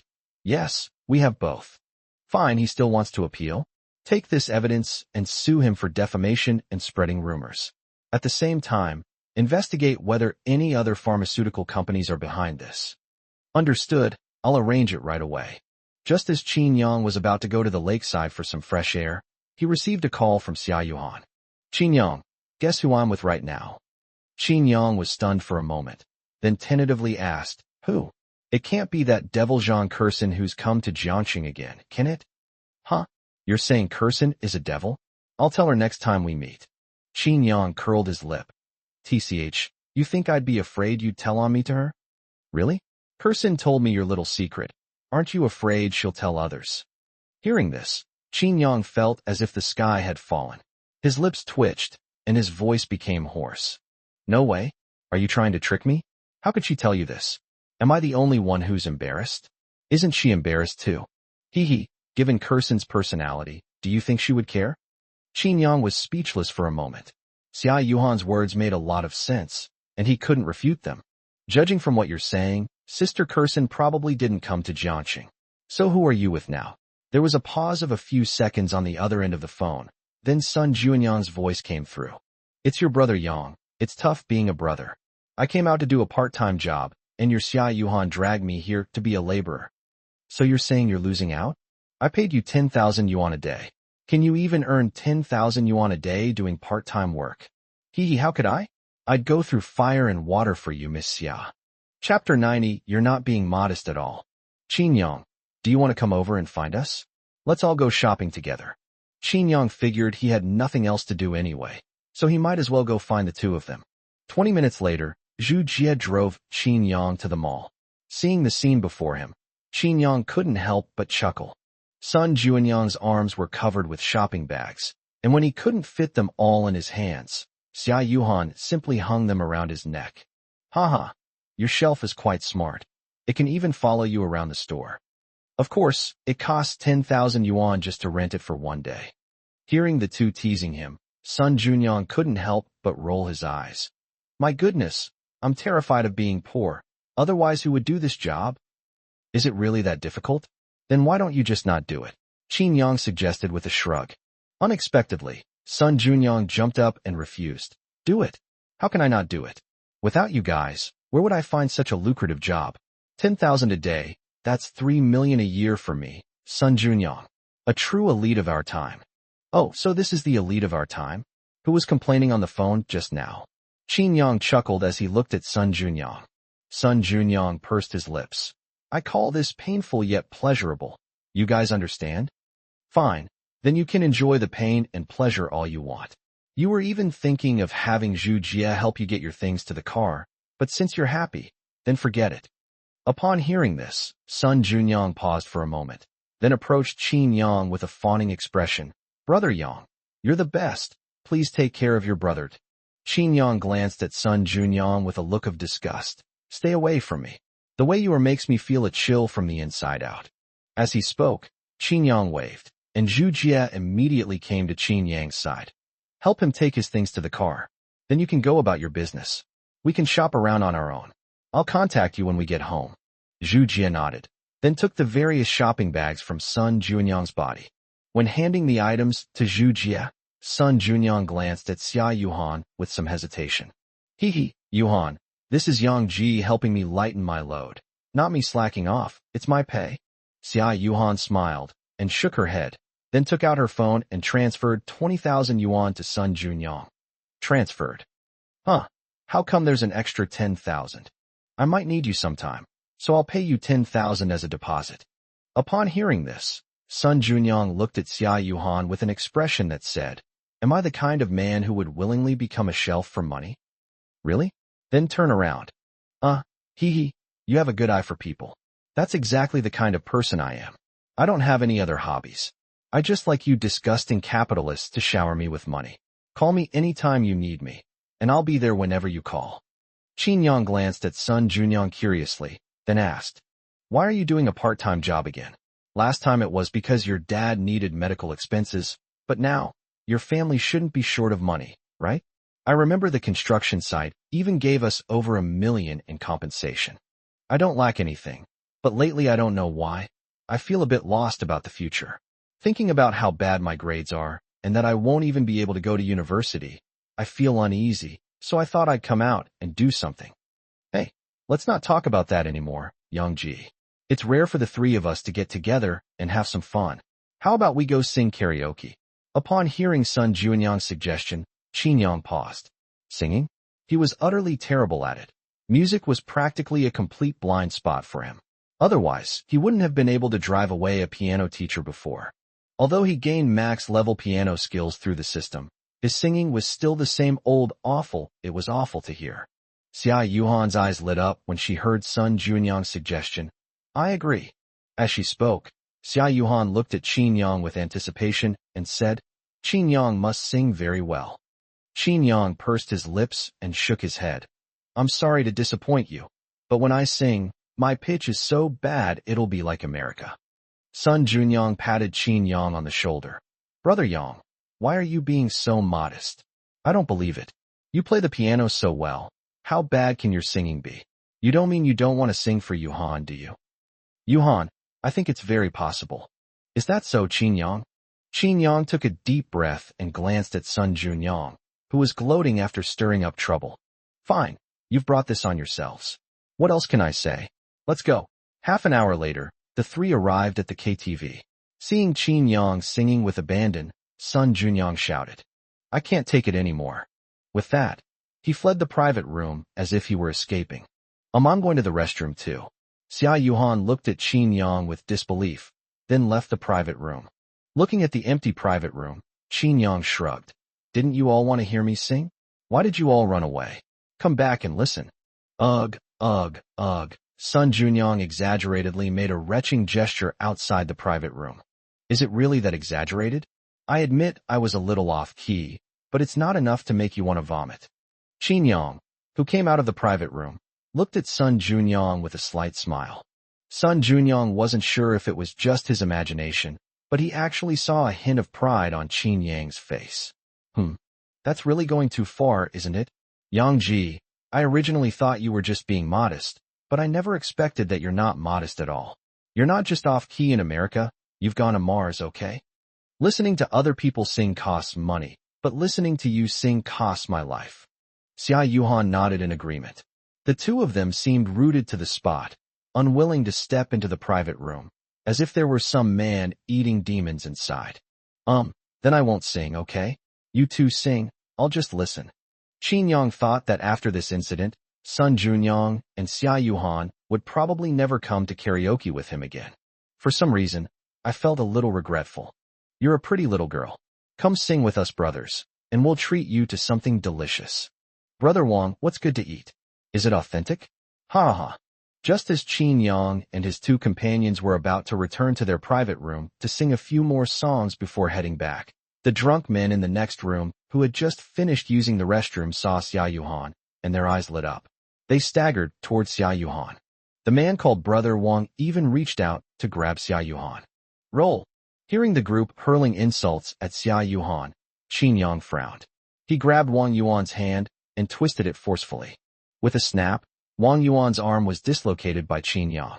The intense pain instantly sobered Wang Yuan up. He gasped for breath, his eyes bloodshot as he glared at Qin Yang. Kid, you're asking for it. Do you know who I am? This whole place is my territory. Do you know what happens if you offend me? Chapter 91. It's my honor to be looked down on by him. I don't know and don't want to know what the consequences of offending you will be. All I know is that if you offend me, you'll have a hard time even if you want to die. As he spoke, Qin Yang grabbed Wang Yuan by the hair and then slammed his knee down to the ground. Hey, you bastard, you dare hit me? What are you two standing there for? Get him! Wang Yuan covered his head and shouted to his two friends. The two were already quite drunk, so they had no fighting ability whatsoever. Qin Yang took them down in no time. Brother Yang, you're as formidable as ever. TSK, TSK, TSK. I wish I could be as good at fighting as you. Seeing Qin Yang take down the group so easily, Sun Junyang couldn't help but give him a thumbs up. They're just some insignificant nobotus. Let's go, there's such bad luck. You think you can just walk away after hitting someone? You just wait, I'm calling for backup right now. Wang Yuan, dragging his dislocated arm, painfully pulled out his phone and made a call, asking the other party to come and wait for him at the KTV where he was. Qin Yang, who was about to leave with Sun Junyang and the others, stopped in his tracks upon hearing this. I was going to teach you a lesson and let it go, but it seems that this little lesson is still too lenient on you. Who do you think you are? You dare to hit someone in my territory? Heh. Kid, is that girl next to you your girlfriend? My men are right here, they'll be here soon. I'm going to tie you up and show you how I'll have my way with your girlfriend. Wang Yuan's words ignited a murderous intent in Qin Yang's eyes. He narrowed his eyes, gave Wang Yuan a deep look, and then revealed a cold smile. Qin Yang cracked his neck, then made a call to Zhu Jie. Zhu Jie, I'll send you a location. Bring the group of people I had you train specifically for dirty work over here. Immediately, when Zhu Jie heard on the other end of the phone that Qin Yang was going to use that group of guys who were capable of anything, his heart skipped a beat. What happened to the young master? What made him so angry? Thinking of this, Zhu Jie didn't dare to delay for a moment. He immediately put down his work, gathered his team, and rushed to the location Qin Yang had sent. Inside the karaoke bar, Wang Yuan glanced at Qin Yang with a mocking expression. Huh, kid, you've brought your own men. They're just some school thugs, aren't they? Those play-acting thugs you called can't compare to my brothers who live on the edge. Qin Yang simply stared coldly at Wang Yuan, saying nothing. He would soon find out whose side was playing house. 10 minutes later, the people Wang Yuan called and the people Zhu Jie brought arrived at the KTV almost simultaneously. The two sides immediately began fighting upon meeting. Everyone Zhu Jie brought was incredibly fit, making it incredibly easy for them to fight a group of thugs who had been drained by alcohol and sex. Seeing that his men were being almost completely overwhelmed by Qin Yang's forces, Wang Yuan sensed something was terribly wrong. He retreated hastily and said to his friend beside him, Quick, call Brother Long and tell him to come over. This kid is a bit strange. Where did he find such a group of people who are so fierce in battle? After dealing with all of Wang Yuan's men, Qin Yang slowly walked up to Wang Yuan, slammed him to the ground, and stepped on his head. Who did you just say you were going to tie up? Even with Qin Yang trampling under his feet, Wang Yuan showed no fear whatsoever. Kid, if I were you, you'd kneel down and apologize to me right now, and then offer me your girlfriend. That way, I'll have my fun, and maybe I'll let you off the hook later. You don't know yet, do you? I just called Bai Yulong. Have you heard of Bai Yulong?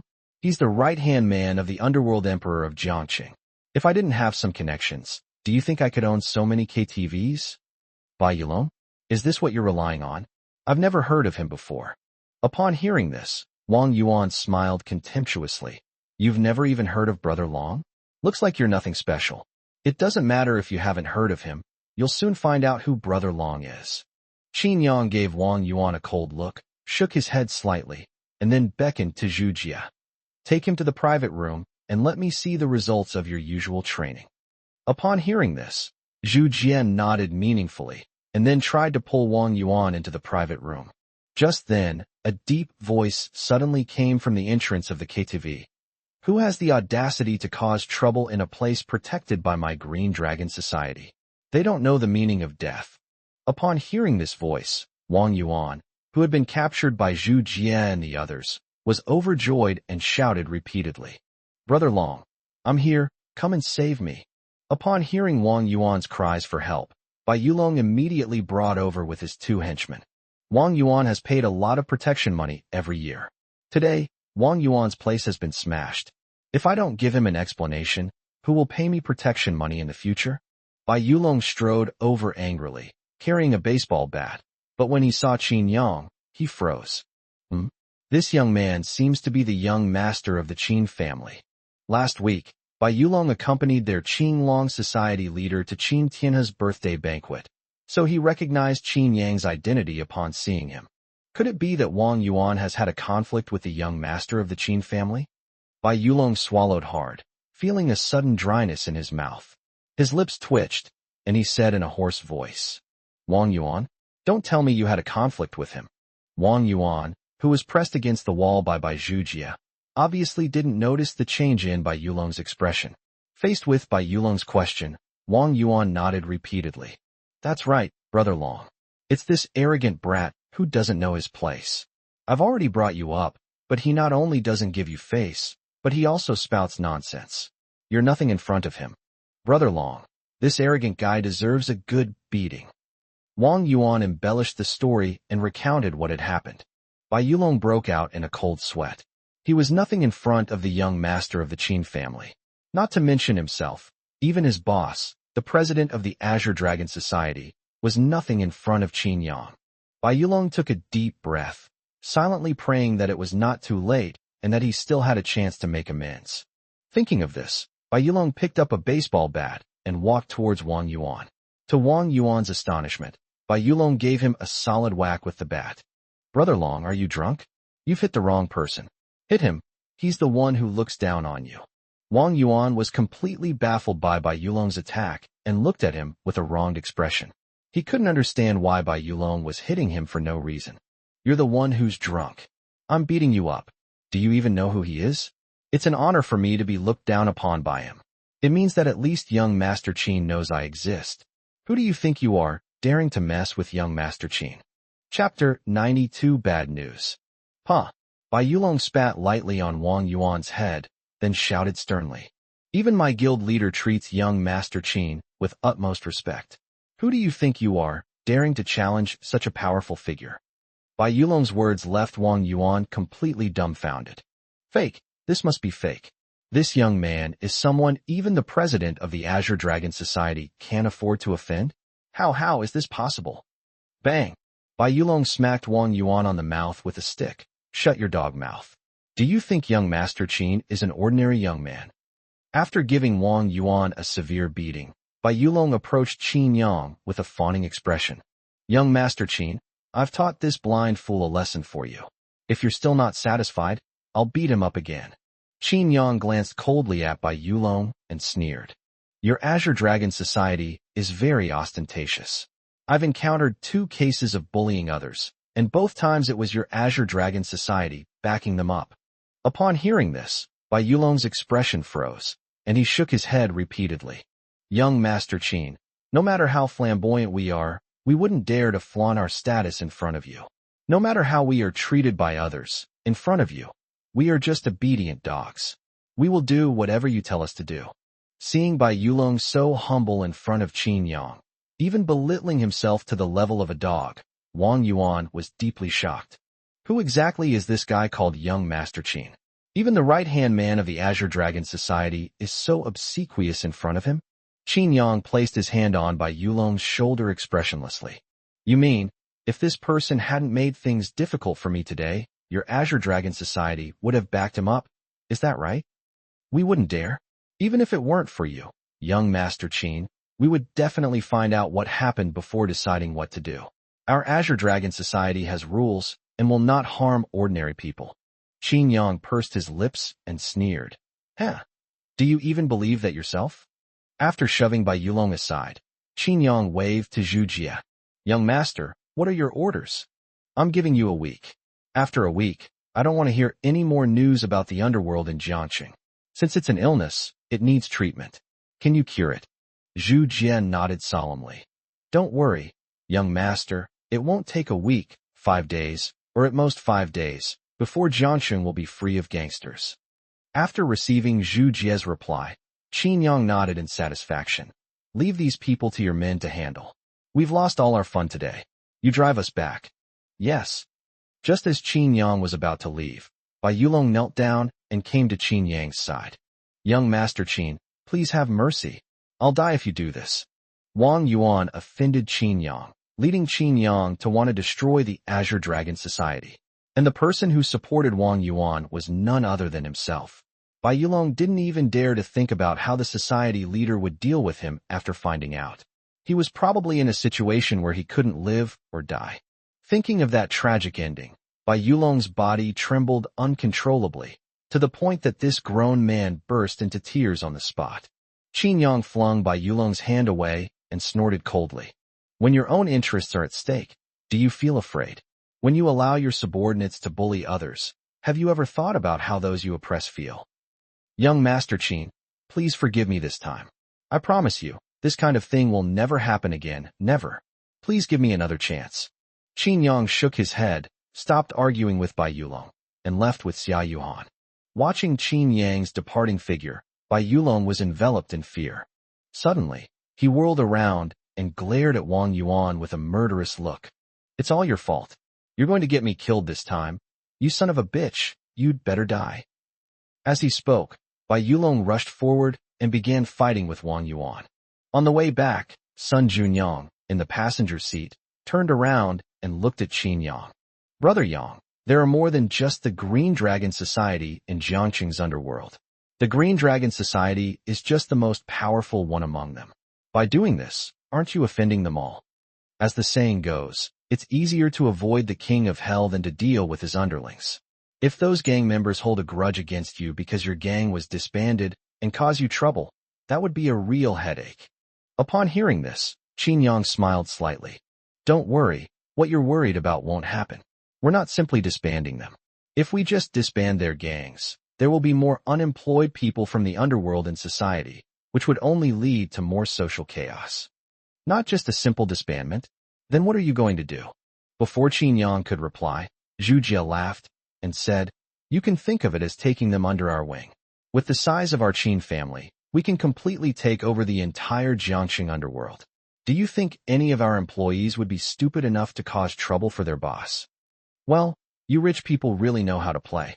You can even recruit gangsters. I must have been ignorant. When Qin Yang returned home, he found Chun Shi there as well. Young master, I have some bad news for you. Has something happened at the company? Chun Shi nodded. I originally planned to sue the person who spread the rumors first, but unexpectedly our lawsuit was dismissed. Then, we received a summons from the court. The person who spread the rumors sued us.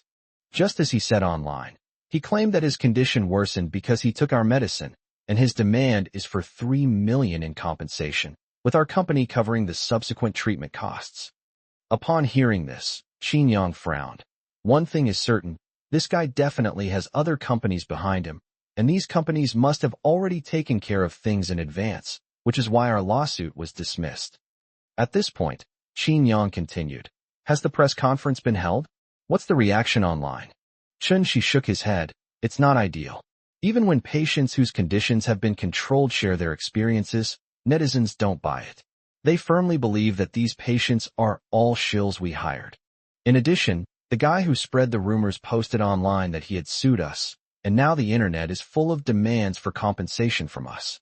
Of course, other pharmaceutical companies are definitely stirring things up behind the scenes. They must have hired a lot of online trolls to create public opinion. At this point, Chun Shi looked at Qin Yang and asked, Young master, what countermeasures should we take now? Chapter 93, is your service attitude really that bad? The fact that they rejected our request clearly indicates that there are other companies behind them. We should send our technicians to check the communication devices of the person spreading the rumors to see if we can find any connection between him and the companies behind him. While finding out which companies are behind him, we should also obtain evidence of their conversations. If he can hire online trolls, can't we? Let my media outlets just tell the story as it is without embellishment, and then control online public opinion after they're published. As for the person who spread the rumors suing us, that's even easier. We'll just go to court with them. If the judge is impartial, that's the best outcome. If he's biased towards the person who spread the rumors, then we'll also break the rules and play along with them. Chun Shi nodded and assured Qin Yang. Understood, young master. I will make the arrangements and report to you promptly if anything happens. After washing up, Qin Yang returned to his room and picked up his phone. He saw that Chun Mingqi had sent him several messages asking if he was there. Qin Yang. Just finished showering. What's up, Mingqi? Is something wrong that you're texting me so late? Chen Mingqi. Brother, it's so late. I hope I didn't disturb your rest. Qin Yang. It's okay. I wasn't ready to sleep yet. Chen Mingqi. That's good. I just wanted to ask if you're free tomorrow. It's my birthday tomorrow, and I'd like to invite you and Sister Yuhan to come over. Qin Yang. Tomorrow is your birthday? Why didn't you tell me sooner? I could have made some preparations. Chen Mingqi. In the past, I would just have a cake to celebrate my birthday, but I'm actually benefiting from your birthday celebration. My mom wanted to invite you and Sister Yuhan over, so she's planning to throw me a birthday party. Qin Yang. That's true. Since it's your birthday, I'll make time to go tomorrow even if I'm busy. By the way, where is the birthday party being held? Chen Mingqi. It'll be at my barbecue restaurant. My grandma and grandpa will be coming too. Qin Yang. Cooking for so many people, can Annie manage? How about this? We'll go to the Manhwa International Hotel tomorrow. I'll talk to the hotel staff in advance, and you can just give them my name when you arrive. Chen Mingqi. Brother, it's just a birthday celebration. Going to the Manhwa International Hotel is way too extravagant, isn't it? Qin Yang. What's the big deal? Have you forgotten that I'm the owner of Manhwa International Hotel? It's only right that I celebrate my sister's birthday in a grand way, isn't it? Chen Mingqi. Hee, cousin, you're practically my dream guy. I'm going to tell my mom right now. See you tomorrow. Qin Yang. See you tomorrow. After ending his chat with Chen Mingqi, Qin Yang told Xia Yuhan that it was Chen Mingqi's birthday the next day. Xia Yuhan. Mingqi's birthday is tomorrow. Why so suddenly? You only told me tonight. I haven't even prepared a gift yet. Qin Yang. Yes, I just found out too. It's okay. We'll leave early tomorrow morning, buy the gifts first, and then go to the hotel to meet them. Xia Yuhan. It's Mingqi's first birthday. I really need to think carefully about what gift to get her. The next morning, Qin Yang first went to Xia Yuhan's house to pick her up, and then the two went straight to Jiangxing's largest luxury shopping mall. Qin Yang, what brands do you think Mingqi likes? Hermes, Chanel, or Gucci? Qin Yang shook his head, indicating that he didn't know either. Do you know what kind of gifts Mingqi likes? Bags, jewelry, or precious stones? Qin Yang shook his head again. I really don't know. It's not good to ask her. If she knew what we gave her, she wouldn't be excited anymore. After glancing at Xia Yuhan, Qin Yang said, You're a girl too, so just choose from your female perspective. Whatever you think looks good, just give her that. Xia Yuhan nodded, then took Qin Yang's hand and walked into the mall together. Wow, that new Hermes bag has such a great color combination. Every detail exudes youthful energy and really brings out a girl's girlish charm. It seems perfect for Mingqi. Outside the glass window, Xia Yuhan immediately spotted a new Hermes bag and quickly pulled Qin Yang into the store. As soon as the two entered the Hermes store, the two sales staff at the counter noticed them. When they realized that the two people who had entered were just a young couple who looked like high school students, the two sales staff looked away and did not make any move to get up and introduce the products to Qin Yang and his partner. Huh? Is your store's service this bad? Didn't you see us come in? Why aren't you coming over to introduce your products to us? Xia Yuhan frowned slightly at their attitude. If they were to provide such service, she wouldn't buy the bag no matter how much she liked it. Before the two store sales representatives could reply, a heavily made-up woman, dressed flamboyantly and reeking of strong perfume, chuckled and said, Young people can come here to broaden their horizons, but will you actually buy anything? Why waste the sales staff's time? If you ask me, a high-end luxury store like Hermes should set up entry barriers. Only those who have reached a certain amount of deposit can come in, so that it won't be a waste of time for those of us who really want to buy things, as just anyone can come in. Seeing the woman's condescending tone and the air of superiority that made her family the richest in the world, Xia Yuhan rolled her eyes. Are you sick? Did I talk to you? Do you think you're the only one with a mouth? If you don't speak, no one will think you're mute. Upon hearing Xia Yuhan scold her, the woman immediately glared at Xia Yuhan. What are you glaring at? Don't glare your eyes out. The woman took a deep breath. I'm not going to argue with someone as vulgar as you. As she spoke, the woman looked at the counter and waved to the two sales staff. Sales assistant, come here right now and get these two troublesome guys out of the way. Who do they think they are? This is such a high-end place as Hermes. Do you think you can just walk in here? Huh, if we can't come in. Do you even have the right to come in? Young man, you really don't know your place. Do you know who my husband is? He's Feng Shuo, the chairman of Jiangxing Real Estate. Go and ask around. My family's assets are in the billions. You've never even heard of that much money, have you? Upon hearing this, Qin Yang chuckled. Is several billion a lot? Perhaps it is for you, but unfortunately, from now on, your family will lose even these several billion. As he spoke, Qin Yang sent a text message to Zhu Jie, instructing him to spread the word that he was going to suppress Jiangxing Real Estate. Chapter 94. How could a mouth with a temperature of 37 degrees utter such cold words? Ha, young man, do you know what you're saying? Suppressing Jiangxing Real Estate? You? My husband has been working hard in Jiangxing for so many years, and recently he's even gotten involved with the rumored Qin family in Beijing. Where did you come from, you brat? How dare you speak so arrogantly? Qin Yang shook his head, ignoring the woman, and turned to look at the two store sales staff. You two were the sales assistants last month. Are you new here? Huh. Call your boss, Li Xingde, over here. I'm only giving you 3 minutes. If I don't see Li Xingde after 3 minutes, there's no point in keeping this Hermes store open. Qin Yang's words made the two store sales staff pause. This young man actually knew who their boss was? They glanced at Qin Yang suspiciously, and then, half believing, half doubting, they called the store manager. Manager Zhang, where are you now? I just finished using the restroom, and I'm coming right back to the store. What's wrong? Did something happen at the store? Here's the thing. A young man said he wanted to see our boss, but we don't have his contact information, so we called you. See the boss? Are you too stupid? Who would come to our shop looking for the boss? He's definitely a scammer. Get him out of here. Who is our boss? Do you think just anyone who wants to see you has to call the boss? Do you even want to keep your job? After the store manager hung up the phone, the saleswoman who had made the call glared at Qin Yang with resentment. This guy, what's he doing acting all high and mighty? He's the one who got yelled at by the store manager. Our store manager said that you should be sensible and leave on your own. When he comes, it won't be as simple as just kicking you out. Hearing the sales assistant's words, the woman next to her echoed. What are you still standing here for? Hurry up and leave. Who do you think you are? Do you think you can just see the boss here whenever you want?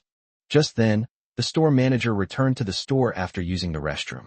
When he saw his new employee scolding Qin Yang and telling him to leave, he froze. Young Master Qin? Could the young man Xiao you mentioned earlier who wanted to see the boss be young Master Qin? Thinking of this, a feeling of suffocation enveloped the store manager. Manager, it's him. He's been making a fuss about seeing the boss, and we can't get rid of him no matter what we do. The sales assistant's words undoubtedly confirmed the store manager's suspicions. He felt as if his brain had exploded, his vision went black, and he could no longer see anything in front of him. What nonsense are you spouting? You're the ones who should be kicked out. As he spoke, the store manager quickly walked to Qin Yang's side. Young Master Qin, why did you come in person? If you see anything you like, just tell me, and I can have someone deliver it to your home. From what you're saying, it seems like I made a mistake by coming to your shop. I wouldn't dare. I'm just trying to save you some of your precious time, young Master Qin. Is there something you've taken a fancy to? I'll have someone fetch it for you right now. Hearing this, Qin Yang sneered. Heh, I can't possibly afford the things in your shop. As he spoke, Qin Yang glanced at his watch. I said, if Li Xingde doesn't personally show up in 3 minutes, then there's no point in this store staying open. Yuhan, let's go. Qin Yang took Xia Yuhan's hand and walked towards the door. Seeing this, the store manager quickly stopped the two. Young Master Qin, my employees did something wrong. I apologize on their behalf. Please give us another chance. I'll contact our boss right now, and he'll get back to you immediately. I've already given you time, so get out of my way. After saying that, Qin Yang pushed the store manager aside and left the Hermes store with Xia Yuhan. Watching Qin Yang's departing figure, the store manager felt as if the sky had fallen. How did you two manage to offend young Master Qin? Even the boss has to rely on young Master Qin to have a place in Jiangxing. Do you think you're more powerful than Bosley? The two sales assistants didn't dare to lift their heads after being talked to by Manager Zhang. At this moment, the proprietress of Jiangxing Real Estate looked at Manager Zhang with suspicion. Manager, aren't you exaggerating a bit? He's just a kid. Your boss, Mr. Li, is a big shot in Jiangxing. Does he need to rely on a little brat? Little brat? Do you know who this little brat you're talking about is? The young master of the Qin family in Beijing. If he's unhappy, this entire mall will have to close tomorrow. What are our stores worth in his eyes? Manager Zhang's words struck the woman like a thunderbolt, leaving her frozen in place. Her lips twitched, and she asked in a hoarse voice. Tell me, who was that person just now? Qin, the young master of the Qin family? You're not kidding me, are you? I wish I were still in the mood to bluff you. But now that young Master Qin has said so, our shop is completely out of business. Manager Zhang's words made the woman's face turn deathly pale. That young man was actually the young master of the Qin family? Had she just verbally insulted him? Suddenly, the woman remembered Qin Yang's earlier statement about suppressing Jiangxing real estate, and her hands trembled as she called her husband. No matter how many times it made the call, no one answered. More than 10 minutes later, the woman's husband called her back. What are you doing? I'm so busy right now, you know. Damn it, I don't know what's gotten into the young master of the Qin family. He actually said he wanted to suppress me. Now all the companies that cooperate with us are calling us to say they want to terminate their contracts with our company and demand liquidated damages. Qin Yang and Xia Yuhan spent nearly an hour and a half choosing a gift in the mall before finally deciding what to give Chen Mingqi. Xia Yuhan chose a Chanel bag as her gift, with a youthful color scheme, while Qin Yang took a liking to a necklace. If Mengqi were a senior in high school now, she wouldn't have to go through all this trouble choosing a gift. Upon hearing this, Xia Yuhan was slightly taken aback, then looked at Qin Yang with confusion and asked, Why do you say that? What's the difference between the second and third year of high school? Qin Yang chuckled. Of course there's a difference. She's in her second year of high school now, so she can still have some fun. But when she's in her third year, she'll have to focus all her energy on preparing for the exams. So I'm planning to buy her a whole truckload of practice books for her birthday when she's in her third year, so she can study hard. Xia Yuhan's lips twitched, and she thought to herself, Actually, I sometimes find that Qin Yang is quite a cunning person. I can't understand how someone with a 37-degree mouth can say such cold words. You must not let Mingqi know about your plan, or she will have to secretly wipe away her tears at night. Chen Mingqi, listen to me. Thank you, because of you. Chapter 95. She's being kept by someone, isn't she? Longhua International Hotel. Chen Mingqi and He Yating waited for the others to arrive at the hotel entrance. Mom, how much longer until Grandma and the others arrive? They'll be there soon. I just called them, and they said they're already in a taxi and will be there soon. By the way, where are Xiaoyang and his girlfriend? Have you contacted them? Chen Mingqi nodded. Of course, I just texted them and my cousin said they went to the mall and are on their way now. Upon hearing that Qin Yang had gone to the mall, He Yuting frowned. That kid, Xiaoyang, did he go and buy you another gift? He just gave you a bracelet worth over 200,000 yuan. No, you can't accept any gifts he gives you later that are too expensive. Although Xiaoyang's family is rich, that has nothing to do with us. We can't always let him spend money, you know. Chen Mingqi nodded. Okay, Mom.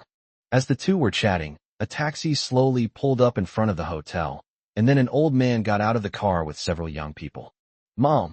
Upon seeing the person approaching, He Yuting immediately stepped forward to help them. Sis, I was wondering why you never invited us to celebrate Mingqi's birthday in previous years. Why did you suddenly invite us to Jiangxing for her birthday this year? Turns out you wanted to show off in front of us. Longhua Hotel, a meal here is not cheap. Upon hearing this, He Yuting glanced at the woman lightly, then said indifferently, Sister-in-law, what are you talking about? What do I have to brag about? He Yuting shook her head. She and her younger brother and sister-in-law, Fang Xiaoya, were classmates. It's worth mentioning that Fang Xiaoya liked Uncle Qin Yang when they were in school, but Uncle Qin Yang liked He Yuting. Although they now each have their own families and are even relatives, Fang Xiaoya and He Yuting still don't get along very well, and Fang Xiaoya is always looking for ways to find fault with He Yuting. Sis, this is such a waste. You own a barbecue restaurant. Why do you have to come out to eat? You can just cook something simple to eat. Why do you need to come to such a luxurious hotel? I've heard that any dish here costs over 1,000 yuan. Eating it won't prolong your life or cure all diseases, so there's no need to waste your money. For my daughter Xiaoyu's birthday, I'll just buy a birthday cake and cook a few dishes at home. Your family isn't even as well off as mine. So why are you coming to such a nice hotel? He Yuting's younger brother glanced at Chun Mingqi, then at He Yuting, and couldn't help but speak up. Uncle, Aunt, don't bother. Our family doesn't need to spend any money to eat here. You can eat as you please. Chun Mingqi's words stunned He Yunji's family. No need to spend money? How could it be free? Do you think they run a hotel as a charity? Chun Mingqi sighed and then said, running a hotel isn't charity, of course, but the hotel owner is my brother. So of course we don't need to spend any money. Chun Mingqi's words left the two of them completely confused. The owner of Manhwa International Hotel was Chun Mingqi's brother? Could this girl be messing around in society and being kept by someone? Chun Mingqi's uncle's family subconsciously assumed that someone with such a large fortune must be a middle-aged man in his 30s or 40s. They couldn't imagine any other possibility that Chun Mingqi would recognize such a person as her brother except for being kept by a sugar daddy. He Yunji glanced at Chun Mingqi, wanting to say something, but considering there were so many people present, and that saying something would embarrass Chun Mingqi, he shook his head, thinking to himself, talk to her alone after dinner. You can't be so young and not learn good things. There are no shortcuts in this world. If you're greedy for the vanity that rich people bring you now, it will be too late to regret it when you grow up. The family arrived at the front desk, and Chun Mingqi said to the two front desk staff, my brother said he had already told us to just come over and give him his name. May I ask what your brother's name is? We have quite a few reservations here, and each one is assigned a different private room. Qin Yang. Upon hearing Qin Yang's name, two receptionists immediately came out from behind the counter. Oh, so you're the boss's sister. The boss has already given instructions that your private room is the top-tier room. I'll take you there now. Seeing this, He Yunji and his wife, who were standing behind Chun Mingqi, couldn't help but exchange a glance. This is the daughter your sister raised. She's so young and doesn't learn anything good. I have to say, she's quite capable. She actually managed to recognize the owner of the Longhua Hotel as her brother. You should say less. My sister raised Mingqi all by herself, so there must be many things she couldn't take care of. Sigh, maybe that's why she came into contact with those shady people in society at such a young age. I'll have to have a good talk with her after dinner. Chun Mingqi's aunt pursed her lips. It's easier to change mountains and rivers than to change one's nature. It's easy to learn bad habits, but it's hard to correct them. Oh right, I was in such a rush that I haven't bought Mingqi's birthday cake yet. Why don't you stay here for a bit, and I'll go look around the neighborhood to see if there's a cake shop. He Yunji had just sat down when he realized he hadn't bought a cake yet, so he immediately got up to go buy one. It's okay, we might not even finish the food. Buying a cake would be a waste, no need to buy it. He Yuting waved her hand and refused. Just then, a crisp knock sounded on the door. Please come in. After receiving He Yuting's permission, the waiter slowly pushed open the door to the private room.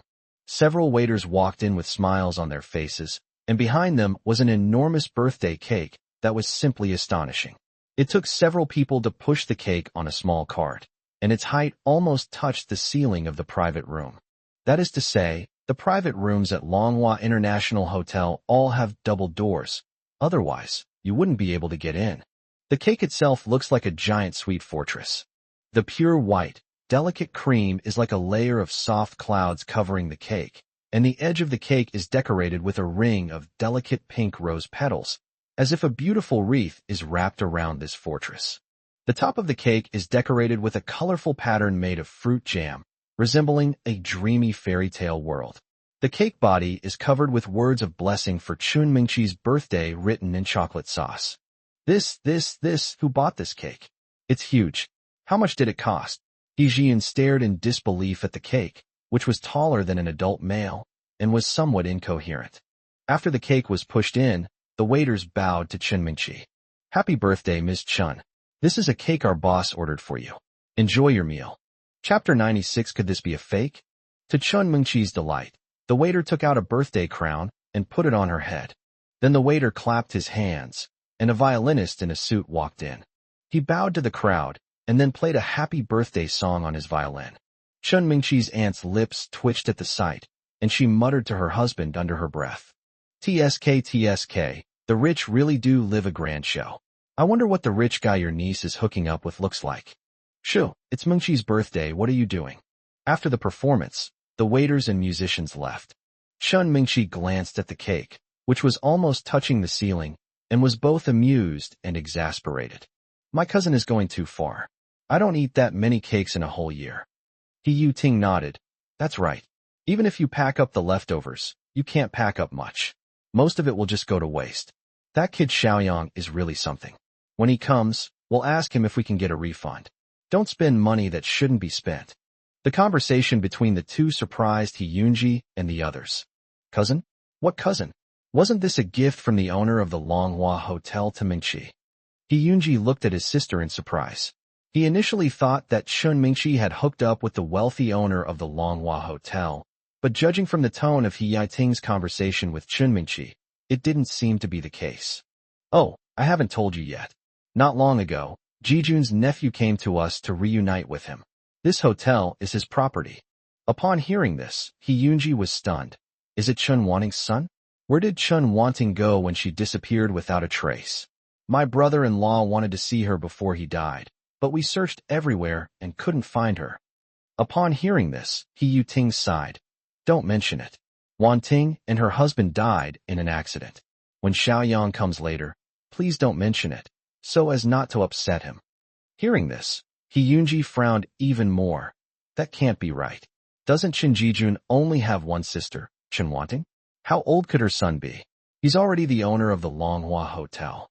My brother is only a year older than me, so what's wrong with that? Upon hearing this, Chun Mingqi's aunt chuckled. Hey, tell me, have you two encountered some kind of scammer? Or are you trying to scam us? The owner of Longhua Hotel?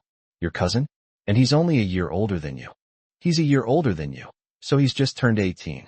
I'm assuming he dropped out of junior high to start working, so at most it's only been 3 or 4 years. An orphan who lost both parents, let alone 3 or 4 years. Even if you gave him 30 or 40 years, could he have accumulated such a large business? Besides, how many years has the Longhua International Hotel been in Jiangxing? It's probably older than your cousin. How could he possibly be the owner of the Longhua International Hotel? Mengqi really wasn't lying to you. My nephew is a high school student, but his family is quite wealthy. He owns many businesses. As she spoke, He Yiting asked Chun Mingqi to make a phone call to Qin Yang. Ask Xiaoyang and the others where they are, and how much longer it will take for them to arrive. Chun Mingqi nodded, then dialed Qin Yang's number. Hey, brother, how much longer until you and Sister Yuhan arrive? We've arrived. We just got off the bus, and we'll head straight to the private room. You can start eating first. No, we told the waiter to serve the food when you arrive. As they were talking, Chun Mingqi heard Qin Yang on the other end of the phone instructing the waiter to serve the dishes to the top-tier private room. After hanging up the phone, Chun Mingqi said with a smile, Mom, my cousin and Sister Yuhan have arrived and will be here soon. A short while later, Qin Yang and Xia Yuhan walked hand in hand into the private room. Mengqi, happy birthday. This is a birthday present I picked out for you. I hope you like it. Xia Yuhan gave Chun Mingqi a big hug as soon as she saw her, and then handed her the bag. Happy birthday, Mengqi. This is a birthday present for you. Chun Mingqi glanced at the bag Xia Yuhan had given her, and asked Xia Yuhan hesitantly, Yuhan, is this bag a Chanel brand? Xia Yuhan waved her hand. Why do I care what brand it is? As long as you like it. Upon hearing this, Chun Mingqi shook her head. No, it's too valuable. I can't accept it. I still haven't recovered from the shock of the bracelet my cousin gave me last time. A bracelet worth 200,000 yuan. Wearing it on my wrist, I always feel like everyone around me is staring at me. As she spoke, Chun Mingqi showed the two of them her empty wrist. So I just put it away. I don't dare to wear it. Cousin, this necklace looks very valuable. You should take it back. I can't accept anything from you anymore. Xia Yuhan pursed her lips, then placed her hands on Chun Mingqi's shoulders and said softly, Mengqi, Qin Yang, and I got up early this morning to pick out a gift for you. As long as you're happy to receive our gift, we feel that everything is worthwhile. It would make us very sad if you refused our gift on your birthday. Qin Yang chimed in, That's right, Mengqi. Yuhan and I have been carefully selecting these gifts for so long, just hoping to see you, the birthday girl, happily accept them. Hurry up and accept them. Upon hearing this, Chen Mingqi looked at her mother with a troubled expression. At the same time, Chen Mingqi's aunt took out her phone, opened the browser, and took a picture of the bag in Xia Yuhan's hand to identify it. When the information about this bag popped up, Chen Mingqi's aunt couldn't help but exclaim in surprise. My God, a limited edition Chanel bag, over $1 million. Is this real? Chen Mingqi's aunt couldn't believe that a birthday gift could be worth over $1 million yuan, especially since the person who gave the gift looked like a teenage high school girl. Therefore, her first reaction was that it was probably a fake. After learning the price of the bag, He Yaoting stood up and shoved it back into Xia Yuhan's hands. Chen Mingqi had told her that Xia Yuhan's family background was not much worse than Qin Yang's, so she knew that the bag was definitely genuine. 1 million? This isn't just a bag, it's a house. It's incredibly valuable. Immediately afterwards, He Yaoting looked at Qin Yang and asked, Xiaoyang, tell your aunt the truth. How much did this necklace cost? Aunt, this doesn't cost much. To be honest, He Yaoting didn't believe it wasn't worth much money. The necklace chain was made of platinum, and a huge sapphire, like the eye of the deep sea, was set in the center of the necklace. It was surrounded by a circle of diamonds as dazzling as stars. From a distance, the necklace looked like the most dazzling galaxy in the starry sky cascading down. This necklace looked incredibly valuable. He Yaoting even speculated that the necklace Qin Yang gave her might be more expensive than the handbag Xia Yuhan gave her. Chapter 97, Will you prepare such a big surprise for me? Qin Yang glanced at He Yaoting and shook his head helplessly. Around 3 million. Only that gemstone is valuable, the rest are just ordinary items. Upon hearing this, He Yaoting froze on the spot. A necklace worth over 3 million? She hadn't earned more than 3 million in her entire life. Chen Mingqi's uncle and aunt were so shocked that their mouths were agape, and they couldn't utter a single word. Fake, right? A necklace worth over 3 million? What kind of family can afford to squander money like that? He Yaoting gave Qin Yang a deep look, then sighed. You silly child, why do you keep sending such expensive things? Take them back, we can't accept them. Chen Mingqi, standing to the side, nodded in agreement. Cousin, this is too expensive. I would feel it's a waste to give it to me. You should take it back.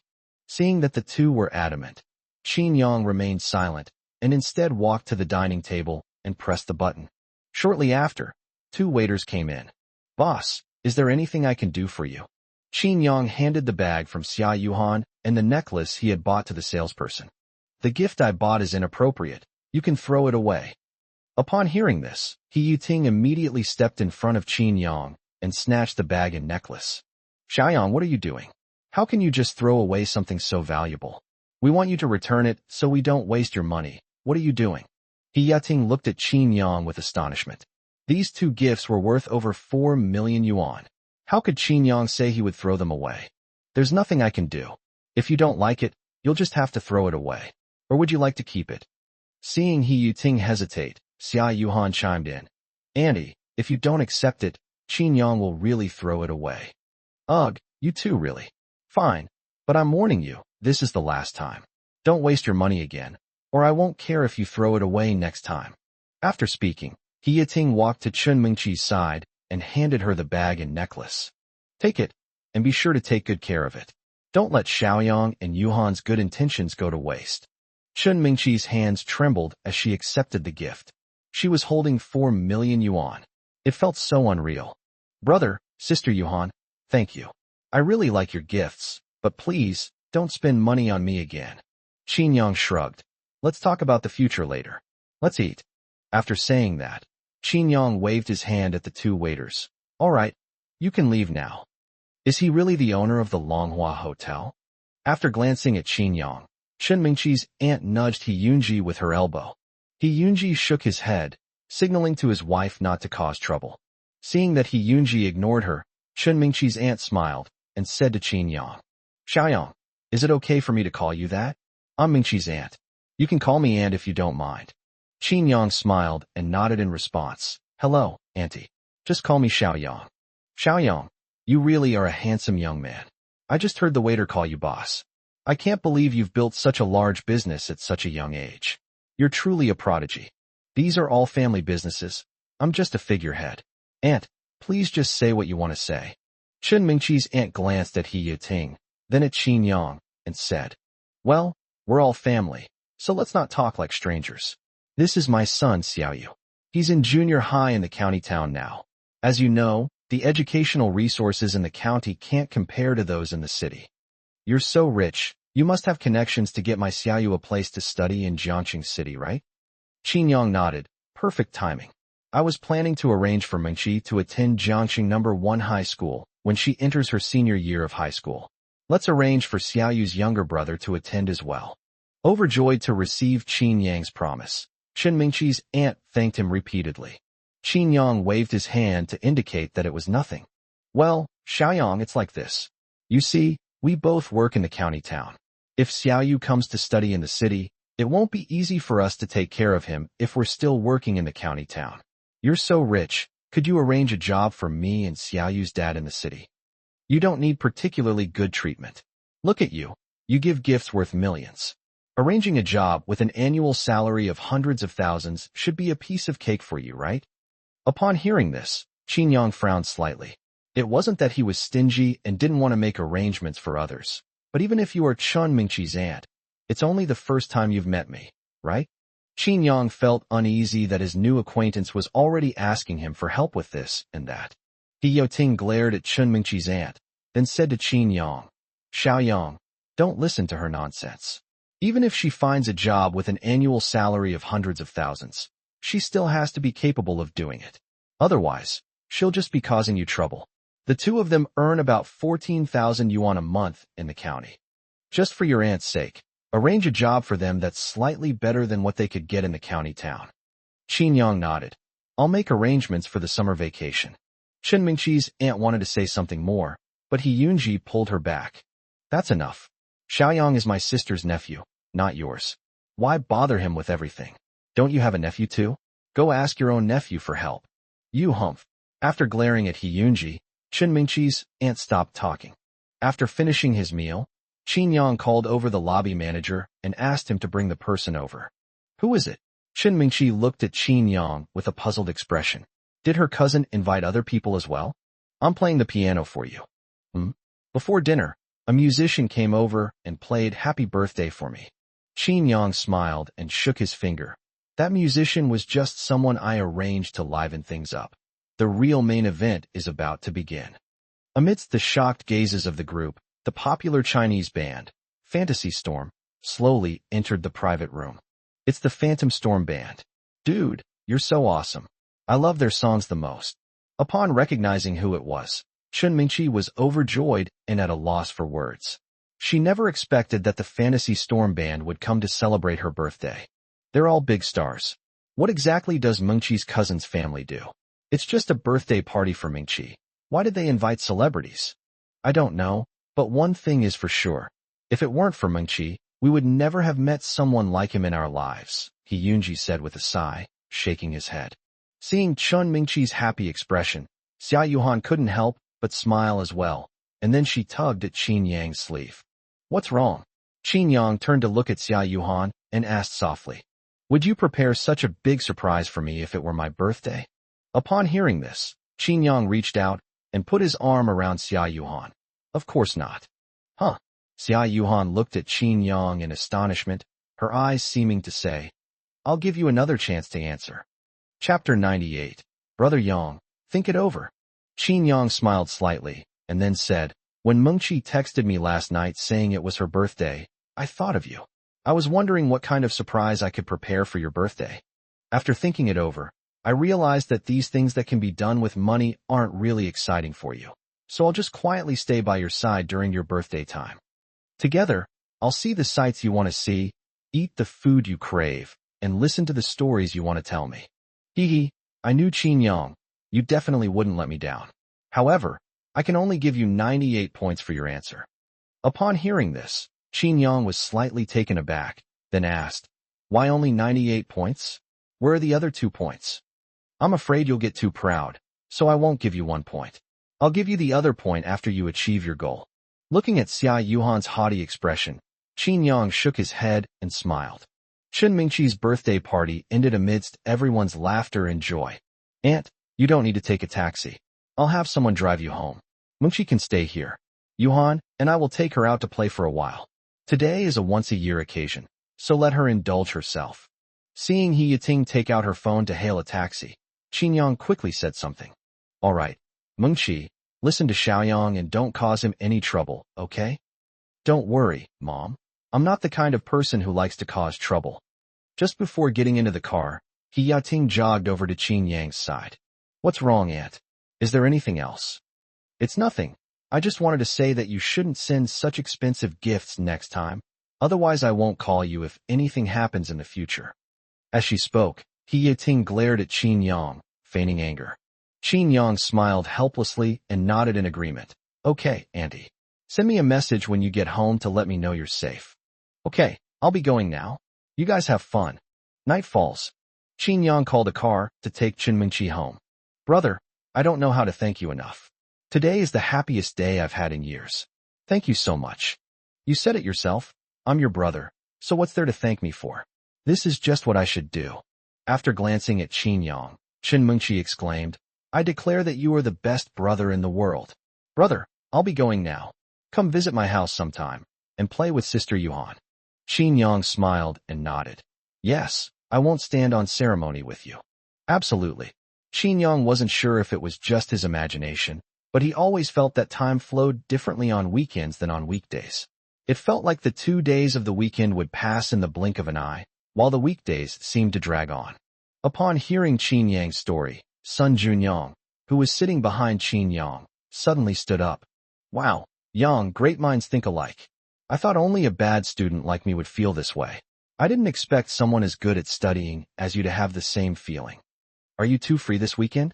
I'd like to treat you to a movie. Qinyang stroked his chin, raising an eyebrow slightly. Tell me, what day of the week is it today? Upon hearing Qinyang's question, Sun Junyang reached out and touched Qinyang's forehead. Hey, it's not hot at all. How come you don't even know what day it is? It's the first day of school after the holiday. It must be Monday. Yang, are you okay? Qinyang pursed his lips and rolled his eyes at Sun Junyang. You're the one who has something on your mind, aren't you? You know it's Monday today. The week has only just begun, and you're already thinking about the weekend? Hearing this, Sun Junyang scratched his head a little embarrassedly. Hee, I was just being prepared. Oh right, I almost forgot. I won the lottery yesterday. I won 5 tickets to a music festival. The music festival is today. How about we go have some fun after school? I vote in favor. Before Qinyang could reply, Xia Yuhan, who had overheard their conversation, raised her hand. But when she saw Qinyang, she paused and then changed her mind. Maybe we should just forget about it. I have a bad feeling about this. Upon hearing this, Sun Junyang exaggeratedly made a vomiting gesture. You know what? I had the same feeling. Forget it. I'd better not go. Watching the two of them singing in unison, Qinyang's lips twitched. You too. Aren't you a little too prejudiced against me? I'm thinking, apart from being tone deaf, my singing isn't that bad, is it? Upon hearing this, Xia Yuhan and Sun Junyang tacitly turned their heads away from Qinyang. Huh? Discriminating against me? I'm definitely going to this music festival today, no matter what, and neither of you are getting out of here. Yang, I was just kidding. I didn't win anything. It's just a music festival. It's not that interesting, don't go. Yeah, I just remembered that I have things to do when I get home tonight. So I won't go either, Xia Yuhan nodded in agreement. No, you were the ones who said you wanted to go first. Now I want to go, and I have to go. At Qinyang's insistence, after school the two of them looked like prisoners about to be executed, their faces filled with determination. I don't know if I can hold on today. Sun Junyang took a deep breath, looking as if he was ready to die. No, you're exaggerating. It's not like I'm the one singing at the music festival. We're here to listen to other people sing. What are you worried about? That's right. Then it's all right. Let's go in. I have the tickets. With that, Sun Junyang took out the tickets from his bag and handed them to the security guard. Ding! Check-in location detected. Check-in now. The long-lost electronic voice rang in Qinyang's mind. Check-in now. Ding! Check-in successful. Congratulations, host. You have obtained max-level singing skills. Upon hearing the electronic voice in his mind, Qinyang paused, thinking to himself, max-level singing skills. If only I had this when I went to karaoke the day before yesterday. then I wouldn't have been bothered by Yuhan and Sun Junyang for 2 days. Qin Yang shook his head, deciding to stop thinking about it. The music festival was quite ordinary. It consisted of amateur singers performing and dancing, interspersed with advertisements for the sponsors. Ladies and gentlemen, next up is our headlining singer. Do you know who she is? Yes, you heard right. She is Zhou Qian, a representative singer of the new generation of Chinese pop music. Let's give her a round of applause. Next, we will randomly select one audience member to come up on stage and sing with Zhou Qian. Let's start the 3-second countdown. 3, 2, 1. The countdown ended. The spotlight shone on Qin Yang, and his face appeared on the large screen on the stage. Wow, he's so handsome. He looks even better than a celebrity. You know what? And the girl next to him is really pretty too. Is she his girlfriend? Upon seeing Qin Yang and Xia Yuhan, the audience couldn't help but marvel at their striking good looks. Looks like we're pretty lucky. We've randomly selected a handsome young man. Let's give him a round of applause and welcome him to the stage, shall we?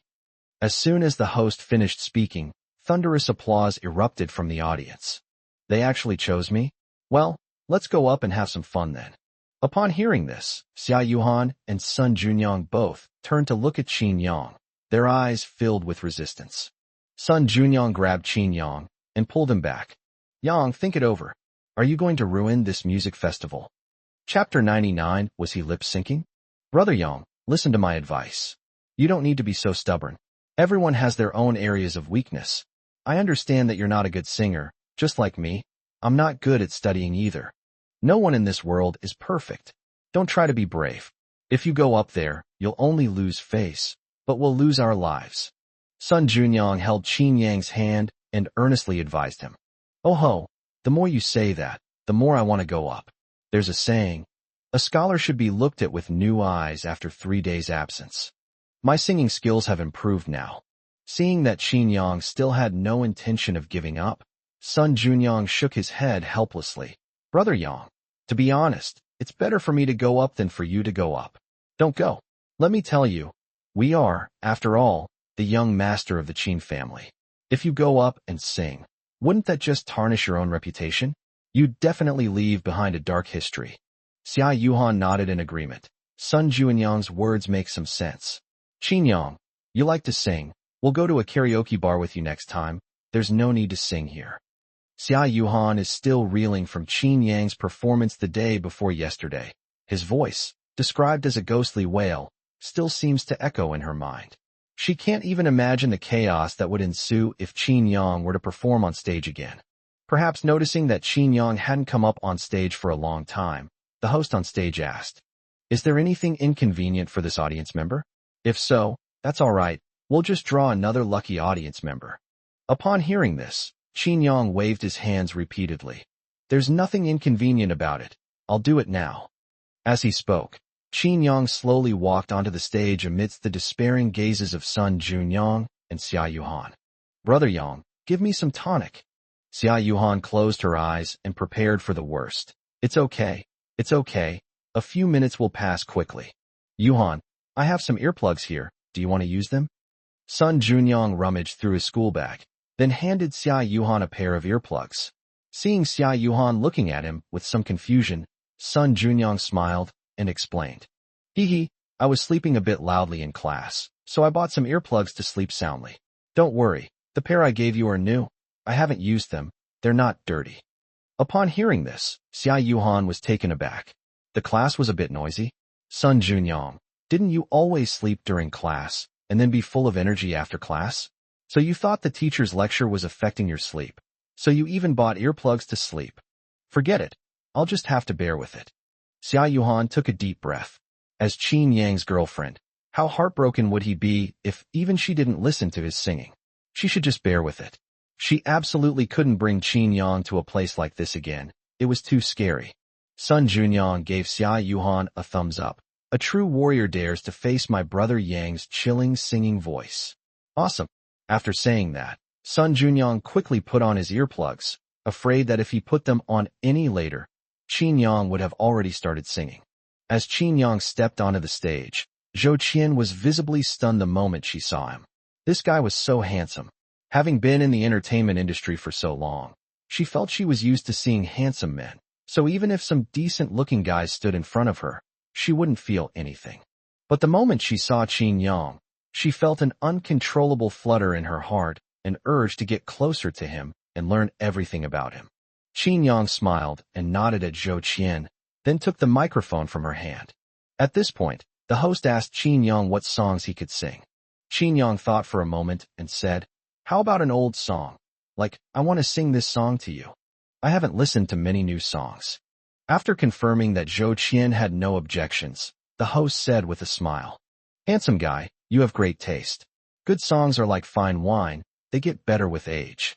Now let's give a round of applause to Zhou Qian and this lucky audience member to bring us the song. I want to sing this song to you." Although Sun Junyang was wearing earplugs, he could still hear some sounds from the audience. Oh no, he's really going to start singing. Even if Yang Gu dares to sing, I don't dare to listen. Just thinking about the audience's reaction after hearing his beautiful singing makes me feel embarrassed for him. Xia Yuhan didn't speak, but the conflicted and troubled expression on the face of the person on the stage seemed to suggest that she was also embarrassed for Qin Yang. As the intro ended, Zhou Qian's clear voice rang out. "I want to sing this song for you. While you're young and beautiful, let the flowers bloom freely. To adorn your years, my branches." After singing a section, Qin Yang began. "Who can replace you? Love to the fullest while you're young. My dearest one. The journey is long. Let's stay together." As soon as Qin Yang opened his mouth, his magnetic and penetrating voice instantly captivated everyone present. Wow, this random guy sings so well. I feel like Zhou Qian was completely overshadowed by him the moment he opened his mouth. You can't argue with that. This voice is absolutely amazing. It feels like it hits the softest spot in my heart, making me want to fall in love. On stage, Zhou Qian was also taken aback when she heard Qin Yang singing. Looking at Qin Yang's profile, an indescribable feeling spread through Zhou Qian's heart. His voice is amazing, he's a natural singer. He sings every lyric perfectly. If he were to enter the entertainment industry, he would definitely make a name for himself. Xia Yuhan, who was already prepared, was stunned when Qin Yang spoke. This is Qin Yang singing? Could it be lip syncing arranged by the organizers? How come he suddenly sings so well?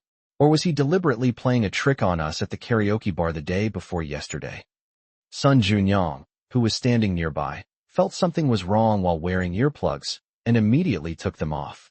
No, is this Yang Gu singing? Something's not right. Something's not right at all. He's just messing with us. He sings so well. Sun Junyang and Xia Yuhan exchanged a glance, both with expressions of disbelief.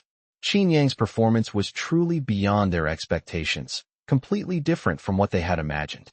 After the performance, Qin Yang came downstairs with the gifts given to him by the host. "Here, a woolen hat. I'm not wearing it. You can have it." Qin Yang smiled at Xia Yuhan, who looked shocked, and handed her the gift. "Gifts aside for now, I just want to know one thing. Were you singing live just now? Are you sure it wasn't lip-synced?" Xia Yuhan stared intently at Qin Yang, as if trying to see right through him. "Yeah, Yang Ji, the contrast between your performance before and after is too great. I really can't accept it. The performance just now was simply heavenly. Did you really sing it yourself? It's not like Yuhan said, it wasn't lip-syncing, is it?" Chapter 100, But do you know who he is? Seeing the two people's shocked expressions and eagerness to know the answer, Qin Yang smiled slightly, touched his nose, and said, "What's wrong? Can't I even hide my abilities for a moment?" Sun Junyang pursed his lips and nodded, then said to Xia Yuhan, "I knew it. Yang Ji plays the piano so well. Even if his singing is terrible, it can't be that bad. Yuhan, so he was messing with us the other day. You really need to keep an eye on your boyfriend. I don't even want to think about how far he'll go tomorrow if he dares to mess with you today." Qin Yang raised an eyebrow at Sun Junyang. "Dude, where did you learn to stir up trouble like this?" Just as Sun Junyang was indignantly accusing Qin Yang to Xia Yuhan grabbed Qin Yang's arm and made a face at Sun Junyang. "So what? Why does he only play pranks on me and not on others? It shows that Qin Yang cares about me, and that's why he won't listen to your attempts to sow discord." Sun Junyang stood there stunned, his lips twitching, unable to utter a word. After a long while, he finally came to his senses and gave Xia Yuhan a thumbs up. I've seen plenty of people use PUA on others, but this is the first time I've seen someone use PUA on themselves. I've learned something new. Immediately afterwards, Sun Junyang looked at Qin Yang. Brother Yang, is this your status in the family? How did you do it? Make a tutorial. I really want to learn. Hearing this, Qin Yang laughed and patted Sun Junyang on the shoulder. There are some things you can't learn. Let's go. The music festival is almost over. Let's leave early, otherwise it will be too crowded if we leave after the show.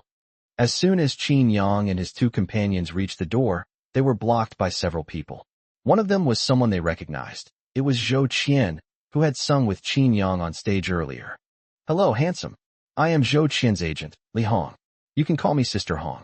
I think your voice is very good, and your image meets all the requirements of a big star. Not only are you handsome, but you also have the temperament of a noble young master. Do you want to become a household name and a superstar? I can help you achieve that dream.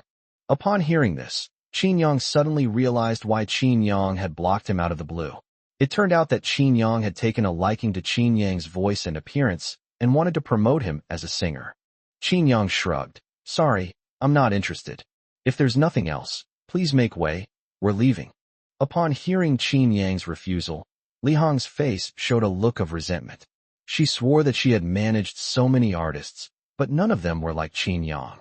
Just from the first glance, Li Hong was certain that as long as Qin Yang entered the entertainment industry, he would definitely become a top star.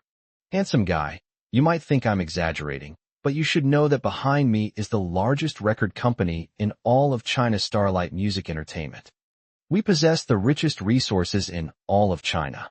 I guarantee you that as long as you sign a contract with us, I will personally mentor you and use all the resources at my disposal to make you a top star in the Chinese-speaking world. Li Hong noticed that Qin Yang was still wearing his high school uniform. She couldn't believe that in this era where idol worship had become a trend, a high school student like Qin Yang could resist the temptation of becoming a big star. Qin Yang was indeed stunned when he heard Li Hong's promise, not because of the benefits Li Hong promised, but because of the company behind Li Hong's Starlight Music Entertainment. Qin Yang also owns 10% of the company, which was originally allocated to him by Qin Tianhe from his own name. Qin Yang glanced at Li Hong and Zhou Qian, his expression somewhat amused. So, these people were his employees? Seeing that Qin Yang remained silent, Li Hong assumed he was wavering, so she continued to persuade him. Young man, our company has nurtured many superstars, such as Zhang Dio, Luo Lijun, and other household names. They all came from our company. It's no exaggeration to say that you have the best qualifications I've ever seen. You have the looks, the temperament, and the singing voice. I believe that as long as you join our company, you will be the next superstar. Li Hong felt that she had made her words so tempting that Qin Yang should agree no matter what. Unexpectedly, Qin Yang simply shook his head slightly. Not interested. Why aren't you interested? This is such a great opportunity for you. It's an opportunity that others would love to have, but can't get. What are your considerations? Can you tell me? Li Hong was still unwilling to give up on Qin Yang, such a promising talent. Seeing Li Hong's persistent questioning, Qin Yang couldn't help but admire her dedication. Judging from her attitude, she wasn't going to give way unless he agreed. Thinking of this, Qin Yang took out his phone and made a call. The call was answered almost instantly. Mr. Qin, it's rare to hear from you. Is there something you need? The voice of the CEO of Starlight Music Entertainment came slowly from the other end of the phone. An agent from the company named Li Hong is blocking me, saying she wants to train me to be a big star. I've already said I'm not interested, but she keeps bothering me. Can you help me reject her? What? Such a thing happened? I'll deal with her right now. It's okay. She's just trying to recruit talent for the company. She may be a bit persistent, but it's understandable. Qin Yang's words made Li Hong frown. She was a little puzzled. Who was Qin Yang calling? Soon, Qin Yang hung up the phone, and almost at the same time, Li Hong's phone rang. President. Why would he call me? Li Hong's eyes widened when she saw the caller ID. She had exchanged contact information with the company CEO during a company team-building event. But over the years, the two have never spoken to each other on the phone. Whenever there is something, it is Li Hong's superiors who contact her. He couldn't imagine what could possibly require the president to contact him personally. Did you press it accidentally? With a sense of skepticism, Li Hong slowly answered the phone. Li Hong, what are you doing right now? Do you think you're a talent scout, signing everyone you see on the street? The words coming from the phone startled Li Hong slightly. How did the president know? Just as Li Hong was about to say how good Qin Yang's conditions were and how she was determined to win him over, the president's voice came again. I don't even know what to say to you. Do you know who you stopped? That's our company's shareholder, President Qin. It's only because President Qin is a good person that he doesn't mind you wasting his time. He even told me not to punish you. Otherwise, you could have processed your resignation today. The president's words left Li Hong completely stunned. This young man in front of her was a shareholder of the company, but he was wearing a high school uniform and looked like a high school student. Why aren't you saying anything? Apologize to President Qin immediately. Don't waste his time. After giving these instructions, the president hung up the phone. Seeing Li Hong standing there in a daze, Qin Yang smiled and said, So, can I leave now? Li Hong hadn't recovered from what the president had just said to her. She just nodded blankly and looked at Qin Yang. She just couldn't connect this young man with the company's shareholders. Only after Qin Yang and the other two had walked far away did Zhou Qin step forward and ask Li Hong, Sister Hong, what's wrong with you? Didn't you say you were interested in this young man and that you would sign him today, even if you had to coax and trick him? Hong Jie failed to sign Qin Yang, and Zhou Qian felt a little disappointed for some reason. I'd like to sign him. But do you even know who he is? Chapter 101. Let's flip the table. Who is it? Zhou Qian looked at Li Hong with a puzzled expression. Just now, it was our company's president who called me personally, and the president addressed that person as President Qin. You've heard about who's behind our company, right? Zhou Qian nodded. I've heard of it. It's said to be the Qin family, one of the three great families. Yes, Mr. Qin, he's so young. If I'm not mistaken, that young man just now should be Qin Yang, the young master of the Qin family. I never expected that he was actually the young master of the Qin family. I thought I had met a rare musical genius. The young master of the Qin family. Upon hearing this, Zhou Qian looked in shock in the direction where Qin Yang and the others had left. After leaving the square, Qin Yang asked Zhu Jie to take Sun Junyang home alone first, while he and Xia Yuhan were going for a walk. He would come back to pick them up after taking Sun Junyang home. Qin Yang put his hands in his pockets, and Xia Yuhan took his arm. As they walked, Qin Yang sang to Xia Yuhan, Qin Yang, it's so good to have you. I don't need to go to concerts anymore. I can just ask you to sing me whatever song I want to hear. If I had to sing like this every day, how could my throat possibly take it? Humph, that's because you deliberately messed with me at the karaoke bar the day before yesterday. Qin Yang raised an eyebrow and smiled. Didn't you just tell Sun Junyang that I cared about your performance? Xia Yuhan pouted and said, Pa, I'm not a masochist. I'm only saying that to give you face in front of your brother. Upon hearing this, Qin Yang reached out and ruffled Xia Yuhan's hair with a doting expression, saying, Okay, whatever song you want to hear from now on, I'll sing it for you. Hee hee, Qin Yang, you're the best. After getting out of the car, Qin Yang hummed a little tune as he walked into the manor. As he passed Qin Tianhe gave Qin Yang a playful look. Did you eat bee droppings today? You seem to be in such a good mood. Qin Yang was completely stunned and looked at his grandfather speechlessly. Grandpa, how can you talk to your grandson like that? Haha, just kidding. If you don't like it, I won't joke with you next time. Where did you go? You're only just getting back now. Dr. Chun has been waiting for you at home for ages. Upon hearing that Chun Shi had arrived, Qin Yang quickly went to find him. Young master, you're back. I'm here to report on the progress of our special medicine. Qin Yang nodded, signaling Chun Shi to continue. The second clinical trial achieved fantastic results. Our experiments have shown that as long as creatinine levels do not exceed 600, 95% of patients can have their condition controlled, and if they do not exceed 500, 99% of patients can gradually recover. This is nothing short of a miracle. The company is now ready to mass produce the effective drug. What about online public opinion? How's it going? Is there still a lawsuit against the person who spread the rumors? What was the result? Upon hearing this, a troubled look flashed across Chun Shi's face. By making the matter public through our own media, we have indeed achieved some effect. The online public opinion is no longer one-sided. It can be said that those who support us and those who oppose us are evenly matched. But that case is a bit difficult. The trial starts tomorrow. The judge has been bribed. Although we have irrefutable evidence, we will most likely still lose. Qin Yang glanced at Chen Shi and then said, "If they can buy it, why can't you?" Chen Shi shook his head. According to the investigation, this judge probably has something on the pharmaceutical companies behind the rumor mongers. He won't betray those pharmaceutical companies for our sake. Why don't you contact his superiors? Hearing this, Chen Shi smiled helplessly. Young master, didn't you say you didn't want to rely on the family's power? We can't persuade those in charge to turn against other pharmaceutical companies just by relying on this pharmaceutical company under your name. To persuade them, we can only show that our company is more powerful than those pharmaceutical companies. According to our investigation, the rumor monger is backed by at least 10 top pharmaceutical companies. None of them want to see our effective drug launched. These companies have complex and intertwined interests with countless people. No one would offend them for the sake of a newly established pharmaceutical company. Upon hearing this, Qin Yang frowned slightly. Other pharmaceutical companies could bribe people, but he couldn't. He was in a very passive position.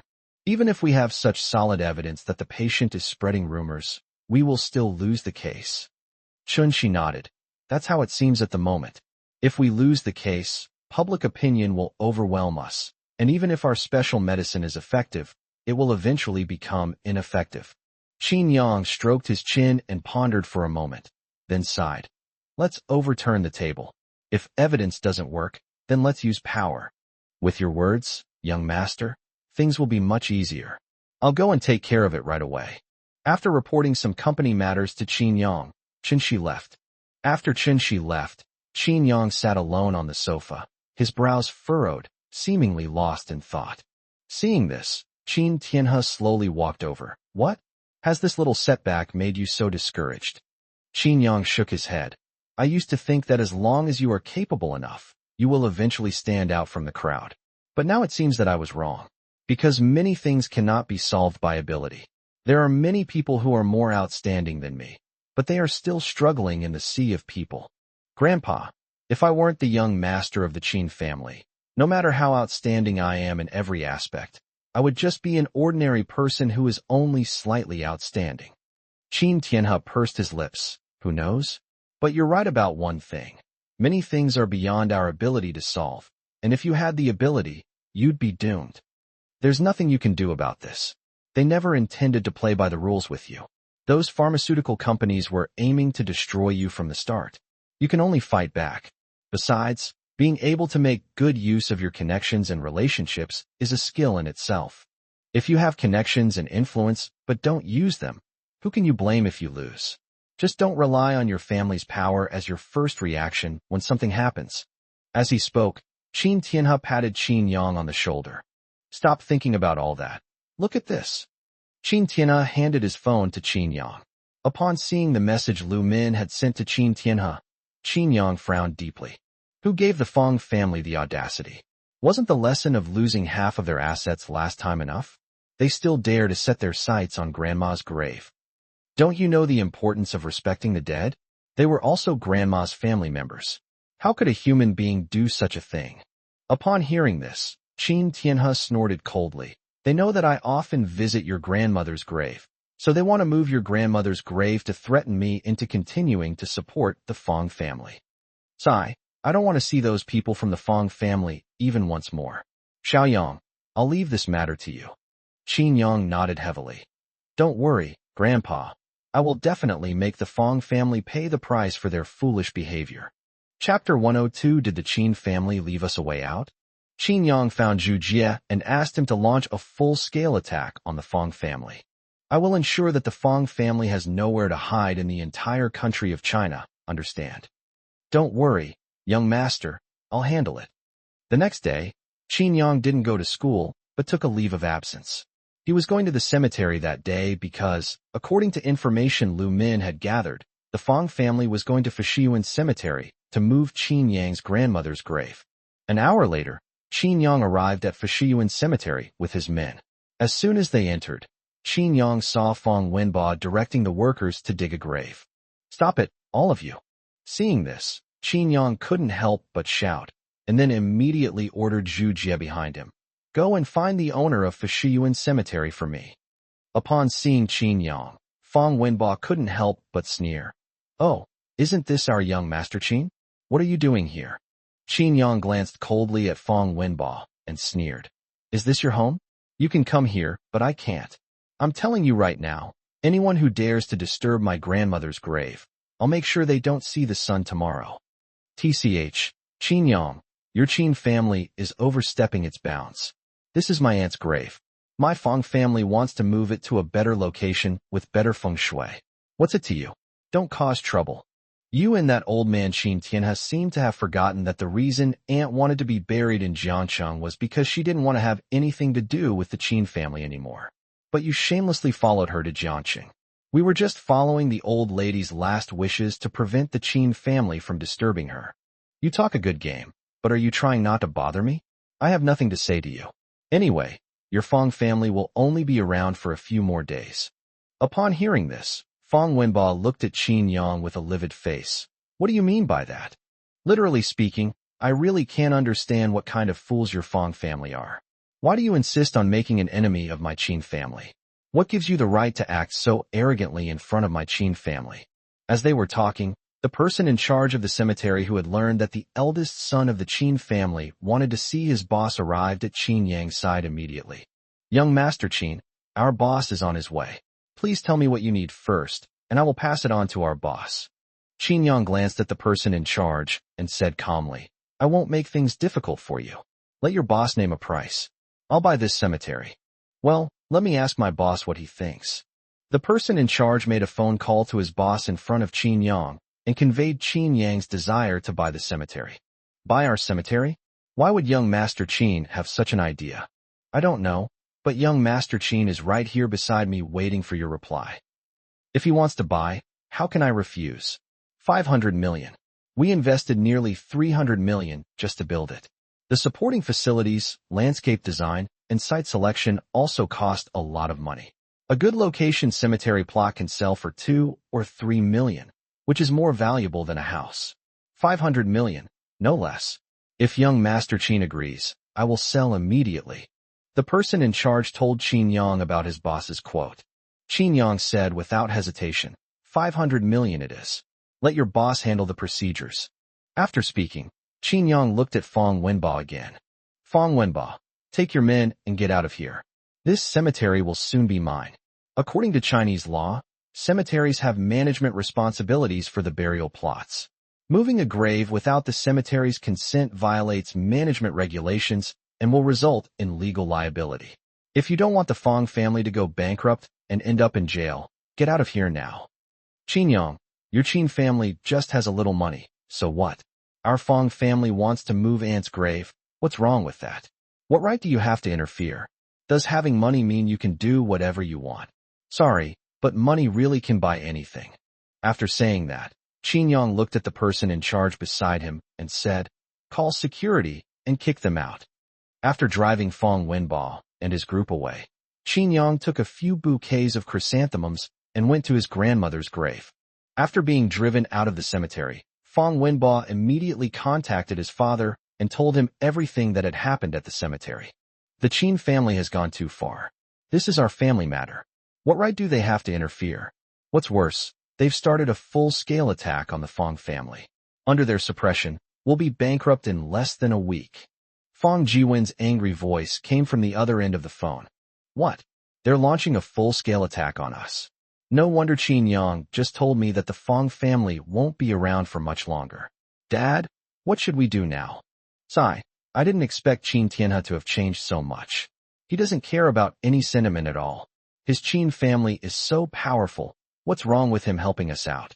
Since he's being so ruthless, then don't blame me for being merciless. Dad, what do you want to do? Qin Tianhe dotes on Qin Yang, doesn't he? What do you think would happen if Qin Yang disappeared from the face of the earth? Would he still be in the mood to deal with our Fang family? Fang Jiwen's words made Fang Wenba tremble. But if we really do that, we'll be mortal enemies with the Qin family. A fight to the death? The Qin family has given us a way out. If things continue like this, we'll both be begging on the streets in a week at most.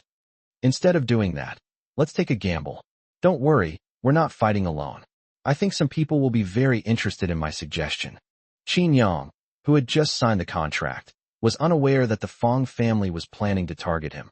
After handing over the cemetery, Qin Yang asked Zhu Jie to drive him to school. Qin Yang returned to school during break time. Upon seeing Qin Yang return, Sun Junyang immediately came to greet him. Wow, Yang Ji, this is rare. We've been classmates for almost 3 years, and this is the first time I've ever seen you late, and for such a long time at that? What's wrong? There are less than 100 days left until the college entrance exam, and you're already starting to slack off. Qin Yang couldn't help but glance at Sun Junyang. How did you even have the nerve to say these things to me? Let alone the whole class, and the whole grade. When it comes to being more relaxed, who can be more relaxed than my brother's son? Haha, keep it low-key, keep it low-key. As he spoke, Sun Junyang touched his right eye. I don't know if it's because I didn't sleep well or what, but my right eyelid has been twitching since this morning. Then I saw that you didn't come, and you didn't reply to my messages. I thought something had happened to you. Now that I've seen you, it's twitching even more. Can't you wish me well? I'm so lucky to have a good brother like you. I've taken leave. I have some things to take care of. Chapter 103 Don't be impulsive, we're on the same side. Qin family compound in Beijing. Qin Yang's second uncle, Qin Heyu, had a gloomy expression and kept tapping the table with his index finger. Seeing this, Zhou Xiaoxue couldn't help but ask, what are you thinking about? You haven't said a word since you answered the phone. Upon hearing Zhou Xiaoxue's voice, Qin Heyu slightly raised his head. That old bastard Fang Jiwen called me and said he wanted to get rid of Qin Yang with me, so that no one could stop me from taking the position of Qin family head.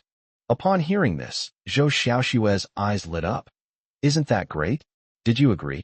Seeing his wife's excited expression, Qin Heyu glared fiercely at Zhou Xiaoxue. What's so great about it?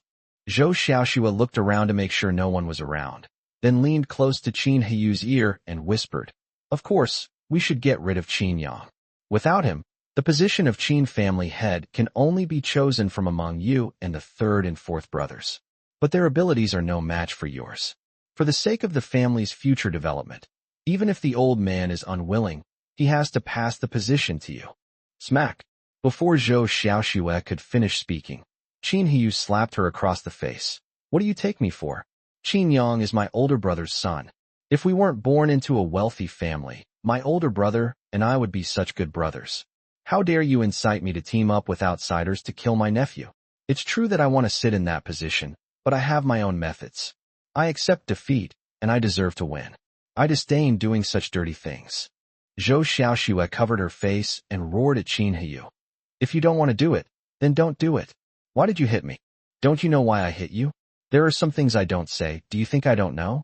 Qin Heyu glanced coldly at Zhou Xiaoxue, and then picked up his phone to make a call. Along, how's the thing I asked you to do in Jiangqing going? Second master, don't you trust me to do things? Everything is going smoothly. Very good. Take some men and help me protect Qin Yang. As long as his life is not threatened, you don't need to do anything. Young man, it doesn't matter if you suffer a little. Protect the young master? Along on the other end of the phone looked surprised.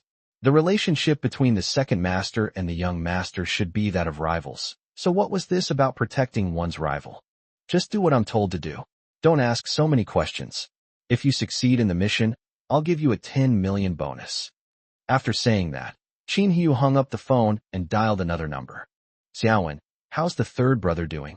Second master, ever since someone sent the photos of third master's party in the suburbs to the family, third madam has been keeping third master locked up and not letting him out of her sight for even a moment. Whenever third master dares to make a move to go out, third madam will pull out the photos and point her finger at third master and scold him. Who else could have posted the photos? It's obvious it was Qin Yang. Childish tactics. But the fact that he knows about Lao San's scandal means he must have planted many spies around both Lao San and me. You keep an eye on Lao San and report to me immediately if he makes any moves. Especially during this period, you need to monitor all his phone calls. Understood, second master. After giving these instructions, Qin Heyu put down his phone, walked to the door, and looked up at the sky. If you were still here, I wouldn't even bother fighting for the position of head of the family. Jiangxing number 1 Middle School. After school, Qin Yang had just stood up when he heard an electronic voice in his mind. Ding! Check-in location detected. Check-in now. Check-in now. Ding!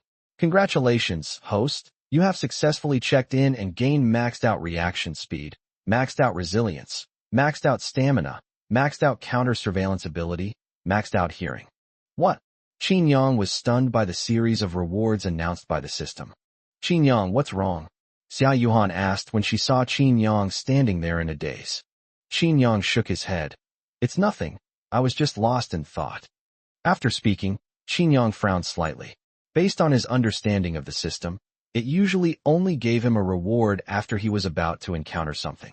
The fact that I suddenly received so many rewards for checking in means something is about to happen. Why does it all seem like it's for fighting? And that counter-surveillance capability is someone following me. After thinking for a moment, Qin Yang roughly guessed something.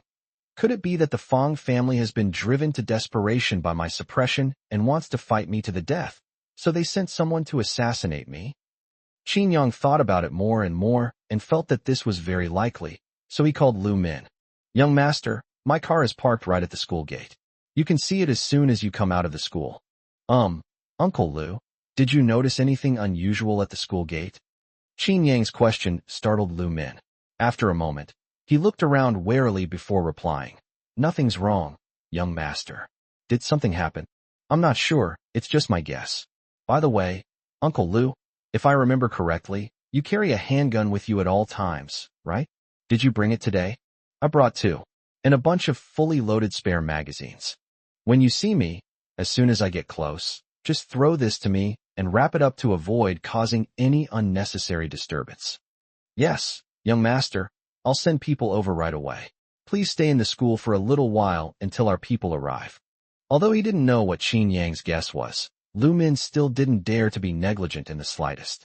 After instructing Lu Min, Qin Yang turned to Xia Yuhan and Sun Junyang. You two wait here with me for a bit. If my guess is right, I'm afraid they won't be able to find me and will turn their attention to you. Brother Yang, what happened? I heard you were going to use a gun. Are you all right? If you need anything, just tell me. I'm not the kind of person who's afraid of death. Xia Yuhan nodded in agreement, then looked at Qin Yang with concern. Qin Yang, what's wrong? Is it related to the matter you took this morning to handle? Seeing the two looking worried, Qin Yang briefly recounted what had happened. I have a feeling that the Fong family won't let this go easily. Besides, Junyang, your right eyelid has been twitching the whole time. Although I'm not superstitious, it's better to be careful with these kinds of things. Qin Yang certainly wouldn't say that he guessed the Fong family was going to take action against him because of the series of rewards from the system. He could only attribute his guess to Sun Junyang's twitching right eyelid. Brother Yang, you know what? As soon as you said your guess, my right eyelid stopped twitching, but now my heart is pounding. Feel my hand. It's ice cold and sweaty. As he spoke, Sun Junyang swallowed hard. Qin Yang glanced at Sun Junyang and laughed. Your reaction is purely due to a weak constitution and has nothing to do with my guess. Slander. Defamation. Me, a man as strong as an eagle, with a weak constitution? When most of the students had finished, Qin Yang received a call from Lu Min, who said that the people he had sent had arrived, and that Qin Yang and the others could come out. Qin Yang kept an eye out for anything unusual along the way. When he arrived at the school gate, a few people caught his attention. With his maxed-out counter-surveillance ability, Qin Yang immediately realized that something was wrong with these people. Young master, catch. Inside the car, after confirming that Qin Yang was within his throwing range, Lu Min tossed a pistol wrapped in a wad of paper to Qin Yang. With his superb reflexes, Qin Yang reacted instantly, catching the pistol steadily before pointing it at the group of people he found strange. The men, including Along, sent by Qin Hiyu, were startled by Qin Yang's actions. No, they were here to protect Qin Yang, so why were they pointing guns at them? Don't be impulsive, don't be impulsive, we're on the same side. We're on the same side. Young master, they weren't sent by me. Lu Min glanced at Along and the others and immediately said to Qin Yang. Chapter 104. How did we end up being the ones surrounded? Almost at the same moment Lu Min shouted. The men he had sent to lie in ambush rushed out and subdued Along and the others. Don't shoot. We're really on the same side. We're here to protect the young master. Even as he was being subdued, Along didn't forget to explain their purpose. Given Qin Yang's demeanor just now, he was genuinely afraid that Qin Yang would shoot the moment he finished speaking.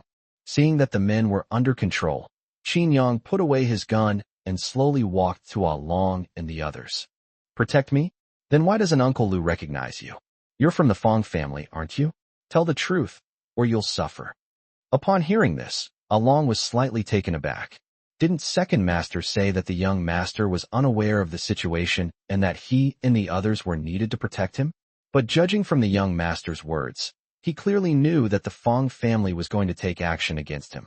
Young master, we are second master's men. Second master knows that the Fong family is going to take action against you, so he specially arranged for us to protect you. After saying that, Along looked at Qin Yang in disbelief. They were all professionally trained, and even someone as vigilant as Lu Min, who often accompanied Qin Tianhe on his travels, would have a hard time detecting their presence. But why did Qin Yang detect their presence with just a simple glance? That doesn't make sense. Does he have such strong perception? Even they, who are professionally trained, have nowhere to hide from Qin Yang? Along's words surprised Qin Yang slightly. Second uncle's man. Why should I believe you? I can call second master, and he will tell you the details. Upon hearing this, Qin Yang signaled the two men holding Along to release him so he could make a phone call. Qin Yang kept a wary eye on Along, ready to subdue him immediately should Along make any other move. Along took out his phone and called Qin Heyu. Second master, we've been taken into custody by the young master. He doesn't believe we're your people and made me call you to prove it. Qin Heyu's astonished voice came from the other end of the phone. What? How did you get controlled by him? Give him the phone. I'll talk to him myself. Along handed the phone to Qin Yang. Hello, Xiaoyang. This is your second uncle. It is true that I sent Along and the others to protect you. Fong Juwen called me, wanting to join forces with me to deal with you. I agreed on the surface, but secretly sent Along and the others to protect you. But it seems you don't need it now, so let Along and the others go. Just as Qin Yang was pondering whether Qin Heyu's words could be trusted, Lu Min leaned close to Qin Yang's ear and whispered, Young master, what second master said is true. I just confirmed it with the people around second master. Hearing Lu Min say this, Qin Yang nodded slightly, and then said to Qin Heyu, Second uncle, thank you. Upon hearing Qin Yang's thanks, Qin Heyu paused and replied, If there's nothing else, let's just leave it at that. But, after returning the phone to Along, Qin Yang inquired about the specific details of the Fong family's plan. From Along, Qin Yang learned that the Fong family had not set up an ambush at the school gate, but rather on Qin Yang's way home. After finding out the exact location of the ambush, Qin Yang let Along and the others leave. Young master, since the Fong family has set up an ambush on our way back, to avoid any accidents, let's take a detour and have these people arrest all the people sent by the Fong family. Qin Yang nodded and agreed to Lu Min's suggestion. By the way, let's change cars. We'll take a regular car and go home by a detour, while they drive the Rolls-Royce to catch them. No problem. Unaware that Qin Yang already knew everything, Fong Wenba was waiting by the roadside with thugs trained by his family. As soon as Qin Yang's car appeared, they would force it to stop and then forcibly kidnap him. Young master, look. Jiang A00000. It's the Qin family's car. When the thug with the binoculars saw Qin Yang's Rolls-Royce slowly approaching, he immediately handed the binoculars to Fong Wenba, so he could take a look. That's right, it's the Qin family's car. Get in. Don't stop it. Upon hearing Fong Wenba's order, the Fong family's thugs immediately drove towards Qin Yang's car. The process of forcing the car to stop went even more smoothly than they had imagined. The Rolls-Royce actually stopped on its own when it saw a car blocking its way. Smash it. Kidnap Qin Yang. Fong Wenbo roared upon seeing this, then ordered his men to smash the car.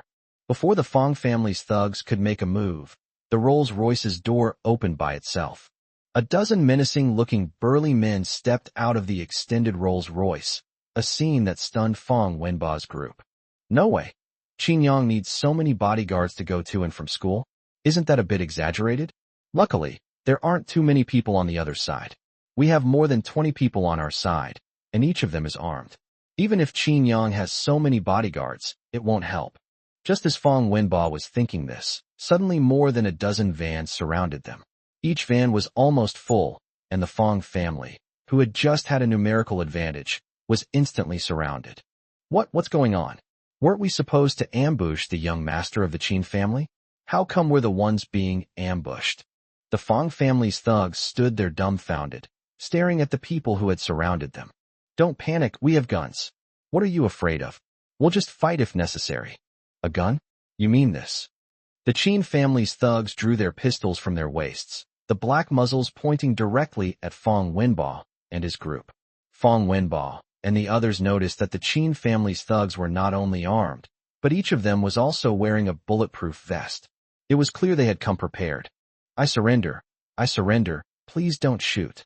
This scene completely shattered the psychological defenses of the Fong family's thugs, who surrendered one by one, abandoning their weapons. Arrest them all and take them away for interrogation.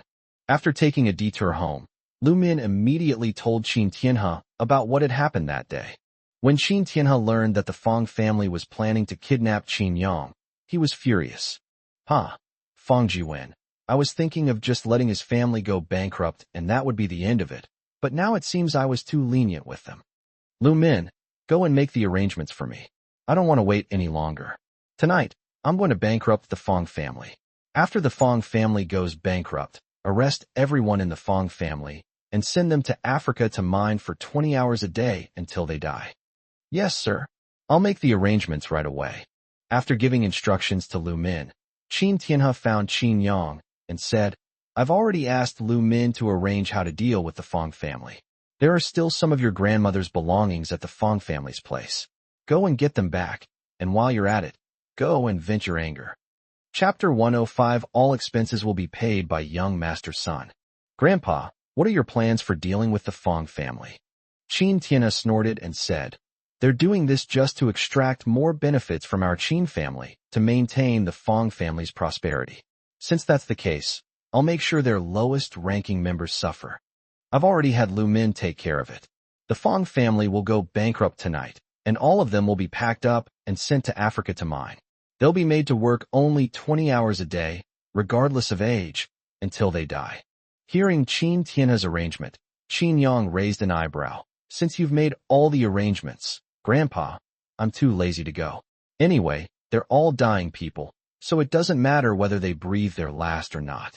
As for Grandma's belongings, I'll have Zhu Jie retrieve them. All right, I'll do whatever you say. I'll arrange for more people to protect you and prevent what happened today from happening again. Qin Yang nodded, then sighed.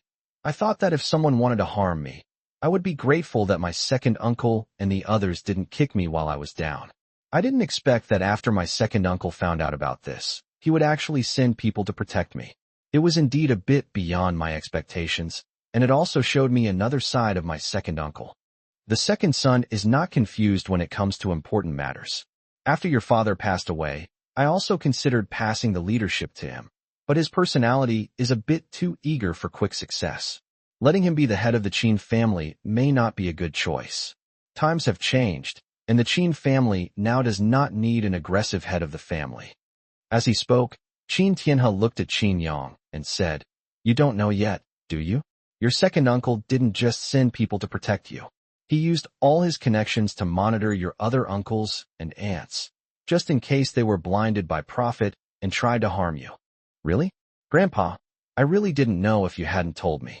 It seems I need to find some time to go back to the capital soon and thank my second uncle in person. You can handle it yourself. I don't have anything else to say to you. Get some rest early tonight and don't let these negative emotions affect you. Qin Yang nodded to indicate that he understood. The next day at school, Sun Junyang and Xia Yuhan saw Qin Yang and immediately went up to ask him about what happened the day before. Yang, are you all right? It's all right now.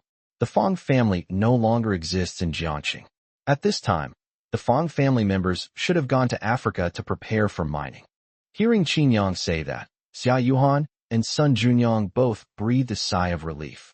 By the way, Yang Ji, to celebrate your successful escape from the Fong family's kidnapping, I'd like to invite you and Yuhan to my house for dinner tonight. Qin Yang glanced at Sun Junyang and laughed. What's there to celebrate? But since it's your treat, We two certainly won't refuse, right? Xia Yuhan nodded in agreement. Then we're going to have to treat you to a good meal. Upon hearing this, Sun Junyang patted his chest and told the two, "Go ahead and rip us off. Rip us off as much as you want. Hee hee. You two don't know yet. My family bought a restaurant that someone else was transferring ownership of, and it just opened today." Qin Yang frowned, then said, "It was transferred by someone else? Why did he transfer it? Was it due to poor management? If the previous owner couldn't manage it well, what advantages do you have that would allow you to manage it well?" "That person is a relative of mine. His shop is doing quite well, but his son has settled in Australia, gotten married, and had a child. The old couple are thinking of going to Australia to take care of their grandson. Then, coincidentally, the construction site compensated my family with over 1 million yuan, and my family borrowed some money to buy his shop. If business is good, then there's nothing to worry about. I was actually worried that your family might get ripped off." "How could that be? If I weren't absolutely sure, I would definitely come to ask you two young masters and ladies for advice, haha." After school, Qin Yang wanted to give Sun Junyang and Xia Yuhan a ride to Sun Junyang's family restaurant, but Sun Junyang waved his hand and refused. Sun Junyang, adopting an air of superiority, said, "Don't you know whose home ground it is today? Let Lao Lu go back first. I'll take you to my family's restaurant. Today is the day of the eldest son of the Wayman Hotel. If you drive over in your Rolls-Royce, won't you steal all my thunder?" Sun Junyang's nouveau riche-like appearance amused Qin Yang and Xia Yuhan. "What the heck is this eldest son of the Wayman restaurant? Don't be ridiculous. If you're not going to take a car, how are you going to get us to your house?" Upon hearing this, Sun Junyang, with a smug look on his face, pulled out his phone, waved it in front of the two of them, and then brought the phone to his nose and smelled it. "Money's no object. I'll pay for everything today. I've already booked a taxi. We'll be there in 2 minutes. Haha. All right then, since young master Sun has spoken, how could we dare to disagree?" After saying that, Qin Yang told Lu Min to go home first, while he and Sun Junyang took a taxi to Sun Junyang's family restaurant. After Lu Min agreed, he immediately ordered the bodyguards lying in wait around to follow Qin Yang closely, ensuring that no one could harm the young master. After getting into the taxi, Sun Junyang refused to sit in the front passenger seat and insisted on squeezing into the back with Qin Yang. "What are you doing? Don't you have any common sense? This young master would also like to sit in the back row. What? You two poor friends have a problem with that? Do you even know the value of the title Young Master of Wayman Restaurant? You've really gone too far," Qin Yang said, shaking his head with a wry smile. Xia Yuhan glanced at Sun Junyang and teased, "How could I dare? I'll have to rely on you a lot in the future, young Master Sunday."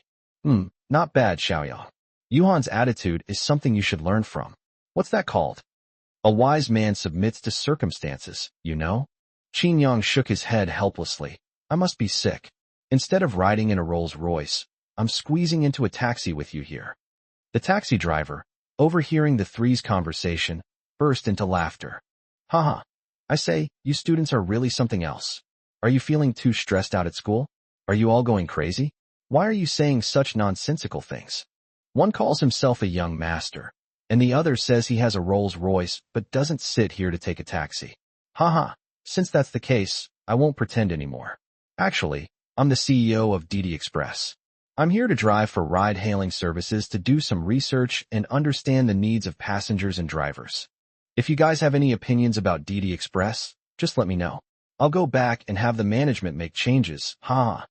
The driver's words made Sun Junyang's eyes light up. What a rare way to show off. "It seems we've met a master today." "Uncle, you're wrong. I might be talking nonsense, but the man next to me is a genuine young master. He really doesn't ride in a Rolls-Royce, but takes a taxi." The driver nodded. "I believe you. I'm the real CEO of DD Express, haha." As he spoke, the driver couldn't help but laugh out loud. Chapter 106. Why does he look like our boss? Okay, I believe you. Boss, could you waive the fare for us this time? A boss of your caliber should care more about user loyalty, right? If you waive it for me this time, I'll just call DD Express from now on. Sun Junyang's words made the driver's face stiffen. After a moment of silence, he smiled and said, "Hee hee, I would like to waive the fare for you, but I think if word gets out that waiving the taxi fare would be a disgrace to the young master of Wayman Restaurant. What did you call me? The eldest son of the Wayman Hotel. Hey, haha, boss, you're the one who's most agreeable. Not at all, young master, you flatter me. Listening to Sun Junyong and the taxi driver's back and forth banter, Qin Yang and Xia Yuhan exchanged a glance, their expressions revealing a hint of amusement. Sun Junyong had indeed met a kindred spirit. With the two of them exchanging words, Qin Yang and the others finally arrived at Sun Junyang's restaurant. As he got out of the taxi, Sun Junyang waved his hand and said, "Eat as much as you want today. You're not allowed to leave the restaurant until you're stuffed." Qin Yang shook his head and joked, "You can't even be rich without pretending to be a tycoon. If you were richer, you'd be out of control." Xia Yuhan, who was standing to the side, nodded in agreement. Upon hearing this, Sun Junyang shrank back and quickly retreated behind Qin Yang. Brother Yang, what are you saying? As your good brother, if you're doing poorly, what will people think of you? I'm counting on you, so you can't just leave me to my fate. Why would the eldest son of the Sun family need the help of two insignificant people like us? This is just too much for us. That was just a joke to lighten the mood. Let's go eat. Upon entering the restaurant, Sun Junyang exaggeratedly introduced the restaurant to Qin Yang and Xia Yuhan. How about it? Isn't the decor luxurious? The dining atmosphere and the delicious aromas wafting through the air. I'm not exaggerating. It's just as good as the Manhwa Grand Hotel. In fact, it might even be better. Qin Yang patted Sun Junyang on the shoulder and smiled. As long as you're happy. Unbeknownst to Qin Yang and his two companions, while they were talking, a woman at the next table who was live streaming on her phone rolled her eyes at them. Family members, I originally wanted to check out some restaurants and introduce some well-regarded small eateries in our Jiangcheng, but I didn't expect to encounter such an ignorant person. The food at this restaurant is not bad, but it's incomparable to the Manhwa Hotel. I bet they've never even been to the Manhwa Hotel. If they had, they wouldn't have said something like that. As soon as the female internet celebrity opened her mouth, her viewers immediately chimed in. Exactly. A single dish at Manhwa Hotel costs hundreds or even thousands of yuan. They dare to sell it for such a high price. Besides the taste, the only things you get are the service and the ambience. They really have no taste. They treat eating at a small restaurant like they're going to a luxury hotel, and they're even comparing themselves to Manhwa Hotel. Come, let me see what this restaurant is like. I'm the lobby manager of Manhwa Hotel. I'm not bragging, but in terms of environment and atmosphere, no restaurant in the entire Jiangcheng can compare to Manhwa Hotel. Manager, please train me. Does your hotel need any more waiters/waitresses? I can help. Knowing that Qin Yang had brought his girlfriend, Sun Junyang's mother personally came out to greet them. Young Master Qin, we haven't had a chance to thank you for what happened last time. Thank you so much. Our whole family is extremely grateful to you. You are our family's savior. Junyang's father, thanks to your arrangements, the surgery went very smoothly. Now he just needs to recover before he can be discharged from the hospital. Our family will thank you properly then. Qin Yang waved his hand. Auntie, no need to thank me. Junyang and I are such good friends, and my family happens to have some influence, so helping you is just a matter of course. That's different. It might seem like a simple task to you, but it was a huge help to us. We are grateful for it no matter what. Mom, let's talk about the future later. I brought them both here for dinner today, so why don't you hurry up and make arrangements? They'll go hungry later. Upon hearing this, Qin Yang glanced at Sun Junyang and smiled. Are you just hungry? Please don't call me out on this, okay? Don't I have any pride? Haha. Okay. Junyang invited you guys here without telling me beforehand. Otherwise I would have saved you a private room. But all the private rooms are occupied now, so you'll have to make do with the main hall. I'm not upset. The lobby is fine. It's no big deal. Junyang, there's still an empty seat over there. Why don't you take young Master Qin and the others there? After taking his seat, Sun Junyang arrogantly tossed the menu in front of Qin Yang. If Yuhan orders, she'll definitely order what you like. You order for yourself. Go for the expensive stuff. Order more. Don't try to save me money.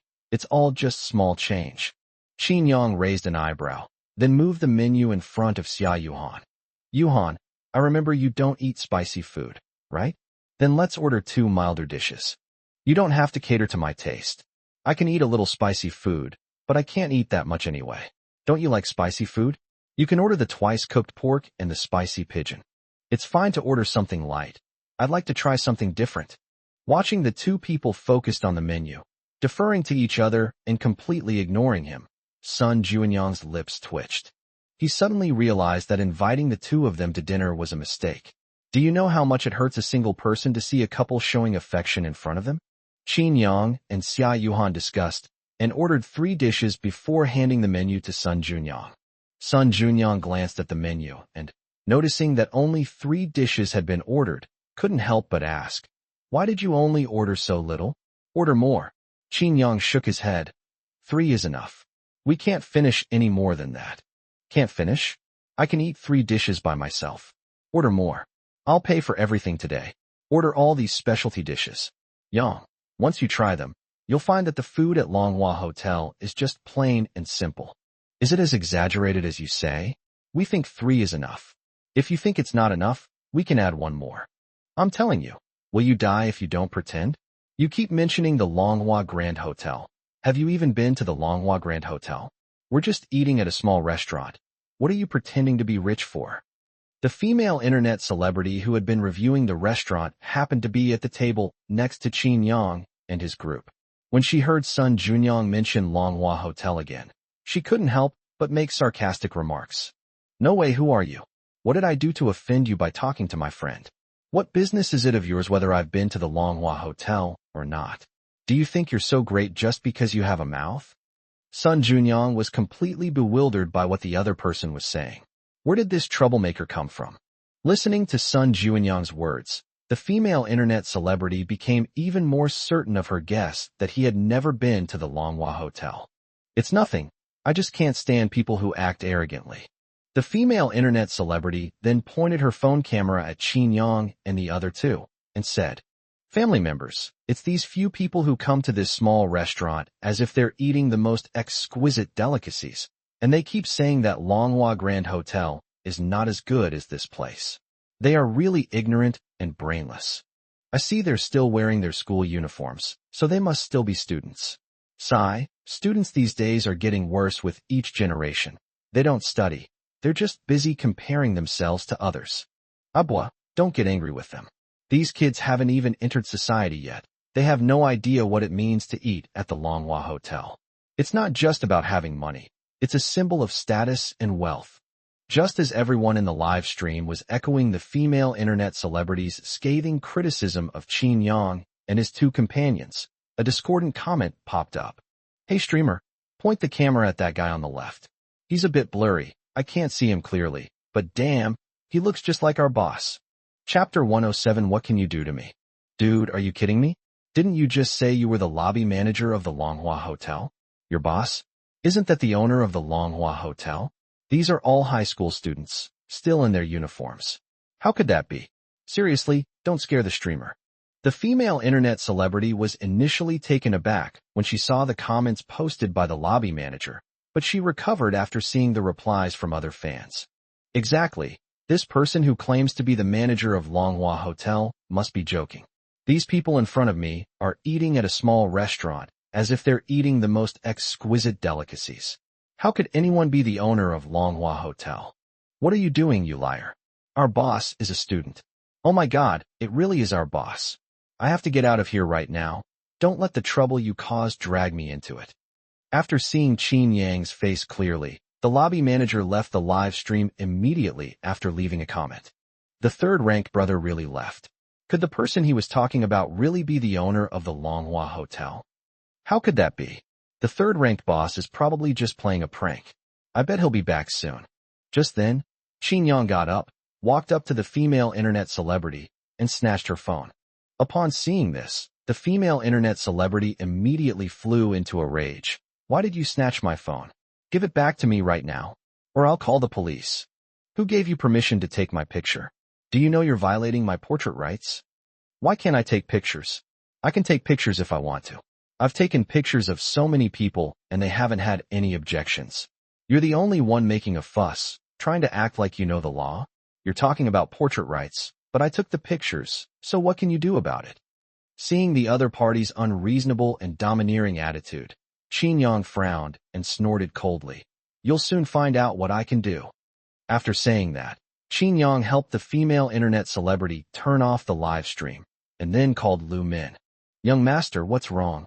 Didn't you go to Xiao Sun's house for dinner with Miss Xia? Have you finished eating? No. I encountered a female internet celebrity who filmed me in her videos, and then incited her viewers to cyberbully me. You should send someone to handle this. There are also people with warped values who should be banned from the entire internet and not allowed to work in the internet industry anymore. Yes, young master. While Qin Yang was on the phone with Lu Min, the female internet celebrity took advantage of Qin Yang's inattention and snatched her phone back. When the woman saw that Qin Yang had turned off her live stream, she was instantly enraged. Who gave you permission to turn off my live stream? You snatched my phone and shut down my live stream without my consent.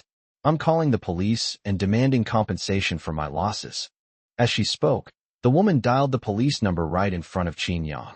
In the woman's account, she was portrayed as an innocent victim, while Qin Yang was depicted as an unprovoked perpetrator. Upon receiving the emergency call, the nearby police station immediately dispatched officers. Before they could even put on their law enforcement uniforms, the police station chief and 2 police officers arrived. Where are you going? There's something I need you to handle at the Wayman restaurant nearby. I just received a call from above saying that an internet celebrity filmed the young master of the Qin family in a video and incited netizens to cyberbully him. Go there and bring him back for punishment. Young Master Qin? Chief, what Qin family? We've only heard of the Fong family. It's normal that you young people haven't heard of it. After the founding of the People's Republic of China, the Qin family gradually faded from public view and went into hiding. So much so that when young people hear older people talk about this family with a 1,000-year history, they think the older generation is exaggerating. But it really does exist. You know the Fong family, right? They went bankrupt overnight last night. It was the Qin family who did it. The Qin family's influence is beyond your imagination. You must appease the young master of the Qin family, or your secure jobs will be smashed to pieces. The police station chief's words surprised the 2 police officers who were about to go on duty. Wasn't the Fong family a first-class family in Jiangxing with great power? If the Qin family could bankrupt them overnight, how powerful must the Qin family be? Old Wang, the call we just received was also to Wayman restaurant, right? Could the woman who called us be the one who had the conflict with the young master of the Qin family? Perhaps. Let's go and take a look. The police arrived at the Wayman restaurant in less than 10 minutes. Upon seeing the police, the female internet celebrity immediately went to greet them. Officers, you can help me. I was just doing my own honest live streaming of restaurant reviews, and this young man snatched my phone and shut down my live stream without even asking what happened.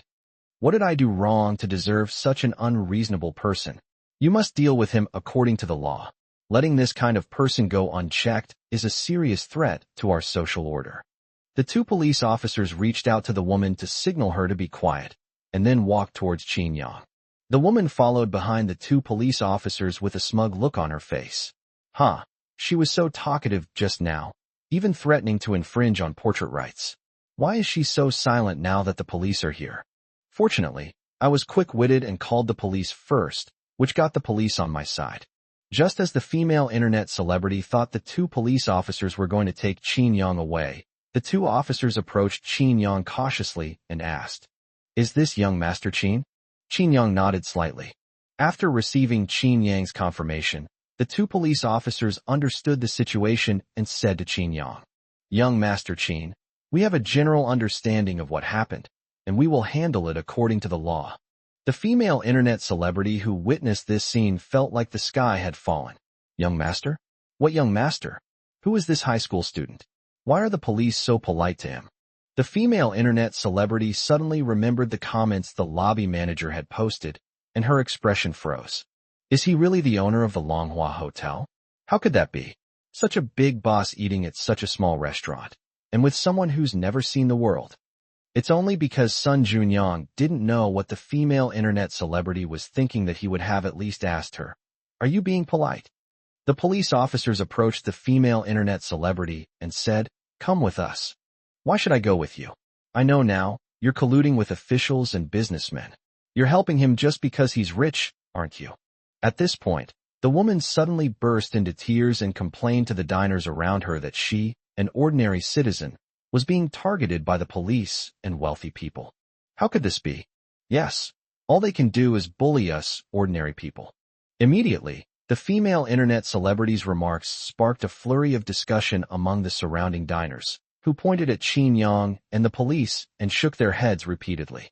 Seeing this, the two police officers turned pale. Do you know what crime it is to defame the police? Taking pictures of someone without their permission and causing them a negative impact. Do you know that you violated their portrait rights? We act in accordance with the law, and we don't listen to whoever calls the police first. As they spoke, two police officers grabbed the female internet celebrity from both sides and took her away. Chapter 108. This matter cannot be known by more people. What kind of person is she? Seriously, I said a few words and she got upset. What does it matter to her whether I'm knowledgeable or not? Now look what's happened. She's landed herself in jail. What a waste. Sun Junyang pursed his lips, looking displeased. All right, let's eat.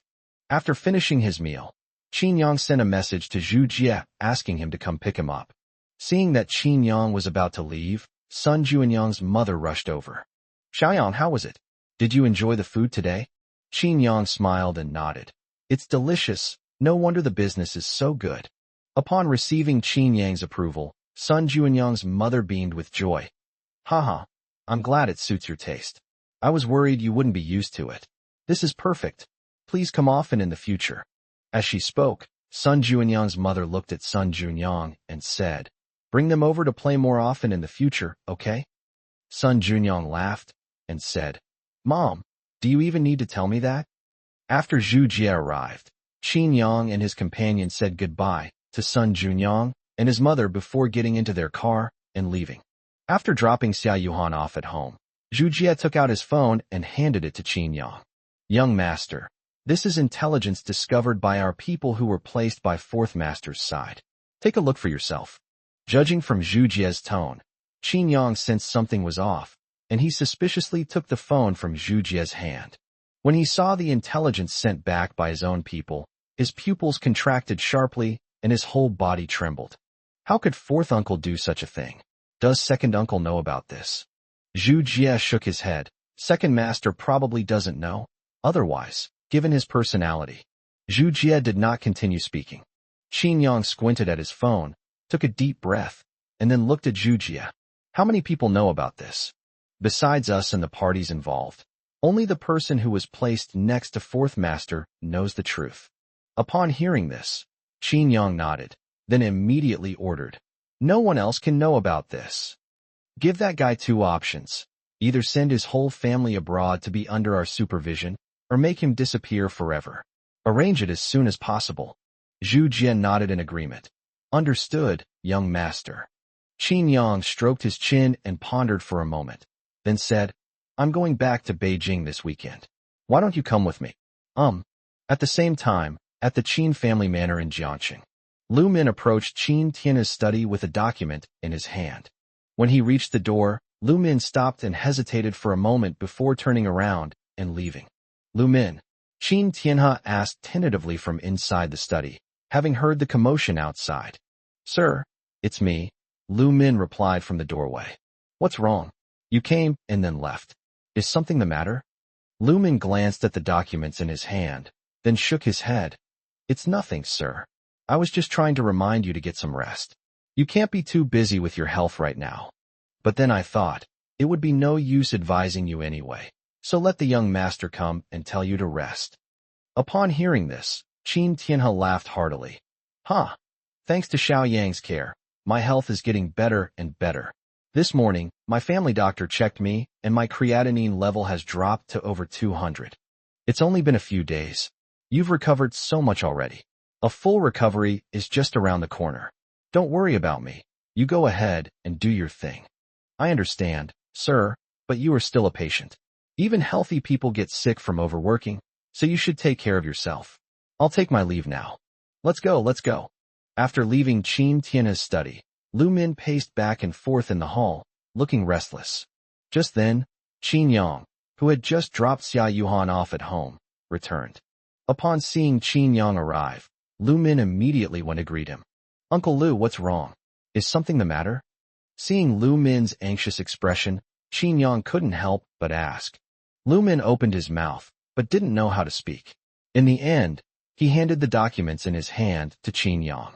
"Young master, you should see for yourself." Qin Yang looked at Lu Min with a serious expression, then solemnly took the document from Lu Min and began to read it. "Oh, I know about that. I was just about to go to the capital this weekend because of it." Lu Min was slightly taken aback, then asked in astonishment, "Young master, how did you know?" "Zhu Jie told me." Upon hearing this, Lu Min suddenly realized that he had also been too frightened by this matter. It was normal for the young master to know this, as he had his own intelligence network. Qin Yang glanced at Lu Min and then asked, "You didn't tell Grandpa about this, did you?" Lu Min shook his head. "No. The first thing I wanted to do when I got this document was to tell the master, but I was afraid that it would upset him, so I gave up the idea. That's why I've been waiting in the lobby for you to come back, young master." Qin Yang nodded. "You did the right thing. Grandpa needs to maintain a good mindset now so that he can have a good treatment effect. Don't let these things disturb him. By the way, deal with the other people who know about this." "Don't worry, young master. I've taken care of it. I've arranged for a flight tonight to send them abroad." "That's fine. Destroy this document so that no one else can see it." "Okay." Friday arrived in the blink of an eye. After school, Sun Junyang asked the two of them if they had any plans for the weekend, as he wanted to invite them to hang out together.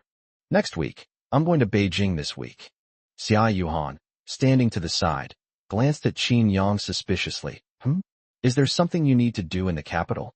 Qin Yang: "Yes, I have some things to take care of." Xia Yuhan: "Let's go together tomorrow. It's been so long since I've been back." "Okay." Sun Junyang: "My two young masters from Beijing, my beautiful friends from the capital, you've decided to go to Beijing together this weekend? You just left me alone in Jiangsheng without any warning?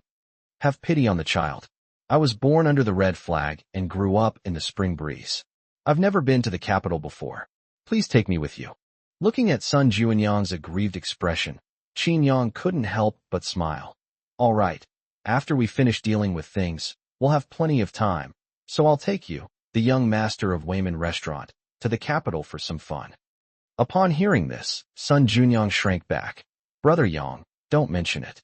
We were just trying to lighten the mood, but now that you've brought it up, it's kind of awkward," Qin Yang said with a mocking smile. "Oh, now you feel embarrassed?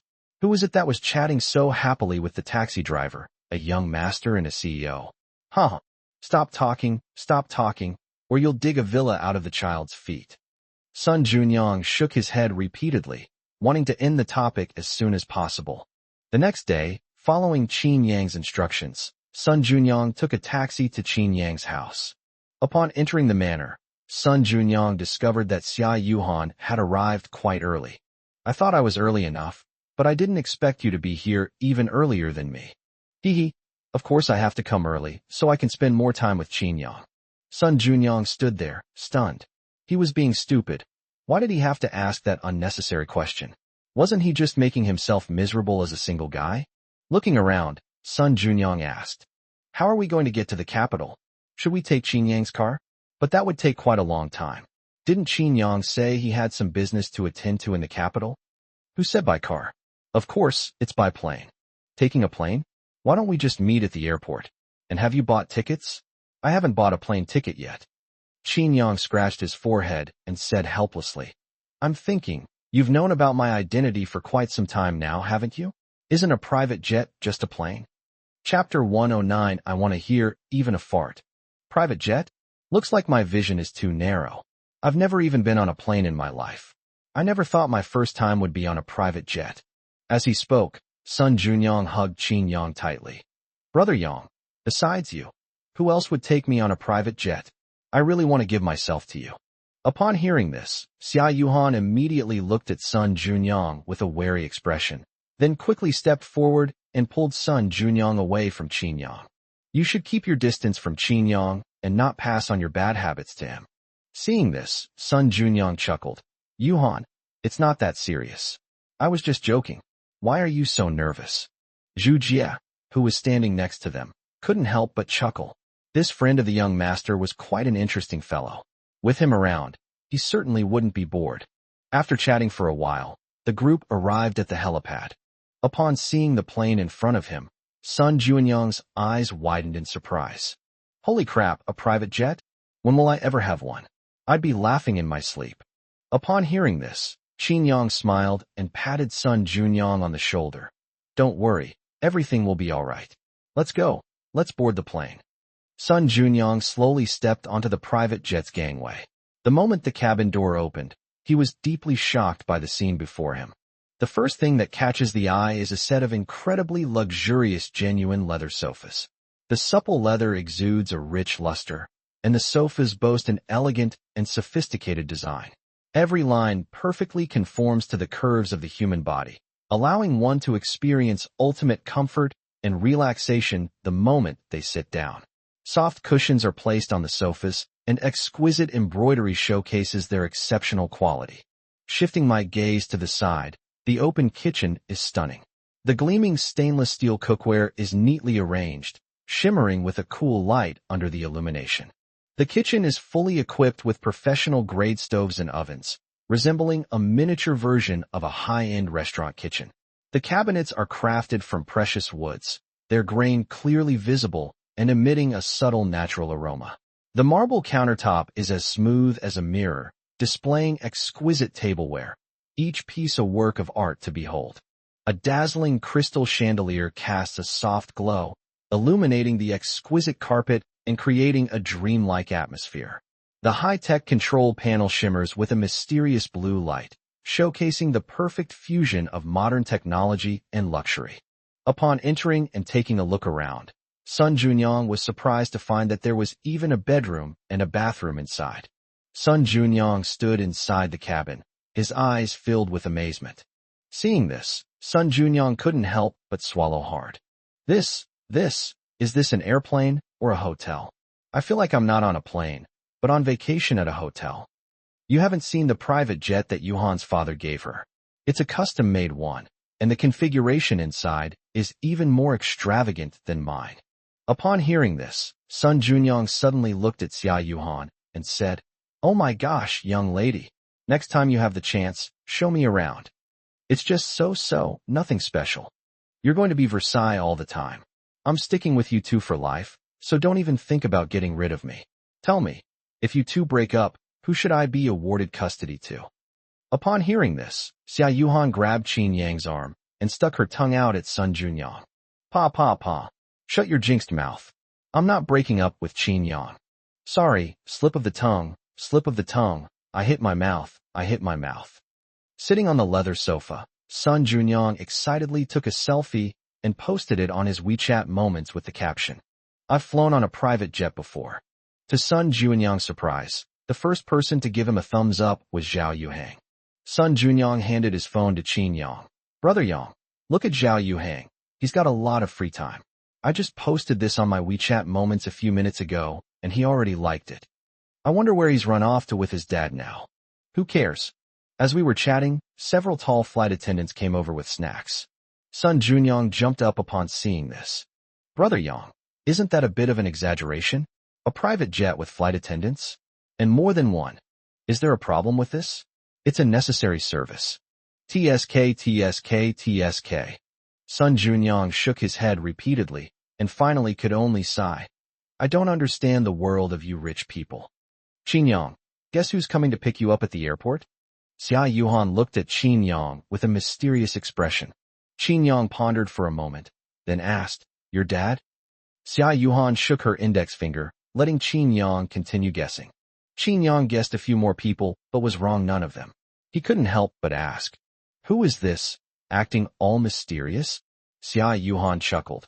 "You'll find out when the time comes. It'll definitely give you a shock." Hearing this, Qin Yang felt a sense of unease and murmured to himself, "It couldn't possibly be Zhang Kurson, could it?" Thinking of this, Qin Yang shook his head. "Impossible. Zhang Kurson went abroad, and she said she would stay for quite a while. How long has it been? It shouldn't be her. Then who could it be?" An hour and a half later, Qin Yang finally learned the correct answer. As soon as Qin Yang stepped off the plane, he saw a scantily clad woman looking at him with a mocking expression. Zhang Kursen is like a beautiful sight. She is dressed in a sexy outfit, with a tight-fitting short top that outlines her graceful figure and reveals a slender waist, exuding youthful vitality and confidence. Her low-waisted hot pants perfectly showcased her long, slender legs, and every step she took exuded a unique charm. Her long hair swayed gently in the breeze, and her exquisite makeup added to her allure. Upon seeing the other person, Qin Yang couldn't help but facepalm. How can it really be her? Shouldn't she be abroad right now? Sister Kursen, I've missed you so much. Unlike Qin Yang's reaction, Xia Yuhan ran over to Zhang Kursen as soon as she saw her and hugged her. I missed you too, my dear lady, Zhang Kursen said, looking at Qin Yang and smiling as she opened her arms to him. Aren't you going to come over? Qin Yang turned his head aside. Childish. Qin Yang was unwilling, but Sun Junyang was. Sun Junyang opened his arms in response. Kursen, let's hug. Get lost. Okay. Qin Yang rubbed his temples and asked, weren't you supposed to be working abroad? Why are you back? Zhang Kursen shrugged. I had a bit of a conflict with the investors, so I just came back. I won't do anything that makes me feel wronged. After a pause, Zhang Kursen said to Qin Yang, by the way, I need your help. Qin Yang curled his lip. Why do you sound like you're giving orders when you're asking for help? Seeing that Qin Yang did not agree immediately, Zhang Kursen immediately looked at Sun Junyang behind Qin Yang. Sun Junyang, I have something to tell you. Do you want to hear it? No problem. I'd even like to hear a fart. Chapter 110, Let Her Become a Beggar in the Future. Sun Junyang's answer left Zhang Kursen stunned and speechless. Haha, you're really something. Qin Yang couldn't help but laugh out loud, then gave Sun Junyang a thumbs up. After catching his breath, Qin Yang looked at Zhang Kursen and asked, tell me, what's wrong with you that I can help you with? Here's the thing. I have a junior classmate who was in the same club as me at school. We got along well. After graduation, she also pursued a career as a singer. She has a sweet voice and is very beautiful, so she was poached by your Qin family's record company. However, a supervisor tried to sexually harass her, but she refused to yield. In order to make her submit, the supervisor blacklisted her, and if she wanted to leave, she would have to pay an exorbitant penalty for breach of contract. I want to get her out of this mess and put her in our Zhang family's record company for training. You can make the arrangements. I invited her before she even graduated, but since your Qin family's company has more resources, she chose you for better career development. Qin Yang nodded. Okay, I'll send a message to the record company president later and ask him to handle this matter. That's good. By the way, is there anything you need to take care of in the capital this time? If you need any help, just let me know, and I'll repay the favor. Qin Yang shook his head. You really can't help. After exchanging a few pleasantries, Qin Yang went to the Qin family compound alone, while Xia Yuhan and Sun Junyang went to play with Zhang Kursen. You're here? Yes, second uncle. Thank you for the Fong family's matter. Looking at Qin Heyu's unfriendly expression, Qin Yang couldn't help but sigh. His second uncle, who always gave him a cold shoulder, actually sent someone to protect him. If you came to the capital just to say these things, then there's no need for that. Whether my men protect you or not, the outcome will be the same. You can't say that. I did appreciate your good intentions. As he spoke, Qin Yang looked around and, noticing that his second aunt Zhou Xiaoxua was not there, asked, Isn't my second aunt here? I need to talk to her about something. Upon hearing this, Qin Heyu looked at Qin Yang suspiciously. Why are you looking for her? Just tell me what's wrong. Well, I'll talk to my second aunt. If she's not home, I can wait a while. Qin Yang felt ashamed. If he had told his second uncle, someone would have died today. She's upstairs. I'll have her come down right now. After giving Qin Yang a deep look, Qin Heyu called Zhou Xiaoxua and asked her to come downstairs. When Zhou Xiaoxua arrived, Qin Heyu only glanced at the two of them before silently leaving. Upon seeing Qin Yang, Zhou Xiaoxua looked impatient. What do you want from me? What is there to talk about between us? Qin Yang rubbed his nose. If I could, I wouldn't want to say anything more to someone like you. What do you mean by the kind of person I am? Explain yourself. Don't forget, I'm your second aunt. Is this how you talk to your elders? It's normal to have no upbringing because your parents died young. Zhou Xiaoshua's words made Qin Yang's face turn completely gloomy. He stared at Zhou Xiaoshua with eyes that seemed to want to devour her. What? You want to hit me? Go ahead and try hitting me if you dare. Hitting you would dirty my hands. But I can kick you out of the Qin family. Qin Yang's words made Zhou Xiaoshua burst into laughter. Qin Yang, your official arrogance as the young master of the Qin family is a bit too much. You want to kick me out of the Qin family? What gives you the right? Why should I? Read this yourself before you say why I should. As he spoke, Qin Yang opened his phone, found the message sent by Zhu Jie, opened it, and then threw the phone in front of Zhou Xiaoshua. After glancing at the contents of Qin Yang's phone, Zhou Xiaoshua froze, staring wide-eyed at Qin Yang. You sent someone to follow me. Is this the time to discuss whether I sent someone to follow you? Normally, this kind of thing wouldn't be my place to get involved, but I have no choice. Grandpa's health isn't good, and I don't want him to get upset and ruin his health if he finds out. So, I'm the only one who can handle this. Second aunt, you've really gone too far. You're supposed to be a lady from a respectable family. How could you do such a shameful thing with your brother-in-law? There's more than just my fourth uncle in the photos. You have no shame. I'm ashamed for you. Zhou Xiaoshua quickly deleted all the information from Qin Yang's phone. Seeing this, Qin Yang shook his head. Would deleting it make any difference? Can I back it up? Upon hearing this, Zhou Xiaoshua took a deep breath and asked, Tell me, what do you want? Upon hearing this, Qin Yang sneered. What can you give me? I've already made my purpose for coming here clear. To kick you out of the Qin family. You will leave with nothing. The Qin family has no need for someone as filthy as you. Of course, you can refuse, in which case I will have no choice but to hand over this evidence to my second uncle. You know your second uncle's personality better than I do. I have no doubt that if he finds out about this today, you will be gone from the world tomorrow, and even Qin Ling will be gone with him. Zhou Xiaoshua said solemnly. If Qin Ling and I disappear, do you think the old man won't investigate? Didn't you not want him to know? In the end, didn't he still find out? Qin Yang shrugged. If we have to kick you out of the Qin family, there's nothing we can do. So, you can leave on your own. That way, you can keep your life, and I won't have to worry about Grandpa getting sick from anger. It's good for both of us. Am I the only one who did something wrong? What about the fourth brother? If you're so capable, why don't you kick him out too? You don't need to worry about that. Fourth uncle has also received this document, and I have already notified him to hand over all of the Qin family's assets and cut off all his sources of income.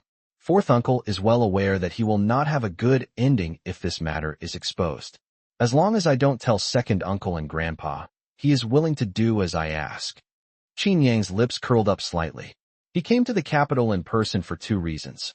One was to deal with Zhou Xiaoshua and his fourth uncle on behalf of his grandfather, and the other was to use this matter to hand over the assets in his fourth uncle's hands.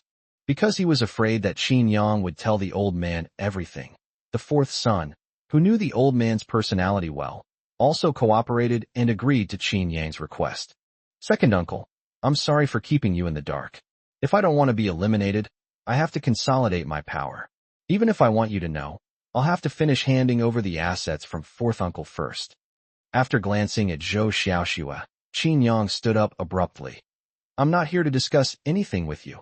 I'm just here to inform you that if you haven't left the Qin family by tomorrow, this document will be in your second uncle's hands. After saying that, Qin Yang turned and left. Are you done talking? We've finished talking, second uncle. I have some other things to take care of, so I won't stay any longer. Qin Heyu nodded. Okay. Back in the car, Qin Yang asked Zhu Jie, how's the handover of Uncle C's assets going? We're taking inventory now, and it should all be transferred to your name by tomorrow afternoon. Okay. Then we'll wait until tomorrow afternoon to finish the handover of the property before returning to Jiangchen. Qin Yang nodded in satisfaction.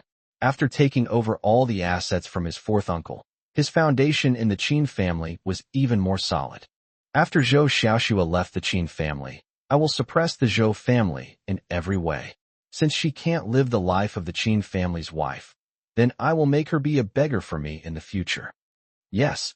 Chapter 111. You can't even do this little thing, right? After leaving the Qin family compound, Qin Yang called Xia Yuhan to ask where they were. Xia Yuhan sent Qin Yang the location of a billiards room and asked him to come find them. Upon arriving at the billiards room, Qin Yang saw Sun Junyang holding a billiard cue, looking smug and proud. Haha, Yangji, you're finally here. I've already defeated Yuhan and Kursan Jia, now it's just you left. Grab your pool cue, and let's play a game. I can't wait to make you my defeated opponent. Seeing Sun Junyang's incredibly immature and childish behavior, Qin Yang and the other two exchanged glances and turned their heads away, clearly thinking, who is this guy? I don't know him. No, you're giving me the silent treatment? I suppose so. But you're just my defeated opponent. It's inevitable to feel inferior in front of the victor. Zhang Kursan shook her head, then looked at Xia Yuhan beside her and asked, has your friend always been in this mental state? Xia Yuhan nodded gently. To be honest, yes. Zhang Kursan clicked her tongue and said, Tsk tisk, he's so energetic. I wish I had half his energy. Seeing that Qin Yang ignored him, Sun Junyang took the pool cue and walked up to Qin Yang. Brother Yang, let's play a round. Qin Yang shook his head and smiled helplessly. You really want to beat me that badly? Upon hearing this, Sun Junyang puffed out his chest and said, of course.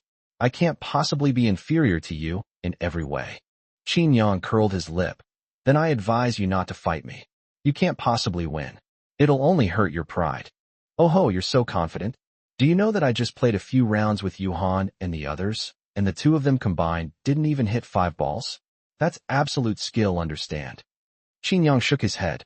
He didn't know Sun Junyang's strength, but he knew that the system would never let him lose. Sure enough, just as Sun Junyang pulled Qin Yang to the pool table, an electronic voice sounded in Qin Yang's mind. Ding! Check-in location detected. Check-in now. Check-in now. Ding! Congratulations, host, for signing in and obtaining max-level billiard skills. Have fun. Qin Yang raised an eyebrow at the system's words. This system can now send blessings? Has it become more intelligent?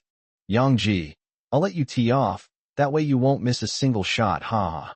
Qin Yang glanced at Sun Junyang, who seemed to have victory already in his grasp, and shook his head with a light laugh. My foolish good brother, how could you know that I actually cheated? You said it yourself, so I'll kick off first. As he spoke, Qin Yang calmly picked up the pool cue. He gracefully bent down, steadily raising the cue in his hand, his posture like a cheetah poised to pounce. Bang! Qin Yang exerted his strength and struck the cue ball. The cue ball collided with the cue ball instantly, producing a crisp and loud sound. The cue ball, like a cannonball, rushed towards the pile of colored balls with thunderous force. In an instant, the colorful balls scattered and flew everywhere, like dazzling fireworks blooming on the pool table, and several balls were pocketed under the powerful impact. After scoring, Qin Yang gave Sun Junyang a provocative look. Don't rush, it's just a matter of brute force. If you can't score next, then the single color balls that score more often will just help me score. Seeing that Sun Junyang had not yet realized the seriousness of the matter, Qin Yang did not say anything, but focused all his attention on the pool table. Qin Yang's every aim was like a precise calculation, and every shot was full of power and skill. The sounds of the balls colliding with each other rose and fell, as if playing a battle song for him. Watching the single color balls disappear into the pocket one after another, Sun Junyang was completely stunned. No, not a single mistake. Really. Soon, Qin Yang pocketed all the single color balls, leaving only the final black 8 ball to decide the outcome. However, the situation on the table is somewhat complicated at this moment. There is a double color ball blocking the straight distance between the cue ball and the black 8 ball, and there are also double color balls blocking the sides of the black 8 ball. This makes it impossible for Qin Yang to realize his idea of hitting the black 8 ball by rebounding it from the cushion. Hee. Yang, you're out of options now, aren't you? This is like a godsend. You're not even going to be able to score against the black 8, let alone hit it. Hee. Thanks for the free kick opportunity, bro. After glancing at Qin Yang, who was staring intently at black 8, Sun Junyang was itching to fight back. Having watched from the sidelines for so long, he couldn't wait to start his counterattack. Qin Yang was not affected by Sun Junyang's words. He stared intently at the black 8 that would decide the outcome, his mind constantly calculating the trajectory of the billiard ball. Soon, Qin Yang slightly adjusted his posture, gently swinging the cue stick back and forth, as if having a silent conversation with the pool table. Then, Qin Yang decisively struck the cue ball, which spun rapidly forward in a beautiful arc before striking the black 8 ball precisely. Propelled by this force, the black 8 ball rolled slowly along its predetermined trajectory, and in the silence, it landed steadily in the pocket. Qin Yang completed a perfect clearance with a beautifully curved shot. Sun Juanyang's lips twitched. This can get in? This can get in. Qin Yang put away his cue stick, walked over to Sun Juanyang, and patted him on the shoulder. Losing doesn't mean I'm good. It just means you still need to practice. What the hell am I supposed to practice? I didn't even touch the pool table, and the game was over. Yang, are you even human? Is there anything you can't do? It's one thing to be good at it, but to be so good at everything. Are you trying to make everyone else live? Sure, keep it down, keep it down. Qin Yang made a shushing gesture. You still need to practice more, Sun Juanyang, haha. After seeing Qin Yang clear the table in one shot, Xia Yuhan immediately ran to Qin Yang's side and looked at him with admiration. Qin Yang, you are really amazing. Sun Juanyang curled his lip. No, Yuhan, what right do you have to talk to me like that? I'm thinking, you got completely crushed by me, right? You can't beat Yang Ji, but I can't beat you. Xia Yuhan made a face at Sun Juanyang. So what? So what if you beat me? Can you beat my boyfriend? If you're bad, just practice more, haha. Fine, you have the numbers, and I'm outnumbered. Whatever you say is right. Just as the group was chatting and laughing, Qin Yang's phone rang. He picked it up and saw it was a call from the CEO of Starlight Music Entertainment. Hello? What's up? President Qin, the matter you asked me to handle will probably require your personal visit. Upon hearing this, Qin Yang frowned. It's just terminating the contract of an unknown singer. You can't even handle such a small matter? Then I think you don't need to continue being the CEO. That's not how it is, Mr. Qin. Please let me explain. That supervisor is Third Master's brother-in-law. I've already brought you into this, but he won't listen at all. He even said that even if you come, you can't do anything to him. I had no choice but to call you. Chapter 112, perhaps he's been hiding by the door all along. Upon hearing that the supervisor was his third uncle's brother-in-law, Qin Yang nodded. In that case, I'll go to the company later. After Qin Yang hung up the phone, Xia Yuhan couldn't help but ask, Qin Yang, what happened? Qin Yang briefly explained the situation to the others. There's nothing I can do. Since this supervisor is my third uncle's brother-in-law, no one else dares to offend him. I'll have to go there myself. As he spoke, Qin Yang looked at Zhang Kersen and said, It's almost lunchtime. You'll have to spend a lot of money at noon. This is all to help you out. Zhang Kersen smiled and nodded. Don't worry, I wouldn't skimp on any of you for a meal. I'll arrange it. The group arrived at the headquarters of Starlight Music Entertainment by car. Knowing that Qin Yang was coming, the company president was waiting downstairs early on. Upon seeing Qin Yang, Zhang Qin immediately came forward to greet him. President Qin, it's been a long time. Qin Yang nodded slightly in response, and then said, Let's go. Take me to meet my third uncle, my brother-in-law. Okay, please follow me. Upon entering the company building, Sun Juanyang exclaimed in surprise. Wow, isn't that singer Li Na? And that's a very popular female singer right now? Holy crap, they're all big stars. Meanwhile, these well-known singers were also looking at Qin Yang with curious eyes. They were very curious about who this young man was, why President Zhang was so humble in front of him, and why Zhang Kersen, the national goddess, was like a little follower behind him. Under the watchful eyes of these people, Qin Yang arrived at the Human Resources Manager's office. I knocked on the door, and an impatient voice came from inside. Get lost. Didn't I tell you not to bother me when I'm working? Do you even want to stay at this company? Upon hearing this, Qin Yang took a deep breath and then kicked the door open with all his might. With a loud bang, everyone present felt the ground tremble. Inside the room, the man and woman who heard the commotion hurriedly searched for their clothes. Huh, Xia Yuhan exclaimed softly upon seeing the scene inside, and quickly turned around. Damn it, who did this? Don't they want to work for the company anymore? Chen Fengyi, who was frantically putting on his clothes, lowered his head and cursed angrily. Open your dog eyes and see who I am. You're messing around with women during work hours? Is this how you work? Pack your things and get out of here. My company doesn't need a good-for-nothing like you. Upon seeing Qin Yang, Chen Fangyi was momentarily stunned, but he quickly regained his composure. I thought it was someone else, but it's just you, little brat. So what?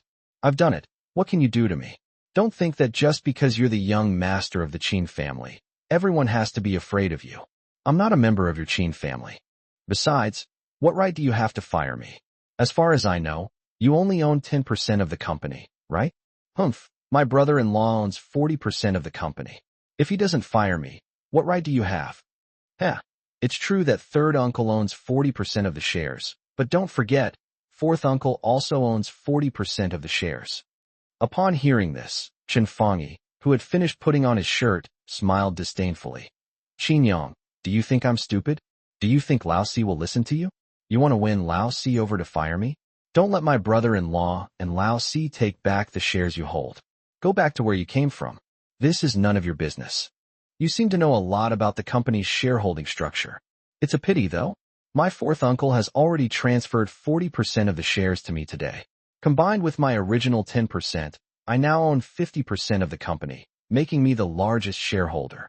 I'm going to fire you, and even my third uncle's arrival won't help. Qin Yang's words stunned Chen Fangyi. Who are you trying to scare? How could the fourth brother possibly transfer his shares to you? What President Qin said is true. The procedures were completed an hour ago, and he is now our company's largest shareholder. Seeing that Chen Fangyi did not believe him, Zhang Qing said from the side. Meeting Chen Fangyi's astonished gaze, Qin Yang shrugged. Can you understand human language? Then you can't kick me out. If you want to fire me, call my brother-in-law. I only listen to my brother-in-law. Seeing that the other party was still shamelessly staying there, Qin Yang was too lazy to waste any more words on them, and directly ordered Zhang Qing to call the bodyguards to kick Chen Fangyi out. Wait, I haven't even put my pants on yet. Give me some time to put them on. Get them out. I haven't even put my pants on yet. Tell me to put them on. Damn it, I'll walk away by myself once I'm all dressed, okay? Don't push me. Qin Yang, you just wait. This isn't over. I'm going to tell my brother-in-law to come and deal with you. Qin Yang was unconcerned about Chen Fangyi's threat. Not to mention that even if his third uncle came, he couldn't do anything to him. And after the photo scandal, would his third uncle even be able to leave the house now? After driving Chen Fangyi away, Qin Yang said to Zhang Qing, find out all the cronies in the company. Those who are capable and have made contributions to the company can stay, but get rid of all the good-for-nothings like Chen Fangyi. Also, I don't want to hear about any unspoken rules in the company again. If this happens again, you can quit. Zhang Qing nodded solemnly and assured Qin Yang that he would definitely manage the company well. In the karaoke room, after finishing practice, Su Ziyun sat blankly on a chair by the wall. Just then, her manager came over. Ziyun, congratulations, you're about to become famous. Sister Ping, please don't joke with me. You know my situation. The company can only suppress me. Without any exposure, how can I become famous? With all my passion? Sigh, that's it. I've accepted it. Everyone has their own way of living. If I'm not famous, I'm not famous. I'm not kidding you. It's just that supervisor named Chen Fangyi who's been suppressing you. You don't know, do you? Today, the company's big boss came and fired Chen Fangyi. He also specifically asked to see you. Oh dear. Ziyun, why didn't you say you knew the big boss sooner? If you had just said so, you wouldn't be suffering like this now. You would have become famous long ago. Su Ziyun was completely confused by her agent's words. When did she meet the company's big boss? How come she didn't know? With a sense of doubt, Su Ziyun followed Sister Ping to the president's office. The moment Su Ziyun stepped into the office, she noticed Qin Yang. Looking at his handsome face, she couldn't help but sigh inwardly. What a handsome guy. Is he a new recruit to the company? What a pity. The female managers in the company are even more promiscuous than the male managers. If he doesn't accept the unspoken rules like me, his career path will be very difficult. Looking around, Su Ziyun realized that only Qin Yang and Zhang Qing were in the office, so she couldn't help but ask. Mr. Zhang, Sister Ping told me that the company's major shareholder wants to see me, but where is he? Zhang Qing gestured towards Qin Yang with his lip. President Qin is standing right in front of you. Upon hearing this, Su Ziyun froze on the spot. This handsome guy was the company's big boss. He was so young.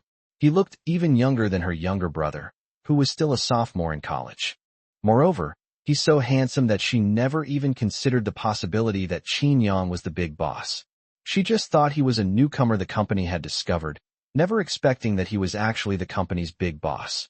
After a moment of surprise, Su Ziyun quickly bowed to Qin Yang and asked, "Mr. Qin, what brings you here?" Qin Yang waved his hand. "You don't need to be so reserved in front of me. I didn't come to see you for anything. I went to the bathroom to see your female devil. Wait here for a moment. She'll be here soon." Ahem, is someone talking bad about me while I'm not here? Before Qin Yang could finish speaking, Zhang Kerson's voice rang out from outside the door, making Qin Yang suspect that Zhang Kerson had probably been eavesdropping at the door the whole time. Chapter 113, Do You Think We're Beggars? Sister Kerson. Upon seeing Zhang Kerson, Su Ziyun was overjoyed. She quickly realized why Qin Yang, whom she didn't know, was helping her. Zhang Kerson must have found him. Zhang Kerson glanced at Su Ziyun and shook her head. How about it? This society isn't as simple as you thought, is it? Now you're tasting the bitterness, aren't you? Su Ziyun lowered her head, too embarrassed to look Zhang Kerson in the eye. When Zhang Kerson invited her to her company, she chose Starlight Records for better career development. Unexpectedly, she still needed Zhang Kerson's help in the end. Qin Yang glanced at the two of them and then said, "Su Ziyun, right? You have two choices now. One is to stay in our company. You don't have to worry about unspoken rules anymore. And as long as you are outstanding, we will give you the greatest support. The other is to go to Sister Kerson's company. Think about it."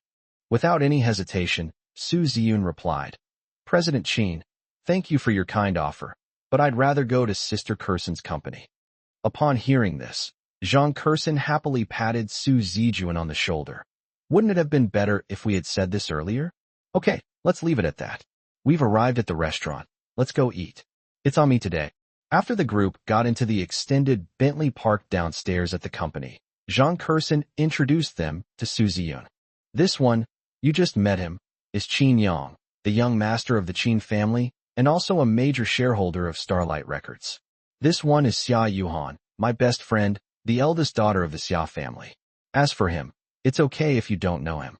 Just as Sun Junyang was looking forward to Zhang Kerson introducing him to Su Ziyun, he heard her say it didn't matter if she didn't know him. Immediately, Sun Junyang jumped up. "Discrimination. This is blatant discrimination. What? You look down on the proletariat?" "Haha, just kidding. His name is Sun Junyang, a good friend of Qin Yang and Yuhan. He's quite an interesting guy." Su Ziyun nodded and greeted each of them. When she learned of Qin Yang and Xia Yuhan's identities, she was somewhat dazed and had a feeling that it was not real. The three most powerful families in the entire country are the Qin family, the Xia family, and the Zhang family. Su Ziyun never expected that one day she would be able to sit with the young masters and ladies of these three families at the same time. "Kerson, what are you doing? The sun isn't even that strong today, and we're still in the car. Why are you wearing sunglasses and a mask?" Qin Yang glanced at Zhang Kerson and seized the opportunity to say sarcastically, "Never mind her. Big stars are different from us, ordinary people. She's a national goddess, so she has to act like a big star." Zhang Kerson rolled her eyes at Qin Yang and said irritably, "Qin Yang, are you all right? I just don't want to be recognized during dinner and disrupt everyone's meal. Is it really necessary?" Qin Yang shrugged. "I don't believe it." "Believe it or not, that's Sun Junyang. Do you even know what Qin Yang was like when he was a child?" Before Zhang Kerson could finish speaking, Qin Yang grabbed her wrist and said, "I believe you, Sister Kerson. I believe whatever you say." Seeing Qin Yang back down, Zhang Kerson raised her head arrogantly. "You little brat, you still dare to defy me." Sun Junyang looked at the two of them in astonishment. "Wait, I haven't finished speaking yet. So what exactly happened to Brother Yang when he was a child? Why are you all silent? Am I also part of your play?" Upon arriving at the hotel, Zhang Kerson handed the menu to Qin Yang. "Young Master Qin, please order." Qin Yang pursed his lips. Why did the words, "Young Master Qin," sound so awkward coming from her mouth? Qin Yang asked for the opinions of the others, ordered the dishes, and then handed the menu to the waiter. As the group chatted and waited for the food to be served, the waiter came to their table. "I'm sorry, gentlemen and ladies. I'm afraid you can't dine at our restaurant." Upon hearing this, Qin Yang frowned. He was always the one who kicked others out and wouldn't let them eat. When did it become his turn to be kicked out? Why can't we dine in the restaurant? The waiter bowed apologetically to Qin Yang. I'm sorry, sir. Our restaurant has been booked out. You'll have to leave. You've booked the whole place? If you had told us you had booked the whole place before we came in, that would be fine. But we've already ordered the food, and you're telling me you've booked the whole place and kicking us out. Sir, we are so sorry. We only received the news that someone wanted to book the whole place after you had already ordered. Please forgive us. You think a simple please forgive me is enough? Don't you know about first come, first served? Since we were here first, shouldn't they be the ones leaving? Seeing that Qin Yang remained unmoved despite his extremely humble attitude, the waiter shook his head helplessly. Sir, I understand your feelings, but you should leave. The person who booked the venue is the eldest son of the Jinda group. If he comes and sees you still here, not only will we be scolded, but you will also be harassed. Jinda group has powerful backers, and you can't afford to mess with them. Upon hearing this, Qin Yang couldn't help but sneer, and then he said to the waiter, I don't care who booked the whole place. If you don't want your hotel to go out of business today, get our food ready and served within 20 minutes. If I haven't eaten by then, your hotel has no reason to stay open. Having grown up so much, Qin Yang really didn't know who there was anyone he couldn't afford to offend. Sir, it seems that reasoning with you won't work. You just opened your mouth and told us to leave? Did you even try to reason with us? You don't actually think you're in the right, do you? Sun Junyang retorted, seeing the waiter's attitude that they were being unreasonable. The waiter shook his head. In that case, I have nothing more to say to you. Security will be here soon to escort you out. After saying that, the waiter went out and brought the lobby manager and security guards over. Gentlemen, please don't make us take action. Be sensible. Who told you to arrive at such an inopportune time? We just happened to run into the eldest son of the Jinda group, who booked the entire venue for his girlfriend's birthday party. We can't possibly offend the eldest son of the Jinda group for the sake of you few, can we? The lobby manager shrugged and continued. How about this? We'll give you a 50% off coupon as compensation. You can get a 50% discount next time you dine at our restaurant. 1 coupon per person, isn't that generous? Upon hearing the solution proposed by the lobby manager, Sun Junyang burst out laughing. A 50% off coupon? Do you think we're beggars? You act like nobody cares about your worthless coupon. Do you even know who I, Brother Yang, am? You're not even willing to offend the young master of Jinda Group for our sake. Let alone the young master of Jinda Group. Even the boss of Jinda Group would have to address my brother Yang as young master Qin. Hurry up and go cook for us. Don't cause trouble. Hearing Sun Junyang's words, the lobby manager shook his head dismissively. Since these people insisted on not leaving, then he wouldn't stand for it. The lobby manager turned to look at the security guards behind him. Please get them out. Chapter 114, How come you're even more arrogant than me? Upon hearing the lobby manager's words, several security guards immediately stepped forward to drive Qin Yang and his group away. Qin Yang stood up, glanced at the lobby manager and the others, and then said to Zhang Kurson, This is the good restaurant you found? Let's go. Even if we stay, I don't want to eat here. Zhang Kurson shrugged. Then let's go. Don't worry, it was my fault for not arranging things properly today. You don't need to deal with this. I can handle it. If Zhang Kurson took off her sunglasses, Qin Yang and the others would see that Zhang Kurson's eyes were cold at this moment, and an inexplicable anger was rising in her heart. She thought the food at this hotel was okay, so she invited Qin Yang and the others to eat here. She never expected that such a thing would happen. Just now, she contacted people to deal with this hotel, and also the Jinda group, which will also face suppression from the Zhang family. Seeing Qin Yang and his group about to leave, the lobby manager curled his lip and thought to himself, They're so shameless. They should have just left earlier. Why did they have to call security to kick them out? As Qin Yang and his group reached the entrance, they bumped into a man and a woman. The man, seeing that there were other guests in the hotel, quickly called over the lobby manager. What's going on here? Didn't I say I'd booked the whole place? Why are there still people here? Are you treating what I said like it's nothing? Young Master Zhu, they arrived before you sent me the message, and I've already cleared them out. Hearing this, Zhu Rongcai nodded in satisfaction. Today is my girlfriend's birthday, and I don't want to be disturbed by irrelevant people. Tell them to leave right now. After saying that, Zhu Rong led his girlfriend into the private room.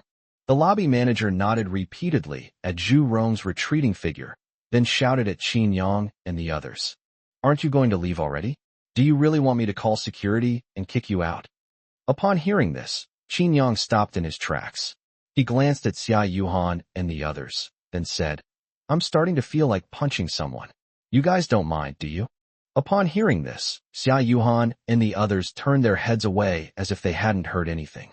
Seeing this, Qin Yang smiled slightly and immediately turned to walk towards the lobby manager. Who do you think you are, daring to yell at me like that? As he spoke, Qin Yang punched the lobby manager squarely in the face, the immense force knocking the man to the ground. Awesome. Sun Junyang clenched his fist, his expression as if he had just gotten his revenge. Security. Someone's being assaulted. Come quick. The lobby manager, who had fallen to the ground, hurriedly called for security. But how could they be a match for Qin Yang? In a short while, Qin Yang subdued all the security guards. I need to call the police. Looking at Qin Yang, the lobby manager couldn't help but swallow hard. He had seen people who could fight, but he had never seen anyone as good as Qin Yang. Their hotel's security guards were all retired soldiers, each of them capable of taking on several opponents at once. He never expected them to be so weak and helpless in front of Qin Yang. He frantically pulled out his phone to call the police, but just as he took it out, the phone rang. Upon seeing that it was their boss calling, the lobby manager immediately forgot about calling the police and answered the phone right away. Hey, boss. As soon as the call connected, the person on the other end started swearing. Qiandaji, I'm at 8 a.m. What kind of trouble have you gotten into? How did you manage to mess with the Zhang family? They even had their butler come to me. What kind of mess have you made? Qiandaji was completely bewildered by his boss's scolding. Boss, isn't the Zhang family mistaken? How could I possibly provoke them? You're talking nonsense. Miss Zhang came to our hotel for dinner, and you kicked her out, didn't you? Damn it, who gave you the guts? I have to bow my head when I see Miss Zhang. And you bastard, kicked her out? Now the Zhang family is coming to my door, demanding an explanation. You've really ruined my life this time. Upon hearing this, Qiandaji trembled. When had he driven Miss Zhang away? Could it be? Realizing something, Qiandaji suddenly looked at Qin Yang and the others. Gulp, Qiandaji swallowed hard, his voice trembling as he asked, You're from the Zhang family? Congratulations, you got half right. Only the person next to me is from the Zhang family. The one who hit you is the young master of the Qin family, and this one is the eldest daughter of the Xia family. Congratulations. You, a hotel lobby manager, have managed to offend all three of them in one day, Sun Junyang replied with a light laugh. What? Qiandaji felt as if his brain had exploded, and everything went black before his eyes. I actually kicked the young master of the Qin family, the eldest daughter of the Xia family, and the eldest daughter of the Zhang family out of the hotel. Good heavens, what a mess I've made. These are people whose fates can be decided by a single sentence. Thinking of this, Qiandaji quickly apologized to Qin Yang repeatedly. I'm so sorry. I really didn't know who you were. If I had known, I wouldn't have dared to do this even if I had 100 lives. Please give me a chance to make amends. I'll have the kitchen start preparing the dishes you ordered right now, and today's meal is on the house. It's on me. What do you take us for? Haven't I ever eaten before? Just because you invite me doesn't mean I have to eat. How dare you? With that, Qin Yang shoved Qiandaji aside. Young Master Qin, I'm sorry, I really didn't know your identities. If I had known, I would never have dared to let you leave.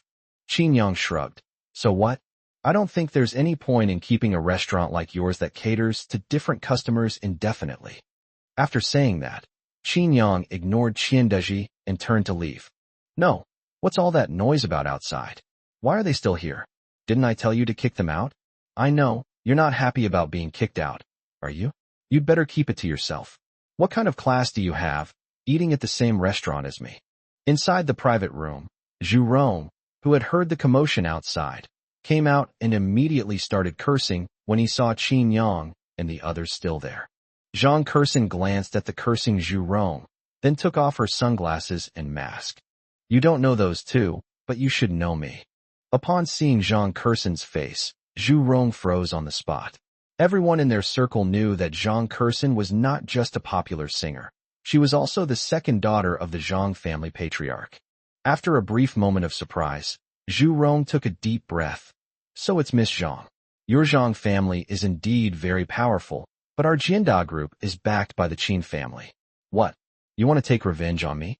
No matter how powerful the Zhang family is, how can they compare to the Qin family? Hearing Zhu Rong mention the Qin family, Zhang Kurson couldn't help but chuckle. She looked at Qin Yang and smiled. Qin Yang, how come these companies that rely on your Qin family to develop are even more arrogant than you, the young master of the Qin family? Chapter 115, I Can't Live Anymore. Qin Yang shrugged. What can I do? I can only have my family cut off all cooperation with Jianda Group and blacklist it. The two men's words left Zhu Rong completely stunned. He trembled, and his eyes filled with fear as he looked at Qin Yang. Zhu Rong's first reaction was that Zhang Kurson was bluffing him, but then he thought that given her status, there was no need for her to lie to him. Besides, the young master of the Qin family was not someone anyone would dare to impersonate. You are the young master of the Qin family? Qin Yang glanced at the other person coldly and snorted. If I'm not, then are you? The lobby manager standing next to Zhu Rong couldn't help but sigh. Zhu Rong, you've ruined us. Why did you have to book our entire hotel? Now I've offended those young masters and ladies. Zhu Rong's face was ashen, and he walked stiffly to Qin Yang. Young Master Qin, it's a misunderstanding. It's lunchtime now. Why don't you eat with us instead of going anywhere else? Get lost. Who do you think you are? Are you even qualified to have dinner with me? Young Master Qin, could you please give me a chance to forgive me for what happened today? I promise I will never do it again. Forgive you? In all my life, I've never been kicked out of a restaurant by anyone but you. And you still want my forgiveness? Just wait for the news of your family going bankrupt. As he spoke, Qin Yang turned to Xia Yuhan and the others. Let's go to another restaurant. Zhang Kurson nodded. I've already made the arrangements. It's a restaurant owned by my friend, but it specializes in light and healthy food, so you might not be used to it. Anything is fine. I'm not picky about food. I'm not picky. Watching the group leave, Zhu Rong seemed to lose all his strength and collapsed to the ground. Just then, his girlfriend came out of the private room. Zhu Rong, what are you doing? You could have just chased those people away. Why are you still standing outside and not coming in? I'll kick your grandma. It's you who insisted on booking out this stupid birthday party. Now look what happened. Because of this bullshit birthday party, I've offended the young master of the Qin family. My life is ruined. All you ever do is eat. Damn it, let's break up. On the way, Zhang Kurson had already ordered the dishes, so they were served as soon as they sat down at the table. Qin Yang, have you taken care of your business?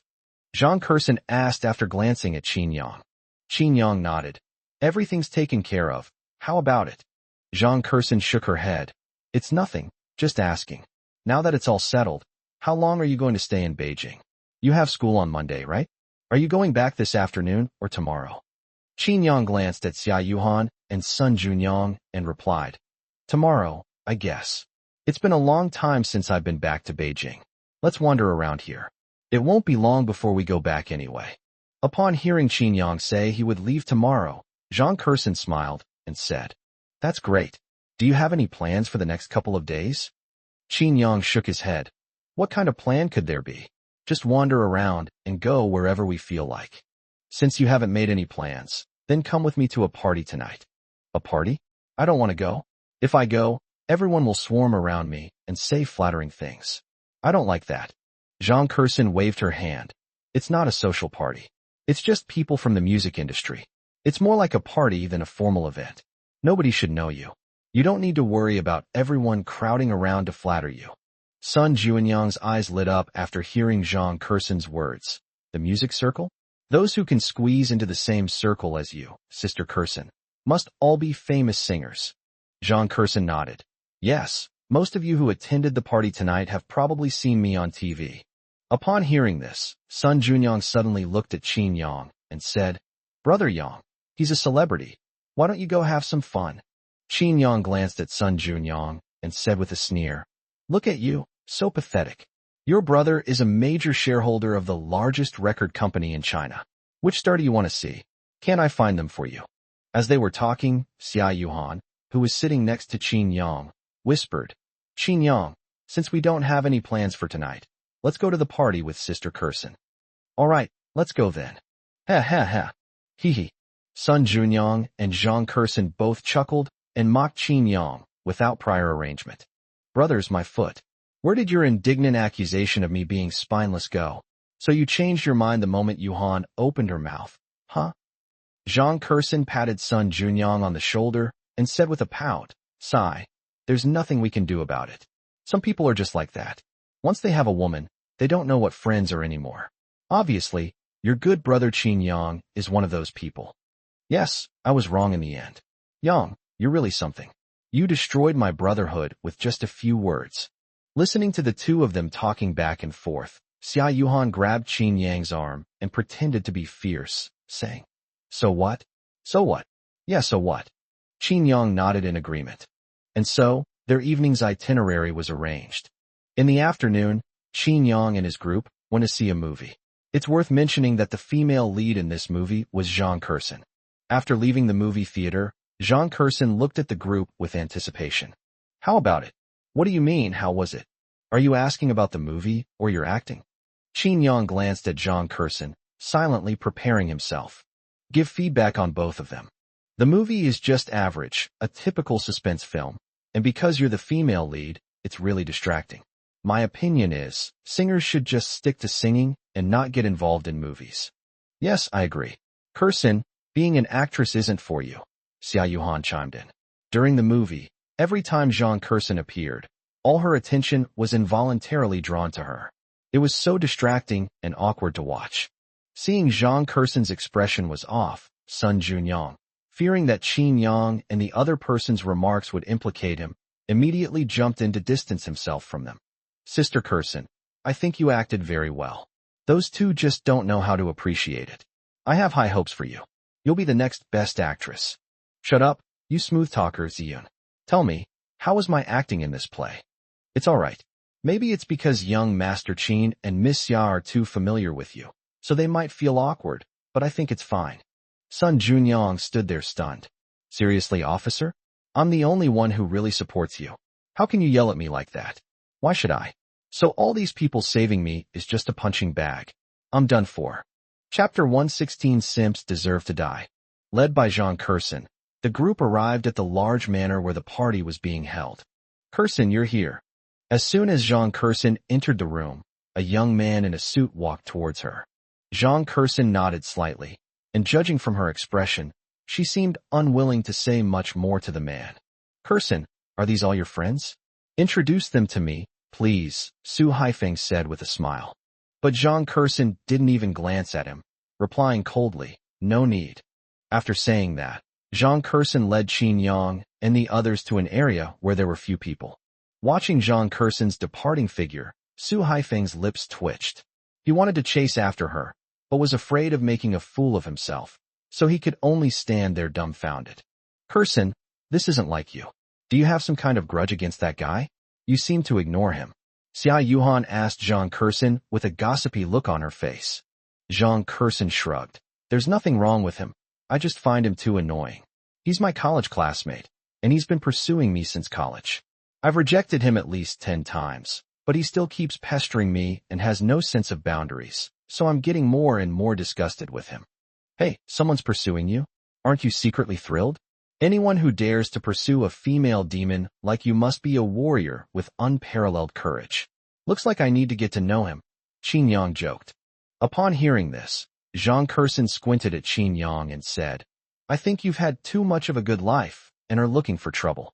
Hee hee, do you want to try my methods again?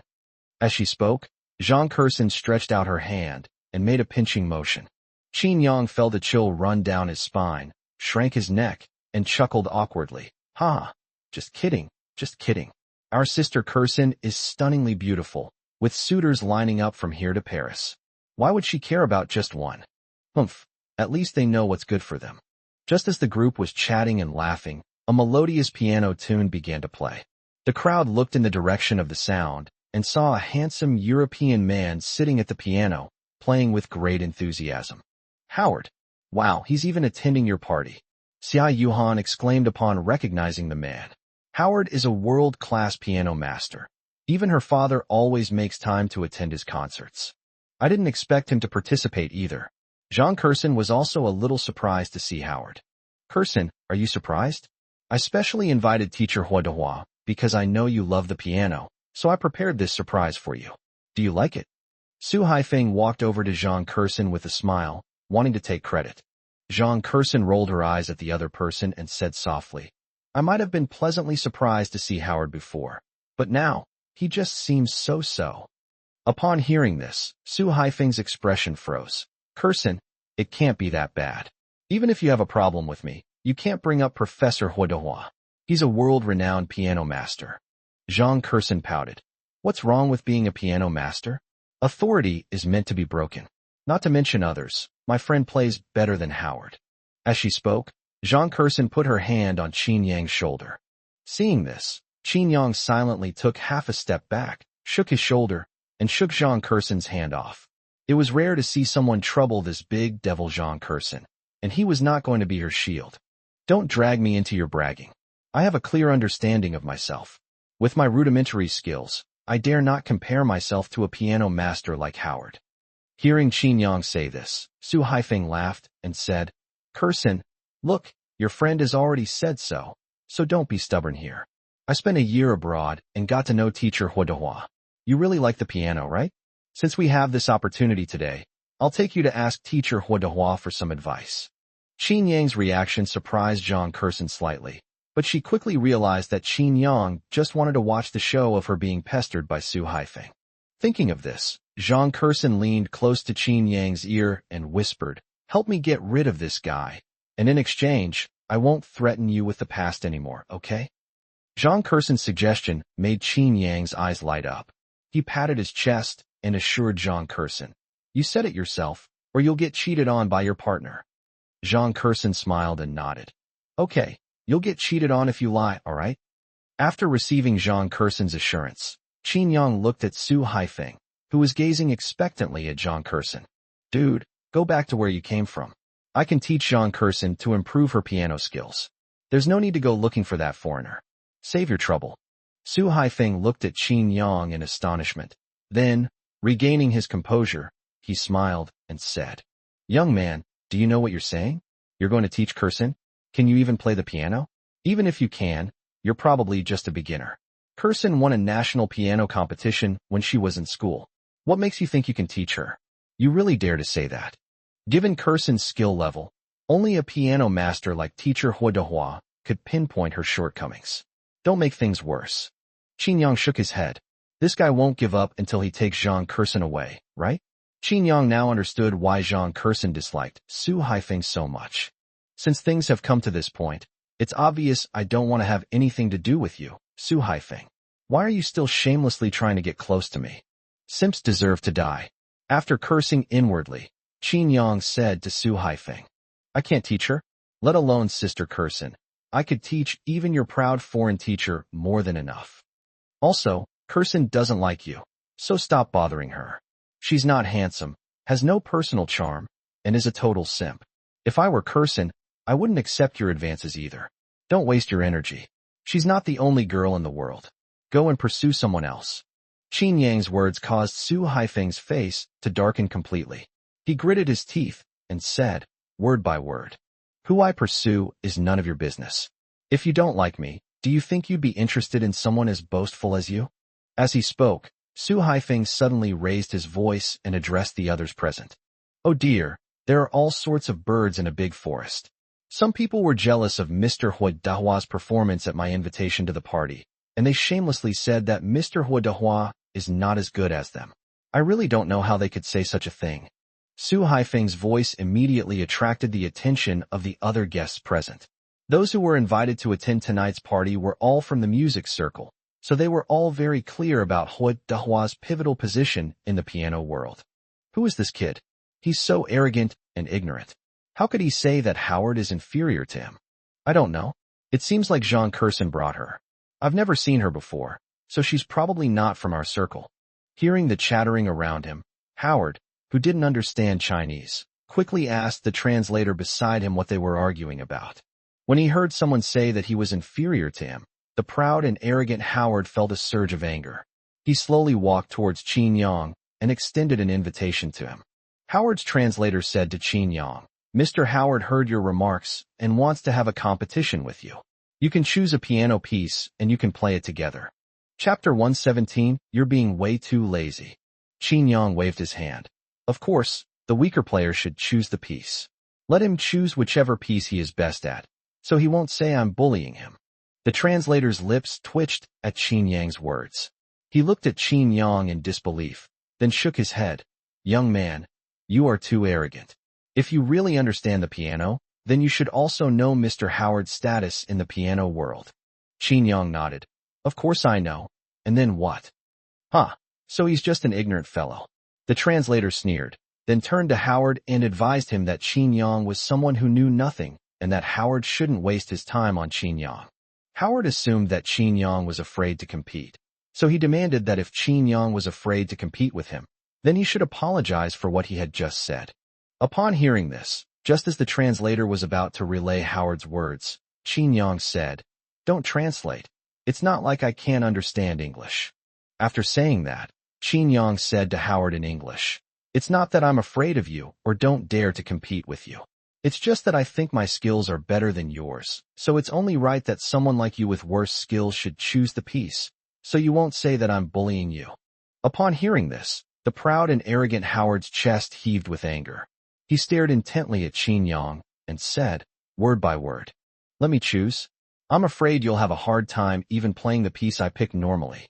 Don't worry about it. Just choose whatever you like." Howard nodded repeatedly. "All right, since you put it that way, don't blame me if you can't play it later. Let's compare Rachmaninoff's Piano Concerto No. 3. Are you up for it?" Qin Yang shrugged. "I'm fine with anything. You go first." Because the two were speaking entirely in English, Sun Junyang, who was standing behind Qin Yang, looked extremely anxious. "No, I don't understand. What are Yang Gu and this foreigner saying?" He then glanced at Xia Yuhan and Zhang Kursin, noticing their furrowed brows, and asked, "Can either of you understand?" Zhang Kursin rolled her eyes at Sun Junyang. "If I can't even understand English, how am I supposed to work abroad? I can't possibly need a translator for everything. That's too much trouble and a waste of time. I'm not as good as Sister Kursin. I can only roughly understand it." Howard chose a very difficult piece, Rachmaninoff's Piano Concerto No. 3. He's deliberately making things difficult for Qin Yang. Upon hearing this, Sun Junyang pursed his lips. "No way. Yuhan, you've already lost faith in Brother Yang?" "My faith in Brother Yang has never wavered." As he spoke, a smug look appeared on Sun Junyang's face, as if to say, "I am truly Qin Yang's good brother. Even if no one else believes in you, your brother will still firmly support you and stand by you." Zhang Kursin shook her head. "It's different. Qin Yang's skill level is very high, but he hasn't spent too much time on the piano. This Piano Concerto No. 3 is not an ordinary piece. The author himself jokingly calls it an elephant masterpiece. A music scholar once described that performing this piece once requires the same physical exertion as shoveling 10 tons of coal. It places extremely high demands on the performer's technique, physical strength, endurance, musical understanding, and emotional expression. It's difficult to play a piece like this perfectly without regular practice, and Howard, as a professional pianist, dared to choose this piece, so he must have a lot of confidence in it. So, Qin Yang is probably going to lose today because of his unfamiliarity with the music. If Qin Yang had chosen the piece himself, he would definitely have won. After hearing Zhang Kursin's explanation, Sun Junyang sighed in regret. "Ah, Brother Yang is so foolish. Could it be that this foreign devil really beat Brother Yang on our Chinese soil?" Zhang Kursin frowned. "You keep calling foreigners foreign devils. It seems like you have a lot of malice towards foreigners." Sun Junyang shook his head. "No, it's just that my grandfather was a veteran of the War of Resistance against Japan, so it's called a family tradition, you know." Hearing this, Zhang Kursin looked at Sun Junyang with a mix of amusement and exasperation. "Even so, your grandfather wasn't fighting for Howard's country back then." Sun Junyang curled his lip. "It's all the same. You know the one China principle, right? There can only be one China in this world." Sixu. While the group was talking, Howard had already begun his performance. In the first movement, rapid scales and arpeggios flowed smoothly from his fingertips, and his handling of double stops and octaves demonstrated great power. In the second movement, Adagio, he performed with delicate technique, and the notes flowed like a gentle stream, carrying deep emotion. In his solo performance, Howard unleashed his full power, effortlessly mastering complex rhythms and challenging chords, propelling the music to a climax that stunned the entire audience like a whirlwind. After the performance, the entire audience erupted in enthusiastic applause, everyone sincerely applauding Howard's moving performance. Wow, is this foreigner really that good at playing the piano? Everyone's applauding him. Sun Junyong doesn't know much about piano, but he could tell from the crowd's reaction that Howard's performance must have been perfect, which is why all the guests stood up and applauded. Zhang Kurson shook her head, somewhat helplessly saying, "It's even better than I expected." Upon hearing this, Sun Junyang's face fell. Huh? Better than you thought? Does that mean Brother Yang is doomed to lose? Just then, Su Haifeng walked up to Zhang Kurson and said, "Kurson, tell your friend to stop playing. There's always a way of throwing out a brick to attract jade, not throwing jade to attract bricks."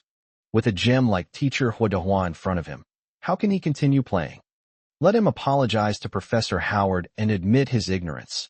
Then this matter will be over. Don't let him play anymore. After all, he's someone you brought along. If he's embarrassed, you'll lose face too, won't you? Zhang Kurson rolled her eyes at Su Haifeng, somewhat speechless. Can you shut your mouth? I can smell your bad breath from a meter away. Upon hearing this, Su Haifeng's face stiffened. He quickly covered his mouth and breathed out a breath. After sniffing twice, he asked doubtfully, "It doesn't smell bad. Are you sure you're not mistaken?" Seeing Su Haifeng's appearance, Zhang Kurson was even less willing to talk to him. "Ha! Bro, I don't know if you're really stupid or pretending, but I roughly know why Sister Kurson doesn't like you anymore. Ha ha ha. You're too naive. Let alone Sister Kurson. I don't even like you, ha." Sun Junyang, who was standing next to him, couldn't help but laugh when he saw Su Haifeng actually covering his mouth to smell the aroma. Su Haifeng stood there awkwardly, and after a moment, he could only turn around and leave in shame and indignation. Chapter 118 will make me disgraced in the education field. After finishing his performance, Howard, covered in sweat, slowly stood up and looked at Qin Yang. His arrogance and confidence were hard to hide. He thought that if this young man had any self-awareness, he should have obediently come to him after listening to his performance and apologize for his earlier remarks, instead of performing after him and humiliating himself. Seeing the other person looking at him, Qin Yang smiled slightly and commented, "You played well, but there are some parts that weren't handled quite right. Let me demonstrate for you." "Oh, Defa." Howard looked at Qin Yang in disbelief. He couldn't understand whether the young man in front of him was pretending to be stupid or really stupid. Did he still have the confidence to defeat him after listening to his performance? Are you kidding me? Howard admitted that there are many people in the world who are better at playing the piano than him, but this Chinese man in front of him, whose name he had never even heard of, was definitely not one of them. Thinking of this, Howard shook his head. Since this young man wanted to humiliate himself, let him go. People always have to pay the price for their words and deeds. Is he really going to play? What is Zhang Kurson's friend thinking? Does he really think his piano skills are better than Howard's? It seems so. All I can say is, there are all kinds of birds in a big forest. Sigh, my tendency to embarrass others makes me unable to watch any longer. How dare he compete with Howard in piano? Amidst a chorus of doubts, Qin Yang sat steadily at the piano. He closed his eyes slightly, and the moment his fingertips touched the keys, the notes seemed to be magically transported into everyone's ears. In the opening of the third piano concerto, Qin Yang's fingers moved like light butterflies, and the soft notes were like the first rays of sunlight in a forest at dawn, filtering through the dense foliage and casting dappled light and shadow. As the music progressed, the first movement gradually unfolded its vast panorama. Qin Yang's hands seemed to be endowed with magical power. His movements on the piano keys were agile and passionate. The rapid scales under his fingertips flowed like a rushing stream, crisp and melodious. The arpeggios were like twinkling stars in the night sky, bright and dazzling, embellishing the vast universe of music. When playing double notes and octaves, Qin Yang's arm muscles bulged slightly, displaying a powerful beauty. Each key press was like a heavy hammer striking a drum, shaking people's hearts.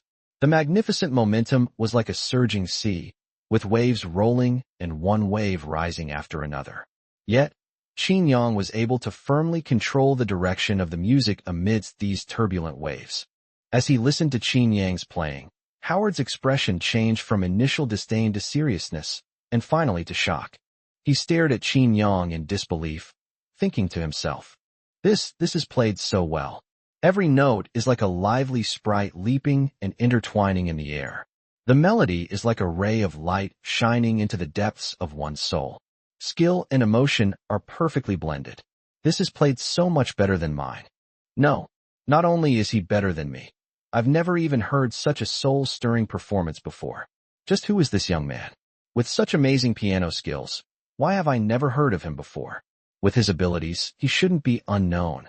Qin Yang had no idea that Howard had already completely won him over before he had even finished the first movement. In the adagio of the second movement, Qin Yang showed his delicate side again. His fingers moved gently, as if caressing precious silk, gliding across the keys and bringing out a series of dreamlike notes. In the third movement, Qin Yang's playing was like a raging fire. He struck the keys with an astonishing speed and power, the rhythm so fast that it was almost impossible to see his finger movements. The piano, played by Qin Yang, produced a sound like a stampede of horses, with the sounds of hooves and neighing mingling together. As the music progressed, Qin Yang's emotions rose higher and higher. In the final climax, his performance was like a massive explosion, filling the entire hall with the light and boundless energy released by the explosion. As the last note faded, Qin Yang's hands remained on the keys, as if he were still immersed in the world of music. The audience closed their eyes, completely absorbed in the dream Qin Yang had woven, unwilling to wake up. Huh? Clap. Why aren't you clapping? Is Yang Gu playing worse than that foreigner? I think he's better. Listening to Yang Ji's performance, I feel like my whole emotions are being stirred up. I don't feel anything listening to that foreigner. Seeing everyone around him frozen in place, even Xia Yuhan and Zhang Kursin had their eyes closed and didn't applaud Qin Yang immediately after he finished playing, Sun Juanyang's heart sank. Could it be that Brother Yang lost to that foreign devil? Zhang Kursin rolled her eyes at Sun Juanyang. You're such a mood-ruining machine. Don't worry, your Brother Yang won't lose. Hearing Zhang Kursin say that, Sun Juanyang breathed a sigh of relief and then began to clap his hands vigorously. Great! You played so well. Sun Juanyang's voice jolted the audience awake. After regaining their senses, they gave Qin Yang a deep look and then burst into applause several times more enthusiastic than before. As soon as Qin Yang stood up, Howard came to greet him. What? Still not convinced? Howard shook his head repeatedly. Today, I realized how small my world was before. Your performance was just too perfect. Your teacher must be very excellent to be able to teach a student like you. May I ask your teacher's name? Howard thought that Qin Yang might know his teacher, and that he might even have a few candidates in mind. Qin Yang shook his head. I'm sorry, my teacher said that if people ask me who taught me piano, I can't say that my teacher was him, so I'm sorry. Qin Yang wasn't lying. The pianist Qin Tianhe had hired to teach him, after teaching Qin Yang for a while, had earnestly called Qin Yang to his side and given him some advice. With your talent, I'm not worried that you will threaten my position in the piano world in the future, but one thing is certain. You will definitely ruin my reputation in the education field. So, if anyone asks in the future, you must never say that I am your teacher. Upon hearing Qin Yang's answer, Howard sighed with regret, then took out a business card from his breast pocket and handed it to Qin Yang. Oh, okay then. You're very capable, much more capable than me. I believe you will definitely reach even greater heights in the future. I look forward to meeting you on that day. This is my business card. If you need anything, feel free to contact me, and I can provide you with appropriate assistance. Qin Yang shrugged. That day might never come. He would never pursue a career as a professional pianist, and he probably wouldn't have any further interaction with Howard. Chapter 119, Three Little Devil. Brother Yang, what did that foreigner say to you? Sun Juanyang leaned closer to Qin Yang and asked with a curious look. Qin Yang glanced at Sun Juanyang with a smile and asked, Want to know? Sun Juanyang nodded repeatedly. Qin Yang patted Sun Juanyang on the shoulder. It's better to rely on yourself than to ask for help. Just study English well, and you'll know everything. Upon hearing this, Sun Junyong looked distressed. Learning English? That's going to kill me. Just that chicken claw symbol gives me a headache. Because of Qin Yang's wonderful performance, many people attending the party came up to greet him warmly, and some even offered to provide him with resources to help him shine in the piano world. Of course, Qin Yang rejected all these kind offers. Seeing that they were still unwilling to give up and wanted to continue persuading Qin Yang, Zhang Kurson said softly, "Everyone, stop wasting your time on him. He's the major shareholder of Starlight Records. What resources can't he get? Does he need you to give them to him?" As soon as Zhang Kurson said this, the whole room fell silent. The people looking at Qin Yang were incredulous. The people who came to the party were all from the music industry, so they were very clear about the status of Starlight Records Entertainment in China.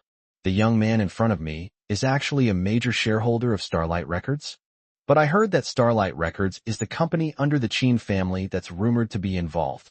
Is it possible that this young man is one of the young masters of the Qin family? With this in mind, the guests at the scene became even more enthusiastic towards Qin Yang. Qin Yang felt a little breathless being surrounded by people, so he gave Xia Yuhan a look.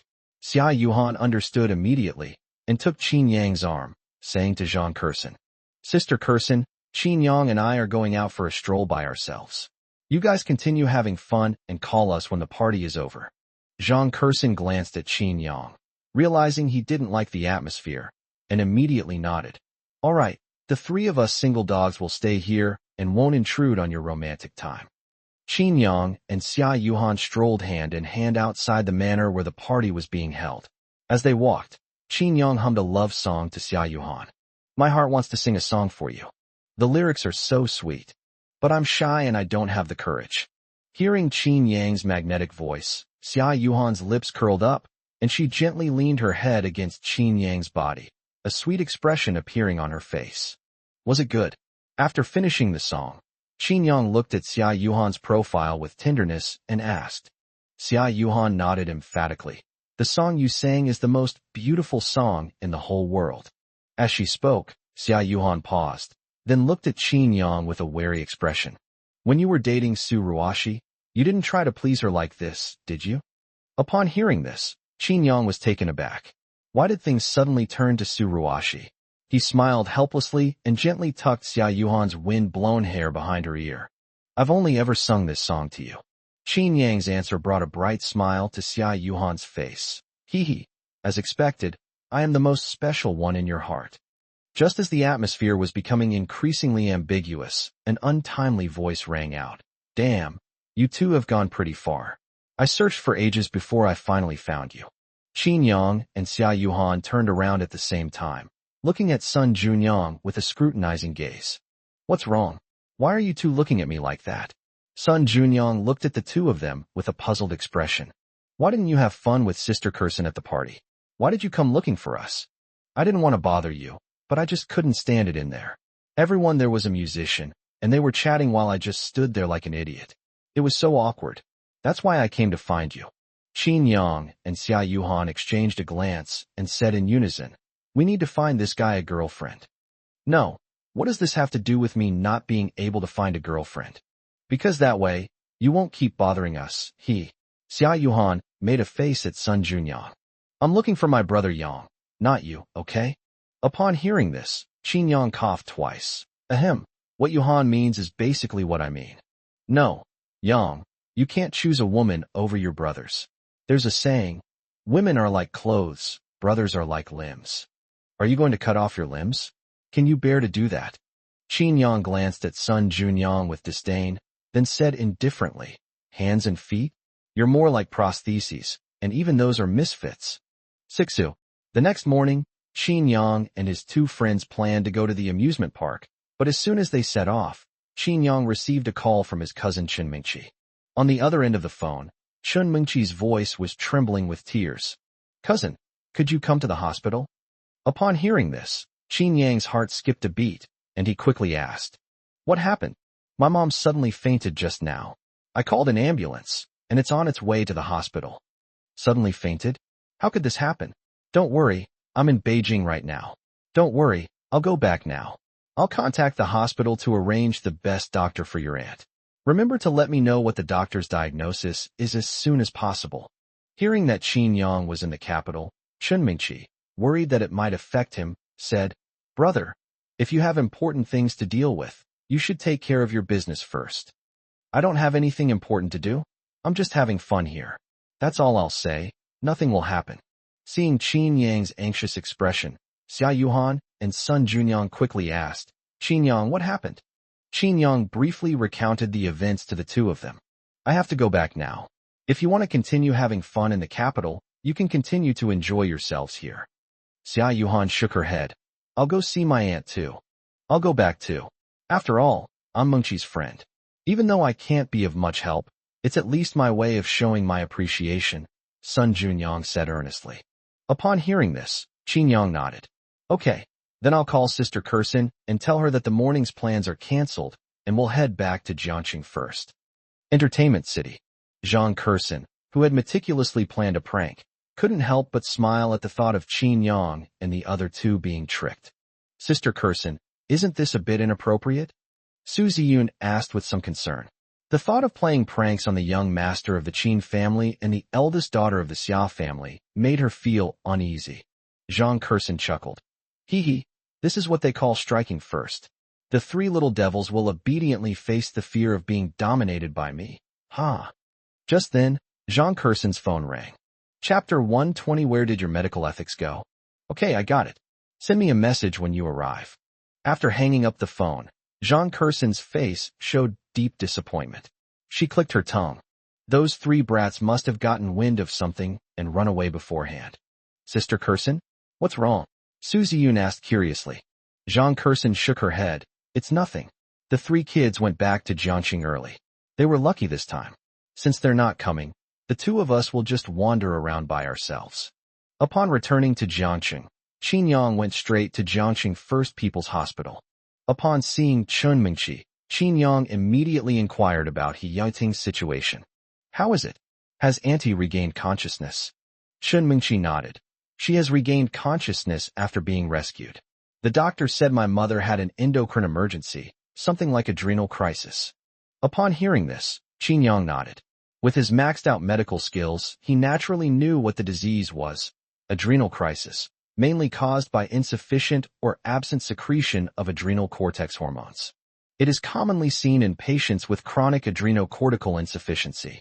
Under stress conditions such as infection, trauma, surgery, childbirth, and overwork, the body's demand for adrenocortical hormones increases sharply, while the adrenal glands cannot secrete them accordingly, thus triggering the condition.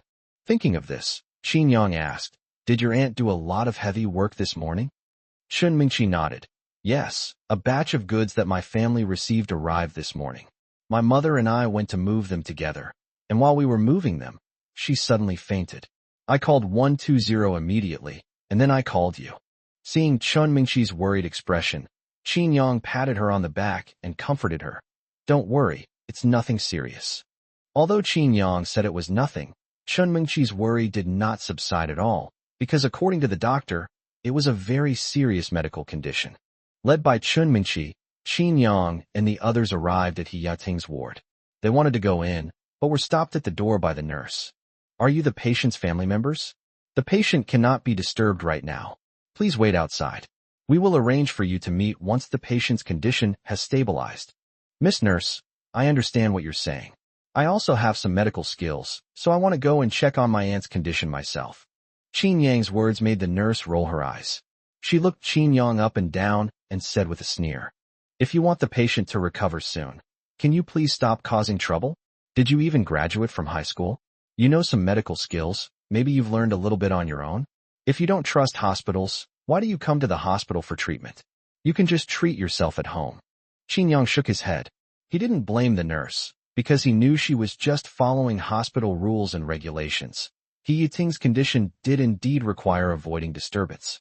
Besides, it was normal for someone as high school student as him to claim his medical skills were exceptional. But Qin Yang knew that his medical skills were fully capable of curing He Yiting. Thinking of this, Qin Yang called Lu Min and asked him to negotiate so that he could go to the ward to see He Yiting. Less than 10 minutes later, The president of the First People's Hospital came rushing toward Qin Yang. Upon seeing the hospital director arrive, the nurses perked up, afraid that they might have done something wrong and incurred his scolding. The dean walked straight up to Qin Yang and greeted him. "Young Master Qin, I am aware of the matter, but I apologize, I cannot meet your request. I have to be responsible for the patients in the hospital. Adrenal crisis is a very serious condition that cannot be neglected in the slightest. Don't worry, our hospital will do everything we can to treat her." This is only because Qin Yang is the young master of the Qin family that the dean is so kind and gentle. If it were a young man who said he wanted to go see a patient, the dean would have scolded him on the spot. This is a hospital, not a place for you to act recklessly, especially since the patient has such a serious illness. Do you want to cure the patient, or do you want them to remain in a coma forever? Qin Yang had anticipated the dean's attitude. He slowly took out his phone and asked the dean, "Dean, do you know Chen Shi?" Chen Shi? Chen Shi, a 2015 graduate of Beijing Medical University with a doctorate? Qin Yang nodded. "It's him. He's now the medical consultant for the Qin family. Judging from your reaction, you must know him." The dean nodded. "Of course, his mentor is my senior brother. My senior brother always tells me that Chen Shi is his most outstanding student, and his achievements in the field of nephrology have even surpassed those of my senior brother. If he agrees to let me go see my aunt, I think you won't stop me, right?" Upon hearing this, the dean was slightly taken aback. After realizing what he meant, he shook his head repeatedly. "Impossible. I know Chen Shi well. Even if he is working for your Qin family, he would never disregard the safety of patients just because you put pressure on him." Qin Yang shrugged, picked up his phone, and called Chen Shi. After briefly explaining the situation to Chen Shi, he handed the phone to the dean. "Dr. Chun has something to say to you." The dean answered the phone with some skepticism. "Uncle Master, I am Chen Shi. It's been a long time. Please let my young master go and see the patient." Chen Shi's words made the hospital director shake his head repeatedly. "Chen Shi, how did you become like this? What happened to your medical ethics? Have you abandoned your professional conduct for money? You specialize in kidney diseases, so you must know better than I how dangerous an adrenal crisis is. How can you let young Master Qin cause trouble here? I know he's worried about his aunt, but our hospital will do everything we can to treat her." Chen Shi on the other end of the phone was clearly stunned by the dean's reprimand. After a moment's pause, Chen Shi's voice rang out again. "Uncle Master, you've misunderstood. Letting my young master treat the patients is the most responsible thing to do." "What did you say? Do you even believe that yourself?" The dean's face was full of disbelief. He never expected that Chen Shi would say such a thing in order to curry favor with Qin Yang. "I'm telling the truth. My young master's medical skills are better than mine. Do you remember what I told you? Uremia can be cured? We've done countless experiments and finally developed the most effective medicine. This will bring good news to countless families. Mass production will begin next week. But do you know who provided this prescription? That's right, it was my young master. It's unbelievable, isn't it? I can imagine your expression right now, because I felt the same way back then. If I hadn't seen it with my own eyes, I wouldn't have believed it was real. So, let my young master go and treat the patients. You can observe from the side and maybe even learn something." Chapter 121, Can an apology make it seem like nothing happened? Your medical skills are better than yours, and you can even teach me things? I can hardly believe what you're saying. The dean shook his head, still somewhat skeptical. On the other end of the phone, Chen Shi's voice continued. "Uncle Master, whether it's as I said or not, you'll know once you take a look. Practice makes perfect." The dean pursed his lips and pondered for a moment, then gave Qin Yang a deep look.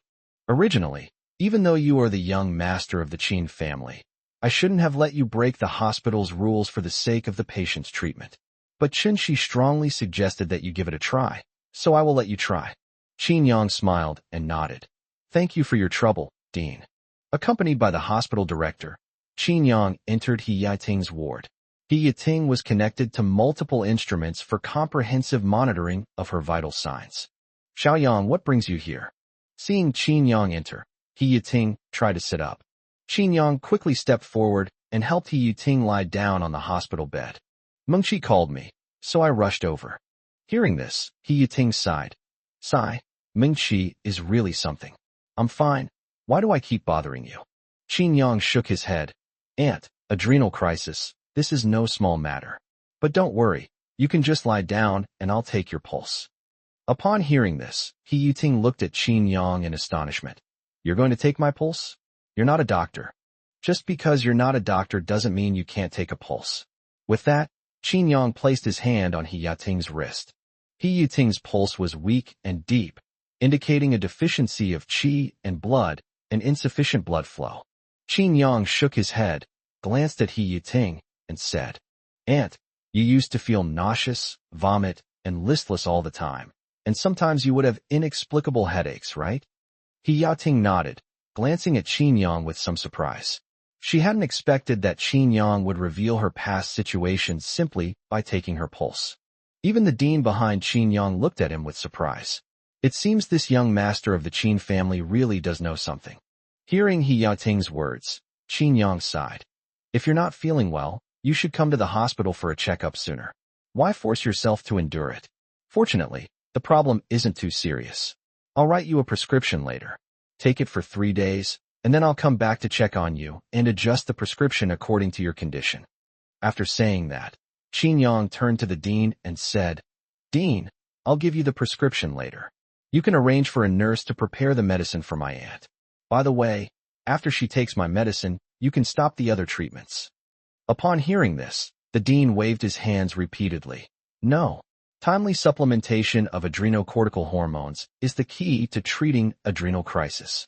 We must give the patient intravenous infusion of glucocorticoids such as hydrocortisone. Traditional Chinese medicine can only play an auxiliary role at most. How can we stop?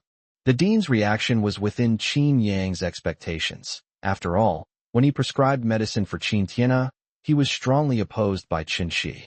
Dean, I only need 1 day. Please suspend treatment for this day. After my aunt takes the medication I prescribed, you can monitor her cortisol levels. If her condition does not improve, I will not participate in the subsequent treatment.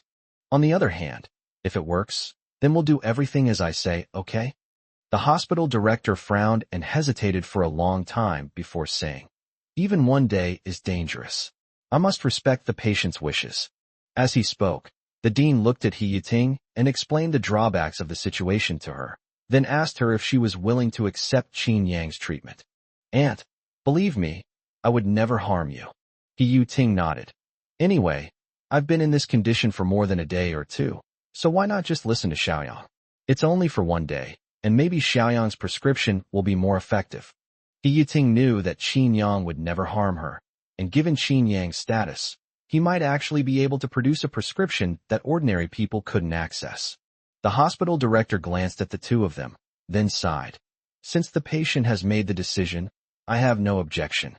However, as you said, there is only 1 day. If there is no effect in 1 day, we will immediately resume the regular treatment. Qin Yang nodded. He was very confident in his prescription. After leaving the ward, Shun Mengqi and the others quickly surrounded Qin Yang and He Yuting to inquire about their condition. Don't worry, it's nothing serious, just need some rest. As he spoke, Qin Yang looked at Shun Mengqi and said, Mengqi, you shouldn't keep your family's barbecue restaurant open anymore. It's too tiring to stay up all night, and it's too much of a burden on your aunt's health to manage it all by herself. Hearing this, Shun Mengqi smiled helplessly. Cousin, you mentioned this a long time ago, saying that you could arrange an easy job for Mom, but you know my mom's personality. She doesn't like to trouble others and would rather bear everything by herself. Let's not talk about this for now. Let my aunt focus on getting better during this time. I'll talk to her again after she's discharged from the hospital. He Yuting needed to rest, so Qin Yang and the others could only wait outside the ward. Seeing that it was almost mealtime, Qin Yang invited them to his home for dinner. When Qin Yang got home, he found Chunshi there as well. Young master, you're back. I came today to give the master a medical checkup. The good news is that the master's creatinine level has dropped to over 180, and his previously atrophied kidneys are slowly starting to recover. As expected. By the way, what happened to the person who spread rumors about our company? He was sent to jail, and the companies that supported him behind the scenes, none of them escaped. Young master, you don't know. After they found out that our company was backed by the Qin family, all those companies were stunned. Their bosses were afraid of being suppressed by the Qin family, so they all came to apologize. Especially the person who spread the rumors. Before the trial, he thought he had it all figured out, and thought the judge would side with him for money. When he lost the case, and they were going to file a case against him, he cried on the spot. He apologized repeatedly, saying that he was forced to do so because he had no other choice but to help spread rumors in order to have money for medical treatment. Upon hearing this, Qin Yang curled his lip. Apologize? Can an apology make it seem like nothing happened? From the moment they maliciously spread rumors, they should have thought about what kind of ending they would face. That's right. Using such despicable methods, they deserve whatever consequences they face. By the way, young master, how is your aunt doing? Qin Yang shook his head. It's nothing serious. I've already prescribed her medicine. She should be fine after taking it for about a month. Chapter 122, Don't Claim Relatives Randomly. Since you say everything is all right, young master, there shouldn't be any major problems. Young master, I have nothing else to do, so I'll be leaving now. I still have some matters to attend to at the company. Okay, please contact me if you have any questions. After lunch and a short rest, Qin Yang and his friends went out to play. Not long after he left home, Qin Yang received a call from the Manhwa Hotel. Boss, someone ate but didn't pay. Upon hearing this, Qin Yang's vision blurred. Do you need to call me about something like dining and dashing? You can't even handle something like this. What's the point of having you? No, boss, this guy brought a group of people to eat. And after they finished eating, he didn't pay. He said he was your cousin, and that his meal would be charged to your account. Hearing the hotel manager's words, Qin Yang was taken aback, then glanced in Chun Mengqi's direction and said, My cousin? But I only have a female cousin. When did I get a male cousin? As he spoke, Qin Yang had a rough idea of what was going on, so he said, Never mind, I'll go over there. After hanging up the phone, Qin Yang asked Zhu Jie to drive the car to the Longhua Hotel. Huh?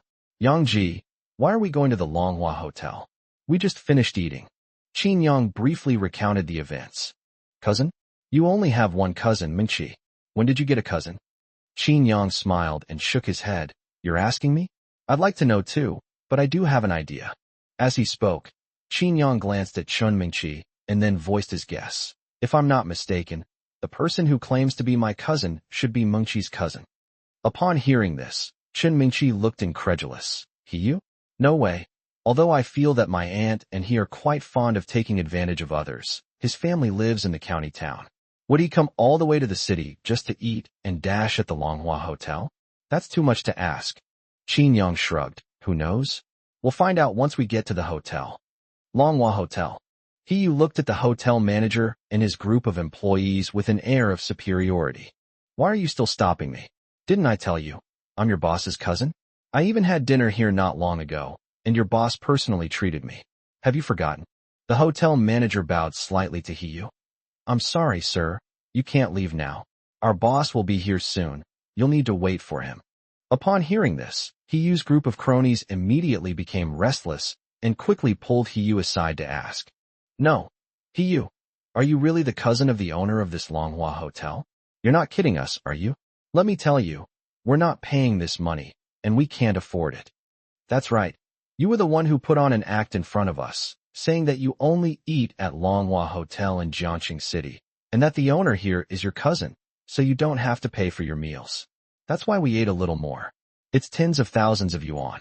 If my parents knew, they would skin me alive. Hearing that Qin Yang was coming in person, Hiyu felt a little uneasy. He was already regretting his decision.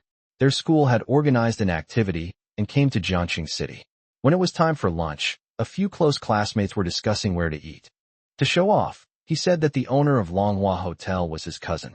His classmates didn't believe him, so in a moment of impulsiveness, he waved his hand and said he would take them to Longhua Hotel for a meal. I should have known better than to show off in front of these people. Now look what's happened.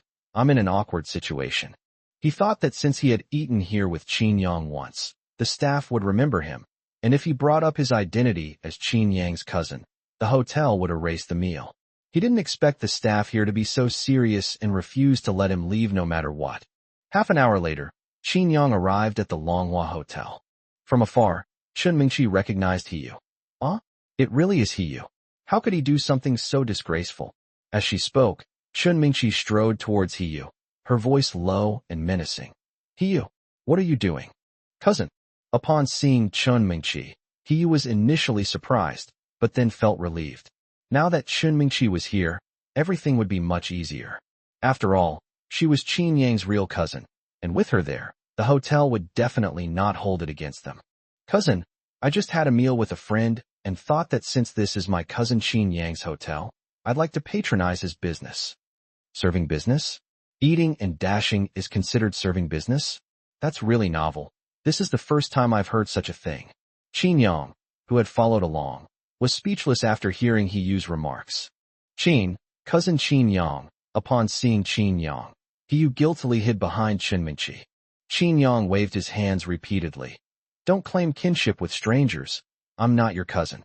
Upon hearing this, Hiyu's face immediately fell, and his classmates behind him burst out laughing.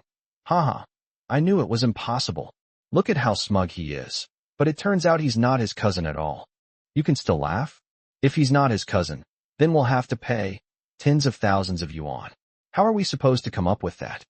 Hiyu looked at Chun Mingqi with a pleading look in his eyes. Sister, go and say a few nice words to Brother Qin Yang. I know I was wrong, and I will never dare to do it again. Brother Qin Yang will definitely give you face. Chun Mingqi glared at Hiyu. I don't have that much influence. I have to pay for the meal. You guys can chip in. If you can't afford it, ask your parents. No way, sis. If it's split among a dozen or so people, each person would still get several thousand. Upon hearing this, Chun Mingqi paused, then asked loudly, how much did you order in total? Hiyu didn't dare to look Chun Mingqi in the eye, and stammered with his head down. I didn't order much. Just one set meal. 88,000. But this is nothing to Brother Qin Yang. The birthday gift he gave you was worth millions. An 88,000 meal is nothing to him. What does it matter to you if my brother is rich? Does he owe you anything? Qin Yang shook his head repeatedly at Hiyu's words. He hated this kind of person the most. Stop talking nonsense. Just pay the money together. I'm doing business here, not charity. Seeing Qin Yang's resolute attitude, Hiyu placed all his hopes on Chun Mingqi. Sister, please say a few nice words. Where am I supposed to get so much money? Chun Mingqi shook her head repeatedly in anger. You're really something. Call your aunt and tell her to send money. As she spoke, Chun Mingqi looked at the people behind Hiyu and said, you guys should also call your parents and ask them to send money. No, why should we? Hiyu said he would treat us. Why should we pay? Yeah, he paid for it all himself. Hiyu was furious. He glared at the group of so-called friends behind him. How could you do this? Seeing that everyone was arguing, Qin Yang gently scolded. Shut up, all of you. If you want to argue, go back to your own homes and keep arguing. Then, Qin Yang said to the hotel manager, contact their parents. If they don't cooperate, call the police. Chapter 123 Young Master Qin, long time no see. Qin Yang's words made Hiyu tremble, and he quickly ran to Qin Yang's side. Brother Qin Yang, you can't call the police. Qin Yang glanced coldly at Hiyu and said indifferently, it's fine if you don't call the police, but you have to pay for the meal. Brother Qin Yang, I'm just a student. Where would I get money? If you don't have money, why are you pretending to be rich? Do you really think I'm doing charity?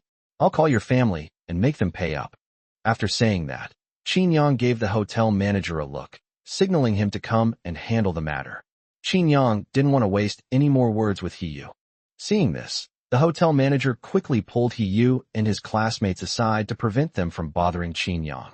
Qin Yang then called over the lobby manager and asked him to take Sun Junyang and the others to get a membership card. From now on, when they come to eat here, they can just swipe their membership card and the cost of the meal will be charged directly to their account. Brother, no need. I don't think I'll need this card. Chun Mingqi tried to refuse, but Qin Yang waved his hand in rejection. It's nothing to do with it. Just keep it, just in case. After the lobby manager registered everyone's information, he handed them the membership cards. Chun Mingqi, somewhat embarrassed, approached Qin Yang after receiving her card. Brother, I'm so sorry. I never expected Hiyu to do something like this, coming to your restaurant to dine and dash. Don't worry about that. He might want to eat it, but can he even get it? When Hiyu and the other children's parents found out, They all criticized the hotel, saying they were heartless for charging so much for a meal, and refused to pay. The hotel manager's attitude was also very clear. Arguing with them was useless. They should go talk to the police. In particular, Hiyu's mother, upon hearing that the hotel was asking for money, immediately berated the hotel manager, stating that she was a relative of the hotel owner and that a mere manager dared to ask her for money. She said she would complain to Qin Yang and have the hotel manager dismissed. "Excuse me, ma'am, this is what our boss meant."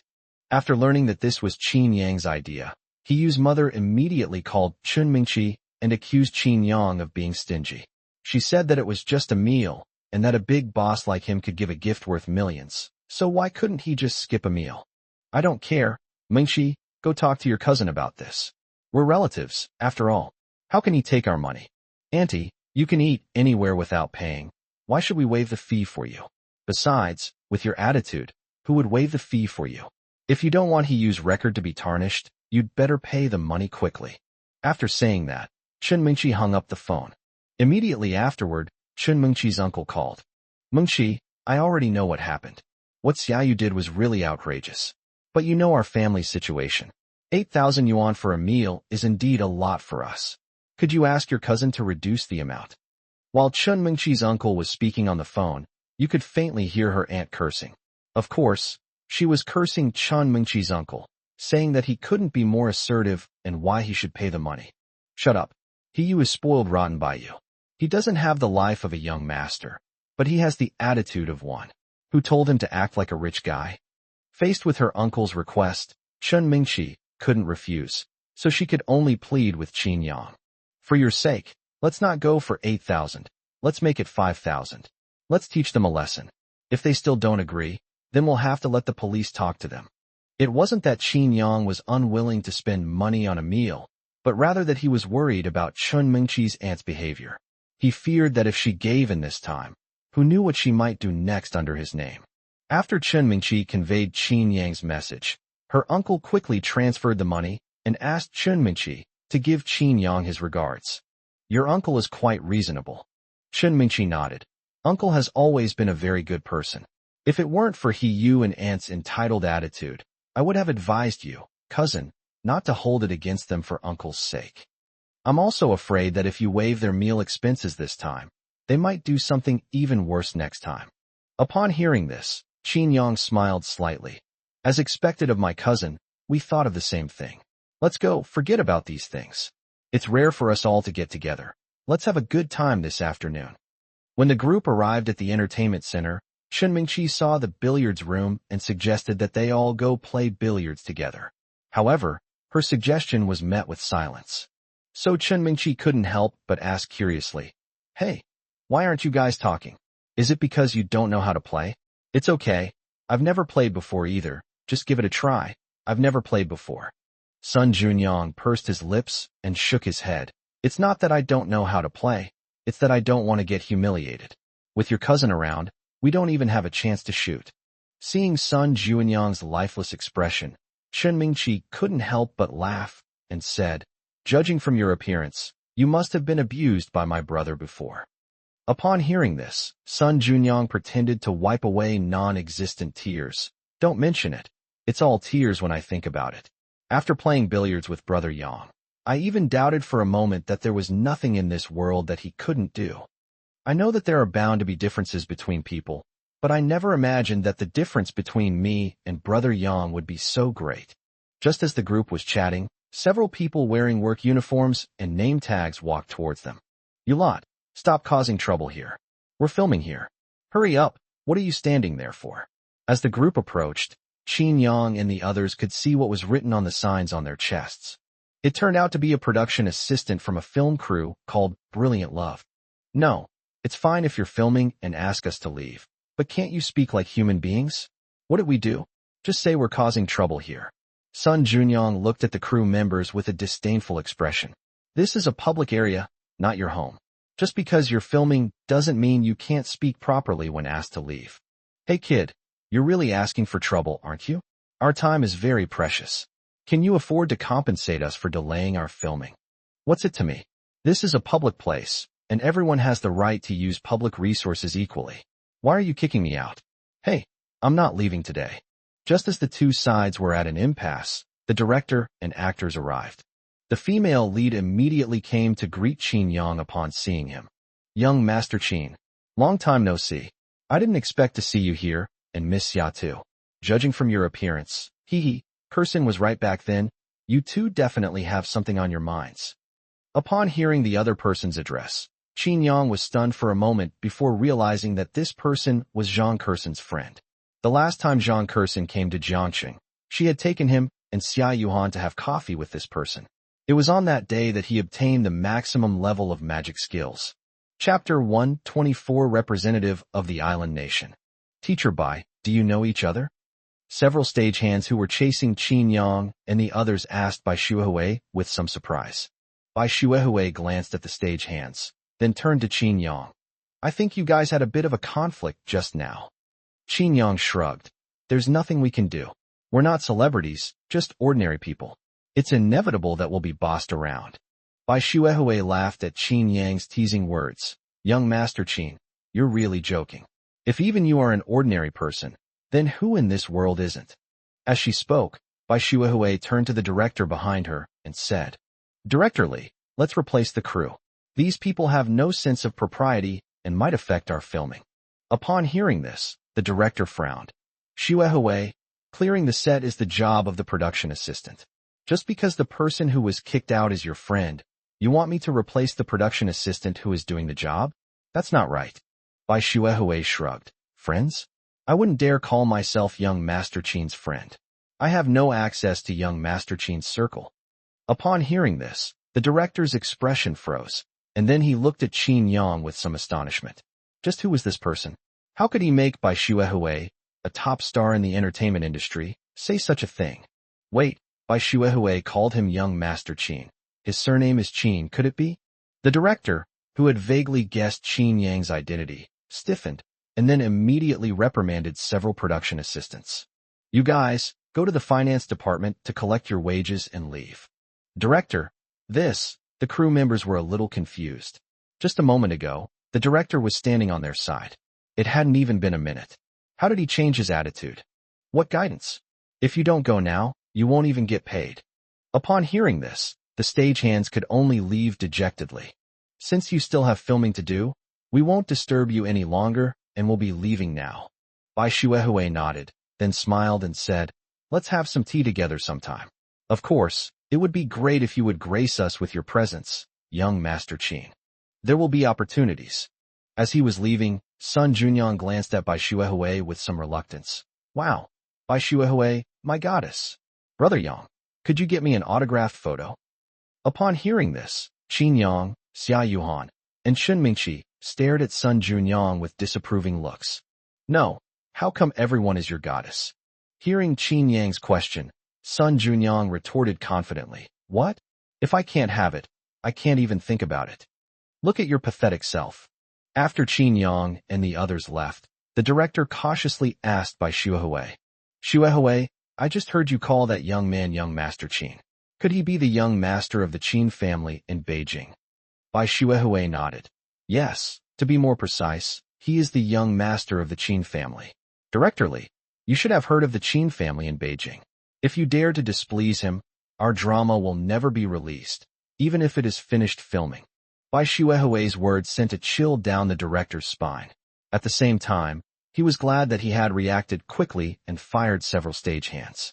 If they had held a grudge and kicked him out, he might have been implicated as well. The next day, after a pleasant day of studying, Qin Yang returned home to find Chun Shi waiting for him. Dr. Chun, what's wrong? Is something wrong at the company? Chun Shi nodded. Young master, our medicine has already started mass production. Because we started promoting it in the media early on, and someone maliciously spread rumors that brought us a wave of traffic, our company has received so many orders that we can't keep up with them. Today alone, the total amount of orders has exceeded 10 million. Furthermore, I believe that once hospitals and patients see that our drug is indeed effective, we will receive even more orders. Therefore, I suggest that we expand production. What do you think? Faced with Chun Shi's suggestion, Qin Yang nodded in agreement.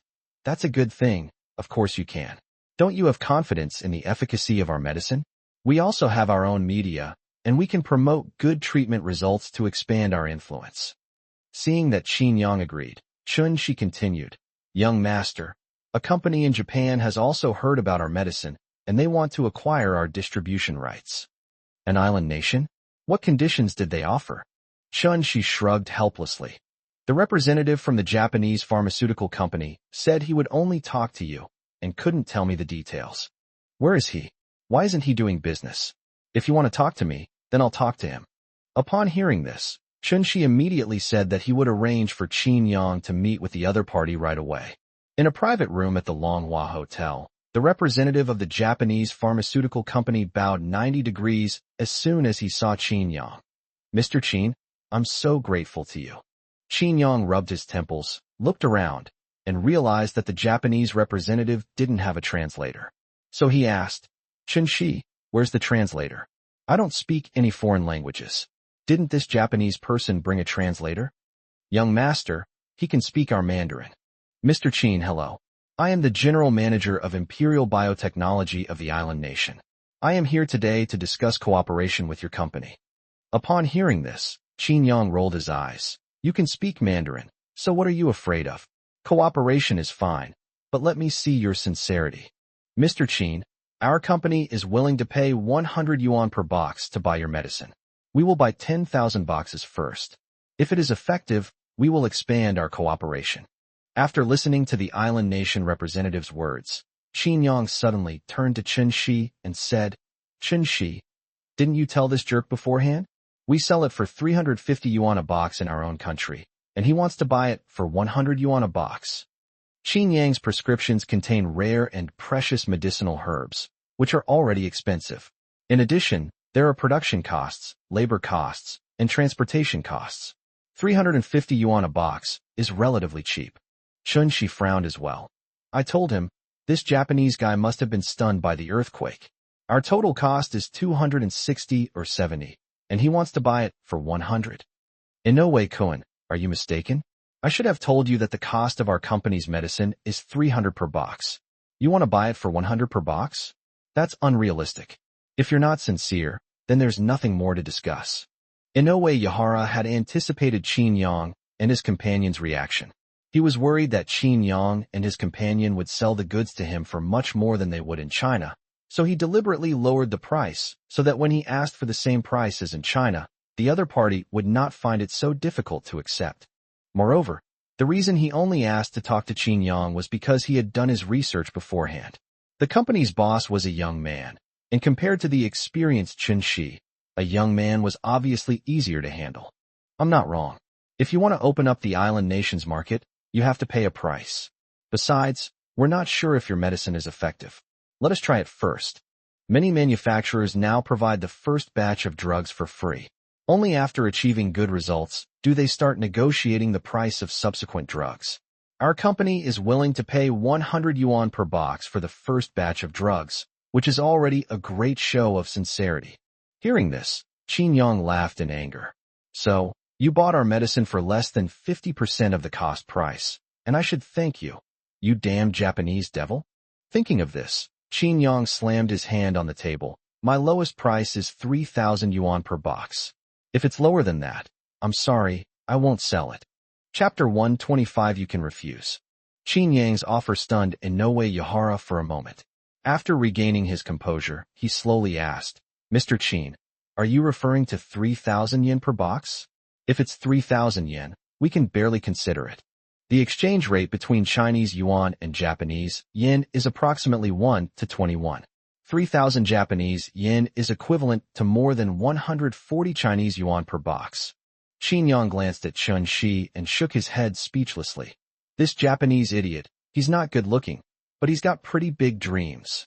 As he spoke, Qin Yang looked at Inoue Yahara with icy eyes. Stop daydreaming. I'm talking about US dollars. If you can buy it, sign the contract now. If not, pack your bags and get out. I don't have time to waste with you. Qin Yang's words made Inoue Yahara jump up. Dollar. Mr. Qin, are you guys crazy for money? Am I crazy or are you crazy? Our cost price is over 200 yuan per box. When you wanted to buy it for 100 yuan a box, Why didn't you say you were crazy? Qin Yang shook his head and then said to Qin Shi, don't bring this kind of person to see me anymore. Meeting him is a complete waste of my time. Get rid of him. Yes. Upon hearing Qin Yang's order, Qin Shi immediately got up and was about to call security guards to drive Inoue Yahara away. Seeing this, Inoue Yahara quickly changed his tune. Wait, gentlemen, since you're so adamant, our company will take a loss. It'll be 350 yuan a box, the same price you pay in China. Now you won't have any objections, right? Hearing this, Qin Yang had some guesses about Inoue Yahara's words and actions earlier.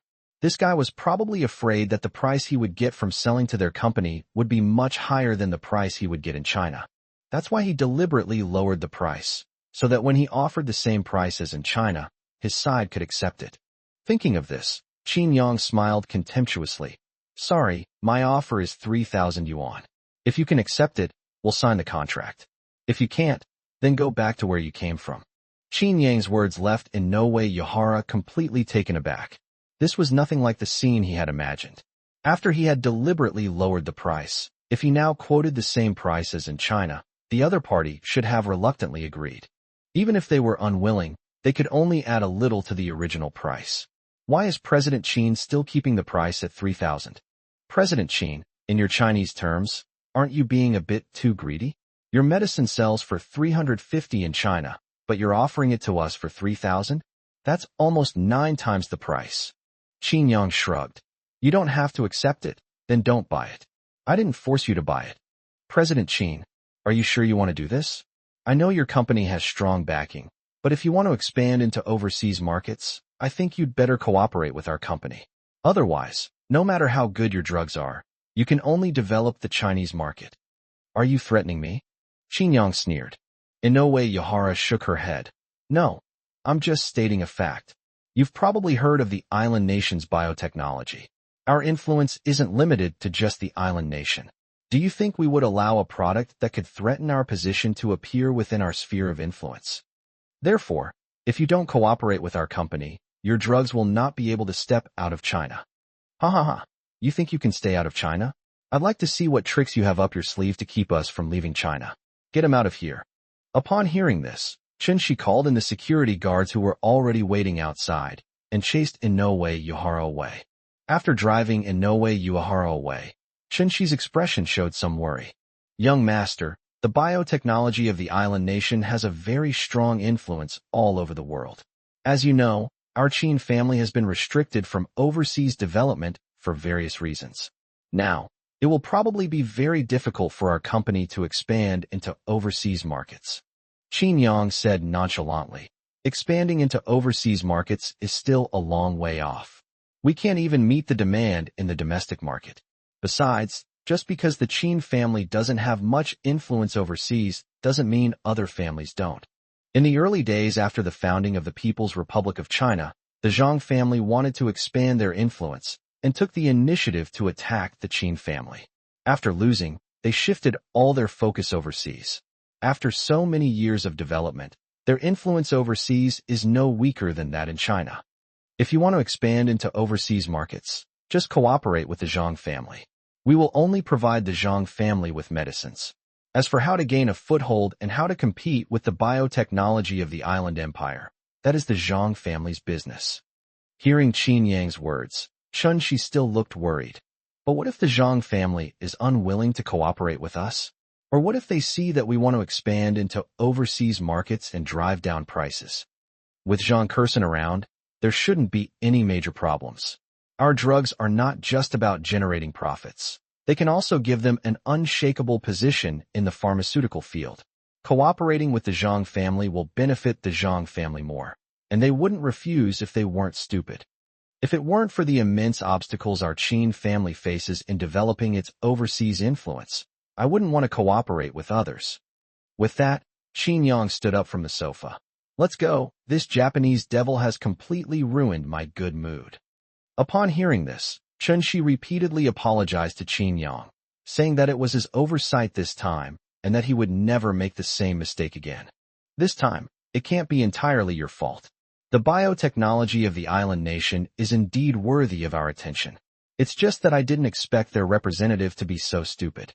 When the cooperation failed, he even threatened me. Chun-Shi couldn't help but sneer. Humph, they should be glad they're not a Chinese company. Otherwise, if they dared to say such things, they'd be dead by tomorrow. Young master, I won't see you off. I need to go back to the company. Hearing Chun-Shi say that she still had to go to the company, Qin couldn't help but glance at the time. It's already 9 o'clock. Why are you still going to the company? Aren't you going to rest? Young master, you gave me a lot of prescriptions, and I've been doing experiments with them lately. Our company can't just have drugs for one disease, can it? We need to develop drugs for other diseases as soon as possible. Upon hearing this, Qin nodded and praised Chun-Shi's work attitude. Chun-Shi, I appreciate your work ethic, but I'm giving you an order. Go back and rest now. The drug development can be put on hold for a while. If you overwork yourself, it will be a greater loss for me. Qin words touched Chun-Shi deeply, and at the same time strengthened his resolve to develop the drug as soon as possible. The young master treated him so well, he couldn't let him down no matter what. Chapter 126, Do you still remember our promise? The next day at school, as soon as Qin arrived in the classroom and sat down in his seat, Xia Yuhan told him that the acting homeroom teacher had just arrived and asked Qin to go to his office to find him. The teacher wants to see me? Qin put down his school bag and went to the homeroom teacher's office with a curious look on his face. Upon seeing Qin, the acting homeroom teacher beckoned him to come to his side.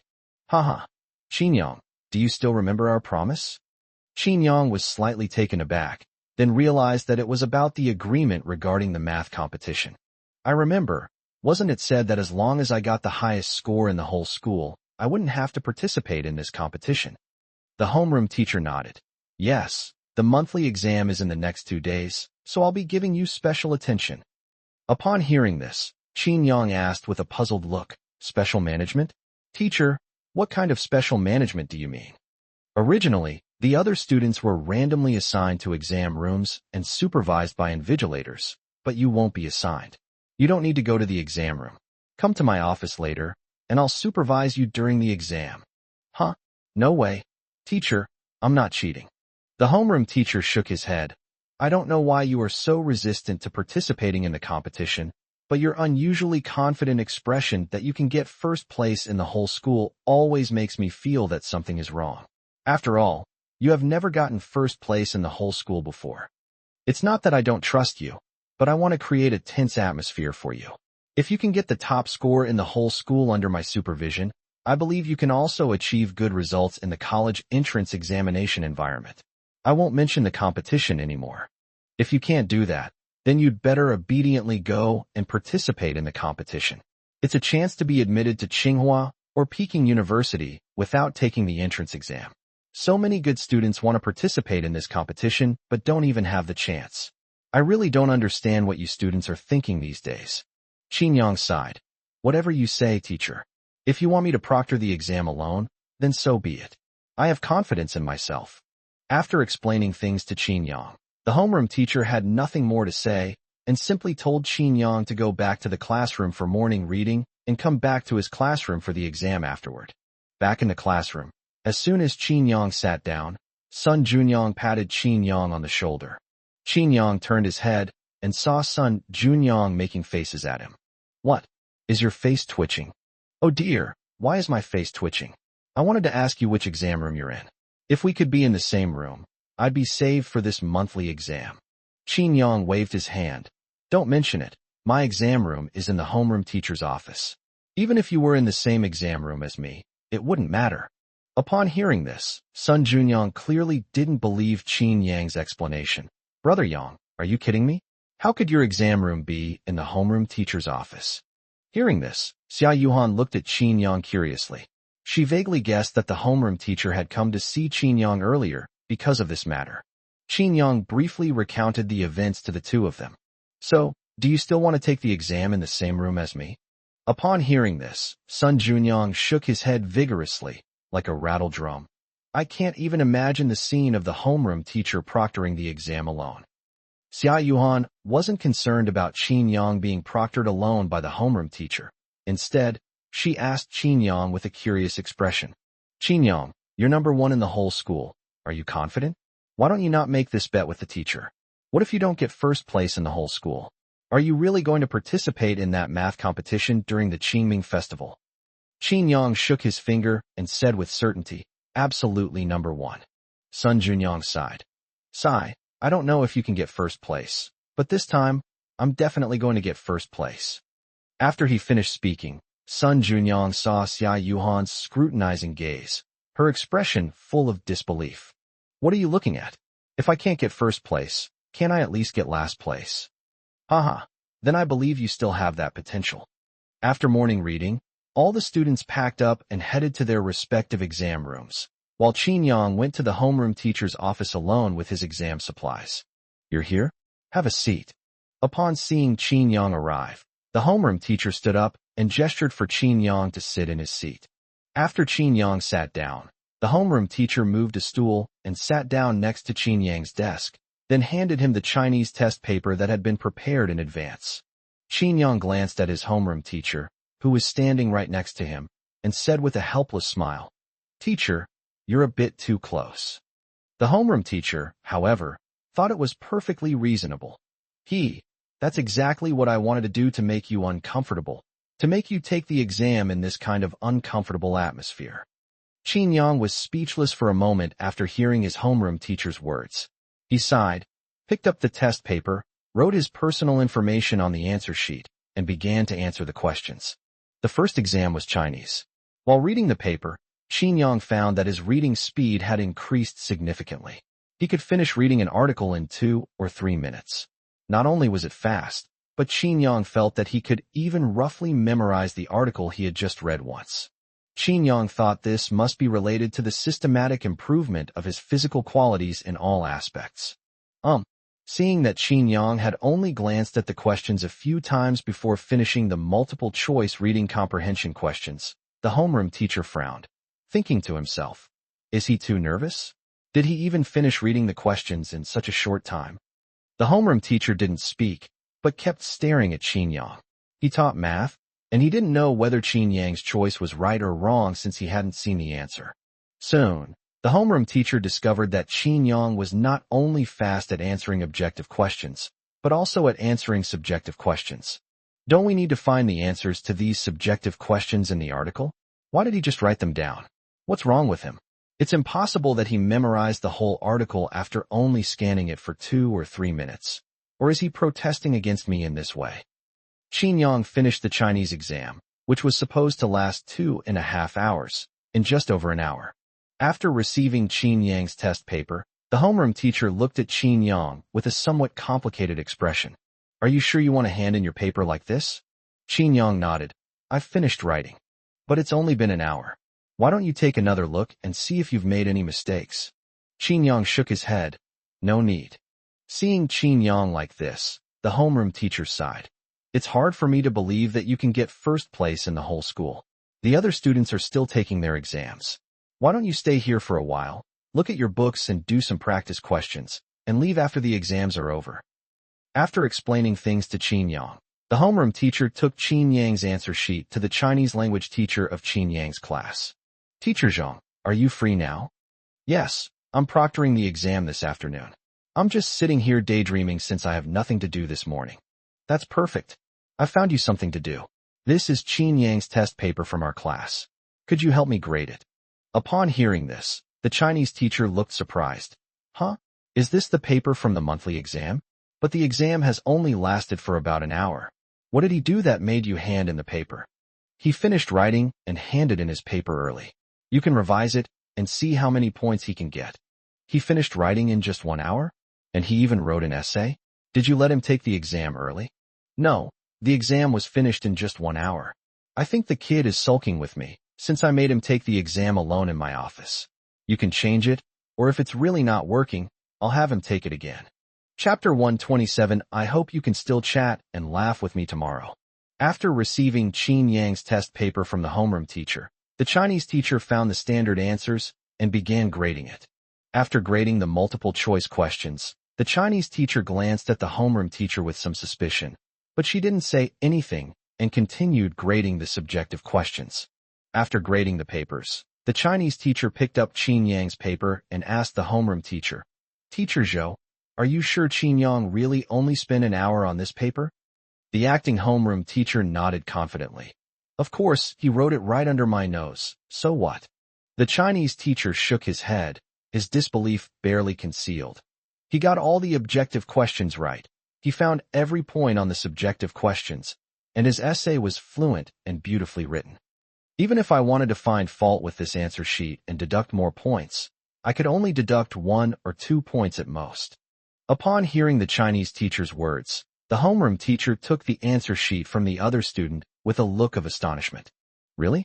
He handed in his paper so early. I was wondering if he was just messing with me, but he actually did so well." The Chinese teacher shrugged. "Qin Yang has always been very good at Chinese, and he used to get almost full marks. I just didn't expect him to be so fast at solving problems. He finished the test in just over an hour." Upon hearing this, the homeroom teacher couldn't help but sigh. TSK. With his problem-solving speed, if we changed the exam format and put all the subjects together, who could beat him? Haha, what you're describing is obviously impossible. All right then, could you please record his score? I'll report it later. After leaving the Chinese teacher, the homeroom teacher returned to his office, where Qin Yang was sitting in the homeroom teacher's seat doing practice questions. "I have good news for you," the homeroom teacher said softly as she walked slowly to Qin Yang's side. Qin Yang had a pretty good idea of what his homeroom teacher was going to say. "It seems my Chinese grades are not bad." "Wow, you're quite confident." "Indeed, I just had your Chinese teacher grade your paper, and you got a score of 148. The homeroom teacher had been staring at Qin Yang, expecting him to be happy after hearing the score, but to his surprise, Qin Yang's expression remained unchanged. "Hey, 148. Just 2 points shy of a perfect score. Shouldn't you be happy?" Qin Yang put down his pen, looked up at his homeroom teacher, and then smiled. "I'm used to it. When have I ever scored less than 140? What you say makes sense, but you finished the test way too fast. I saw you hand in your paper after an hour, and I thought you were unhappy that I was proctoring you alone. I didn't expect that you finished the test in just over an hour when it was supposed to take 2.5 hours. But you can't let your guard down. I set the math test this afternoon, and there are quite a few traps in it. If you're not careful, you might lose points." Qin Yang looked at his homeroom teacher with some surprise. "Teacher, is it really okay for you to tell me this?" The homeroom teacher shrugged indifferently. "So what? I only told you there was a trap, but I didn't tell you exactly where. Maybe I didn't set any trap at all, and I just set it on purpose to make you suspicious." Afternoon exam. After handing the math test paper to Qin Yang, the homeroom teacher moved a stool and sat down next to Qin Yang. He had set the exam questions, and he knew every single one by heart. So, as soon as Qin Yang started writing a formula on the draft paper to prepare for the conversion, he knew whether Qin Yang's thinking was correct. "That's too fast. Even if I already know which formula to use for each problem and how to solve it, I still can't do each step as fast as him. How can he react so quickly? Such complicated calculations seem like just a matter of multiplying numbers to him." The more the homeroom teacher looked at Qin Yang's solutions, the more deeply moved he became. Looking at Qin Yang's focused expression as he solved the problem, he couldn't help but shake his head slightly. With this calculation ability and reaction speed, winning an award in a competition is a sure thing. For a fleeting moment, the homeroom teacher even considered secretly altering Qin Yang's grades to allow him to participate in the competition if he actually came in first place. Of course, he quickly suppressed this thought. We still have to respect the student's opinion. Since we agreed to make this bet with him, we have to abide by the rules. In just 30 minutes, Qin Yang finished 12 multiple-choice questions and 4 fill-in-the-blank questions. The homeroom teacher, watching from the side, couldn't help but twitch at the corner of his mouth. Not only was Qin Yang fast at answering questions, but he also didn't make any mistakes. He got all 16 questions right, earning a score of 90. For the remaining 6 questions, Qin Yang spent 8 minutes on the last and most challenging question, but the other questions took no more than 5 minutes. He finished it all. His problem-solving speed is incredible. Not only is it fast, but he got every single one right. And despite all the little traps I set, he wasn't affected at all. Seeing that Qin Yang was completely unaffected by the trap he had set, the The homeroom teacher couldn't help but wonder if the question he had set was too clumsy. How come Qin Yang didn't fall for it at all? This shouldn't be the case. After I finished setting the questions, I even had other math teachers write them out. 2 out of the 3 got them wrong. The homeroom teacher stared at Qin Yang with admiration for a while, then took out a red pen and marked Qin Yang's answer sheet with 150 points. Not bad, a perfect score. With your math skills, why don't you participate in math competitions? I'm not exaggerating at all. Although I'm a teacher, I feel that in terms of speed and accuracy in solving problems, even I am not as good as you. Qin Yang shrugged. Opportunities should be left for other students. I can't take them all. Seeing that Qin Yang was not modest at all, the homeroom teacher shook his head helplessly. Don't rush. You've only taken 2 exams so far. There are 2 more tomorrow. Your scores in Chinese and math are about the same as in the previous monthly exams. You didn't get first place in the previous monthly exams either. The real drag on your score is English. I hope you can still chat and laugh with me like this after you finish the English exam. Qin Yang pursed his lips and didn't say anything. Tomorrow, he'll know everything. Qin Yang waited in the teacher's office for an hour until the bell rang to signal the end of the exam. Only then did he say goodbye to his homeroom teacher and return to the classroom. Hey, why aren't you watching where you're going? Qin Yang saw Xia Yuhan walking towards the classroom with her head down and looking rather dejected. Qin Yang deliberately blocked her way, but Xia Yuhan didn't even notice that there was someone in front of her and bumped into Qin Yang. Xia Yuhan covered her head, and when she came to her senses, she playfully punched Qin Yang's chest in feigned anger. Ugh, don't even mention it. It's all because of this math test. I only realized my problem-solving approach was wrong after I handed in the paper. Upon hearing this, Qin Yang smiled.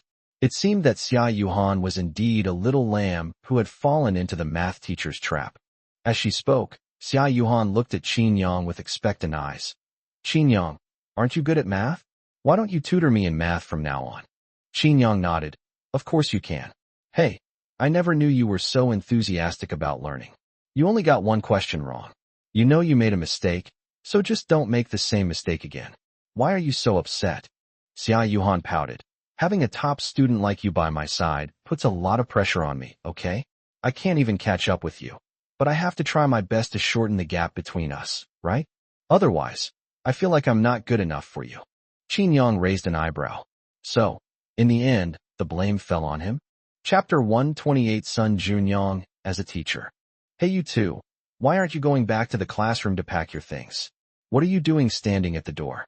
Sun Junyang approached Qin Yang and his companion with a carefree expression. I was just getting ready. How come you look like this? You did well on the exam today. Qin Yang teased with a smile. Sun Junyang pursed his lips and sighed. Ugh, don't even mention it. I get angry just thinking about exams. Yang Ji, Yuhan, you two be the judges. My neck was a little sore, so I moved it around a bit, and guess what? Just as I turned my head, I saw someone else's test paper. This is terrible. The proctor rushed over and took my paper away, saying I was peeking at other students' answers. Isn't this bullying an honest person? Tell me, am I the kind of person who peeks at other people's answers? Upon hearing this, Qin Yang and the other man exchanged a glance, letting Sun Junyang understand on his own. Hey, what do you mean? Even you guys are questioning me, not believing me, and slandering me. Qin Yang patted Sun Junyang on the shoulder and said earnestly, the eyes of the masses are discerning. I'm on the proctor's side this time. Yes, I admit I accidentally saw someone else's answers, but I didn't mean to at all. How can you say I cheated? The teacher just knows I've consistently ranked last in the school, so they have a stereotype about me. Qin Yang and Xia Yuhan exchanged a glance, then shook their heads with a smile. Sun Junyang, I'll say it again, you can fool your brothers, but don't fool yourself. I really didn't mean it. Heavens, who can I complain to? The next day, while they were still reading aloud in the morning, the homeroom teacher called Qin Yang to his office. Teacher, what's wrong? It's not time for the exam yet, is it? It's not exam time yet. I was just thinking you were writing the questions too fast. So, I brought you the science and English exam papers. You can finish them this morning. I'll also get the other teachers to grade your papers as soon as possible. Huh? Can't a person get a break? I have to take both science and English exams all morning. The homeroom teacher clicked his tongue. TSK, It varies from person to person. Others may not be able to do it, but I believe you definitely can. Seeing Qin Yang staring at him, the homeroom teacher laughed and said, "To tell you the truth, it was just that I was chatting with a colleague in the office after get off work yesterday. I told them how fast you can solve problems, but the other teachers didn't believe me. They thought I was exaggerating and said that even the top student in the whole school can't solve problems that fast, so they didn't believe that you could be that fast. I made a small bet with them. If I won, each of the dozen or so of them would give me 100. If I lost, I would give each of them 100. The homeroom teacher patted Qin Yang on the shoulder and said, "Hee, this bet seems like I'm at a disadvantage, but actually, my victory is a sure thing, isn't it?" Qin Yang curled his lip. "Teacher, so you're using me as a bet to open a gambling operation here? Is that appropriate? You're teachers. How can you allow people to gamble? Hey, how can you call this gambling? This is just adding some fun to our boring teaching life. When we're in a good mood, we can give your students a better classroom experience, right? Don't worry, I'll treat you to dinner after I win this bet." Watching the homeroom teacher speak eloquently in front of him, Qin Yang unconsciously superimposed the teacher's face on Sun Junyang's face. In this acting homeroom teacher, Qin Yang seemed to see what Sun Junyang was like when he was a teacher. "Let's skip the meal. Everyone's tired after the exam. Teacher, why don't you treat the whole class to a drink?" "No problem, it'll be arranged. Of course, the premise is that we have to win. If we lose, I'll be bleeding money. Don't worry. Teacher, we're guaranteed to win." Just as the two were talking, the teachers who had made bets with the homeroom teacher also arrived at the office one after another. "Old Joe, it's not too late to regret it now." "Yes, 100 for each person adds up to a considerable sum." After glancing at Qin Yang, the homeroom teacher felt confident of victory. "Heh, I really have to return that to you. If you regret quitting, it's not too late to quit now, so that you henpecked husbands won't be able to come up with even 100 yuan. I'll be ashamed for you." After a brief argument among the teachers, the homeroom teacher had Qin Yang start working on the test. Qin Yang glanced at the dozen or so teachers around him, feeling both amused and exasperated. Being proctored by a dozen teachers at the same time, this kind of treatment was probably rare, not just in Jiangcheng, but in the entire country, except for himself. Qin Yang shook his head and began answering the questions. He started with the science section, answering the multiple-choice questions in biology and chemistry. Qin Yang could basically guess the correct answers after just one glance. Only the physics section, which involved calculations, took him a little longer. "Huh? Really that fast? How long has it been?" "Less than 10 minutes, right? You finished all 21 multiple-choice questions." "Shoo! Keep your voice down, don't disturb him." The teachers were increasingly alarmed as they looked at the student.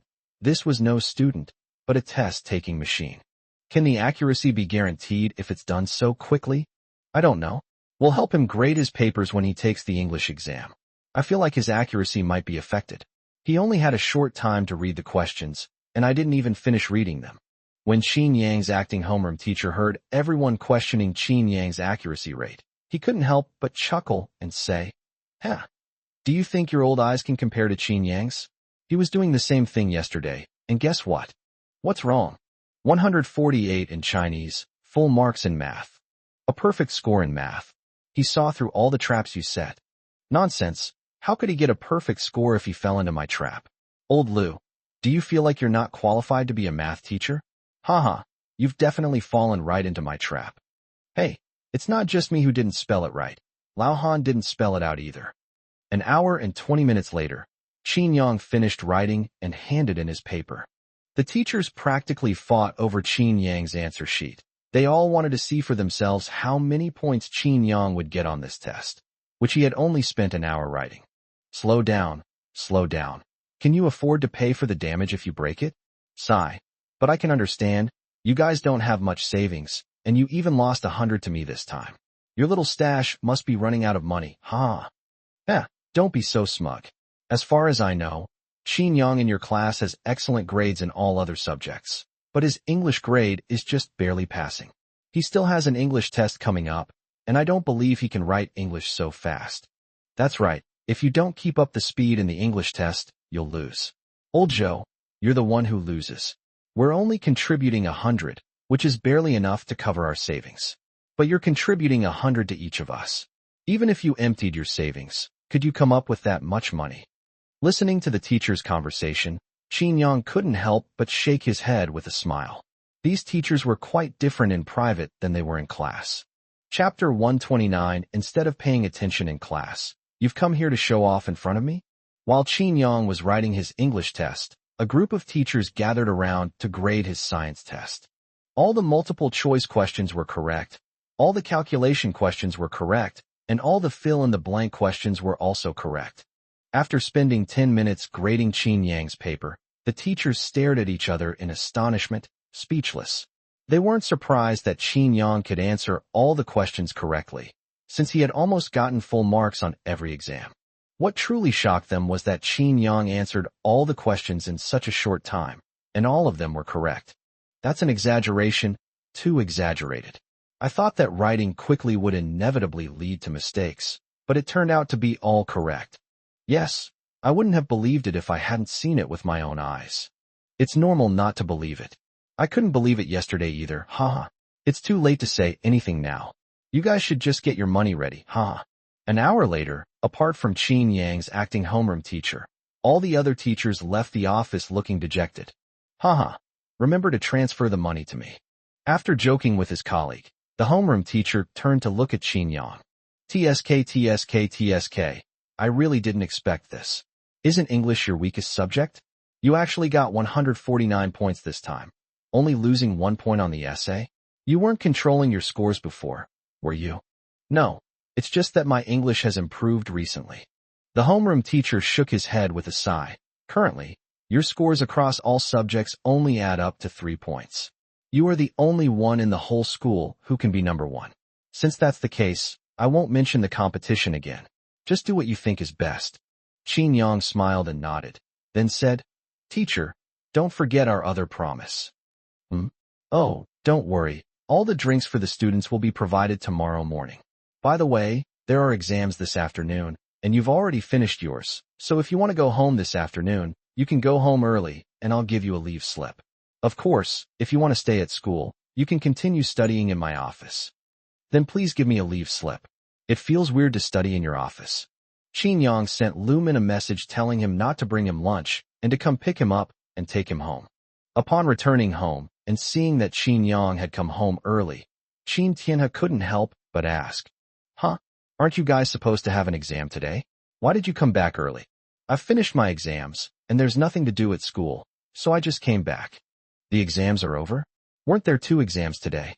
Qin Tianhe asked, a hint of confusion in his eyes. Qin Yang nodded. Yes, I took both exams this morning. Oh, that's perfect. I had something to take care of this afternoon, but since you're back, you can go in my place. Qin Yang's lips twitched. Grandpa, even the donkeys in the production team shouldn't be treated like this. Hey, you're absolutely right. When the stubbornness of the production team gets the better of you, you really can't get them to do anything. But people are different. You can order them around however you want. Qin Yang sighed helplessly, then asked, Grandpa, tell me, what do you want me to do for you? There's a company in Shanghai that I want to acquire. They sent someone to discuss the details with me at the Manhwa Hotel. Acquiring companies? What industry are they in? In the field of new energy vehicles, their autonomous driving technology has made significant breakthroughs. This company is currently valued at 370 billion yuan, and I am prepared to offer 400 billion yuan for its acquisition. Don't think that I'm ordering you around. This company was originally intended to be put in your name after it was acquired. Upon hearing that Qin Tianhe wanted to acquire it and put it under his own name, Qin Yang immediately became interested and quickly assured Qin Tianhe that he would do his best to make the matter happen. After finishing their meal and resting for a while, Lu Min came over to inform him that the representative from the new energy vehicle company in Shanghai had sent a message saying that he was almost at the Longhua Hotel and that they could set off now. All right, let's get going. Half an hour later, Qin Yang arrived at the Longhua Hotel. Lu Min parked the car in the underground garage, and Qin Yang went ahead to the agreed room to wait for the representative of the new energy vehicle. When Qin Yang arrived at the hotel entrance, he saw a car blocking the entrance.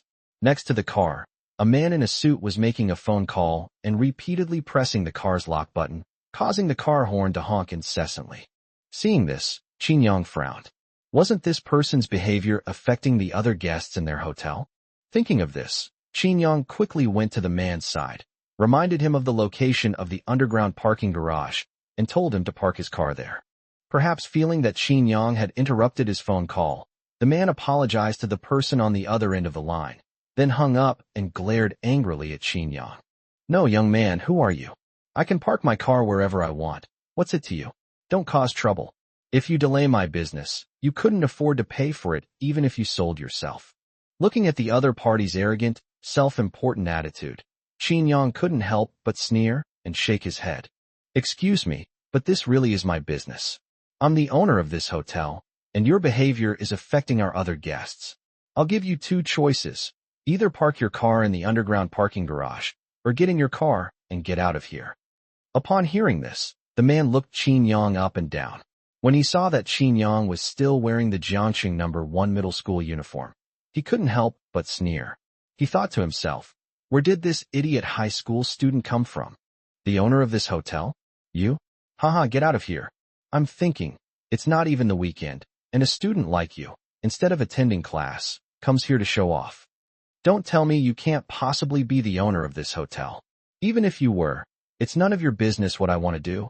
You're just a small hotel owner. Upon hearing this, Qin Yang shook his head speechlessly. This kind of person won't shed a tear until they see the coffin. Qin Yang entered the hotel and immediately summoned the lobby manager. "What's wrong with that person at the entrance? What are you doing? Just letting him park his car in front of the hotel and block other guests from coming and going." Upon hearing this, the lobby manager also showed a bitter expression. "Boss, we talked to him, but we couldn't persuade him. Moreover, he said that he had reserved the top-class private room. The top-class private room is never reserved for the public and is always reserved for you, boss. We thought he was your guest, so we dared not kick him out. He booked the top-tier private room." Upon hearing the lobby manager's words, Qin Yang instantly realized that the man at the door must be the representative sent by Shanghai Energy Automobile Company to discuss the acquisition with him. Chapter 130, 100 billion parking fees. Knowing that the other party was the representative from Shanghai who had come to discuss the acquisition with him, Qin Yang instructed the lobby manager. "Take him there and tell him that he either drives the car into the garage so it doesn't block our other guests, or he drives his car away." After hearing Qin Yang's words, the lobby manager felt more confident and assured Qin Yang, "Don't worry, boss, I'll definitely keep him under control."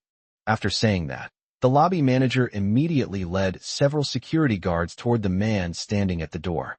"Hey, do you have any manners? Don't you know this is a public area? Who gave you permission to park here? Either drive your car into the garage or get out. We don't welcome guests like you." Upon hearing this, the man glanced at the lobby manager, then sneered. "TCH, it's you again? Didn't I tell you? I had an appointment with a distinguished guest in your VIP room. The reason I parked here was to show him our car. If you've delayed my business, can you afford to compensate me? Go cool off somewhere else." "The top-tier private room? Huh, I was fooled by you just now. I thought you were one of our boss's guests. The top-tier private room is not available for reservation. Only our boss can use it. But our boss just said that we should kick you out. You're the one who should go somewhere cool and stay somewhere else. You guys go and chase him away." Upon receiving the order, several security guards immediately stepped forward to drive the man away, and one of them even went to take the key from the man's waist to drive his car away. "Stop right there. What are you doing?" "Huh, let me tell you, it's easy for me to drive the car away, but it won't be so easy for you to make me drive it back later.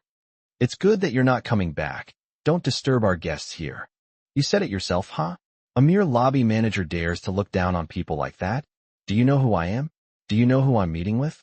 I'm telling you right now, if you dare to lay a finger on me, you won't have a place to stay in the entire country of China." "Hey guys, don't pay any attention to him. The boss has our backers. Let's get rid of him." Seeing a large group of security guards surrounding him, the man had no choice but to drive his car into the garage. When he returned, he didn't forget to glare fiercely at the lobby manager and the others. Just then, Lu Min called, asking for the man's location. "Assistant Lu, I'm at the hotel entrance. Where are you?" What are you still doing at the door? My young master is already waiting for you in the private room, so hurry up and come over. Young master? Isn't it old Master Qin? The man was slightly taken aback. According to the agreement, the acquisition negotiations should have been discussed with old Master Qin. Why are you talking so much? What? Can't my young master come to discuss this? Remember this, whether we acquire or not makes no difference to the Qin family. If the Qin family wants to, your company can go bankrupt tomorrow. Don't waste my young master's time. I'll give you 2 minutes. If I don't see you, then we can't talk. Yes, I'll be right there. The man nodded repeatedly, humbly echoing Lu Min. After hanging up the phone, the man looked at the lobby manager and the others. I'll settle the score with you guys after I'm done with this. Top-tier private room. Qin Yang aimlessly surveyed the decor of the private room. I feel that the decoration style of this private room is too ostentatious. It's okay at first glance, but after looking at it for a while, it feels like something a nouveau riche would do. I'll contact the hotel manager and ask him to redecorate it in a modern and minimalist style. Lu Min nodded. I'll notify them right away. With that, Lu Min took out his phone and called the hotel manager. A series of knocks sounded on the door. Come in. Upon hearing Qin Yang's voice, Zhang Wei slowly pushed open the door to the private room. The moment he saw Qin Yang, Zhang Wei was completely stunned. It's you? What are you doing here? Qin Yang pursed his lips and looked at Zhang Wei with a speechless expression. Is it possible that I'm here waiting for you to discuss the acquisition? Qin Yang's words made Zhang Wei tremble all over. At this moment, Zhang Wei felt as if his brain had exploded, his mind went blank, and he forgot all the words he had prepared in advance. Your young Master Qin? Could you be? Gulp. Zhang Wei swallowed hard. Thinking of the scene of him scolding Qin Yang at the hotel entrance just now, his back was soaked with sweat. Young Master Qin, I didn't mean to park in front of the hotel just now. The reason I parked the car there was to show it to you. I apologize for my behavior. Seeing Zhang Wei apologizing repeatedly, Qin Yang raised his hand to signal him to stop. I'm not here to listen to your nonsense. Let's get straight to the point. Your company's market value is 370 billion, right? I'm willing to pay 350 billion to buy it. Upon hearing this, Zhang Wei's face instantly darkened. Young Master Qin, we have made a major breakthrough in autonomous driving technology. Once our technology is put into use, the vehicle can go out and run as a taxi when the owner does not need to use the car. In addition, the outstanding ability to avoid obstacles and emergency braking has always been a selling point of our company's vehicles. Our company's current market value is 370 billion. Once this information is released, the stock price will inevitably rise further, easily surpassing 400 billion. 350 billion is 20 billion lower than our current market value. Isn't that inappropriate? After Zhang Wei finished speaking, Qin Yang looked up slightly at him. Are you sure releasing this information will make the stock price go up? Don't even think about it. It won't go up. If you want to sell to us at market value, that's fine too, but wait a month and see how much your company is worth then, and we can buy it at that price then. Upon hearing this, Zhang Wei was slightly taken aback and couldn't help but wonder if Qin Yang really understood the stock market. Releasing such positive news would definitely cause the stock price to skyrocket. But Zhang Wei quickly realized that Qin Yang's words were not speculation, but a simple notification. In front of a behemoth like the Qin family, the stock price of a company could be raised or lowered at will. If the Qin family really suppresses them for a month, it's uncertain whether their company will even have 100 billion left. Thinking of this, Zhang Wei shook his head helplessly. It seems that you, young Master Qin, are determined to acquire it for 350 billion. Zhang Wei's face was full of bitterness. He didn't want to sell the company at all, but the buyer was the Qin family. If he sold, he could get some money. If he didn't sell, he would have nothing. Qin Yang shook his head. You're wrong. At first, I thought I could accept anything under 450 billion, but your behavior at the entrance of my hotel made me think that your company is worth, at most, 350 billion. Regret filled Zhang Wei's heart. Just because he parked his car in front of the hotel and blocked other guests, 100 billion was gone? This parking fee is too expensive. Chapter 131 talking about money hurts feelings. Just as Qin Yang was about to have Zhang Wei lead the way to demonstrate the vehicle's specific functions, Lu Min stepped forward and whispered in Qin Yang's ear. Young master, our team has conducted a thorough investigation, and the master is quite satisfied with the features they developed. Lu Min's words stunned Qin Yang. You've investigated everything? Then what am I here for? I can't just be here to finalize the specific acquisition price, can I? Lu Min shook his head. Of course not. Your main task, young master, is to sign the contract, and then the company will belong to you. Upon hearing this, Qin Yang raised an eyebrow and patted Lu Min on the shoulder with a smile. If you encounter something like this again in the future, just ask. I'm always happy to help. After laughing with Qin Yang for a while, Lu Min said, Young master, I can't make that decision myself. It requires the master's approval. After drafting and signing the contract, Qin Yang handed over the rest to his legal team and went home. Upon returning to the manor, someone Qin Yang never expected appeared before him. Second uncle? When did you come to Jiangxing? You must have something to discuss with Grandpa. Then I won't bother you any longer. Just as Qin Yang was about to leave, Qin Hiyu called him back. Don't go. I came here today to find you. Qin Yang stopped in his tracks, then turned around with an awkward smile. Looking for me? I wonder what you need me for, second uncle. Qin Hiyu looked Qin Yang up and down, then laughed and said, Huh. Qin Yang, are you hiding something from me? Qin Yang shook his head repeatedly. How could that be? How could I possibly hide anything from you, second uncle? You're joking, second uncle. Even if I wanted to hide it, I couldn't hide it from you. Seeing that Qin Yang wasn't telling the truth, Qin Hiyu stepped forward and grabbed Qin Yang's wrist. You can find out about those dirty things. Do you think I can't? Hearing Qin Hiyu say this, Qin Yang knew that his second uncle had finally found out about his second aunt and fourth uncle's affair. He sighed helplessly. Second uncle, now that you know, I have nothing to hide. It's just a trivial matter anyway. I'm not making a fuss because I don't want to air our dirty laundry in public. Qin Yang's words elicited a series of cold laughs from Qin Hiyu. Don't want to air your dirty laundry in public? Huh, you've got a pretty good plan. You've used fourth brother's weakness to force him to transfer all his assets in the Qin family to you, while I, the victim, have been kept in the dark. Qin Yang, don't you think this is a bit unethical? Tisk, second uncle, what are you saying? What do you mean by using fourth uncle's weakness to pressure him? Since fourth uncle did something wrong, he should definitely be punished to make him realize his mistake, don't you think? Qin Hiyu glanced at Qin Yang, then sneered. Kid, don't try to be glib in front of me. I won't make things difficult for you. I want 60% of fourth brother's assets. Second uncle, talking about money will make us feel distant. We're family, so let's not talk about money. Talking about money will hurt our feelings. Qin Hiyu reached out to interrupt Qin Yang. I will transfer 60% of Lao Si's assets to my hands and leave now. If you don't agree, then I will have no choice but to take this matter to the old man and let him deal with Lao Si according to family law. Compared to the assets in the fourth brother's hands, I would rather he be dead. If it weren't for the old man's poor health, I would have taken action against the fourth brother the moment I heard the news. If you want me to swallow this anger and not report it to the old man, you have to give me some hush money. Qin Yang frowned and pondered for a moment, then held up 4 fingers. I can only give you 40% at most. Qin Hiyu shook his head. Either give me 60% to settle things peacefully, or I will tell the old man about this and let him handle it. Qin Yang didn't speak, but quietly looked at Qin Hiyu. After a moment, Qin Yang smiled and said, Second uncle, stop trying to fool us. If you wanted to tell Grandpa, you would have already done so. Do you think 60% of fourth uncle's assets can sway your mind? I don't believe it. How about this? I'll compromise.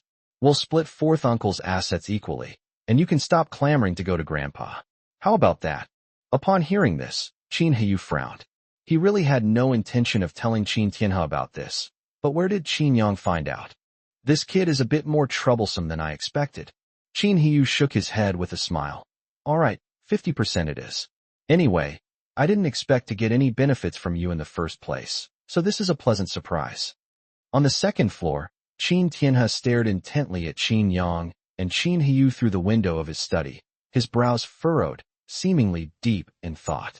After pouring Qin Hiyu a cup of tea, Qin Yang joked, Second uncle, didn't you say you'd leave immediately after getting fourth uncle's assets? Why are you still here? I came to Jiangxing on the old man's orders. He said there was something important and I needed to come over right away. You want me to leave? Fine. When the old man comes looking for me, you can go and explain to him. With that, Qin Hiyu made a move to get up. She thought Qin Yang would try to persuade her to stay, but when she turned around, she saw Qin Yang sitting on the sofa, looking at her with a smile on his face, as if he was certain she wouldn't leave.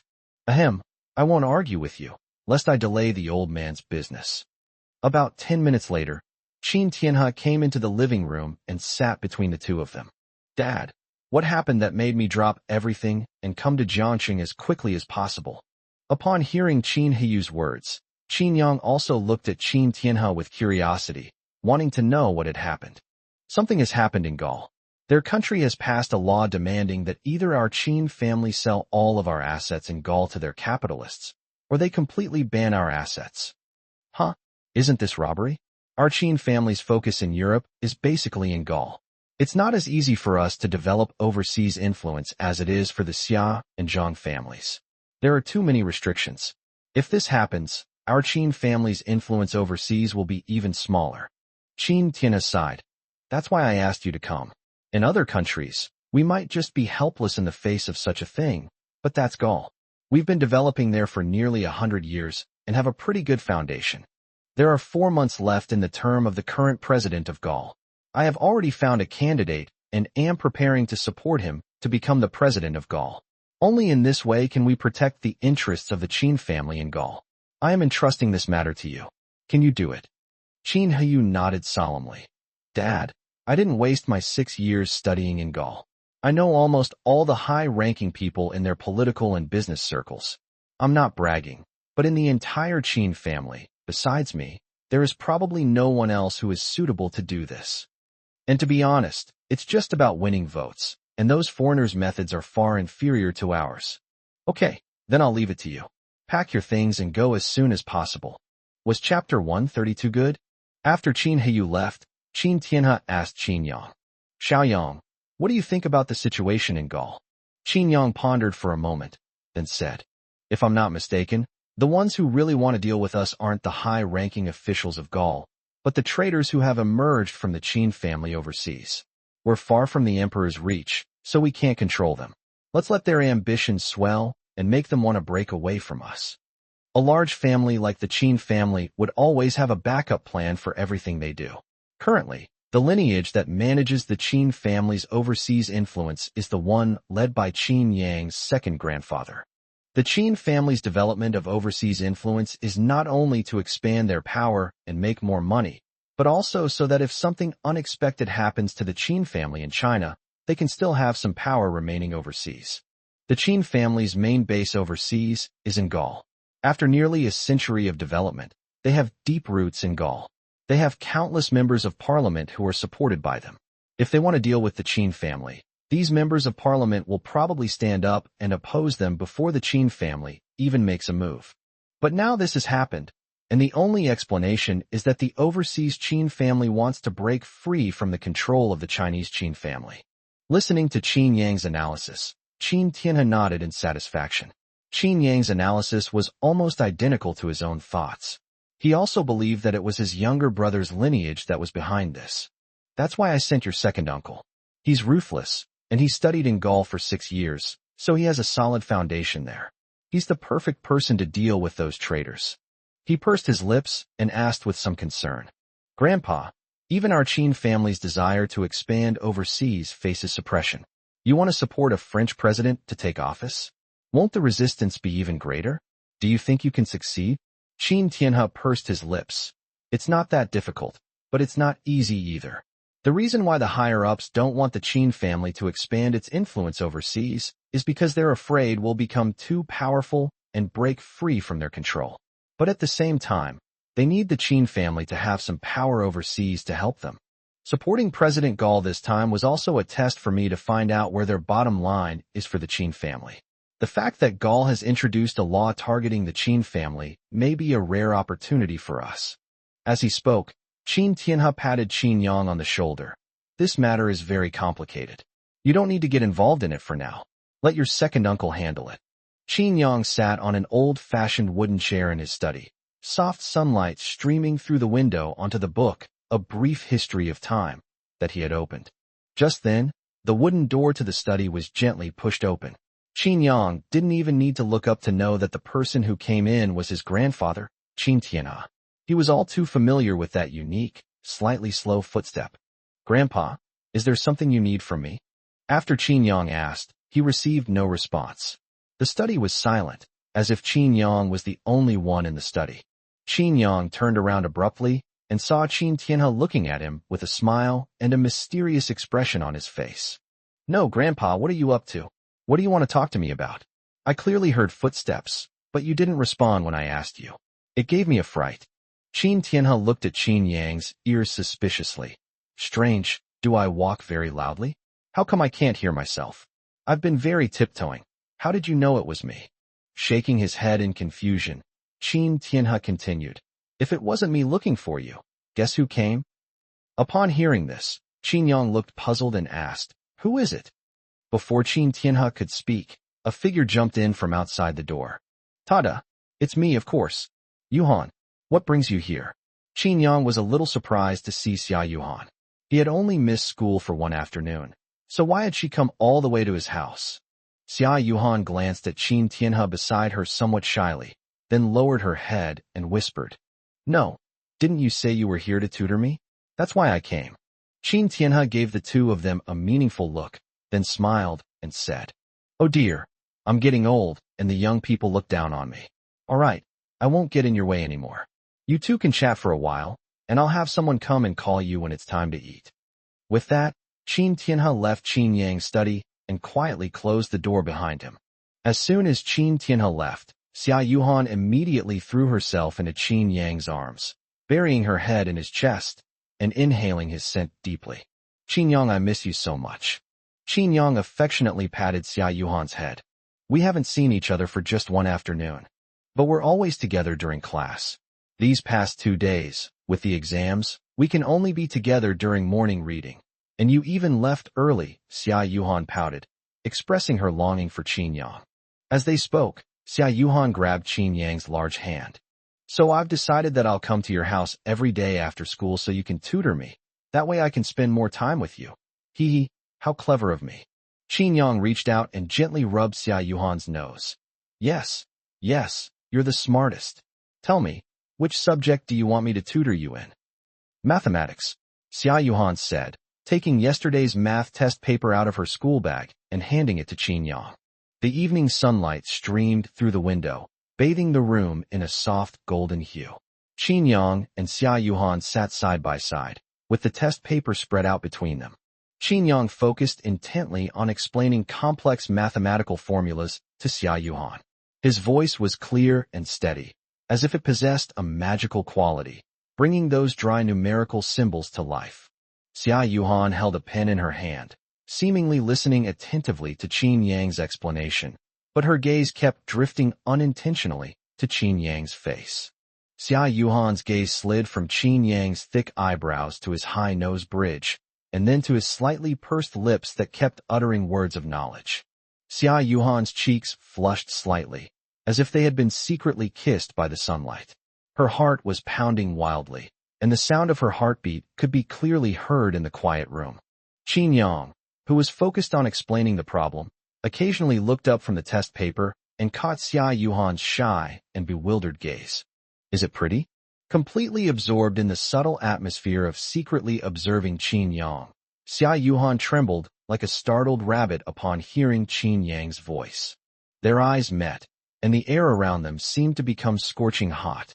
Feeling the breath rushing towards her, Xia Yuhan's heart suddenly raced, as if a small drum was pounding wildly in her chest. Chapter 133 Street Challenge. Put. A knock on the door broke the increasingly ambiguous atmosphere in the room. "Ahem, who is it?" Qin Yang asked after clearing his throat twice. "Young master, dinner is ready. The master wants you to come down for dinner," came the servant's voice from the doorway. "Okay, I'll be right there." At the dinner table, Qin Tianhe glanced at the two of them and couldn't help but laugh. "Did I disturb you?" Upon hearing Qin Tianhe's question, Xia Yuhan lowered her head, not daring to look him in the eye, while Qin Yang stroked his chin, pretending not to understand. After dinner, Qin Yang was pushed out of the house by Qin Tianhe. Oh, you're not worried about not having time to study, are you? Why don't you go out and have some fun with Yuhan today? You just finished your exams today, so it's a good time to relax. At Qin Tianhe's insistence, Qin Yang and his companion went to the pedestrian street and wandered around aimlessly. The two walked hand in hand when they suddenly saw a crowd gathered ahead. Driven by curiosity, they joined the crowd. It turns out that a fitness influencer was filming a video here. He took out a pair of 100-kilogram dumbbells and asked passers-by to try their luck. Men could win a reward of 10,000 yuan if they could lift them with one hand, or women with both hands. Faced with the generous reward, passers-by were eager to participate, but unfortunately, the dumbbells were too heavy. How could they be so easy to lift a weight that was heavier than that of an average person? Qin Yang watched for a while, and 9 people stepped forward to challenge him, but none of them succeeded. The last one, in particular, looked to be a very muscular man. Haha, buddy, is that all dead muscle you've got? It looks big, but why can't it get up and working when it really matters? Exactly, it's a waste to have all that muscle on you. You're not even as good as a construction worker. They're all like live chickens. The muscular man, somewhat embarrassed by the teasing, said, "Don't laugh at me. At least I managed to lift it a little. You guys try it." "Just kidding. It weighs 200 pounds. Looking at the enormous dumbbells placed on the ground, Xia Yuhan shook Qin Yang's hand and asked, "Qin Yang, if it were you, could you lift this dumbbell?" Qin Yang nodded. Zhang Fei eating bean sprouts is a piece of cake. The muscular man who had just been mocked looked Qin Yang up and down after hearing his words. Seeing that Qin Yang was slender and didn't look like someone who had trained, he couldn't help but laugh. "Young man, anyone can brag. If you're so capable, go up and fight for real." A passerby nearby nodded in agreement. "That's right. It's a piece of cake. Why not go up and challenge it instead of standing here talking big? There's a 10,000 yuan prize if you succeed.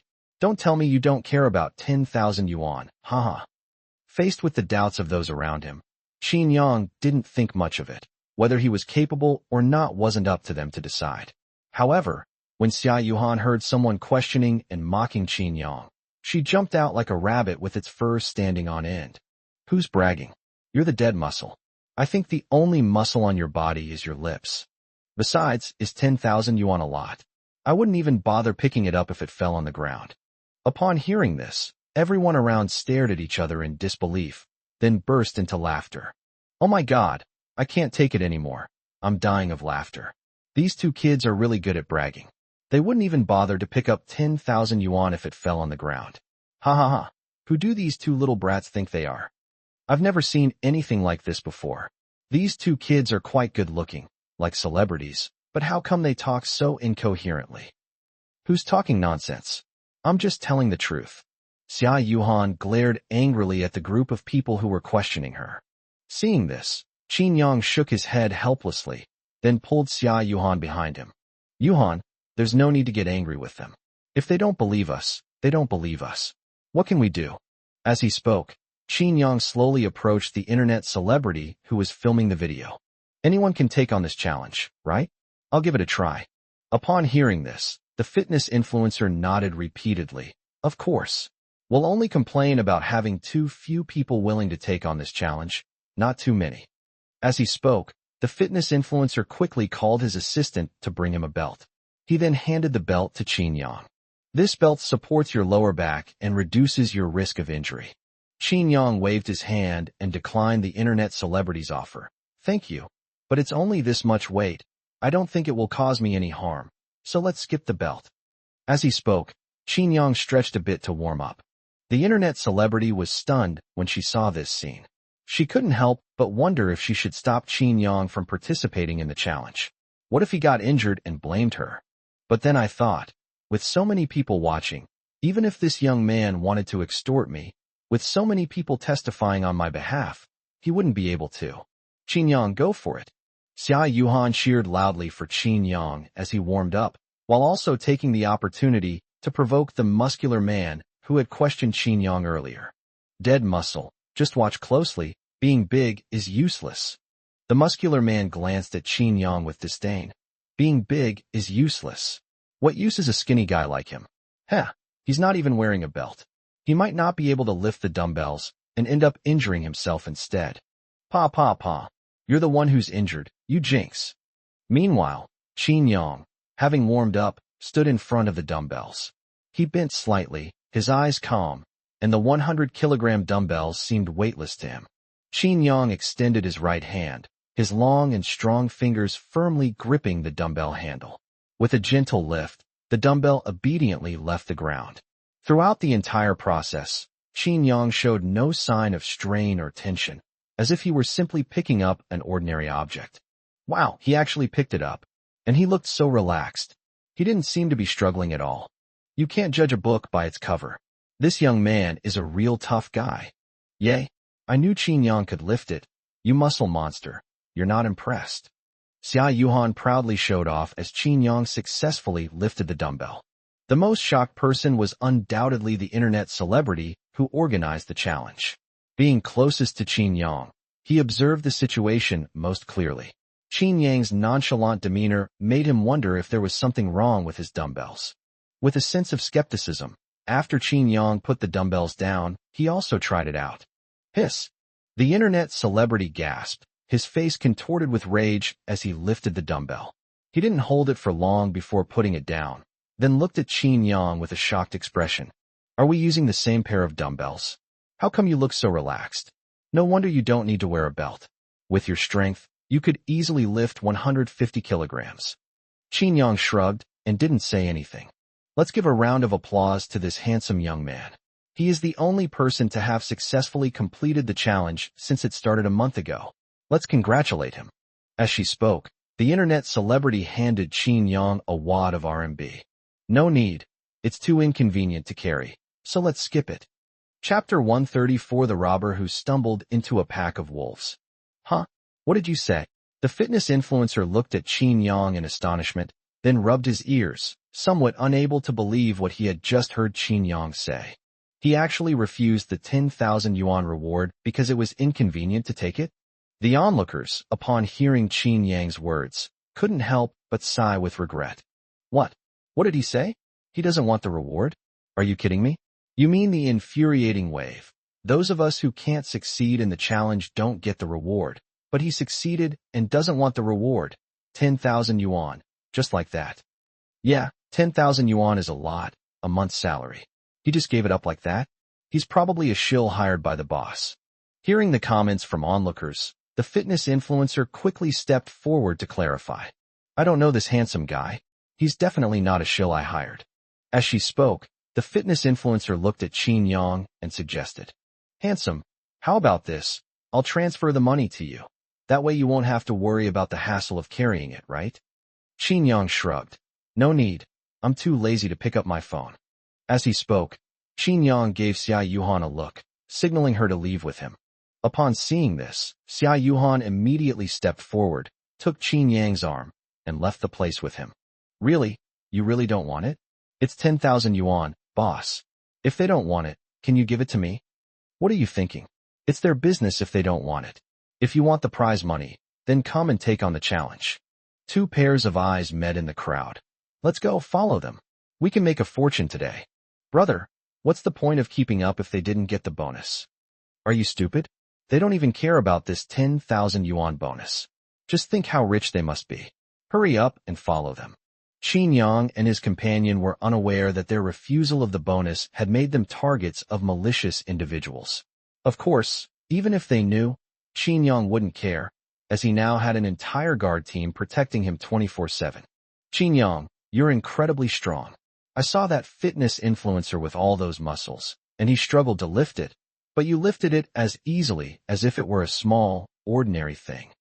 Hearing Xia Yuhan's praise, Qin Yang's lips curled up slightly, and he smiled. If I didn't have the strength, how could I protect you? Upon hearing this, Xia Yuhan blushed slightly and leaned sweetly against Qin Yang's shoulder. With his maxed-out counter-surveillance capabilities, Qin Yang quickly discovered that two people were following him. What's wrong, Qin Yang? To avoid worrying Xia Yuhan, Qin Yang shook his head. It's nothing. Let's go. Let's go for a walk over there. Under Qin Yang's deliberate guidance, the two people who were following him were led into a dead end. Hey, why are we taking this road? It's a dead end. Xia Yuhan looked at Qin Yang with suspicion. Qin Yang smiled slightly. I'll show you a good show, let's go. Half believing and half doubting, Xia Yuhan followed Qin Yang into this dead end. Behind them, the two men who had been following Qin Yang couldn't help but laugh when they saw him walk into the dead end. Haha, this is truly a stroke of luck. If they had just been wandering the streets, we really wouldn't have had a good opportunity to strike.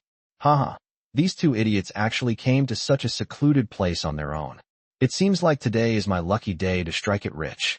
Brother, that girl is pretty. After we rob her of the money, we can have some fun together. That's right. Haha, tie up her boyfriend and watch us humiliate her. Just thinking about it is exciting. Let's go. Let's do it. The dim light flickered in the dead-end alley, casting long shadows of Qin Yang and Xia Yuhan, making them appear somewhat lonely and helpless. Suddenly, a series of hurried footsteps broke the silence. Two burly thugs charged forward like hungry wolves, wielding gleaming daggers, their eyes filled with greed and lust. One of the thugs grinned, revealing a set of uneven, yellow teeth. Kid, hand over all your valuables, or you won't be leaving here alive. Another assailant brandished a dagger, drawing a cold arc in the air as he approached Qin Yang step by step. Faced with this scene, Qin Yang remained calm, showing no fear whatsoever at being robbed. The reason was simple. Ever since the Fong family's failed attempt to kidnap him, Qin Yang now had a group of people protecting him wherever he went. Moreover, each of them was armed. If these two thugs dared to make any move, Qin Yang had no doubt that a bullet would be fired from the shadows and blow their heads off the next second. I have no money, and I have no life either. But you, kneel down and kowtow to me 10 times, and I might spare your lives. Qin Yang looked at the two thugs in front of him with amusement. They were wearing masks and only their eyes, noses and mouths were visible. Qin Yang's words caused the two to exchange a glance. Brother, this kid is so arrogant. I can't stand it. He even threatened us. He really doesn't know what death means. Kid, are you kidding me? We're robbing you, not the other way around. I don't want to say another word. Hand over all your valuables. Exactly, and your girlfriend too. Tell her to take off all her clothes and wait over there. We'll take advantage of her after we've robbed you of the money. Qin Yang, who had originally planned to tease the two thugs for a while to pass the time, lost interest in continuing to tease them after hearing their foul language towards Xia Yuhan. Since you're in such a hurry to die, I'll send you on your way.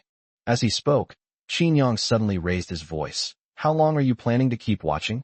Come out and tie these two bugs up. Haha. Big brother, this kid's scared out of his wits. Why is he talking to thin air? He looks so delicate. Let me have some fun with him later. Why are your tastes getting so daring? You're not even sparing men anymore. As the two were talking, a group of people suddenly jumped down from the wall, all of them pointing their pistols at them with their black muzzles.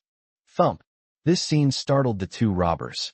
They were completely bewildered and couldn't understand how so many people had suddenly appeared, each of them carrying a gun. Run! Run! The two men, realizing what was happening, ran desperately toward the alleyway exit, but no matter how fast they ran, could they outrun a bullet? Two dull thuds were heard, and the two men fell to the ground. Qin Yang's bodyguards did not strike vital organs, but instead broke the legs of both men. Please let us off the hook. We were just joking. Please don't hold it against us. The two thugs were already in a state of shock and fear as they looked at Qin Yang. Who was this young man? Not only did he have so many bodyguards, but each of them was also armed. What kind of important person could possibly receive such treatment? Qin Yang coldly glanced at the two men, then ordered, tie up these two bastards and take them back to Zhujia. Tell Zhujia that I want them to suffer a fate worse than death. Chapter 135 Lu Min's Troubles. After the bodyguards took the two thugs away, Qin Yang asked Xia Yuhan with concern, were you scared? I'm not that fragile, and I know that with you here, there's definitely no danger. Xia Yuhan smiled sweetly, and then took Qin Yang's arm. After strolling around for a while longer, seeing that it was getting late, Qin Yang asked Lu Min to drive Xia Yuhan home first, and then take him back. After dropping Xia Yuhan off, on the way home, Qin Yang noticed that Lu Min kept looking at him through the rearview mirror, as if he wanted to say something but couldn't. Seeing this, Qin Yang said directly, Uncle Lu, why are you staring at me like that? Just say what you want to say. Caught off guard by Qin Yang, Lu Min smiled somewhat embarrassedly, then stammered. It's some personal matter of mine, and I feel it's not good to trouble you, young master. Upon hearing this, Qin Yang raised an eyebrow. As the Qin family's butler, Lu Min wielded considerable power. What private matter could he possibly have that required Qin Yang's help? After thinking for a moment, Qin Yang smiled and said, Uncle Lu, don't tell me you're asking me for money. The only personal matter Qin Yang could think of that Lu Min couldn't resolve through his power was probably financial problems. Upon hearing Qin Yang's words, Lu Min shook his head repeatedly. Young master, how could that be? However, I do have something to ask you that is related to money. Oh, it's not like you're asking me for money, and it's related to money. What exactly do you want? Just say it. Hearing Qin Yang say this, Lu Min no longer held back. Young master, to tell you the truth, I lost nearly 10 million in the stock market last week. That's a huge loss. I was just thinking that you could recommend a few stocks to help me recover my losses. After listening to Lu Min's words, Qin Yang frowned slightly. No, Uncle Lu, your thought process is a bit hard to understand. You've already lost 10 million, and your first thought isn't to cut your losses, but to ask me to recommend stocks. What if my recommendation is inaccurate? Wouldn't your losses be even greater? Lu Min shrugged helplessly. Whatever, if your recommendation is wrong, I'll quit gambling and never play again. Anyway, I've made quite a bit of money following the master over the years, so I can afford to lose 10 million. Okay, there's a stock I think has potential, you can buy it and give it a try. Then Qin Yang told Lu Min the name of the stock. Upon hearing the name Qin Yang mentioned, Lu Min froze on the spot. Young master, are you sure you want to buy Manhwa Pharmaceuticals? Qin Yang nodded. I'm sure, what's wrong? After receiving confirmation from Qin Yang, Lu Min told Qin Yang with a long face. Young master, I lost 10 million because I bought this stock. When it first dropped, I thought it would definitely rise back up, so I added to my position. It kept dropping, so I kept adding to my position. But it's like an avalanche, it just keeps falling, falling and falling, falling without any bottom. I really can't take it anymore. I have to sell everything. Are you sure you want me to buy this stock? Qin Yang nodded. It's good that you asked me today, otherwise you would have regretted it if you saw it rise back up in a few days and even break through the resistance level. My advice is to go all in. Qin Yang's words made Lu Min hesitate. All in? Young master, aren't you being a bit too optimistic about this stock? Qin Yang shrugged. I'm just making a suggestion. In the end, it's up to you how you decide. After hearing Qin Yang's words, Lu Min pursed his lips and pondered for a long time before finally making up his mind after returning to the Qin family manor. Fortune favors the bold. Let's take the risk. The next morning, Lu Min drove Qin Yang to school from the underground parking garage. As soon as Qin Yang got in the car, he noticed that Lu Min was yawning constantly. No, Uncle Lu, you're quite fashionable. Did you stay up all night last night? Why don't you let Zhu Jie take me to school instead? I'm scared of you looking like this. Lu Min scratched his head somewhat embarrassedly. Then let's switch to Zhu Jie. I'm really sorry, young master. I stayed up a bit late last night looking at stocks. Qin Yang shook his head with a wry smile, then asked Zhu Jie to take him to school. As soon as morning reading began, the homeroom teacher came to the classroom with the report cards. Classmates, I have some good news to share. The top scorer in the entire school this month's exam is a student from our class. Upon hearing this, almost everyone's attention focused on Qin Yang. The person in the class closest to being number one in the whole school was none other than Qin Yang. It was just a pity that Qin Yang's English grades used to be so terrible. As long as he could improve his English, his classmates believed that Qin Yang still had a good chance of becoming number one in the whole school.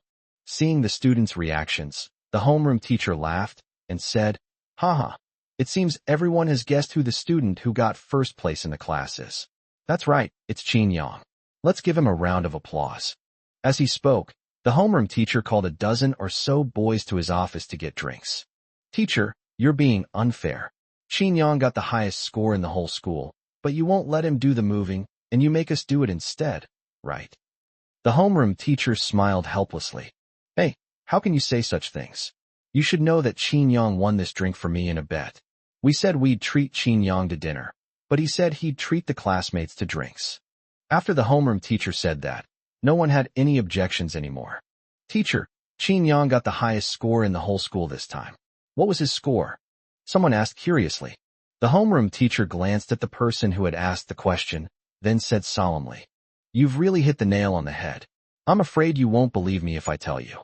The full score is 750, and Qin Yang got 742, losing a total of 8 points. This was only because a group of teachers were nitpicking. They deducted a few points from Qin Yang's steps. Otherwise, he would only have lost 3 points in Chinese and English combined."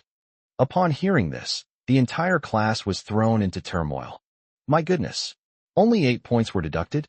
That's a perfect answer. If Qin Yang had sat next to me during the college entrance exam, I could have gotten points just by glancing at it. Only 8 points deducted in total? I have once again gained a clear understanding that people cannot be generalized. I lost more than 8 points on just one big math problem, and he lost a total of 8 points? TSK, TSK, TSK. After distributing the drinks, the homeroom teacher said some encouraging words, then told the students to study hard in class before leaving. Wow, Qin Yang, that's amazing. Only 8 points deducted. I never even dared to dream of that. Xia Yuhan looked at Qin Yang with eyes full of admiration. So, don't you think you made the right choice in asking me to tutor you? Xia Yuhan nodded emphatically. That's absolutely right. Hee hee. Just as the morning reading session ended, a figure blocked Qin Yang's path. Upon seeing who it was, Qin Yang frowned. Get out of my way, don't block my way, I need to get out. Chapter 136, A Special Patient. Qin Yang, don't be like this. I just came to ask you a few questions, Su Ruashi said, looking at Qin Yang with a wronged expression. What about me? Just because you ask me doesn't mean I have to teach you. With that, Qin Yang pushed Su Ruashi aside and went out of the classroom to go to the restroom. Su Ruashi, how can you be so shameless? I'm thinking, wasn't it you who broke up with him back then?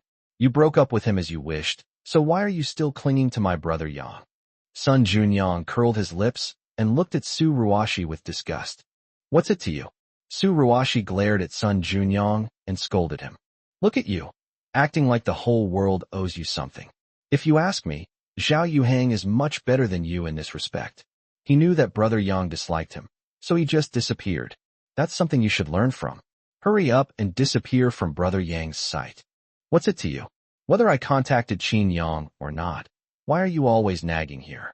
Yes, I was the one who broke up with him, but putting aside the facts, is Qin Yang without fault? Su Ruashi's words left Sun Junyang completely stunned. Wow, you're unbeatable. Xia Yuhan, standing to the side, looked at Su Ruashi with utter disbelief. She couldn't understand how Su Ruashi could say such a thing. Ignoring the facts? If you're ignoring the facts, what's the point of talking about anything? Isn't that true? We've been dating for so long. Why has he never told me how rich his family is? If he had told me, would I have broken up with him? Xia Yuhan rolled her eyes. So, do you like Qin Yang or Qin Yang's money? You don't actually think you're right, do you? Don't embarrass yourself here. That's right, that's right. Sun Junyang nodded in agreement. A few minutes later, Qin Yang returned to the classroom, accompanied by his homeroom teacher. Upon arriving at the classroom, the homeroom teacher waved to Su Ruashi. Su Ruashi, come with me for a moment. When Su Ruashi heard that her homeroom teacher wanted to see her, she was puzzled and didn't understand why her homeroom teacher wanted to see her. After Su Ruashi left with the homeroom teacher, Xia Yuhan leaned close to Qin Yang and asked, the homeroom teacher's call for Su Ruashi must be related to you, right? Qin Yang nodded. You guessed right, but there's no prize. She's too annoying. I went to the school leaders and asked them to change Su Ruashi's class. If she's still like a leech that I can't get rid of, then I'll have to change her school. How can someone be so persistent? If I were her, I would never have bothered with her again after the first rejection. Sun Junyang, standing behind the two, leaned on the table with both hands, looking towards the classroom door with a puzzled expression. Qin Yang shrugged. Who knows? Not long after, the homeroom teacher and Su Ruashi returned to the classroom together. After packing her things, Su Ruashi left with the homeroom teacher. As soon as she left, a commotion broke out in the class, with everyone discussing what Su Ruashi was doing and why she packed her bag and left with the homeroom teacher. Meanwhile, Qin Yang, the instigator of all this, was chatting and laughing with Xia Yuhan. At 10 o'clock, Just after finishing the second class of the morning, Qin Yang remembered that Lu Min had asked him to recommend stocks yesterday. Let's see if Shenghua Pharmaceutical has gone up. I wonder if Uncle Lu went all in as I suggested. Qin Yang took out his phone, opened the app, and was stunned to see the screen full of green. Is the market so quiet today? Good heavens, Shenghua Pharmaceutical has dropped by 10%. TSK. Uncle Lu must be feeling really disheartened when he sees this. With this in mind, Qin Yang sent a message to the head of his securities company. The price of Shenghua Pharmaceutical is already low enough. Those who were not firm in their convictions have basically been weeded out. Now those who are still left are people who will not sell until they see the price rise. Let's not sell either. Let's push up the price and sell off our holdings. If Lu Min saw the message Qin Yang sent to the people at the securities company, he would probably be furious. No wonder the company's stock price was plummeting every day despite the good news. It turned out that his young master was actually the short seller behind it all. Qin family manor. Seeing Shenghua Pharmaceutical's stock price plummet endlessly, Lu Min felt dizzy and slumped into a chair. I've invested all my funds. I alone have poured over 30 million into this stock. How can it still fall? No way. Just how many shares do these short sellers have? Can't they sell them all? As Lu Min was sighing, Qin Tianhe summoned him and asked him to handle things for him. Under Qin Yang's intervention, Shenghua Pharmaceutical's stock price rose at an extremely impressive rate. After seeing the stock price rise, Qin Yang stopped looking at it. Anyway, he had given all the necessary reminders. If Lu Min missed the opportunity to buy, he couldn't blame himself. At noon, Qin Yang asked his homeroom teacher for leave and went to the hospital to visit He Yating. Upon learning of Qin Yang's arrival, the dean personally came to greet him. Young Master Qin, you've finally arrived. Seeing the director's excited expression, Qin Yang asked curiously, Director, why did you call me finally? My aunt's condition has stabilized after taking my medicine, so I came today to check on her condition and adjust her prescription. The hospital director nodded repeatedly. Yes, your aunt's condition has stabilized now. It's unbelievable. In theory, a condition that requires hormone injections to stabilize has actually stabilized after just a few doses of traditional Chinese medicine. You should treat your aunt first. We can talk about my matter later. Qin Yang entered the ward, took He Yiting's pulse, and after confirming that her condition had improved considerably, Qin Yang slightly modified the prescription and then instructed the hospital director to make sure the nurses prepared the medicine for his aunt on time. Young Master Qin, please rest assured. How could we possibly disobey your requests? Dean, didn't you just say you wanted to see me about something? What is it? Tell me. Seeing that Qin Yang brought it up, the dean recounted the whole story to him. It turned out that one of their hospital's patients had chronic glomerulonephritis and was about to develop uremia. They had heard that the uremia cure that had recently swept the country was invented by Qin Yang, so they wanted Qin Yang to treat this patient. Young Master Qin, you even have a way to treat uremia, so you should also be able to prevent this glomerulonephritis from getting worse, right? Qin Yang glanced at the dean, then shrugged and said, Dean, you seem to have misunderstood. I'm not a doctor. There are so many patients in this world. If I can cure them, does that mean I have to treat every single one of them? The dean nodded, indicating that he understood Qin Yang's feelings. Young Master Qin, this person's identity is rather special. If it weren't for him, we wouldn't be bothering you. Treating him with conventional methods will suffice. Upon hearing this, Qin Yang raised an eyebrow. Special? What kind of special law is it? Chapter 137. You and the Qin family are betrothed since childhood. The dean leaned close to Qin Yang's ear and whispered the identity of the special patient. Upon hearing this, Qin Yang trembled involuntarily, and his expression showed disbelief. Dean, you're not kidding, are you? That old man came to Jiangxing? How come I didn't hear a thing? Young Master Qin, whether I'm lying or not, you'll know once you go and see for yourself, won't you? Qin Yang nodded. If it really was the person the dean was talking about, he would indeed have to go. After saying goodbye to He Yating, Qin Yang followed the dean to the 13th floor of the inpatient department. From afar, Qin Yang saw two soldiers standing as straight as two poplar trees guarding the door of the ward. It seemed that the old man was in this ward. The hospital director stepped forward and consulted with the two soldiers. The two soldiers conducted a brief examination of Qin Yang and the hospital director, and only after confirming that there was no danger did they allow the two to enter the ward. An elderly man lay on the hospital bed, looking extremely haggard. Beside the hospital bed, a woman gently held the old man's hand and comforted him in a warm voice. "Grandpa, don't worry, you will get better. If Jiangxing can't cure you, we will go back to Beijing right away." Just then, the woman heard Qin Yang and the hospital director enter the ward, so she turned her head to look. She knew the dean, but she had never met Qin Yang before. Song Qingwan frowned slightly and asked, "Dean Shun, don't you know my grandfather's condition? He needs to rest and recuperate. Why bring in such an unrelated person?" Upon seeing Qin Yang, Song Qingwan's first thought was that Dean Shun had leaked the news that her grandfather was hospitalized here, which led to someone like Qin Yang coming to curry favor. Upon hearing this, the dean waved his hands repeatedly. "Miss Song, you misunderstood me. Didn't I say that there is a very skilled doctor who can cure old Master Song's illness?" "Huh? The doctor you mentioned is him? Dean Shun, you must be joking with me. You said there was someone in Jiangsheng who could cure my grandfather's illness, which is why we waited in Jiangsheng for 2 days. And this is the doctor you brought me." Song Qingwan looked Qin Yang up and down. When she saw that Qin Yang was wearing the school uniform of Jiangsheng No. 1 High School, Song Qingwan was speechless. Was he still a high school student? Entrusting your grandfather's illness to a high school student?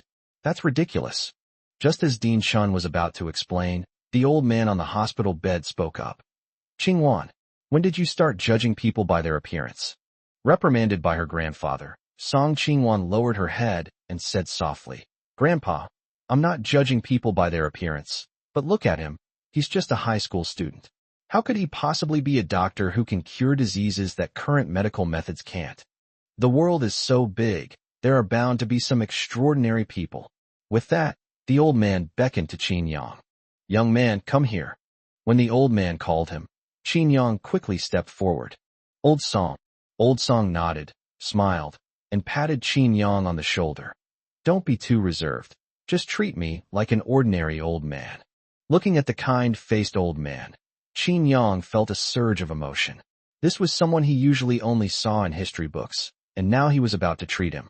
The man before us is a founding hero who led a group of revolutionary martyrs to resist foreign enemies and quell internal strife during the most difficult period of China's history. Old Song, I might treat other people as just an ordinary old man, but I can't possibly do that to you. I already know about your condition from Dean Shun, so don't worry, I'm confident I can cure you." The old man smiled and nodded. After staring at Qin Yang closely for a while, he suddenly had a look of reminiscence on his face. "Young man, you look a lot like someone I know. When I first met him, he was about your age now. Thinking about it, time really flies. Decades have passed in the blink of an eye." Upon hearing this, Qin Yang raised an eyebrow slightly, and then said, "Old Song, the person you mentioned who looks like me is very likely my grandfather." Upon hearing this, the old man paused slightly, while Song Qingwan looked at Qin Yang with curiosity. Did this guy even know who his grandfather was talking about? It could be his grandfather, but trying to get close to him like this wasn't the right way to do it. "Oh, your grandfather. Old Song, my name is Qin Yang, and my grandfather is Qin Tianhe, the head of the Qin family." Qin Yang's words made Old Song turn his body slightly to the side. "Your grandpa is that kid from Tianhe?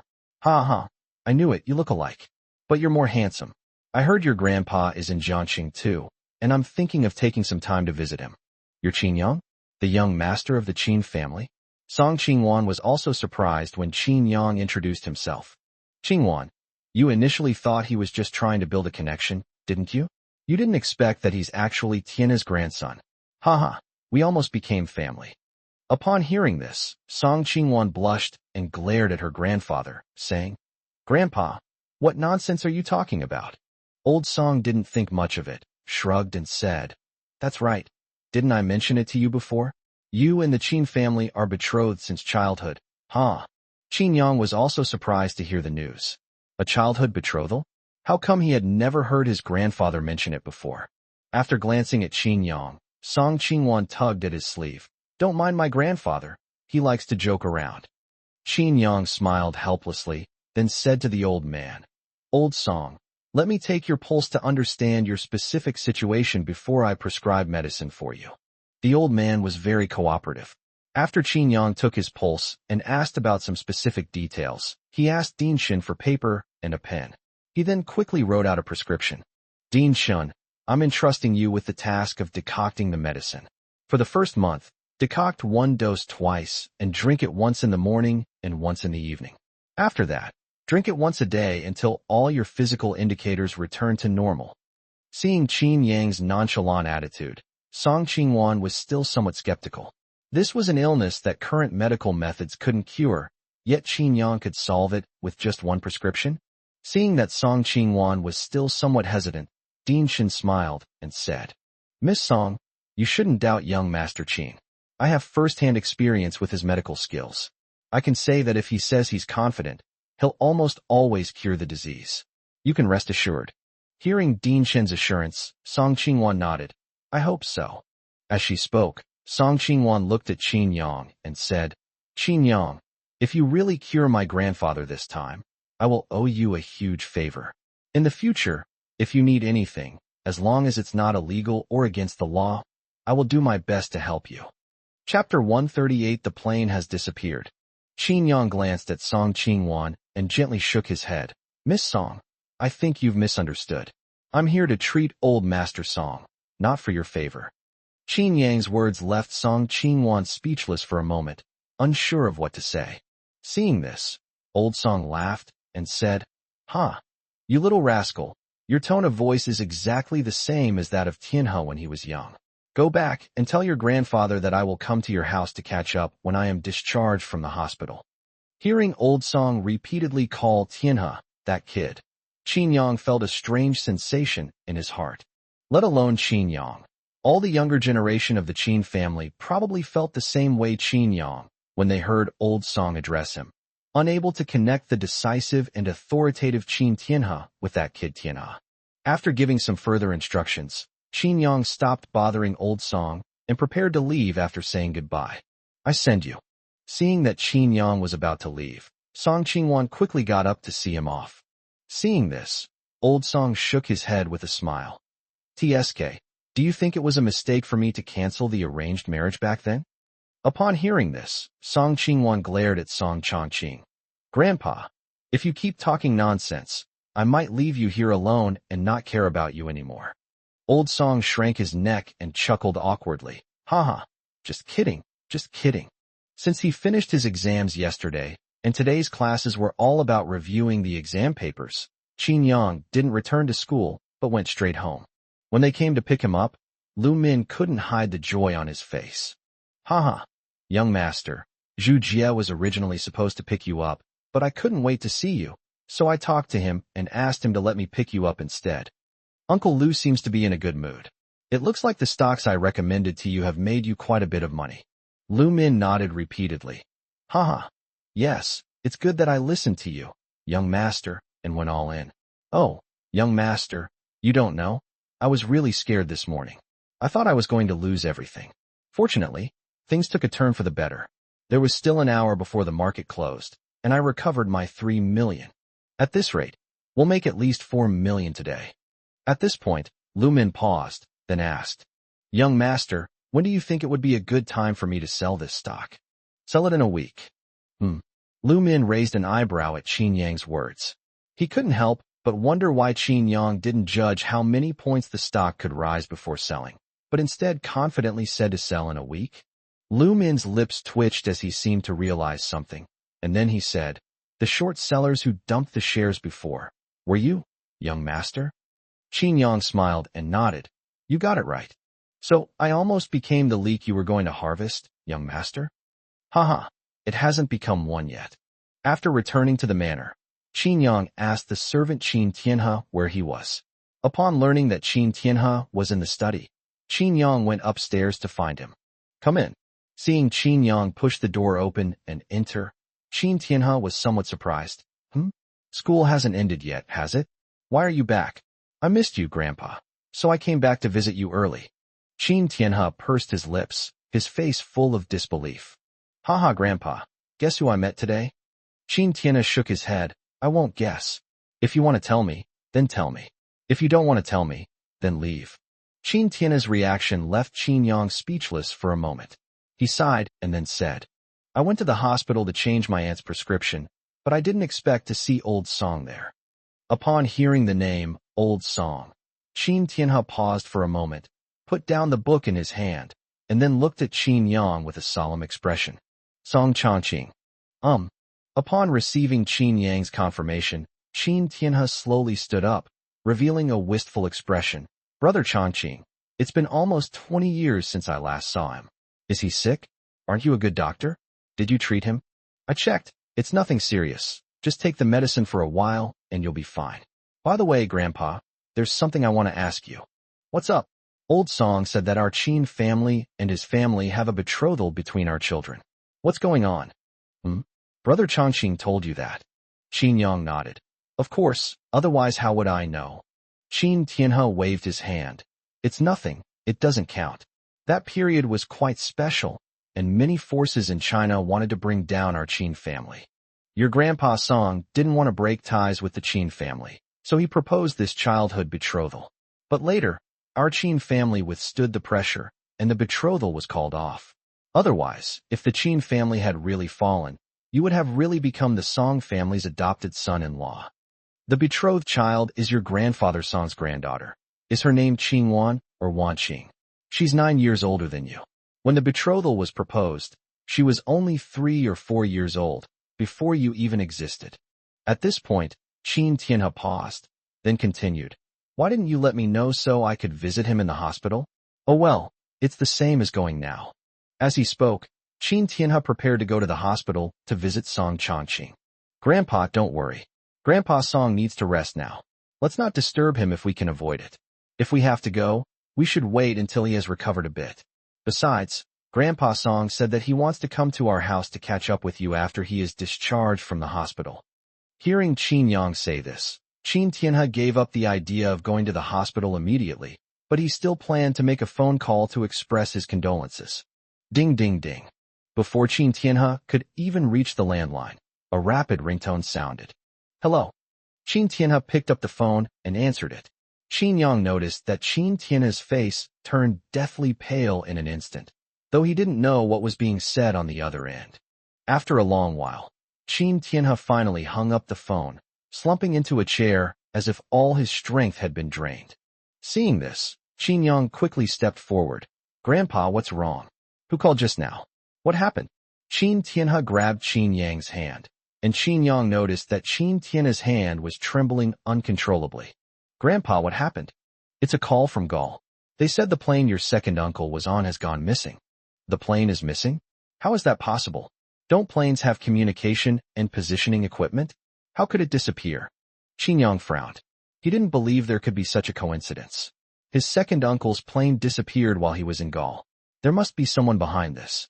Qin Tianhe shook his head repeatedly. His mind was completely blank.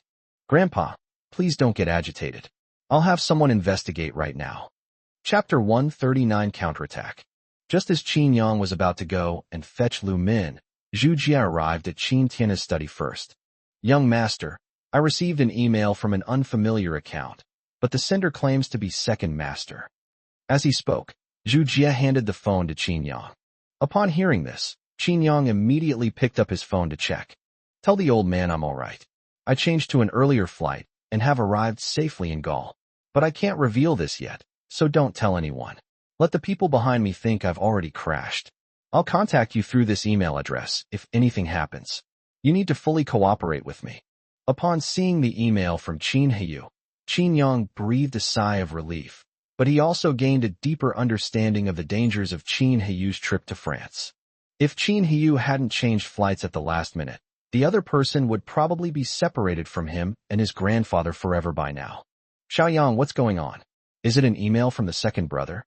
Qin Tianhe asked quickly when he saw that Qin Yang didn't speak after reading the letter. Grandpa, don't worry, it was second uncle. He told us he was fine. He changed flights at the last minute and has arrived safely in Gaul. Judging from his expression, he seems to be planning something in secret. That's why he told us not to make a fuss. Hearing Qin Yang say this, Qin Tianhe couldn't help but breathe a sigh of relief. It's good that you're all right. Tell your second uncle to be careful in everything he does. After all, we're in Gaul, and we don't have the power of that branch of the family overseas. Tell him to ensure his own safety and to contact the person I told him to contact as soon as possible. If it's really dangerous, we can come back and discuss it further. Qin Yang nodded.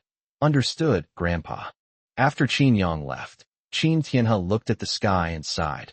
Alas, if you weren't my own brother from the same parents, I would have killed you like everyone else long ago, to prevent you from becoming a threat to my descendants. This time, I won't be soft-hearted anymore. Before we knew it, it was the weekend. Over the past few days, Qin Hiyu had been in contact with Qin Yang via email, and things were indeed largely as Qin Yang had guessed. The mastermind behind it all was Qin Yang's second grandfather's lineage. They wanted to completely sever ties with Qin Yang's lineage and establish another independent Qin family overseas. Qin Hiyu said his progress was going very smoothly. During his years studying in Gaul, he cultivated several confidants, who are now high-ranking members of the Qin family overseas. Not only that, Qin Hiyu also used the Chinese market as leverage to rally a group of overseas capital to jointly deal with Qin Tianhe's younger brother's faction. Qin Yang reported all of this to Qin Tianhe, who was quite satisfied with Qin Hiyu's progress. That's right. We will also cooperate with your second uncle. Any capital that is close to the collateral branch and has assets in China will be suppressed with all our might. As for those who oppose them, we will open the door to the Chinese market to them. By the way, I also need to contact the Zhang family. They have considerable influence overseas. I need their help to suppress the influence of the collateral branch overseas, as well as the influence of their partners. However, Qin Tianhe was somewhat reluctant when the Zhang family was mentioned. The Zhang family was the type to not act until they saw a benefit. Asking them for help would definitely result in exorbitant demands. The priority now is to deal with the traitors. We can talk about everything else after we've dealt with them. Just agree to whatever the Zhang family asks for, as long as we can help. Qin Yang was somewhat surprised that Qin Tianhe would go to such lengths to deal with that overseas branch of the family. Grandpa, I have an idea. Not only will the Zhang family not ask for an exorbitant price, but we can also benefit from it. Upon hearing this, Qin Tianhe looked at Qin Yang with some surprise, wanting to know what Qin Yang's plan was.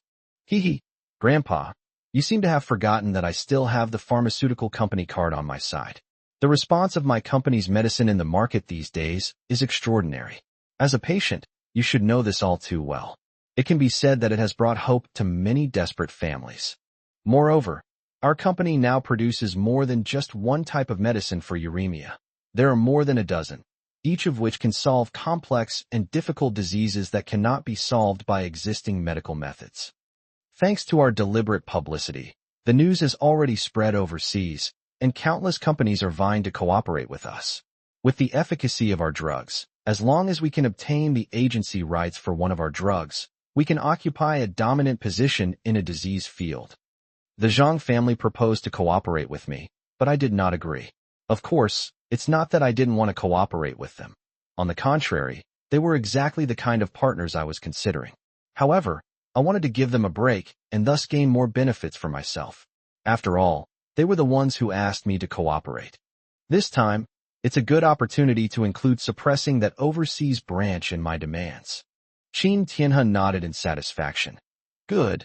Kill two birds with one stone. Let's do it your way. I'll leave this matter to you.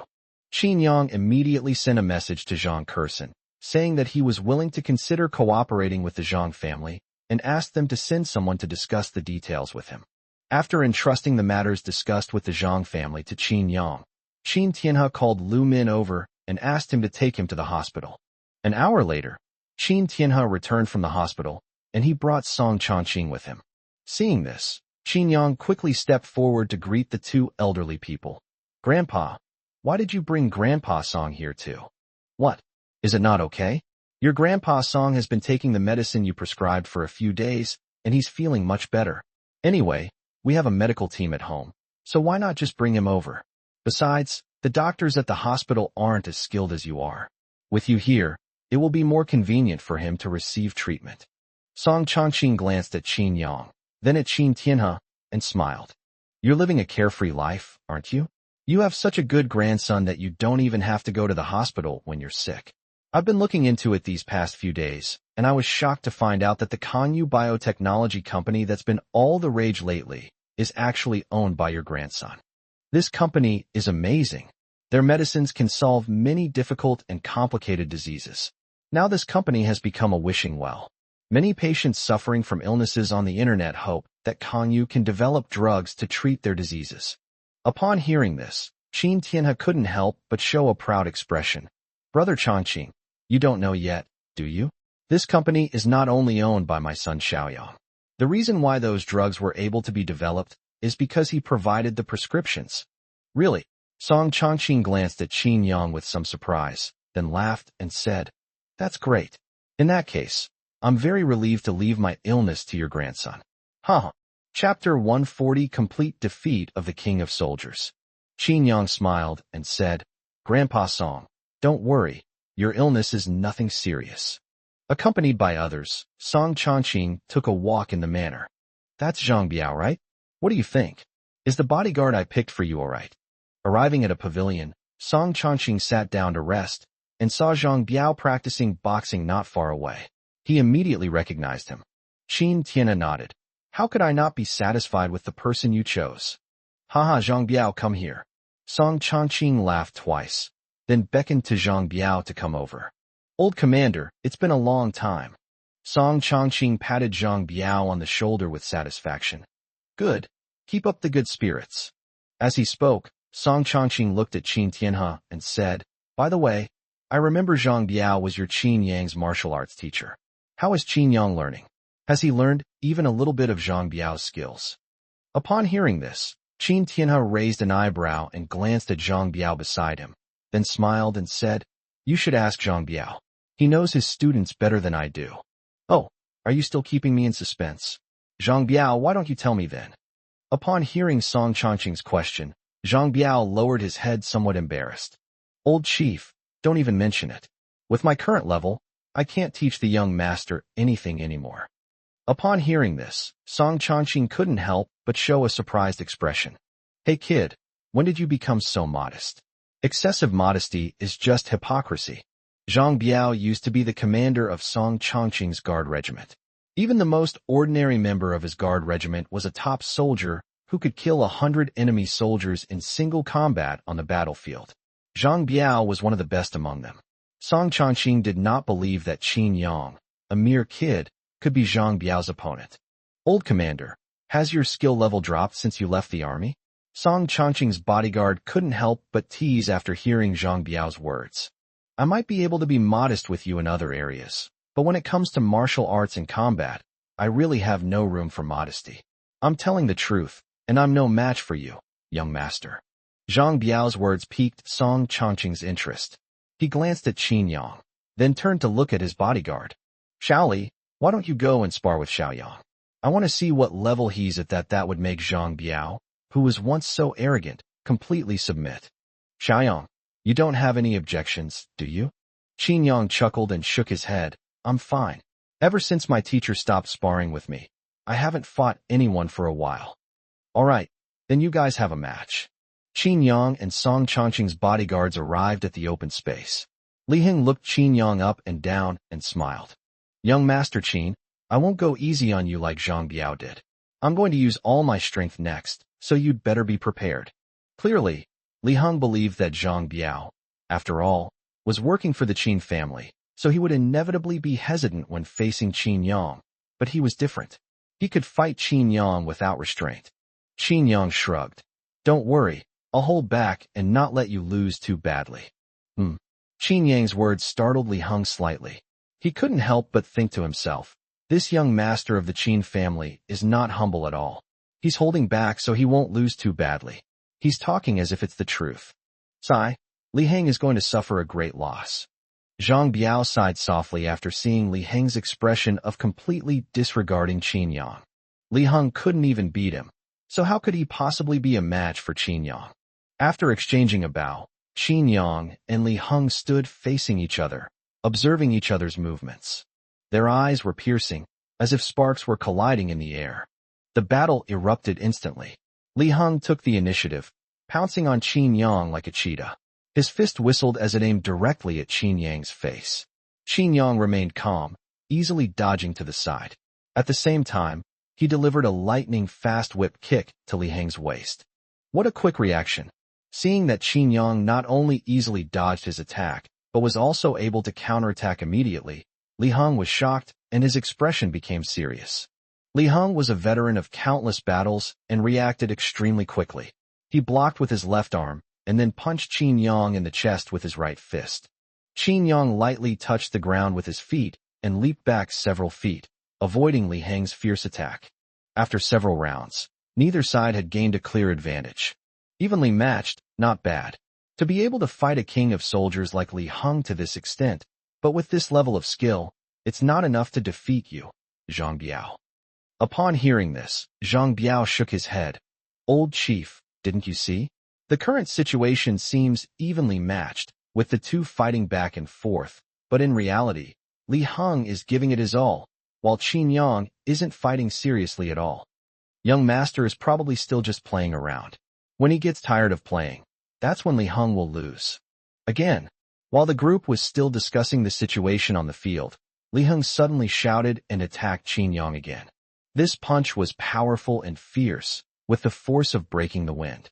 However, Qin Yang simply turned his body slightly, and the sharp fist grazed past his clothes. Immediately afterward, Qin Yang closed in with ghostly speed and threw a punch. This seemingly casual punch contained immense power. The moment Qin Yang struck him, Li Heng felt as if his arm had been hit by a car. His arm instantly went numb and his attack came to an abrupt halt. Before Li Heng could adjust, Qin Yang moved swiftly.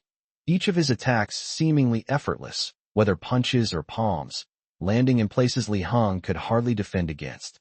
Li Heng tried his best to parry, but found that his moves were child's play in front of Qin Yang and full of flaws. Qin Yang executed a graceful spinning kick, and Li Heng, unable to dodge, was struck hard in the abdomen. He flew backward like a kite with a broken string and crashed heavily to the ground. Li Heng really is no match for him, and he won so easily. Seeing Qin Yang defeat Li Heng so easily, Song Chongqing couldn't help but take a few more glances at Qin Yang. That was a king of soldiers, one of the few kings of soldiers in the entire military region, and he was defeated by Qin Yang? I lost. Li Heng, lying on the ground, was filled with disbelief and defeat. He actually lost. He was easily defeated by a young master with an absolute advantage. Are you alright? Qin Yang stepped forward and helped Li Heng up from the ground. It's nothing, I was just a little stunned. Your kung fu, was it really taught by Zhang Biao? Back in the army, I always sparred with Zhang Biao, but fighting him never made me feel so powerless. Hearing this, Zhang Biao, who was not far away, quickly jumped out and said, Hey, you lost, so what? Are you trying to sow discord between us? I didn't teach my disciple, did you? I was letting you win when you fought me before, but now that you've fought my apprentice, you know the difference in strength between us, right? Zhang Biao said with a smug look on his face. He felt that he hadn't taught Qin Yang for nothing. He really made him look good at crucial moments. Unexpectedly, after hearing Zhang Biao's words, Li Heng curled his lip and retorted, I don't believe it. I'll only believe he's your apprentice if you beat him and show me. Chapter 141 Who Kidnapped My Fiancé-in-Law. Li Heng's words left Zhang Biao speechless for a moment. Beat Qin Yang? He wanted to, but could he still beat Qin Yang now? Seeing Zhang Biao standing there in a daze, Li Heng smiled and patted Zhang Biao on the shoulder. His teasing look revealed his true thoughts. Xiaoyang, come here. Song Chongqing beckoned to Qin Yang, and when Qin Yang came to his side, he clicked his tongue in amazement and squeezed Qin Yang's arm. TSK, you've really opened this old man's eyes today. TSK, I'm even thinking of recruiting you as my bodyguard. As he spoke, Song Chongqing looked at Li Heng and Zhang Biao. You two are supposed to be top soldiers? Looks like your training still needs to be intensified. Zhang Biao and Li Heng exchanged a glance and lowered their heads somewhat awkwardly. After dinner, Qin Tianhe pulled Qin Yang in front of Song Chongqing, as if he were showing off a precious treasure. Brother Chongqing, you like listening to classical music, right? Hey, my Qin Yang plays the piano so well. I'm not exaggerating, he's a master. You're in for a treat today. Oh, Xiaoyang is good at playing the piano too. Song Chongqing looked at Qin Yang with some surprise, thinking to himself, this little guy knows quite a lot. Before Qin Yang could reply, Qin Tianhe said, of course, would I lie to your brother? Especially that Goldberg variations, it's simply amazing. Really? Xiaoyang, then we'll trouble you to play a song for us. Song Chongqing looked at Qin Yang expectantly. Qin Yang's lips twitched. The Goldberg variations? He had never played this piece in front of his grandfather before, had he? How could it be considered amazing?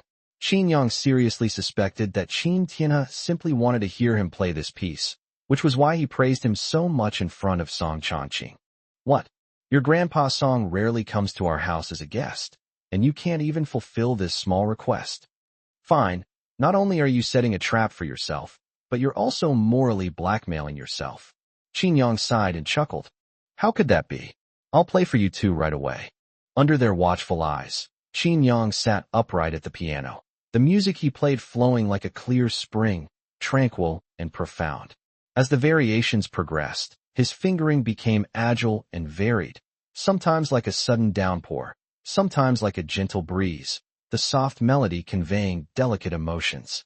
In the crucial 16th variation, Qin Yang skillfully controlled the rhythm and intensity, starting slowly and then accelerating, fully releasing the tension and beauty of the music.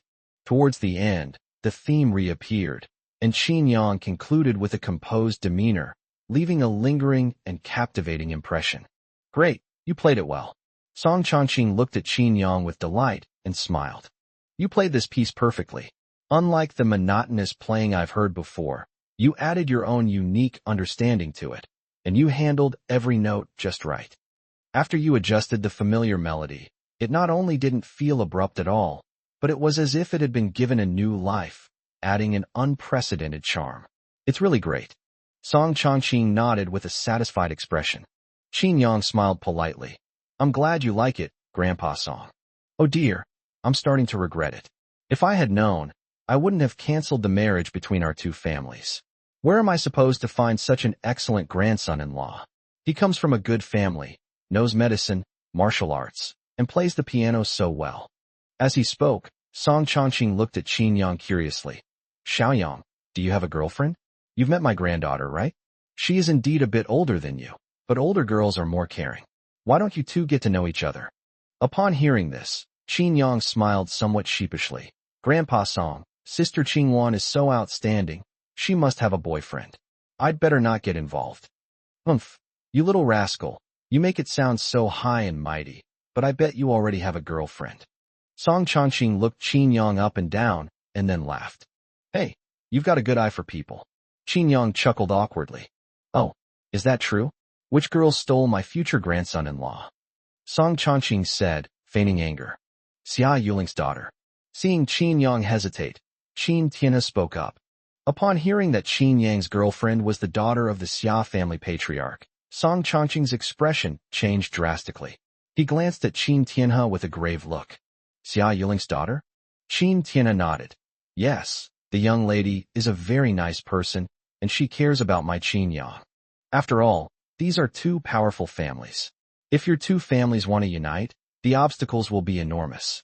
The Qin family alone is enough to make the higher-ups wary. Song Chongqing didn't say much, but gave Qin Yang a meaningful look. Hey, Brother Chongqing, let's not overthink things that haven't happened yet. The two kids are just dating right now. They're still young, and who knows what will happen in the future. Yeah, I was just worrying unnecessarily, haha. Just as the group was chatting and laughing, a servant came to report that someone was looking for Song Chongqing at the door. It must be Qingwan who came. I sent her a text message when I arrived, so I guess she finished her work and came to find me. A short while later, Song Qingwan arrived at the hall, led by a maid. Qingwan, we were just talking about you, and here you are? It's like speaking of the devil, and he appears. Upon hearing this, Song Qingwan looked at Song Chongqing suspiciously. Talking about me? What's there to say about me? Haha. Brother Chongqing sighed, and said that it would have been better if our two families' betrothal hadn't been cancelled. Upon hearing this, Song Qingwan's face fell. Grandpa, why do you say such things to others? Ahem, I'm just worried about you because you still don't have a boyfriend. Song Qingwan shook her head and sighed. Grandpa Qin, my grandfather may be bothering you for a while. Please bear with us. There's no such thing as disturbing you. I'd love for Brother Chanqing to stay with me a little longer, so I can have some company. That's right, Tianhe and I haven't seen each other for years, so let's take this opportunity to catch up. After exchanging pleasantries for a while, Song Qingwan said she had something to take care of and bid farewell to everyone before leaving. Wait a minute, let Xiaoyang give you a ride. If you need any help, just tell Xiaoyang. For some reason, after hearing Song Chanqing say that Qin Yang and she had been betrothed since childhood, Song Qingwan felt awkward being in the same space as Qin Yang, who was much younger than her. Let's skip it, I brought my driver. After saying that, Song Qingwan fled from the Qin family manor. Hey, women are bound to be proud, ha. Song Chongqing laughed as he watched Song Qingwan's departing figure. Chapter 142 Food Poisoning. The next morning, Qin Yang finished breakfast and headed out. He had made plans to go out with Xia Yuhan and Sun Junyang. Upon arriving at the agreed-upon location, Qin Yang immediately spotted Xia Yuhan. After getting off the car, Qin Yang quickly walked up to Xia Yuhan, and Xia Yuhan rushed into Qin Yang's arms as soon as she saw him. Isn't this a bit too early? Qin Yang affectionately ruffled Xia Yuhan's hair. Xia Yuhan looked up at Qin Yang and said, It's not early, I just arrived too. Yeah. Although it is already the end of March, the lingering chill of winter has not completely faded, the morning temperature is still low, and the wind is quite strong today. Holding Xia Yuhan in his arms, Qin Yang could feel her slender figure trembling slightly, clearly from being exposed to the wind for quite some time. Qin Yang gently held Xia Yuhan's cold little hand. He had just gotten out of the car, and Qin Yang's palm was warm, like a small heater, tightly enveloping Xia Yuhan's hand. Qin Yang gently stroked the back of Xia Yuhan's hand, trying to use his body heat to drive away the chill from her. Xia Yuhan looked at Qin Yang quietly, a sweet smile on her lips. The two waited for a while, but Sun Junyang did not appear. They looked at their watches and saw that it was past 8 o'clock, which was already past their agreed time. Hey, what's Sun Junyang doing? Weren't we supposed to meet here at 8 o'clock? Hee. Qin Yang, you've known Sun Junyang for so long. Don't you know that if he doesn't cause some trouble, is he still Sun Junyang? Haha, you're absolutely right. I'll give him a call and ask where he is. He took out his phone and called Sun Junyang, but the phone rang for a long time without being answered. He's not answering the phone. Is he still asleep? Qin Yang glanced at his phone suspiciously and muttered to himself. No way, he texted me just half an hour ago to confirm if we were meeting here. Hearing Qin Yang's mutterings, Xia Yuhan temporarily showed Qin Yang her chat history with Sun Junyang. What's going on with him? Why hasn't he arrived yet? It should take him more than half an hour to get here from his house. Yeah, I hope nothing bad has happened. Why don't we go to his house and check on him? Better safe than sorry. Since Sun Junyang's family opened a restaurant, they have been living in the restaurant, so Qin Yang and his group went straight to Sun Junyang's restaurant. When they arrived at Sun Junyang's restaurant, the two were dumbfounded. What's going on here? The restaurant doors were wide open. Upon entering, one was greeted by tables and chairs scattered haphazardly across the floor, fragments of tableware littering the ground, and the once exquisite decorative paintings on the walls torn down. Qin Yang called out twice, but received no response. The entire restaurant was deathly silent. Sun Junyang isn't here, and neither are his parents. What on earth happened here? Qin Yang frowned, then went to the shop next door to inquire about the situation. I learned from the neighbors that a group of people came to Sun Junyang's restaurant in the morning to demand compensation, saying that their family members had been hospitalized with food poisoning the night before because they ate at his restaurant. At first, Sun Junyang's mother was very polite in discussing things with the other party, but unexpectedly, the other party made an exorbitant demand, asking for millions in compensation right off the bat.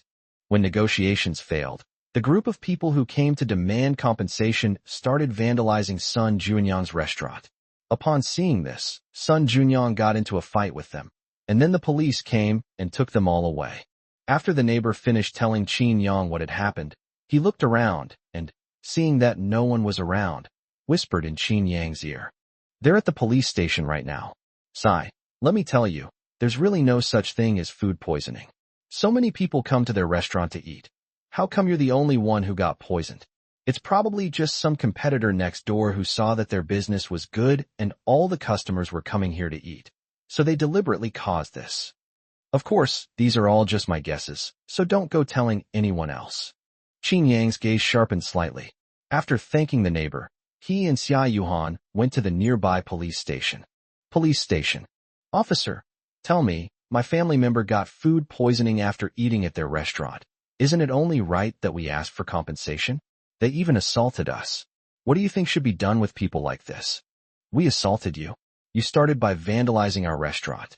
Besides, you think we'll just pay you compensation? We keep samples of our food every day. If there's a problem with our food, we can find out by testing the samples. Stop arguing. Seeing the two groups arguing fiercely, the police officer shouted to interrupt their quarrel. The young man is right. If it's a problem with their food, we can find out by taking samples for testing. We've already sent samples to the testing agency, and the results will be out in 3 days. If it really is their problem, don't worry, you'll get your compensation. But if there is no problem, then you should still compensate them for their losses. Upon hearing this, the two people seeking compensation became unhappy and produced the hospital's test results. Officer, look, the hospital's test results show food poisoning. After eating at his house, I went home and started vomiting and having diarrhea. How could that be fake? As they were talking, the man gave his companion a look, and the companion understood immediately, taking out his phone and sending a message to someone. Sun Junyang said with displeasure, "Hey, you can eat whatever you want, but you can't say whatever you want. We checked the surveillance footage, and you two ate my food too. How come you two are fine, but your brother is? Who knows if this test report is real or fake? What? You actually want us to get into trouble too? How can you be so malicious? We're lucky we're all right, and you're even questioning the test results? You're judging others by your own petty standards. I think you're trying to falsify the test results of the food samples." Seeing that the two groups were arguing again, the police quickly separated them and took them into different rooms to mediate. After mediating separately for a period of time, the police spoke to Sun Junyang's mother. According to the other party, they are willing to settle out of court and don't want you to pay $1 million. They'll just accept 200,000. Upon hearing this, Sun Junyang quickly said, "No compensation. There's absolutely nothing wrong with our food. We need to wait for the food test report." "Okay, then you can go back first. Your restaurant will be closed for rectification until the test results come out. If the test results are negative, you can resume business." As soon as Sun Junyang and his mother stepped out of the police station, they ran into Qin Yang and Xia Yuhan. "Brother Yang, how did you find your way here? And you're one to talk. We couldn't wait for you, and we were worried something had happened to you, so we went to your house right away. But when we saw the state of your restaurant, Yuhan and I were shocked. How is it? Has the matter been resolved?" Chapter 143, Trying Something Different. Sun Junyang sighed, and then recounted the whole story to Qin Yang. "Food poisoning?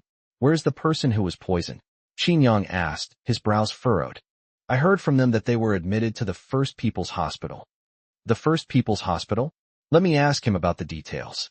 With that, Qin Yang called Chun Shi and asked him to contact Dean Shun to find out more about the person who had food poisoning last night. After hanging up the phone, two figures, one fat and one thin, approached Qin Yang and the others. They glanced at Qin Yang and Xia Yuhan, then turned their attention to Sun Junyang and his mother. "Don't blame us for not giving you a chance. You didn't cherish the 200,000 yuan settlement. Since that's the case, let's settle this matter properly." "That's right, you're being stubborn now, but what will you say when the test results come out? If your restaurant can still stay open, I'll change my surname to yours." The two men, after exchanging a few threatening words, swaggered away. Seeing that Sun Junyang wanted to argue with the other party, Qin Yang reached out to stop him. "What's the point of arguing with them? Come inside with me, and we'll ask the police about the situation." "Are you young Master Qin?" One of the police officers recognized Qin Yang. Wasn't this the young master who was recently led by a female internet celebrity to cyberbully his fans? Qin Yang nodded, then stated the purpose of his visit. "My main concern is that you are fair and impartial. The test results should be as they are. If there is any falsification, don't worry, fairness and impartiality are our duty." Qin Yang then asked the police officer for a photo of the other party's hospital medical record, added the officer's contact information, told him that he would notify him if he had any clues, and then left with everyone. Back at the hotel, Sun Junyang looked dejected.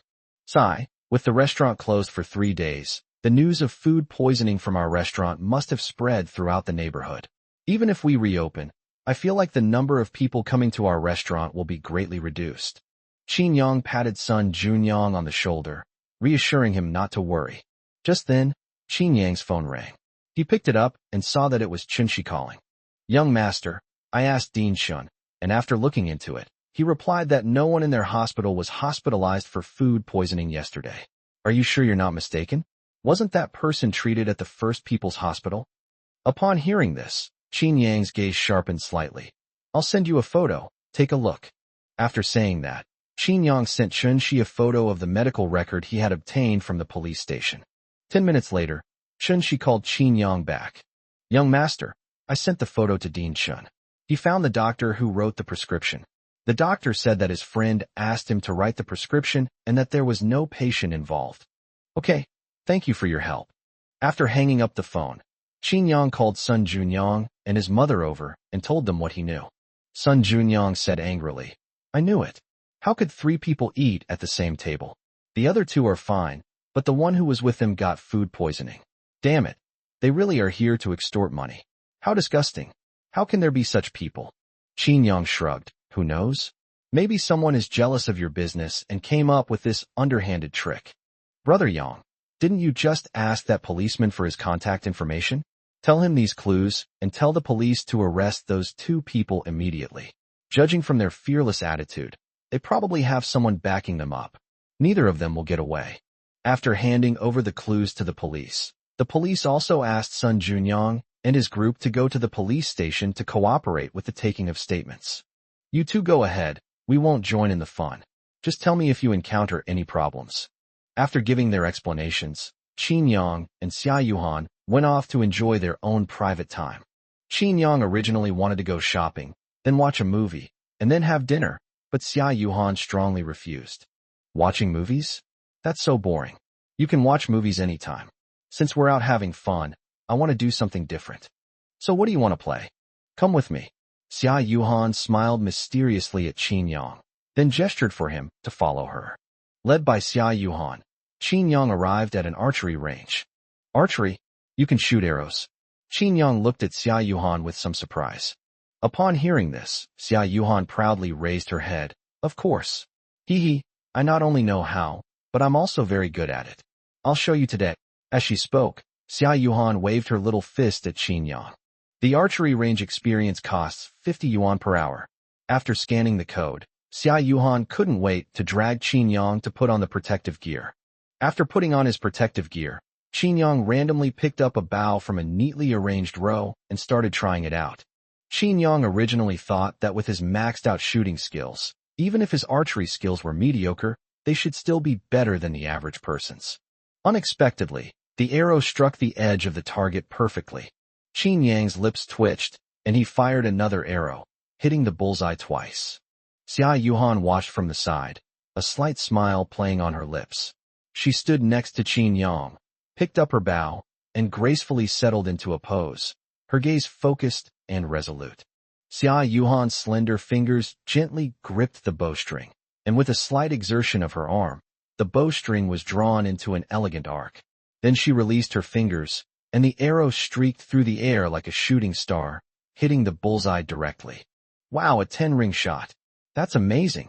Xia Yuhan's 10-ring shot on her first try really surprised Qin Yang. Xia Yuhan waved her hand. Actually, I'm not that good.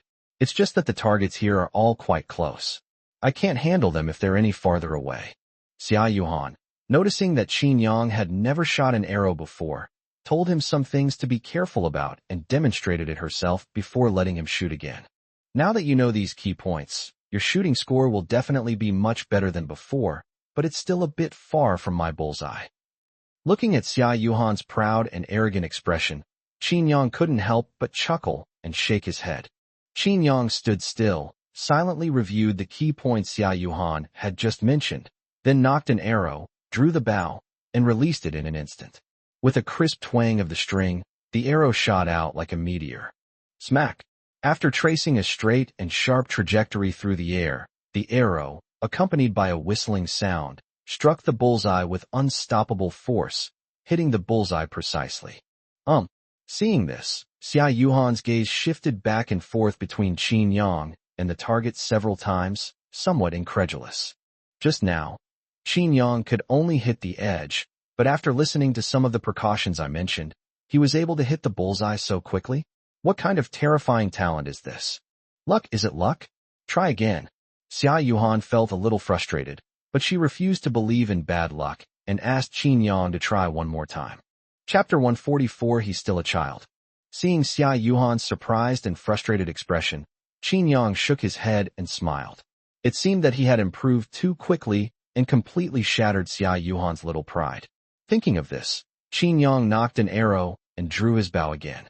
With his maxed-out shooting skills, Qin Yang could shoot arrows in the same spot with every shot if he wanted, after listening to Xia Yuhan's explanation of some key points.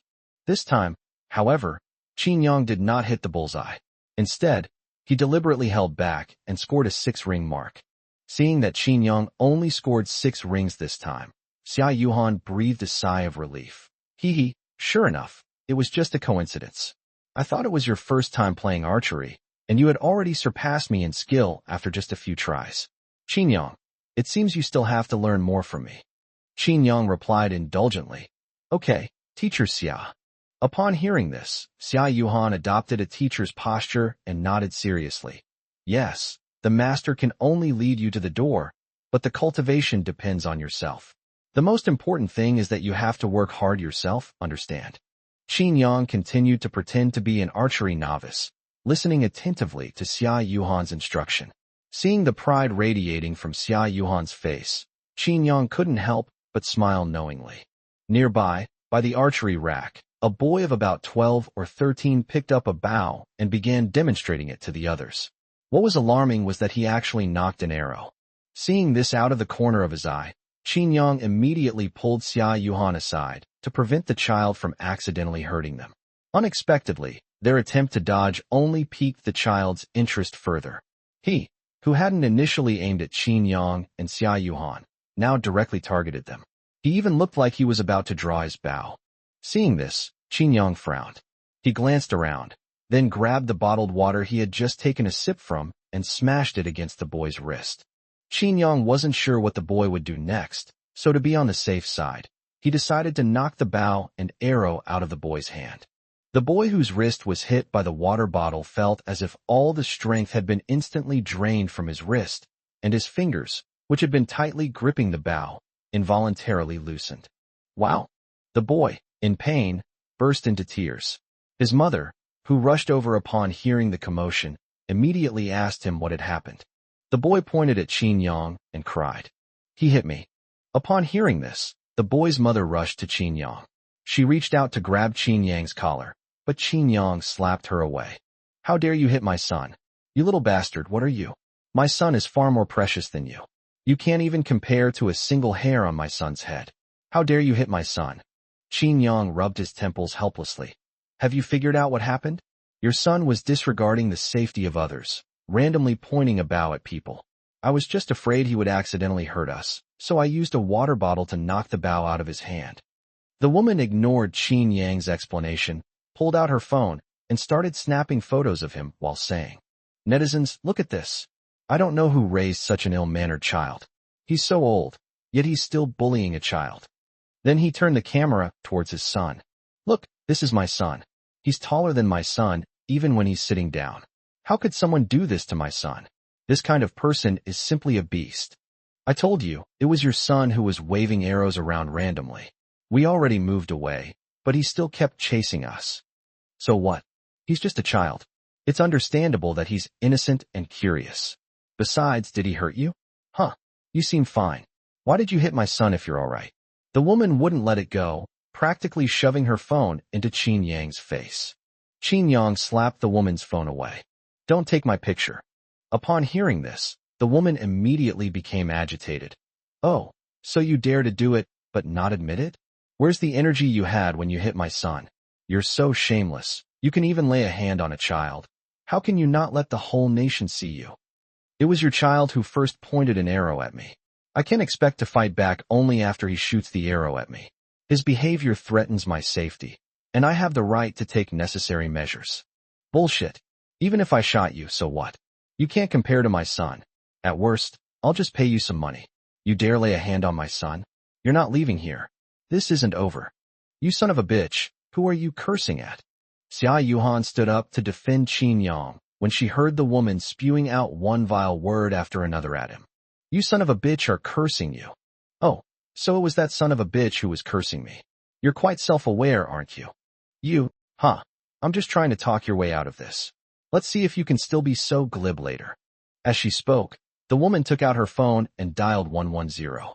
Then she called her husband and embellished the story, asking him to use his connections at the police station to get Qin Yang punished to the fullest extent of the law. Seeing the woman's hysterical state, Qin Yang was speechless. He finally understood why the child was so spoiled and disregarded the safety of others by doing such a dangerous thing. His parents were largely to blame for this. After making the phone call, the woman came up to Qin Yang and reached out to stop him. You little brat, don't even think about running away. You dare hit my son? I'll make you regret it. Qin Yang rolled his eyes speechlessly. Don't worry, I'm not leaving here. I can write any word since I was a child, except for the word regret. I want to see what you have to offer to make me write those 2 words. Upon hearing this, the woman sneered repeatedly. I think the only thing you're tough on is your mouth. Let's see if your mouth will still be tough when the police come. At this moment, the other customers at the archery range stepped forward. Hey, aren't you going a bit too far? You should be more forgiving and stop making things difficult for the kid. Besides, it was your son's fault to begin with. These compound bows are so dangerous, they can even pierce steel plates. What would happen if they hit someone? That's right. The young man didn't really do anything to your son. He just smashed the bow with a water bottle. But who told your son to point the bow at him? Forget it. In this situation, even if the police come, they won't side with you. Hearing the people around her speaking up for Qin Yang, the woman became unhappy. What are you all barking about? What are you all barking about? Aren't you on my side? They wouldn't dare. Do they even know who my husband is? Chapter 145. Do you know who you're supposed to arrest? Seeing the woman's arrogant and unyielding attitude, the people around her secretly shook their heads. TCH, what are you lecturing me about? The woman curled her lip in disdain as the crowd dispersed. In her view, the actions of the people around her were simply a sign of fear. 10 minutes later, 2 police officers arrived at the archery range. Upon seeing the police, the woman immediately went to greet them. Why are you so slow? My husband should have already contacted your bureau chief, right? Hurry up and arrest him. He's the one who hit my son. The woman pointed at Qin Yang and ordered the 2 police officers on duty to arrest him. Arrest who? You tell me who to arrest. As luck would have it, the 2 officers who responded to the call were the same ones who had gone to Sun Junyang's restaurant to deal with the online bullying of Qin Yang by the female internet celebrity. When they saw Qin Yang, the 2 officers froze on the spot. Who else can we arrest? Are you blind? Can't you see who I'm pointing at? The woman snapped impatiently at the 2 policemen in front of her. The 2 policemen exchanged a glance, sighed helplessly, and then walked straight up to Qin Yang, nodding to him in acknowledgement. Young Master Qin, what a coincidence. We've run into you again. Can you tell us what happened? Qin Yang shrugged. I can't really explain what happened. There are security cameras there. You can check the footage and you'll know. Upon hearing this, the 2 police officers found the archery range owner and asked him to retrieve the surveillance footage. The woman standing nearby was furious when she saw that the police hadn't arrested Qin Yang immediately, but instead checked the surveillance footage. Hey, what are you 2 doing? What are you looking at the security camera for? It's a fact that he hit the child, so arrest him right now. I think you 2 don't want your jobs anymore. Madam, it's not up to you to catch them. We need to understand what happened first. Seeing that the police didn't take her threats seriously at all, the woman nodded repeatedly in anger. Fine. I'll let you know what happened. You can find out slowly. I'm calling your supervisor. As she spoke, the woman called her husband again. After reviewing the surveillance footage, 2 police officers approached Qin Yang. Young Master Qin, we already know what happened. The situation was indeed very critical at the time. In order to avoid serious personal injury to Ken, it was possible to take necessary minimum force to stop him. Don't worry, we will criticize and educate them to prevent this from happening again. After all, even if you weren't hurt, it's no small matter if someone else is hurt. Qin Yang nodded and then said, "Do we need to take a statement? If not, we'll leave now." "No need to make a statement. You can leave now if you want." Just as Qin Yang was about to leave, the woman immediately stepped forward and grabbed him, saying, "What are you doing? You hit someone and you think you can just leave. Let go. If you keep doing this, we'll have to detain you." The two police officers shouted at the woman. "You dare to yell at me? Come on, go ahead and detain me if you dare. Let's see who comes out on top in the end." During the conversation, one of the police officers' phones rang. Upon answering, he was met with a barrage of insults. The son of the director of the political department of the Public Security Bureau was beaten up, and you were ordered to handle it. Why hasn't it been resolved yet? The bureau chief is calling again to urge you on what to do. Can't you handle such a small matter? Arrest the person who did the beating. The phone was very loud, and the woman next to her also heard the director reprimanding the two of them. The woman was looking at the two policemen with a smug expression, as if to say, "Now you know who I am, right? The director of the political department. You can't afford to mess with me. Chief, you can't arrest him. He didn't hit anyone." His son was gesturing wildly at others with a bow and arrow at the archery range. The situation was critical. The arrow could have been shot if we weren't careful. Before the police officer could finish speaking, the station chief on the other end of the phone interrupted. "I don't care how critical the situation was back then. My situation is critical now. Shaolin, don't be so rigid. You need to learn to be flexible, understand?" Hearing this, the policeman called Xiao inside. "Sai. Chief, do you know who you want me to arrest?" "It's young Master Qin. Are you sure you want to arrest him?" "If you are, I'll take him back right now." Shaolin's words caused the person on the other end of the phone to fall silent. After a long while, the director continued. "The young master of the Qin family? Kobayashi, yeah. You just said that the son of the political department director was the one who first made random gestures with a bow and arrow, right?" "Yes." "Is young Master Qin all right?" "No." That's good. Since it's the son of the director of the political department who made a mistake, you shouldn't cover it up. Just criticize and educate him. That's all. I'll report this to my superiors." After hanging up the phone, Shaolin smiled at Qin Yang and said, "Young Master Qin, everything's fine now, you can leave." Then Xiaolin looked at the woman beside him and said, "You two come back to the station with me. We need to give you a serious reprimand for your behavior." Upon hearing this, the woman immediately erupted in anger. "What? You're going to criticize me too? I think I understand now. So this brat has some connections, huh? You don't want to offend him, but you're willing to offend me. My husband is the director of the political department of the Public Security Bureau. Believe it or not, with just one word from him, not only you, but even your station chief will have to resign and go home." Qin Yang glanced at the woman and sneered. "Director of the political department, huh? He won't be for long." After saying that, Qin Yang sent Lu Min a text message, asking him to handle the matter. With Qin Yang's words, the two police officers breathed a sigh of relief. They couldn't afford to offend Qin Yang, nor could they afford to offend the director of the political department. Now, they had no worries. "You two, come with us now." After saying that, the two police officers took the woman and her son away from the archery range. As they were being taken away, the woman continued to swear and threatened to make the two men pay the price. "All right, stop looking, let's go," Qin Yang said with a smile, taking Xia Yuhan's small hand. Xia Yuhan pouted. "Sai, today has been a really unlucky day. First, something happened to Sun Juanyang's family, and then we ran into this kind of person while we were playing here. It's made me lose all interest in continuing to play." As she spoke, Xia Yuhan suddenly looked at Qin Yang. "Qin Yang, it's almost lunchtime. How about we go to my house? I've specially learned a few good dishes, and I'll show you one today." Qin Yang raised an eyebrow and smiled. "You can cook? Really?"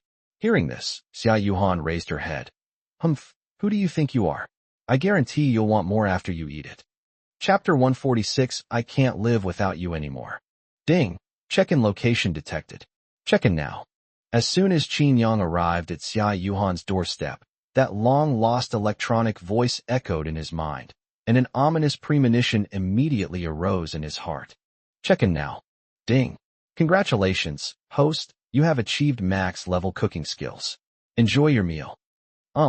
Upon hearing that the system's reward was max-level cooking skills, Qin Yang couldn't help but scrutinize Xia Yuhan from head to toe. Xia Yuhan had said she would cook for herself, but as soon as he arrived at her house, the system gave him a max-level cooking skill reward. What was this all about? Qin Yang, why don't you come in? Seeing Qin Yang standing there in a daze, Xia Yuhan gently called out to him, reminding him to change his shoes and come in. Yuhan, tell me the truth, can you really cook? Upon hearing this, Xia Yuhan nodded solemnly. Of course I will, just wait and see. Upon entering the villa, Xia Yuhan went straight to the kitchen. Seeing this, the housekeeper rushed over. Miss, what are you doing? Wang Ma, don't bother cooking lunch today, let me do it. You're here. Wang Ma looked at Xia Yuhan in astonishment, her expression almost as if she had misheard. That's right, I'm going to show off my skills today. After saying that, Xia Yuhan carefully picked up a bunch of green vegetables, as if confronting some extremely troublesome object, and rinsed them under the tap several times, but was still unsure if they were clean. Then, Xia Yuhan picked up the kitchen knife, her eyes filled with a hint of tension and hesitation. After a few difficult cuts, the greens became uneven in length and shape under her knife.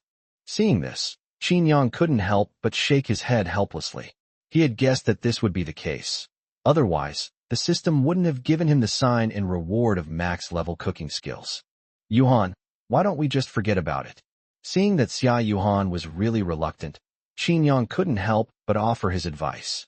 Unexpectedly, his words aroused Xia Yuhan's competitive spirit. It's okay, I just rarely cook, and I'm not very good at chopping vegetables, but the taste will definitely be good. After saying that, Xia Yuhan started heating the oil in the wok, but she couldn't get the amount of oil right.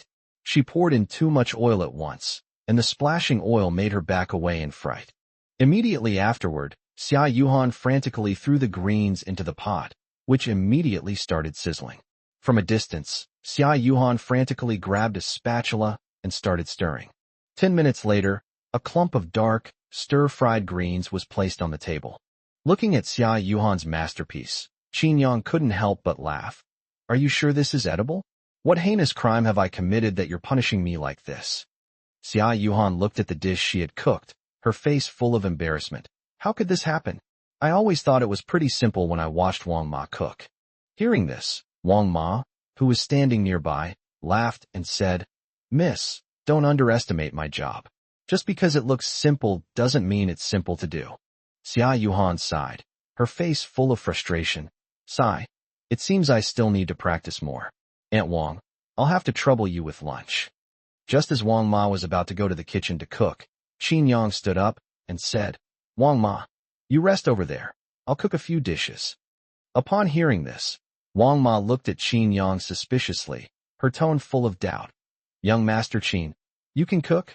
Having learned from Xia Yuhan's experience, it's hard for Wang Ma not to suspect that Qin Yang, who, like Xia Yuhan, has grown up in luxury and never lifted a finger, might not know how to cook. Qin Yang looked at Xia Yuhan with a smile and said, Don't worry, even if I'm not as good as Yuhan, I can't be worse. Qin Yang you. Xia Yuhan pouted and glared at Qin Yang. Qin Yang laughed and then went into the kitchen. Xia Yuhan and Wang Ma also stared at Qin Yang with curiosity. Qin Yang tied on his apron, and his hands flew across the cutting board as the cleaver danced lightly. Various ingredients were quickly prepared by Qin Yang's skillful hands and arranged neatly on the plate. Your knife skills are excellent. Wang Ma looked at Qin Yang with surprise. She thought that even if a young master like Qin Yang could cook, he would only be able to cook food that was edible. She did not expect that his knife skills were so good. To be fair, Wang Ma felt that even she couldn't match Qin Yang's knife skills. He not only cut quickly, but also cut with great precision, as if it were machine-made. Wow, Qin Yang, are you that amazing? Xia Yuhan looked on with admiration. She thought to herself, sure enough, my Qin Yang is the best at everything. As Qin Yang cooked, an enticing aroma wafted from the kitchen. 40 minutes later, Qin Yang brought the dishes he had prepared to the table. Pan-seared foie gras, Wagyu beef with rock salt and black pepper, Australian lobster stewed in cream and brandy, gold leaf caviar soda cracker tart. In less than an hour, Qin Yang had prepared a table full of dishes. Xia Yuhan's eyes widened when she saw the dishes Qin Yang brought out. Its color is enticing, and its aroma is irresistible. Seeing Xia Yuhan's impatient expression, Qin Yang chuckled. What are we waiting for? Let's dig in. Then I won't be polite. As she spoke, Xia Yuhan picked up a piece of Wagyu beef and put it in her mouth. Instantly, the tender and juicy texture flowed freely on her tongue like a warm current. Xia Yuhan's eyes widened slightly involuntarily, her face full of surprise and delight. Wow, this is so delicious. Qin Yang, how did you make it? How can it be so good? I used to think that Aunt Wang's cooking was the best in the world, but now, your cooking has successfully defeated Aunt Wang and become my number one. Next, she tried the pan-seared foie gras. The creamy texture of the foie gras spread between her lips and teeth, and the sweetness of the fig jam perfectly balanced the slight richness of the foie gras. The foie gras is also delicious, it's simply a delicacy. As she spoke, Xia Yuhan couldn't wait to try the Australian lobster. The freshness of the lobster meat and the rich aroma of the creamy brandy sauce collided and blended in her mouth, and Xia Yuhan couldn't help but let out a satisfied sigh. Finally, Xia Yuhan put the gold leaf caviar soda cracker into her mouth. The wonderful sensation of the caviar bursting between her teeth and the salty and savory taste of the soda cracker gave her a refreshing feeling. Xia Yuhan looked at Qin Yang with a look of surprise and delight. Qin Yang, you've been hiding this so well. Compared to the food you cook, what kind of coarse food have I been eating before? Qin Yang raised an eyebrow. Wang Ma is still here. Is it really appropriate for you to say that? Upon hearing this, Xia Yuhan paused, then looked at Wang Ma apologetically. I'm sorry, Wang Ma. I didn't mean to say anything bad about you. Aunt Wang smiled and nodded. I know. It's all right, Mississippi. Qin Yang, your cooking is so delicious. What am I going to do if I can't live without you? Hearing this, Qin Yang affectionately ruffled Xia Yuhan's hair. Isn't that simple? Then don't leave. Chapter 147 Discharge from the Hospital, Moving House. 2 weeks later, today is the day He Yating is to be discharged from the hospital, and Qin Yang rushed to the hospital early. When Qin Yang arrived at He Yating's ward, he found that Chun Mengqi's uncle's family and her grandmother were also in the ward. Upon seeing Qin Yang, Chun Mengqi's aunt tried to step forward, but was pulled back by Chun Mengqi's uncle, who glared at her and signaled her not to cause trouble.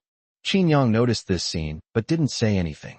Instead, he went to He Yating's side. Aunt, the discharge procedures are complete. We can leave now. He Yating looked at Qin Yang with a smile in her eyes. Xiaoyang, I'm so sorry to have caused you trouble these past few days. Auntie, what are you saying? We're family. Why are you talking like that? By the way, Auntie, you shouldn't keep that barbecue restaurant open anymore. Upon hearing this, He Yating's aunt looked troubled. Xiaoyang, I know you can arrange a job for me, but I still want to rely on myself and don't want to depend on you for everything. Qin Yang sighed. He knew He Yating would react this way. Aunt, your illness is entirely caused by overwork. If we don't have the means, there's nothing we can do. But the problem is, I can provide you with a livelihood. Even if we put the worst-case scenario aside, you should at least think about Mengqi. What will happen to her if you work yourself to exhaustion? Chun Mengqi chimed in. Yes, Mom, let's listen to my cousin.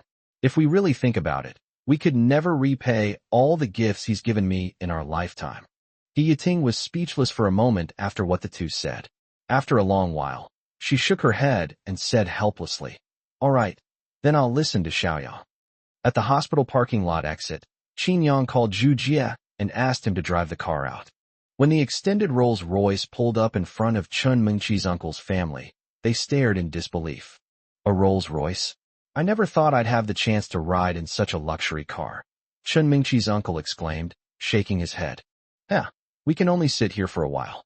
We don't dare to have any other expectations. After all, someone is so stingy with even the cost of a meal, Chun Mengqi's aunt said sourly from the side.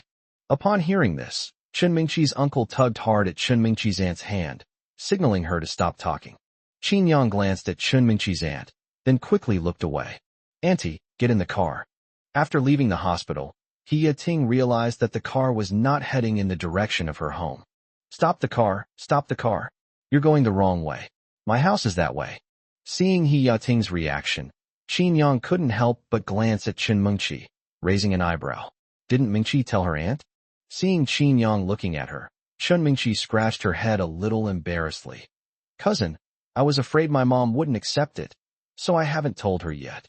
The conversation between the two left He Yating completely confused. She looked at Chen Mengqi suspiciously and asked, Mengqi, what do you mean I can't accept it? Are you and Xiaoyang hiding something from me? Mom, I didn't tell you, but my cousin bought us a villa, and we're on our way there now. What? He Yating was so shocked when she heard Chen Mengqi say that Qin Yang had bought them a villa that she almost jumped up. How could you not consult me about something this big? You too. How could you be so reckless? Seeing that He Yating was emotional, Qin Yang quickly comforted her. Aunt, it's just a villa, it's nothing. The main thing is that I've already made arrangements. Mengqi will be transferring to number 1 middle school next semester. Your place is too far from number 1 middle school, so I'll just get you a new house. Looking at Qin Yang's nonchalant attitude, He Yating was at a loss for words. After a long while, she finally asked, How much did this villa cost? Qin Yang waved his hand. It didn't cost any money. This is originally our Qin family's property. Aunt, you can live here in peace. Half an hour later, the group arrived at the villa area. Ruijing Jinping. You actually bought us villas in Ruijing Jinping. Upon seeing the billboards advertising the villa area, He Yating froze on the spot. Everyone in Jiangxing knew about the Ruijing Jinping villa area. Those who can live here are either rich or noble. I heard that even the cheapest one costs tens of millions. He Yating never expected that Qin Yang would buy them a villa here. Mom, you're making a big fuss over this. I've been spending a lot of time with my cousin, so I'm not surprised by these kinds of things anymore. TSK, my sister really has a good nephew. Chen Mingqi's uncle couldn't help but exclaim. As you enter the villa area, you'll find European-style buildings scattered throughout, some solemn, some romantic. Spire clock towers reach into the clouds. Walls are adorned with exquisite carvings. Roman columns support the porches with an air of majesty, and stained glass windows shimmer with mysterious and noble light. Led by Qin Yang, the group arrived at Villa Number 1. Qin Yang took out the key and handed it to He Yating. Auntie, this will be your new home from now on. I hope you like it. Looking at the magnificent building before her, He Yating took the key from Qin Yang's hand with some disbelief. I like it, but I'm just a little hesitant to accept it. What's there to be afraid of? Didn't I say this is my family's property? It doesn't cost me anything. He Yating looked at Qin Yang helplessly. But if you give it to me, your family won't be able to sell it for any money. Xiaoyang, how much can this villa be sold for?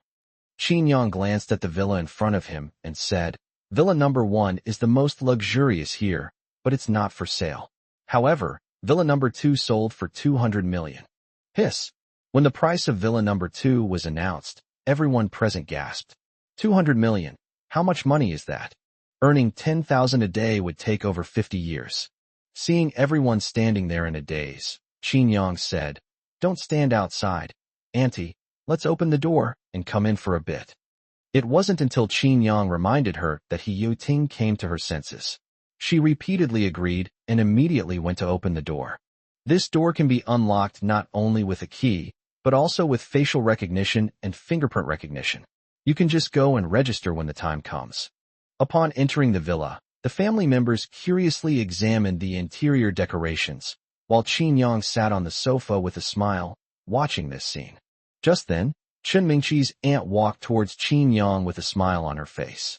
Hey Xiaoyang, you said in the car earlier that you'd already made arrangements for Mengqi to transfer to number 1 middle school next semester, right? Qin Yang nodded. Yes, what's wrong? Chen Mingqi's aunt smiled in agreement, then rubbed her hands together and asked, It's nothing. I just wanted to ask about my Xiaoyu. Do you remember? When it was Mengqi's birthday, you said you would arrange for him to go too. I just wanted to ask if you made those arrangements. Chapter 148, Ugly Faces. Seeing the anxious look on Chen Mingqi's aunt's face, Qin Yang gently shook his head.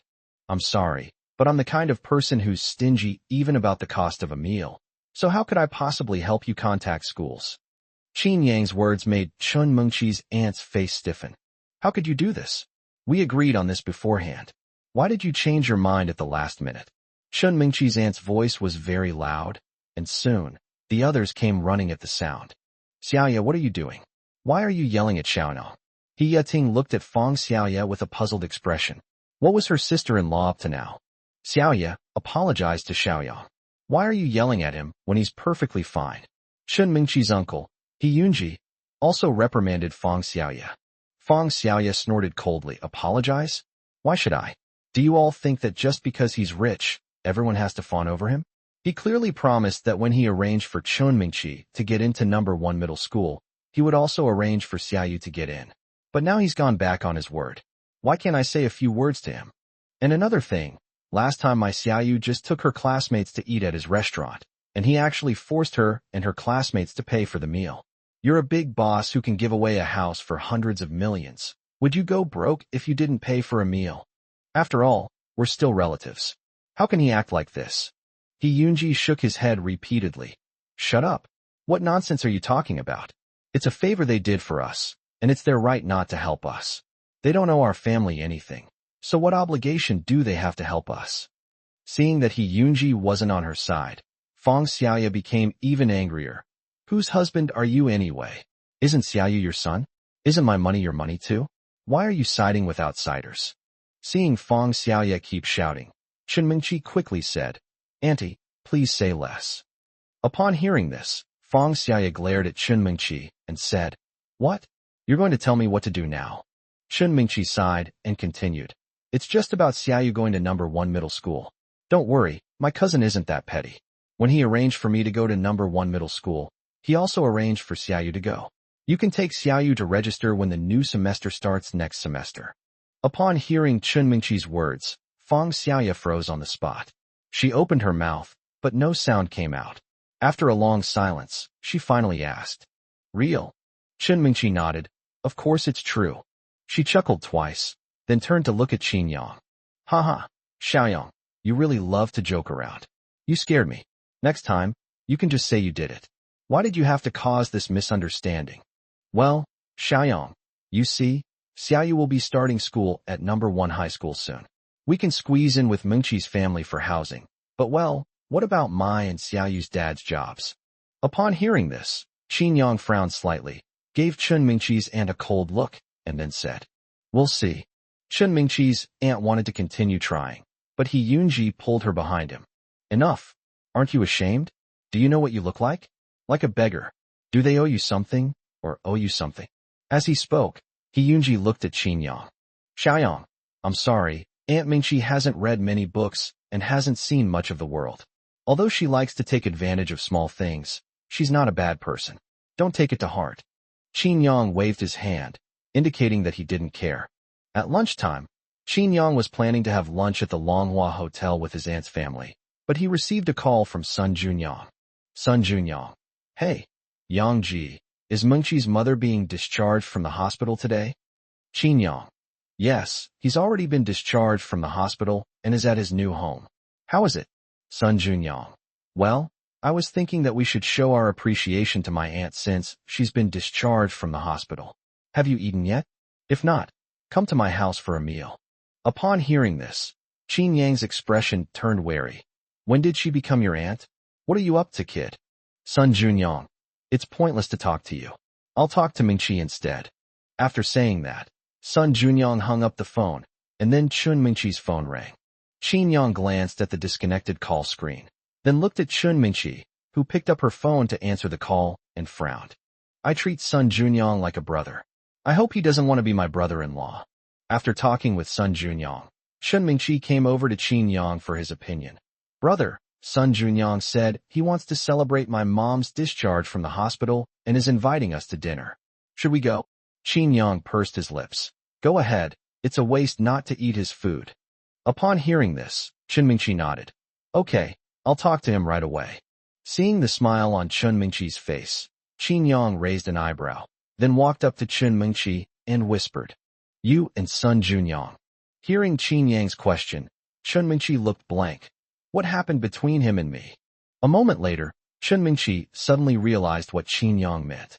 Her face flushed red with embarrassment, and she grabbed a cushion from the sofa and threw it at Qin Yang. Brother, what nonsense are you talking about? We're just ordinary friends. What could we be? Qin Yang reached out to block him, then laughed and said, I didn't say anything. You said it all yourself. Upon arriving at Sun Junyang's restaurant, Sun Junyang was standing at the entrance, casually looking around. When he saw Qin Yang's car slowly approaching, Sun Junyang immediately perked up and walked quickly toward the car. After parking the car, Qin Yang was the first to get out. Qin Yang nodded to Sun Junyang, but to his surprise, Sun Junyang only glanced at Qin Yang before looking past him into the car. He immediately smiled when he saw Chun Mingqi. Mingqi, you've finally arrived. The food is all ready, and it's all our restaurant's signature dishes. Seeing Sun Junyang's current state, Qin Yang was completely stunned. After Chun Mingqi and He Yating got out of the car, Sun Junyang quickly greeted He Yating. Hello, Auntie, my name is Sun Junyang, and I'm Mingqi's friend. Hello. Hello. He Yating replied politely to Sun Junyang. Cough cough. Seeing Sun Junyang, who was only busy being attentive and completely ignoring him, Qin Yang couldn't help but cough twice. Hearing the commotion, Sun Junyang turned around and glanced at Qin Yang, then deliberately took 2 steps back. What's wrong? Are you sick? If you're sick, go to the hospital and see a doctor. Don't infect us. After saying that, Sun Junyang turned to Chun Mingqi and said, Auntie, Mingqi, come with me. Qin Yang, left standing to the side, twitched at the corner of his mouth. Wait, how could this guy have such a face? It's truly hideous. Chapter 149. Something's not right. Why do I feel like I've been tricked? At the dinner table, Sun Junyang pulled out a chair for Chun Mingqi, gesturing for him to sit down. Mingqi, come sit next to me. Seeing this, Qin Yang raised an eyebrow, and then called Chun Mingqi to sit down next to him. Hearing Qin Yang's words, Chun Mingqi obediently sat down next to him. Sun Junyang was taken aback for a moment, then laughed and said, Haha, it's okay. It's all the same wherever I sit, haha. During the meal, Sun Junyang kept subtly steering the conversation towards Chun Mingqi. Qin Yang glanced at Sun Junyang and said calmly, Even eating can't shut you up? Upon hearing this, Sun Junyang gave an awkward smile and said, Okay, I won't say anything more, alright? After saying goodbye to Sun Junyang, the group prepared to go home. Before getting into the car, Qin Yang saw Sun Junyang's reluctant expression and couldn't help but whisper in his ear, Hey kid, you haven't fallen for Mingqi, have you? Upon hearing this, Sun Junyang was taken aback at first, then covered his face and denied it. I didn't. Seeing Sun Junyang's expression, Qin Yang's lips twitched. No? You're telling me you didn't? Qin Yang glanced at Sun Junyang with a smirk, then got into his car and drove away. After getting on the bus, Qin Yang noticed that Chun Mingqi was holding her phone and chatting with someone, laughing nonstop. Huh? These 2 people. Perhaps noticing Qin Yang's gaze, Chun Mingqi looked up and saw that Qin Yang was staring at her. She lowered her head, her face flushed, and dared not look into Qin Yang's eyes. Chun Mingqi's reaction made Qin Yang sigh inwardly. It seemed that these 2 really did have something going on. After sending Chun Mingqi's family back, Qin Yang also returned to his own manor. To Qin Yang's surprise, Zhang Kurson had come to his house without him noticing. When did you come to Jiangqing? I didn't even tell you. Zhang Kurson looked Qin Yang up and down, then said, What? You're not happy that I came to Jiangqing? Qin Yang glanced helplessly at the tall Zhang Kurson in front of him. Can you not be so blunt when you talk? Zhang Kurson shrugged. Actually, it's nothing much. I'm holding a concert in Jiangqing, and I'd like to ask you to play the piano for me tonight. Are you free? Qin Yang refused without hesitation. I don't have time. I'm the young master of the Qin family, and you want me to do this kind of work for you? Do you really think I'm free labor? Qin Yang's reaction was within Zhang Kurson's expectations.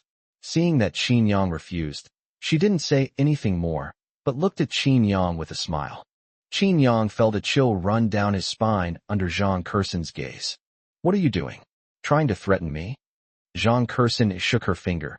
Threatening you is pointless, and even if I succeeded, it wouldn't be good for me if you tripped up my concert. How about we make a deal? What kind of deal? Qin Yang asked, looking at Zhang Kursin suspiciously. That branch of your Qin family overseas has been quite uneasy lately, hasn't it? Your second uncle has even disappeared because of this. If you're willing to accompany me tonight, in exchange, I'll tell you some information you absolutely don't know. What do you say? Upon hearing this, Qin Yang also wore a solemn expression. What type of intelligence? What makes you so sure that the Qin family can't have the intelligence you can? Zhang Kursin pouted. Because if you already had this information, you wouldn't have gone to such lengths to use drug cooperation to get our Zhang family to help you suppress the overseas collateral branches. Qin Yang glanced at Zhang Kursin, then nodded and said, Okay, I promise you. Hearing this, Zhang Kursin smiled and said, I knew you would agree in the end. Come with me then. Yuhan is already waiting for us at the concert venue. Zhang Kursin's words made Qin Yang frown slightly. Something was wrong. Why did he have a feeling that he had been tricked? Zhang Kursin held her concert at the Jiangxing Olympic Sports Center. When the two arrived, Xia Yuhan was waiting for them at the entrance of the Olympic Sports Center. Oh dear. Qin Yang, why did you actually come? Xia Yuhan was quite annoyed when she saw Qin Yang. Is there something wrong with me coming here? Xia Yuhan's reaction left Qin Yang completely bewildered. Xia Yuhan sighed and explained. I made a bet with Kursin. She said she could convince you to accompany her, but I said no. Then she went to you, and then you came. Xia Yuhan was somewhat annoyed, not because she lost the bet with Zhang Kursin, but because it made her feel that she didn't understand Qin Yang as well as Zhang Kursin did. After hearing Xia Yuhan's words, Qin Yang suddenly looked at Zhang Kursin. So, I'm just a part of your two-person game? The information you gave me was also false. Zhang Kursin nodded, then shook her head. You are indeed part of our two-way play, but the information I'm giving you is also true. What intelligence? Xia Yuhan blinked and looked at the two of them. Qin Yang briefly recounted the events to Xia Yuhan. When she heard that Qin Yang initially refused to come, but later agreed to come in exchange for information from Zhang Kursin, Xia Yuhan couldn't help but smile. Hee, it seems I do know Qin Yang, but I didn't expect you to have intelligence as a trump card. Zhang Kursin shrugged. It's no use. I'm still the one who wins in the end. The three of them bickered as they arrived at the rehearsal location. Zhang Kursin, I don't understand why you had to replace me as your accompanist at the last minute. Was there something I didn't do well enough? Zhang Kursin was explaining some precautions to Qin Yang and handing him the sheet music for the piece they would be playing that evening, so he could familiarize himself with it. Suddenly, someone rushed up to Zhang Kursin and questioned her. It's not hard to guess from the man's words that he was the pianist originally scheduled to accompany Zhang Kursin, but he has now been replaced by Qin Yang. Zhang Kursin glanced at the other person and said indifferently, So what if you changed it? I already said that as compensation, I will still pay your performance fee. The man shook his head vigorously. It's not about money. I just want to know what I did that you're not satisfied with. The song you're going to sing is the music I composed. I don't think anyone can play it better than me. So I don't understand your motivation for replacing me. It has nothing to do with money. Although you bought the copyright, I am the composer, and I don't want to see this piece ruined because of you. Zhang Kursin sighed. Teacher Zhang, I know your level. The reason I switched to you is because there are better options. Although it may be a bit hurtful to say this, it is the truth. A better choice than me? I'm a composer. Who can understand and interpret this piece better than me? I don't believe it. If it's true, prove it to me, and I won't say another word. Chapter 150 My wife made a fool of herself. You can stay and listen to my concert. I believe you'll understand why I made this choice after you've heard it. If it doesn't satisfy you, I'll give you the copyright to this song. Fine, I'll hear what gives you the confidence to say such a thing. After dealing with Zheng Xiong, Zhang Kursin took Qin Yang to the rehearsal. This song is Zhang Kursin's signature song, but Qin Yang has never heard of it. Upon learning that Qin Yang had never heard her songs, Zhang Kursin looked at him in disbelief. What did you say? You've never heard my songs. Qin Yang curled his lip. What? Do I have to hear your song? Upon hearing this, Zhang Kursin couldn't help but snort coldly. You caveman, forget it, whether you've heard it or not. Just help me play the accompaniment well. Although it was just a rehearsal, none of the required procedures were omitted. On the stage, the lights shone softly, and Zhang Kursin stood gracefully with her head slightly tilted back. After taking a deep breath, the The clear and melodious singing voice flowed out like a lively stream. Qin Yang sat at the piano, playing somewhat absent-mindedly. Qin Yang is very confident in his piano skills. He can play a piece perfectly even without practicing. It was precisely because Qin Yang did not concentrate that his playing sounded a bit awkward during rehearsals, with several notes moving somewhat sluggishly. After the first rehearsal, Zhang Kursin immediately went to Qin Yang. "Boss, are you kidding me? Was that you who played it? It was on a completely different level from before. Is it because it was your first time playing this piece, and you're still a bit rusty?" Zhang Kursin looked at Qin Yang with a nervous expression, feeling a little regretful. Should she have replaced Zheng Xiong? If Qin Yang still played like this during the actual performance, wouldn't that make a fool of herself? Qin Yang yawned. "Don't worry, I was just playing around just now. I won't make any mistakes when you perform the actual show." "Are you sure?" Qin Yang shrugged. "Not sure." "You?" Just then, Zheng Xiong, who had been listening to the two rehearsals, walked over. He looked Qin Yang up and down, then smiled at Zhang Kursin. "Zhang Kursin, is this the person you found to replace me? Heh, I really don't understand why you would replace me with someone of his skill level. His control over the keystrokes is completely lacking in texture. The tone is dry and lacks resonance. He is clearly very unfamiliar with the control of force, and even the transition between the most basic PP and FF is so stiff and abrupt. Excuse my bluntness, but this is completely the work of a complete beginner. It's so amateurish." Because he was already dissatisfied with Zhang Kursin replacing him, any shortcomings of Qin Yang were magnified in Zheng Xiong's eyes. Zhang Kursin was momentarily speechless. Judging solely from Qin Yang's rehearsal, his performance was indeed inferior to Zheng Xiong's. But what could she do? She had chosen him. So Zhang Kursin said, "Teacher Zheng, please don't be in such a hurry. This is still a rehearsal. You can see how it goes after the performance. I believe you will be satisfied. If you are not satisfied, I will give you the copyright of this song, just like I said before." Zheng Xiong sneered, and then turned to leave, finding a seat nearby. Zhang Kursin patted her forehead and said to Qin Yang, "Let's rehearse one more time." Zhang Kursin thought that Qin Yang, who had already played the piece once, would definitely play it better the second time. However, to her surprise, the second performance was not as good as the first rehearsal. "Qin Yang, are you doing this on purpose? Your second attempt is even worse than the first one." Qin Yang shrugged. "Why take it so seriously? Just play around with the pieces and get familiar with them. Besides, I only promised to accompany you at your concert. I didn't promise you anything else." "It wasn't you." Seeing the two bickering, Xia Yuhan couldn't help but cover her mouth and chuckle. Hee. Qin Yang is definitely doing it on purpose. Why do I feel a strange sense of pleasure when I see Sister Kursin get the short end of the stick? After listening to the two rehearsals for the second time, Zheng Xiong came over again, sighed, and said to Zhang Kursin, "Sigh, Zhang Kursin, are you sure you want him to accompany you? Forget it. After all, it's my composition, and I don't want to cause any performance mishaps. If you change your mind now, I can forgive your previous behavior." After pursing her lips and thinking for a moment, Zhang Kursin finally declined Zheng Xiong's offer. "I'm sorry, Mr. Zheng. I trust Qin Yang. This is the first show of my tour, and I want to give my fans a different experience." Zheng Xiong was annoyed that he had already given Zhang Kursin a way out, but she didn't appreciate it at all. Fine. Let's see how you try to mess things up. I'm also putting this out there. It's easy for you to refuse me now, but it'll be absolutely impossible for you to beg me later." Watching Zheng Xiong storm off, Zhang Kursin said to Qin Yang with a hint of helplessness, "Hey Qin Yang, can you please be serious for once?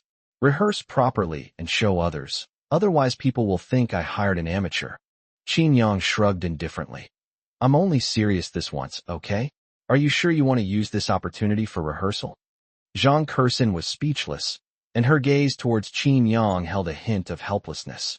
Why was this kid becoming more and more difficult to handle? At 7:30, the audience began to enter the venue, and Zhang Kursin nervously prepared to go on stage backstage. "Qin Yang, are you sure you haven't made a mistake on your end?" Qin Yang nodded solemnly. "Don't worry, since I promised you, I will definitely do my best." Hearing Qin Yang say that, Zhang Kursin felt a little more at ease. Upon hearing the host's voice, the two slowly walked onto the stage. Goddess, Sorry, brothers, my wife made a fool of herself. Brother, how much have you drunk? Why are you talking nonsense? That's clearly my wife. As soon as Zhang Kursin stepped onto the stage, the enthusiastic fans below cheered. Qin Yang, hearing the audience's reaction, was also a little unaccustomed to being on stage for the first time. TSK, is this the popularity of top-tier celebrities? That's a bit exaggerated. Sitting in the first row, Zheng Xiong looked at Qin Yang on the stage with a hint of disdain in his eyes. I really don't know what Zhang Kursin is thinking. Is this how you promote young people? I'd like to see how you get out of this mess today. Wow. Did you guys notice how handsome the pianist is accompanying Zhang Kursin this time? Yes, he's finally not that middle-aged man anymore. This one is a much better match for our Kursin wife. As Zheng Xiong listened to the discussions around him, his eyelids twitched uncontrollably. A bunch of guys who only care about looks. Let's see if you'll still say that after he finishes playing. Chapter 151 Bad Woman. On stage, Qin Yang sat upright in front of the piano, his slender fingers dancing gracefully on the black and white keys. His posture was upright and focused, swaying slightly with the rhythm of the music. Under the spotlight, Zhang Kursin stood gracefully, like an elf stepping out of a musical painting. She tilted her head slightly, parted her lips, and sang a song as clear as a mountain spring. The piano music played by Qin Yang was like a delicate silk thread, closely intertwined with Zhang Kursin's singing. Sometimes it flowed like a babbling brook, laying a warm foundation for the singing, and sometimes it surged like a turbulent wave, powerfully propelling the singing to the peak of emotion. Under Qin Yang's playing, the music seemed to come alive, weaving together with Zhang Kursin's singing to create a dreamlike musical feast that captivated the audience. In the audience, Zheng Xiong's initial disdainful expression had vanished, replaced by a profound sense of awe. Why does it sound so different from how it was performed in rehearsal? Zheng Xiong's eyes widened, his mouth involuntarily agape, his face filled with disbelief. Those smooth, seemingly natural musical notes, that complex and varied yet perfectly rhythmic melody, every detail struck Zheng Xiong's heart like a heavy hammer blow. Gurgle. Zheng Xiong stared blankly at Qin Yang on the stage, and couldn't help but swallow hard. Now I understand why Zhang Kursin was willing to replace me, the composer, to have this young man accompany her. He's amazing. I feel that his understanding of this piece is more thorough than mine, and his piano skills are far superior to mine. Thinking of this, Zheng Xiong smiled bitterly and couldn't help but think to himself, so, I was just worrying unnecessarily? When the performance ended, the audience erupted in thunderous cheers. One more song. One more song. It sounds so good, as expected of my wife. Hearing it live is even better than hearing it on my phone. Shameless. I've told you so many times, that's my wife. As soon as Qin Yang stepped off the stage, Xia Yuhan came up to him and showered him with praise. Qin Yang, you play so well. To be honest, Ku Xian's song sounds much better with your accompaniment. Oh, if Sister Kursin were here, would you still say that? Qin Yang asked Xia Yuhan with a smile. Xia Yuhan pouted. What's there to be afraid of? I'm not afraid of her at all. As she spoke, Xia Yuhan even waved her fist. Let's go to the audience and listen to Sister Kursin's next performance. After the concert, Zhang Kursin, covered in sweat, returned backstage and removed her makeup with the help of staff. Phew, I was so nervous when you sang the first song. I was really afraid that you would play the same thing on stage as you did in rehearsal. Fortunately, my worries did not come true. Zhang Kursin sighed with lingering fear. Qin Yang chuckled and said, Don't you know my own skill level? Zhang Kursin shook her head. It's different. The main reason is that you've never played on a stage like this before, under the gaze of tens of thousands of people. I can't help but worry that you'll be under too much pressure and make a mistake. Qin Yang agreed with this point. You know what? This feeling is quite different. How can I describe it? It's like being the center of attention. No wonder so many people are desperate to get into the entertainment industry. You can make a lot of money and have a group of enthusiastic fans chasing after you. As Qin Yang was talking about his feelings about stepping onto such a big stage for the first time, Zheng Xiong approached the two of them again. Upon seeing Zheng Xiong, Zhang Kursin couldn't help but laugh. How is it, Teacher Zheng? Does the accompaniment I chose do justice to your composition? Upon hearing this, Zheng Xiong waved his hands repeatedly. You flatter me. I came here specifically to apologize for my previous remarks. I didn't expect you to be such a good pianist. To be honest, I am not as good as you. Zheng Xiong looked Qin Yang up and down, his eyes full of admiration. Teacher Zheng, you flatter me. I didn't accept the compliment. This is just my opinion. Young man, you are so young and have such a high level of piano skill. Your teacher must be a great pianist. Could you tell me who he is? Qin Yang shook his head apologetically. I'm sorry, Teacher Zheng. My piano teacher doesn't want me to reveal that I'm his student. Oh, there's such a rule? It seems your teacher is quite a unique person. After exchanging pleasantries with the two men for a while, Zheng Xiong left. Watching Zheng Xiong's departing figure, Qin Yang turned to Zhang Kersen beside him and said, I've done what you asked me to do. Now you can hand over the information you used for the transaction, right? Unexpectedly, after hearing Qin Yang's words, Zhang Kersen stared blankly at the ceiling, feigning ignorance, and said, Huh? What deal? What are you talking about? I don't understand what you're saying. Looking at Zhang Kersen, who was pretending to be stupid, Qin Yang's lips twitched uncontrollably. He knew this woman was up to no good. Ha ha ha. Seeing Qin Yang's embarrassed expression, Zhang Kersen clutched her stomach and burst into laughter. What are you laughing at? You bad woman. Qin Yang rolled his eyes at Zhang Kersen, then turned to Xia Yuhan for comfort. You bad woman, who allowed you to lie to my Qin Yang? Apologized. Xia Yuhan glared at Zhang Kersen, pretending to be angry, and then quickly came over to hug Qin Yang. Seeing the two of them snuggling together so affectionately, Zhang Kersen rolled her eyes so hard they almost disappeared into the back of her head. All right, aren't you too ashamed? There are so many people here. Can't you even hide a little? Upon hearing this, the two said in unison, Mind your own business, you bad woman. Zhang Kersen pouted and said to Qin Yang, All right, I was just kidding. You wanted the information, right? I'll send you the documents when I get back. Hearing this, Qin Yang looked at Zhang Kersen with some hesitation. He wondered if he could still trust Zhang Kersen. What if this was just another trick she used to tease him? Don't look at me like that. Although I like to joke with you guys, I would never go back on my word. I'm a person with principles. Upon hearing this, Qin Yang and Xia Yuhan exchanged a glance. Do you believe it? I don't believe it. I don't believe it either. Seeing the two of them working together, Zhang Kersen's gaze narrowed slightly, and she turned to threaten. If you two keep being sarcastic, I really won't give you any more information. What kind of intelligence can only be sent to me when you get home? Can I send it now? Qin Yang looked at Zhang Kersen suspiciously, still doubting whether she had any intelligence at all. A piece of intelligence about the high-ranking officials of Gaul. With it, I think it will be very easy for your Qin family to support a puppet regime. Chapter 152, If he doesn't praise you, who will? Zhang Kersen's words made Qin Yang tremble. He looked at Zhang Kersen with some surprise. If such information really existed, would your family allow you to give it to me? With a light laugh, Zhang Kersen looked at Qin Yang and shrugged. In principle, I can't give it to you, but right now the principle is in my hands, and I can give it to whomever I want. Thanks. This information is very important to us, Qin Yang said to Zhang Kersen solemnly, pursing his lips. Zhang Kersen patted Qin Yang on the shoulder and pouted. What are you thanking me for? We're friends. I just hope that if your Qin family is considering developing overseas influence in the future, you can give us priority consideration. Qin Yang said helplessly, I can't make that decision. Just because I can't do it now doesn't mean I can't do it in the future. This is an investment for me, and I believe that this investment will bring me a good return.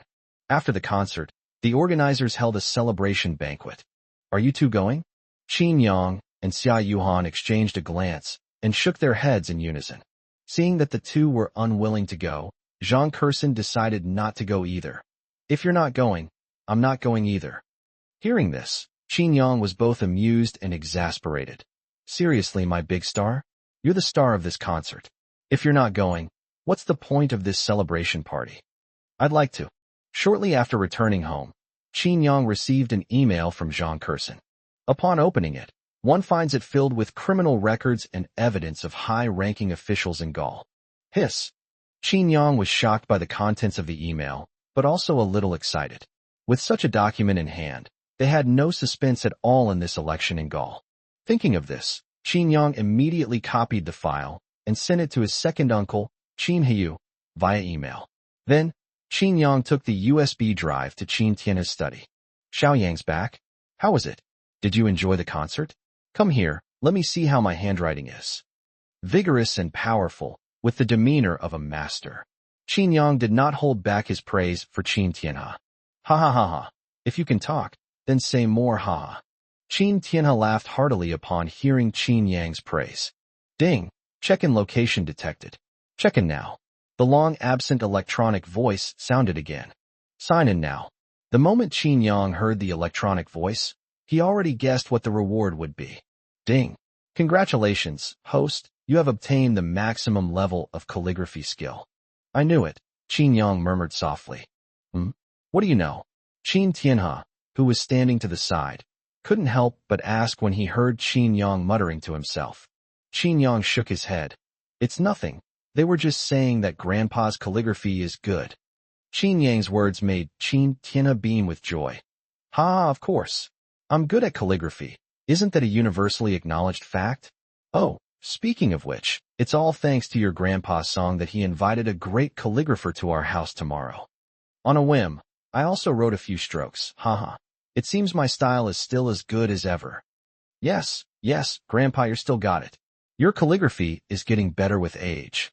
Qin Yang's repeated praise made Qin Tianhe's mustache practically stick up to the sky. Haha, stop flattering me. Tell me, what do you want from me? I have a document I'd like to show you. With that, Qin Yang turned on the computer on Qin Tianhe's desk and plugged in the USB drive. Upon seeing the contents of the document, even Qin Tianhe, with his composure, couldn't help but stand up abruptly. Xiaoyang, where did you get this document? Zhang Kersen gave it to me in exchange for the fact that our Qin family's overseas partners will have to give them priority in the future. Qin Tianhe nodded. They're not at a loss either. This document is extremely important to us. With it, your second uncle's progress in Gaul will be much easier. I've already sent it to my second uncle. Just to be on the safe side, he's decided to investigate whether the document is genuine first. Once he's confirmed it, he'll take the next step. Upon hearing this, Qin Tianhe nodded in satisfaction. That's right. If the investigation proves it to be true, then we won't have to worry about things in Gaul at all. With such a trump card, no matter how solid the overseas branch is in Gaul, it can't possibly be our match. Yes, I showed you these to put your mind at ease. It's so late. Grandpa Song has been sleeping for several hours already. You're a patient too, so don't stay up late. Go and get some rest. All right, I'll listen to my grandson. Just as he stepped out of the study, Qin Tianhe stopped and turned back to Qin Yang, saying, By the way, Xiaoyang, keep that calligraphy piece that you praised me for carefully. Haha, I'm going to show it to your Grandpa Song tomorrow. After saying that, Qin Tianhe turned around, put his hands behind his back, and left humming a little tune. Watching Qin Tianhe's departing figure, Qin Yang shook his head helplessly. Why does Grandpa look so familiar? It's like a child showing off something to a friend. While tidying up the calligraphy Qin Tianhe had written, it was discovered that he had only written the first half of the line. The snow-capped mountains are eternally cold. On a whim, Qin Yang immediately added the second half of the line. Alone, it shines on Mount Amei. Looking at the words he had written, so elegant and unrestrained, yet exuding a refined style, Qin Yang couldn't help but nod in satisfaction. Not bad. After carefully putting the letter away, Qin Yang went back to his room to sleep. The next morning, right after breakfast, Qin Tianhe asked Qin Yang with great interest where he had put his writing. The third drawer from the top on the far right. After receiving Qin Yang's reply, Qin Tianhe looked at Song Chongqing with anticipation. Brother Chongqing, before the calligraphy master you invited arrives, let me show you my calligraphy first. Old Song chuckled and joked. You're quite good at throwing out a brick to attract jade. Upon hearing this, Qin Tianhe's expression froze, and he retorted defiantly, My calligraphy, even if it's not as good as that of a master calligrapher, is still in a class of its own among amateurs. You wouldn't believe it, but last night, Xiaoyang kept praising my handwriting after seeing it. Song Chongqing looked at Qin Tianhe, who was beaming with excitement, and said, Xiaoyang is your own grandson. Of course he'll praise you. If even he doesn't praise you, who else will? Stop dawdling. Hurry up and bring me the calligraphy you wrote. I want to see what kind of calligraphy you wrote that made you keep talking about it as soon as you saw me this morning. Just you wait and see. After saying that, Qin Tianhe went straight to his study to retrieve the calligraphy from last night. 5 minutes later, Qin Tianhe came to the group with a scroll of calligraphy that had been rolled up and tied with a red string. Chapter 153. What's my grandson's is mine, isn't it? The snow-capped mountains are eternally cold, their solitary peaks shining brightly. Song Chongqing glanced at what Qin Tianhe had written and couldn't help but chuckle. A May Peak, with its solitary horse in the photo, has a rather romantic feel to it. As they were joking around, Song Chongqing's expression turned serious. He was a calligraphy enthusiast and also had beautiful handwriting. The first half of the line, "The snow-capped mountains are eternally cold," was well written, but not enough to impress him.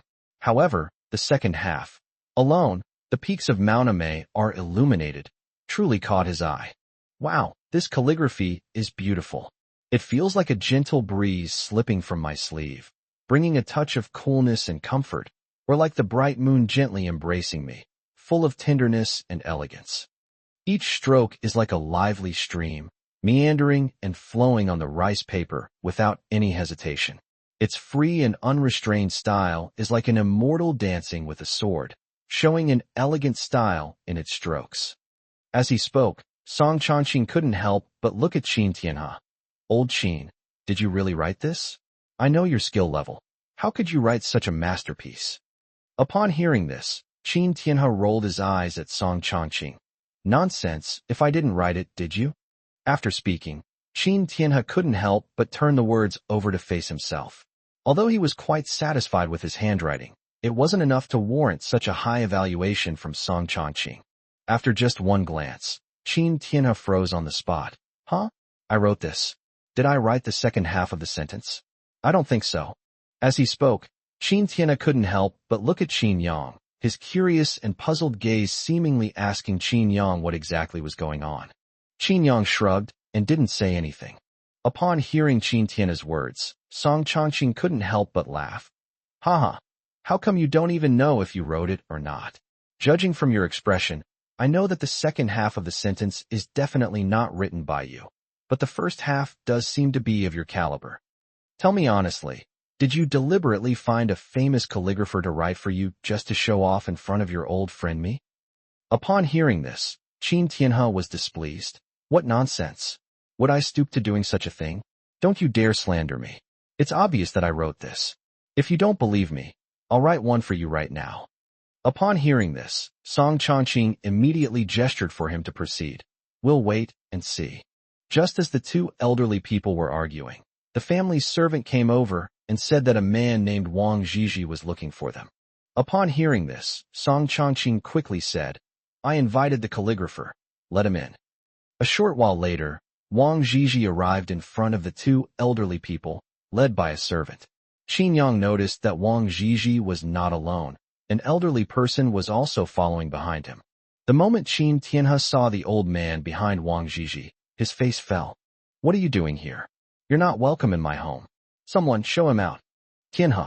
Seeing that Qin Tianhe was about to send people away, Song Chongqing immediately stood up and shouted loudly to Qin Tianhe. Qin Tianhe snorted coldly and turned his head to the side. Song Chongqing then looked at another old man.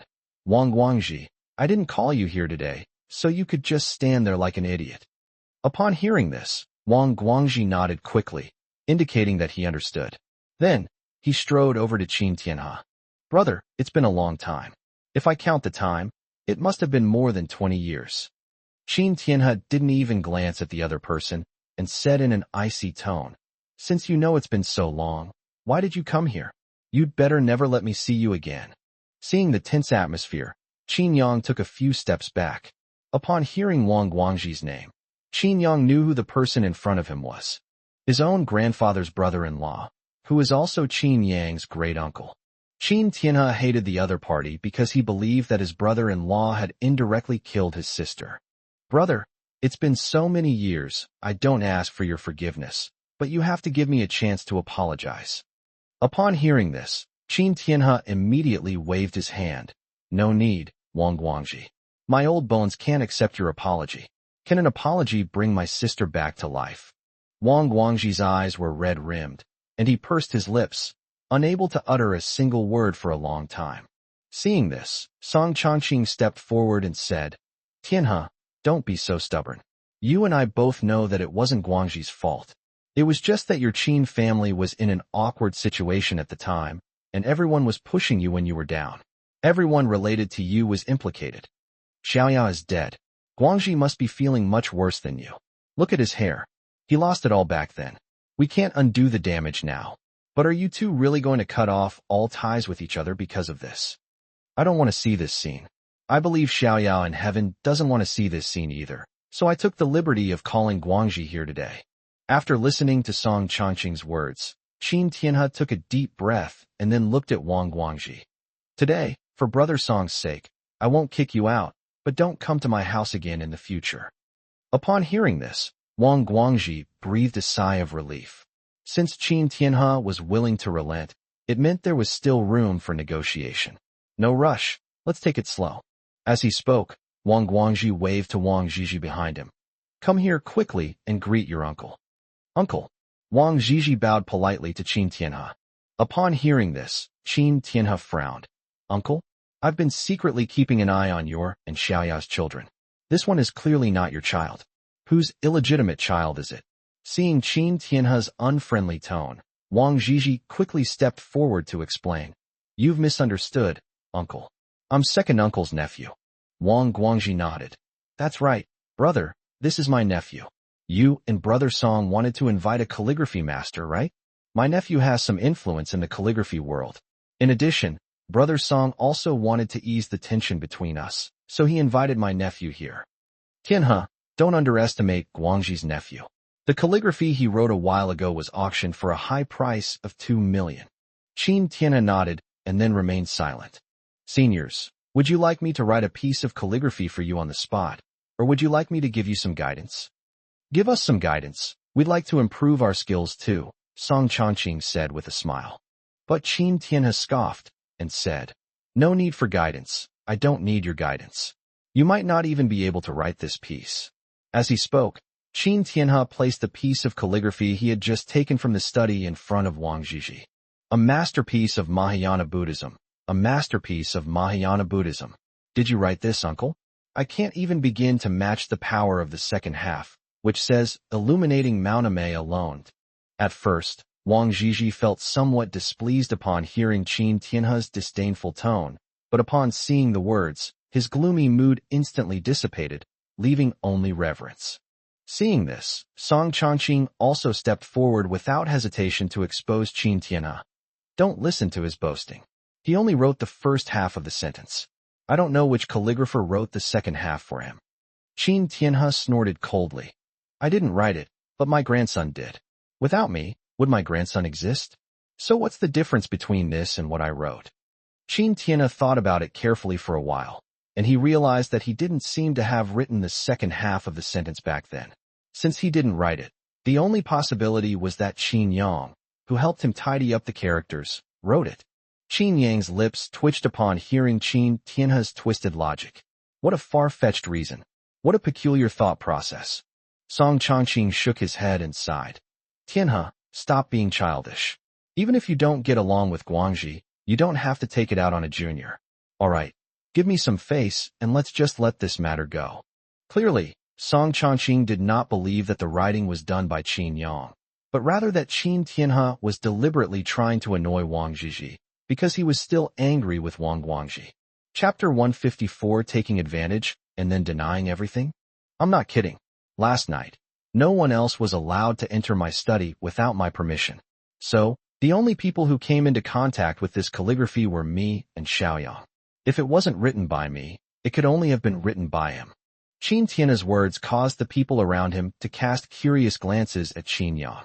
Meeting the questioning gazes of these people, Qin Yang chuckled and said, I did write the second half of the sentence. I added it on a whim.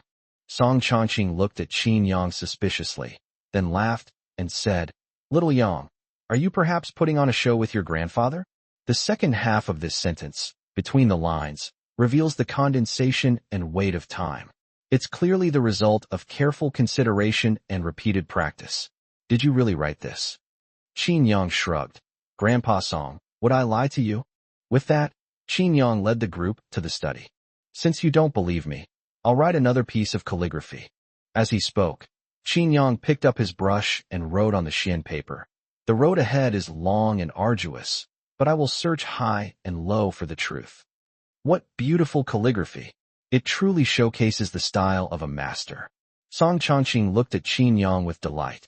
Just how many surprises could his old friend's grandson bring him? Even his calligraphy was so good. The brushstrokes are like a dragon soaring into the sky, vigorous yet agile, each stroke containing immense power. The charm of its calligraphy combines the essence of ancient and modern masters. I cannot reach that level. After seeing Qin Yang's calligraphy, Wang Zhizhi couldn't help but sigh. His gaze towards Qin Yang was filled with even more shock. At such a young age, he could have such an achievement in calligraphy.